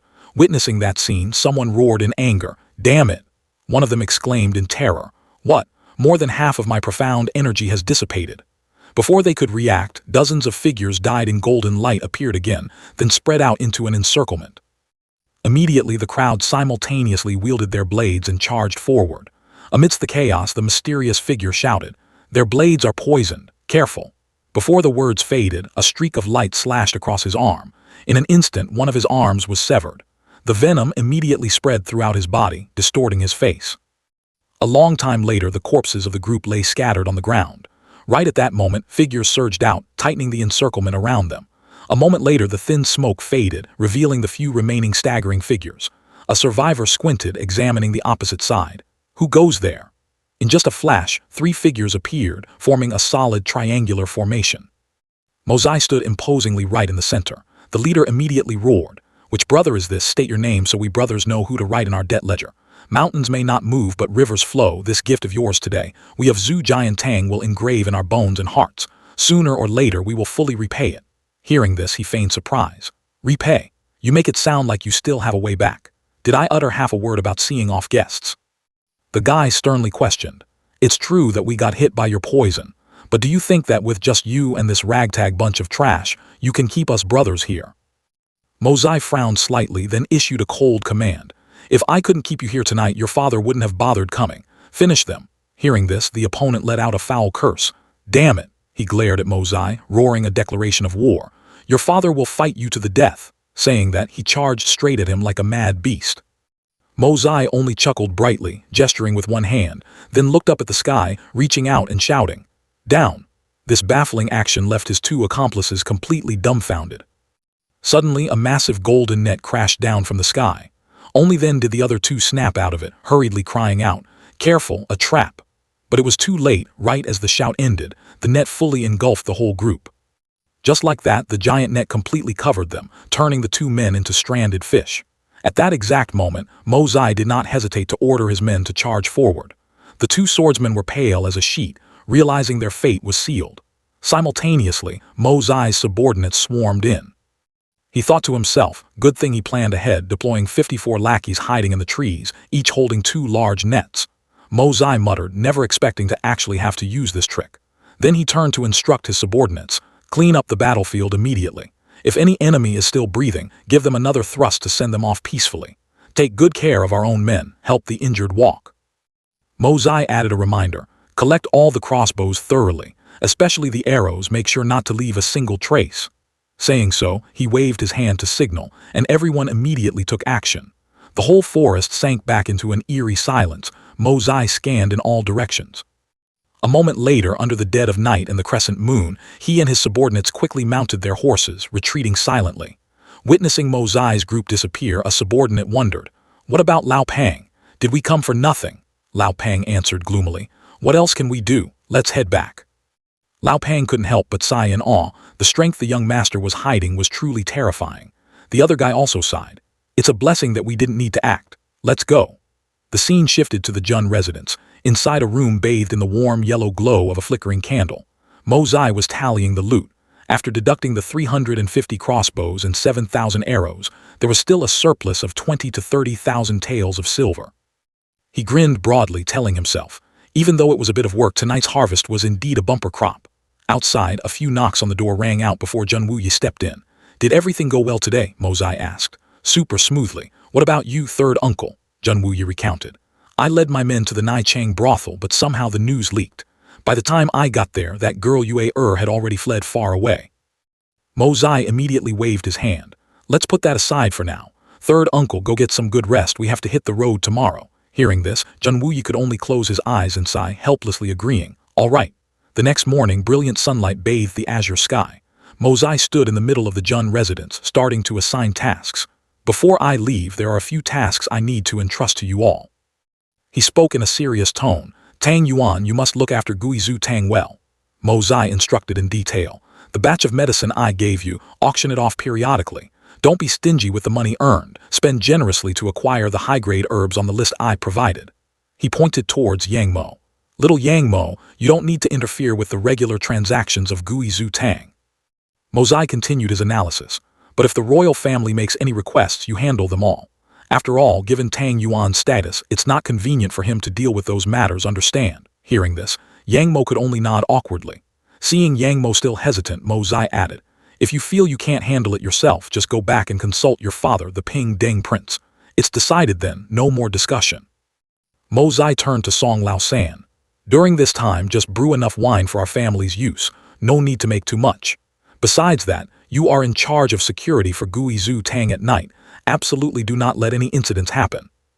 Song Lao San happily obeyed. Understood, master. Mozai continued. Chen Feng, while I am away, gathering intelligence must always be the top priority. Mozai patted Chen Feng's shoulder. You must make use of all kinds of people, dig out all valuable information, is that clear? Chen Feng affirmed resolutely. Young master, rest assured, I will definitely turn the underworld gangs of Tian Xiang into a flawless intelligence network. Hearing this, Mozai felt somewhat relieved. Very good. The last matter, the thing that worries me the most, is the safety of the Jun family. Mozai emphasized. This task is primarily entrusted to Chen Feng and Song Lao San. His expression became extremely serious. I'll only say one thing, no matter what it is, no matter what unexpected incident occurs, I will not allow it to happen.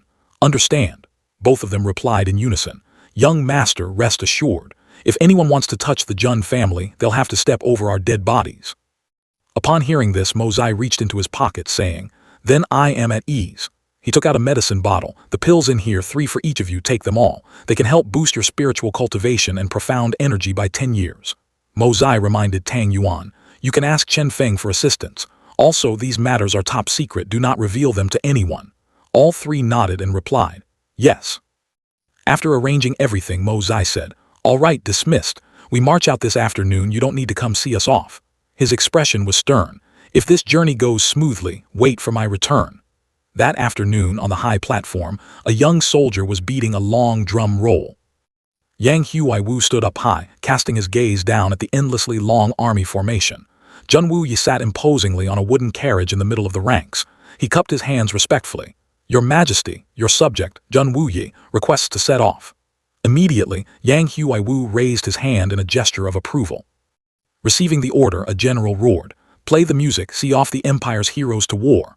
A soldier violently struck the drumhead with a mallet, and the heroic drumbeats resonated. Beside them, other soldiers gripped their reins tightly. They simultaneously raised their banners high, chanting loudly. Great blades charge into the battle rain, long swords point towards Tiannan. Each flag fluttered in the wind like a rallying call. Tiannan, here we come. Heroes of 100 battles march forth, brave warriors spill blood to eradicate the chill. Returning to the vast imperial palace, dawn was just beginning to break. Inside the study, Yang Huaiwu angrily slammed his hand on the desk.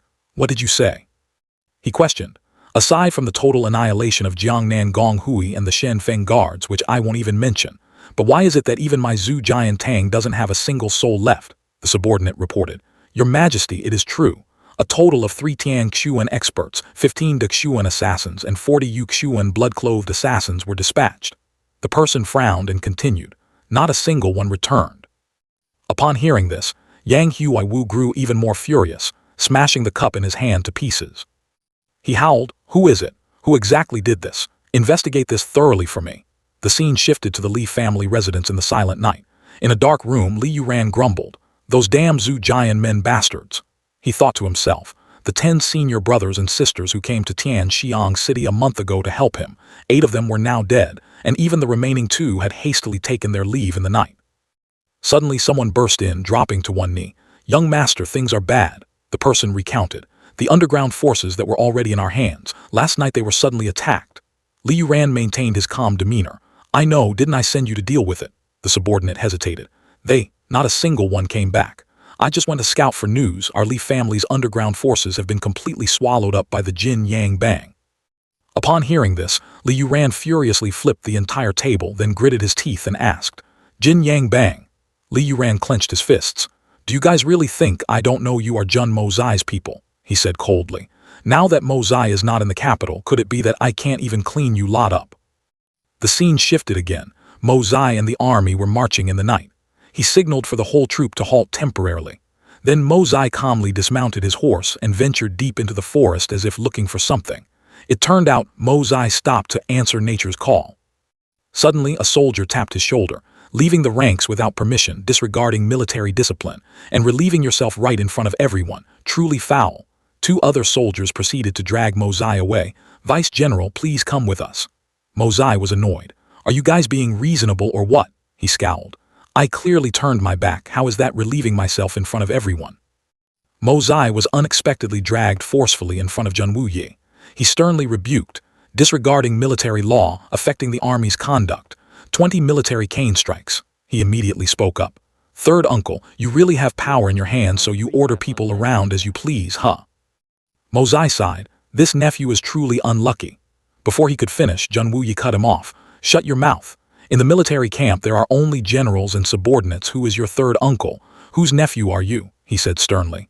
The vice general speaks arrogantly, disrupting military discipline. Add 10 more strikes. Mozai felt as if struck by lightning. In the camp, the sound of the whip lashing out rang sharply. He rubbed his aching rear. Mozai muttered a complaint, striking so heavily. Seeing this, a group of soldiers teased. Isn't this the third young master who can call the wind and summon the rain? Why the long face? Perhaps you just got appetized by the commander-in-chief. Mu Rong Tianjun and his gang burst into gleeful laughter. Seeing this, Mozai looked annoyed. He walked over to them, carrying a spear in his hand. Mozai decisively swung the spear, spinning it in a masterful arc. Mu Rong Tianjun's eyes clearly showed shock at this moment.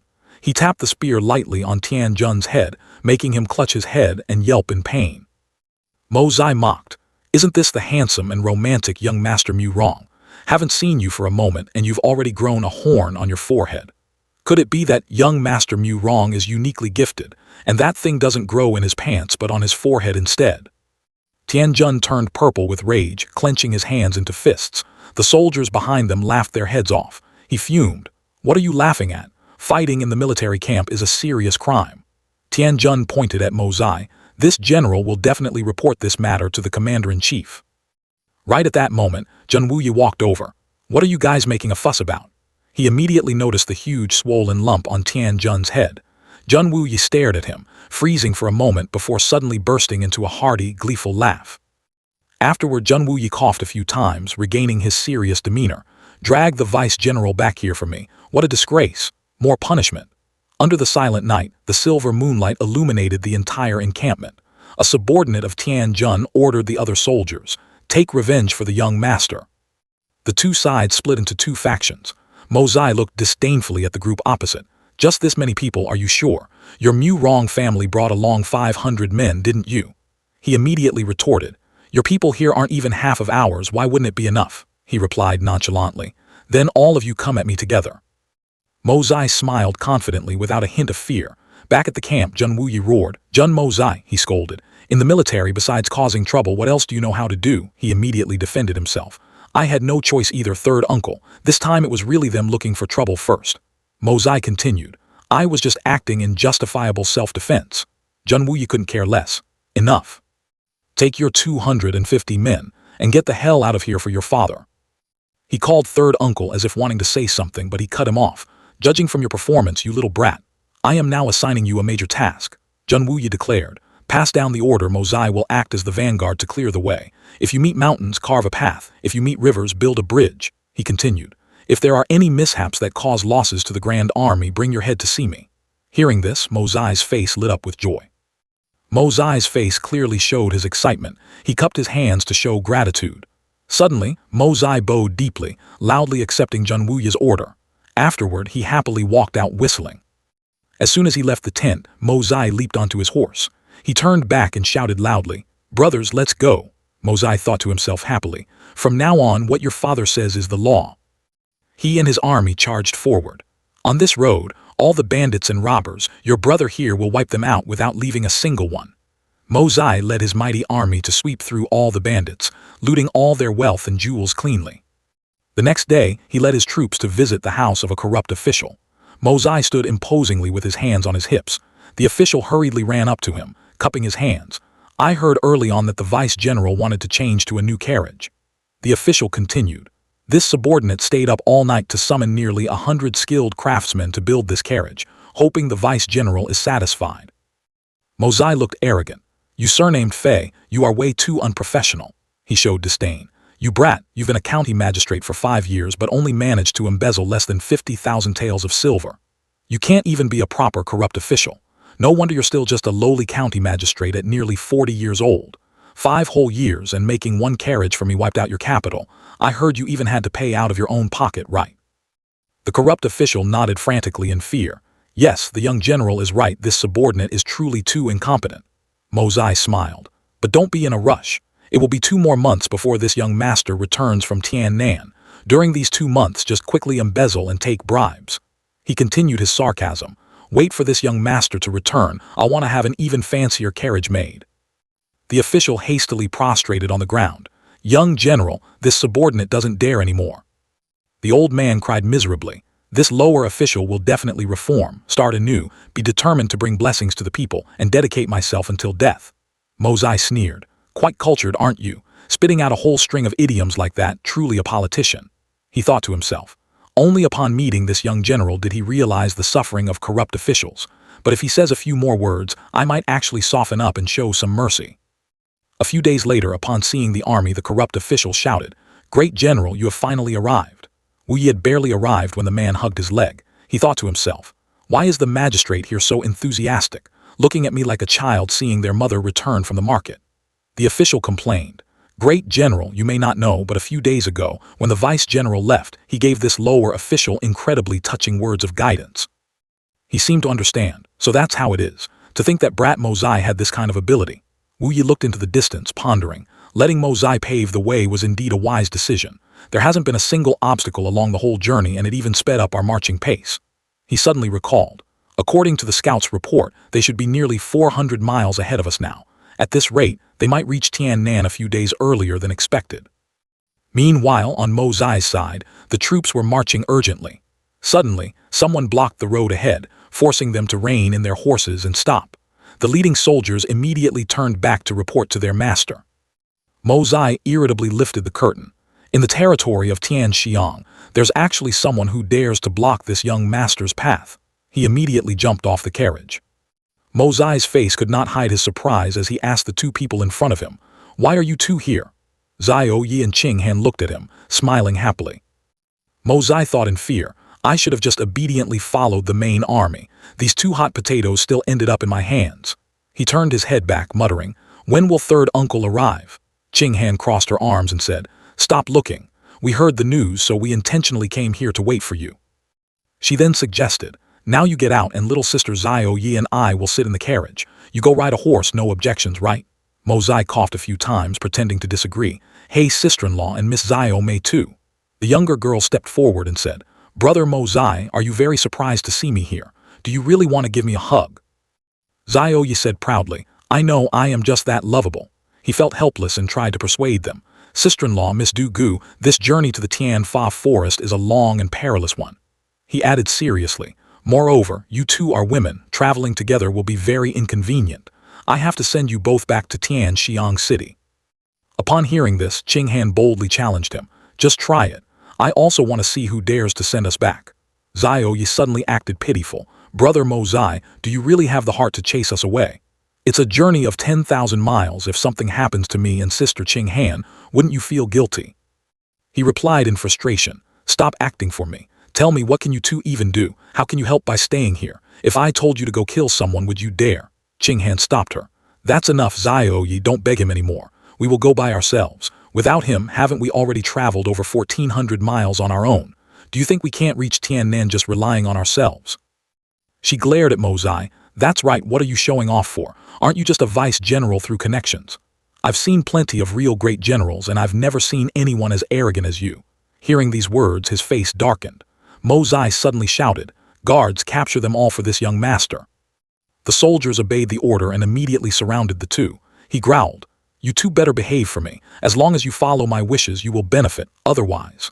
Ching Han sighed and pulled out a dagger. "Mo Zai, today I must go to Tian Nan," she threatened. "If you force me, then I, Ching Han, will do as I say and die right here. Just see if I dare."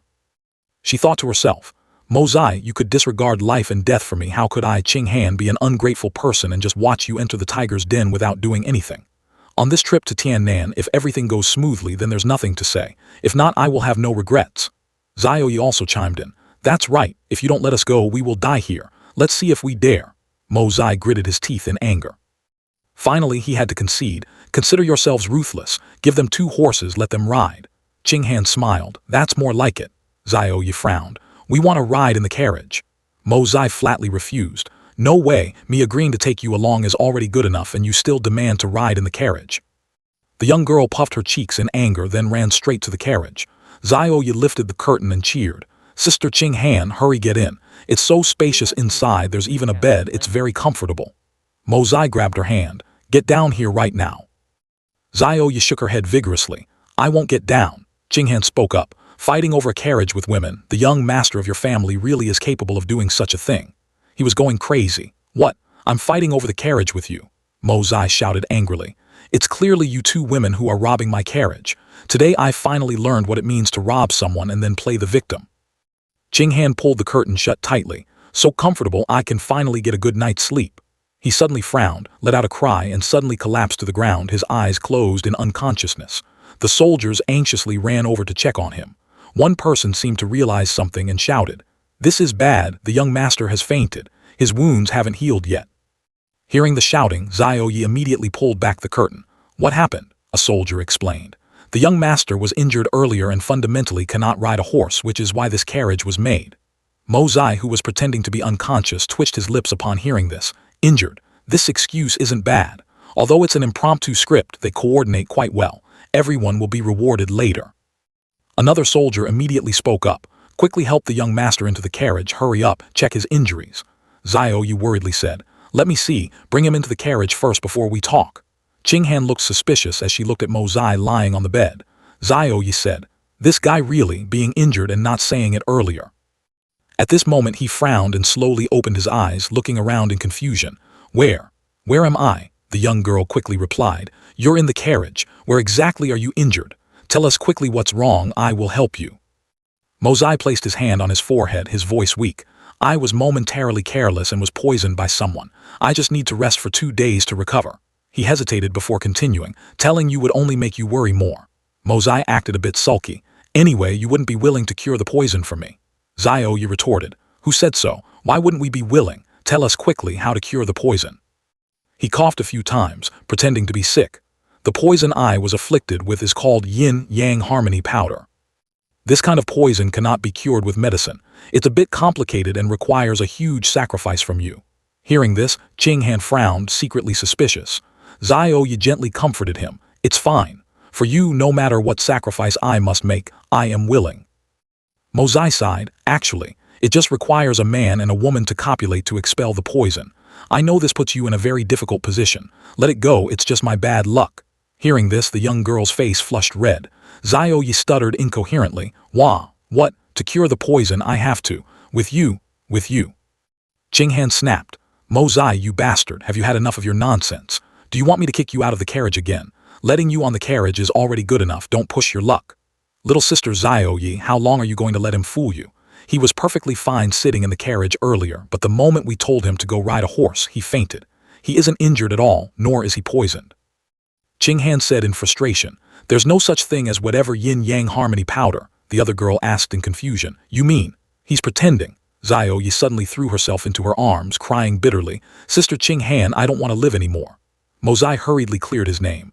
"Ah, it seems I remembered wrongly, so I wasn't poisoned after all." The 2 girls shared the exact same thought. How could you even remember something like this wrongly? Is there really someone this shameless in the world? Zhao Yi shouted angrily.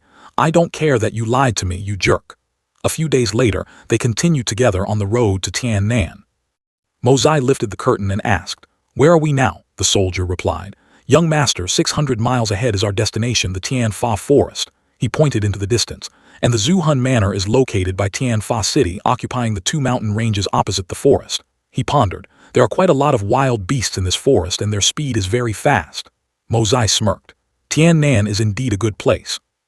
He felt extremely satisfied inwardly, much faster than ordinary wild beasts.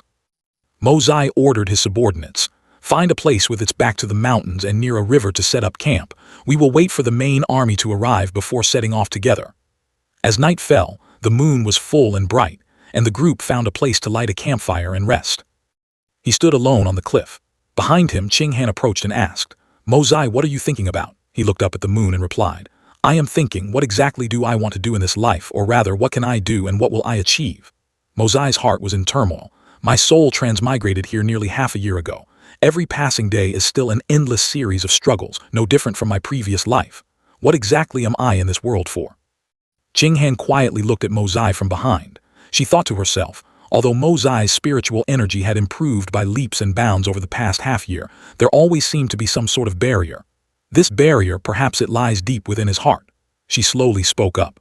"A person lives a lifetime. What is it ultimately for? It is actually very hard to say clearly. I don't know what others live for, but I know myself very well. I, Ching Han, am just a weak woman. What I need right now is merely a peaceful life, and that is enough." Hearing this, Mozai was momentarily surprised. Then a second later he burst out laughing, praising Ching Han.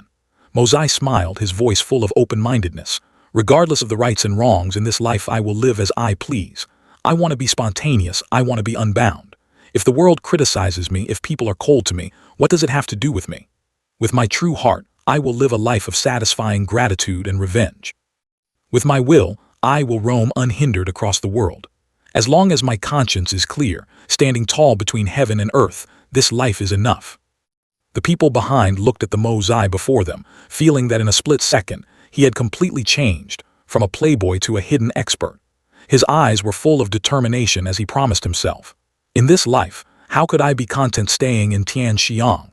I want the Jun family to become the absolute pinnacle existence in this world." Mozai confidently declared, "If that's the case, my hunting trip will begin right here in Tiannan." A sudden gust of wind blew up. In the forest not far away, a few dark shadows were darting swiftly through the branches. In another development, when Qing's group stopped, he looked around and said, "Such a terrifying killing intent. Exactly who is nearby?" Wen Jian guessed, "Could it be that Qi Hun is here?" When Qing said resolutely, "No matter who it is, let's go take a look. Even if the assassin Qi Hun is there with the strength of our Dong Fang 3 swords, we might not necessarily fear him." Wen Dao asked cautiously, "I heard that this time the third brother of the Jun family is the commander-in-chief. Do we need to?" He interrupted. "Number Mother still holds a grudge about what happened back then, and because of that her meridians are blocked." Wen Qing continued, "If it weren't for the Jun family, how could she have ended up like this? This time, if Wu Yi is capable, he can return alive on his own, but if he dies here, it has nothing to do with us." Wen Dao hesitated, "But that Mozai is also considered our nephew. Even Mother back then said, 'Don't you feel moved at all, brother?'" He stared at him. "Mozai, of course I won't let anything happen to him, but the other things have nothing to do with us. I know Wu Yi is a good person, but if it weren't for him, our sister and two nephews wouldn't have met with disaster." Wen Qing strictly finalized it, making the other two dare not say another word. "Therefore, there's no need to discuss this matter anymore." The three of them continued walking in the night, no one making a sound. Meanwhile, Mozai stood alone on the mountain peak, his expression as if he had just discovered something. He sensed three extremely powerful auras approaching. Immediately, he walked towards the auras while thinking. Moreover, any random one of them already possesses the cultivation of a divine Chuan expert. Shortly after, the three people appeared at Mozai's location. Wen Qing's group exuded an incredibly overwhelming energy. Wen Dao looked at Mozai's group with disdainful eyes. "And here I thought it was some big shot, turns out the killing intent was omitted by you brats," he asked loudly. "Hey boy, did anyone pass by here just now and leave in a hurry?" Wen Dao urged. "Just answer honestly and there will naturally be a reward for you." But Mozai ignored him, turning to say to Zhao, "We don't have this kind of tree where we're from. Whenever autumn comes, its leaves turn silver." He couldn't help but get angry, pointing at him and shouting, "Hey brat, I'm talking to you, are you deaf?" Wen Qing reminded, "Third brother, just asking is enough, don't scare the children." At this moment, Mozai finally glanced at them. Now he slowly turned around, acting indifferent. "Were you asking me?" Wen Dao regained his composure. "If I wasn't asking you, then who? I really don't know how your family raised you. Was anyone here just now? Speak quickly. Mozai then replied, My upbringing is not bad, no need for Senior to worry about it, he said coldly. Looking for someone, asking for directions or inquiring about news, it seems you shouldn't ask in that manner, right? Senior, for example, if a junior wants to ask for directions, they must say it like this. May I ask Senior Elder, did anyone pass by here just now? I beg for your guidance and would be extremely grateful. Mozai said calmly, This is what you call politeness. Wen Dao was furious upon hearing this. You bastard, do you want to die? His eyes flashed with a sharp glint. Want to die? I am still young, King Yama might not even dare to take me. He was driven crazy by Mozai's provocation and could no longer control himself. Wen Dao roared and charged forward. Come here. Without knowing when, he had already appeared right behind him. Wen Dao suddenly turned his head, and Mozai decisively launched an attack. Right after, another move came flying at him. He quickly jumped up and did a flip to dodge. Wen Dao, with his agile footwork, escaped his mysterious attack. Right at this moment, he suddenly opened his eyes wide in shock. Because Mozai's sword was already pressed against Wen Dao's waist, he was so scared that he stood completely still. On the other side, Wen Qing and Wen Jian were both bewildered and worried for Wen Dao. He focused his thoughts. This brat clearly only has a Jade Xuan realm, while third brother is at the Divine Xuan level, nearly 20 levels apart. Just now I saw it very clearly. Third brother used his lightness skill, dodging a surprise blade from that kid, but his movement technique then disappeared in an extremely bizarre manner. Then, like a ghost, he appeared behind Wen Dao, and it was another blade. Next, third brother transformed into 7 different movement techniques, but the opponent still stuck closely to him. Third brother's movement techniques were of no use at all, still ending up with a blade right at his waist. Wen Qing frowned. Even the boss of the Tianfa forest doesn't have such terrifying speed. Wen Dao also couldn't believe it. He's only at the Jade Xuan realm but could keep up with the lightness skill I'm most proud of, giving me no time to even turn around. Seeing this, Xiao Yi happily praised. Brother Mozai's moves are so amazing. She commented, ever-changing, it's truly perfect in every detail, enough to be unrivaled in the present era. Qing Han quickly reminded, Little sister Xiao Yi, don't talk too much. Wen Dao cast his eyes over to where the two of them were talking. His face flushed red. Suddenly, Wen Dao coughed up a mouthful of blood. The other two hurriedly stepped forward to support him. All 3 of them stared blankly at Mozai. Jun Mozai locked his gaze on Wen Dao, and the space between the two thickened in silence. After a few seconds of deep thought, he suddenly burst out laughing. Oh well, it's not like Senior and I made any bets, so why bother deciding a winner and loser? Wen Dao spoke up again, his voice clear. It's just that this junior was too arrogant and even harbored intentions of playing dirty. It was my fault.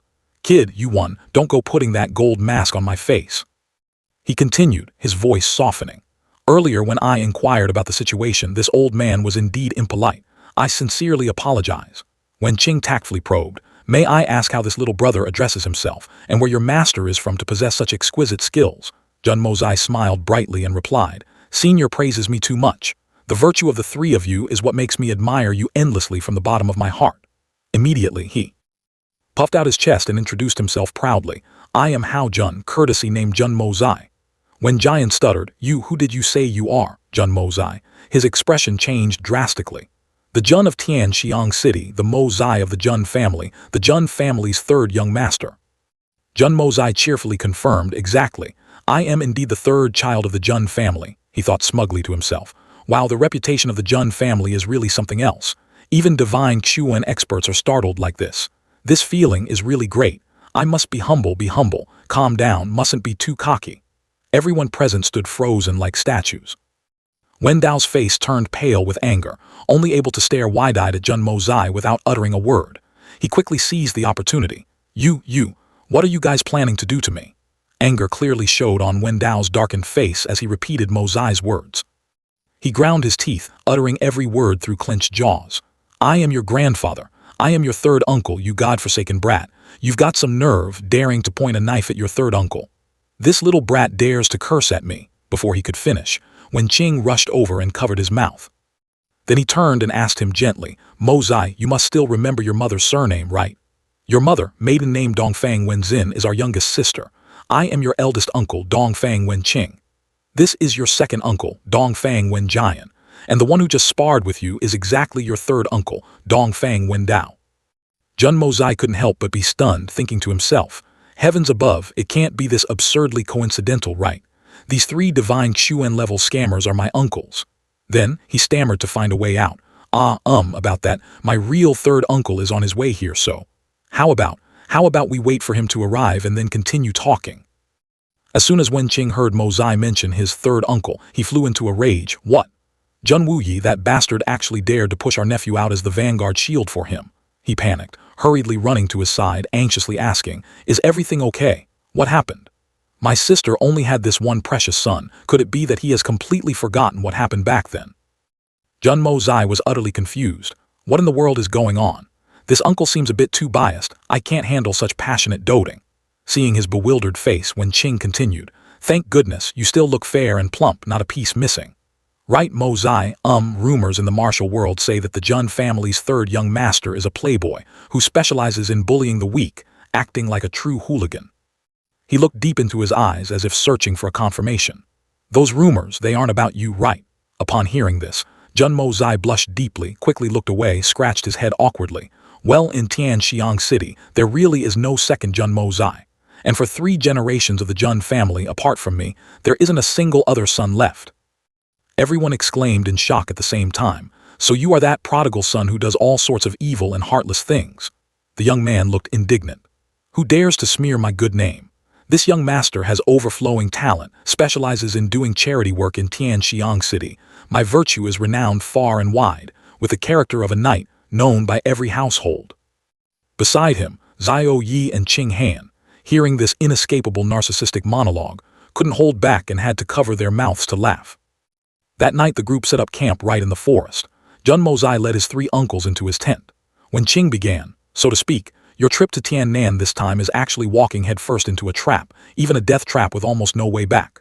Jun Mo Zai's face remained unchanged as he replied, "Whether it's a trap or not remains to be seen, but as for the Tiannan side, the Fengzhou Silver City is a threat, and the Zhu Hun Manor is no pushover either. Plus those brats planted in the military camp specifically to cause trouble. Our enemies are truly as numerous as the clouds." Wen Dao suddenly roared, "Zhu Hun Manor, that godforsaken son of Li Jutian dares to snatch our nephew's wife. He must have eaten a bear's heart and a leopard's gallbladder. Once I arrive at Zhu Hun Manor, this old man won't waste words. I'll tear that brat to pieces so he stops dreaming like a toad trying to eat swan meat. I also want to see what he looks like."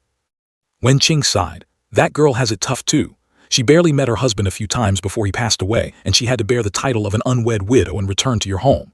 For a girl in the prime of her youth passing by in vain, all alone in an empty room, who can understand that suffering?" Wen Jian chimed in. "But from what I saw, that girl has a full forehead, clear brows and bright eyes, a graceful figure. She has the features that men are captivated by. Moreover, she looks fresh and beautiful too, right?"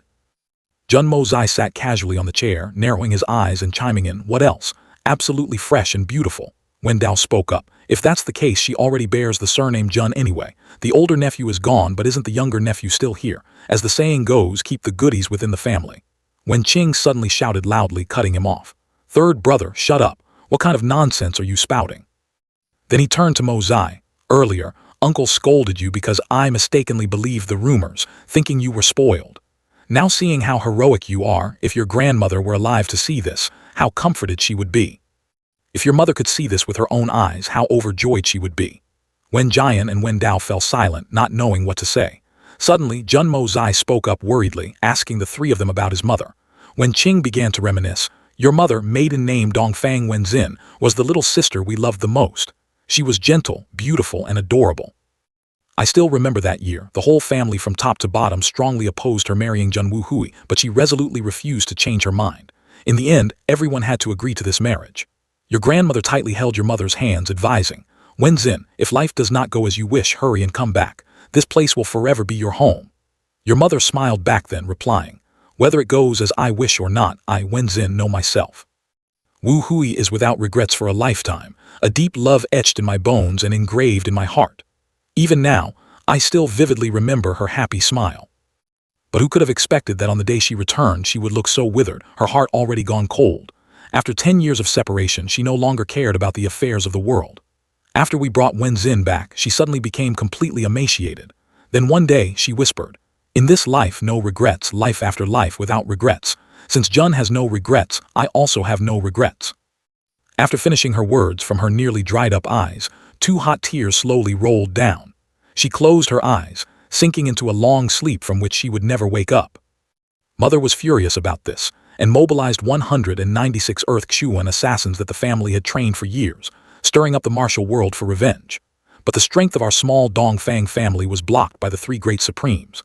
Li, Jutian and Han Fengzhu led their troops to block our main force at Duan Long Valley. Even the number 1 supreme, the divine dragon who shows his head but not his tail, Yun Bai Chen, also appeared at that time. Your grandmother fought relentlessly until she was completely exhausted, lost by one move, and was forced to swear a venomous oath. Returning to the present, Wen Qing continued, therefore, apart from the time Mo Yao and Mo Chu died in battle, the Dongfang family has not reappeared on the continent for the past 10 years.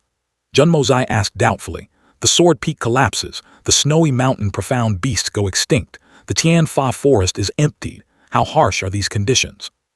He thought to himself, why didn't they just say until heaven and earth shatter to let the Dongfang family show themselves? If one day I catch those old geezers, I will definitely make them swear an oath of mice flying in the sky, fish running everywhere. Thinking of this, Mo Zai continued asking, by the way, if the Dongfang family cannot emerge, then how did you guys get out? Wen Dao quickly explained, of course we can't appear openly and legally. But as long as we don't act under the name of the Dongfang family, it's fine, right? Wen Qing added, moreover, this beast tide is extremely powerful. The allied army naturally has to gather all forces. The 3 of us coming here is also because the Zhu Hun Manor unilaterally sent an invitation. Jun Mo Zai was shocked upon hearing this, blurting out a single word, invitation. Wen Dao boasted happily, our Dongfang family has never worked for free. 100,000 taels of silver per person, the 3 of us make 300,000 taels. Not bad, right? Wen Qing chuckled. Just with this 300,000 taels, after bringing it back, it can sustain the family's supply of materials for a long time. Jun Mo Zai froze on the spot after hearing this. Then he staggered, unable to stand firmly, and slumped to the ground. Seeing this, everyone hurriedly asked what was wrong. He replied, his voice on the verge of tears, the 3 of you combined is 300,000 taels of silver. Why is it so cheap? A few jars of my wine already blew away that amount of money. Since when did divine Xuan experts have the same price tag as manual laborers? Wen Dao was bewildered. Drinking a little wine costs tens of thousands of taels of silver. Does your family spend 100,000 taels to hire laborers too? Good heavens, is the wine you drink made of jade? Jun Mo Zai pursed his lips. Isn't it because you are forced into hiding? If you brought out the reputation of the Dongfang family, how could there be such a dirt-cheap price? Seeing him deep in thought, Wen Qing spoke up to comfort him. Actually, this 10-year seclusion hasn't necessarily been a bad thing for the Dongfang family. Our Dongfang family has always been famous for the art of assassination, but this very art is a hidden danger, the biggest flaw of our family. Jun Mo Zai looked puzzled. Wen Qing did not hide anything. When an assassin strikes, the core is a one-hit kill. Although it is quick and clean, if one strike fails to take down the target, the one who dies will be yourself. Therefore, although we kill a lot and our skills become increasingly refined, we lack the opportunity to learn from the martial arts of others. Wen Qing said with a stern face, so we can only break through to a certain extent and rarely have unexpected gains. Only under the pressure of death can one achieve a true, phenomenal breakthrough. Upon hearing this, Jun Mo Zai thought to himself, thanks to the immense power of the Hongjun Pagoda, even though I only have Jade Xuan cultivation, I can guarantee that even if the 8 great supremes joined forces, they couldn't kill me. Because of this, even when my cultivation hadn't reached Silver Xuan, I dared to face Earth Xuan and challenge Divine Xuan, without ever feeling the pressure of life and death in my heart. Wen Qing continued, the reason I'm telling you this today is because your movement technique is much more agile than ours, almost guaranteeing that no one can kill you. But exactly such a movement technique will become the biggest obstacle on your path of martial arts cultivation. Hearing this, Mo Zai suddenly realized, that's right, I've always been a bit complacent, thinking that I have vast supernatural powers and don't need to worry about anything. If I continue with this mentality, even with the Hongjun Pagoda, how far can I really go? After that, the 3 of them, Wen Qing, Wen Dao, and Wen Jian, left the tent.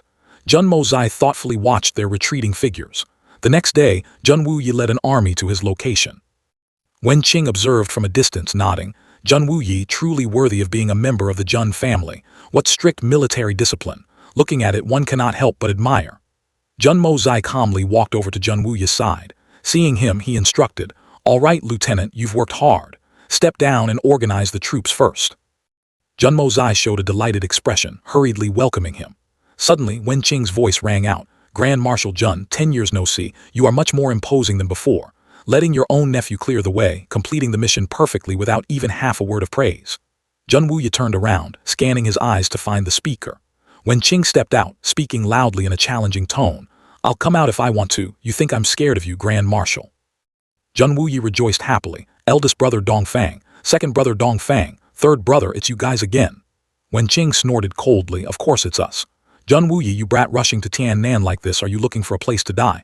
Tired of living?" Hearing this, he became even more enthusiastic. "Eldest brother Dongfang, I have missed you all so much over these 10 years. We haven't seen each other for 10 years, 2 months and 7 days. In just 2 more hours, it will be the exact day and time of that year. It's also the time when I received the bad news about my eldest brother." Wen Qing approached, patting Jun Wuyi's shoulder to comfort him. "Third brother, over the past 10 years, you have suffered a lot." He continued, his voice full of worry, "This is also the will of heaven. This journey to Tiannan is fraught with danger. If I, Jun Wuyi, am unlucky and cannot escape this battle alive, I ask you 3 brothers to help. No matter what, you must ensure Mo Zai returns to Tianxiang safely. Please." Wen Dao suddenly shouted, "What nonsense are you talking about? Mo Zai is our nephew, of course we won't let anything happen to him. And you are not allowed to have any mishaps either." Jun Wuyi choked up. "It's not that I don't want to, but on the way here, I received intelligence that the scale of the Xuan beast tide this time is extremely massive. The level of danger is unfathomable, the first of its kind in history. According to intelligence, the king of Tianfa is furious. Half a month ago, he suddenly ordered all Xuan beasts of level 4 and above to leave Tianfa and join this war. One of the oaths of our Dongfang family has suddenly been broken by more than half." Jun Mozai stared at him in astonishment. He thought to himself, "I wonder what that giant Feng looks like. If I have free time, I will definitely turn it upside down." Jun Wuyi continued, "Furthermore, the scope of the Xuan beast tide is expanding. The Shenxi Empire, the Wu Tang Empire, and even the Steppe Royal Court had to send 10,000 elite cavalry.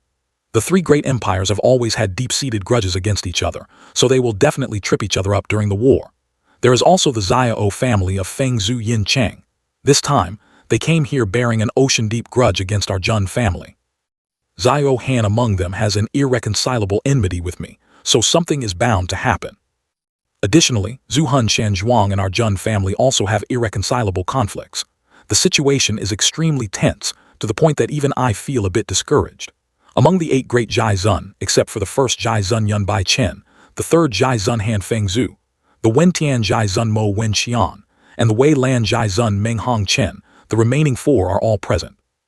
Wen Qing added, "There is also a person who has always been fighting with the Shen Ying Zhai Zun Ying Bo Kong for the position of the 8th Zhai Zun, the Feng Jian Shen Feng Quang Yun, who is also on his way. Moreover, apart from Feng Zhu Yin Cheng and Zhu Hun Shanzhuang, other major martial arts factions have also sent their people. All the 9 great families have gathered in Tiannan, especially the Duan Mu family. Even the family head Gong Tian Duan Mu has personally arrived."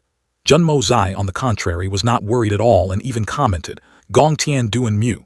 This name is truly unforgettable." Wen Qing spoke up. "Besides them, Jin Qiang Bao, Qi Long Shan, Duan Hun Gong, and Hao Tian Cheng have also sent their people. Along with these organizations, there are countless high-level Xuan cultivators and reclusive experts." Jun Mozai cheerfully replied, "So many of them and with such great strength gathered here. Then we might as well just flatten the Tianfa forest, and everyone can catch a Xuan beast to keep as a pet. Is there a need to make such a big fuss out of this?" Jun Wuyi shouted loudly, stopping him, "What does a kid like you know?" Wen Qing immediately said, "Mo Zai, you still have too little experience. This Tianfa forest is 1,000,000 miles vast. Just how many Xuan beasts are inside? If we really engage in an all-out confrontation, this group of people probably wouldn't even be enough to fill the gaps in their teeth. To put it bluntly, if every Xuan beast just spat once, it would be enough to drown these experts." After speaking, the 3 brothers looked at each other. Jun Mozai argued back, "We're already here, could we possibly retreat now? Let's just take it one step at a time. As I see it, we only need to ensure our own safety and the safety of our people. What does the life or death of others have to do with us?" Jun Wuyi angrily slammed the table and shouted, "You brat, stop talking nonsense. If this battle is lost, at least tens of millions of Xuan beasts will flood into the inland.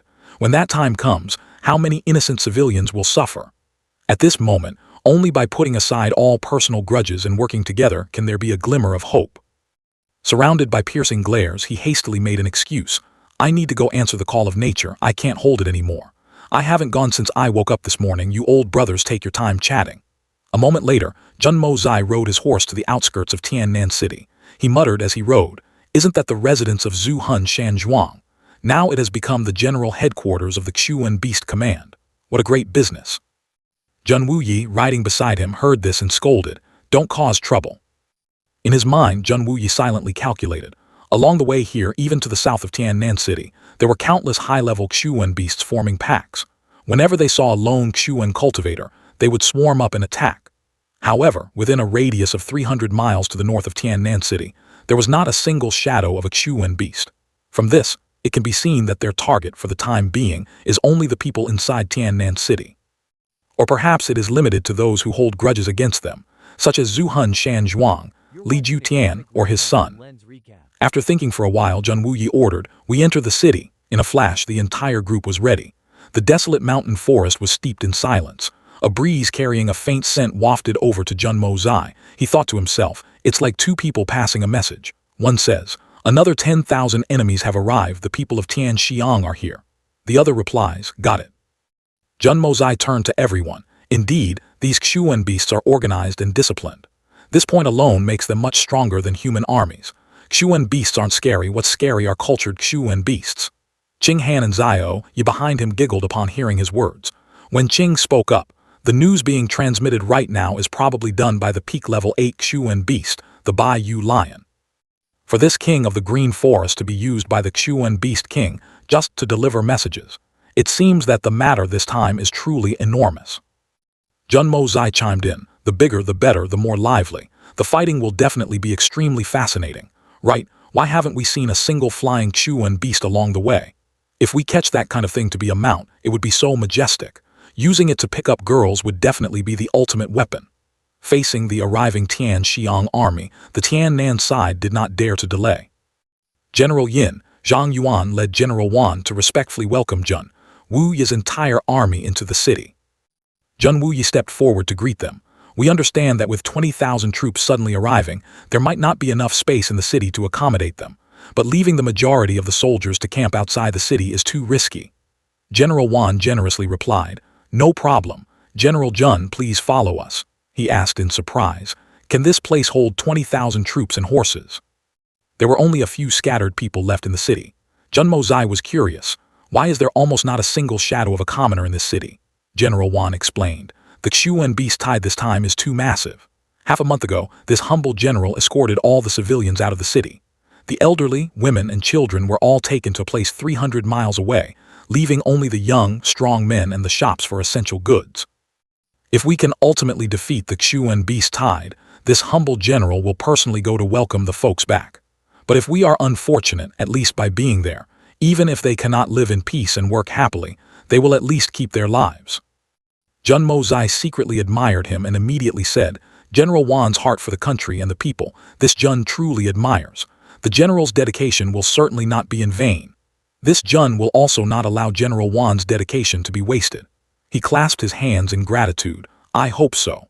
I will have to trouble third young Master Jun with everything. Half a day later, after reorganizing the army and setting up the camp, General Wan led everyone to the city lord's meeting hall. Jun Mo Zai's group was all astonished. The soldiers' tents were arranged in perfectly straight rows. Mo Zai exclaimed, God, is this a meeting hall? This is clearly more like a meeting square.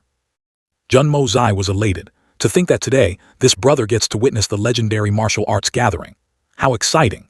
I wonder if the beggar's sect is here. Meanwhile, Jun Wuyi was thinking, to win this battle, we must rely on the unified command of military generals. But this formation clearly puts the armies of the empires on the same level as the martial arts families. Even the position of the army is placed at the back. With everyone having their own ideas, how can we deal with the Xuan beast tide?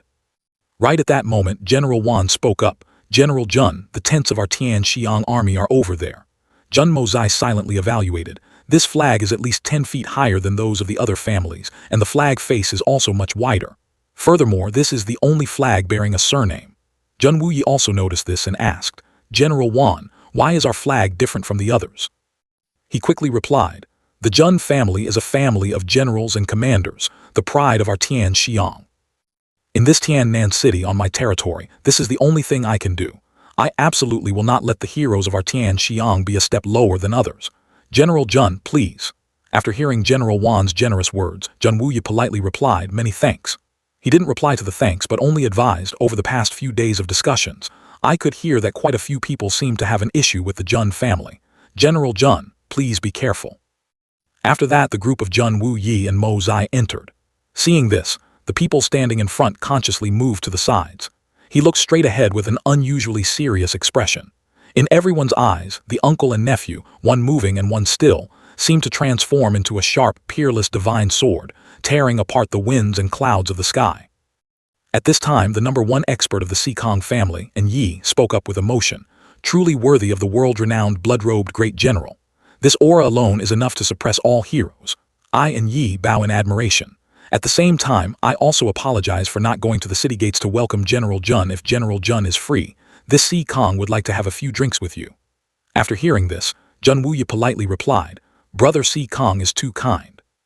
As the host, for this little brother to arrive last is truly improper. It should be me apologizing to everyone. As long as Brother Sikong is in the mood, the two of us can empty our cups at any time. And Yi was extremely satisfied and continuously replied, good, good. At this moment, a booming voice rang out. This family head was just about to speak, but you beat me to it.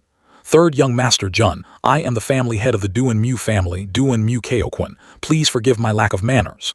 Jun Mo Zai, standing to the side, secretly judged upon hearing this. This person must be that Gong Tian Duan Mu guy.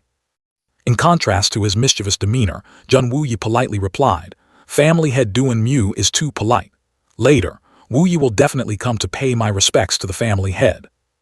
Suddenly Li Tengyun appeared. You two are really. The last to arrive is the Jun family of Tian Xiang, Jun Wuyi, right? In response to his sour tone, Mo Zai dropped a line. This guy with eyes growing on top of his head, I presume, is the young manor lord of Zuhun Shan Zhuang, right? The stubborn fool who wants to rely on his power to bully others here. Li Tengyun, young manor lord Li, correct. Unexpectedly, he didn't show any respect and mocked. Do I even need to rely on my power against the likes of you? With the urgent situation before us, your Jun family, as the host, arrived so late. What is the meaning of this? You can do it, but others aren't allowed to talk about it. Upon hearing this, Mo Zai still calmly retorted, we naturally know that the military situation is urgent, but as for why we arrived late first, you should ask our emperor why he didn't issue the order sooner. Second, you should ask your Zuhun Shan Zhuang. If the situation was so urgent, why didn't you request reinforcements earlier? Oh right, the face of Zuhun Shan Zhuang is very important. If you hadn't tried so hard to shoulder it alone, how could things have reached this point?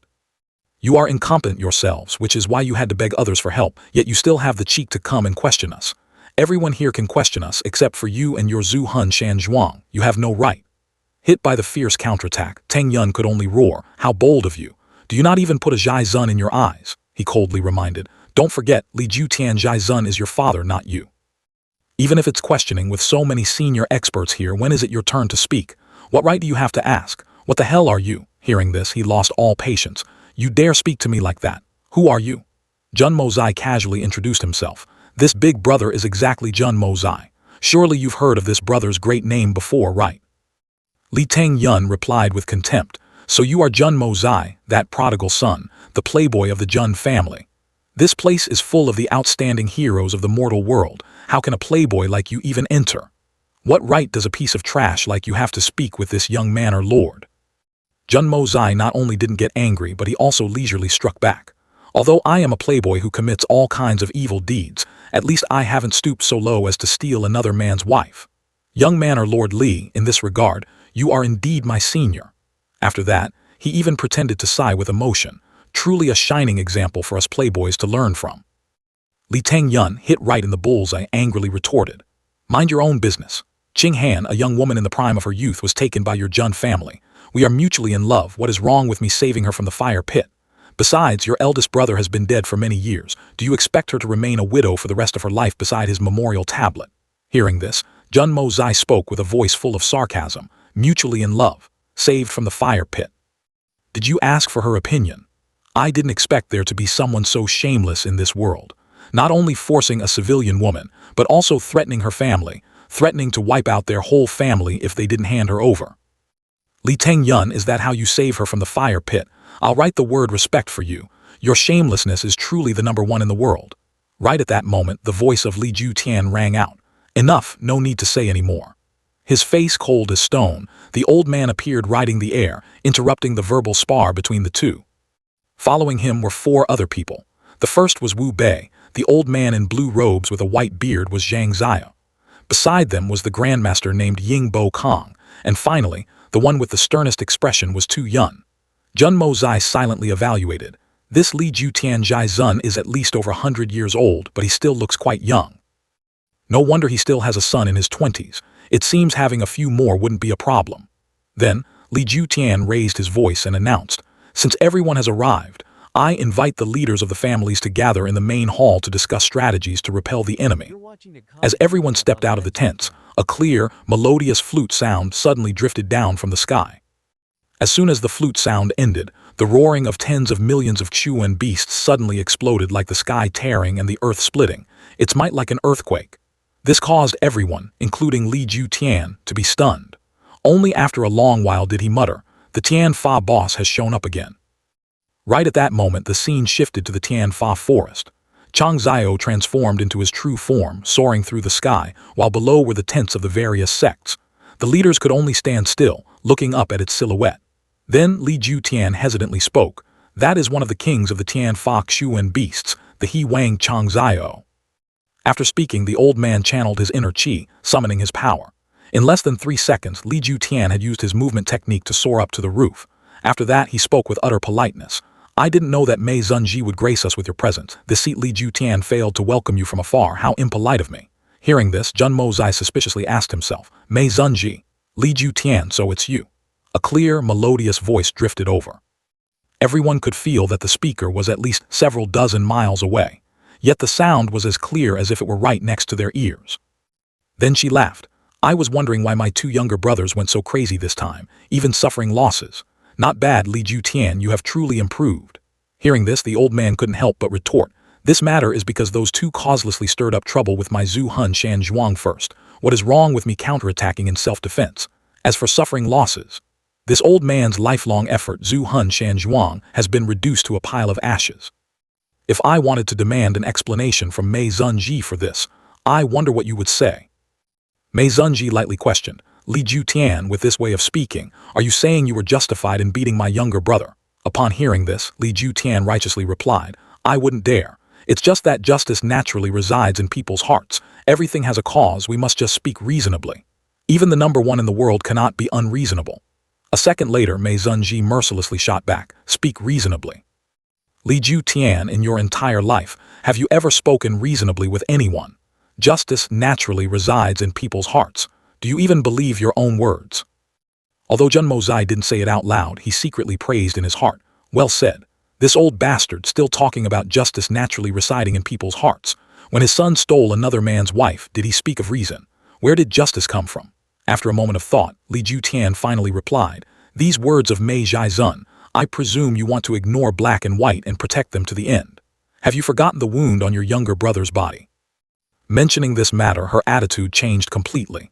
"Very well, Li Jutian, since when were you able to enter the Huan Shixian Gong? To dare leave the wound of the Lai Mai Zun Zin Jian on my younger brother's body. You are very bold." Having spoken, Mei Zhai Zun flew into a towering rage, making all things around stagger. Jun Mo Zai heard this and silently wondered, what place is that Huan Shixian Gong? Li Jutian could actually injure Kai Shan among the Tianfa beast kings. Then the old man offered a word of advice. "When it is time to let go, you should let go.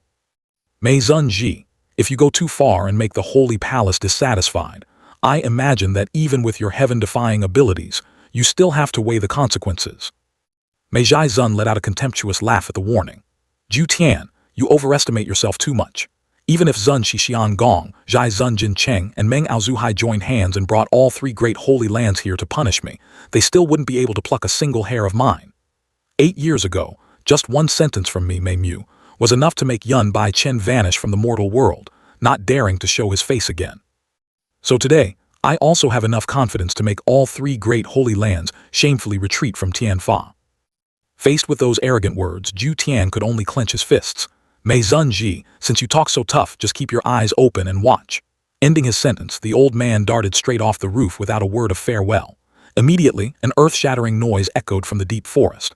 The scenery around everyone began to undergo abnormal changes. Almost simultaneously, many panicked screams rang out. The Xuan beasts are out. From the east, a pack of towering giant tigers appeared, their entire bodies rolling in a thick aura of murderous intent. In the blink of an eye, the alpha roared deafeningly and led the whole pack charging forward. Beikong panicked and cried out. To the east are the Huang Jin tigers, level 9 Xuan beasts. The number is terrifyingly large. That tiger king leading them has probably reached the peak of level 9. At the same time in the west, a pride of white lions was also growling to show their might, looking extremely ferocious. Wen Qing immediately identified them. To the west is a pride of Bai Yu lions. Meanwhile, from the north, a species of bear with razor-sharp claws also rushed into the fray. He continued, the Liao Shan bears are also level 9 Xuan beasts. The imperial fortune of the Tianfa forest is indeed not to be underestimated. That wasn't all. The sky suddenly darkened with countless winged creatures. They circled in the air, their species so diverse it made one's eyes dizzy. Someone exclaimed in shock. Good heavens and earth ghosts, these flying Xuan beasts are as numerous as flies, and every single one is level 8 or above. Did that old Jutian eat a tiger's gall to dare poke this hornet's nest? A sentence suddenly flashed in Mo Zai's mind. 8 years ago, one sentence from me, Mei Mu, could make that Yun Bai Chen not dare to appear in the mortal realm. Today, I can also make the 3 great holy halls return defeated from Tianfa. Everyone, their faces all pale, was recalling that moment. Mo Zai only now truly understood. What kind of earth-shaking power would it take to make the first Zhai Zun Yun Bai Chen tuck his tail and hide?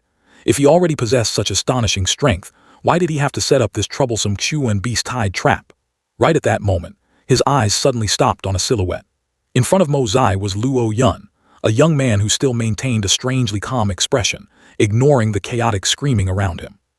His face didn't even show a single trace of emotion. Witnessing this scene, he couldn't help but wonder who this guy was. The aura of indifference toward all things radiating from him suddenly made Mo Zai see the image of his past life. That thought unconsciously urged Mo Zai to approach Luo Yun. When Qing found it strange and spoke up, Mo Zai, what's wrong? He looked toward Luo Yun and asked directly, who is that person? When Qing narrowed his eyes, observed the person opposite for a while and then let out an ah. He's someone from the Bai Li family. No, more accurately, he's someone discarded by the Bai Li family. What is there worth asking about? Mo Zai, hearing this, became even more curious. How can you be sure he was discarded? Wen Qing explained. Who doesn't know the terror of the Xuan beast tide? The great families mostly sent peak Tian Xuan experts to participate in the battle. Even if they cannot win, they still have a chance to preserve their lives, and the family's strength will not suffer heavy losses. But look, which family would send a young expert here? Hearing this, Mo Zai blurted out a few possibilities. A scapegoat, cannon fodder, he nodded. What else? For a young man with this level of cultivation to come to Tian Nan to assist in the battle at this time is no different from throwing his life away. No matter how miraculous your movement technique is, once thrown into the siege of the Xuan beast tide, it will be hard to escape death. Therefore, you absolutely must not act alone, and you must not leave the sight of us 3. However, Mo Zai noticed that at this age, that young man had clearly reached the peak of Yu Xuan cultivation, a rare genius in the world. How could the Bai Li family bear to push such a talent to his death? Wen Qing sighed and said a seemingly irrelevant sentence. The reason for this, when spoken out loud, is dirt cheap. It is because he is not the legitimate son of the Bai Li family, but the son of a side branch. This person is named Luo Yun, a genius of the Bai Li family. He cultivated Xuan Qi at 3 years old, broke through to the 9th grade of Xuan Qi at 10, reached the Jin grade at 15, and was already a Yu Xuan martial artist at 22.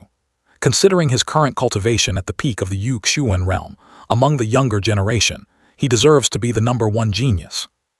After hearing this, Mo Zai felt even more puzzled.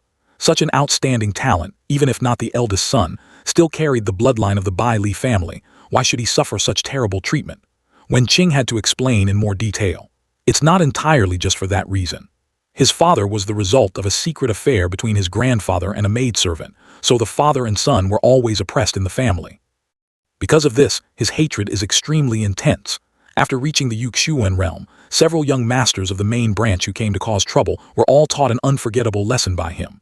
Not killing him right on the spot that time was already showing respect for the Bai Li family's bloodline. This trip to Tiannan is the perfect opportunity for the Bai Li family to borrow a knife to kill a person. Hearing this, Mo Zai finally understood and muttered, "So that's how it is." Luo Yun huh. After that, Wen Qing instructed, "Your third uncle and I will go in first, lest the flies of Fengzhu Yin Cheng start blabbering again." Having spoken, he added, "With me here, at least they wouldn't dare to be insolent." Mo Zai watched their backs and thought to himself, "Third uncle's legs have healed, but when will he be able to truly stand up from this wheelchair? When will the blood-robed great general be able to stand proudly before the world once again, showing off his arrogant demeanor? And everything must be decided by absolute strength, and to have strength, one must have talents." Thinking this, he slowly walked towards Luo Yun. At this moment, he was immersed in pessimistic thoughts. "Could being torn to pieces by 10,000 beasts be the only end for me, Luo Yun?" Amidst this chaos, he didn't know how many more days he could still see the sun. Right at that moment, Mo Zai's voice rang out, "Luo Yun." This very sound pulled Luo Yun, who was deep in thought, back to reality. Mo Zai saw him turn around and flashed a friendly smile. Seeing him, Luo Yun spoke in confusion, "Mo Zai, the Jun family's third young master." Mo Zai didn't beat around the bush and went straight to the point. "Follow me, we need to talk." Unexpectedly, Luo Yun replied curtly, "We're not close, nothing to talk about." Just as he turned on his heel, Mo Zai's highly suggestive voice rang out from behind again.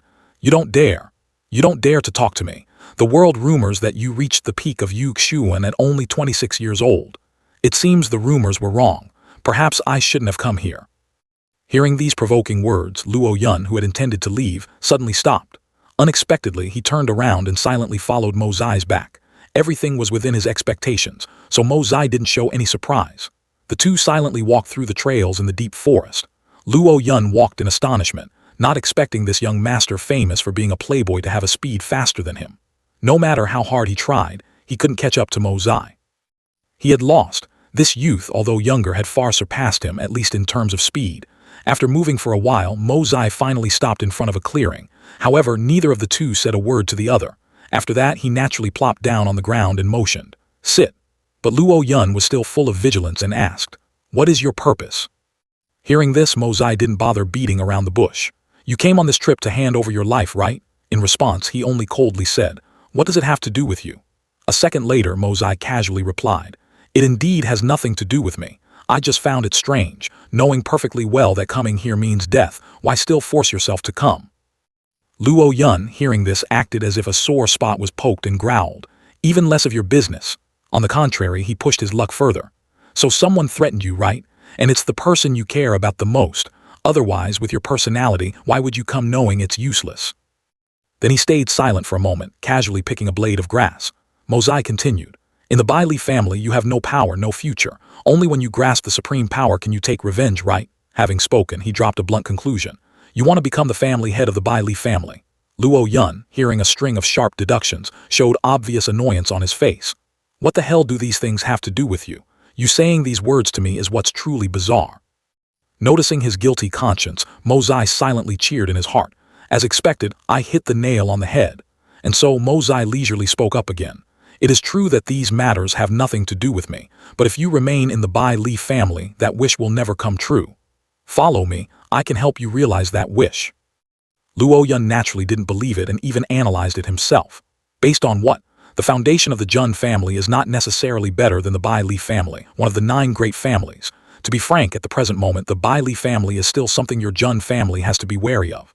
Unexpectedly, Mo Zai coldly interrupted, "You are mistaken. How the Jun family is doesn't concern you. You just need to answer, what will it take for you to follow me? This trip is 10 parts death, 0 parts survival. Only by believing me will you have a path to survive. Perhaps you think death is a release, but I believe that even if you die, you must die after taking revenge." Thinking of the word revenge, Luo Yun's heart surged with waves again. After a moment of hesitation, he finally decided to compromise. 2 conditions. If you can do them after Tian Fa is over, I will follow you. Luo Yun paused for a beat and then continued, his voice full of power. "First, defeat me. Only the strongest of the younger generation is worthy for me to follow. Second, the Bai Li family came to Tiannan this time with a total of 5 Tian Xuan experts, including myself. Following that, he exuded a murderous aura. I want the other 4 to die. As long as you can do these 2 things, I will follow you for 10 years. Within those 10 years, if you cannot fulfill my wish, I will still leave. But if you can do it, then not only this life of mine, but the entire Bai Li family will also be yours." Having set the conditions, Luo Yun decisively turned and walked away, leaving Mo Zai alone to secretly calculate. Such requirements were basically not a problem for him at all.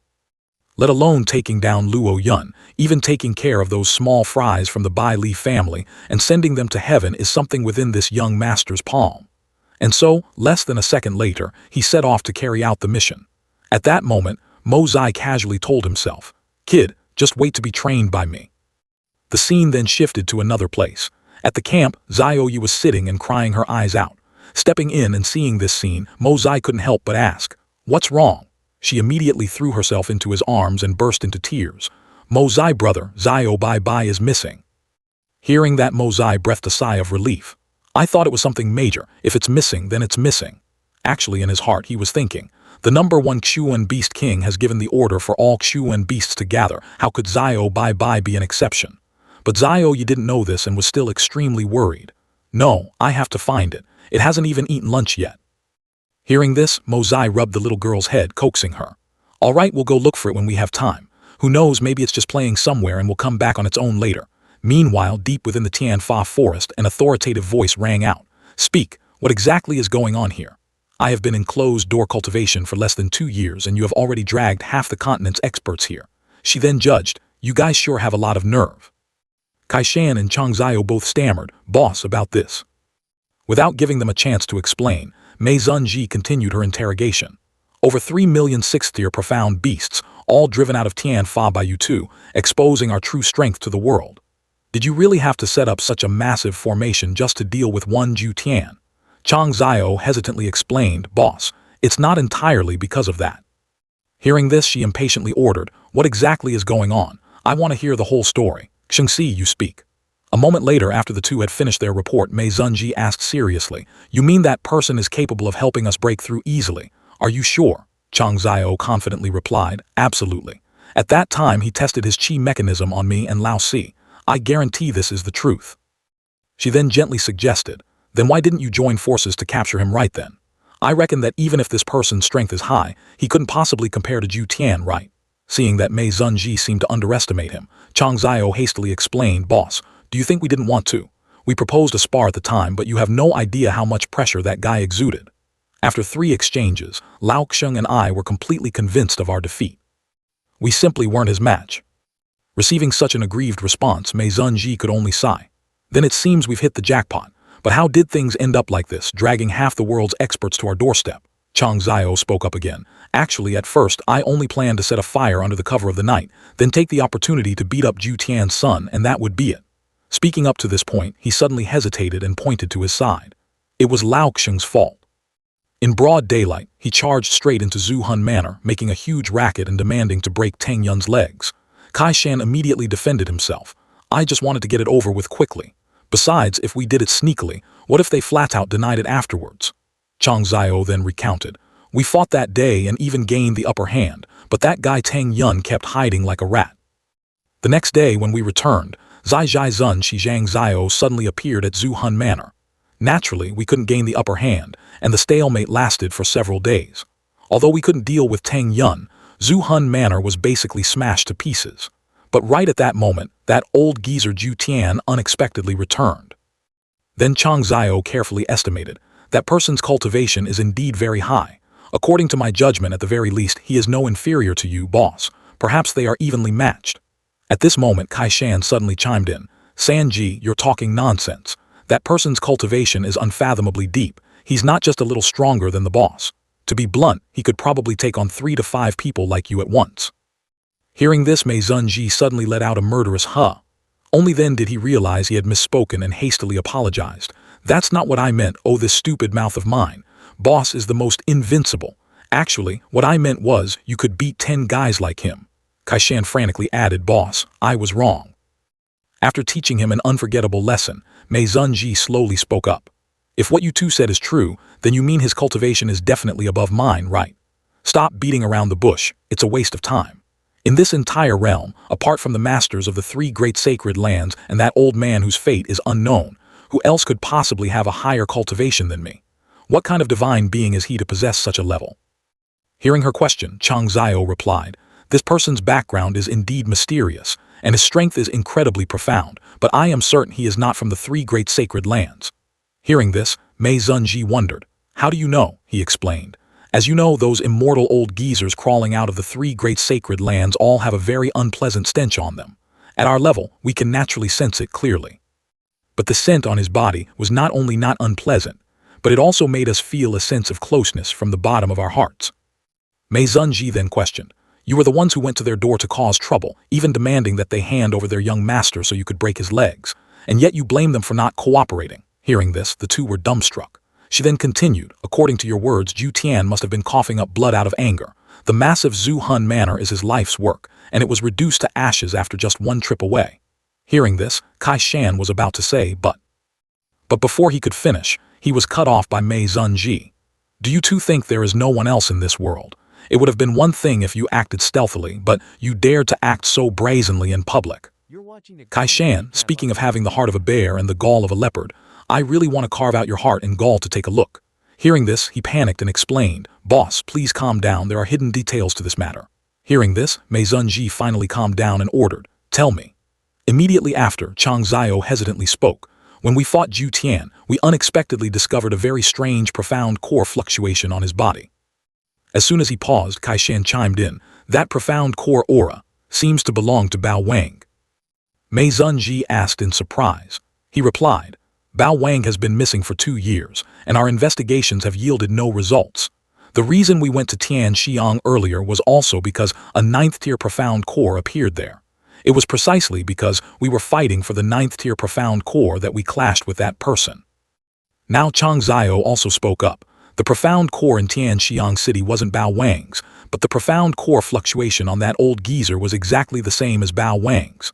After hearing all this, she finally couldn't hold back anymore and delivered an earth-shattering punch to the tree next to her to vent her anger. Then, she spoke in an icy voice, "Very well. Lao San, Lao Si, you two have done a great job. This venerable one has only been in closed-door cultivation for a few years, and you have managed the Tian Fa forest into this state." Her furious roar made the entire forest tremble. Then Mei Zunji continued to interrogate. "Liao Wang was tricked by that old geezer Bai Chen into becoming a mount. Shi Wang and Hu Wang were beaten back to their original forms by the previous generation's 8 great supreme experts, and they still haven't recovered to this day. Even Bao Wang was killed by someone for his core. You two truly are my beloved generals." Hearing this, Chang Zhao bowed his head and confessed, "Boss, it is due to my poor management I accept my punishment." Seeing this, Kai Shan said, "Nonsense, this is clearly a matter for both of us. If there's blame, we must bear it together." Hearing these resolute words, no matter how cold Mei Zunji was, she had to soften. Suddenly, there was the sound of approaching footsteps and her voice rang out, "Shi Wang, Yang Wang, Hu Wang, have you three arrived at the summit of Zhai Peak?" At that moment, the figures of 3 people gradually appeared, namely Tian Zun, Lai Dai, and Sui Kong. All 3 obeyed in unison. Then she slowly spoke up. "Our Tianfa forest was originally the #1 ominous land in the world, yet it has now declined to this state. What a disgrace to the previous kings. In the Qiu and Tian continent, the living beings of our Tianfa have every right on our side. This time, we will level Zhu Hun Manor to the ground, order all subordinates to prepare for a battle to the death. The prestige of the #1 ominous land must be reclaimed. Teach Zhu Tian's group what it means to follow the rules. Lao Si, how are your injuries?" Kai Shan heard this and respectfully replied, "I'm already fine. Thank you, boss, for treating my injuries. If it weren't for you, how could this meridian-severing heart-piercing sword have been resolved so easily?" As soon as he finished speaking, Chang Zhao spoke up again. "There's one more thing, boss. I'm guessing that Zhu Tian's main target this time is Laoxiong. What's the reason? Zhu Tian is no fool. If he publicly hunts down Lao Si, it's no different from forming an irreconcilable enmity with our Tianfa. Others might not know, but we are clear. The world often says tiger's heart and leopard's gall to describe courage, but we know the truth is not like that. And Zhu Tian has clearly consumed Bao Wang's profound core. From this we can infer." Seeing him hesitate, Mei Zunji finished the sentence, "that he also wants to eat Laoxiong's heart." Then Chang Zhao confirmed, "That's right. A human's physique after consuming a profound core cannot fully absorb it even with an extremely high profound qi cultivation. Li Zhu Tian has obviously encountered this problem. But if Laoxiong's heart and Bao Wang's profound core are combined, not only can the profound core be completely absorbed, but the effect will also be multiplied. If he simultaneously consumes Laoxiong's profound core, the effect will increase once more, meaning the efficacy will be quadrupled. By then, across this entire Xuan Tian continent, who would be able to fight against Zhu Tian Zhaizun. Even if he becomes the enemy of our Tian Fa, it would be worth it. Zhu Tian making his move at this time fundamentally shows he doesn't care about me. Every time he aims straight for Laoxing, and every move is a killing blow. This is the real reason why Laoxing and I had to initiate the beast tide this time.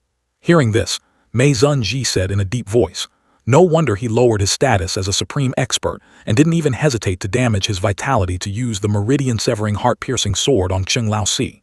So he had wild ambitions all along, and even wanted to borrow the strength of the continent's experts to complete his plot. Truly vicious. Now we will immediately return to prepare. This time, everyone below the 7th tier will return to the Tian Fa forest. We don't need them anymore. All of you must concentrate on cultivation for me. Shi Wang Tianzun, your speed is quite slow, you must pay attention. If the numbers above the 5th tier, such as the Flying Thread, Golden Centipede, and 7 Stars, are sufficient, then the others don't need to participate for now. Hearing this, she immediately obeyed. After giving her instructions, Mei Zunji ordered again. Lao San Laosi, that mysterious person with profound strength, whose pressure is even greater than mine that you mentioned earlier, according to your judgment, how does his cultivation compare to mine? I want to hear the truth. Mei Zunji urged, and Kai Shan replied. It said it was a very strong, very good person who helped it. When asked what he looked like, it also said very good. No matter what was asked, it only had one phrase, very good. Mei Zunji flew into a rage. Couldn't you get a single piece of specific information? How exactly do you communicate, you idiot? He answered honestly. Besides very good, there was one more comment. Smells very good, even better than its master. Chang Zhao said calmly, that's enough. It knows how to speak when it's barely a month old. At least we know that the matter of helping profound beasts advance in tier is real. Mei Zunji had to accept it. I understand. That is indeed intuition. Chang Zhao frowned in confusion, blurting out 2 words. Intuition, she roared. What are you thinking? Could it be that my analysis is wrong? He quickly waved his hands. Worthy of being the boss, truly wise. She slapped Chang Zhao and shouted loudly. Chang Zhao, he Lao San, you've really grown some nerve. He could only beg. Boss, spare my life. She kicked Chang Zhao into the grass and he spoke brokenly. Boss, show mercy, Kai Shan sneered. He Lao San, oh he Lao San, to think you would have a day like this too. Chang Zhao retorted. I'm still better off than someone who had their head pressed into the dirt to take dozens of rod strikes, their face covered in mud like they just fell into a cesspit. What was that yellowish stuff you spat out earlier? Mei Zunji said in a cold voice. If there is time, I really want to meet that mysterious expert to spar and see who is truly superior. Kai Shan interjected. Our agreement ended over a month ago, but that originally simple task has yet to be completed. Damn Li Jutian, it's all because he interfered. Mei Zunji still hesitated, but he said that after we complete the task, go to the Jun family in Tianxiang City to find Jun Wuyi. Kai Shan suddenly remembered. Jun Wuyi has a relationship with him. As long as we follow this clue, we will definitely find him. As far as I know, to deal with our profound beast tide, the commander-in-chief dispatched by the Tianxiang Empire is Jun Wuyi, who is currently in Tiannan City. She replied with a sharp tone. Then we need to plan more carefully to see if we can use Jun Wuyi to find the whereabouts of that expert. Chang Zhao also became serious. Boss, we must be careful. If we don't handle this well and anger that person, it will be dangerous.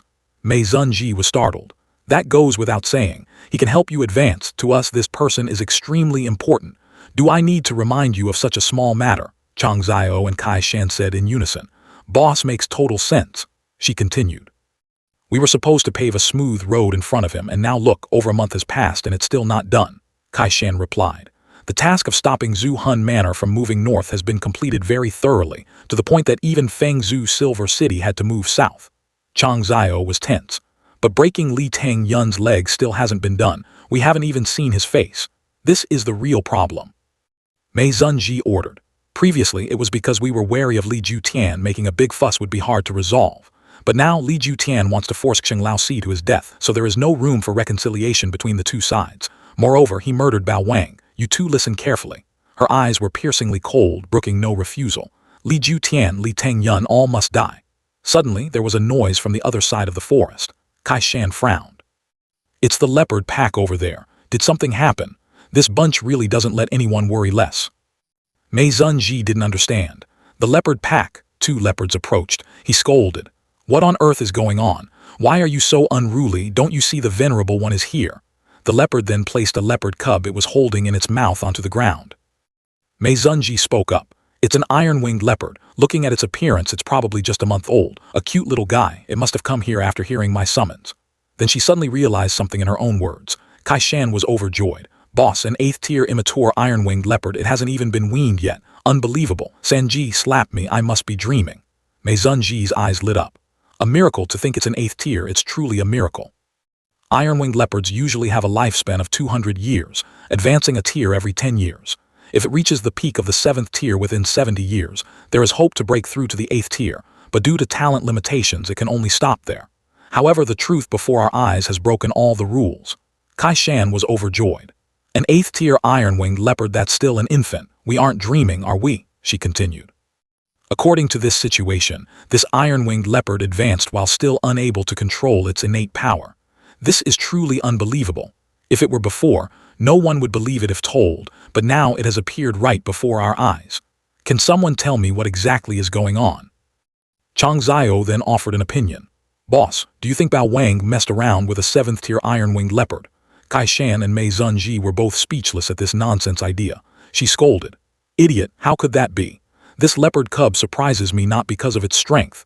I checked it carefully just now. Its innate talent is only average. It doesn't possess the bloodline of any high-tier profound beast. Therefore, I can confirm that its advancement is definitely due to an external factor, meaning someone used some miraculous method to help it. Not only that, but the talent limit of this leopard has also been remodeled. Within 70 years, it can certainly advance to the 9th tier. Moreover, the 9th tier is still not its endpoint.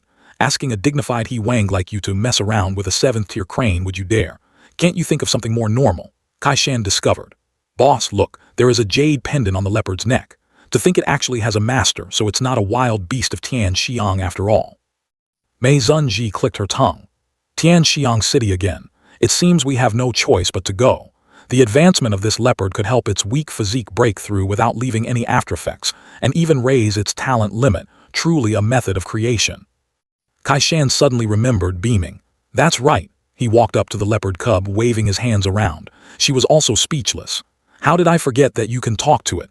You idiot, if you can talk to it, why didn't you ask it earlier? She picked up the leopard cub and held it in front of Kai Shan for him to ask questions. Chang Zhao thought to himself, this matter was definitely caused by the mysterious man in black. Only he possesses such methods. He and the master of the leopard must be friends for him to lend a hand. Mei Zunji nodded in agreement. Not wrong. Lao San's analysis makes sense. Lao Xing, why don't you learn a bit from Lao San saying it like this? That mysterious expert has very likely also come to Tian Nan. We will still act according to the plan. But the people of the Jun family and the Du Gu family must absolutely not be touched recklessly. Kai Shan asked dreamily. Boss, if it comes down to a peak decisive battle, wouldn't it be for you? Chang Zhao anxiously interrupted. Your mission is to go to the border regions. If we keep dragging this out and something happens, won't we all be doomed? Mei Zunji explained gently. This battle is essentially to assert dominance. As long as we give them a good beating, we will have at least a few decades of peace. The real danger is if they get so scared out of their wits that they don't dare to show their faces. That would be a tragedy for Tian Fa. Once this is done, I will retreat to cultivate in peace, and everything hereafter will rely on you all. Night fell, swallowing everything in an eerily chilling silence. My ants are really hard to please. I sluggishly dragged my feet out of the tent, each step light as if not wanting to disturb the night. Mozai felt his soul was even more exhausted than his body, just wanting to scream. For heaven's sake, can I just get a moment of peace? But before he could catch his breath, Zhao Han and Zhu Tong approached simultaneously, blocking his path. Jun Mozai, we have a few doubts that need you to clear up. Right after, Wen Qing's panicked shout echoed from inside the tent. We're doomed, the situation is tense. Wu Yi sighed heavily. The generals don't want to fight, the army has no strategy. 9 people with 10 different opinions, everyone talking over each other, no one submitting to anyone. With morale this shattered, how do we even form a formation? I fear that the moment the battle starts, our side will break apart in the very first few minutes. Mozai frowned. Damn it, a whole day of meetings and it led nowhere. Is the situation really that bad? Wen Qing replied dejectedly. If the supreme experts weren't holding the fort here, I bet there would have been murders today instead of discussions. If the profound beasts sneak in to ambush us in the middle of the night, what little morale we have left will vanish completely. Li Jutian really doesn't have a single leadership gene. Mozai could only shake his head in frustration. Wu Yi added, Although the supreme experts have high status, they are all authentic wanderers of the martial world. How many of them actually know how to lead an army? Among the 8, perhaps Yun Bai Chen and Zhang Zhao know a bit of military tactics, but the rest are just amateurs. Especially that guy Yingbo Kong, he is a true savage. Wen Qing's blood boiled upon hearing this. Mentioning that bastard makes my blood pressure spike. He even had the nerve to suggest gathering elite experts to raid the Tianfa forest, assassinate a few beast kings, and make a quick getaway. His head is completely stuffed with tofu dregs. Going in there is no different from suicide. Wouldn't their army surround us and turn us into meat-stuffed buns? A glint of murderous intent flashed in Mo Zai's eyes. But thinking it over, he felt this trip wasn't entirely in vain. Wu Yi voiced his opinion. Tianfa has sent a letter of challenge, setting a life-and-death decisive battle in 3 days. The urgent matter now is to elect a commander-in-chief. Wen Qing interrupted, speaking of a commander-in-chief, your third uncle is currently very popular among everyone. The whole group from Fengzhou Silver City and the young master of Zhuhun Manor are all vigorously cheering, wanting to push your third uncle into the commander's seat. It's practically a done deal, Mo Zai said coldly. Those bastards want to borrow a knife to kill, pushing third uncle to his death. He hesitated for a moment and then asked, so, what are third uncle's thoughts? He replied, I came here precisely to clean up this mess. Even knowing I'm being used by them, I have no choice. The profound beast tide is a great calamity for the entire continent. Someone has to step up and stop it. As a man, what needs to be done must be done. If I don't go, who else will? Besides, I might not necessarily lose my life in this battle. He was momentarily stunned by the answer. You mean, you agree? Wen Qing's eyes gleamed with determination. If I refuse, the Jun family's reputation will be thrown away. Even if I die, I will not step back. It's the same old saying, as a man, what should be done must be done. Knowing clearly that it's a guaranteed death trap yet still diving headfirst into it, and you call that being a man. Wu Yi had a different thought. The Jun family's honor is as heavy as Mount Tai to me. I can throw away everything, but I absolutely cannot let it be tarnished. He roared, foolish. You going is exactly what a useless sacrifice is, he still insisted. A true man must have his own burdens, and right now, the Jun family's honor is my burden. Mo Zai looked at him, his voice sounding slowly. 10 years without a crown, hair worn long just for whom? Missing Tian Xiang night after night, in this life the heart will not fade. Fame is but a fleeting cloud, third uncle's life is what's most important. On the great Zhu mountain, there is still someone wearing herself out waiting for you. She has waited for 10 years, and she will continue to wait. Wu Yi explained in detail, this is not just a matter of honor but also responsibility. Third uncle cannot fight alone. We must mobilize the entire allied army and the noble families. At least 3,000 experts, the lowest rank must be Yao Xuan. A regular army cannot have such a formidable force. Fengzhou Silver City, Zhuhun Manor and the other families all must contribute troops. Seeming to have understood, he still asked again, so your intention is? He remained silent, unable to make a final decision yet. Mo Zai spoke up, we all understand this trick of borrowing a knife to kill. If they have targeted the Jun family, then they better be mentally prepared for everyone to join the fun. If they want us to take on this suicide mission, then there must be plenty of people buried alongside us to make it lively. There is no logic in the experts of the entire continent gathering here, only for the Jun family to bring a few lowly soldiers to throw their lives away when facing the profound beast tide. Third uncle, rest assured, everything will be fine. Saying this, Mo Zai left the tent, leaving space for Wu Yi to ponder. Wen Qing also quietly followed behind. He whispered to him, your third uncle already has the intention to seek death. Mo Zai nodded, I know. That intention has been kindling in third uncle's heart for a very long time. If grandfather hadn't passed away early, if I had been willing to grow up a little more, maybe things would have been different. He has had to shoulder the burden for too many years.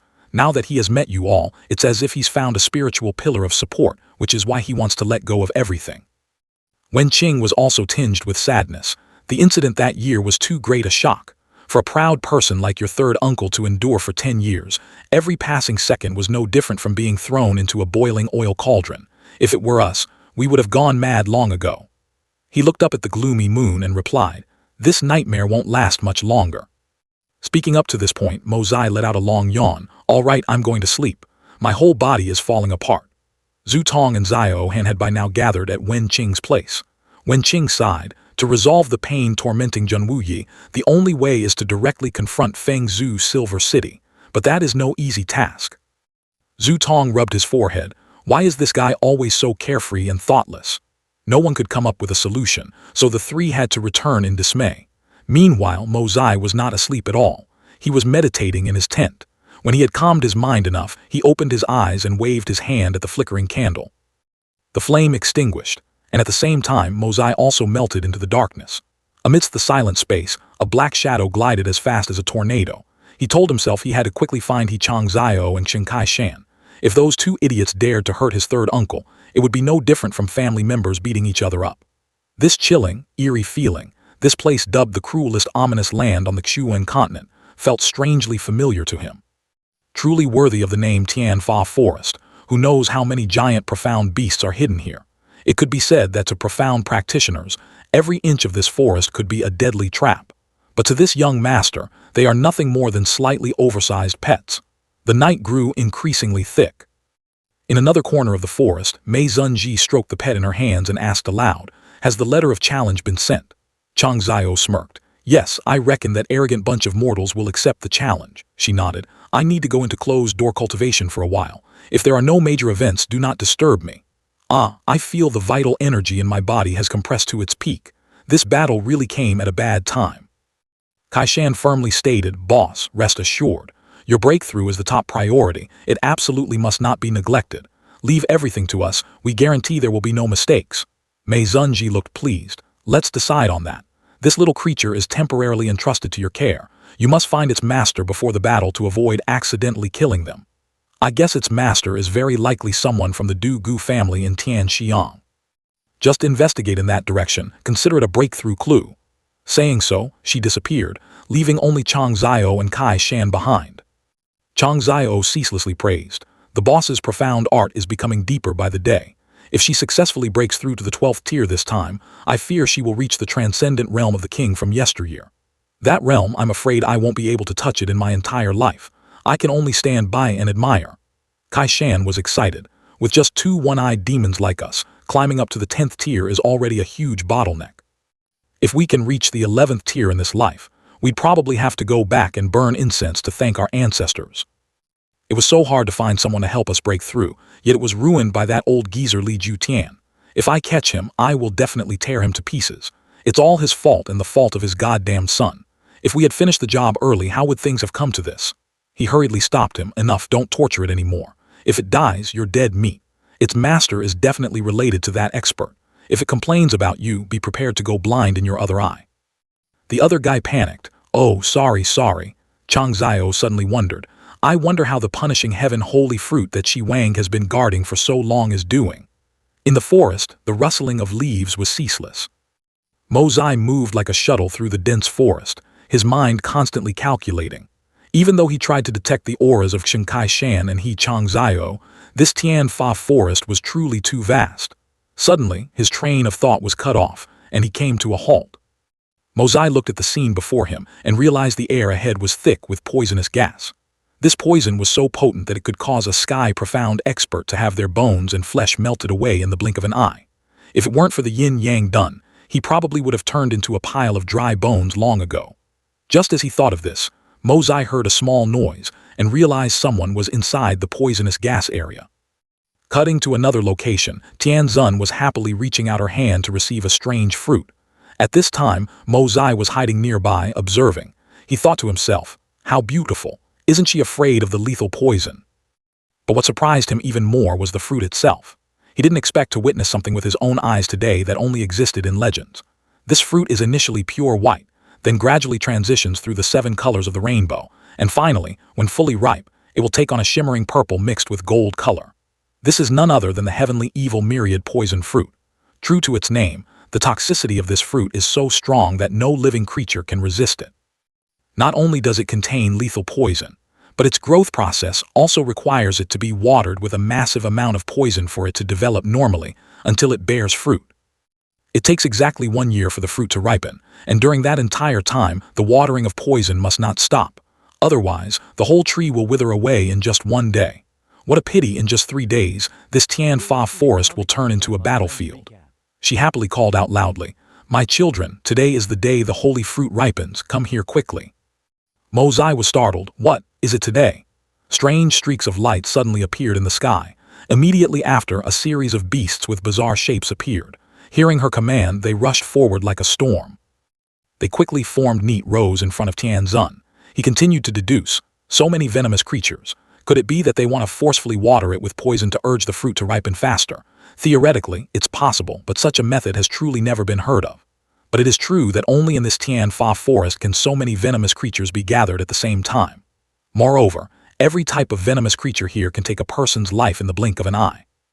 The poison fruit created by them, one doesn't even need to think to know how terrifying it will be. The heavenly evil myriad poison fruit can be used as medicine, but it absolutely cannot be eaten directly, otherwise it's no different from suicide. It's like an extremely strong dosage of medicine. It can save lives but is also incredibly dangerous. Each time it is used, only one drop of the fruit's juice is allowed. Drinking any more will certainly result in death. Tianzun said with pride, 300 years, we have finally waited for this day. To be able to fulfill the dying wish of 2 generations of holy kings is our honor. Her eyes suddenly lit up brightly and she shouted loudly, for the holy fruit offer up all your strength. Hearing the command, the beasts simultaneously opened their mouths, facing the tree. They spat out a massive amount of venom all at once. All of this venom was rapidly absorbed by the holy fruit, causing it to turn a pale pink color. Mozai was secretly amazed. It really changed color. To think that while looking for those 2 idiots Chen Kai-shan and He Changzhou, I would witness such a marvel. This thing is much more valuable than those 2. Tianzun continued to encourage, everyone keep it up. Thanks to the infusion of a massive amount of venom, the holy fruit changed color once again. He thought to himself, so fast, I didn't expect it to actually succeed. Finally, the holy fruit turned a shimmering purplish gold. At this moment, Tianzun and the beasts were utterly exhausted. She ordered, bring the treasure box here. Mozai was astonished. That's a profound jade treasure box. It seems these profound beasts came well prepared. This poison fruit can only be stored in something made of profound jade, otherwise it will quickly rot away. Tianzun knelt down carefully. May the holy fruit fall, he thought. The heavenly evil myriad poison fruit must be left to ripen and detach on its own to be considered perfect. Even a second earlier wouldn't work. After waiting for a while, the holy fruit had fully ripened. Meanwhile, Tianzun, completely unaware, happily held out the box to catch it.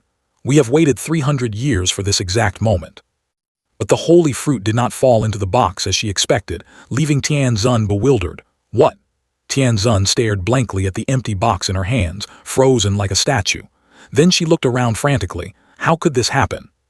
Suddenly, both the box in her hands and the holy fruit on the tree vanished into thin air. Tianzun completely exploded. She morphed into a completely different person, looking incredibly ferocious. She roared, "Who dares to mess with this king?" Hiding in the bushes, Mozai was clutching the box and thought to himself, how terrifying. Even if she transforms into a beauty, her true nature is still a beast king. After reverting to her original form, Tianzun turned to the python next to her and asked, "Did you see clearly? What the hell just happened?" The python trembled and replied, I just blinked for a second and it was gone." Hearing this, she grew even more furious and immediately ordered, "Everyone, go find it for me. Even if you have to turn the world upside down, you must find the holy fruit." As Mozai sneaked away, he muttered, "Seeing them so angry makes me feel a bit guilty. But if I return it, they might get even madder. Wouldn't it be too hard to be a good person then? Ordinary people can't eat this kind of poison fruit. What if they misuse it and harm themselves? Thinking about it that way, I am actually doing you all a favor." At the same time, over at Mei Zunji's location, she was focused on her cultivation. Suddenly, she sensed something unusual. This voice, it belongs to Shi Wang. Has something happened to the holy fruit? Mei Zunji channeled her internal energy, creating an energy sphere to protect herself. Abruptly, an unknown surge of power struck, piercing through her defenses and causing her to cough up a mouthful of fresh blood. Mei Zunji clutched her chest and whispered, "The will of heaven. This is the will of heaven." Punishing heaven without a trace, the Beast King returns to heaven. 10,000 years of heavenly punishment, success or failure rests on one person. Mei Zunji leaned against the cliff and murmured, "Back then the Holy King left these 4 phrases. For the past 100 years, even before I took human form, I have constantly pondered their meaning, but I could never comprehend them. Today, I finally understand. So this is a prophecy regarding the fate of our Tianfa. I never expected. Punishing heaven without a trace. Today, Tianzun was guarding the holy fruit, and something indeed went wrong. The holy fruit must have been stolen by someone else, otherwise, Tianzun wouldn't have panicked so much. As for the second phrase, the Beast King returns to heaven, it is clearly referring to the one who stole the holy fruit. She gritted her teeth. The day the holy fruit is stolen is also the exact time the profound practitioners launch a combined attack on Tianfa. Is it really just a coincidence? I was originally at the most critical moment of my breakthrough, with the vital energy in my body fluctuating violently. At this time, I needed absolute peace of mind to stabilize my original power. A deadly glint flashed in Mei Zunji's eyes, but Tian Zun screamed. How can I be at peace when such a treasure has been stolen? Being disrupted today caused all my painstaking efforts to spill out, essentially destroying any hope of breaking through in this lifetime.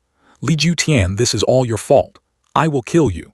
Cutting back to Tian Zun's side, Chang Xiao walked over and asked, Ninth sister, what on earth happened? Tian Zun clutched her chest and said painfully, the holy fruit has been stolen. Hearing the news of the holy fruit being stolen, Chang Xiao couldn't help but be shocked. What? The heaven-punishing holy fruit was stolen. How is that possible? This is impossible. Tian Zun, with tears welling up in her eyes, affirmed once again, it's true, third brother, it's true. Chang Xiao still couldn't believe it, but the surrounding defensive grand array is still completely intact, showing no signs of intrusion. She replied, everything was perfect without a single scratch, but the holy fruit just vanished as if it never existed. Kaishan reassured them, don't worry, the holy fruit was stolen after it ripened. We still have a chance to snatch it back. For someone to take the holy fruit without alerting anyone proves one of two things. Either his strength far exceeds ours, allowing him to come and go without a trace, in which case there's nothing we can do. Or, after stealing the holy fruit, he isn't confident enough to slip away quietly. He must still be lurking around here somewhere. Let's do a thorough search and figure it out from there. At this moment, Tian Zun suddenly woke up to reality. Kaishan is right. Thus, Chang Xiao immediately gave the order, search the entirety of Tianfa for me. Flying profound beasts, heed my command. Within a 100-mile radius, do not let even a single insect or ant slip by. The profound beasts in the sky obeyed and immediately dispersed in all directions. Tian Zun also commanded the poisonous creatures on the ground. All of you, within a 100-mile radius, search meticulously for the scent of the holy fruit. If there is any clue, report to me immediately. There must be no mistakes. The scorpions and centipedes quickly slithered into the earth. Kaishan also roared, all profound beasts on the ground, listen up. Within a 100-mile radius, heighten your vigilance. No living creature is allowed to pass. Whoever trespasses, kill without asking. Without my order, no one is to lift the lockdown. His wild beasts roared in unison to respond. Mo Zai was still standing aside, observing quietly, thinking to himself, how unexpected, at a crucial moment, this brute Shinkai Shan is actually the calmest and most level-headed one. Truly, you can't judge a book by its cover. However, the profound beasts are now swarming like ants. With this kind of formation, finding a needle in a haystack might be easier than escaping. Mo Zai started to worry. Both the sky and the ground are sealed off. It looks like it will be hard to get away this time. Looking at their demeanor, they definitely won't give up easily. I can only resort to extraordinary measures. Meanwhile, the three of them were still giving non-stop orders. Kaishan shouted, focus your minds, pay attention to anyone suspicious. Tian Zun also added, do not overlook any clues. Kaishan clenched his fists, we must find him. But then, a terrifying surge of power suddenly descended upon them. All three felt as if the sky and earth were collapsing under that invisible pressure. Kaishan slightly opened his eyes. This oppressive aura. Chang Xiao was also terrified. Who is it? Impossible. Tian Zun turned pale with fear. If the person with this aura had taken the holy fruit, then the beasts searching everywhere would be flattened to the ground with no recourse.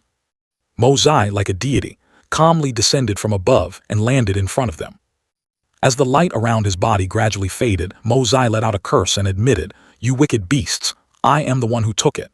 Even though their blood was boiling with rage, they didn't dare to make a rash move. Mo Zai continued, and yet you still dare to search for me. It seems you haven't realized your fatal mistake. He held up the box containing the holy fruit and went on. None of you 8 beast kings, who are currently in the breakthrough stage, have enough cultivation to absorb this kind of holy fruit. If you were to actually eat it, every single one of you would explode and die within an hour and 3/4, with no exceptions. Faced with those words, Tian Zun thought resentfully, you can dress it up nicely, but it's just an excuse to monopolize it for yourself. Tian Zun thought to herself in indignation, your mouth speaks of high principles, but in reality, you just want to snatch the effects of the holy fruit. Let's see how I expose you. Kaishan sensed the killing intent from her and quickly stopped her. He asked carefully, Senior, Are you the senior Feng that this junior had the fate to meet last time in Tianxiang? Mo Zai raised an eyebrow. He Chang Zio, Chen Kai Shan. You two have truly given this old man one surprise after another. Initially, this old man really didn't want to lower himself to deal with the small fry at Blood Soul Manor, which is why I entrusted it to you. Yet you managed to botch such a trivial matter, turning it into a profound beast tide. What's more, it still hasn't been resolved, and you've dragged half the world here. These matters originally had nothing to do with this old man, and what's done is done. It's just that this old man is a bit curious. Since when did the strength of Tian Fa weaken to this extent? Faced with Mo Zai's words that were half reproach and half complaint, Kai Shan looked embarrassed. It really is you. Meanwhile, Chang Zio seemed unconvinced. He furrowed his brows and looked at him. Chang Zio said loudly, we set up such a grand formation entirely for you. You can't say you don't care, and you definitely can't side with the humans to fight against us. Because of your matter, we have exhausted an unknown amount of effort, severely damaging our vitality. Mo Zai frowned and replied angrily, initially, the reason I sought you out was that, with my status, having to personally strike against Blood Soul Manor would be giving that fellow Li Jutian too much face, wouldn't it? He thought to himself, if I had known you guys would set up such a huge formation and still fail to get the job done, I would have. Kai Shan suddenly interrupted his train of thought. Right, exactly. What is your status? If Li Jutian required you to personally make a move, that would be overvaluing him too much and bullying them too much. What is Li Jutian in front of you? No matter what, you absolutely cannot make a move. Once you do, it would be a huge loss of face. Mo Zai looked satisfied, and then Chang Zio added, therefore, we still have to handle everything on your behalf. Mo Zai calmly said, if that's the case, then it's fine. Dealing with a junior like Li Jutian, this old man truly has not even half a bit of interest. Kai Shan immediately flattered him. It's absolutely right that you have no interest. Rest assured and leave it to us brothers, we will definitely make you satisfied. Right at this moment, Tian Zun, who had been listening from the side all this time, finally couldn't hold it in and said angrily, Senior. Putting aside whether you have any interest or not, the heaven-punishing holy fruit belongs to our Tian Fa. This junior was ordered to guard it, and now it has disappeared from my hands. Ultimately, that is this junior's responsibility. Please, Senior, return the holy fruit. This junior would be incredibly grateful and will forever remember your great kindness. Mo Zai asked in return, this pretty young lady certainly knows how to talk. The person who cursed at me earlier was you, right? Hearing this, she immediately cupped her hands and pleaded, this junior bears a heavy responsibility and would rather die than give up. If Senior wishes to punish Tian Zun for her ignorance, please go ahead. But I hope that after dealing with Tian Zun, Senior will return the holy fruit. Chang Zio quickly tried to smooth things over. Senior, please quell your anger. Our little sister is still young and ignorant. She offended Senior out of anxiety for the holy fruit. I hope Senior will be magnanimous and not hold it against her. He answered with a stern face. Holy fruit what? You just make up random names. This fruit is clearly called the heavenly evil myriad poison fruit. If you don't understand, don't speak nonsense. Little girl, look at you 8 little beasts, your cultivation isn't bad. But let me make it clear to you. Among all of you, not a single one can withstand the medicinal efficacy of even 1 drop of juice from the heavenly evil myriad poison fruit. Whoever consumes it will only meet one end, death. When this old man intervened earlier, it was actually out of goodwill. Little girl, can't you tell good from bad? Do you think this old man is so petty as to bicker with a little girl like you? Despite him saying that, Tian Zun was still unafraid of death. Even if we explode and die, that is the fate of us juniors. Hearing her say this, both Kai Shan and Chang Zio were shocked. Mo Zai could only concede, fine. You do have a point, little girl. When this old man took the fruit earlier, although I had the intention to save lives at the end of the day, I took your belongings, which is indeed wrong. But if I let you use it carelessly, it would not only be a waste of nature's treasures but also ruin your lives. Meeting is a form of fate. Besides, this old man intended to use that fruit to refine medicine anyway. Well then, I might as well be good to the end. How about this? Wait until this old man finishes refining the spirit medicine, and I will gift you a few pills, guaranteed to help you break through safely. How about it? From certain death by explosion to safely advancing your stages, do you have anything else to say? Hearing these words, Tian Zun's face darkened, and she broke into a slight sweat. Kai Shan immediately said, that's fantastic. Having an expert's help is far safer and more effective than us using the holy fruit on our own. Chang Zio also chimed in, yes, exactly. Ninth sister, accept the expert's offer. It's truly a win-win situation. Even so, Tian Zun was still unwilling to resign herself, simply staying silent with a gloomy face. He wondered out loud, why the silence? He Chang Zio and Shin Kai Shan, could it be that you don't trust me? Just have them vouch for this old man, they know me well. Is that all right? Little girl, stop overthinking things. Third he fourth Kshung, if you two are willing to be witnesses for this old man, I will give you an extra share when the time comes. Hearing that, Kai Shan nodded repeatedly. Yes, yes, we will vouch for him, don't you trust us, ninth sister? Nevertheless, she remained as silent as a grave. Faced with Mo Zai's reasoning, Tian Zun maintained her silence. Thus, Kai Shan urged, ninth sister, quickly accept the expert's offer. Chang Zio echoed, that's right, this is truly a perfect outcome for everyone. Tian Zun still had some hesitation. Then, I wonder how long senior needs to refine the spirit pills. Mo Zai did not hesitate at all. At most 3 years, I can gather enough medicinal ingredients to finish the refinement. This old man won't take advantage of you juniors either. As the old saying goes, meeting is fate. I will help you out a bit more. Inside this bottle are a few pills that this old man refined previously. They aren't made of any precious medicinal ingredients. Consuming one can roughly increase your cultivation by 10 years. It is indeed hard to find medicinal ingredients, otherwise, why would it only have this little efficacy? With that, he tossed a few pills to Kai Shan and Chang Zio. Hearing that they were rare spirit medicines, those two were as thrilled as if they had struck gold. When Kai Shan popped the medicinal pill into his mouth, his entire body immediately emitted a burst of hot air. Kai Shan exclaimed, it really can increase cultivation. This increase is equivalent to at least 10 years of cultivation. A divine medicine, this is truly a divine medicine. When Chang Zio took the pill, he also blurted out, heavens, there actually exists a miraculous pill in this world that can directly increase cultivation. This thing actually exists. Kai Shan continued to praise it, truly miraculous. Without using good ingredients, it already has this level of efficacy. If good ingredients were used, who knows what kind of pill could be refined? Chang Zio excitedly chimed in, the truth is right before our eyes, what is there left to doubt? This is a once-in-a-millennium opportunity. We can advance without having to undergo a life-and-death ordeal. You couldn't even dream of such a good thing. He reminded them, distribute the rest to the others. This stuff will lose its effect if kept for too long, and taking too much in a short period easily damages the meridians. In his heart, he was secretly annoyed, finally managed to coax these blockheads. Mo Zai continued speaking while hovering in the air. Ah right, coming here this time, I also heard that you are about to have a decisive battle with Tianxiang City. Kai Shan replied immediately, yes, the battle has been set for the day after tomorrow. He gently warned, the people from the Jun family and the Du Gu family in Tianxiang City have some ties with this old man. This old man does not wish to see the people of these two families harmed. I hope you will hold back your hands, considering it as giving face to this old man. Chang Zio readily replied, that's easy. We originally had no intention of dealing with the people from those two families anyway. After that, Chang Zio discreetly handed him a medicine bottle. Inside is some medicinal powder. On the day of the battle, if the people from these two families take the field, just sprinkle this powder on them to ensure absolute safety. All of our brothers will not attack them. Even if we are beaten by their family members, we won't fight back. Mo Zai was quite satisfied upon hearing this answer. If that's the case, many thanks. Suddenly, the bag of medicinal powder in Chang Zio's hand evaporated without a trace.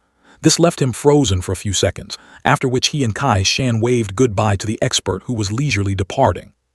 Meanwhile, Mo Zai, as fast as the wind, slipped deep into the dense forest. He found a spot far away from them to take a temporary rest. Mo Zai breathed a sigh of relief. Considering he had sneaked away smoothly, the great credit belonged to those two fools. However, the decisive battle wasn't until the day after tomorrow, and now that things were settled, there was nothing to do if he went back. Who knows, there might be other treasures hidden in this Tian Fa forest. He might as well take this chance to scout around. Back on the other side, Tian Zun was interrogating the two of them. Third brother, fourth brother, confess right now. Who exactly is that expert? Why do you two seem so chummy with him?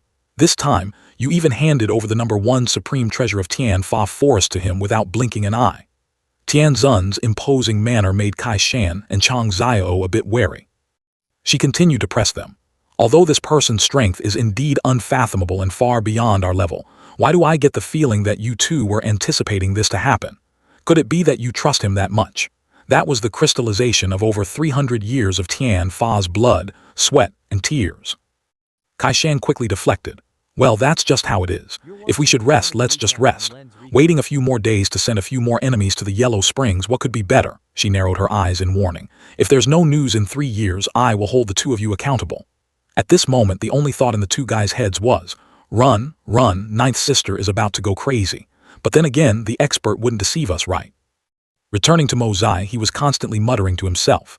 No one has ever come to this Tian Fa forest to search for treasures before.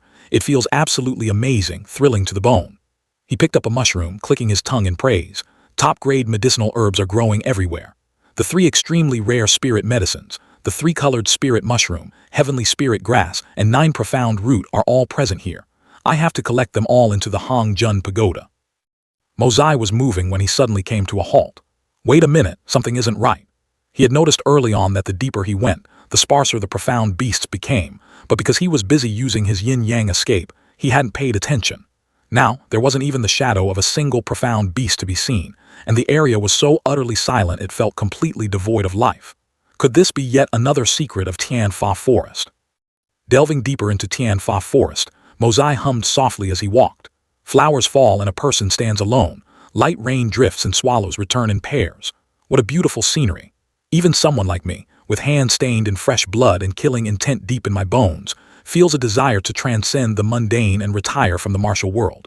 If one day I could live in seclusion in this place, it would truly be one of life's great joys. It's just that such an elegant utopia really doesn't suit an assassin. Wait a minute, why are the plants and trees here trimmed so neatly? In such a desolate place, could there be traces of human presence? Filled with doubt, he immediately executed his stealth technique.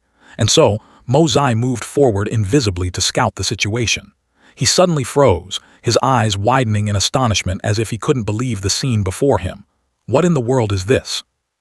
Unfolding before Mozai was a majestic natural landscape, beautiful enough to stir one's soul. He couldn't help but exclaim, "So beautiful." 3-colored spirit mushroom, black jade ginseng. There's some over here and some over there too.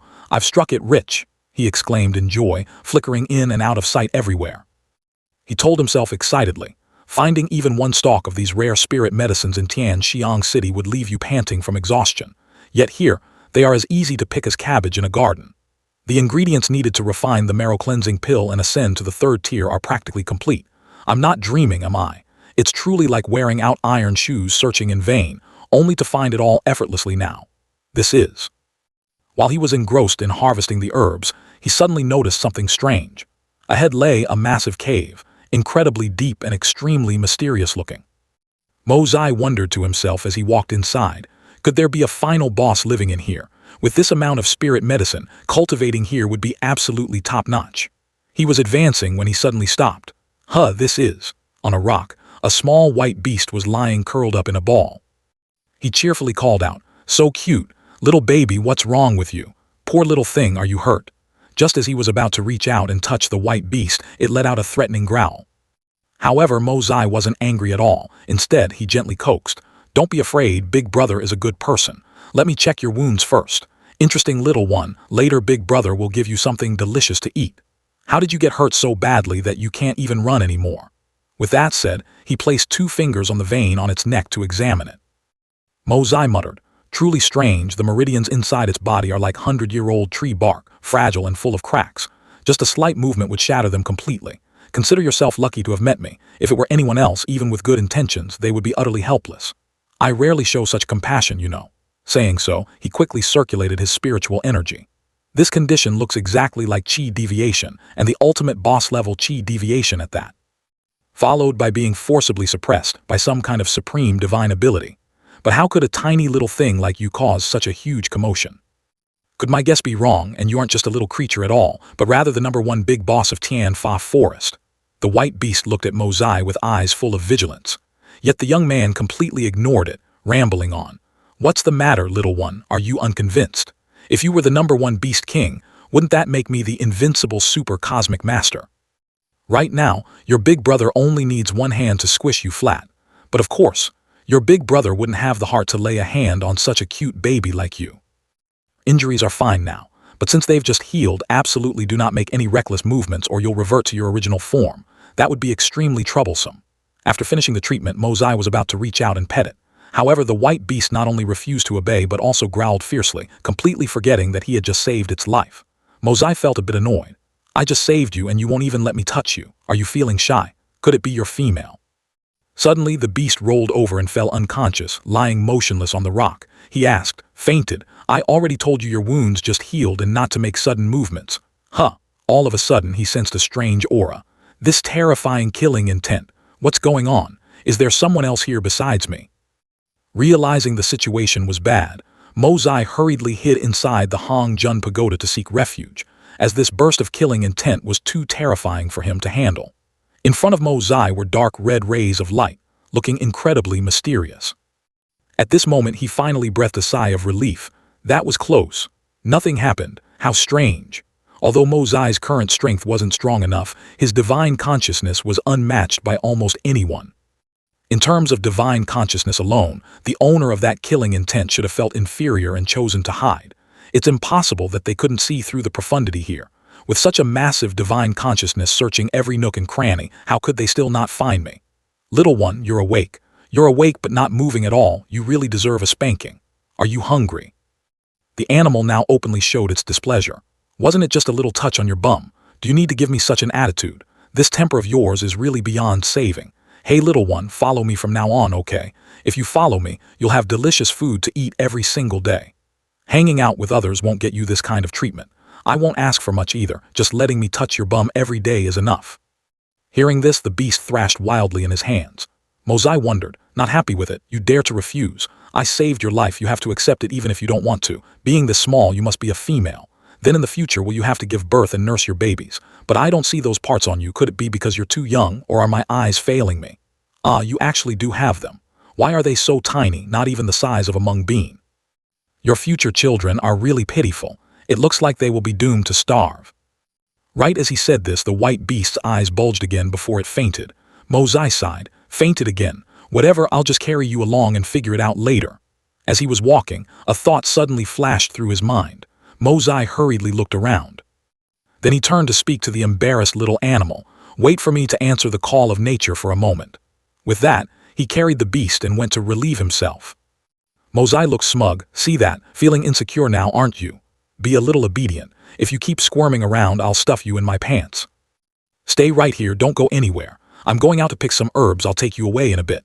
Saying that, he turned and left, leaving the small beast on the ground. Suddenly, Mozai turned back and rubbed its head. Be a good girl now, absolutely do not run off anywhere. But the moment he left, the little beast seemed to transform into another creature entirely. It used its paw to press a mysterious button on the ground. A while later, Mozai returned carrying a bundle of herbs, but the little beast had vanished without a trace. He was quite angry, continuously searching the surroundings. Where on earth did that little brat go? Why did you run off without saying a word? I still needed to treat your wounds, and I even promised you delicious food and great toys. Yet here you are, leaving without a sound. You truly are an ungrateful wretch who bites the hand that feeds you. Just wait until I find you. Let's see if I don't pluck all your fur out. Mozai put down the pile of freshly picked herbs. Comforting himself, never mind, the harvest this time is pretty good. He scooped up the bundle of herbs and executed the yin-yang escape. And so Mozai darted forward like the wind. He stopped and muttered, now I'm only missing the 9 profound root. It's already the evening of the second day. After 2 days of rushing about, Mozai finally arrived back.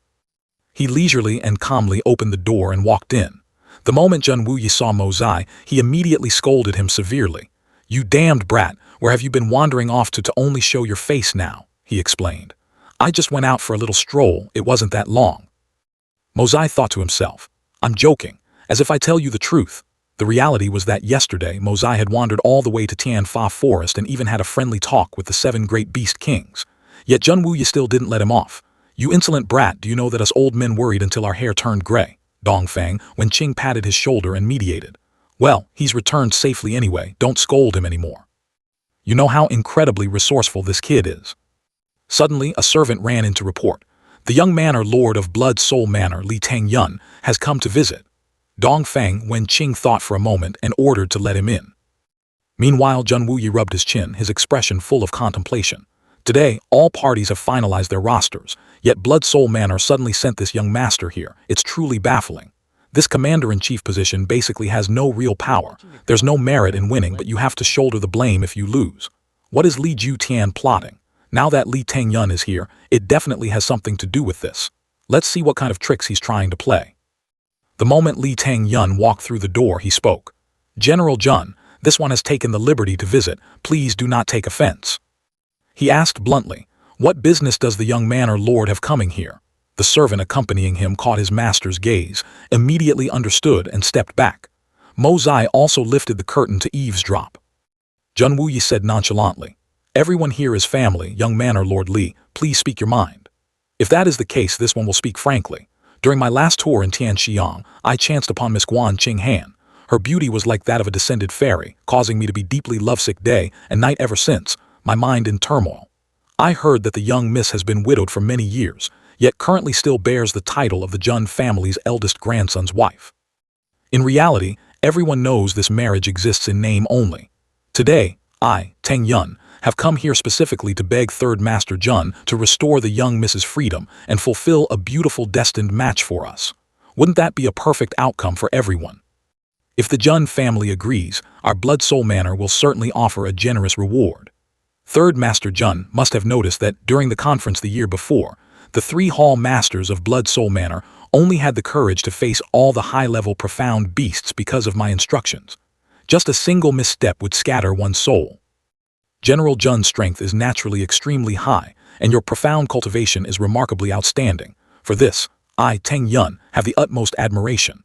However, at the end of the day, General Jun still has an illness in his body and is getting older. Once you face off against high-level profound beasts, the general surely understands that you cannot rely on luck on the battlefield. Despite being mocked like that, Jun Wuyi still didn't show any anger. "The young man or lord surely isn't just simply lamenting over this Jun's life, right? State your intentions plainly," he replied. "All right, since the general wants me to be blunt, I won't beat around the bush. As long as you agree to my request, then General Jun won't have to walk into a death trap. This one also knows what General Jun is worried about, and I absolutely will not make things difficult for you. The price the Jun family has to pay is just a single woman, and what's more, someone who has no blood relation to the Jun family whatsoever." Mo Zai spoke up and asked in return, "Listening to young man or Lord Li's meaning, this woman has absolutely no value at all," he answered nonchalantly. "How many women in this world are actually worth anything? Even if they achieve something, they're merely relying on their husband's family. For families like ours, gifting each other a few horses, a few dogs, or a few women, isn't that an incredibly common occurrence? They are merely playthings. What is there to be surprised about, making such a fuss over it?" These words finally angered Jun Wuyi. He gritted his teeth and asked back, "Just a toy. Is this your condition, young Master Li?" However, Teng Yun still did not sense the danger. He calmly said, "The condition I offered is full of sincerity. Is General Jun not satisfied? If you refuse my good intentions, tomorrow will be your death anniversary." Jun Wuyi replied, "Does it have nothing to do with me? Guan Qinghan is a member of our Jun family, at least for now. As long as she remains a person of the Jun family, I absolutely will not let any outsider humiliate her. It is certainly not the place for young Master Li to meddle. See the guest out." Teng Yun looked annoyed. "Jun Wuyi, don't refuse a toast only to be forced to drink a forfeit. Since you are so ignorant and eager to die, I don't need to leave a way out for you. It doesn't matter whether you die or not. Even if you don't die, you won't be able to stop me from getting Guan Qinghan." Mo Zai chimed in to remind him, "You are so strange, young Master Li. When did our Jun family's people need you to worry about them?" The dignified young master of Blood Soul Manor turns out to have such a virtue. "No wonder my sister-in-law despises you. I firmly believe that no other woman would like you either, because apart from having a father titled as the second most powerful man in the world, you have absolutely nothing else yourself." These words completely infuriated him. "Very well, you will pay the price for your foolish words today. Just wait to collect your third uncle's corpse tomorrow. I don't even want to argue with you people. You are not worthy."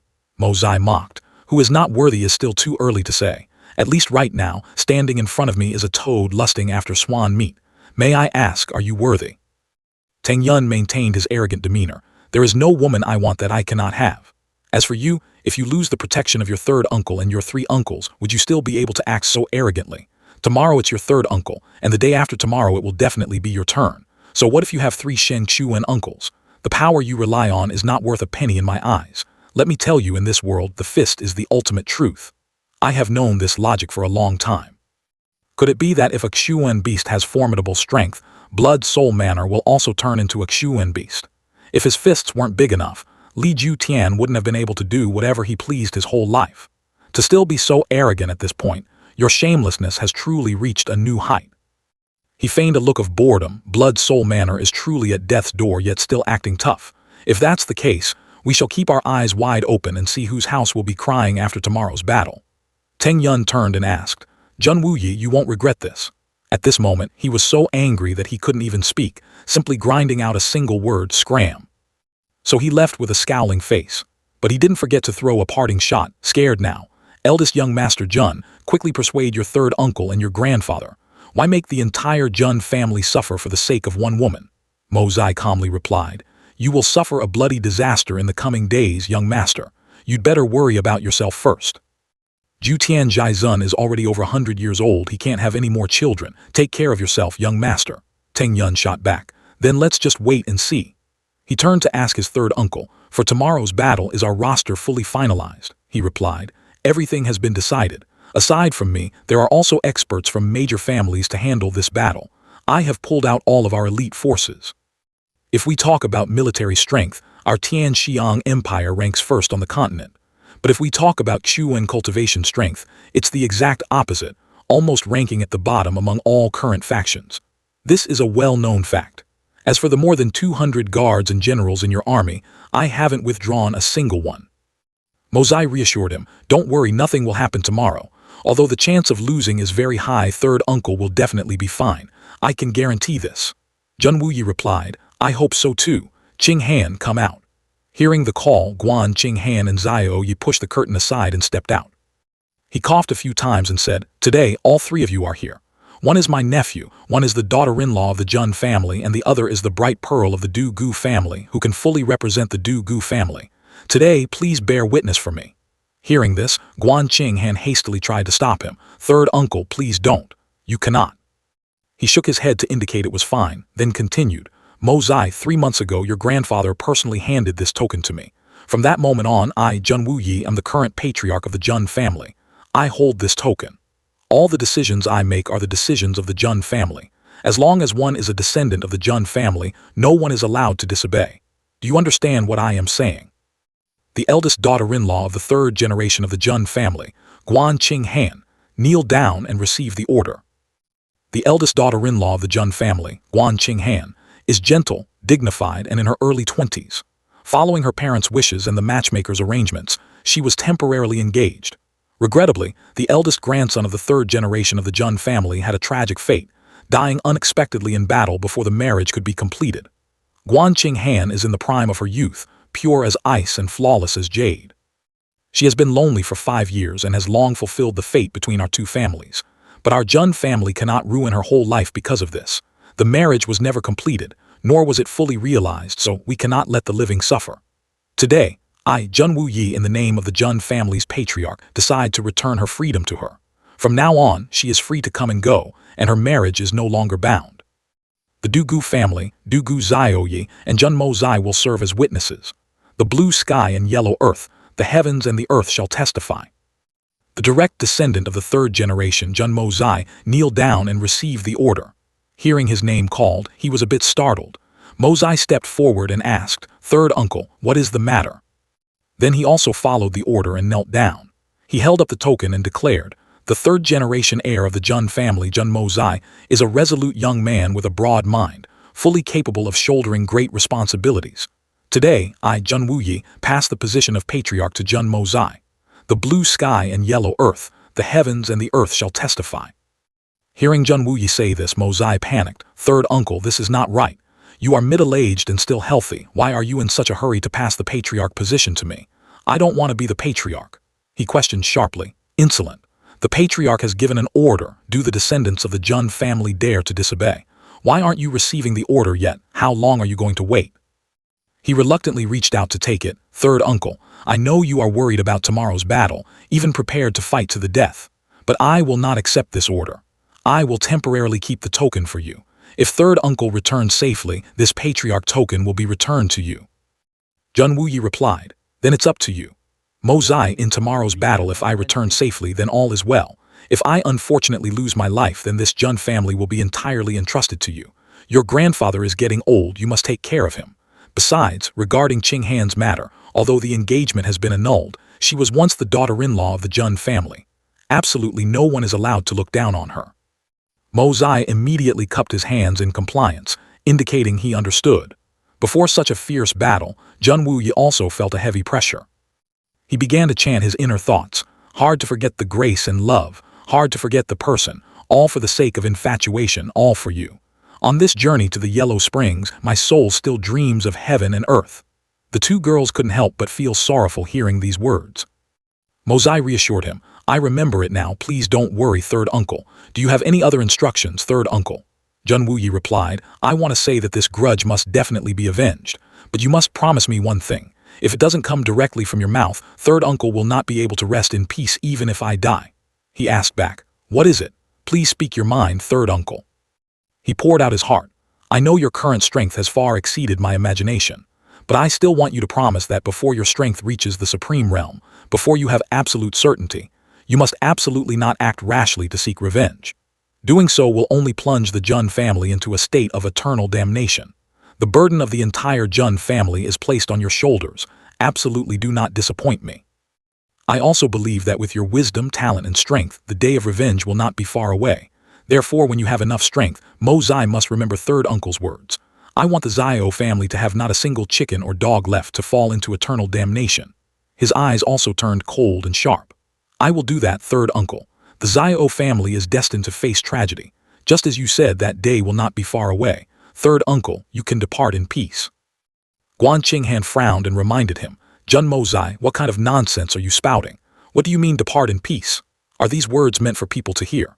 Mo Zai quickly returned to normal, waving his hands continuously to show he didn't mean it that way. Jun Wuyi smiled and asked, Qinghan, you are no longer the daughter-in-law of the Jun family now, but are you willing to become a daughter of our Jun family? Guan Qinghan couldn't believe her ears, so she asked again. He spoke affectionately, Qinghan, if you agree today, I, Jun Wuyi, will take you as my adopted daughter. Although I only have one path to take at the moment from now on, you will be a righteous and legitimate member of the Jun family. No one will be able to look down on you. Whoever despises you, our Jun family will use their fresh blood to wash it clean. Even the steward of your maiden home is not allowed to. Hearing this, she was extremely moved and bowed respectfully. Your daughter Qinghan pays respects to adopted father. Jun Wuyi was very pleased to hear that. This is a meeting gift from your adopted father to you, and it is also a symbol of the Jun family's people. Take this jade pendant, and you must remember, you are not just the daughter of the Guan family, but also a daughter of our Jun family. From now on, your marriage affairs must also be approved by our Jun family. This jade pendant was prepared by your grandfather several years ago. Years ago, he once said that even if Qinghan had to annul the engagement and was no longer the Jun family's daughter-in-law, she would forever be a daughter of the Jun family. Today, I can be considered to have fulfilled a wish of the old man. Qinghan, we have all seen your hardships, and we absolutely will not let your whole life be ruined. As long as one person from the Jun family remains alive, we absolutely will not allow anyone to look down on you. For tomorrow's battle, I don't know if I can return, so there is nothing that should or shouldn't be said. Since you came to the Jun family, Mo Zai has been a bit moved by you. Before, it was always bound by the relationship of sister-in-law and brother-in-law, but now, after announcing it to the world, this concern will no longer exist. When she heard him say this, her face had already turned as red as a tomato. As for Zai Oyi, she screamed, interrupting Jun Wuyi's words, No. He is mine alone, you people cannot steal him from me. I have been following him for so long, how can you snatch him from my hands? No one is allowed to snatch him away. He is mine, she screamed until her face was flush red, tears streaming down like rain. Seeing this, Jun Wuyi even teased, Mo Zai, your charm isn't small, is it? Just like that, you've already made the bright pearl of the Du Gu family jealous over you, truly capable. He appeared nonchalant. Being handsome isn't my fault. How can that be considered a crime? Zai Oyi stared intently at Guan Qinghan as if looking at a love rival. Meanwhile, she awkwardly looked away, pretending not to see anything. Jun Wuyi spoke up to give instructions. You all can step down, leave me alone for a moment to carefully consider tomorrow's warfare. Just as he saw Mo Zai turn to softly call out Qing, Guan Qinghan quickly left the room. He couldn't help but sigh, I am originally a man whose beauty can topple nations, with a body as pure as ice and flawless as jade. When servants see me, they blush. When beautiful women see me, they want to run away from home to follow me. After finishing speaking, he waved his hand, and a gust of wind blew out the candle. The candle was quickly extinguished, and the room plunged into darkness. The three of them stood guard outside so that Jun Wuyi and Mo Zai could discuss private matters. When the night passed, the sun peeked out from behind the mountains. At this time, the soldiers had gathered in full force in front of his room. Seeing this, Zheng Wuyi wondered, "What are you all standing here for? Everyone dismiss. It's not like a life and death separation. Is there a need to go to this extent?" But no one moved. They still stood still in their places. Seeing this, he commanded, "Those who are going to battle today, step out of the ranks." Right at this moment, he, who was pushing the wheelchair for Zheng Wuyi, spoke up, "Wait." He declared loudly in front of everyone, "To send off the heroes of Tianxiang, how can we lack wine? Bring the wine. Only top-tier fine wine is worthy of our Tianxiang warriors. I am willing to wish you all good fortune in martial arts and a triumphant return." Saying that, Mo Zai raised the bowl of wine, drank it all in one gulp, and then smashed it hard onto the ground, shattering it to pieces. After Mo Zai finished drinking, he continued, "Everyone, at this time and moment, no more words are needed. From now on, the families of the 300 brothers here will all be people of the Jun family. Regardless of birth, old age, sickness, death, funerals, or weddings, whatever should be provided will be fully provided. As long as there is a person of the Jun family in this world, and I, Jun Mo Zai, still have a breath left, I will not let them suffer any grievances." The soldiers replied in unison, "Many thanks, third young master. Great virtue of third young master. This journey to the netherworld to summon the old vanguard, we shall hoist our banners and behead Yama 10,000 times." After hearing this, he commented, "Good poem. That place indeed has countless of my good brothers. Let's go." Saying that, Zheng Wuyi rode his horse in the lead, advancing to the battlefield. Zai Ohen confidently went to battle alongside the soldiers. On the city wall, many people were standing there observing the situation. Feng Kuan-yun suddenly wondered, "For today's battle, I wonder how many chances of winning we have." Bei Kong quickly answered, "A 10% chance of winning is already too optimistic." Then the old man said seriously, "Do I not know that we don't even have a 10% chance of winning this battle? Sending only 4,000 people to battle, is this going to battle or going to throw our lives away? I really don't know what we are doing here. Watching a play. This time, I traveled 10,000 miles to assist the southern sky, to contribute a part of my strength to the common people of the world, not to serve as a lackey for Blood Soul Manor. Why won't they let me fight after arriving, but only send some Tian Xuan and Di Xuan? What on earth is the meaning of this?" Zhu Tianzhizun, standing nearby, chimed in, "What the intention is, I'm afraid it's not your turn to speak yet, Feng Kuan-yun. Our Blood Soul Manor also cannot afford to use a high-level lackey like you. If Brother Feng truly finds us displeasing to the eye, or feels there is no place to put your skills to use, you can leave at your own discretion. Of course, if Brother Feng feels that what I am doing is wrong and wishes to give a pointer or two, I am also very welcoming." Upon seeing Feng Kuan-yun shoot him a sideways glance, the old man retorted, "Give pointers. Zhu Tianzhizun, I still have some self-awareness. I don't have that ability. It's not that I don't want to give pointers." At this moment, Tang Yun suddenly spoke up to criticize Feng Kuan-yun. "I respect you as a senior, but don't take a mile when given an inch. Who do you think you are? Where do you think this is? To dare to disrespect my father, you are too bold." Then he drew his sword to attack the old man, but was quickly stopped, and the sword fell to the ground. Bei Kong said sternly, "The one who is truly causing trouble is you. Brat is the name Feng Kuan-yun, something you can call out directly." At the same time, Feng Kuan-yun spoke up to warn him, "Li Teng-yun, you must understand clearly, you cannot provoke just anyone. The people that I, Feng Kuan-yun, want to kill, have always been killed regardless of whether they are royal relatives or sons of a supreme. You are indeed very lucky, because I can ignore your father's face, but I cannot ignore the friendship of the two supremes taking action this time." The surrounding atmosphere instantly became terrifyingly quiet. Zhu Tianzhizun glared as a warning, "Crazy Wind Sword God, you are quite imposing." Seeing the situation like this, the old man sighed, "It seems I really shouldn't have come today. Gentlemen, I will take my leave here." The next second, Feng Kuan-yun had flown away. The old man spoke as he moved, "Zheng Wuyi, if you don't die today, I, Feng Kuan-yun, will definitely bring wine to treat you. Today, I see you in difficulty but cannot help. I have wronged you. In the future, I will come to apologize to the Jun family. Farewell." Feng Kuan-yun continued to ramble on, "Silver Blizzard City, Blood Soul Manor, your illustrious reputations are nothing more than this." At this time, Zhu Tianzhizun spoke up in annoyance, "May I ask the two supremes, do you also think that this old man's actions are inappropriate?" Immediately, Bei Kong carefully reminded, "Li Zhu Tian, as the chief supreme, you are actually calling black-white like this. Do you really think that everything you do is completely reasonable and righteously justified?" He didn't feel he had done anything wrong. "I am calling black-white, so what? In this world, who else can say this old man is wrong? Ying Bo Kong, have you forgotten too, this old man only has this one son. I would rather make enemies with the whole world, but I absolutely must fulfill my son's request." The guy scoffed after hearing that. "Jutian Zhaizun, why didn't you show this kind of spirit when facing Mei Zunji yesterday? I heard that the cause of this storm is precisely your precious son. Do you dare to deny it? So what if you only have one son? I would beat him up all the same. What does your heart ache?" "That's right. Earlier this old man even intervened to save his life, helping your Li family avoid the fate of having no descendants. If you care so much, why don't you quickly come and thank this old man?" Noticing the atmosphere getting so thick it was about to freeze, he spoke up to break it. "Everything is burning like boiling water and blazing fire. What are you all still doing here arguing over these useless things? Those whose time is up must depart. Could it be that winning an argument now can bring the damned back to life? I lost 8 of my 11 disciples and still don't even know what the murderer looks like. If we follow your logic, shouldn't I also drag you all out and beat you up?" Right then a black shadow flickered back and forth on the city wall like a hidden weapon. Mei Zunji revealed herself, raising her voice to ask Li Jutian, "Is your side fully prepared?" Below, the crowd chimed in unison. "Mei Zunji, are you still well?" She immediately flared up. "Li Jutian, do you have nothing else to say? You just asked me 3 days ago, well what? I see you either have no brain or your skull is full of mold, you damn bastard." Jutian Zhaizun timidly approached, his voice as sweet as sugar.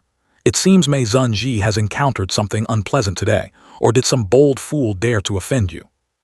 Mei Zunji roared. "Who is that mouth of yours talking to, Li Jutian? Have your manners been fed to the dogs?" The old man was scared stiff, his hair standing on end, hastily bowing his head and not daring to utter a single word. At the same time, Kai Shan's figure suddenly appeared right in front of the city wall.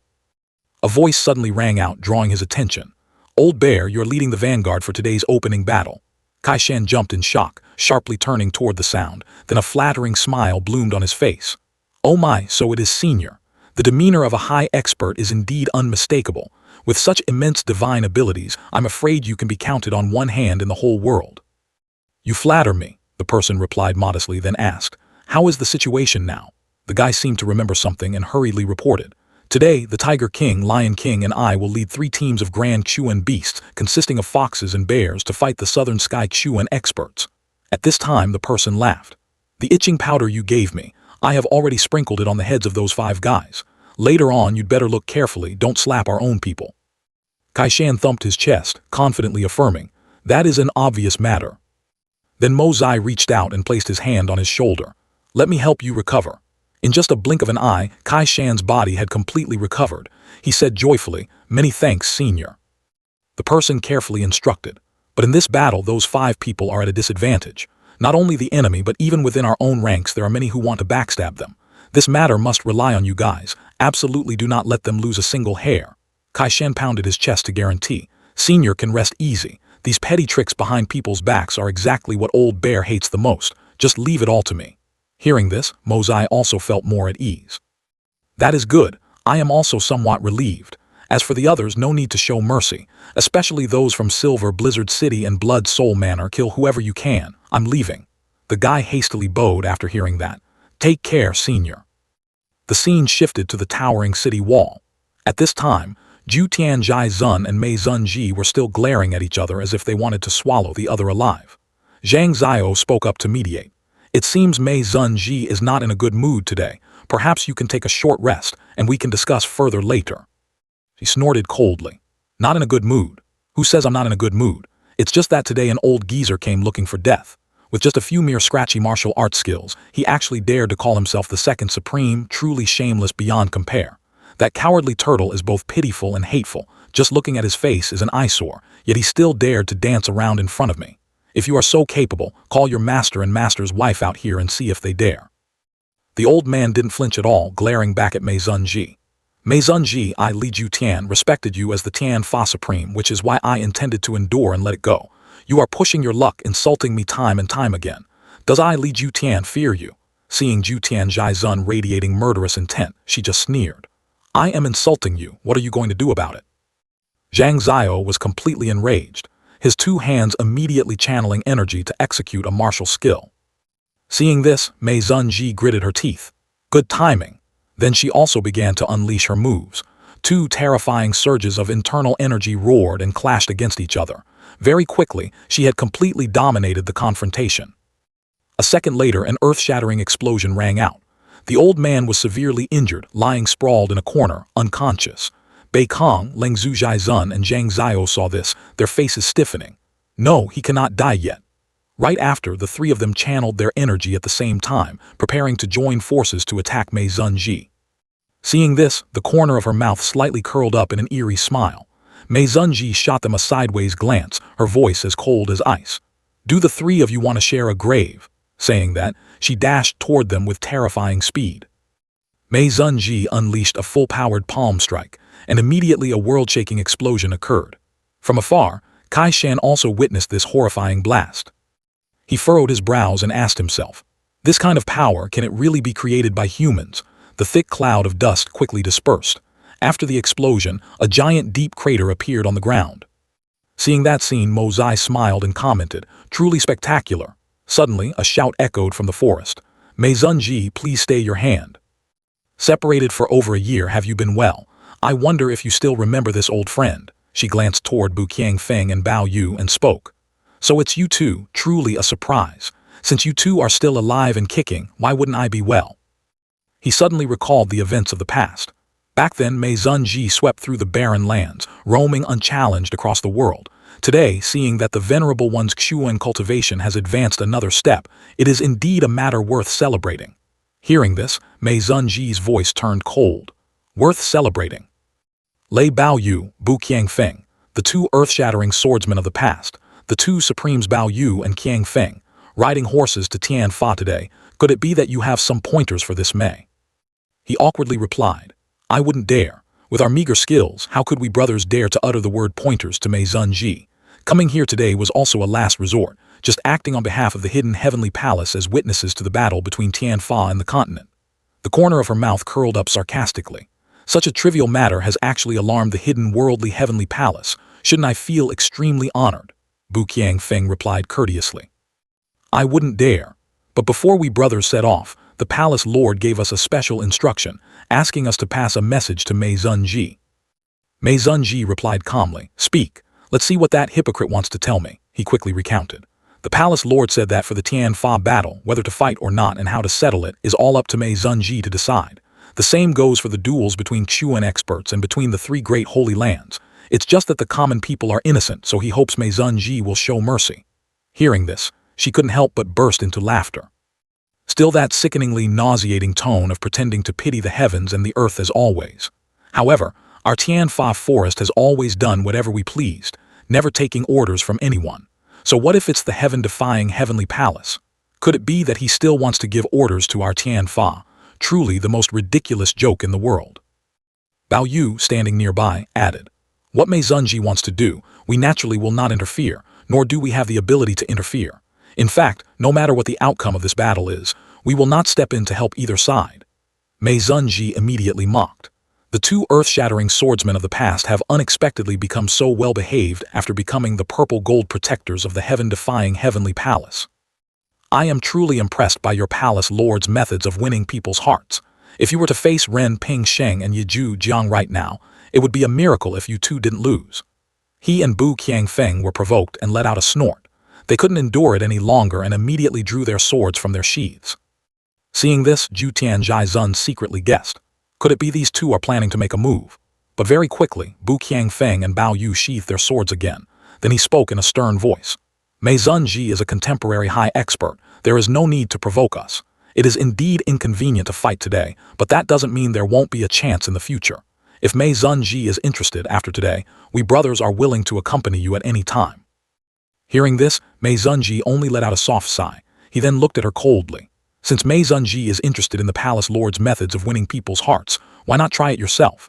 I am sure Mei Zunji will have a completely different experience, at least not as pathetic as us. Mei Zunji looked up at the sky and declared, The hidden worldly heavenly palace, sooner or later I will pay a visit. I will let your palace lord know what the ending of a hypocrite looks like. Today, if you two are in the mood to join the battle, then jump right in. But if you are only here to be witnesses, then scram to the side immediately. I am not in the mood to trade words with you. Step back, Bao Yu calmly replied. Very well, since we came to witness, then please lay down the rules of the battle, Mei Zunji. She immediately set the rules. Simple, 3 matches will determine the victor. First match, army versus army, set up your formations and fight. Second match, Leaders Duel. Third match, Peak Decisive Battle. If you win, our Tianfa ferocious beasts will retreat deep into the forest and never appear again. If you lose, there are 3 conditions. First, Li Ju Tian must hand over the Leopard King's Xuan core. Second, from now on, no Xuan expert on the continent is allowed to step foot into Tianfa. Whoever violates this, for every person that enters, I will take 10,000 lives on the continent as compensation. 2 people enter, I will take 20,000 lives including that person's family. Third, I want the legs of Li Ju Tian's son. He is the one who ignited this war, so we must use him to end it. Bu Qiangfeng was unconvinced and objected. These conditions are too unfair. If you lose, you just need to retreat and it's over, but if we lose, we have to suffer 3 conditions. Mei Zunji, don't you think you are going too far? But Mei Zunji did not think so. If you hadn't sneaked into Tianfa, why would there be this war? How did the Leopard King's Xuan core end up in Li Ju Tian's belly?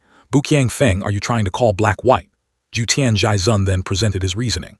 This matter was originally single-handedly caused by your Tianfa forest. What does it have to do with my son and me? Now that things have come to this, you run here to distort right and wrong, dumping all the blame on my head. Mei Zunji, if we talk about the talent of going back on one's words, I'm afraid you are the #1 expert. Moreover, what does the peak decisive battle have to do with my son? Why is the 3rd condition his legs? What ability does he have to stir up a storm of this magnitude? Mei Zunji, don't you think you are bullying people too much? Your way of speaking is truly laughable. She remained resolute. Only these 3 conditions, absolutely no changes. Do you agree or not? In the middle of the battlefield, 2 opposing opinions rang out, agree and disagree. The old man frowned and spoke up. Protector Lei, this matter needs to be reconsidered. But he didn't care at all. No need to reconsider anything. This is the palace lord's order. Ju Tian Zhaizun still wanted to object and let out a sound. The old man knew full well he would be at a disadvantage if Lei Baoyu and Bu Qiangfeng found out the Xuan core was still intact. Then Baoyu turned to ask Mei Zunji, I wonder if we can commence the battle now. Mei Zunji immediately waved her hand, releasing a blast of energy. The attack carried an immense pressure as it shot into the high sky. At the same time, the old man also waved his hand, issuing the battle command. Ju Tian Zhaizun's eyes burned with murderous intent. Seeing this, Kai Shan immediately recognized it as the signal to commence battle. Right after, he sprang up from the ground like an arrow. The horde of Xuan beasts was also growling, flaunting their strength. Relying on the situation, Zhen Wuyi loudly ordered, form the array. The soldiers received the order and immediately moved to form a battle array. At this moment, he focused on his calculations. Wait until the Xuan beast horde gets close, then all 4,000 men will unleash hidden weapons simultaneously. No matter what, we can take down a portion of the weaker beasts, then use our numerical advantage to break through critical points. Although sacrifices were inevitable, this method could increase the chances of victory for Zhen Wuyi's side, or at least cause significant losses to the enemy. Right at this moment, a voice rang out. Cowering and waiting for the formation to be broken like this, if this isn't suicide, then what is it? Unknown when, Ko Fan had appeared in the middle of the formation. A second later, he suddenly leaped off the ground. He bluntly mocked, brothers, don't listen to that cowardly commander's tactics. Follow me, charge forward and kill the enemy. With our strength, taking the heads of rank 6 or rank 7 Xuan beasts is as easy as flipping our hands. If each of us just slaughters 1 or 2, victory will securely be in our grasp. Zhao Han and his cronies quickly dashed forward. In the blink of an eye, a group of people had charged forward, the commotion they caused kicking up a blinding cloud of dust. Seeing this, Wen Qing couldn't help but curse, what a bunch of shameless bastards. Gong Zheng was also furious, motherfucker Li Ju Tian. And he spoke up in frustration, you monkey, the water is already at our feet and you're still stuttering. If I don't get torn apart by Xuan beasts, I'll die of anger because of you. Hearing this, the other man angrily retorted, I haven't even finished cursing yet. He couldn't hold back and yelled at An Yi, stop talking, the Xuan beasts are charging right at us. Down below, the battle was unfolding incredibly brutally. Right then, Baoyu sneered at Li Ju Tian, Zhaizun, is this your way of deploying troops? All the experts have charged ahead, leaving a mob of rabble to fight. A continent's supreme commander with no real power. This was inherently a suicidal formation. If this were a regular battlefield, the commander's crime would be sending his troops to their deaths. These 3,000 soldiers wouldn't survive no matter where they went. No wonder you didn't agree to the decisive battle conditions. It turns out you never intended to win. Among these 4,000 people, there must be quite a few of your enemies. What a brilliant scheme. Bu Qiangfeng looked at the situation and evaluated. Originally, That commander was indeed a talented military leader. The formation he set up at first had offense within defense, using defense as an offense. Even if it couldn't be used to defeat the Xuan beasts, it could at least temporarily stabilize the situation.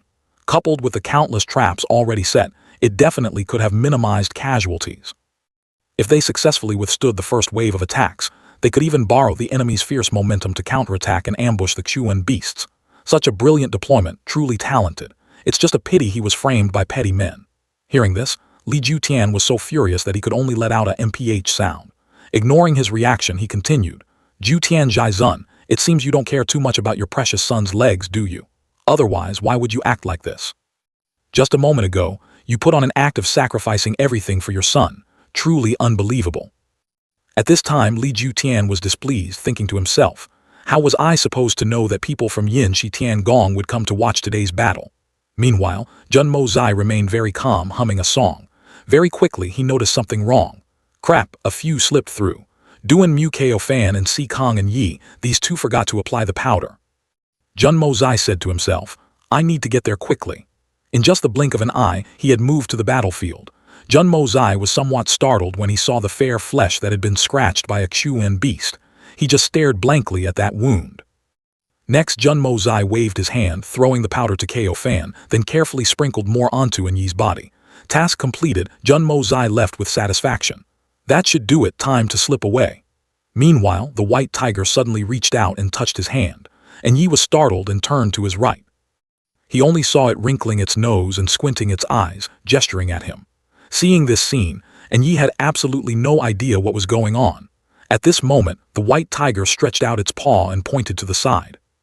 After that, it pretended to be fierce, glaring at him, and Yi played along, acting as if he was furious.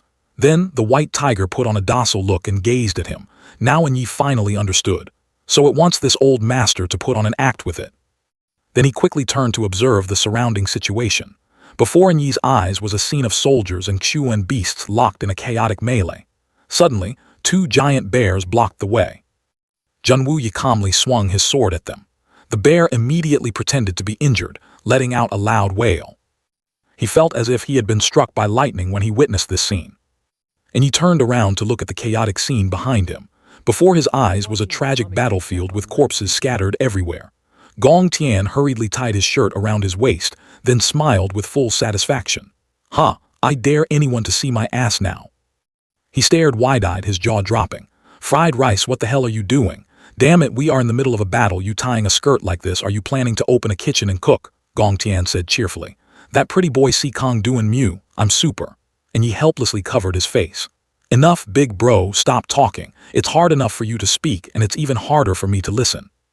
He brandished his hand, the long sword drawing a beautiful slashing arc. Over here, the other person was also engaging in combat with a massive brown bear. Swift as lightning, he dashed toward that Xuan beast. An earth-shattering explosion rang out, the surrounding rocks and dirt instantly blowing up. He narrowed his eyes and shouted loudly at the two Xuan beasts, "Kill them all!" The two ferocious beasts growled and lunged toward them. The bear charged forward, biting into the other person's waist, blood immediately gushing out. They were as fast as the wind, their claws swiping as they continuously slaughtered one person after another. Zhen Wuyi put on a contemplative expression, gazing into the distance. The desolate, gloomy forest was surrounded by towering mountains. All three Zhaizun frowned as they looked at the scene before them. Bei Kong crossed his arms, seemingly having realized something. So that's how it is. I finally understand. Bu Qiangfeng turned around, his voice somewhat urgent. What did you understand? Explain it to this old man immediately. He glanced at him, his lips curling slightly. Boss Bu, have you still not realized it by now? Bei Kong pointed forward and said, It turns out Jutian Zhaizun wants to use this opportunity to purge his Zhu Hun manor and conveniently frame Feng Zhu Silver City in the process. His intention is clear. If I don't have peace, none of you will live well either. But I can treat discomfort as comfort, treat pain as joy, can you? It's as clear as day. Li Jutian's face was extremely shocked, temporarily speechless. Suddenly, an agonizing scream rang out.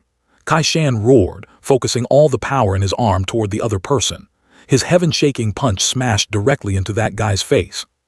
Kai Shan then delivered another kick into the person's stomach. Desperate screams echoed across the battlefield. Xiao Han gnashed his teeth in anger. Why aren't those Xuan beasts attacking Junwuya's army? Why isn't that cripple dead yet? I want him dead. Things have already come to this, why isn't he dead yet? Junwuyi, why aren't you dead yet? The scene before them was extremely desolate, with thick dust and smoke filling the air. On this side, Junmo Zai was casually walking toward them. His eyes exuded streams of cold, killing intent. I have said before, if you want to harm us, then you must be mentally prepared for a funeral in your family. He pursed his lips, his expression unreadable. Junmo Zai smirked, thinking to himself, now the situation is set. Before his eyes, Bei Kong was already waiting. He approached Junmo Zai wearing a smiling face. Not bad, kid. He stood there, remaining silent. A moment later, Junmo Zai broke into a sly smile, his expression radiating an unpredictable danger. Junmo Zai cast a glance at Bei Kong. Old Ying, how was your battle with Bu Qiang Feng and the sword god Feng Quan Yun? He stroked his beard, laughing heartily in delight. Just lucky. He rubbed his chin, asking skeptically. Did you beat him to a pulp? Bei Kong narrowed his eyes and smiled. Of course not, we were just exchanging martial arts and sparring to get acquainted. Li Jutian asked in astonishment. What did you say? Ying Bei Kong, the allied forces have been defeated, is that really worth you being so happy about? So smug, he loudly retorted. Bah, Li Jutian, motherfucker, if you don't pick a fight today, you just can't stand it, right? He angrily shouted. Just because people in your family died, does that mean others aren't allowed to laugh? What kind of logic is that? Today you've picked fights with me time and time again, damn it. Do you think I, Ying Bei Kong, am made of clay? Suddenly, a voice rang out, interrupting their argument. Stop it! Mei Zunji had appeared in front of them without anyone noticing. Junmo Zai raised an eyebrow as he looked at her, finding her somewhat familiar. Li Jutian and Bei Kong had recovered their strength. Immediately, the old man charged toward him. Bei Kong swiftly dodged Li Jutian's attack. The two of them just like that clashed into each other, fighting until the sky shook and the earth shattered. The hood covered half of Mei Zunji's face. She suddenly lunged at Li Jutian. Before the old man could react, his face was grabbed by Mei Zunji. A bam sounded as Li Jutian was fiercely slammed to the ground by her. The two looked at each other, angrily gnashing their teeth. Mei Zunji roared. I said stop, didn't you hear me, you bastard? She rained punches on his face. Take this for being deaf, take this for not listening, take this for daring not to listen. You bastard, daring to disobey me. You damn shameless, cheap son of a bitch, daring to disobey me. Mei Zunji waved her hand and a stream of black energy shot out from it. Suddenly, a large cage was formed, the light emitting from it blurring everything around. Bao Yu widened his eyes in astonishment. Qian Kun power, heaven and earth prison. Mei Zunji raised her eyes to look at him, her voice sharp and cold as she asked, Who is this kid? Junmo Zai stepped forward and replied, My surname is Jun, may I know what business this senior has with me? He put on a narcissistic expression, thinking to himself, Being handsome really has its perks. This senior took an interest in me with just one look. She lowered her head, interrogating him about his background. Surname Jun, what is your name, which family, how old? Junmo Zai cupped his hands, answering truthfully. This humble one is Junmo Zai from the Jun family in Tianxiang City, 18 this year, still unmarried. Poetry and songs, there is nothing I don't know. Military strategy and martial arts, I know a thing or two. Zither, chess, calligraphy, and painting, I dabble in them. The 100 schools of thought I have also studied. Mei Zunji muttered the name Junmo Zai under her breath. Her entire body suddenly radiated killing intent, her mouth continuously repeating the name Junmo Zai. At that moment, the entire mountain only echoed with Mei Zunji's calls. He raised an eyebrow in utter confusion. That is indeed this humble one. May I know what guidance senior has for me, and why does it increasingly seem like you hate me to the core? I haven't done anything to offend her, have I? Mei Zunji looked up at the sky and softly replied, What guidance do I have? Then she gritted her teeth and thought to herself, That's right, what can I do to him? Smack him to death with one palm, stomp him to death with one kick, but that would be letting him off too easily. Even if I made Junmo Zai die 1,000 times, it would be hard to appease the hatred in my heart. She suddenly stepped forward and grabbed Junmo Zai's wrist. Here's your guidance. He closed his eyes and exclaimed in admiration. So fragrant. Mei Zunji blushed, inwardly cursing. This brat, still acting so lecherous at a time like this. Junmo Zai's entire body emitted an invisible, overwhelming aura. She silently analyzed this aura. The mysterious senior who can help Xuan beasts advance, the one who trespassed into Tian Fa forest to steal the Fa Tian holy fruit to refine pills, is definitely connected to this kid. Mei Zunji pursed her lips. If he could appear in Tianfa Forest on the same day as that senior, and possesses a similar miraculous heaven and earth spiritual energy, it's highly likely they are master and disciple. Seeing her standing completely still, Junmo Zai called out, "Senior!" Suddenly, he was struck by Mei Zunji so hard that his head spun. His entire body was immediately sent flying into the air by her. Following the momentum, Mei Zunji leaped up and lunged toward Junmo Zai. Following that, he consecutively took several punches from her. Junmo Zai angrily yelled, "Are you crazy? Why are you hitting me?" Catching a glimpse of Mei Zunji's face, Junmo Zai couldn't help but curse twice. "Motherfucker, so it's this crazy bitch." He gritted his teeth, glaring at her. "A wise man doesn't fight when the odds are against him. You just wait. If I get the chance, your granddaddy will definitely return every single hit without missing one." The hand grabbing the person in front of her suddenly felt light. Junmo Zai vanished in midair, leaving Mei Zunji all alone. She wondered to herself, he ran away, how on earth did he escape? After a thought, Mei Zunji also quickly vanished from the forest. He walked while feeling incredibly frustrated inside. How unreasonable. What did I do to offend you? Beating me up like this on our first meeting. Motherfucker, am I your punching bag? Junmo Zai roared in anger.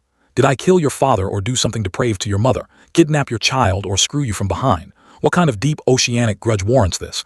Tianfa Beast King #1 my ass. You just wait for this old master, I swear I'll screw you. This makes absolutely no sense. Junmo Zai rubbed the cheek she had hit, smirking faintly. She hits pretty hard.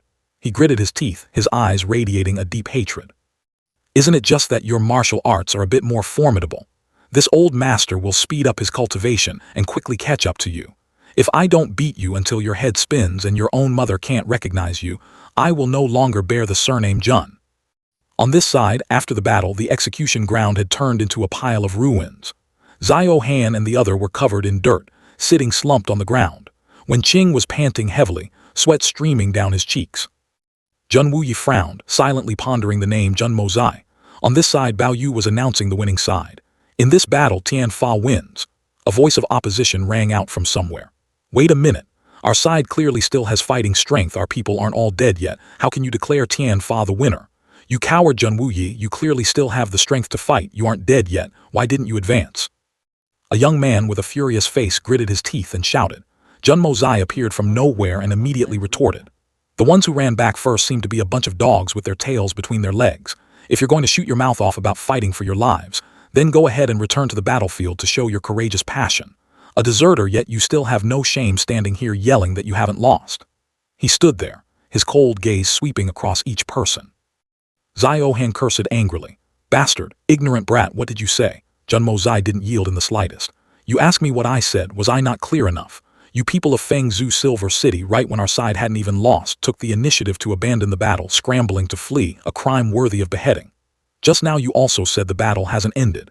If it hasn't ended, then why did you run back? Yet you still have the nerve to say we haven't lost. I truly don't understand how Fengzhou Silver City could train such a supreme specimen like you. You yourself are greedy for life and afraid of death, yet you call the heroes who stayed behind to fight to the end cowards. Truly turning white into black, such a cunning tongue that I can't even find it funny anymore. If you insist on saying that, the beast horde on Tianfa's side is still there. As long as you take the lead, I guarantee that all the remaining combat power of Tian Xiang will immediately charge forward. Do you dare? He was rendered speechless by the reprimand, only able to direct a resentful glare at him. Junmo Zai raised his head and asked. Fortunately, the elders of Fengzhou Silver City are all here. Today I want to ask you Sheng Chuan experts, you senior masters, may I ask if being so shameless is a tradition of Fengzhou Silver City? When you abandoned your comrades to flee for your own safety, did your faces ever feel hot? The two elders were left speechless upon hearing his questions. All talk and no shame. Today my Jun family also wants to reason with everyone. Today, the senior masters of the three great sacred lands are here. Your eyes are as bright as torches, and you clearly witnessed this great battle. Furthermore, countless heroes of the world have gathered here because of the Xuan beast mutation. Everyone is watching. I have a few questions I want to ask Li Jutian, great Li Zhaizun. Li Jutian gnashed his teeth, suppressing his anger. That day, we were originally living freely and leisurely in Tianxiang, more than 10,000 miles away. Logically, even if everyone in Tiannan City died, even if everyone in Zhuhun Manor turned into vengeful ghosts, what would it have to do with us? But when Li Jutian Zhaizun issued the Zhaizun summoning order, we braved the dangers, took the initiative to come. leading a large army scaling mountains and crossing rivers, solely to help the heroic spirit of the Jianghu endure and to uphold justice in the world. Zhao clearly showed an unfriendly expression. Li Tengyun on this side wasn't pleased either, shooting him a cold glare. The old man frowned, not answering Jun Mozai's question. He loudly interrogated, "Why didn't you go out and risk your lives, slaughtering them all? That way the whole world would spread tales of your majesty, calling you great heroes, great champions." In today's battle, our side's strength could be considered the weakest in the human alliance, but from beginning to end, we never once retreated. Weren't we the ones who persevered to the very end?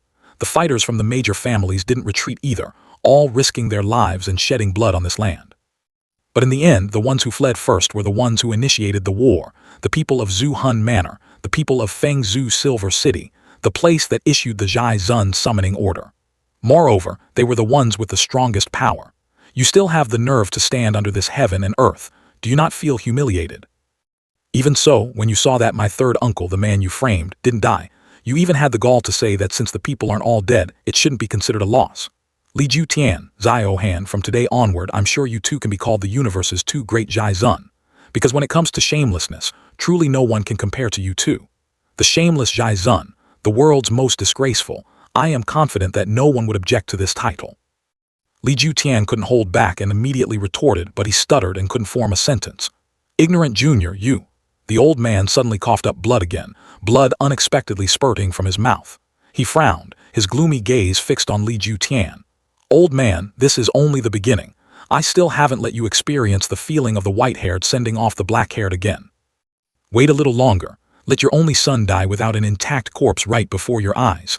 Let's see if you old fart will vomit blood then. Lei Baoyu interjected to defuse the situation. As for today's matter, this defeat has its own hidden reasons. The hardships that General Jun has endured, we brothers deeply understand. It is truly fortunate that you remain safe and sound, avoiding an irreparable disaster. This is truly something worth celebrating. Bu Qiangfeng narrowed his eyes and turned to ask the person next to him. Tianfa won the first battle. So for the second round, who does Mei Zunji plan to send to the stage? Mei Zunji leisurely declared. For the second battle, our side will send the Shi Wang to fight. You can just choose your most capable person for a one-on-one duel. And after that bout, regardless of the outcome, the final battle will be my own stage. I alone will take on all your Zhai Zun experts. I want to see you defeated in a way that leaves no room for complaints. He sneered, dropping a highly sarcastic compliment. Zunji truly possesses a heaven-soaring aura, and that young man over there isn't simple either. A solid foundation, young in age, hasn't used any medicinal pills or undergone any empowerment rituals, yet has already reached the peak of Jade Xuan. This speed of progress is truly a once-in-a-millennium genius. Could it be that Zunji's visit last time was exactly with the intention of taking him in as a disciple? She was slightly surprised. Take him as a disciple? I didn't expect Mr. Bu to be so perceptive. Yes, this seat indeed had that thought. Bu Qiangfeng stroked his chin, laughing heartily. Then congratulations to Mei Zunji on finding a satisfactory successor. It seems the Jianghu is about to welcome another Zhai Zun-level expert in the near future. Mei Zunji maintained her icy expression, replying, "It is indeed good news. Step back." On this side, and Yi was grinning from ear to ear again, waving goodbye to them. That Xuan beast also cooperated in a very elegant manner, waving its paws. That guy was so angry his mouth twisted, hissing, "Trying to humiliate me. So you guys had colluded beforehand, you bastards." I refused to yield, immediately snapping back. "Nonsense, speaking of dispensability, who could surpass you? Which of your eyes saw us collude? That's basic politeness, do you understand? Fighting life and death for half a day, couldn't we have developed a little camaraderie? What's wrong with waving goodbye?" Zhao Han brazenly retorted. "What's wrong? You still have the face to ask. Your side only lost a few useless lives and you already fought your way into affection. How can you be so thick-skinned?" I snapped. "Bullshit. Our side only lost a few people. At least half have fallen on this side. And what about you? Damn it, not a single one was scratched. Yet you still dare to open your mouth and say the words thick-skinned to me. Those are human lives. Human lives, do you understand how important they are? Do you know how much money I have to spend to compensate for the losses? A massive sum, you idiot." He was so bombarded by my tirade that he was dizzy, completely tongue-tied and unable to utter half a word in response. I pressed my advantage, speaking over him so Zhao Han didn't have a chance to cut in. "Truly spitting blood on people. You yourself are greedy for life and fear death, slipping away at the first sign of trouble, and now you want to slander us with the crime of colluding with the enemy. Have you ever seen anyone shake hands with a tiger? If you're so capable, go make friends with one and show me. He was foaming at the mouth by now, pointing his finger at me. I despise people like you the most, incompetent and useless yourself, yet jealous of others' achievements. How can there be someone so shameless in this world? And he burst into hearty laughter. This kid's level of thick skin really reminds me of a certain someone from back in the day. Gong Zheng stuttered endlessly, unable to form a sentence. What about me? The other guy quickly waved his hands in surrender. I was wrong, big bro, I shouldn't have messed with you. Just listening to you talk exhausts my heart. I take back what I just said, okay. Unknown when, Jun Wuyi had been pushed right next to Jun Mozai. He raised his head to look at him, revealing a gentle smile, and called out. I immediately switched to a beaming face. Third uncle is truly peerless in divine bravery, fighting several peak rank 9 Chuan beasts alone yet still remaining so calm and at ease. Safely retreating is already amazing, but you aren't even out of breath. Your nephew is thoroughly convinced. Jun Wuyi could only smile helplessly at this kid. Amidst the hazy white smoke, Tian Zun suddenly appeared. I was a bit puzzled, thinking to myself, why isn't it the strongest He Wang He Chang Tian, but rather the Shi Wang? Could it be that the Shi Wang Tian Zun has some ultimate skill that can defeat the He Wang? The one stepping out for battle this time was Li Wu Bei. The two stood facing each other, the air thickening, reeking of death. Mei Zunji suddenly stepped forward, tightly grabbing his hand. A blinding beam of light unexpectedly tore through the sky, plunging straight down. Bao Yu was so astounded his eyes went round. Heavenly immortal incarnation, thousands of illusions, heaven and earth prison. As for me, after being thrown down, I had the most elegant landing possible on my ass. At this moment Wen Qing spoke up. The person who acted just now was the master of Tianfa. Perhaps she noticed Mozai's extraordinary aptitude. Just now I even faintly heard her intention to take him as a disciple. Whether this is a blessing or a curse for Mozai, it's truly hard to predict. After hearing this, his expression immediately became pensive. Over here, Mei Zunji used her foot to lightly nudge his butt. Taking a kick, I immediately put on the most resigned expression possible. She suddenly flashed a highly cunning smile. The two Jun family members standing opposite whispered to each other. Look, Mozai has been smiling from the beginning until now. It seems this is a good omen. He chuckled and replied, this kid really has good fortune. To have even such a senior master keep an eye on him. This is Mozai's luck and also the luck of our entire Jun family. Seeing this, Wen Dao couldn't help but guess. That's right, look at his beaming smile, he must be thrilled. Perhaps Mei Zunji has promised him quite a few benefits. Wen Jian, standing nearby, chimed in. Goes without saying, if it were me I'd be crazy with joy too. That's a senior even above the Zhai Zun level experts. However, in stark contrast to their highly optimistic speculations, Mozai over in this corner was secretly swallowing his tears, crying so hard he couldn't speak. The scene shifted to Tian Zun. She spoke in a voice as sweet as sugar cane, asking, Lengzhu Zhai Zun, Li Wu Bei. The old man holding a long blade coldly replied, Are you the Honorable Shi Wang? I've long heard your name. Tian Zun acted surprised, covering her mouth with her hand. Li Zhai Zun, with such a terrifying weapon, do you have the heart to strike a fragile young lady? The long blade swung a powerful arc down to the ground, slicing the snake in half in the blink of an eye. Wu Bei frowned, his tone full of mockery. Truly the Shi Wang, living up to the reputation of being insidious and vicious. She maintained an innocent, naive look, replying, I'm being so wrongfully accused. I didn't do anything, did I? And what was that thing? It looked so scary. The blade plunged into the ground with a thud, instantly causing the earth there to split open. Only then did Tian Zun make a move. She waved her hand, and a plume of ghastly green smoke poured out. The billowing poisonous smoke surged forward to attack, forcing Wu Bei to retreat to dodge it. Wu Bei tightly gripped his spear, getting into a preparatory stance, his eyes highly focused on the target ahead. Then he thrust the spear straight out, piercing through the moving currents of water. The water currents evaporated, blending together and swirling up to form a fierce tornado. Wu Bei stood amidst the churning water vortex. Then, he shot out a powerful stream of spiritual energy. Wu Bei's entire burly figure bounded into the air. An earth-shattering and incredibly visually satisfying scene was created. Then he landed, standing directly opposite Tian Zun. His body was covered in wounds, but he still had enough strength to drop a mocking remark. Bravo to the Shi Wang, truly formidable. She chuckled softly, tilting her head and replying, Lengzhu Zhai Zun truly lives up to his reputation as well, worthy of the title Zhai Zun. Lei Bao Yu turned to Mei Zunji to consult her. This match can be considered a draw. I wonder what Mei Zunju thinks. She smiled, agreeing. A draw is fine. Let it be a draw then. The final battle will decide everything. The three great Zhai Zun opposite me, you can begin now. After that, one by one they spoke up. Mei Zun Ji, Yingbo Kong have come to seek guidance. Chang Zhao stroked his beard slightly, showing his response. Mei Zun Ji, this humble one, is she Chang Zhao? Even Wu Bei joined in. Mei Zun Ji, I surely don't need to introduce myself again. That made Mei Zun Ji seem satisfied. Very good, just you three are enough. But right at that moment, Li Ju Tian appeared again. Wait, this battle also includes this old man. She glanced over, directly asking Li Ju Tian, are you planning to risk your life against me? Is it worth it? Wei Tian Gaiming, the price you have to pay every time you use it, you Li Ju Tian know better than anyone. If you regret it now, you just need to cripple your own martial arts, rest for 3 years and you can recover. There's still time. Hearing those words, the old man immediately rejected it. No, it's too late. Mei Zun Ji, you will also be terrified when your slap lands. You won't even be able to breathe. I, Li Ju Tian, am also a man of reputation. This humiliation can only be washed away by breaking through to the next realm. There is no other path. Mei Zun Ji's eyes flashed with a terrifying light. Terrified? You think I'm afraid of you? You want to wash away your humiliation by taking my life? Li Ju Tian firmly retorted without a hint of hesitation. That's right. For the lifelong reputation of the Li family, please offer up your head, Mei Zun Ji.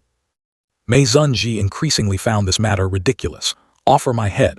Li Ju Tian, you advise me to surrender my life, while you yourself refuse to give up your vain reputation. If you have that capability, giving you my head wouldn't matter. I'm only afraid the one whose head falls will be you. Facing that attitude, Li Ju Tian still calmly replied. Whose head will fall? It is probably too early for Mei Zun Ji to conclude right now. You are not wrong. The Li family's reputation might be nothing in your eyes, but to the Li family, it is much more important than this head on my neck. She tilted her head, her expression full of arrogance. After today's battle, perhaps the rankings of the 8 great Zhai Zun will have to change a bit. For so many years, because of the vain title of Qiang Feng Zhai Zun Bu Qiang Feng, the sword god Feng Quan Yun, despite having sufficient cultivation, still couldn't become a Zhai Zun. After today, the 8 great Zhai Zun will have another vacancy. I'm afraid this time, even if Feng Quan Yun wants to step back, he won't be able to anymore. Bu Qiang Feng, standing nearby, softly interjected. The title of Qiang Feng Zhai Zun has long ceased to belong to me. By saying this, isn't Mei Zun Ji considering this Bu a superficial person? She remained consistently disdainful. And yet this Leng Zhu Zhai Zun still has the courage to gang up on me. Do you really think this venerable one won't kill anyone? You are originally carrying injuries. Even if you join the battle, it will just be as a token meat shield. Perhaps at some point you'll be used as a shield by the other Zhai Zun and sacrificed. Right at that moment, Wu Bei's entire body erupted with a surge of power.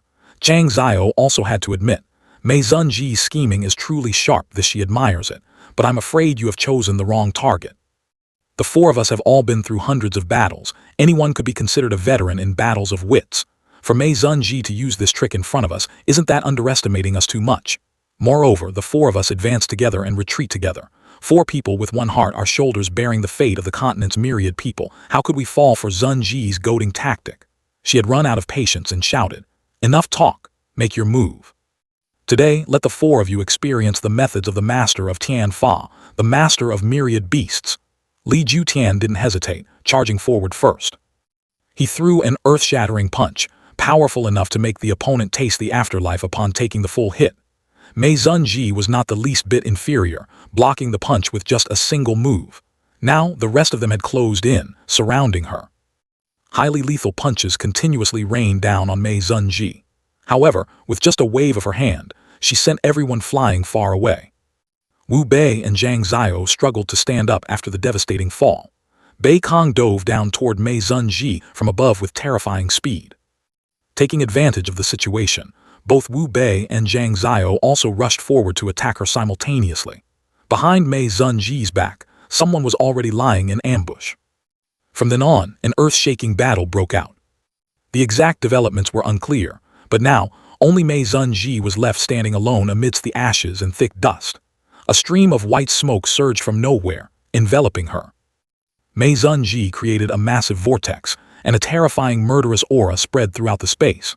A purple light suddenly burst into fierce flames. She looked like a reincarnated demon. In another development, Zhang Zhao's expression became extremely tense. Both Wu Bei and Bei Kong clearly showed signs of exhaustion. Even Li Jutian was covered in injuries. Suddenly, as if discovering something, someone shouted, "Look, look over there." The dark clouds suddenly dispersed, returning the sky to its original peaceful state. Bao Yu and Qiang Feng both closed their eyes, feeling the fresh air. He had no choice but to raise the white flag. In today's battle, our side admits defeat. Mei Zunji's profound cultivation is peerless. I am wholeheartedly convinced. Mei Zunji didn't make things difficult for them. Admitting defeat is fine. Just don't forget my 3 conditions. From now on, Tianfa Sen Lin will have equal status with you. Feng seriously added, since we have conceded, we will naturally comply with the 3 conditions set by Mei Zunji. But now that victory and defeat are decided, there is still one matter to inform Mei Zunji. 3 years from now, on the night of the full moon in the 7th month, is the scheduled day to determine superiority at Xing Dai among the San Dai Sheng Dian. Our palace master eagerly looks forward to the visit of the Sheng Wang of Tianfa. Bao Yu also chimed in. In addition, we have relayed a message to Mei Zunji that if the Sheng Wang of Tianfa is absent again this time and Tianfa Sen Lin is defeated once more, then from then on, the only powers left in this world will be the San Dai Sheng Dai, with no place for Tianfa Sen Lin. Hearing this, her face darkened in annoyance. This is your main purpose today, isn't it? Don't forget, the Du Tian battle is approaching. Without Tianfa Sen Lin, can your palace masters bear the responsibility? Feng calmly replied. The palace masters will decide this matter themselves. Mei Zunji, do you think with Tianfa's current strength, without the Sheng Zhu, even if the Du Tian battle occurs, what can you possibly accomplish? Mei Zunji lowered her voice. No matter how weak we are still stronger than 2 pieces of trash who can't even fight. You guys should just take some immediate benefits first. As soon as she finished speaking, a bird flew over from nowhere. It landed directly on Tang Yun's shoulders, throwing him into extreme shock. Before he could react, Tang Yun was snatched into the air along with a miserable scream. Zhu Tian reached out his hand, helplessly screaming his son's name. Everyone standing there quickly recognized it and shouted, "It's He Wang." Tang Yun's face turned pale, screaming in despair, "Father, save me." Zhu Tian could only turn to the person behind him for help. "Brother Lei, for the sake of the Li family, please take action to save my son." Bao Yu stood there as still as a statue, not moving an inch, nor bothering to open his mouth. At this moment, the old man was frantic with worry for his son and cursed loudly. "Lei Bao Yu, you are an oath breaker. You personally promised to protect us. If anything happens to my son today, I, Zhu Tian, swear to the heavens to slaughter everyone here." The extermination of 9 generations. The 3-month wish finally comes to an end today.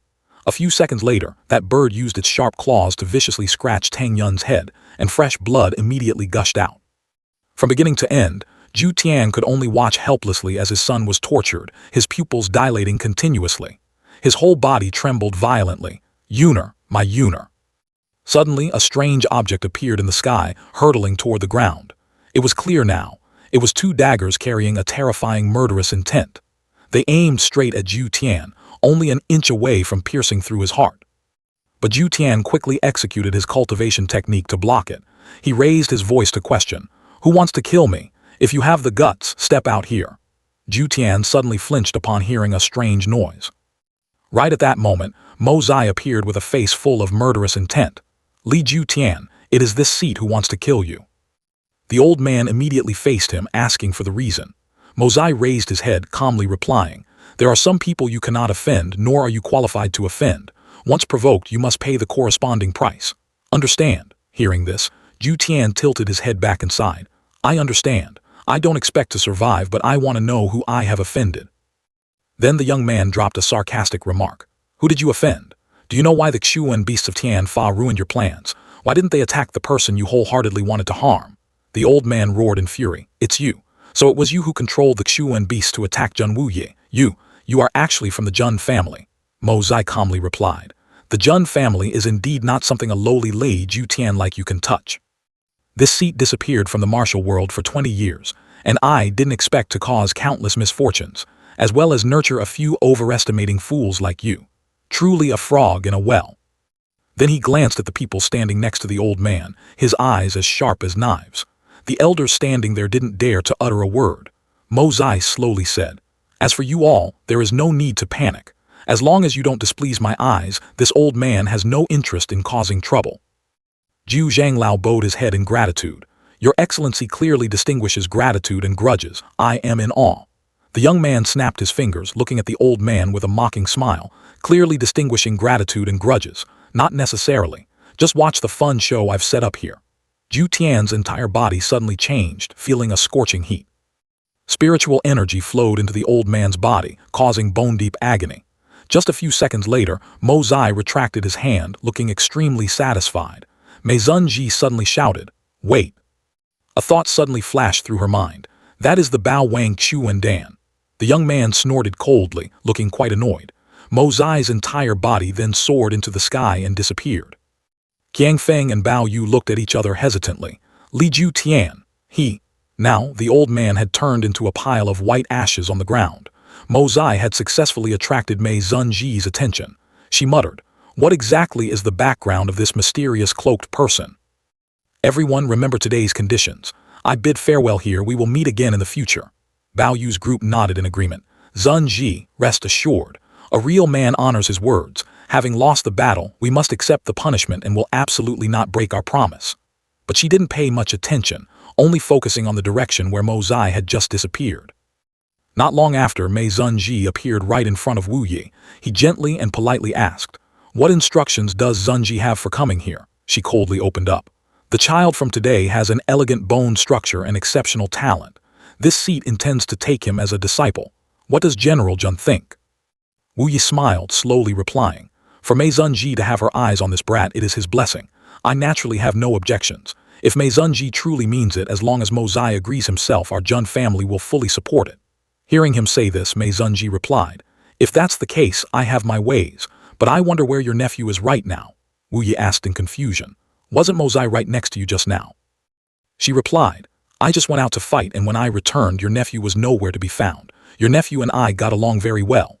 Bao Yu also spoke up to Mei Zunji, "Beast Kings, the mountains are high and the rivers are long. There will surely be a day we meet again. Our brothers take our leave here to return to the palace and report." Meanwhile, she was still thinking, where exactly did that bastard Jun Mo Zai run off to? Why can't even my divine sense find him? What on earth is the reason? Are they all gone? A moment later, Mei Zunji looked around and couldn't see a single soul. Then she cast a thoughtful glance behind her. Behind Mei Zunji was a roughly built grave. Yet the words carved on the wooden board were extremely meticulous. She muttered, "The second Jai Zun, now lying down there, turns out to be just a nameless nobody, starving and freezing like a beggar." Right at this moment, Tian Zun spoke up, "Boss, that brat, you want to take him as a disciple. Why not?" Before she could finish, Mei Zunji interrupted, "I have my own calculations. How could I let him easily escape from my palm? If I can't teach him an unforgettable lesson about the principles of being a human, wouldn't that be letting him off too easily?" Xing Wang and Kai Shan standing nearby heard this and thought to themselves, "Does the big boss want to take a disciple or go seek revenge? This tone sounds like they have an irreconcilable blood feud." Then Mei Zunji continued, "I have touched the threshold of the final breakthrough. Today's battle has brought me enlightenment. If I want to shatter the final wall with one strike, single-minded bitter training is not the best way. Roaming the martial world is the optimal choice. Xing Wang, He Wang, you two guard Tian Fa Sen Lin well. For a short time, you are not allowed to step out half a step. For the next 2 years, Tian Zun and I will go out to travel. How exactly should I treat you?" After saying that, she turned and left. Mei Zunji's silhouette merged into the pitch-black night. The scene shifted to a military camp at night. Qing Han sat there absent-mindedly, seemingly troubled by some unknown matter. Seeing her like this, Xiao Yi next to her curiously asked, "Sister Guan, are you thinking about brother Mo Zai?" Not receiving an answer, the little girl innocently continued, "Could it be that you are really missing Mo Zai?" Hearing this, Qing Han smiled and asked Xiao Yi back, "Why do you ask that? What do you hope my answer will be?" Xiao Yi immediately answered loudly, "It must be a yes. Third Uncle Jun wants to pair you two up. If you don't miss brother, who else would you miss? At first, no one thought highly of brother, only you chose him. Why is everyone fighting over him now?" Hearing this, Qing Han smiled bitterly and explained, "Little sister Xiao Yi, rest assured, but his absence for so long really makes me worry. That's just the kind of worry a sister-in-law has for her brother-in-law, there's really no other meaning to it." After hearing the explanation, for some reason, Xiao Yi's face flushed bright red and she stuttered, "But you're not his sister-in-law now. You two are family, there's no need to overthink it. In this house, he just disappears as he pleases. Wait until he comes back, I will definitely." Before finishing her sentence, the little girl suddenly stood up, leaving behind a sentence. I have some business to attend to outside. Ching Han was left alone. After Xiao Yu went out, she voiced her torment. What should I do? I am truly a cursed existence. The scene shifted to a small tower emitting a brilliant light. At this moment, Mo Zai was kneeling on the ground, his entire body radiating a blinding golden fire. Mo Zai's eyes were wide open, glaring straight ahead. He was trying to practice the Hun Dun Huo backlash. Mo Zai completely fell to his knees, slammed his hands onto the floor, and roared in agonizing pain. A moment later, the golden light in the room dissipated, replaced by purple beams of light fluttering everywhere. All that energy was emitted from his body. Then, the streams of energy gradually vanished, and small specks of light began to appear on the floor. The tower was still glowing brightly in the darkness. Mo Zai was lying on the floor, slowly opening his eyes to look ahead. He tiredly sat up. The soreness all over his body made Mo Zai groan. Later, he sat cross-legged on the spot, then emitted an aura to heal himself. Afterward, Mo Zai thought to himself, previously, the Kai Tian Zhao Hua Gong circulating one cycle in my body needed time to absorb.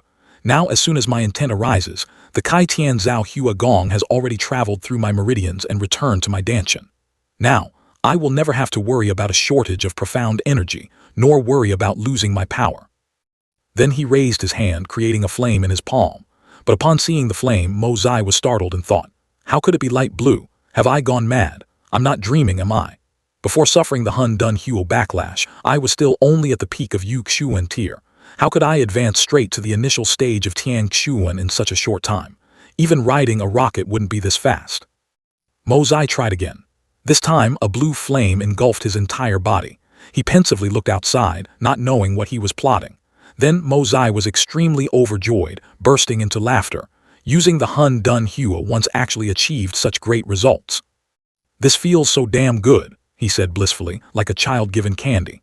Mo Zai then sat down again, focusing on his cultivation, and thought to himself, taking advantage of this momentum, I guess I can reach the third stage of Kai Tian Zhao Hua Gong. As he circulated his qigong, all the aura spread throughout his body. A moment later, Mo Zai slowly opened his eyes. The streams of energy were still swirling back and forth in front of him. Now Mo Zai saw a massive glowing gate right before his eyes. Seeing this, Mo Zai thought, sunny days have paths, years are preserved, raising eyes to the present, the Jade Pavilion grants longevity. The heart fills the majestic mountain, the mind satisfies the immortal lake, the soul undergoes 9 movements, the alchemy Tao can be entered. Then he muttered to himself, the first layer is the 9 refinements of the soul. When upgrading to the third layer, it is the 9 transformations of the soul, a resolute pill heart. The third layer, if I'm not mistaken, brings up the phrase, the soul undergoes 9 movements, the alchemy Tao can be entered. There must be some profound meaning inside. From the beginning until now, I am finally no longer a weak little shrimp. Only having one's own fist strong enough is the true logic. Suddenly, that glowing door gradually opened. Mo Zai stepped inside, thinking in astonishment. The first layer is the Kai Tian Zhao Hua Gong. The second layer is the Hun Dun Huo and the Yin Yang Fortune Furnace. So what will the third layer be? He stood frozen on the spot, looking at the space ahead. This place was as vast as an entire galaxy. Right at this moment, 2 streaks of light shot over from somewhere, piercing straight into his body. They advanced simultaneously, pinning directly into Mo Zai's glabella. He was heavily shaken, but Mo Zai's entire body emitted faint beams of light. A moment later, the light around his body was no longer golden but changed to a deep green. Mo Zai pondered, turning ordinary iron into rare gold, cutting all things into nothingness, controlling the power of the metal element. Rising and falling with a flick of a finger, the earth and sky are instantly covered, controlling the power of the wood element. But he also wondered, metal power, wood power, what are these things? At this moment, countless beams of light from all directions shot straight into Mo Zai's body. He only frowned slightly. This power is a bit special. Could this be another special ability like the Yin-Yang Furnace? Suddenly, in the distant void, countless specks of light appeared, covering an entire area. At the same time, Mo Zai also widened his eyes. His pupils now had an extremely eerie purple color. This mental attack power. This mental coverage. The scene shifted to the military camp at night. Xiao Yu was walking outside, muttering something. This lady has set her sights on him for a long time. No one fights over a good field. Brother Mo Zai was discovered by me first. How can I back down here? So what if the one close to the official gets the favors? This lady naturally has her own ways. Men, call the family guards here. This lady has an important task for them. The little girl loudly ordered the soldiers. Seeing them arrive, Xiaoyi explained somewhat shyly, "The reason I called you all here this time is still about the medicine. Recently I've had some problems with my research." The leading soldier heard this and replied very seriously, "If young miss has any instructions, just give the order. This subordinate wouldn't dare disobey. Do you want us to test the medicine?" The little girl smiled and slowly said, "What are you thinking?" "Recently I've been researching medical arts, and I've indeed achieved some results during this time. Today, I suddenly remembered something a sister told me back in the capital, which made me endlessly worried, so I called you here to discuss." The soldier didn't think much of it and asked, "What does the young miss want to talk about?" Xiaoyi's face reddened a bit again. "Actually, it's nothing major, but this, that. It's just that some sisters mentioned that there is a type of drug in this world that can harm women, causing them to harbor lifelong regrets and destroy themselves in indignation. I am very worried, so I am preparing to create an antidote for it. If it can be widely distributed, it will ease the fears of women, which can be considered a good deed." The soldiers still didn't understand what the little girl was trying to say. "We wonder, young miss, what kind of drug is it exactly?" Xiaoyi narrowed her eyes, looking quite crafty, and said, "What other drug could it be? It's exactly that kind of drug." The soldier was still clueless and asked further, "Which kind is that kind of drug? Please tell us the name, young miss." The little girl shouted angrily, "You really are a hopeless idiot. It's an aphrodisiac. Do you understand now?" Sure enough, as soon as they heard the drug's name, the soldiers fell dead silent. Xiaoyi said somewhat timidly, "Why are you looking at me with those faces? I am doing this for the thousands of sisters in the world. Do you guys have it or not? If you do, quickly give it to me so I can research and quickly invent an antidote." They heard this and panicked, thinking to themselves, "Oh my dear lady, isn't this causing a mess?" Xiaoyi remained determined, making excuses. "I'm not doing anything bad. Do you need to overreact like this?" The leading soldier raised his hand and reported, "Reporting to young miss, we don't have any." Hearing this, the little girl was delighted. "This bunch is quite capable, huh? Give me a little more. I won't tell anyone it was you who gave it." He remained very resolute. "Young miss, we really don't have it." The little girl was disappointed and scolded. "A bunch of grown men and no one carries that stuff. Since you don't have it, accept the punishment. Men, drag these two out, beat them 100 rods each." As soon as she finished speaking, that soldier quickly turned around and called another soldier, "Skinny monkey, you definitely have some on you, right? When leaving Tianxiang, you hit a little. Hurry up and bring it out." The one called Skinny Monkey was a bit flustered, "But this is something I prepared for my own use. I thought this trip to Tiannan wasn't a real military campaign, so I prepared it to relax when we get back." Hearing this, Xiaoyi rejoiced and said, "Is it the kind for men to use? Then that's even better. It's barely acceptable. Hand it over quickly. I need it urgently for research." Skinny Monkey had no other choice but to take a small packet out of his pocket, instructing, "You just need to use a fingertip to take a piece the size of a fingernail, mix it into wine and drink it."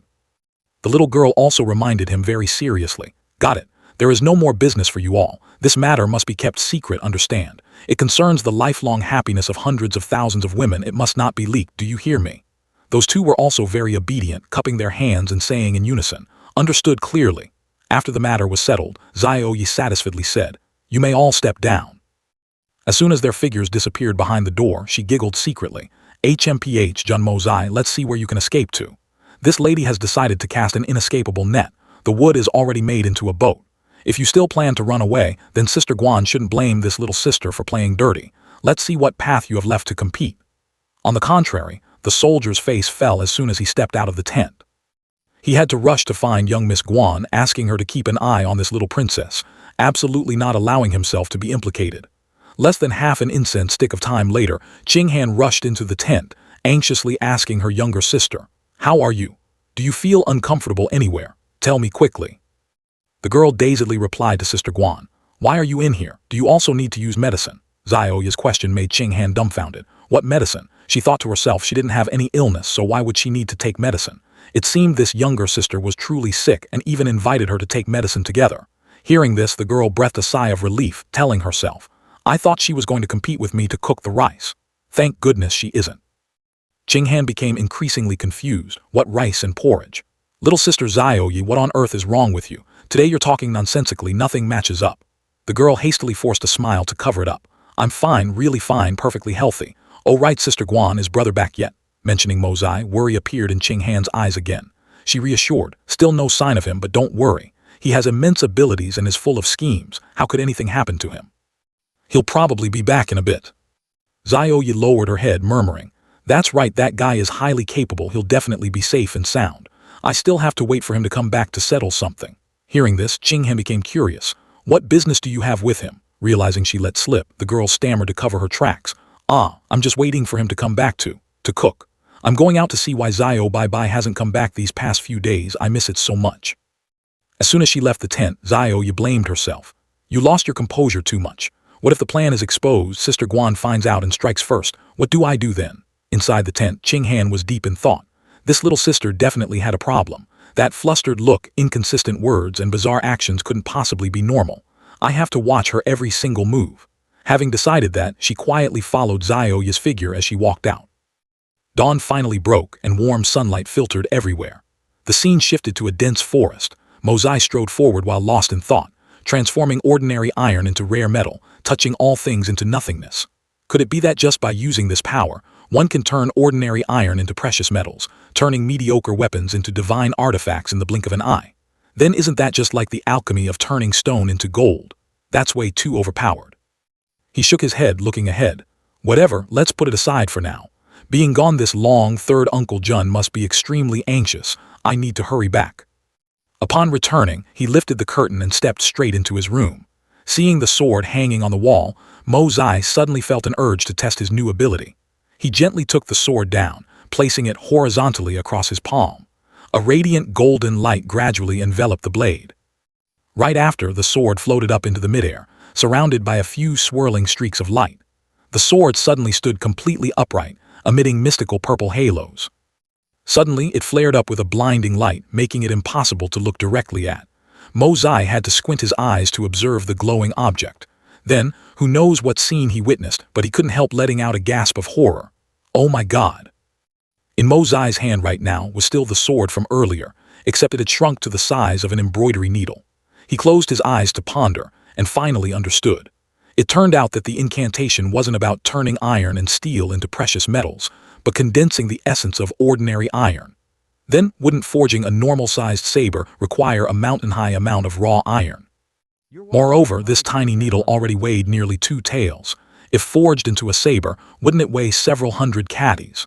Who the hell could swing that kind of thing? Right at this moment, Xiaoyi walked in, calling out, "Brother Mozai, are you back? Are you inside?" Seeing her, he couldn't help but be surprised. "Yeah, eldest sister, why are you here again?" Xiaoyi bristled upon hearing this. "I came to cook, what else? And hey, you left for so long without saying a word and came back quietly. Don't you know people are worried about you?" Before Mozai could reply, she did a 180-degree turn, putting on a pitiful face. "What's wrong with you? Your complexion looks terrible. You didn't get injured outside, did you?" He didn't bother to explain, just waved his hand. "I'm fine, don't overreact. Just pour me a cup of water." As if waiting for just that, Xiaoyi pulled a wine gourd from behind her back, her voice clear. "Let me pour you some water." As soon as he saw something to drink, his eyes lit up and all other thoughts vanished. He grabbed the gourd, chugged it all in one breath and let out a refreshing sigh. So satisfying. Saying that, he threw the gourd straight to the ground, smashing it to pieces. Xiaoyi stood frozen, her eyes glued to Mozai, unblinking. Finding it strange, he asked, "What are you staring at, little girl? I just dropped it by accident. Is there a need to be so shocked? Afraid I'll scold you?" She was flustered, not answering him but screaming inwardly. "Oh heavens, that was a whole packet of medicine. I dissolved it all in there. I only intended for him to drink a small cup." Not receiving an answer, Mozai continued asking, "Hey girl, what's wrong with you today?" Xiaoyi stammered, "No, nothing. Are you really okay?" Mozai found it incredibly puzzling. "What could be wrong with me? I'm as strong as an ox. I was just a bit thirsty earlier. Now that I've drank enough, I'm fine." Xiaoyi still wasn't at ease, pressing, "Are you really fine? No burning sensation like you're being boiled alive by someone?" He looked blank. "Not at all. Are you feeling unwell somewhere? You're very strange today." Seeing this, she didn't dare to ask more, only muttering, "Then that's good, having no feeling is for the best." But inwardly she was cursing the drug seller. That bastard dared to give me fake goods. Mozai felt that Xiaoyi was extremely unusual today and interrogated, "What exactly is your illness today? Why do you keep talking nonsense? Can you talk normally?" Suddenly she blurted out a sentence. "So hateful." He was still attentive. "Who is hateful? Tell me, I'll handle them for you." Right at this moment, Xiaoyi shouted, "That damn Zhang Gua bullying people too much. Seeing that I didn't know anything, he gave me garbage to trick me. Do I look like I'm easily fooled?" While talking, she suddenly paused. "Brother Mozai, what's wrong with you? Why is your face so red?" Hearing that, he jumped in startle, feeling an itch all over his body. A strange sensation flared up and Mozai suddenly understood. Playing a sinister poisoning trick on me. Then he sneered, slowly saying to Xiaoyi, "Out of all the games to play, you played this one. 2 lifetimes of my purity are considered ruined in your hands." Seeing his expression becoming stranger, she panicked. "What exactly is wrong with you? Don't scare me." Mozai stepped closer, asking directly, "You put medicine in the wine gourd, didn't you?" Knowing she couldn't deny it, Xiaoyi hesitated. I just wanted to cook the rice with you. I had no other intentions." Hearing this, he laughed disdainfully. "You wanted us to cook the rice and had to resort to this underhanded trick. You just need to beckon your finger and I would understand. Why do something so redundant?" Being backed into a corner by him, she trembled. But you aren't cooked yet. Don't come over. I was wrong. Spare me. I won't dare to play anymore." Right at this moment, Qinghan rushed in from nowhere, shouting loudly, "Jun Mozai, what are you doing?" Seeing him pinning Xiaoyi against the wall, she loudly scolded, "Jun Mozai, you shameless, despicable bastard. Let Xiaoyi go right now." "Jun Mozai, you disappoint me too much." Qinghan frowned, her voice stern. He paid no attention to her, bending down to bite Xiaoyi's cheek. The girl cried out in fear, "Sister Guan, save me." Qinghan immediately rushed over and pushed Mozai forcefully to the side. "Animal, let go immediately." Xiaoyi's chest and neck were already covered in his hickeys. She looked up at Qinghan with tear-filled eyes. She hurriedly took Mozai's cloak to drape over Xiaoyi, asking urgently, "What exactly happened?" Being pushed down by Qinghan, he held onto a nearby table, slowly standing up. Seeing this, the other 2 hastily ran towards the door. Qinghan urged, "Xiaoyi, let's go, quick."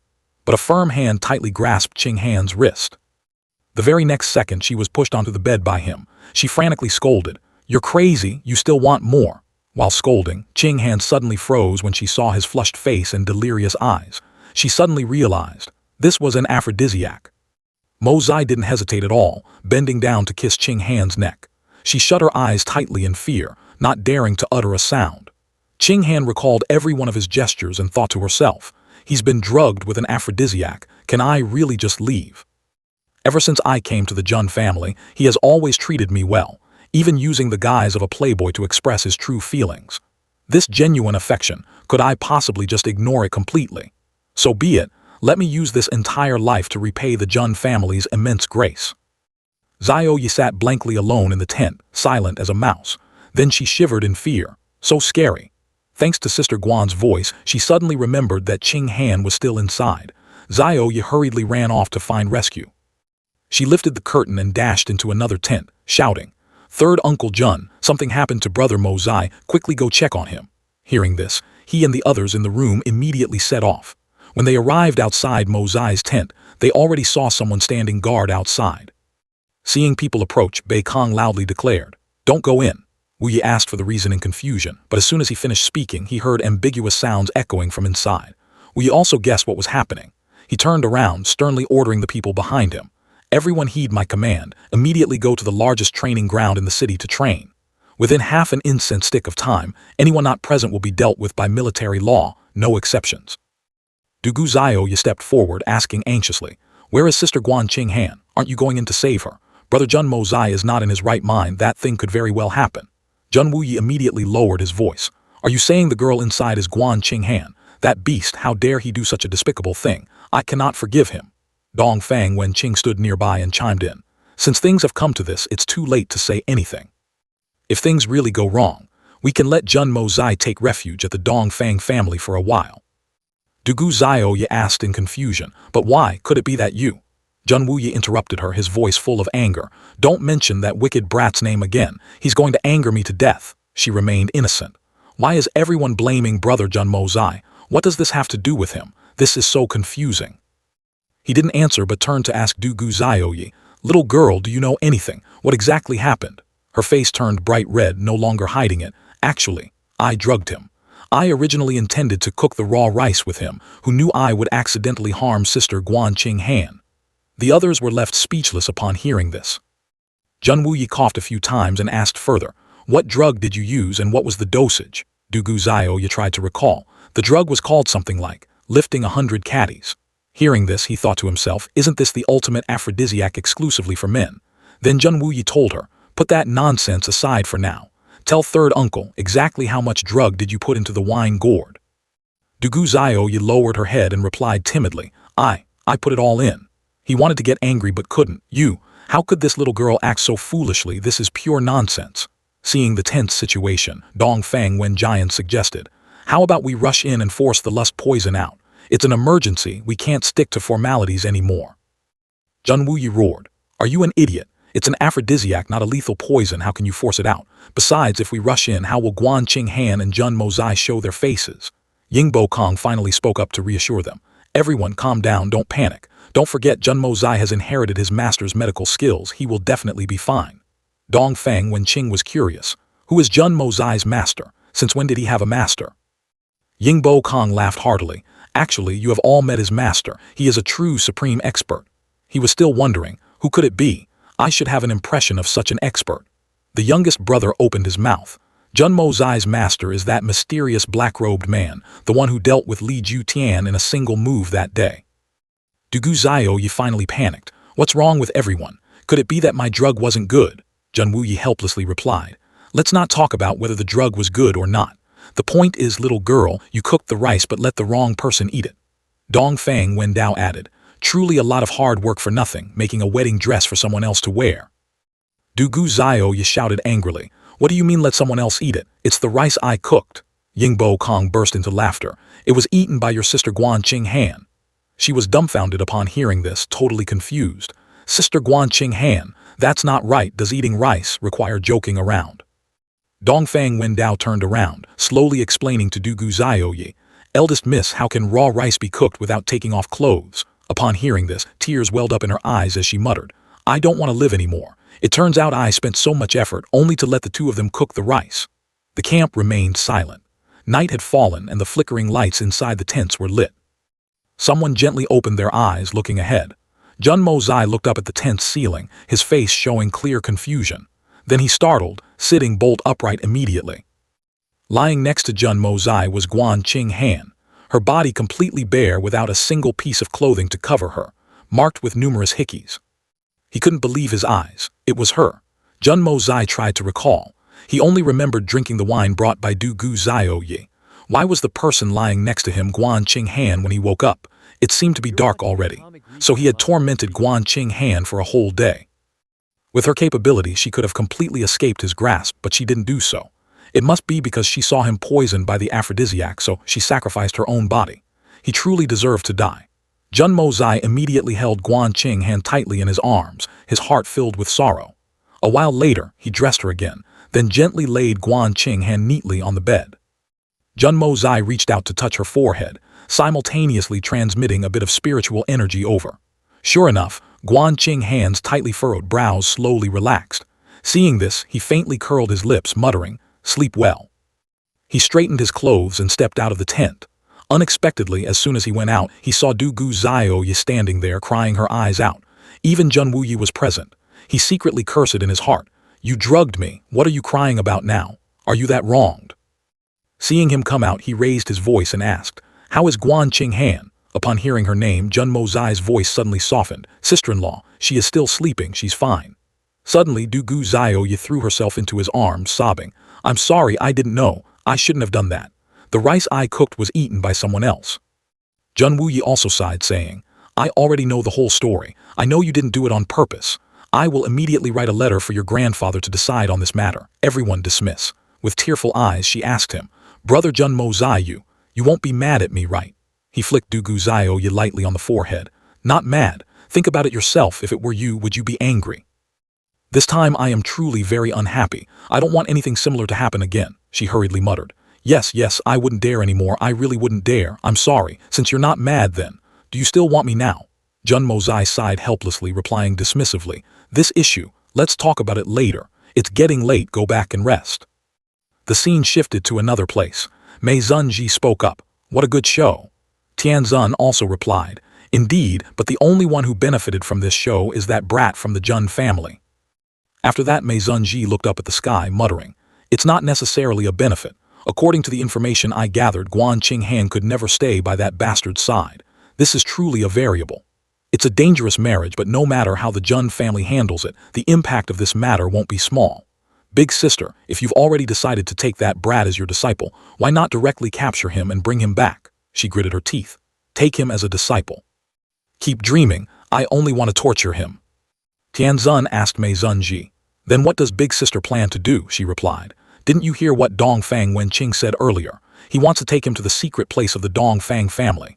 Anyway, the purpose of our trip is to roam the world, so why not follow them for a bit to see? Tianzun asked again. Then today, when Dugu Zio you did such a ridiculous thing, why didn't Big Sister stop it? He was drugged. If we had made a move then, we could have made him endure it to death. Hearing this, Mei Zunji replied indifferently. Why should I stop it? Tianzun, although you and I are Xuan beasts, ever since we took human form we bear the bodies of women.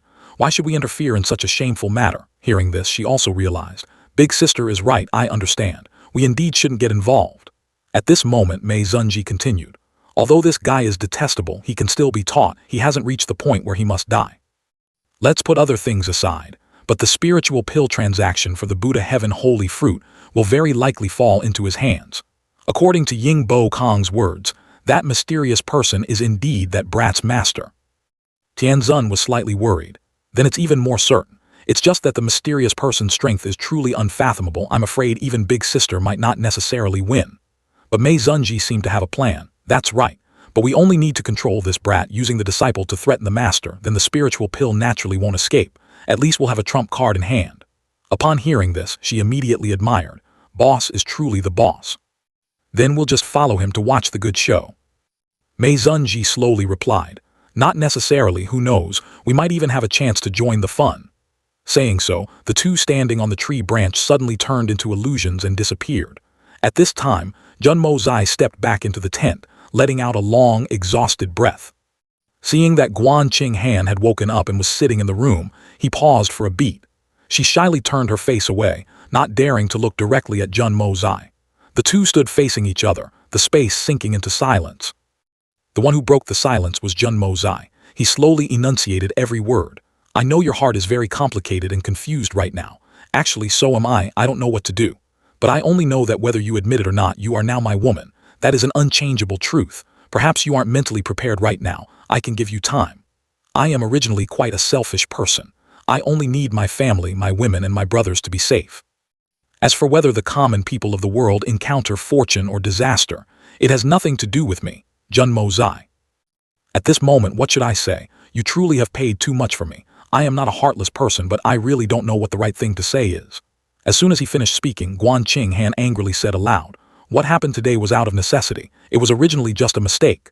I saved you because you are the only descendant of the Jun family. We cannot continue to make mistakes. Junmo Zai heard this and replied seriously, You can't accept it for now. Then let's talk about it later. No matter what, I will definitely marry you as my wife. Hearing this, Guan Qing Han suddenly became shy. Who wants to marry you? Junmo Zai took the opportunity to press on, teasing her. Come now, beauty, you've worked hard for a whole day and night. I know you're tired, hurry up and rest. Guan Qing Han maintained her arrogant demeanor. Junmo Zai, don't you dare mess with me. With those cheap tricks, I wouldn't come to your place even if I died. Seeing this, he chuckled. I said I would take you back to your room to rest. I didn't say I'd keep you here. It seems my adopted sister has misunderstood my meaning. Guan Qing Han blushed profusely, snapping, You shameless lecher, who is your adopted sister? Junmo Zai continued to smile playfully. Look at what you're saying. You are the adopted daughter of my third uncle. If you aren't my adopted sister, then what are you? This time, Guan Qing Han didn't reply anymore, only coldly harumphing before turning around and walking away. As soon as she left, the smile on his face vanished. He muttered, It's time to go meet Shinkai Shan and the others. Saying so, Junmo Zai activated his teleportation technique, and in the blink of an eye, he disappeared without a trace. The scene shifted to another place, where torches were still burning brightly in the night. Yang Huiwu lowered his head, speaking in a deep voice to the person opposite him. In your opinion, how much of this is true? If the Jun family really had such a supreme expert backing them, the tragedy from 10 years ago and so many other heartbreaking events wouldn't have happened. But now such a person has suddenly appeared. Don't you find it strange? Could this be a play orchestrated by the Jun family themselves? Hearing his question, Chang Yu also expressed his view. From what I see, the authenticity of this matter is not small. The only reasonable explanation is perhaps that recently, by some means, the Jun family managed to rope in such a supreme expert. Yang Huiwu added, Whether it is recent or has existed for a long time, the existence of this person is real. This point cannot be doubted. Chang Yu stated his thoughts. Looking at it now, the Jun family having such a strong backing is not necessarily a bad thing for His Majesty and the entire Tianxiang Empire. As long as we maintain our current relationship and do our best to win them over, Jun Zhantian is absolutely not an ungrateful person. Hearing this, Yang Huaiwu muttered, repeating, Jun Zhantian is not an ungrateful person. In the middle of the night at the Jun family mansion, a servant's urgent voice rang out, Master, there is a secret report from Tiannan.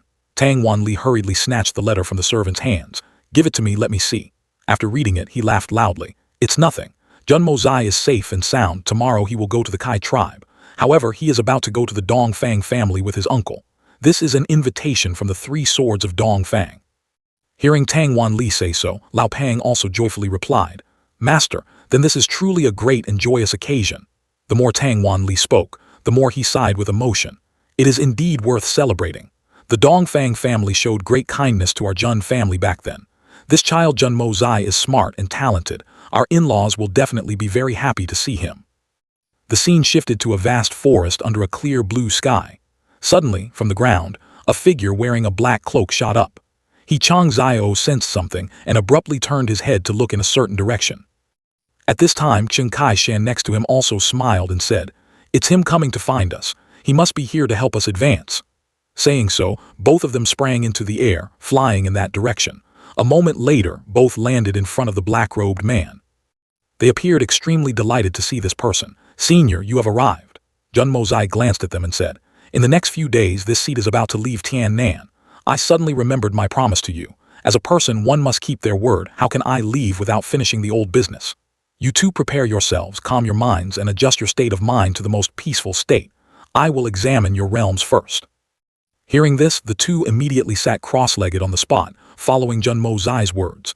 At this moment, the aura from Chen Kai-shan radiated to the surroundings. Seeing this, Jun Mozai turned to He Chang Zio and said, Stabilize your mind, do not act rashly. He Chang Zio, you protect the Dharma, do not disturb this seat's spell casting. Having said that, he stepped next to Chen Kai-shan, placing a hand on his shoulder, transmitting his own primal energy over.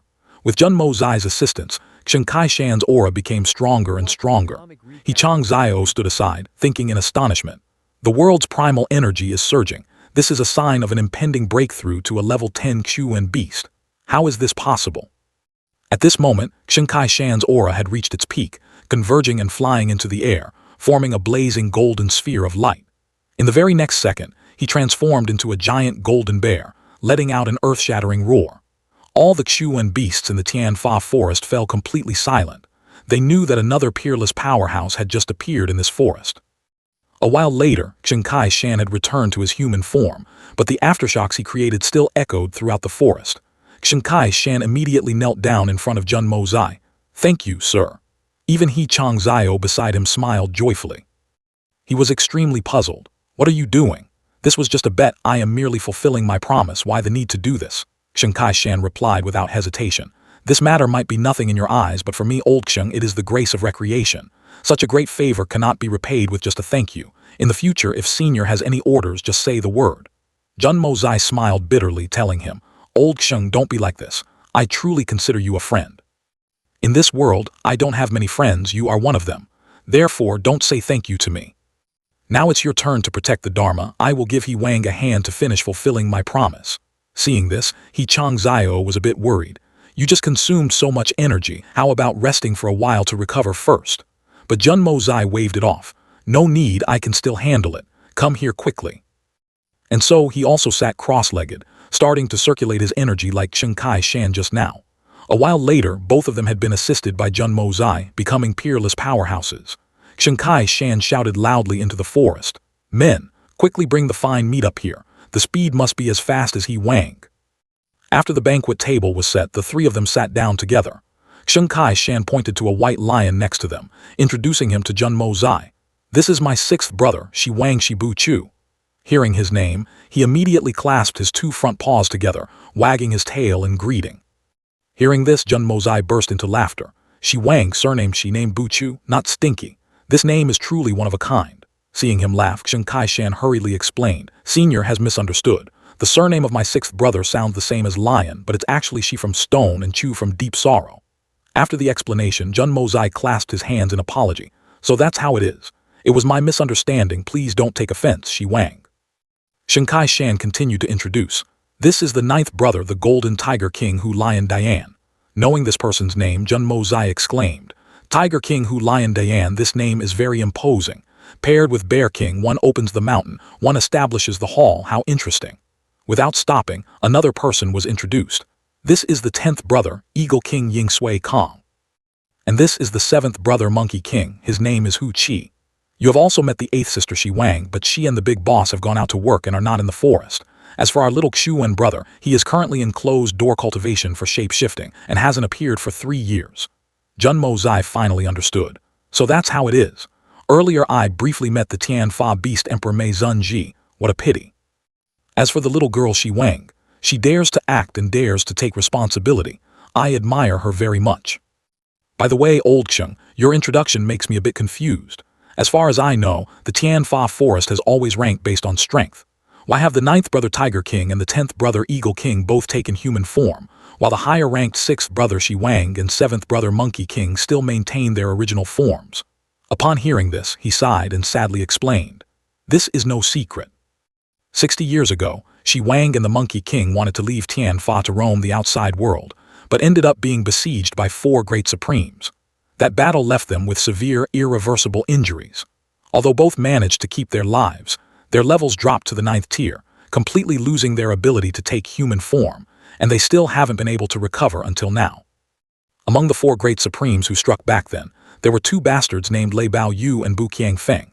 That time, the big boss was so furious that he personally charged into Dun Shixian Gong to demand justice, but being outmatched in strength, he ultimately had to give up. Jun Mo Zai replied to He Chang Zio, the injuries of Shibu Chu and Hu Qi are indeed not light. Many parts were severely injured and shattered, blocking the circulation of primal energy in the Danshan. Moreover, there is a strange, insidious power hiding in the meridians for many years, which is very difficult to dispel. This is a type of insidious poison energy, continuously destroying your meridians which could have recovered early on. Which of the 4 great supremes did you see using this kind of insidious Xuan technique? Mentioning this, He Chang Zio immediately replied angrily, it's the Yinfeng Supreme Yin Huang Quan. Shenkai Shen also cautiously asked further, Senior, since you have found it out then, is there hope to heal them? Speaking of this, Jun Mo Zai pondered for a moment and said, the insidious poison of Yin Feng Huang Quan is extremely sinister, and it's an old wound from 60 years ago. Shenkai Shan was extremely angry and slammed the table. Could it be that there isn't even a chance to try? He continued. Right or wrong, this matter is a past grievance. I originally didn't want to get involved. Fine, giving face to your old Xiong, I will help you this time. Hearing this, Shibu Chu and Hu Qi's eyes lit up with sheer joy. Jun Mo Zai quickly stood up, telling them, if that's the case, we cannot delay. Shibu Chu, Hu Qi, come to me. I will immediately take action to treat you. A while later, Jun Mo Zai and Shibu Chu were standing in a clearing.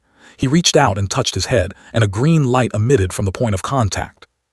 Suddenly, the entire forest was illuminated by a pillar of light shooting straight up into the sky, accompanied by miserable screams. Unexpectedly, the one who was just arrogant a moment ago had now collapsed, his consciousness fading, a mouthful of fresh blood spilling from his mouth. Not bothering to pay attention to the defeated one, I turned on my heel and spoke in a clear voice. Next. Hu Qi trembled, his heart pounding wildly when he realized fate was calling his name. He secretly cursed. Might as well just be a monkey, life might be fun that way. But the moment he caught a glimpse that Shibu Chu had returned to his original human form, Hu Qi jumped in surprise. Oh, it's quite effective, isn't it? Nothing ventured, nothing gained, even dying would be worth it. Hu Qi could only stand rooted to the spot, watching my shadow getting closer and closer, his throat so dry he couldn't utter a single word. Just a second later, Hu Qi's heart-wrenching scream once again echoed throughout the forest. He was currently lying sprawled on the ground, his whole body convulsing in pain, but he truly possessed the form of a human. I smiled in satisfaction, waving my hand and saying, it's done, everyone just feel free to enjoy the wine. A strong sense of gratitude swelled in He Chang Zio's heart. Truly a godlike person, absolutely amazing. From now on, as long as this supreme expert needs us, our brothers wouldn't hesitate to jump into boiling oil and blazing fires. I then turned to ask, you 2 are now at the initial stage of a level 10 Xuan beast, and those 4 are all peak level 9 beast kings capable of shape-shifting, right? He Chang Zio immediately nodded in confirmation. Yes, that is exactly the case. Hearing this, Jun Mo Zai continued, In that case, once the elixir formulated from the heaven-defying 10,000 poison fruit is refined, you all can break through another level compared to your current states. He Chang Zhao quickly chimed in. Sir, to refine that divine elixir, it seems we are still missing a few medicinal ingredients, right? I was a bit surprised by his question, indeed, and not just one kind. How did you know it was missing? He chuckled. This humble one was just guessing. The medicinal ingredients Senior needs must not be ordinary things. I didn't hide it either, answering frankly. That's right. The spiritual pill I want to refine, how can it be compared to mortal items? The heaven-defying 10,000 poison fruit is just a catalyst. What I really want to refine is a peerless spiritual pill. Hearing this, Shibu Chu immediately spoke up. Our Tian Fa forest is extremely vast, hiding countless natural treasures. We believe we can help Senior quickly find enough medicinal ingredients. I nodded in satisfaction. That's great. If you all have the heart, it will save me a lot of time trekking to search. There are still quite a lot of medicinal ingredients I need, just gather as many as you can. The more you collect, the better. Every time you gather a batch, send someone to deliver it to the Jun family in Tianxiang City. I will drop by there periodically. Chen Kai-shan and He Chang Zhao were overjoyed, answering in unison, Rest assured, Senior. Everything having been settled, I took my leave. Time is running short. I have matters to attend to, so I will take my leave. The whole group simultaneously bowed to see me off, respectfully sending off Senior. The scene shifted to the campsite of Jun Mozai and Jun Wuya's group. Guan Qing Han lifted the curtain, sluggishly walking into her tent. She threw herself onto the single bed, letting out a heavy breath. In her mind echoed Jun Mozai's words, You are now my woman, that is an undeniable truth. Wait until everything settles down, I will definitely marry you. Guan Qing Han squeezed her eyes shut, 2 streams of hot tears uncontrollably falling down. Suddenly a timid voice rang out, Sister Guan Qing Han, are you all right? It was Du Gu Zhaoyi, the little girl cautiously approaching Guan Qing Han's bed. Then Du Gu Zhaoyi said dejectedly, Sister Guan Qing Han, I'm truly sorry. I didn't do it on purpose. I really didn't expect things to turn out like this. Guan Qing Han's voice sounded as light as the breeze. It's okay, everything has passed. Du Gu Zhaoyi was still full of guilt, asking incessantly, Did it hurt? Even if you don't say it, I know it must have hurt a lot. You suffered, did he hit you? Hearing this, Guan Qing Han was stunned. He hit me. What? Du Gu Zhaoyi continued in panic. Jun Mozai looked so scary that day, he must have laid hands on you. It's all my fault. Hearing this, Guan Qing Han could only laugh secretly. This little girl truly understands nothing at all. At this time, Du Gu Zhaoyi finally asked softly and shyly, Sister Guan Qing Han, can I ask you something? That. How did you handle it? Was it delicious? Guan Qing Han froze upon hearing this. What do you mean by handle? Du Gu Zhaoyi's face was flushed red, but she still tried to explain. It's Jun Mozai, wasn't he cooked into rice by me? But that meal was eaten all by you alone. Exactly how did you eat it? Guan Qing Han's face turned completely red with embarrassment. Du Gu Zhaoyi, what nonsense are you spouting? How could a young girl ask such shameful questions? I'm tired today, go back and rest. But Du Gu Zhaoyi was determined to find out the truth. Come on, tell me. We are sisters, what's the harm in talking a little? There are no outsiders here to be shy about. Guan Qing Han panicked when she saw the little girl trying to climb onto her bed, shouting, Don't come over here. Quick as a squirrel, Du Gu Zhaoyi slipped into Guan Qing Han's blanket, muttering, Let me see where it hurts, I'll help you heal it. Why is this place swollen so big? How did it get to this state? So scary. Guan Qing Han was so embarrassed that she stuttered, Don't look anymore. Fine, I'll tell you everything. Hearing this, Du Gu Zhaoyi finally crawled out, smiling slyly. Sister Guan Qing Han, you must tell it in great detail. She helplessly nodded, humoring this mischievous little girl. Outside the tent, the night was silent, without a single soul passing by. A while later, Jun Mozai walked in, his whole body exuding a pure immortal aura. He thought to himself, everything has temporarily come to an end. The Jun family is now a power that no one dares to provoke. It's time to go find Bai Li Luo Yun to fulfill the agreement. To subdue an arrogant genius like Bai Li Luo Yun, the first thing to do is shatter his pride. Otherwise, this stubborn thorn will definitely not obey, and he won't be easy to use. Before long, he was standing in front of 2 people, a white-haired old man and Bai Li Luo Yun. The old man raised his probing voice, Third young master of the Jun family. I wonder what business the third young master has here. Jun Mozai didn't bother to answer him, turning straight to Bai Li Luo Yun. I came to find you. Remember our deal. Seeing himself ignored, the white-haired old man raised his voice. Hey Jun Mozai, I am talking to you. Yet he still ignored the old man, slowly saying to Bai Li Luo Yun, I have always remembered our bet, which is why I asked third uncle to keep you here. Now that I'm free, you probably aren't in a hurry either, right? That white-haired guy seemed to have gone mad, gritting his teeth. Jun Mo-zai. Jun Mo-zai decided to completely ignore the old man, continuing to smile and say, I know you are worried your father will be treated unfairly in the Bai Li family, but let me tell you, there's no need to care. That bunch of trash from the Bai Li family, I, Jun Mo-zai, have never put them in my eyes. I only hope you hold enough value for me to take such action. Hearing those words, the white-haired old man could no longer hold back, grinding his teeth loudly. Arrogant brat, you've angered this old man to death. Having said that, he let out a shout and rushed to attack him. Jun Mo-zai only glanced over indifferently, his eyes as cold as ice. Just as the old man's palm wind was about to hit, he waved his hand, and a streak of light flashed as fast as lightning.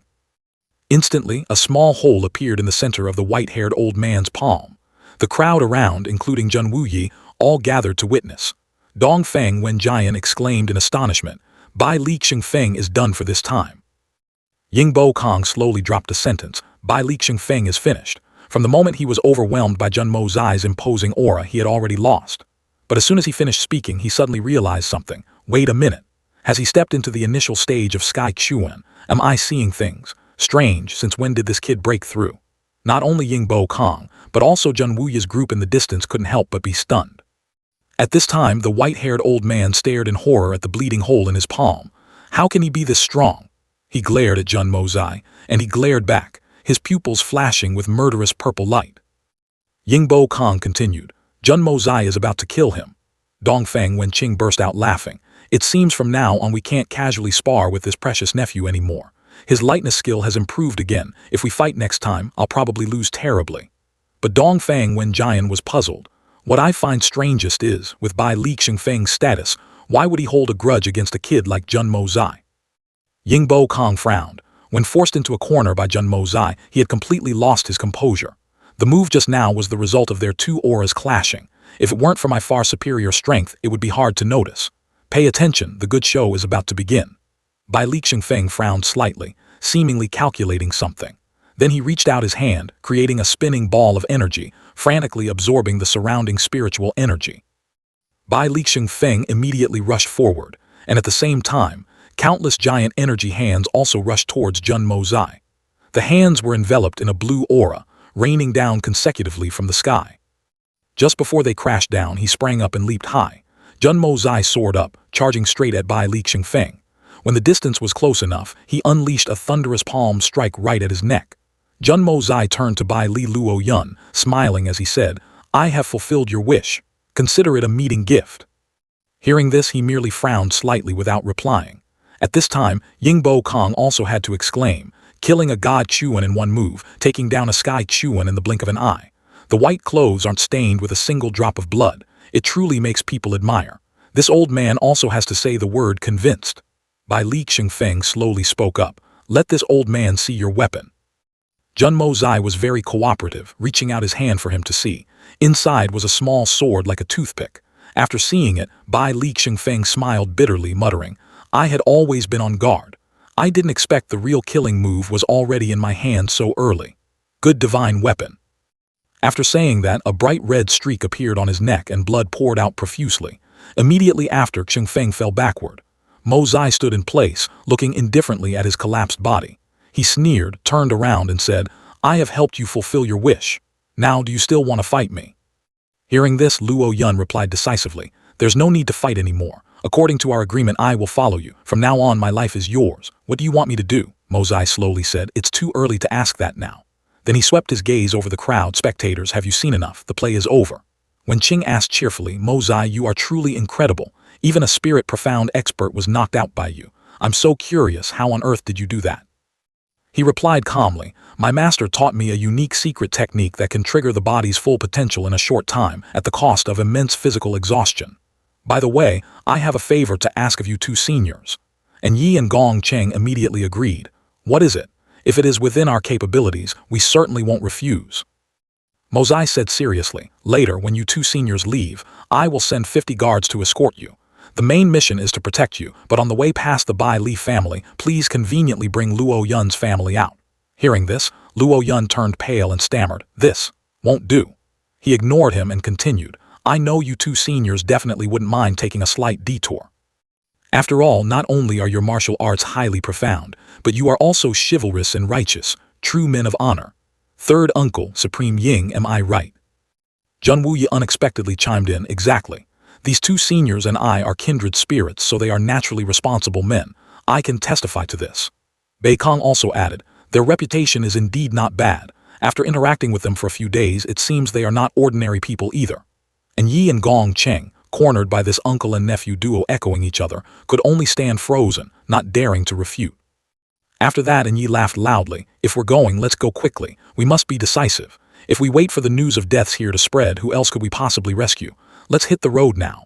Running into you uncle and nephew, we admit defeat, all right. Saying that, he and Gong Cheng turned around and quickly left.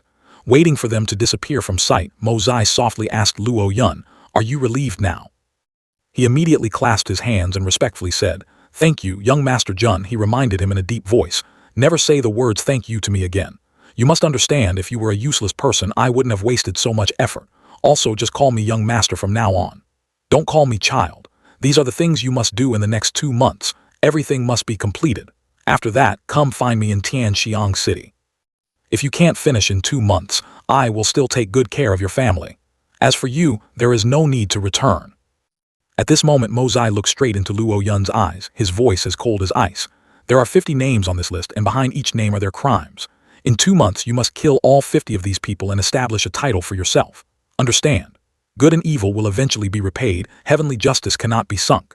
If you want a killer's hand, beyond the heavens falls the drifting cloud.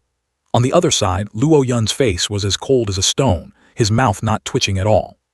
Seeing this, Mo Zai curled his lip into a smile and added, the only thing you need to remember is that after every strike, apart from leaving these 4 lines of poetry, you must absolutely not leave any other traces. Don't let anyone know it was you, but ultimately it must cause a huge uproar. Complete these 50 missions and you can come to Tianxiang to find me. At that time, you will be my right-hand man. Hearing this, Luo Yun finally reacted. He declared loudly, understood. After speaking, Luo Yun bowed slightly, then I'll be going. Just then Jun Wuyi popped his head out, Mo Zai, follow me, we have something to talk about. In a hidden corner, Zio turned her head curiously and whispered, let's go take a look too. Shortly after, a large group of people stood in front of Mo Zai. He looked at them with a puzzled expression. What exactly is going on? Why does everyone have such a serious expression? Did something happen at home? Wen Qing said in a deep voice, reprimanding gently, what could possibly happen at home? Isn't it because of you, kid?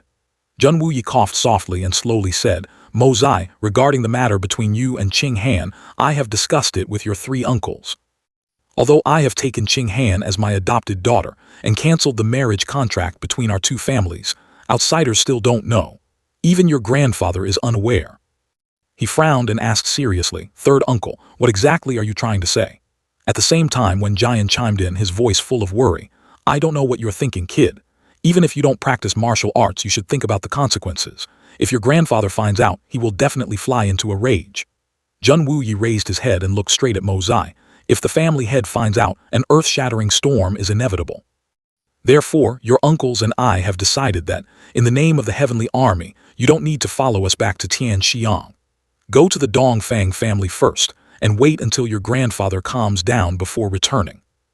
Hearing this, a flash of dissatisfaction crossed his eyes, and he questioned in a loud voice, Third uncle, do you mean you want me to go hide outside? He lowered his head and sighed. You are not stupid. That is exactly what I mean. This matter needs time to be resolved and to erase the negative impacts. Mo Zai became even more annoyed. Negative impacts. Third uncle, what are you talking about? Does this matter damage the Jun family's reputation? In the background, Qing Han suddenly choked up and burst into tears. Turning back to Jun Wuyi, he carefully reminded, Mo Zai, this is for the benefit of you both. You must know that in this world you can't just do whatever you want. We all have to strive for the family. Don't you want to see your mother and grandmother again? As soon as his words ended, he replied firmly, No, those are 2 completely different things. I will definitely go visit my mother and grandmother, but not now. I will absolutely not hide away in the Dongfang family. Jun Mo Zai does not do such cowardly things. There is nothing to negotiate about this. I will not yield. I will never run away. Why should we care about what the world says? What does it have to do with us? If anyone provokes me, I will dominate this entire world, burn the books and bury the scholars, wiping out everything. Jun Wuyi hastily reassured, Mo Zai, don't be agitated. I never said you two couldn't be together. I'm just saying we should delay it for a while. Wait until Qing Han's status is publicly announced to the whole world, then she can legitimately become your wife. Can't you wait a little longer? He raised an eyebrow, showing his dissatisfaction. So what? Do you know that if I leave, who will be the one to bear all the blame and pressure? Who? Mozai suddenly swung his hand towards the curtain. In the blink of an eye, the fabric fell, revealing Qing Han and Zhaoyi, who had been standing there for who knows how long. He declared loudly, if I leave, of course I'll be unburdened. All the scandals won't have anything to do with me, but this doesn't mean it's over. There is still one person who has to bear everything, and that is her, Guan Qing Han. Mozai gently held her hand and stepped forward. He enunciated every word, if I run away, my woman will have to endure everything alone. Do you think a weak girl like her can handle it? Wouldn't that be driving her to her death? Qing Han lowered her head, the corners of her mouth twitching into a bitter smile. Zhen Wuyi said firmly, I will hide Qing Han in the manor and won't let her hear any rumors. When she reappears, everything will have settled down. Mozai's lips curled up. Will it really settle down? My woman, I will protect her myself. That is my responsibility and I will never evade it. Even if this whole world curses me, so what? For my woman, I can stand against the entire world alone. Even if I have to slaughter everyone, I will still walk my own path. I will never step back. Qing Han's face was now as red as a ripe fruit. Zhaoyi thought to herself, will he do the same for me one day? After a while, Zhen Wuyi burst into a hearty laugh. Good. You are truly the nephew of my Zhen Wuyi, responsible and bold. This is what a real man is. Wen Dao chuckled softly, looking straight at Mozai, quite bold, worthy of being the son of the white-robed military advisor Zhen Wuhui. With this decisiveness alone, few in this world can compare. In this matter, even if the whole world is against you, your uncles will stand by your side. Mozai tilted his head slightly. So you guys were testing me. Zhen Wuyi interjected, his voice deepening. It wasn't entirely a test. There are truly too many helpless situations. But your uncles are very happy. Our nephew did not disappoint us. You are truly an indomitable man standing between heaven and earth. Rest assured, your uncles will try our best to help you. But regarding your grandfather, you might have to suffer a bit. I can't help you with that. Hearing this, the corners of his mouth turned up. Rest assured, third uncle, I can still endure that little bit of suffering. Having chosen this path, I, Zhen Mozai, will walk it to the end even if I have to crawl on my knees. No regrets. He nodded, a completely satisfied smile on his face. Good, quite bold. In that moment, Qing Han's face was still burning hot. Just then, Zhen Wuyi ordered, his voice as hard as steel, men, immediately use a flying eagle to send a letter to the capital and deliver it to the old master. Top secret, extremely urgent. A soldier quickly took the order. He reached out his hand forward and added, pass down my order to all the soldiers in the army regarding the matters in Tiannan, whether military or civilian. If anyone dares to leak half a word, they will be dealt with by military law and their 9 generations will be exterminated. The soldier answered loudly, understood. In another place, Tianzun, her face fully covered, turned around and said, Big sister, I am quite surprised. That Zhen Mozai is actually very affectionate and righteous, daring to act and take responsibility, not at all despicable as you said. Did you misunderstand something? Mei Zunji gritted her teeth. I misunderstood. That kid is sinister and vicious, acts basely, and his crimes reach the heavens. He must be pretending. Hearing this, Tianzun couldn't help but be doubtful. Really, she affirmed firmly, of course. Perhaps he had already discovered us, so he put on a show for us to see. He is definitely a bad person. It's impossible for him to be a good guy. Meanwhile, Tianzun was still bewildered, muttering, but I still don't really believe it. Such a good man, how could he? Having said that, both of them looked up towards the tent that was still lit. The scene shifted to the next morning. The sky was unusually clear and blue. The army had begun its return journey. The signal flags fluttered in the early morning wind. The rapid sound of horse hooves echoed throughout the mountains and forests. At the same time, Zhen Wuyi stopped, turned his head and shouted, halt and rest for a while. In no time, a field camp was set up quickly and securely. Inside the tent, Mozai was silent, looking down at the sword in his hand. Then he slowly drew the sword from its sheath. Suddenly, loud horse neighs rang out incessantly outside. High up in the sky, flocks of birds soared around the clouds. 2 giant bears appeared, roaring with overwhelming might. Returning to Mozai, he gently stroked the cold, sharp blade, unable to help but exclaim, truly a peerless divine weapon, the king of all weapons, combined from the essence of 999 different weapons. How much fresh blood is needed to satisfy your thirst? From now on, your name will be Blood Swallow Emperor. In this world, let's roam the world together, making me the king of demons and spread the title of the Swallow Emperor, slaughtering all the evil beings in the world. One person, one sword, one path. The scene cuts to an ancient royal manor. Jun Jiantian was taking a leisurely stroll when a subordinate hurriedly ran over. "Master, there is an urgent letter." Just glancing over the contents of the letter, the old man screamed in horror, "Good heavens! How could this be?" Seeing Jun Jiantian's complexion, Lao Pang asked worriedly, "Master, what's wrong? Could it be that the third general and the young master are in trouble?" He lowered his head, muttering, "What trouble? This is a huge matter, truly absurd." Lao Pang became even more confused. Are the third general and the young master really in trouble? Jun Jiantian didn't explain, just handed the letter to him. "See for yourself." Lao Pang read attentively, then suddenly covered his mouth, trying to suppress a fit of laughter. Jun Jiantian looked displeased. "You can still laugh. This is earth-shattering. If not handled properly, our Jun family will face a great disaster." Lao Pang hurriedly explained, "This old servant is laughing at the young miss of the Du Gu family. Wanting to cook the raw rice into cooked rice, she already drugged him but lost her nerve at the last minute. Quite a talent indeed. I didn't expect Du Gu Zongheng to have such a granddaughter." Jun Jiantian tilted his head slightly. "The Du Gu family. You just reminded me. With such a big incident, how can that old geezer Du Gu Zongheng stay out of it? If we don't drag him down into the water with us, wouldn't that old man be living too comfortably? However, that brat Mo Zai can't just take advantage for free. Wait until he gets back and see how I deal with him." Lao Pang replied yes, but his eyes revealed anxiety. "Master, even though the young master is not wrong this time, those imperial censors will definitely not let it go, using it as an excuse to make things difficult. After all, Qing Han's current status." Jun Jiantian spoke with disdain. "A bunch of pedantic scholars. My grandson is 10,000 times stronger than them. Just the fact that he dares to step up and shoulder the responsibility is enough to put them to shame. Worthy of being my grandson, worthy of being a man of the Jun family." Lao Pang respectfully said, "Master is wise." At this moment, Jun Jiantian decisively ordered, "To the Du Gu family." Shortly after, he arrived in front of a magnificent manor. Upon arriving, Jun Jiantian hurriedly asked, "Is that old geezer Du Gu Zongheng in the manor?" The subordinate quickly reported, "The old master has just returned to the manor." Without bothering to hear the whole sentence, Jun Jiantian kicked open the main door and shouted, "Du Gu Zongheng, I have come to settle scores with you. Get the hell out here." Wu Dai hastily ran out, smiling awkwardly. "Uncle Jun, calm down, let's talk slowly if there's anything." He suddenly shouted loudly, "You little brat, step aside. Otherwise, be careful that I strip you of your post for delaying military matters right now."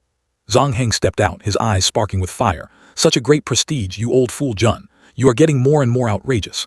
Daring to ride a horse right into my house to show off and even threatening to strip my son's post." Jun Jiantian unexpectedly put his arm around his shoulders and laughed heartily. "In-law, you finally came out. It's just a small matter. In the future we will all be one family. My house is your house is my house." Zongheng was dumbfounded. In-law?" he angrily questioned. "Wait a minute, Jiantian, who is an in-law to your family?" He raised an eyebrow. "When I call in-law, I am naturally calling you. Could it be that in this Tianxiang city besides you, who else is worthy of being an in-law to this old man?" Zongheng was displeased. "Spit on it. Since when did I become an in-law with you? Why don't you take a look at yourself in the mirror? Truly a pipe dream." Jun Jiantian chuckled lightly. "Before maybe not, but now even if you don't want to be, you can't help it. Come, listen to me clearly. This matter can be summed up in one sentence. The raw rice has been cooked. Do you understand?" Wu Dai vaguely felt a bad premonition. "It seems something is wrong. Maybe I should slip away." Wu Dai quick-wittedly found an excuse. "I suddenly remembered there's an urgent matter to deal with in the military camp. Delaying military affairs is a serious crime. I must go now." As soon as the words ended, Zongheng turned around and shouted, "You little bastard, stop right there. Daring to leave without explaining clearly, I will break your legs." Then he turned back, lowering his voice. "Jun Jiantian, please come inside." Just upon entering the hall, Zongheng immediately urged, "You old fool Jun, whatever it is, speak quickly. If you have a fart, let it out quickly." Jun Jiantian tilted his head slightly and hesitatingly began, "The matter is like this." The scene shifted outside. Jun Jiantian laughed heartily. "Old Du Gu, aren't we in-laws this time? No matter who took the initiative, the rice has been cooked. Our Mo Zai will definitely take responsibility to the end." Wu Dai was so angry he gnashed his teeth. "I'm furious. That beast Mo Zai actually dared to do such a despicable thing. I won't let him off. I want to tear him to pieces, castrate him and castrate him again." Zongheng turned around, grabbed his collar and roared, "This is the good deed that your precious daughter did. Humiliating herself is one thing, but she even harmed someone else's daughter. Do you still have the face to blame anyone? Today I must break your legs, you little bastard." Zhang Heng roared, "Your good daughter. I Dugu Zhang Heng truly have family misfortune, raising a bunch of karmic sins, hiding it from me, right? Now that something has happened, are you happy?" After speaking, he suddenly fell silent, then abruptly let out a long sigh. His body stood towering like a statue. Then suddenly, Zhang Heng spun around and let out a roar. Finishing his words, Zhang Heng sprang up and without hesitation delivered an earth-shattering kick to Wu Dai's face. Wu Dai's whole body flew outward, lying face down on the ground looking incredibly miserable. Not stopping there, Zhang Heng charged over. He stomped his boot heels into the ground with a loud thud, accompanied by an endless string of insults. "I'm really infuriated. This old man is going crazy. Damn your ancestors, you're making my blood boil." In the face of such wrath, the surrounding crowd could only stay as mute as clams, not a single one daring to squeak a word to intervene. On the other side, those who were trying to dodge and whisper suddenly jumped in fright at Jian Tian's roar. "What are you still gathering here for? Get the hell out of here. Can't you see this is a major military secret? If anyone still dares to hang around eavesdropping and leaks half a word outside, I'll send their whole family to see King Yama." A man chimed in with a bored tone. "Huh, the military secret song again. What kind of play is this anyway?" Another person quickly pulled his hand. "Give it a rest, man. These are all matters of the big shots. Small fry like us are lucky not to get involved." Returning to Zhang Heng, he was still furiously venting his anger on Wu Dai. Jian Tian looked so helpless that he had to scratch his head, unable to think of any solution. After a while, he finally lowered his voice to advise. All right, listen to me, my friend Dugu. Teaching him a lesson like that is enough. If you hit him anymore, he'll become a piece of trash. By the way, whatever you scold, you should make it make sense. Why drag his grandmother into this? It sounds completely awkward and doesn't even fit the hierarchy. Do you guys plan to fight to the bitter end or just want to cause a ruckus? Do you want peace or not?" The sound of a wooden cane hitting the ground hard rang out with a sharp thud. Under the harsh sunlight, two figures, one old and one young, slowly approached. The ones arriving were exactly the first-rank madam and another woman. She stopped in front of them, stayed silent for a long time before speaking in an authoritative questioning tone. "Just what kind of earth-shattering matter is it that you have to go to this extent? Are you planning to turn him into a garden ornament, striking so viciously? Don't you know how to be a little gentler? It's one thing if someone like you doesn't try to mediate, but you just stand there adding fuel to the fire, spouting words that grate on the ears. Just wait, I'll deal with you later." Zhang Heng immediately snapped his head up, grinding his teeth. "You can still ask what's the matter. Isn't it all because of this god-awful son of yours? He really wants to piss this old man to death. No one stopped me today. I'll beat him to death to be done with it. At least I'll get a few days of peace. And if I can't beat him to death, I must at least cripple both his legs, to teach him a lesson for deceiving this old man." Finishing his sentence, Zhang Heng turned around and gave a cold snort. At the same time, the other woman quickly bent down to help Wu Dai up. He coldly, forcefully threw her hand off, clearly showing his attitude that he didn't need her help. The woman lost her balance and fell flat on the ground. Facing Wu Dai's ruthless expression, she could only burst into sorrowful, sobbing tears. Witnessing this scene, the first-rank madam couldn't restrain herself anymore and yelled, "You bastard! What the hell is wrong with you, you animal? You even dare to take your anger out on your own wife, are you even a man?" He stubbornly retorted, "Mother, calm down. It is the precious daughter born by this wife of mine, the granddaughter you doted on so much, who has now caused such a shameful incident. Even if I beat her to death, it would be a light punishment, still not enough to quell my anger." The maids were shocked upon hearing this. "Zhaoyi, what's wrong with Zhaoyi?" The woman who had just fallen to the ground also hastily jumped up, ran over to them and asked in panic, "Husband, what exactly happened to Zhaoyi? Hurry up and tell me." The first-rank madam frowned. "Zhaoyi, my good granddaughter, what's wrong with her?" Zhang Heng put on an utterly crestfallen face, looking up at the sky and lamenting, "Family misfortune." Wu Dai also looked up, repeating lifelessly, "Family misfortune." Jian Tian had been standing to the side quietly observing all this time. He then carefully stepped forward. "Let me tell you this, my in-law, this time this old man admits defeat first." The first-rank madam coughed lightly. "Jian Tian, you old geezer, speak. What did that spoiled grandson of yours do to my precious girl?" The maids collectively turned their sharp gazes towards him. Jian Tian frowned in thought, glanced at Dugu Wu Dai who was trying to fend them off one by one, and secretly sighed in admiration. "His stamina is quite impressive, almost as good as mine back in the day." He laughed heartily and spoke up, "My in-law, you have to be reasonable when you speak. This time it's not my grandson who did something to your granddaughter, but your granddaughter who did something to my grandson. The one who lit the fire to cook the rice was your young Miss Xiao Yi. This issue is quite serious. You should figure out the black and white clearly before you speak. She turned around and ordered, "Fetch all the intelligence reports from Tiannan here for me." The other woman bowed her head and reported, "Mother, I have carefully read every word of the letters from Tiannan. There is no line mentioning Xiao Yi." The first-rank madam's face instantly darkened. Right at that moment, Zhang Heng yelled, "Great! Your Lotus family, all of you knew that damn girl went to Tiannan, yet you banded together to keep it hidden from me alone. It turns out this old man is an outsider and you guys are the real family. Well done, very well done." She was so angry that she spun right back around. "Outsider my foot. Calm down or else no one is here and you'll end up throwing a tantrum by yourself right now. If we didn't hide it from you, who else would we hide it from? Hurry up and tell me everything. I want to know why I've become in-laws with this old fool of yours." Hearing this, Zhang Heng was so infuriated that he clamped his jaw tight. As soon as they felt the murderous aura radiating from the first-rank madam, the father and son duo, Zhang Heng and Wu Dai, immediately exchanged glances. After a while she directed a sharp gaze at him and ordered, "You speak." The first-rank madam frowned, staring intently at Wu Dai. After a moment of hesitation, he slowly spoke up. "That devilish little girl, who knows if she was possessed by a ghost or what, actually took the aphrodisiac bio by Jin and poured the whole packet for Jun Mozai to drink." Hearing this, her whole body trembled uncontrollably. The first-rank madam staggered and collapsed. The other woman ran over in panic. "Old madam, old madam." Wu Dai also anxiously supported his mother. A mournful sigh escaped from her mouth. "What a sin!" When the space had quieted down, he whispered softly, "Actually, the details afterward aren't anything special, but the problem is that this matter also involves Guan Qing Han." Hearing this, the crowd simultaneously rolled their eyes to look at Wu Dai. Zhang Heng stared into the distance, his voice dry. "So what do you plan to do?" First-rank madam grunted loudly. "What else can be done? I will absolutely never agree to this. Jun Mozai is a playboy, a genuine prodigal son. How can Xiao Yi be married to him? If she is really married off, wouldn't it be a lifetime of suffering? Wait until that brat comes back, I'll castrate him." He interjected to object. "Things have already come to this. Could Xiao Yi possibly be married off to anyone else?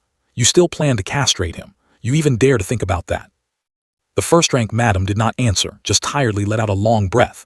A sneer from Zhan Tian interrupted. "General Dugu surely knows how to joke. Castrate Dugu Wu Dai. This old man gives you that right, but do you dare to do it? My grandson has been modest and courteous since childhood, skilled in both pen and sword, a rare talent. How does he become so worthless coming out of your mouth? I really don't understand if you are blind or if that girl Xiao Yi is blind." First-rank madam angrily criticized. "Do you still have the face to say that? That precious grandson of yours? Now you can say these words without changing your expression. Truly admirable. What does my girl know? She was long ago deceived and left dizzy by his sweet words." Zhan Tian immediately cut in. "Sister-in-law, you must have a conscience when you speak. Our Jun Mozai never actively sought out that girl Xiao Yi. It was always her clinging onto my grandson. Who doesn't know about this?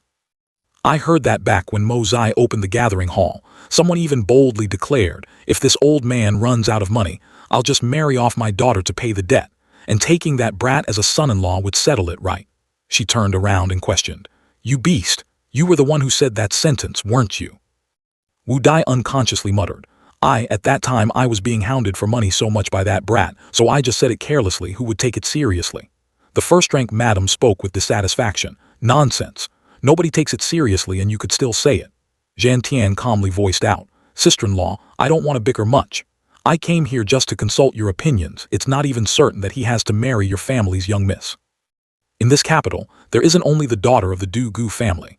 Princess Ling Meng runs to my house every day asking to be a daughter-in-law. Becoming a prince consort or a royal relative, could it be worse than becoming a son-in-law of your family? Besides, the aphrodisiac was personally put in by your family's young miss, and it even implicated Qing Han.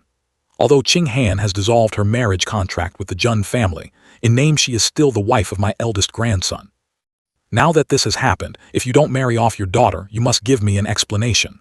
Or else, you return the 90 million taels from before to me, and will consider it even."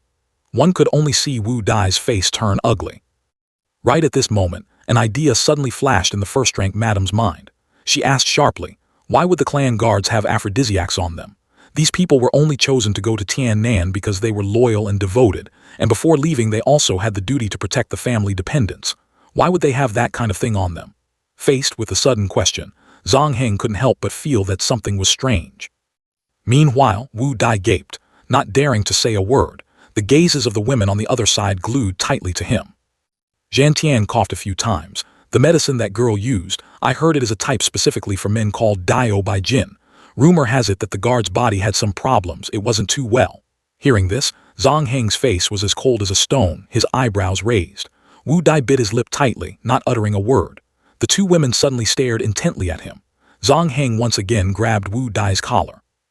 He almost yelled, "You bastard, having too much free time breeds trouble, actually causing a debt of 90 million for this old man. Your daughter is even better, creating earth-shattering news for the whole world to know.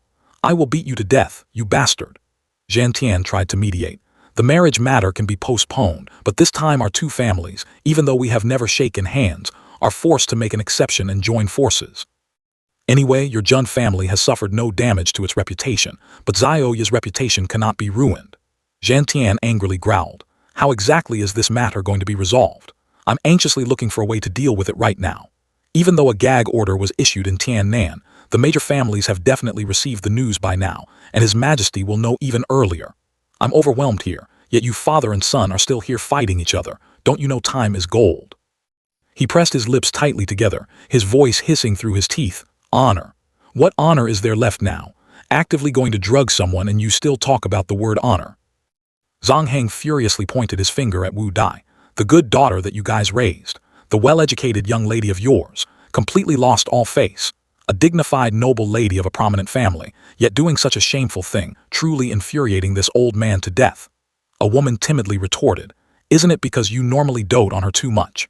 If we just raise our voices a little, you fly into a rage, let alone stepping in to discipline her. Now that you've spoiled her to the point of completely disregarding the heavens, you must bear 90% of the responsibility." Jian Tian curled his lip into a smile. Then our two families must prepare thoroughly.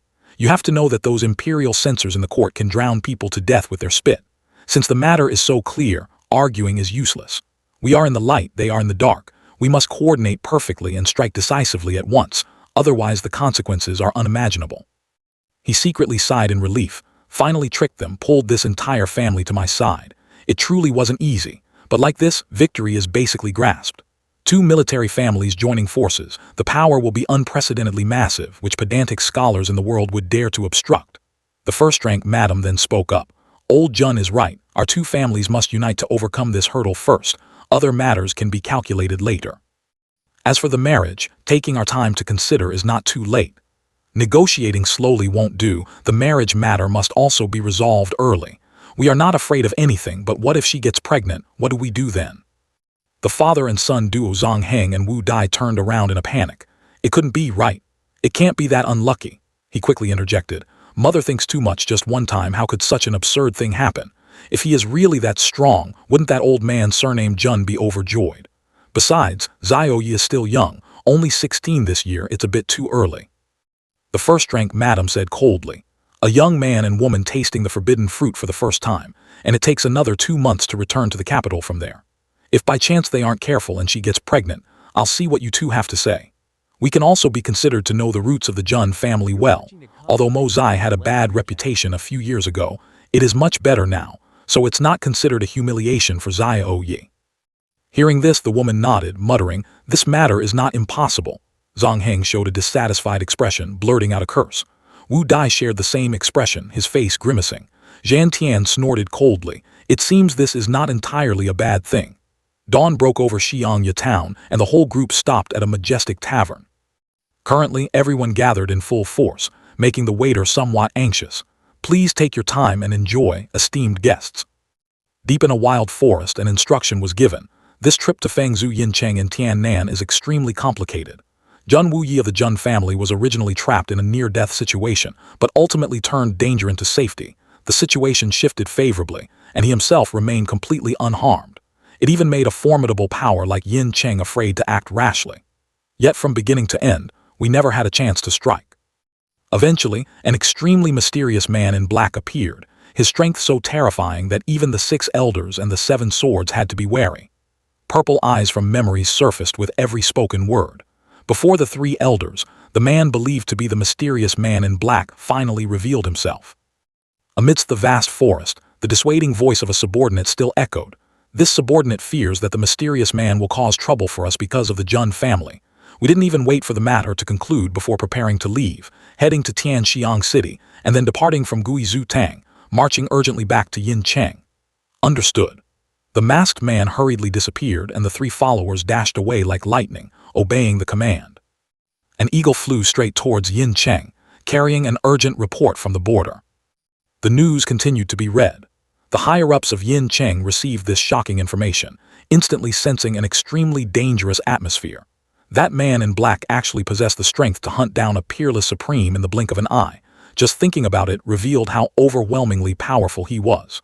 Both of them clearly showed anxiety regarding the current situation. The great elder of the Xiao family, Xiao Xingyun, and the city lord of Yincheng simultaneously issued an order, demanding that everyone who went to Tiannan this time must withdraw immediately without delay. All external personnel of Yincheng were also pulled back, gathering into a solid block to prepare for the response.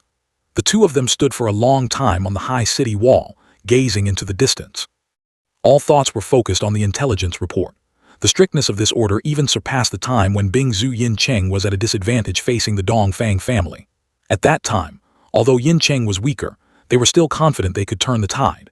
Firstly, because their higher-ups had not yet struck with full force, and secondly, because other factions on the continent would not sit idly by watching the assassins of Dongfang run rampant across the world. The truth was exactly like that. The wrinkles on the old face deepened a bit more, but the situation this time was completely different. The terror and mystery of that person had far exceeded what the Luo Fang family could imagine, especially since he would not make an enemy of the whole world. If he truly targeted Fengzhou Yincheng, it was certain that other nations and factions would merely sit back and observe. Absolutely no one would join hands with Yincheng like last time. Liu Zhanglao realized the situation was fraught with difficulties, which was why this order was so extremely urgent.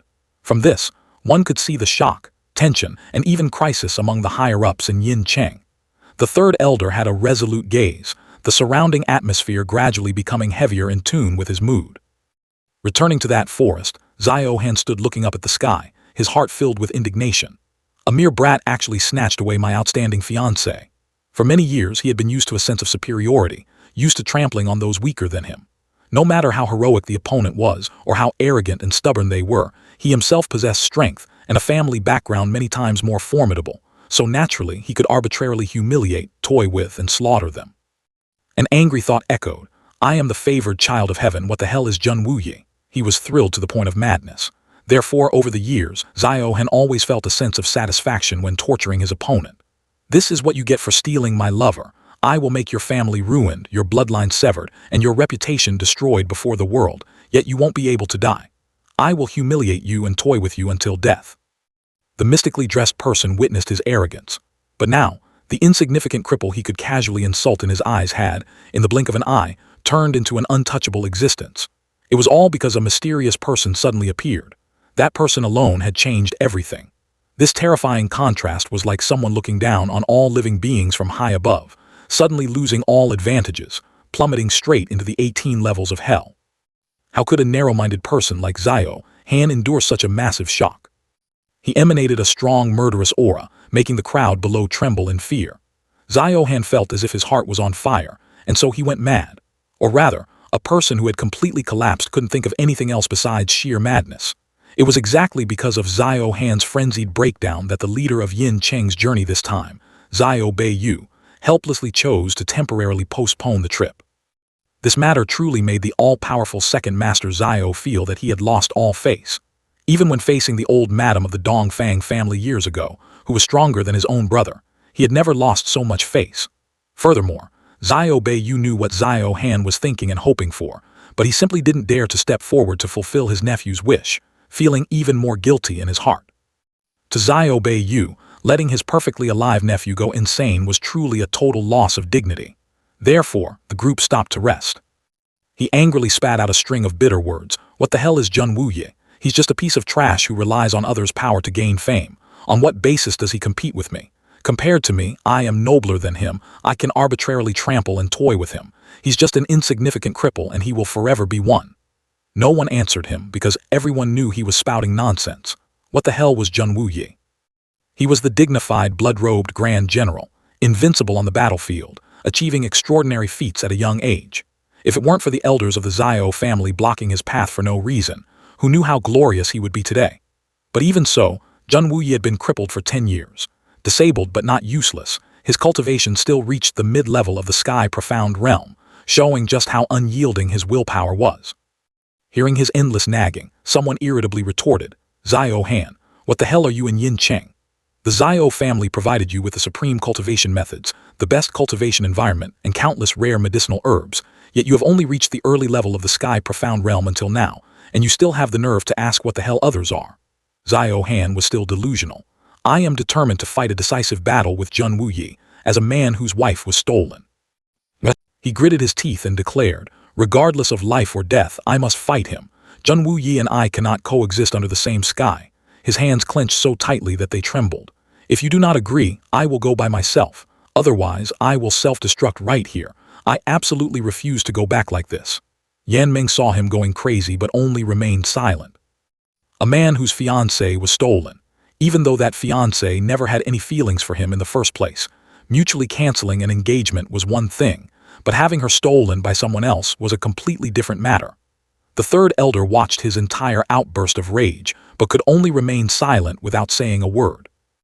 As the madness exploded, Zhao Han lost all control of his emotions. Everyone was an experienced wanderer of the martial world, and they used to have the hot blood of true men, so how could they not understand? Even if they didn't dare to annihilate the Zhen family, there was nothing to blame for Zhao Han fighting a duel as a man whose lover was stolen, as a victim. The phrase "wife being stolen" had always been Zhao Han's taboo in Yin Cheng. Even the elders of the Zhao family dared not mention it. For him to say it out loud himself showed just how far he had been pushed. If his request wasn't met, Zhao Han would probably die from grievance today or go completely insane. Therefore, the 17 people of Yin Cheng went to the path that Zhen Wuyi's army must pass through and waited. Once the army arrived, they would issue a challenge. They believed that, given Zhen Wuyi's arrogance, even if he was at a disadvantage and had mobility issues, he would never refuse a duel between men. The goal was to let Zhao Han humiliate him to untie the knot in his heart, as long as he didn't take his life later. In a desolate place surrounded by nature, the group sat discussing. With extreme speed, the group had arrived here and waited for 4 days, but Zhen Wuyi's army had not yet passed by. Feng Wu sat there, listening to everyone discuss the current situation. The sun gradually set behind the mountains, dyeing a patch of the sky with a beautiful twilight. A generous hand offered a tale of silver. "We're booking this entire place. Don't let anyone else come in and bother us." The waiter happily took it. "Yes, dear guests." 2 faint silhouettes were riding horses through the sunset. In the late afternoon, Feng Wu looked ahead, and Zhao Han also cast his eyes on the 2 figures approaching. Gradually, their bodies became clear. It was Mei Zunji and Tian Zun. Mei Zunji's beauty was truly breathtaking, looking even more exquisite on horseback. When Yan Ming saw this unparalleled beauty, she was mesmerized for a few seconds. Liu Zhang Lao and the third elder also had to secretly praise her, so there was actually such a beauty in this world. Compared to this demonically stunning appearance, what did capable of causing the downfall of a city or a nation even mean? If it were for this woman, let alone a city or a nation, even the entire profound continent would be swayed. Mei Zunji stepped down from her horse. She and Tian Zun stood still, observing their surroundings. Feng Wu followed their backs with his eyes. At this moment Tian Zun said, "Sister, traveling continuously like this is truly exhausting. How about we stay here to rest for a bit, have a cup of tea, and then continue our journey?" She agreed. "You make sense, haste makes waste. We can rest for a moment before leaving. After all, they are still behind us." She looked around, seeing many people and fearing the tavern was fully packed. "It's just that this place is already so crowded. I wonder if the owner can squeeze in 2 more seats and whether they have premium tea." He interrupted Mei Zunji's words. "2 ladies, please sit here. It's fine for this young scholar to stand for a while. This is the snow mist tea of the Han family, a top-grade variety. Although it might not catch your esteemed eyes, this place is remote, so please make do with it." Yan Ming looked at his shy demeanor with confusion. "Junior sister, your waist is tired from sitting too long, right? Come, let's stand up to stretch a bit." Sick of Feng Wu's hypocritical behavior, she said angrily, "The snow mist of Yin Cheng is a rare 3rd-grade tea leaf. If she doesn't even value this kind of tea, who knows what she wants to drink? Speaking so incoherently, you completely lack the demeanor of an outstanding young talent of Yin Cheng. To think I share the same seniority as this kind of person." Mei Zunji was surprised by Yan Ming's actions. She sulked and blamed him. It's your own business if you get looked down upon, yet you drag this lady down with you. Who do you think you are? Who cares about you? Yan Meng sulked visibly, but Feng Wu still tried to persuade. Junior sister, just yield a little. Mei Zunji also spoke up right after. Junior sister, yield a bit. Zhu Tong then shouted, Feng Wu, how are you speaking to the little princess? Mei Zunji and Tian Zun just stood there watching them bicker. Yan Meng pouted her lips like a child. She continued to hold a grudge against him over this matter. Zio Feng Wu, you've got guts. Today, I've truly seen your real nature. She ran over to hug Zhu Tong, crying pitifully in his arms. Feng Wu no longer paid her any mind. He continued his invitation, ladies, please sit, please sit. Haha, living idly in the wild, I've neglected my manners. Wait a moment, I will personally brew tea for you. Saying that to show his goodwill, he even dusted off the chairs. Seeing such a passionate invitation, Mei Zunji did not act politely. Then, thank you, young master. The two walked towards the seats. The third elder looked at them. He was now completely mesmerized by her beauty. You're too kind, too kind. I am Zio Feng Wu, may I dare ask for the esteemed names of you two ladies? She closed her eyes, signaling Tian Zun to answer. Then the little girl quickly spoke. My sister's surname is Mei. I am also surnamed Mei. Hearing their surnames, Feng Wu chattered endlessly. Mei, what a beautiful surname. Plum Blossom, Orchid, Bamboo, the three friends of winter. In the freezing cold of winter, the plum blossom blooms, noble, enduring the frost, the most pure, with the highest moral character. You ladies are as fresh and refined as fairies descending to earth, perfectly matching this beautiful surname. Truly, it is truly. Bei Yu, hearing them claim the surname Mei, fell into deep thought. He boldly asked further, dare I ask where your hometown is, miss? This old man has traveled the world for decades and knows many people, but it is extremely rare to meet outstanding talents like you. Who knows, you might even be the descendants of an old acquaintance of mine. Tianzun innocently revealed their identity. We sisters are from Tianxiang, our family runs a food business. Liu Zhanglao seemed amused. Two women traveling alone. It seems you two ladies definitely possess extraordinary skills. He suspected they were hiding their identities. If so, then these two women had truly hidden their cultivation perfectly under his nose. Then just how high was their strength? Was that even possible? Bei Yu stood still at this moment, his face showing no emotion. He observed seriously. Tianzun covered her mouth, looking shy, while Mei Zunji just smiled faintly at his probing gaze. He told himself, it seems to be an illusion. Lately, I've been jumping at shadows. These two girls have no profound chi fluctuations. As long as they are not from Tiannan, it's fine. He continued thinking, if Feng Wu has already taken a liking to this girl, I've truly never heard of any secular family that can resist the allure of Feng Zhu Yincheng. A man having 3 wives and 4 concubines is perfectly normal, as long as the position of the main wife is left for the little princess. He glanced at Zio Han, signaling him to test the waters. If not, he himself would step forward. Anyway, Zio Feng Wu was his eldest grandson. The girl before them was truly a national beauty. Even if her family background was a bit lacking, it wouldn't matter.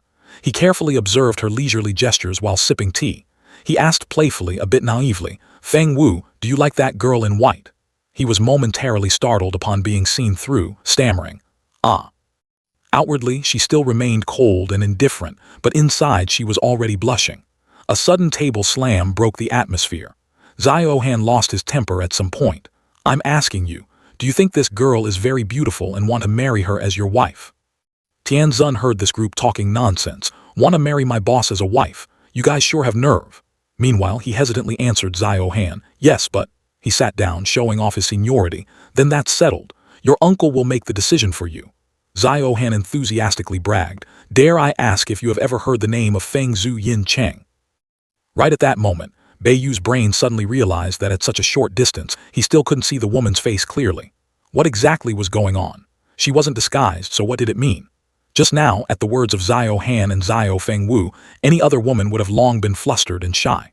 But the woman in white seemed completely oblivious to them. In her eyes, there seemed to be only that cup of peerless, fragrant tea. The simple teacup held in her hand looked like a jade chalice. Zio Han asked, but it was as if she didn't hear. The 4 words Feng Zhu Yincheng that shocked the world meant nothing in her eyes. Mei Zunji turned and asked, Feng Zhu Yincheng, where is that place? Tianzun was also full of questions, not knowing where it was. After enjoying her tea, she also expressed her ignorance of the place. I'm sorry, I've never been there. Is it very famous? Both Feng Wu and Zio Han were speechless upon hearing her say that. He patiently explained, You two ladies are perhaps not profound practitioners, so you have never heard of the peerless profound land of Fengzhu Yincheng. Fengzhu Yincheng is fundamentally a top-tier existence on the profound continent. She acted surprised at Xiao Han's introduction. Is it that formidable? Tianzun, with her childlike mind, asked innocently. Is Fengzhu Yincheng built from white snow? Wouldn't it melt away once the sun shines on it? He sighed in exhaustion. It is a place name not built from ice and snow. Little girl questioned herself again. If it's such a famous place, why haven't we ever heard of it? Some fragments of memory seemed to rush into Tianzun's mind. Right, I remember now. Xiao Han started to get ahead of himself. Told you, even if you don't know profound qi, you should have heard of it. Tianzun happily recounted. At that time during the new year, they built a snow fort, and my sister even let them build a whole city. Back then, my sister named it Fengzhu Yuecheng. The little girl acted as if she found the correct answer, so it was a latrine back in our hometown. That name was even given by my sister. What is there to be proud of? Tianzun whispered into Xiao Han's ear. Oh, could it be that you guys are newly rich folks, and you still live in a latrine because you haven't built a new house yet? His face darkened, stunned upon hearing Tianzun's words. He shouted loudly in anger, insolent wretch speaking such nonsense. Xiao Han boiled with rage, unleashing his power. Seeing that Xiao Han was about to go crazy, Feng Wu quickly consoled him. Uncle, calm down. They are daughters of wealthy families. Being ignorant is not a crime. Eyes filled with deadly aura, cold to the point of being inhuman. Get lost so the water clears up. Can't you idiots see you're being led by the nose by them? The trio stood frozen like statues, not yet digesting the truth when another, even more arrogant voice rang out. What word did your mouth just spew out? If you have the guts, repeat it so I can hear it clearly.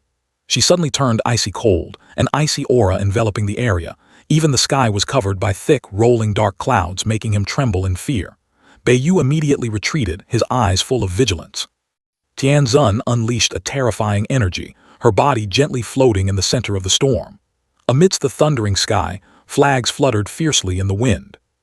Before Xiao Han could even make a move, Beiyu was one step ahead, acting with lightning speed.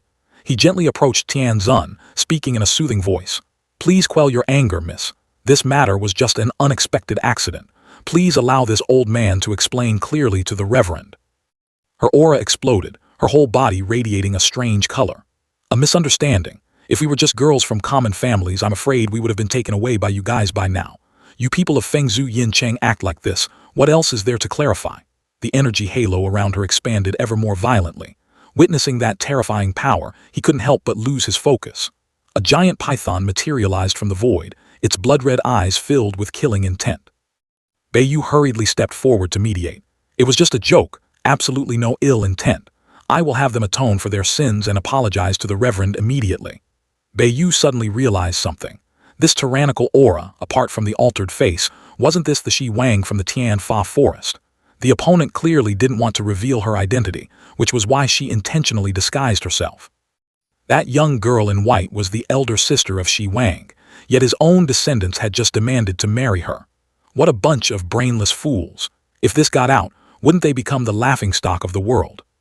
The profound beast world had always revered the strong, let alone that she bore the surname Mei. Could she be the younger sister of Mei Zunji? Why did I have to listen to that bastard Xiao Han cause trouble? Wasn't that just seeking death? He glared at him resentfully. If it wasn't for you throwing a fit, little brat, why would we have provoked these two gods of death? That profound beast of Tianfa alone was enough to level Yinzhu Cheng. He turned to scold Xiao Han. You are a true jinx. The Jun family's strongmen caused trouble for us because of you, and now you drag the Tianfa Shi Wang into this. Tianzun had returned to her normal appearance but didn't forget to add fuel to the fire. You even dared to tease my big sister and even scolded me. Truly audacious, worthy of being disciples of a prestigious family. She stated firmly, later, I must find that bastard Han Zufeng to demand an explanation to see how he disciplines his subordinates. From the darkness, a formidable cavalry unit gradually emerged. Zhu Tong stood in front, shielding Yan Meng. Feng Wu's phoenix eyes lit up. If she was indeed someone from a hidden worldly family, giving up the little Han princess wouldn't be a pity. Even becoming a live-in son-in-law was worth considering. Having such a beauty as a companion was 10,000 times better than that snobby princess. On the other side, Xiao Han seemed to sense something unusual.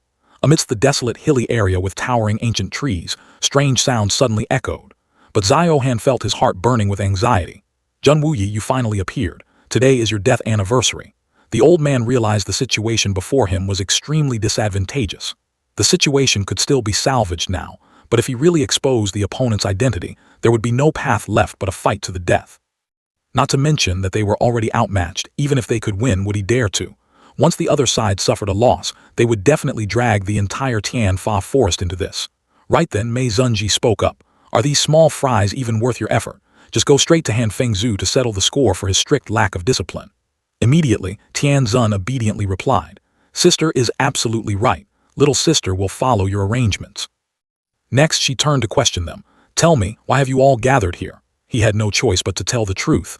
This is a private grudge between the Xiao family and the Jun family. Han'er wants to duel Jun Wuyi right here.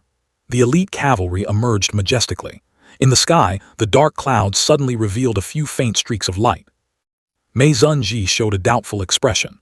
Let's put our matters aside for now. I want to see if the elites of the Xiao family can truly defeat a blood-robed grand general of a mortal nation. Both Mei Zunji and Tian Zun quietly stepped back, sitting down casually like two spectators preparing to enjoy a fascinating play. He was furious at the attitude of these two. Clearly, they wanted to watch a good show. It was also fortunate that Xiao Han didn't know the true identities of these two. Otherwise, he would be lucky to exert even 10% of his power. Memories flooded back like a slow-motion movie. Mo Zai rode his horse side by side with the other cavalrymen. Every step forward was a step closer to Tianxiang City. Facing the anticipated assault, Jun Mo Zai had already prepared. Facing a true gentleman, Mo Zai couldn't conceal the murderous intent surging like a tide within him. Despite being mentally prepared, Jun Mo Zai had foreseen what the outcome would be. A gloomy atmosphere enveloped the air as his mind spun with the image of those two. His thoughts about the past continued to wander. There was also Guan Qing Han.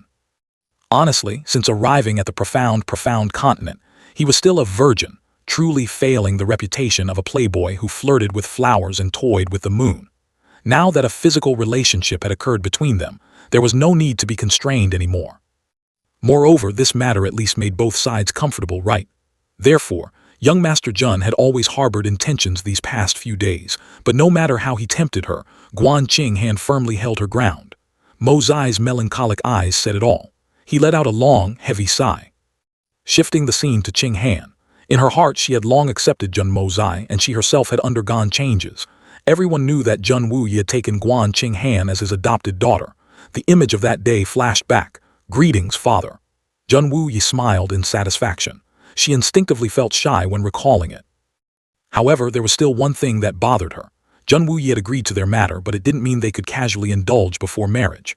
What happened that night was just an accident. If Jun Mo Zai intentionally did that while sober, Guan Qing Han would definitely be criticized by the world. She just let go and turned to walk away. No one could understand this suffering. In the context of this era, accepting progressive ideas was impossible, let alone at this sensitive time. Therefore, Guan Qing Han was determined not to let young Master Jun cross the line another half step. Her face was sorrowful, feeling wronged when having to avoid the man she loved. As for Mo Zai, with his intelligence, how could he not understand these things? But the door of lust had just slightly opened. The great beauty before his eyes couldn't be touched, while beside him was always a soft and adorable Dugu Xiaoyi, using all sorts of tricks to seduce him. Xiaoyi always acted coquettishly in front of him. Brother Mo Zai. Sometimes she was full of provocation and seduction. Brother Mo Zai. He put a hand on his forehead to stay calm. One could imagine how the hot blood rushed to his lower body every day. Almost a single touch could trigger an explosion. Whenever that time came, young Master Jun either hurriedly returned to his tent to hide in the Hong Jun Pagoda to cultivate, or ran outside to find a lake to submerge himself in. Beneath the serene moonlight of the late night, the freezing waterfall pounded relentlessly against his sturdy body. Enduring this torture throughout the long night made time pass faster, and dawn soon broke. Physiological needs were an undeniable truth. A normal man would find it hard to endure these days. Fortunately, winter was approaching, so he could wear more clothes. If it were summer, young Master Jun would truly have to walk hunched over. In this situation, how could his mood be good? Shifting to 3 days prior, the cavalry was escorting a carriage that looked extremely mysterious. Now there was only one bloodline left. If anything unfortunate happened, the three of them had to immediately return to report to the old madam. Even if it meant bearing the reputation of treachery, the Dongfang family had to snatch young Master Jun and eldest Miss Guan away by any means. And currently, Jun Mo Zai was riding behind the carriage of Guan Qing Han and Du Gu Xiaoyi, following the orders of Jun Wuyi himself. A faint fragrance wafted by. and Jun Mozai involuntarily had a physiological reaction. His fine steed also stopped along with its master. The horse turned its head, its eyes seemingly saying, "Master, this feeling is too weird. Even as a horse, I find it awkward." He sighed in frustration. "Brother horse, just consider that I also want to go. You are so majestic, surely you have similar troubles, right? We are fellow sufferers." Since mastering the Tian Huang blood, Jun Mozai found that being injured was actually better than resting. Now in his head, besides weird thoughts, there were only more weird thoughts. Mozai rested his chin on his hand in worry. After probing to no avail, he completely gave up hope. Therefore, the bandit in the military camp once again ran amok. Jun Mozai vented his anger everywhere. Whether it was military supplies or civilian goods, he looted everything without mercy. Previously, Jun Mozai had confessed to Jun Wuyi that those weapons were taken by him. Jun Wuyi completely trusted his nephew. The Grand Marshal even defended him. When the quartermaster tremblingly reported and waited for punishment, he snapped, "Isn't it just a few sabers? You bother me over such trivial matters. Get out." The quartermaster was dumbfounded by his indifferent attitude. The quartermaster began to doubt himself. They all felt as if they were dreaming until half of the military camp's armory disappeared. This was now truly a capital offense. The naive officer didn't understand. Since when did the Grand Marshal become so easygoing? It truly made people both happy and worried. As for him, there were new developments. Young Master Jun started forging day and night, using over 100 weapons to refine 9 swords, and had completely lost interest. He stopped his hands wearily. Forging this is only to kill time. These 9 swords divided among everyone should be enough. In fact, few knew that as Mozai's understanding of the divine sword, the Yan Huang blood, deepened. The murderous aura on young Master Jun grew colder by the day. His gaze became increasingly bone-chilling, the murderous intent around him flickering in and out. The current Mozai was completely different from the playboy young master in Tianxiang City. He stood alone in an empty room without a single soul. From a small corner to a larger space, there was only loneliness. Dazed and chaotic on horseback, Mozai felt as if his buttocks no longer belonged to him. Only his longsword stood tall and proud. Mozai's aura was incredibly masculine, but he couldn't continue his cultivation anymore, because Dugu Zhaoyi, who was walking beside him, had jumped off her horse and wrapped her arms around his waist, completely ignoring the gazes of everyone around. Skillfully leaping over the horse he was riding, Zhaoyi successfully shared the ride with Mozai. The quartermaster and his subordinates chuckled. The two of them ended up riding the same horse for the entire journey. As Guan Niu was walking, he caught a strange fragrance lingering in the air. He couldn't help but take a deep breath. "Smells so good." Zhaoyi leaned her head against his warm shoulder, her eyes looking at him with deep affection, her legs curling up slightly in pure happiness. Right at that moment, Zhaoyi gasped in surprise. "Ah," she groped around, trying to figure out what it was. "It's so hard, what is this? Brother Mozai, did you leave a weapon on the horse?" By now, the smiles of the surrounding soldiers had turned incredibly wicked. Feeling both uncomfortable and curious, she urged, "What on earth is it? Take it out already." Mozai spoke up in agony. "Hey, keep your hands to yourself. Why do you always like to touch things randomly?" Zhaoyi whined to Mozai, "That thing is poking me, get rid of it." "Fine, I won't touch it." She squirmed, shifting her body backward. Zhaoyi was intensely curious about what it was, but having it right beneath her was really uncomfortable. "What exactly is it? Why is it so hot?" Mozai firmly grabbed her hands, holding them still to stop her from moving. The more they watched the two of them, the more the soldiers laughed in wicked delight. Zhaoyi pressed herself tightly against his back and whispered, "You smell so good, just like Zhao Bye-Bye," she added sadly. "I don't even know where Zhao Bye-Bye went, it doesn't want me anymore." Mozai tried to comfort her but completely missed the point. "You should say that it has my scent on it. Besides, how can you compare a living, breathing person like me to a little beast?" Hearing that, Zhaoyi tried to snuggle even closer to chase after that scent. An unexpected event suddenly unfolded, kicking off with a heaven-shaking roar. "Jun Wuyi, if you are a man, get out here and fight me to the death." The person standing at the front of the formation turned out to be Zhao Han. Mozai absolutely despised this guy. He hurriedly spurred his horse into a gallop, making Zhaoyi shriek in fear from behind. Shifting the scene to the other side, the people from Fengzhou Yincheng had by now realized that the girl in green was no ordinary person. However, after seeing the girl in white step forward to mediate, everyone breathed a sigh of relief. After all, settling the score with Jun Wuyi was their main priority. The crowd grew aggressive upon hearing a mocking voice. "Blinded by lust are we? Do you really think you can afford to mess with the two women right in front of you? How ignorant! You better be careful when traveling with this uncle and nephew duo in the future, or you might end up as collateral damage. The minds of the crowd shifted back to the challenge against Jun Wuyi. Originally hoping that Xiao Han would teach Jun Wuyi a lesson, they were now wishing for Jun Wuyi to beat Xiao Han to a pulp. Xiao Han's aura surged to the heavens, with malicious intent clearly written all over his face. The soldiers of the Jun family stood in neat, disciplined ranks. The two lines of troops slowly parted as Mo Zai was seen pushing someone forward. Moments later, Jun Wuyi made an imposing appearance in his wheelchair. Xiao Han, since you delivered yourself to my door today, let us settle our old scores. You seek me out to avenge the theft of your wife, while I seek you out to end this irreconcilable blood feud. He proceeded to list the debts of blood the man had caused, one by one. For my eldest brother, my second brother, for my two nephews, and also for Jiao Er. He quickly channeled his profound qi throughout his body. I've endured enough humiliation these past few days. Let this young master help you stretch your bones. If you have such a death wish, I will grant it, and you can serve as my punching bag to vent my anger. Right at that moment, Xiao Han's furious roar echoed.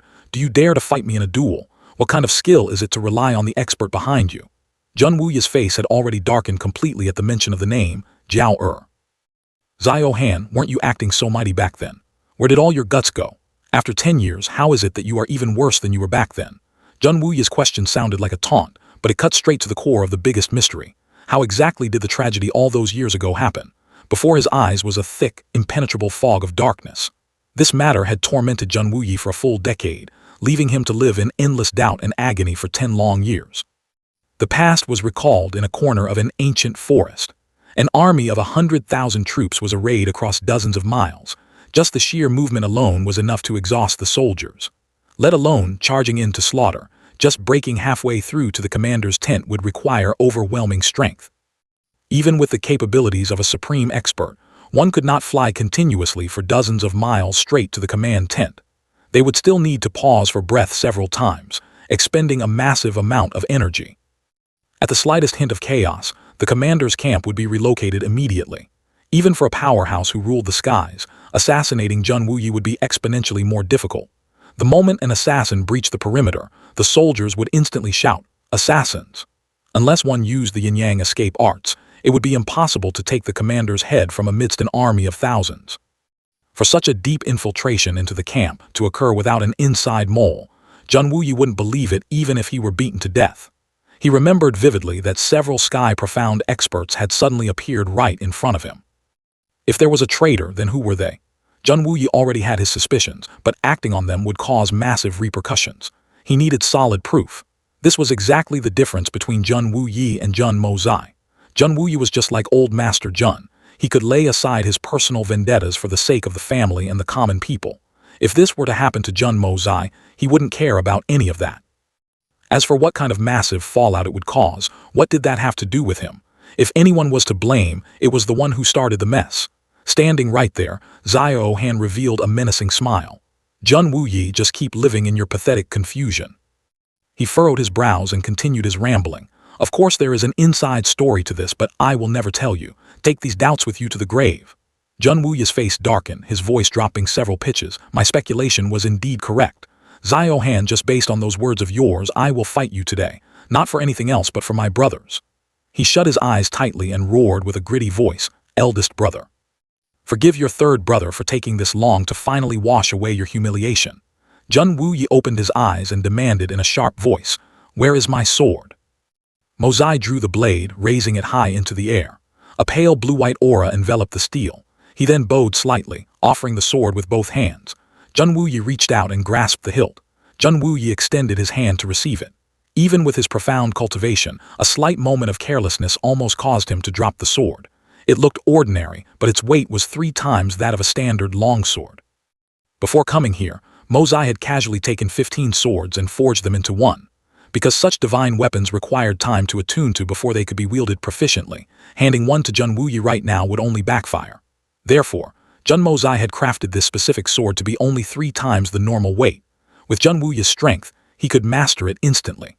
The quality of this sword had already reached the level of a divine artifact among mortal weapons. Suddenly, Jun Wuyi cast a deeply thoughtful look at Mo Zai, before slowly raising the sword and pointing it straight at the heavens. Jun Wuyi laughed with sheer delight and satisfaction, praising, "Good sword, truly a magnificent sword. Beiyu frowned, staring in astonishment at the blade in Zheng Wuyi's hand. This sword was undeniably a divine weapon. Tian Zun's eyes widened as she whispered to Mei Zunji, "Big sister, this sword is a bit peculiar. I'm afraid it's no less formidable than Li Wu Bei's." Her gaze swept past her, calling her big sister. But seeing Mei Zunji staring intently in that direction, Tian Zun's eyes also followed. Mo Zai remained silent as well, simply observing the enemy ranks. Standing beside him was Zheng Wuyi, still seated in his wheelchair, mentally preparing himself for a death match against Xiao Han. Tian Zun remembered this young man. She just couldn't understand why Mei Zunji kept her gaze fixed on Mo Zai without looking away. Despite being so young, his cultivation was far from ordinary, yet it still wasn't enough to catch her discerning eye. Suddenly, she jolted, her eyes widening as if she had noticed something incredibly strange. Turning back to Mei Zunji, she saw that the woman remained silent, not uttering a single word. Tian Zun recalled that in the past, even when Mei Zunji faced her most sworn enemies, she had never shown such abnormal behavior. What was the reason? While Tian Zun was lost in her thoughts, the two men on the battlefield finally made their move. Just because Zheng Wuyi had said the phrase, "good sword, truly a good sword," Xiao Han's eyes suddenly turned red. To his ears, it sounded like so despicable, truly so despicable. He was so furious he felt like bursting into flames, his internal power erupting and swirling around his body. His mind was entirely consumed by resentful thoughts. "Zheng Wuyi, we both loved her, yet you seek revenge for the one who ruined our lives. If he isn't the despicable one, who is?" Xiao Han dashed forward at blinding speed, screaming, "I'll show you despicable! I'll show you despicable!" His sword strikes were utterly ruthless, but fortunately, Zheng Wuyi managed to block them. He repelled Xiao Han, then violently launched himself out of his wheelchair. Zheng Wuyi performed a mid-air somersault, then forcefully plunged the tip of his sword into the ground to steady his balance. Standing at a safe distance from Xiao Han, Zheng Wuyi immediately channeled his inner profound energy. Unexpectedly, he crouched low, keeping his sword planted in the earth. Glaring at Xiao Han, Zheng Wuyi extended a hand in provocation. "Come fight me out here. Don't you dare harm my brothers." Xiao Han gripped the hilt of his sword tightly. He was driven mad with rage when he noticed a small chip had just appeared on his own blade. Xiao Han gritted his teeth in sheer disbelief. How is this possible? However, a bizarre aura rapidly surged around him. He sneered, boldly declaring, "No matter how formidable your profound chi is, you are still nothing but a cripple. Are you telling me I can't even defeat a cripple?" His smile was obnoxiously arrogant. Finally, he hurled his sword high into the sky. So that was his method of summoning. The aura condensed into a sphere, which then shattered, forming a sword entirely made of ice. But Zheng Wuyi was faster, cleanly slicing it into countless fragmented pieces. However, right behind him, Xiao Han's face materialized within a swirling vortex. He mocked him with a laugh before vanishing along with the whirlwind. An onlooker voiced their dissatisfaction. "What is the meaning of this? Attacking a man with crippled legs from the shadows, have you no shame?" Although Zheng Wuyi's legs are crippled, his spirit is not. Right now, his profound cultivation is higher than Xiao Han's, and the sword in his hand is a divine weapon. Xiao Han's approach is simply the most advantageous tactic for him at the moment. Beiyu frowned and stated sternly, "In a life-and-death struggle, one naturally uses every means available. What's the use of talking about face?" Yan Meng showed her annoyance toward Zhu Tong, puffing her cheeks and turning her face away.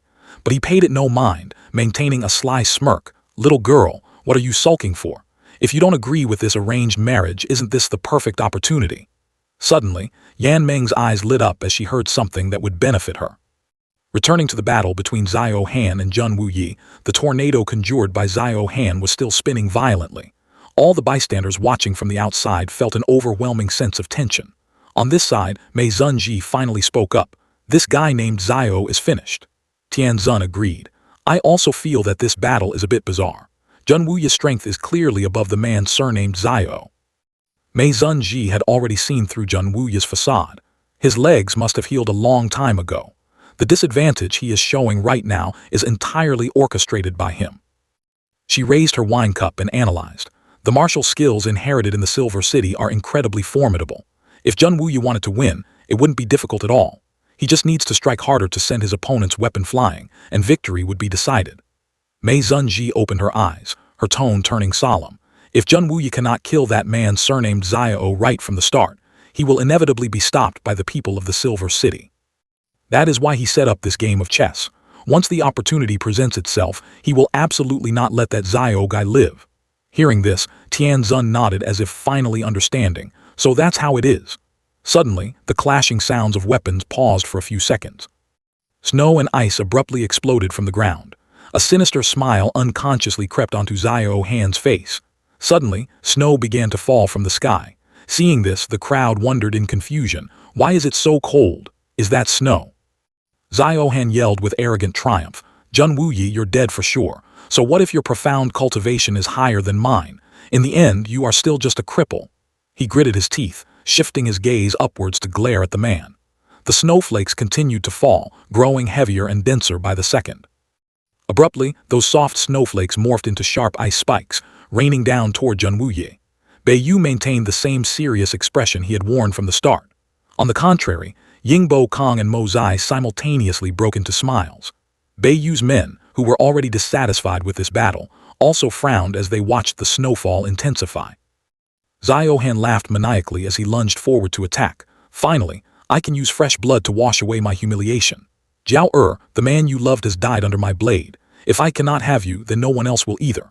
Jun Wuyi frowned, watching vigilantly as Xiao Han charged at him.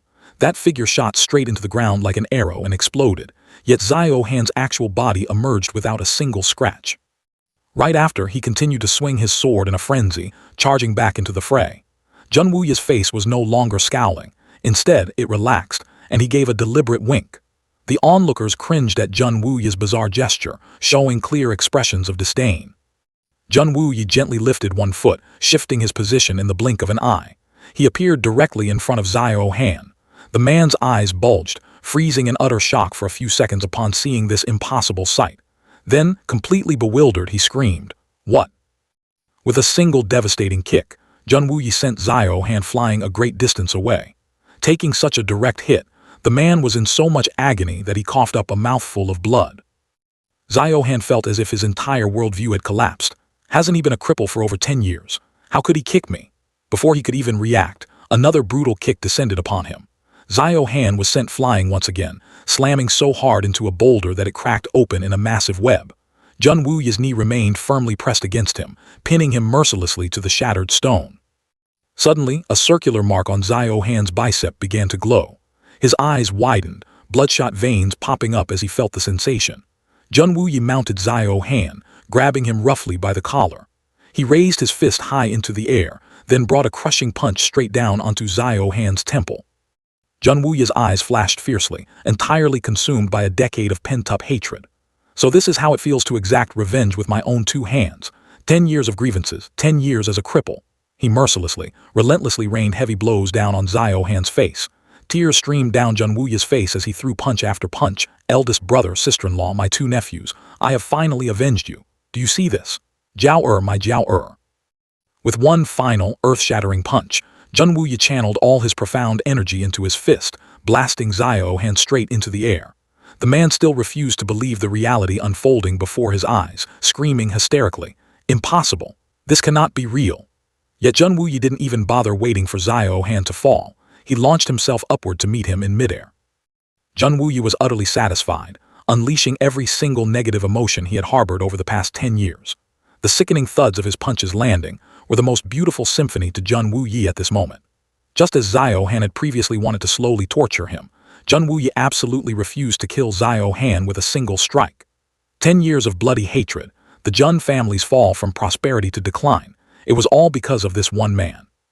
A simple death could never wash away such monstrous sins.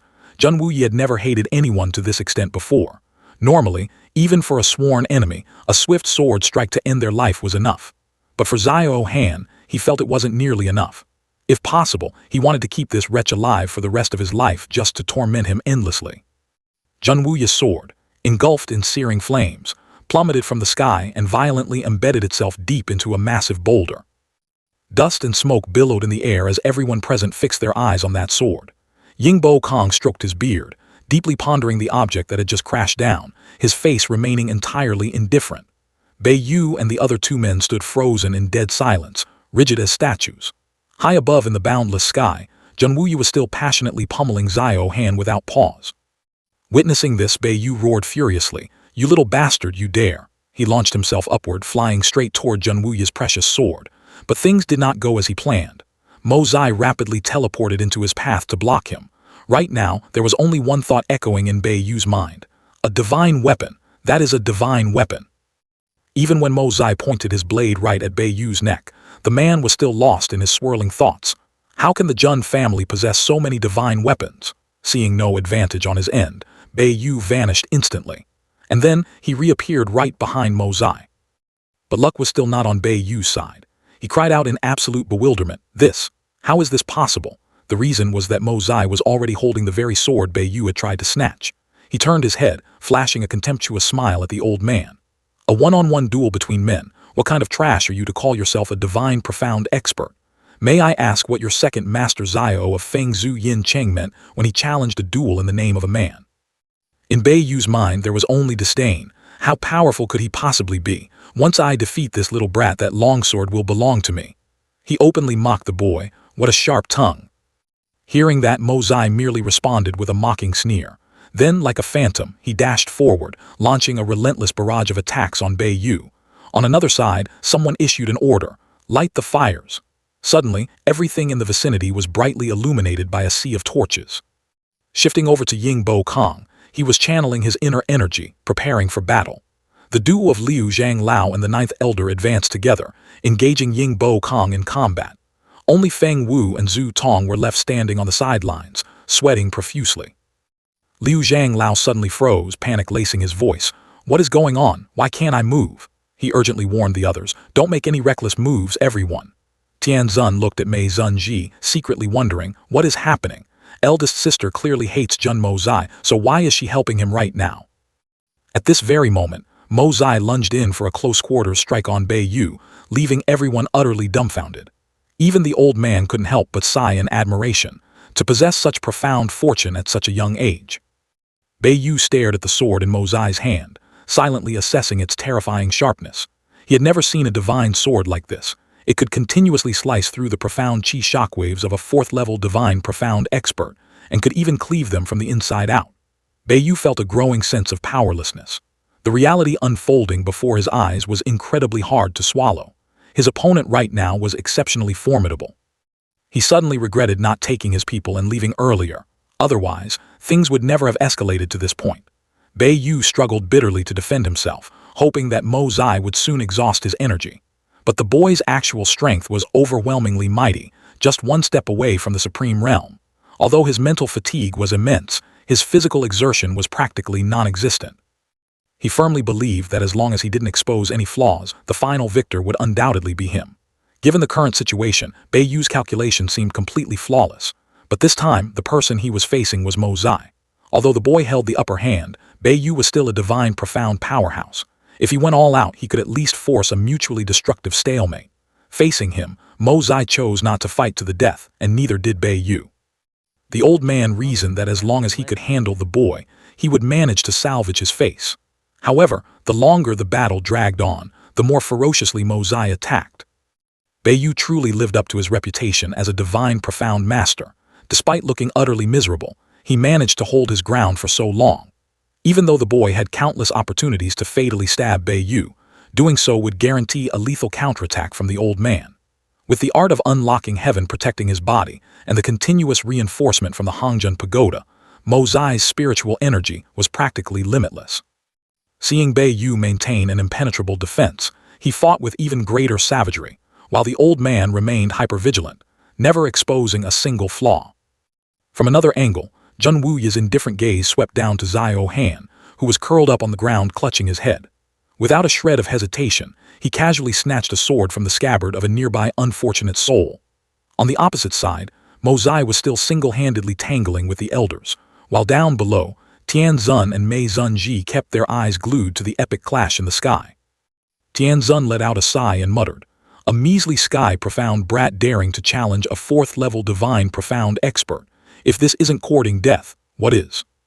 Hearing this, Mei Zunji offered her calm assessment. That kid possesses an astonishing profound chi recovery rate, but his actual realm is still just at the sky profound level. Dragging the fight out like this makes the outcome hard to predict. All Bei Yu needs is a split-second opening. A single strike will be enough to finish him. She paused, then added a question. Wait, Aren't Mozai's monkey tricks pissing Beiyu off at all? She simply smirked slightly. There's no way Beiyu would lose his temper over such childish antics, but Mozai is continuously launching humiliating provocations. Whenever the old man's mind becomes tangled, the kid's footwork is so incredibly phantom-like that even if Beiyu slightly falters, he simply cannot seize the moment to counterattack. He has inadvertently completely disrupted the old man's state of mind. If Jun Mozai continues using this tactic and the old man still cannot counter it, that will be his golden opportunity. This move is truly brilliant. Jun Mozai is clearly sending a subliminal message to Xiao Beiyu. Old man, I will play this cat-and-mouse game with you until the very end. This makes the old man too afraid to risk a reckless counterattack. However, the brat doesn't actually have the strength to wear him down to death, which gives Xiao Beiyu a glimmer of hope. It seems this stalemate will drag on for a long time. After listening for a while, Tianzun still felt conflicted. Wait a minute, didn't you just say earlier that Jun Mozai was trying to piss Xiao Beiyu off? Saying this now sounds a bit contradictory. Mei Zunji slowly explained. The moment the old man finally regains his composure will be the exact moment the kid truly strikes, and only that specific instant will have enough impact to make Xiao Beiyu lose his mind entirely, creating an unpredictable variable. While fighting, Jun Mozai's eyes keep darting toward the battlefield where the 7 swords of the Silver City and Yingbo Kong are fighting. Could he be planning a feint, intending to attack the 7 swords to drive Xiao Beiyu into a frenzy? If Jun Mozai manages to take down any of the 7 swords, the old man will definitely lose control. However, Tianzun pointed out sharply, what kind of sly old fox is Xiao Beiyu? He is in the middle of a life-or-death battle, so his vigilance is at its absolute peak. No matter how subtle Jun Mozai's little movements are, how could they possibly escape the old man's eyes? If Jun Mozai wins, Yingbo Kong will slaughter the 7 swords in the blink of an eye. Therefore, Xiao Beiyu has no choice but to remain on guard. Hearing this, Mei Zunji suddenly fell into deep thought. All of a sudden, both of them simultaneously directed their gazes toward the same spot. Over on the other side, Beiyu was tightly surrounded by countless clones of Mozai. Witnessing this, the old man roared in sheer fury, "You little bastard! How dare you use the exact same pathetic trick over and over again in front of a 4th-level divine profound master like me? Your retribution has arrived, boy. This old master will open your eyes and show you the consequences of not knowing the immensity of heaven and earth." The moment his words fell, Beiyu gathered his profound chi, condensing it into a massive giant hand that smashed directly toward Mozai's position. However, right at the exact moment the hand was about to crush him, Mozai glided backward toward the old man like a gust of wind. Beiyu's heaven-shaking punch thus struck nothing but thin air, resulting in a flawless dodge. Right after, Mozai soared even higher, raising his sword straight toward the azure sky. The blade in his hand erupted with a blinding golden radiance. In a split second, the golden light manifested into a roaring, flaming lion that charged straight at Beiyu with an unstoppable momentum. At the exact same time, Mozai plummeted straight toward the ground, moving as fast as a flaming arrow. Beiyu, Tianzun, and Mei Zunji were all utterly stunned by this sudden and unpredictable maneuver. He dove down without a single moment of hesitation, leaving everyone around completely terrified. Beiyu immediately followed in hot pursuit. As the old man gave chase, Mozai suddenly accelerated, plunging down even faster. Seeing this, Beiyu screamed, "You little Jun bastard!" The two of them engaged in a relentless mid-air pursuit, a breathless race of pure speed. Mozai smirked in contempt, glancing back at Beiyu before accelerating even further. Witnessing this scene, Yingbo Kong gritted his teeth and roared, "You brat, pulling a sudden stunt like this, are you trying to help me or screw me over? If you had just stalled Xiao Beiyu for a little bit longer, this seat would have finished off the 7 swords. Now your random attack is practically pushing you to your death." The people below held their breath in sheer anxiety, their eyes glued to the sky. Beiyu had now unleashed his absolute maximum power. A second later, the old man swept his arm horizontally, unleashing another devastating attack to block Mozai's path. Everyone who witnessed the scene was horrified to the point of turning pale. Yet, just as Beiyu's attack was about to connect, Mozai abruptly vanished as if he had instantly teleported. The old man's jaw dropped, completely unable to believe his own eyes. Realizing that his deadly attack was about to crash straight into the crowd below, Beiyu frantically waved his hand with all his might, forcefully redirecting it up into the sky. The lethal wave of energy skimmed right over the heads of the people below before dissipating high in the air. Yingbo Kong panted heavily, glaring fiercely in a particular direction. Bei Yu's technique had violently swerved off course, and he instantly dodged to the side to avoid the collateral damage. Seeing this, the old man's subordinates let out sinister chuckles, preparing to rush in. Only then did Yingbo Kong snap back to his senses. He ground his teeth fiercely. Damn it all, so this little bastard didn't come to help. He came to bring disaster upon others. The Ghost King Yingbo Kong let out a thunderous roar, and instantly a pair of fleshy wings and two razor-sharp claws burst forth from his back. Fast as lightning, Yingbo Kong controlled his monstrous claws, launching them straight at the mob of enemies. Despite currently being besieged by the entire group, his imposing aura did not diminish in the slightest. The moon had now reached its zenith. Over on this side, Bei Yu's face was filled with a look of malicious scheming. Mo Zai and Jun Wuyi were now standing shoulder to shoulder. More importantly, the boy's sword was currently buried deep into the body of one of the men. Mo Zai sneered mockingly, slightly twisting his razor-sharp blade. A few seconds later, it thrust straight through the man's chest, causing fresh blood to instantly spray out like a fountain. Seeing this, Bei Yu bellowed with rage. "You filthy little bastard, you dare!" Right at that moment, an unexpected attack struck from nowhere, forcing the old man to jerk backward in alarm. Yingbo Kong immediately lunged forward, roaring, "Where do you think you're going?" The two of them crashed into an earth-shattering melee, neither willing to yield an inch. The shockwaves from their clash were so tremendously powerful that they triggered massive explosions, sweeping away everything in the vicinity. Yingbo Kong had now come to a halt, ceasing his assault. His face was as dark as the bottom of a pot, while on the other side, Bei Yu was also gritting his teeth as he glared at him. It seemed the old man was also thoroughly exhausted. At the very same moment, on another side of the battlefield, Bei Yu's subordinates were simultaneously blasted away by an invisible force. Witnessing this, the old man abruptly spun around in alarm, then shot toward that direction like a fired arrow. Mo Zai was currently standing there with sword in hand, the tip pointing straight at the blood-stained earth. He sneered, looking at the old man with eyes full of utter madness. Bei Yu frantically rushed forward, screaming, "Stop your hand at once!" Jun Wuyi stood nearby, simply narrowing his eyes to observe, not interfering nor saying a single word.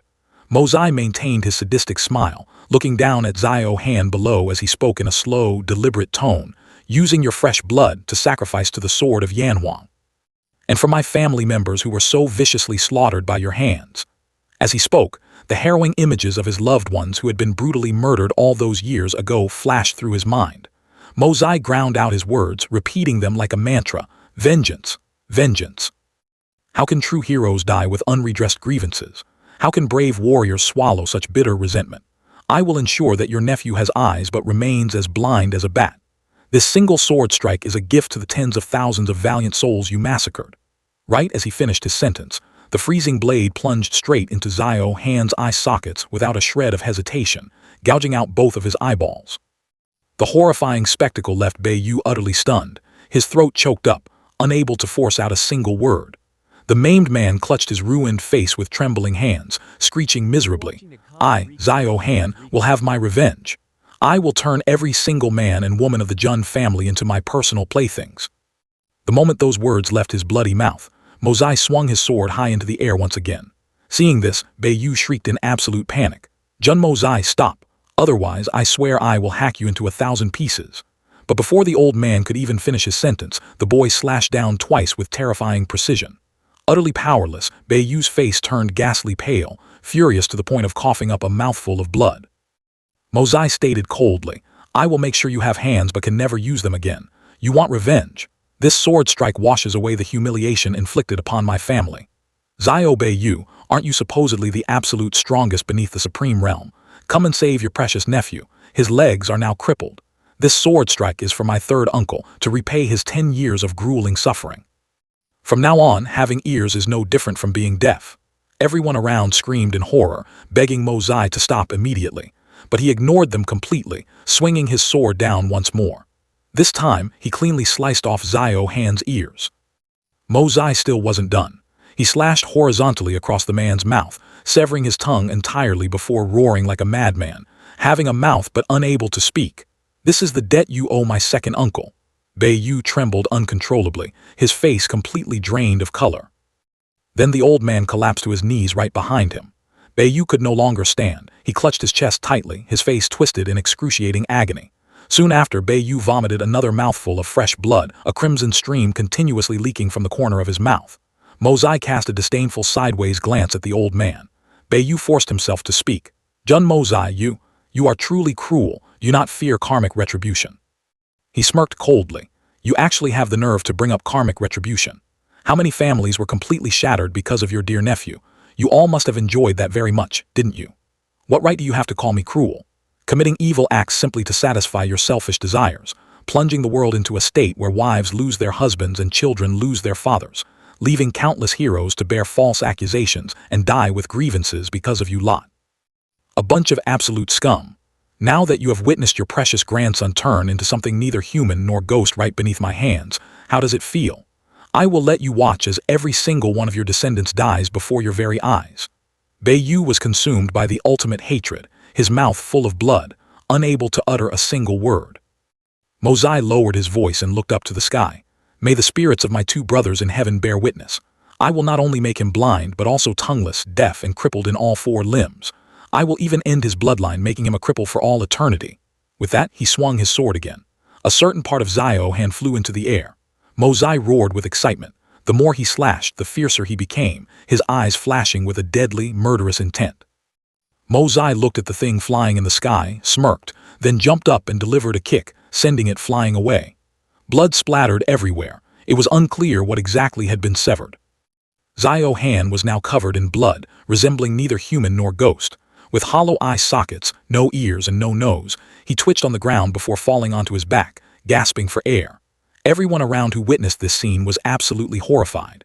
Tianzun couldn't believe it and muttered, "Is there really someone this cruel and cold-blooded in the world? Could Jun Mozai's heart be made of stone and iron?" Mei Zunji, standing nearby, thought to himself, to slice off body parts of a living person one by one without changing his expression. Someone who can go to this extent is truly rare in this world. This guy is an absolute demon. Meanwhile, Mozai revealed an incredibly satisfied smile. Seeing this, Yu stared at him in sheer terror. The others also held their breath, waiting for Mozai's next move. No one dared to make a sound or rush forward. Yan Meng, paralyzed by fear, collapsed into Zhu Tong's arms. Zio Han still lay sprawled on the ground, his mouth wide open. Right at this moment, multiple beams of light shone down from the sky onto the elders. Immediately after, they were sucked up and vanished along with the light. Zhu Tong supported Yan Meng, but never took his eyes off the battlefield. Mozai flashed a dangerously wicked smile. He then glared and snarled at Yu, "So refreshing. Second Master Zio, do you know, the feeling of slowly carving up the person you hate the most. It is indescribably wonderful. You don't need to say anything, I understand exactly how you feel. After all, you two are flesh and blood. The white-haired sending off the black-haired is the greatest tragedy in the world." But that's not quite right. The white-haired sending off the black-haired is actually a bit unreasonable, don't you think? After all, I did spare his pathetic little life. Moreover, he is not completely crippled yet. I haven't even broken his spine. I am inherently soft-hearted, so I momentarily showed mercy. Hearing this, Yu's face turned pale as he tremblingly muttered, You demon." Hearing that, Mozai chuckled. "I don't quite like that word. You flatter me too much. Compared to your entire family, how can my little deeds even begin to qualify as being a demon? What is a divine weapon? Today has truly opened my eyes." Saying so, he drew his sword and pointed it straight at the sky. He continued his ramble, killing 1,000,000 men without staining the blade with blood. "Second Master Zio, I know you are secretly gathering your strength to kill me. In the meantime, let me ask you a question. Do you know of Huang Hua Tang?" Hearing this, the others immediately shifted their attention to Mozai. Wu Yi was startled upon hearing this name, then his eyes widened as if he had just realized something. Mozai stood among the corpses, looking up at the sky. Yu suddenly fell silent and did not answer. Mozai said in a low, grim voice, "Huang Hua Tang in Tian Xiangcheng was destroyed single-handedly by me. Quite a surprise, isn't it?" He then began to recount. "When I annihilated Huang Hua Tang, I just thought it was an inhumane organization, but later I realized I was wrong. The tragic things Huang Hua Tang did, chopping off people's limbs, crushing their spines, locking them in urns to raise them into deformities. Because of that, I became curious. Since when did I start thinking about this? I kept wondering exactly what kind of deep-seated, blood-feud hatred could drive the master of Huang Hua Tang to act so viciously against innocent children. The moon was full tonight, but its light seemed dimmer than usual. Mosai lowered his voice. One night I was talking to my third uncle about his old comrades. I casually sighed, asking why we don't see any of them now. If I knew they were alive, this old man would be overjoyed. Wu Yi, standing nearby, vaguely recalled that on that night, Zhun Zhantian had asked him, "They are still alive, aren't they?" Memories flooded back, but Wu Yi chose to remain silent, keeping his head down. Mosai's voice continued steadily. The speaker was unintentional, but the listener took it to heart. Therefore, I sent people to investigate the whereabouts of these people. As a result, their children and parents had all mysteriously disappeared around the same time. After that, I investigated unsolved disappearance cases across the country during that period, but the culprit had wiped away all traces. The only thing for sure was that there were no children's bodies. These children suffered unjust calamities simply because they were implicated by our Zhun family. The mastermind behind this definitely has an irreconcilable grudge against the Zhun family. But who exactly is that person? He stopped speaking and simply glared at Bei Yu. Mosai asked Bei Yu in a deep voice, "Can you tell me who exactly is the person behind Huang Huatang, who could be so devoid of conscience, who harbors such a massive, maddening hatred toward my Zhun family?" As he spoke, he released a murderous aura, taking step after step toward the old man. Mosai gave a low growl. "Second Master Zio, tell me, who is that person?" He continued to advance. The aura Mosai emitted overwhelmed everyone present. Seeing this, Bei Yu was startled and clutched his chest, backing away. He was getting closer and closer to Bei Yu's position. The old man panicked and hurriedly spoke up. "How would this old man know who it is? What the hell are you talking about?" Hearing this, Mosai clenched his teeth and looked at Bei Yu. "I originally only had my suspicions, but at that time, right after I eradicated Huang Huatang, Zio Hen came snooping around Tian Xiangcheng. How did he arrive so fast? Second Master Zio, can you answer me?" The old man's face contorted. "Are you suspecting me? How could this old man do something so wicked?" He slowly explained, "I am not suspecting you. Feng Zhu Yincheng's bringing clouds and creating rain is also a well-known figure who surely wouldn't do such dirty deeds. But with so many lives lost, it was highly worth investigating. I just found it strange. I was clearly talking about Zio Han, so why did you drag yourself into it?" It was as if Mosai had grabbed his opponent's weak point, pressing closer and closer to Bei Yu. Inexplicably terrified, the old man shouted, "Nonsense. You have absolutely no proof." His face darkened, smiling but with dead eyes. "You are wrong again. Just now I clearly said it was Zio Han, but you claimed I was framing the Zio family. Could it be that Zio Han represents the entire Zio family?" Bei Yu broke into a cold sweat, too terrified to speak. Then he suddenly looked up, still trying to argue stubbornly. "Zhun Mosai, you are spitting blood to frame others. No matter how sharp your tongue is, don't even think about pinning this crime on our Yin Cheng Zio family." Hearing this, he immediately retorted, "Evidence. Reaching this level of suspicion is more than enough." Mosai's eyes were as cold and sharp as knives. With things having reached this point, what the hell do we need evidence for? How many factions have the capability to cover up so many clueless cases? And which faction harbors such a deep-seated hatred for my Zhun family? Not long ago, I received a commission from someone. I even took that little girl's money and swore to destroy Huang Huatang. Hearing this, tears welled up in Wu Yi's eyes and rolled down his chin. He recalled the image of a miserable, ragged little girl who, while holding her younger sibling, still shoved money into his hands, calling it for Big Brother. The more he recalled, the more furious Mosai became. He roared, "I will make your Zio family live a life worse than death. In the end, I will put every single one of you into urns for the whole world to see. This is the fate of the despicable. This is the end for those who have lost all humanity." Bei Yu shot back stubbornly. "Do you dare? Do you have the guts?" But right at this moment, the old man realized that even the people on his own side were looking at him with hateful eyes. Not only his own side, but even the bystanders showed expressions of disgust. Bei Yu looked around in bewilderment. Even Ying Bo Kong couldn't help but curse out loud.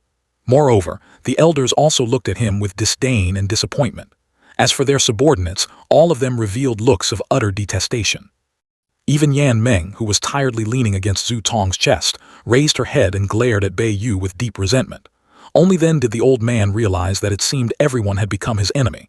Mosai shouted loudly, "Zio Bei Yu, I ask you. Back then, how did your Zio family's people infiltrate the million-strong army? Who was the mole?" As soon as he finished speaking, the aura he emitted overwhelmed everything, like a fiercely roaring lion.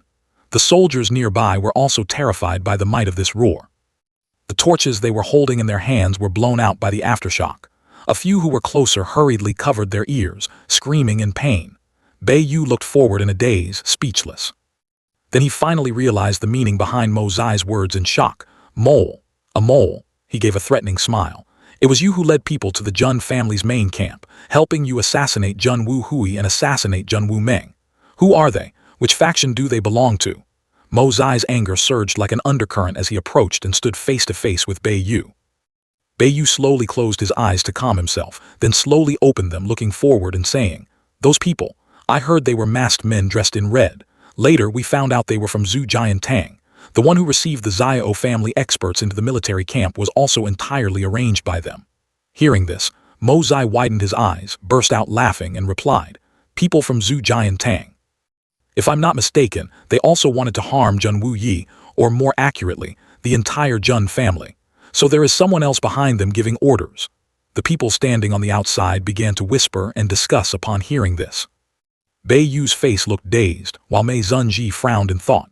Mo Zai still stood towering in front of him, saying nothing.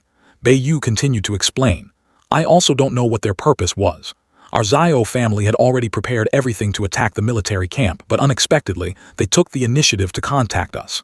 Since the goals of both sides were the same, we quickly reached an agreement." He added, "After the deed was done, they disappeared without a trace.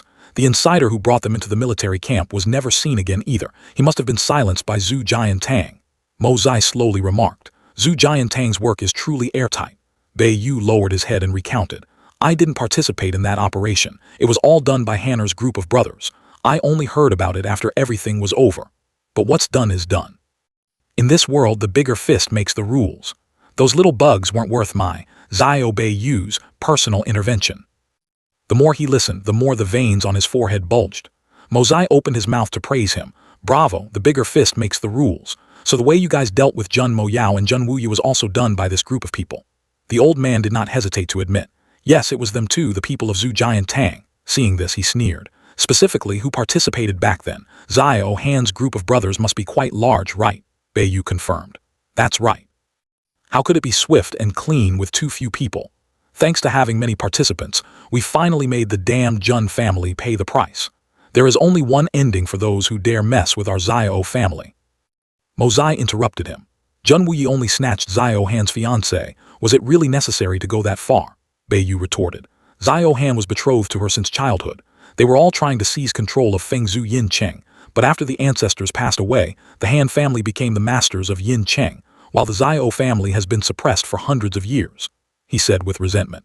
"That bastard Jun Wu Yi dared to interfere in our almost successful plan. The Xiao family had waited for this opportunity for so long, only to have it ruined by him. They all had to pay the price." Right after that, countless streaks of lightning suddenly appeared in the sky. Seeing this, the elders were startled in unison and looked up at the sky. Then they glanced around, full of vigilance. At this moment, Yan Meng suddenly widened her eyes, staring straight ahead. Mo Zai angrily said, "The Xiao family truly schemes deeply, but is the Han family really devoid of an heir that it has to be passed on to the Xiao family? That is just your one-sided wishful thinking." Yu replied confidently, "Ever since the city lord's second daughter was born, we had already made our plans. Moreover, quite a few people were originally subordinates of this old man and my older brother. Naturally, we know how to discipline them." He asked him, "So Xiao Han's Huang Hua Tang wasn't a decision made by your entire Xiao family?" Yu immediately denied. "This matter was entirely done on their own by Hanner and his brothers. By the time we found out, it was already a done deal, so we just let them handle those dirty deeds. Fortunately, they were just insignificant bugs, and to be honest, it really did rake in quite a bit of profit." As soon as he finished speaking, killing intent erupted from all directions, aiming straight at him. Everyone present was extremely infuriated by the words Yu had just spoken. Mo Zai's brow remained tightly furrowed, but his mouth formed a smile as he said, "You did very well. I have decided to grant you a massive reward." The old man joyfully asked, "A massive reward? What kind of reward is it?" But then he gave a dangerously sinister smile. "However, before receiving the reward, you have to perform a striptease right here. Once you finish dancing, the reward will arrive. I guarantee you will be very satisfied." Yu was stunned and stammered, A massive reward, strip. What the hell is a striptease? This old man knows nothing about dancing." Mo Zai smiled mischievously and explained, "It's simple. Just wiggle your hips, then take off an item of clothing. Then wiggle again and take off another item. Until you're completely bare. Come on, everyone is waiting for you. You won't be disappointed. Go on, be a good boy. Beiyu, as if hypnotized, muttered, I want the reward, I will dance. Then he began to sway his old, decrepit body. Seeing this, the elders looked at each other helplessly, not knowing what to do. Zhu Tong and Yan Ming also blushed scarlet, looking at Beiyu in utter confusion. The old man danced wildly, slowly peeling off the clothes on his body. Mo Zai, on the contrary, seemed highly entertained. He even put his fingers to his mouth to whistle and cheer. Mo Zai directed excitedly, That's it, that's it. The moves need to be more graceful and sensual. Be bolder, make it artistic. Yes, shake your hips harder. That's how everyone will enjoy it. Follow my rhythm. Beiyu down below had now taken off almost all his clothes. He looked quite euphoric, his face even flushing a slight red. Beiyu's buttocks were quite bouncy, as he wiggled and spun around all by himself in front of the entire world. Beiyu remained very comfortable, flaunting his body for everyone to admire. Seeing this, Yingbo Kong even blushed a little, thinking to himself, truly quite flexible. By this time, Beiyu was completely naked. When the soldiers saw his symbol of manhood, they marveled. Damn, how majestic, you have to respect it. To still get excited in front of so many people, Shen Chuan experts really are built differently. Right at this moment, a piercing scream rang out. It was Yan Ming's voice. She covered her eyes tightly with both hands, unable to bear this sight any longer. Mo Zai immediately looked down. But it was also this scream that seemed to jolt Beiyu awake. He was in the middle of dancing when he suddenly froze. Beiyu darted his eyes around as a terrifying silence enveloped the area. Everyone around was also deathly quiet. The elders were also dumbstruck, staring blankly at Beiyu. He whipped around, glaring at them. Mo Zai jumped down from above, startling Beiyu. Feeling something, he immediately looked down at his lower half. Upon seeing himself completely butt naked, Beiyu hurriedly squatted down to cover himself. Mo Zai burst into laughter. Bravo! Everyone here has truly broadened their horizons. To have the honor of enjoying a striptease from a peerless expert like this. Daring to dance stark naked in front of thousands of troops and horses, Elder Zio is the only one. This young master has no choice but to be impressed. The soldiers nearby also chimed in, exclaiming, Didn't expect an old man like this to still have such a nice ass. One even teased, Probably even whiter than yours, huh? The guy being teased just laughed gleefully. How can I compare to him? He is an elder of Yin Cheng, a Shen Xuan expert. With an ass that white, it must have been touched a lot, otherwise how could it be that fair? Beiyu gritted his teeth in sheer rage, too humiliated to look at anyone. By now, those soldiers were whispering and gossiping about him. A soldier glanced at the person next to him and sheepishly said, Gotta admit it's truly seductive, even my heart skipped a beat. The other guy immediately laughed in agreement. As soon as he finished, another added, Not bad. Just in case the old man tries anything funny halfway, I'll bring a stick to cover it up. Second Master Zio is the top figure below the supreme level. He can endure many things, but he definitely can't endure this. Hearing this, the first soldier laughed loudly, praising his idea as brilliant. Then the two of them hugged each other, cheering because great minds think alike. Beiyu seemingly couldn't take it anymore. He bent low, taking a deep breath that made his body swell, and then immediately exhaled forcefully, blowing away the dirt and dust around him. Beiyu took another breath, inflating his chest, and roared, Jun Mo Zai, you just wait. Even if I become a ghost, I will find you to wash away this humiliation. With that, he spewed out a mouthful of blood.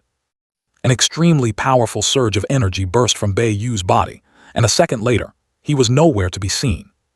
Mo Zai's face darkened as he muttered, Such poor endurance, and he calls himself the top figure below the supreme level. He has absolutely no capacity to bear anything. I haven't even used all my tricks yet. He then cast a contemptuous glare in the direction where Beiyu had vanished. Seeing this, the others shuddered at his viciousness. Feng Wu, standing nearby, also swallowed hard, unable to believe what had just happened. His legs trembled uncontrollably. The elders standing below suddenly sensed something and were startled in unison. They looked around warily, the first elder furrowing his brow in deep thought. The first elder said angrily, You of the Zio family are truly something. All these years the city lord has treated you well, yet he was harboring vipers in his bosom. Do you people still have the face to live in this world? The ninth elder spoke up and asked, Han Fei Yun, what do you think? Hearing this, he immediately replied, Why are you asking what I think about the things your Zio family has done? If I were you, I would have found a branch and hanged myself long ago. Truly returning kindness with enmity. The ninth elder snarled, Want us dead? Relying solely on you, Han Fei Yun, you don't have the qualifications. Wait until we return to Yin Cheng. When our two families clash, your Han family might not necessarily gain the upper hand. The first elder gritted his teeth. Whether I have the qualifications or not, we will only know by trying. 7 swords form the formation. Execute the family law and capture these 3 Xiao family traitors for this old man. Zhu Tong joined forces with the divine sword and attacked together. These 3 traitors are all talk and no courage. They won't even withstand a single blow. Hearing this, the elders on this side also furrowed their brows tightly, their faces turning grim. The nearby soldiers also solemnly awaited orders from their superiors. Mozai immediately sneered. Let's not rush to say whether anyone is qualified or not. In this place, it seems that only I have the right to decide. Whether the Xiao family lives or dies is not up to them to decide, nor is it the Han family's turn to choose. He was hovering in the air, and in the blink of an eye, he vanished. After that, Mozai suddenly appeared in front of Feng Wu, reaching out and tightly grabbing his throat. Feng Wu hadn't expected to be targeted. Mozai simply dragged him away. A second later, he was standing next to Wu Yi, his hand still firmly gripping Feng Wu's neck. Mozai casually let go, allowing him to fall to the ground right in front of those elders. The 6th elder angrily shouted, "Jun Mozai, every wrong has its perpetrator and every debt its debtor. Feng Wu never offended your Jun family. Don't you dare rely on your strength to bully the weak and implicate the innocent," he quickly retorted. "Oh, aren't you guys very fond of taking your anger out on others? This young master isn't even 17 yet, while your esteemed young master is probably almost 20, right? Every wrong has its perpetrator, every debt its debtor. To think those words would actually come out of your mouths. Could it be that everything Xiao Beiyu just said was entirely fabricated by him? You all knew absolutely nothing at all, is that it?" A chill ran down the elders' spines as they realized countless dark figures were silently tightening an encirclement around them. The one leading them wore the uniform of Feng Zhu Yin Cheng. Mozai spoke up, his tone chillingly slow. "Because of you people, so many ended up out on the streets, dying without an intact corpse, and so many children lost their homes. And now you open your mouths talking about wrongs and debts. I swore before Bei Yu's spirit that not a single member of the Xiao family would be spared. And this young master's promise, even to the dead, is as precious as gold and unchanging." Fury made the 6th elder clench his jaw as a blood-red surge of energy erupted from his body. Mozai smirked disdainfully. His provocation had clearly achieved its desired effect. At the same time, the vice-like grip of Mozai's hand increased its force, and Feng Wu's face instantly lost color due to lack of oxygen. Mozai's grip not only crushed his throat but also shattered Feng Wu's arm. Pure terror caused the young man to scream in despair. "Spare me, I beg you, please don't kill me." The 6th elder could only hiss through his teeth, helplessness suppressing every word. "Jun Mozai, you lowly bastard." He burst into laughter and retorted, "Oh, so now you know how to call me lowly. When you guys slaughtered tens of thousands of lives, did you ever think of those 2 words? Why is it that you only find it lowly when it involves your own family? How can my petty tricks today possibly compare to the grand enterprise of your Xiao family?" As soon as he finished, 2 crisp crack sounds rang out. Feng Wu's bones had been snapped by Mozai, and his body went limp, ceasing all struggles. The 6th elder was horrified and shot forward like a bolt of lightning, his agonizing scream tearing through the air. "War!" The smile on his lips grew even more demonic, and his hand tightened further around Feng Wu's limp neck. With another dry crack, the young man's cervical vertebrae were completely shattered. Mozai casually tossed the lifeless corpse to the ground like a piece of garbage. Feng Wu's body fell freely, plummeting headfirst toward the earth. Immediately after, Mozai also dove down like a vicious beast hunting its prey. The 6th elder rushed forward to catch his grandson, but his instincts warned him of a deadly killing intent lunging at him.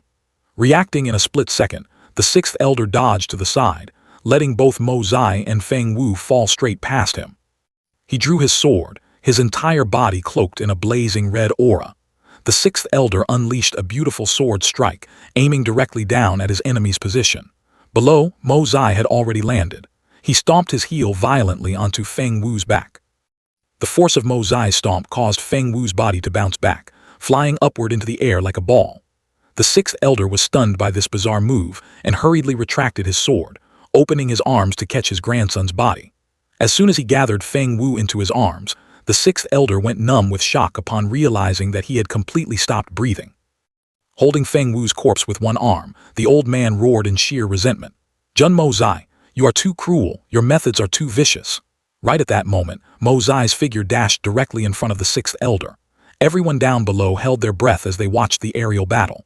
Bei Kong silently calculated in his mind. If it were him, He feared it would be difficult to parry the set of sword techniques Jun Mozai had just executed. His figure paused midair for a fleeting moment. Then Mozai vanished, dissolving into the void right before the astonished eyes of the sixth elder. Everyone who witnessed this scene was dumbfounded, their mouths hanging open in speechlessness. He suddenly materialized right behind the third elder and the ninth elder. Mozai smirked, revealing a deviously wicked smile. He swung the sword in his hand, tracing a flawless arc. Instantly, thousands of blinding lightning streaks surged from the blade, striking straight down to the ground and forcing everyone to quickly shut their eyes. His aura materialized into a roaring vicious dragon that soared into the sky. The two elders only had time to feel a cold gust of wind on the backs of their necks. When they turned around, they saw Mozai flying high up into the air, making them panic in fright. Mei Zunji furrowed his brow in deep thought. What the hell was going on? He completely couldn't sense a single clue.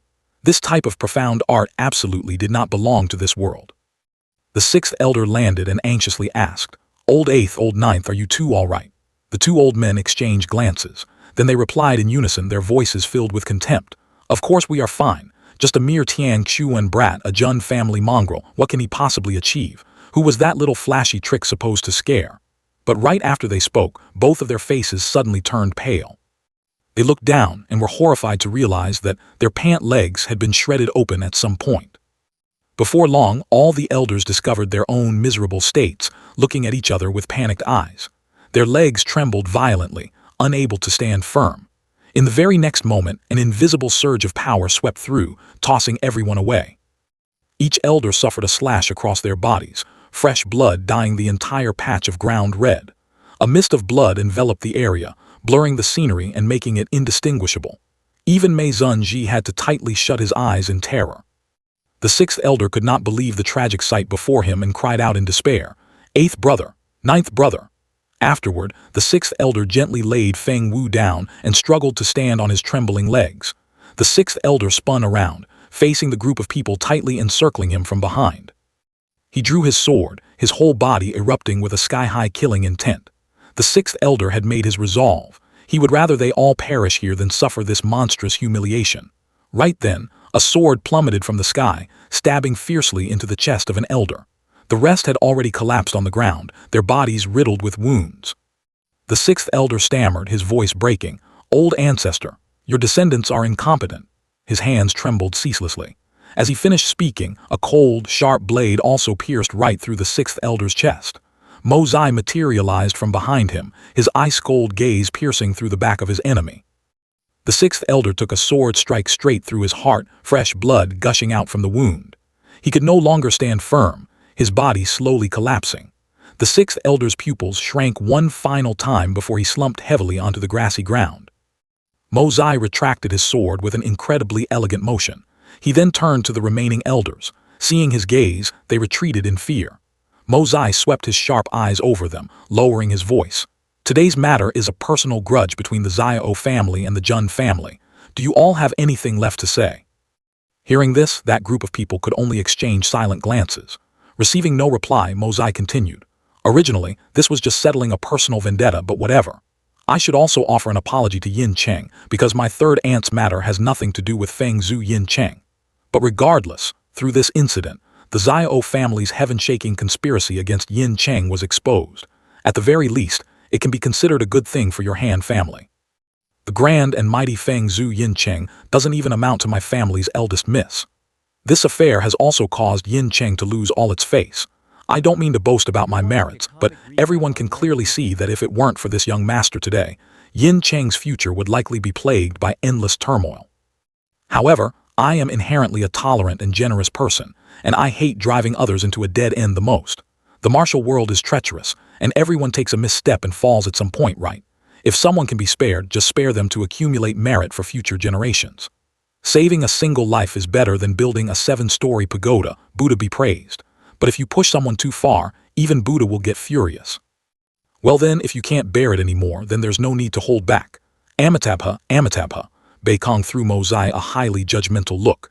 He still continued his speech. The Xiao family and my Jun family have an irreconcilable blood feud, but the Han family. How about I magnanimously spare his life? Right at this moment, a soldier standing nearby muttered, "I want to throw up." Mozai blinked his sparkling eyes, recounting his hardships, and then concluded with a deeply emotional remark. I am perfect in every way. My only flaw is that I am too soft-hearted and take everything upon myself. From childhood until now, my life has never been easy. As soon as he finished, not only Bei Kong but all the soldiers present collectively dry-heaved. Too disgusting, too ultimate, too shameless. The soldiers silently cursed. Someone this thick-skinned was truly a rare godsend. Mozai now grinned from ear to ear. I must trouble you all to escort these three back to Yin Cheng. It shouldn't be a problem, right? It's on the way anyway, and who knows, you might even pry out some more interesting information. He sneered, glancing at those lying on their deathbeds. They are human lives, after all. Hearing this, the soldiers immediately stepped forward to help the injured elders away. Zhu Tong suddenly turned his head to look back, and then he and Yan Ming walked away. The girl also looked back, immediately meeting Mozai's gaze as he looked at her with a highly suggestive smile.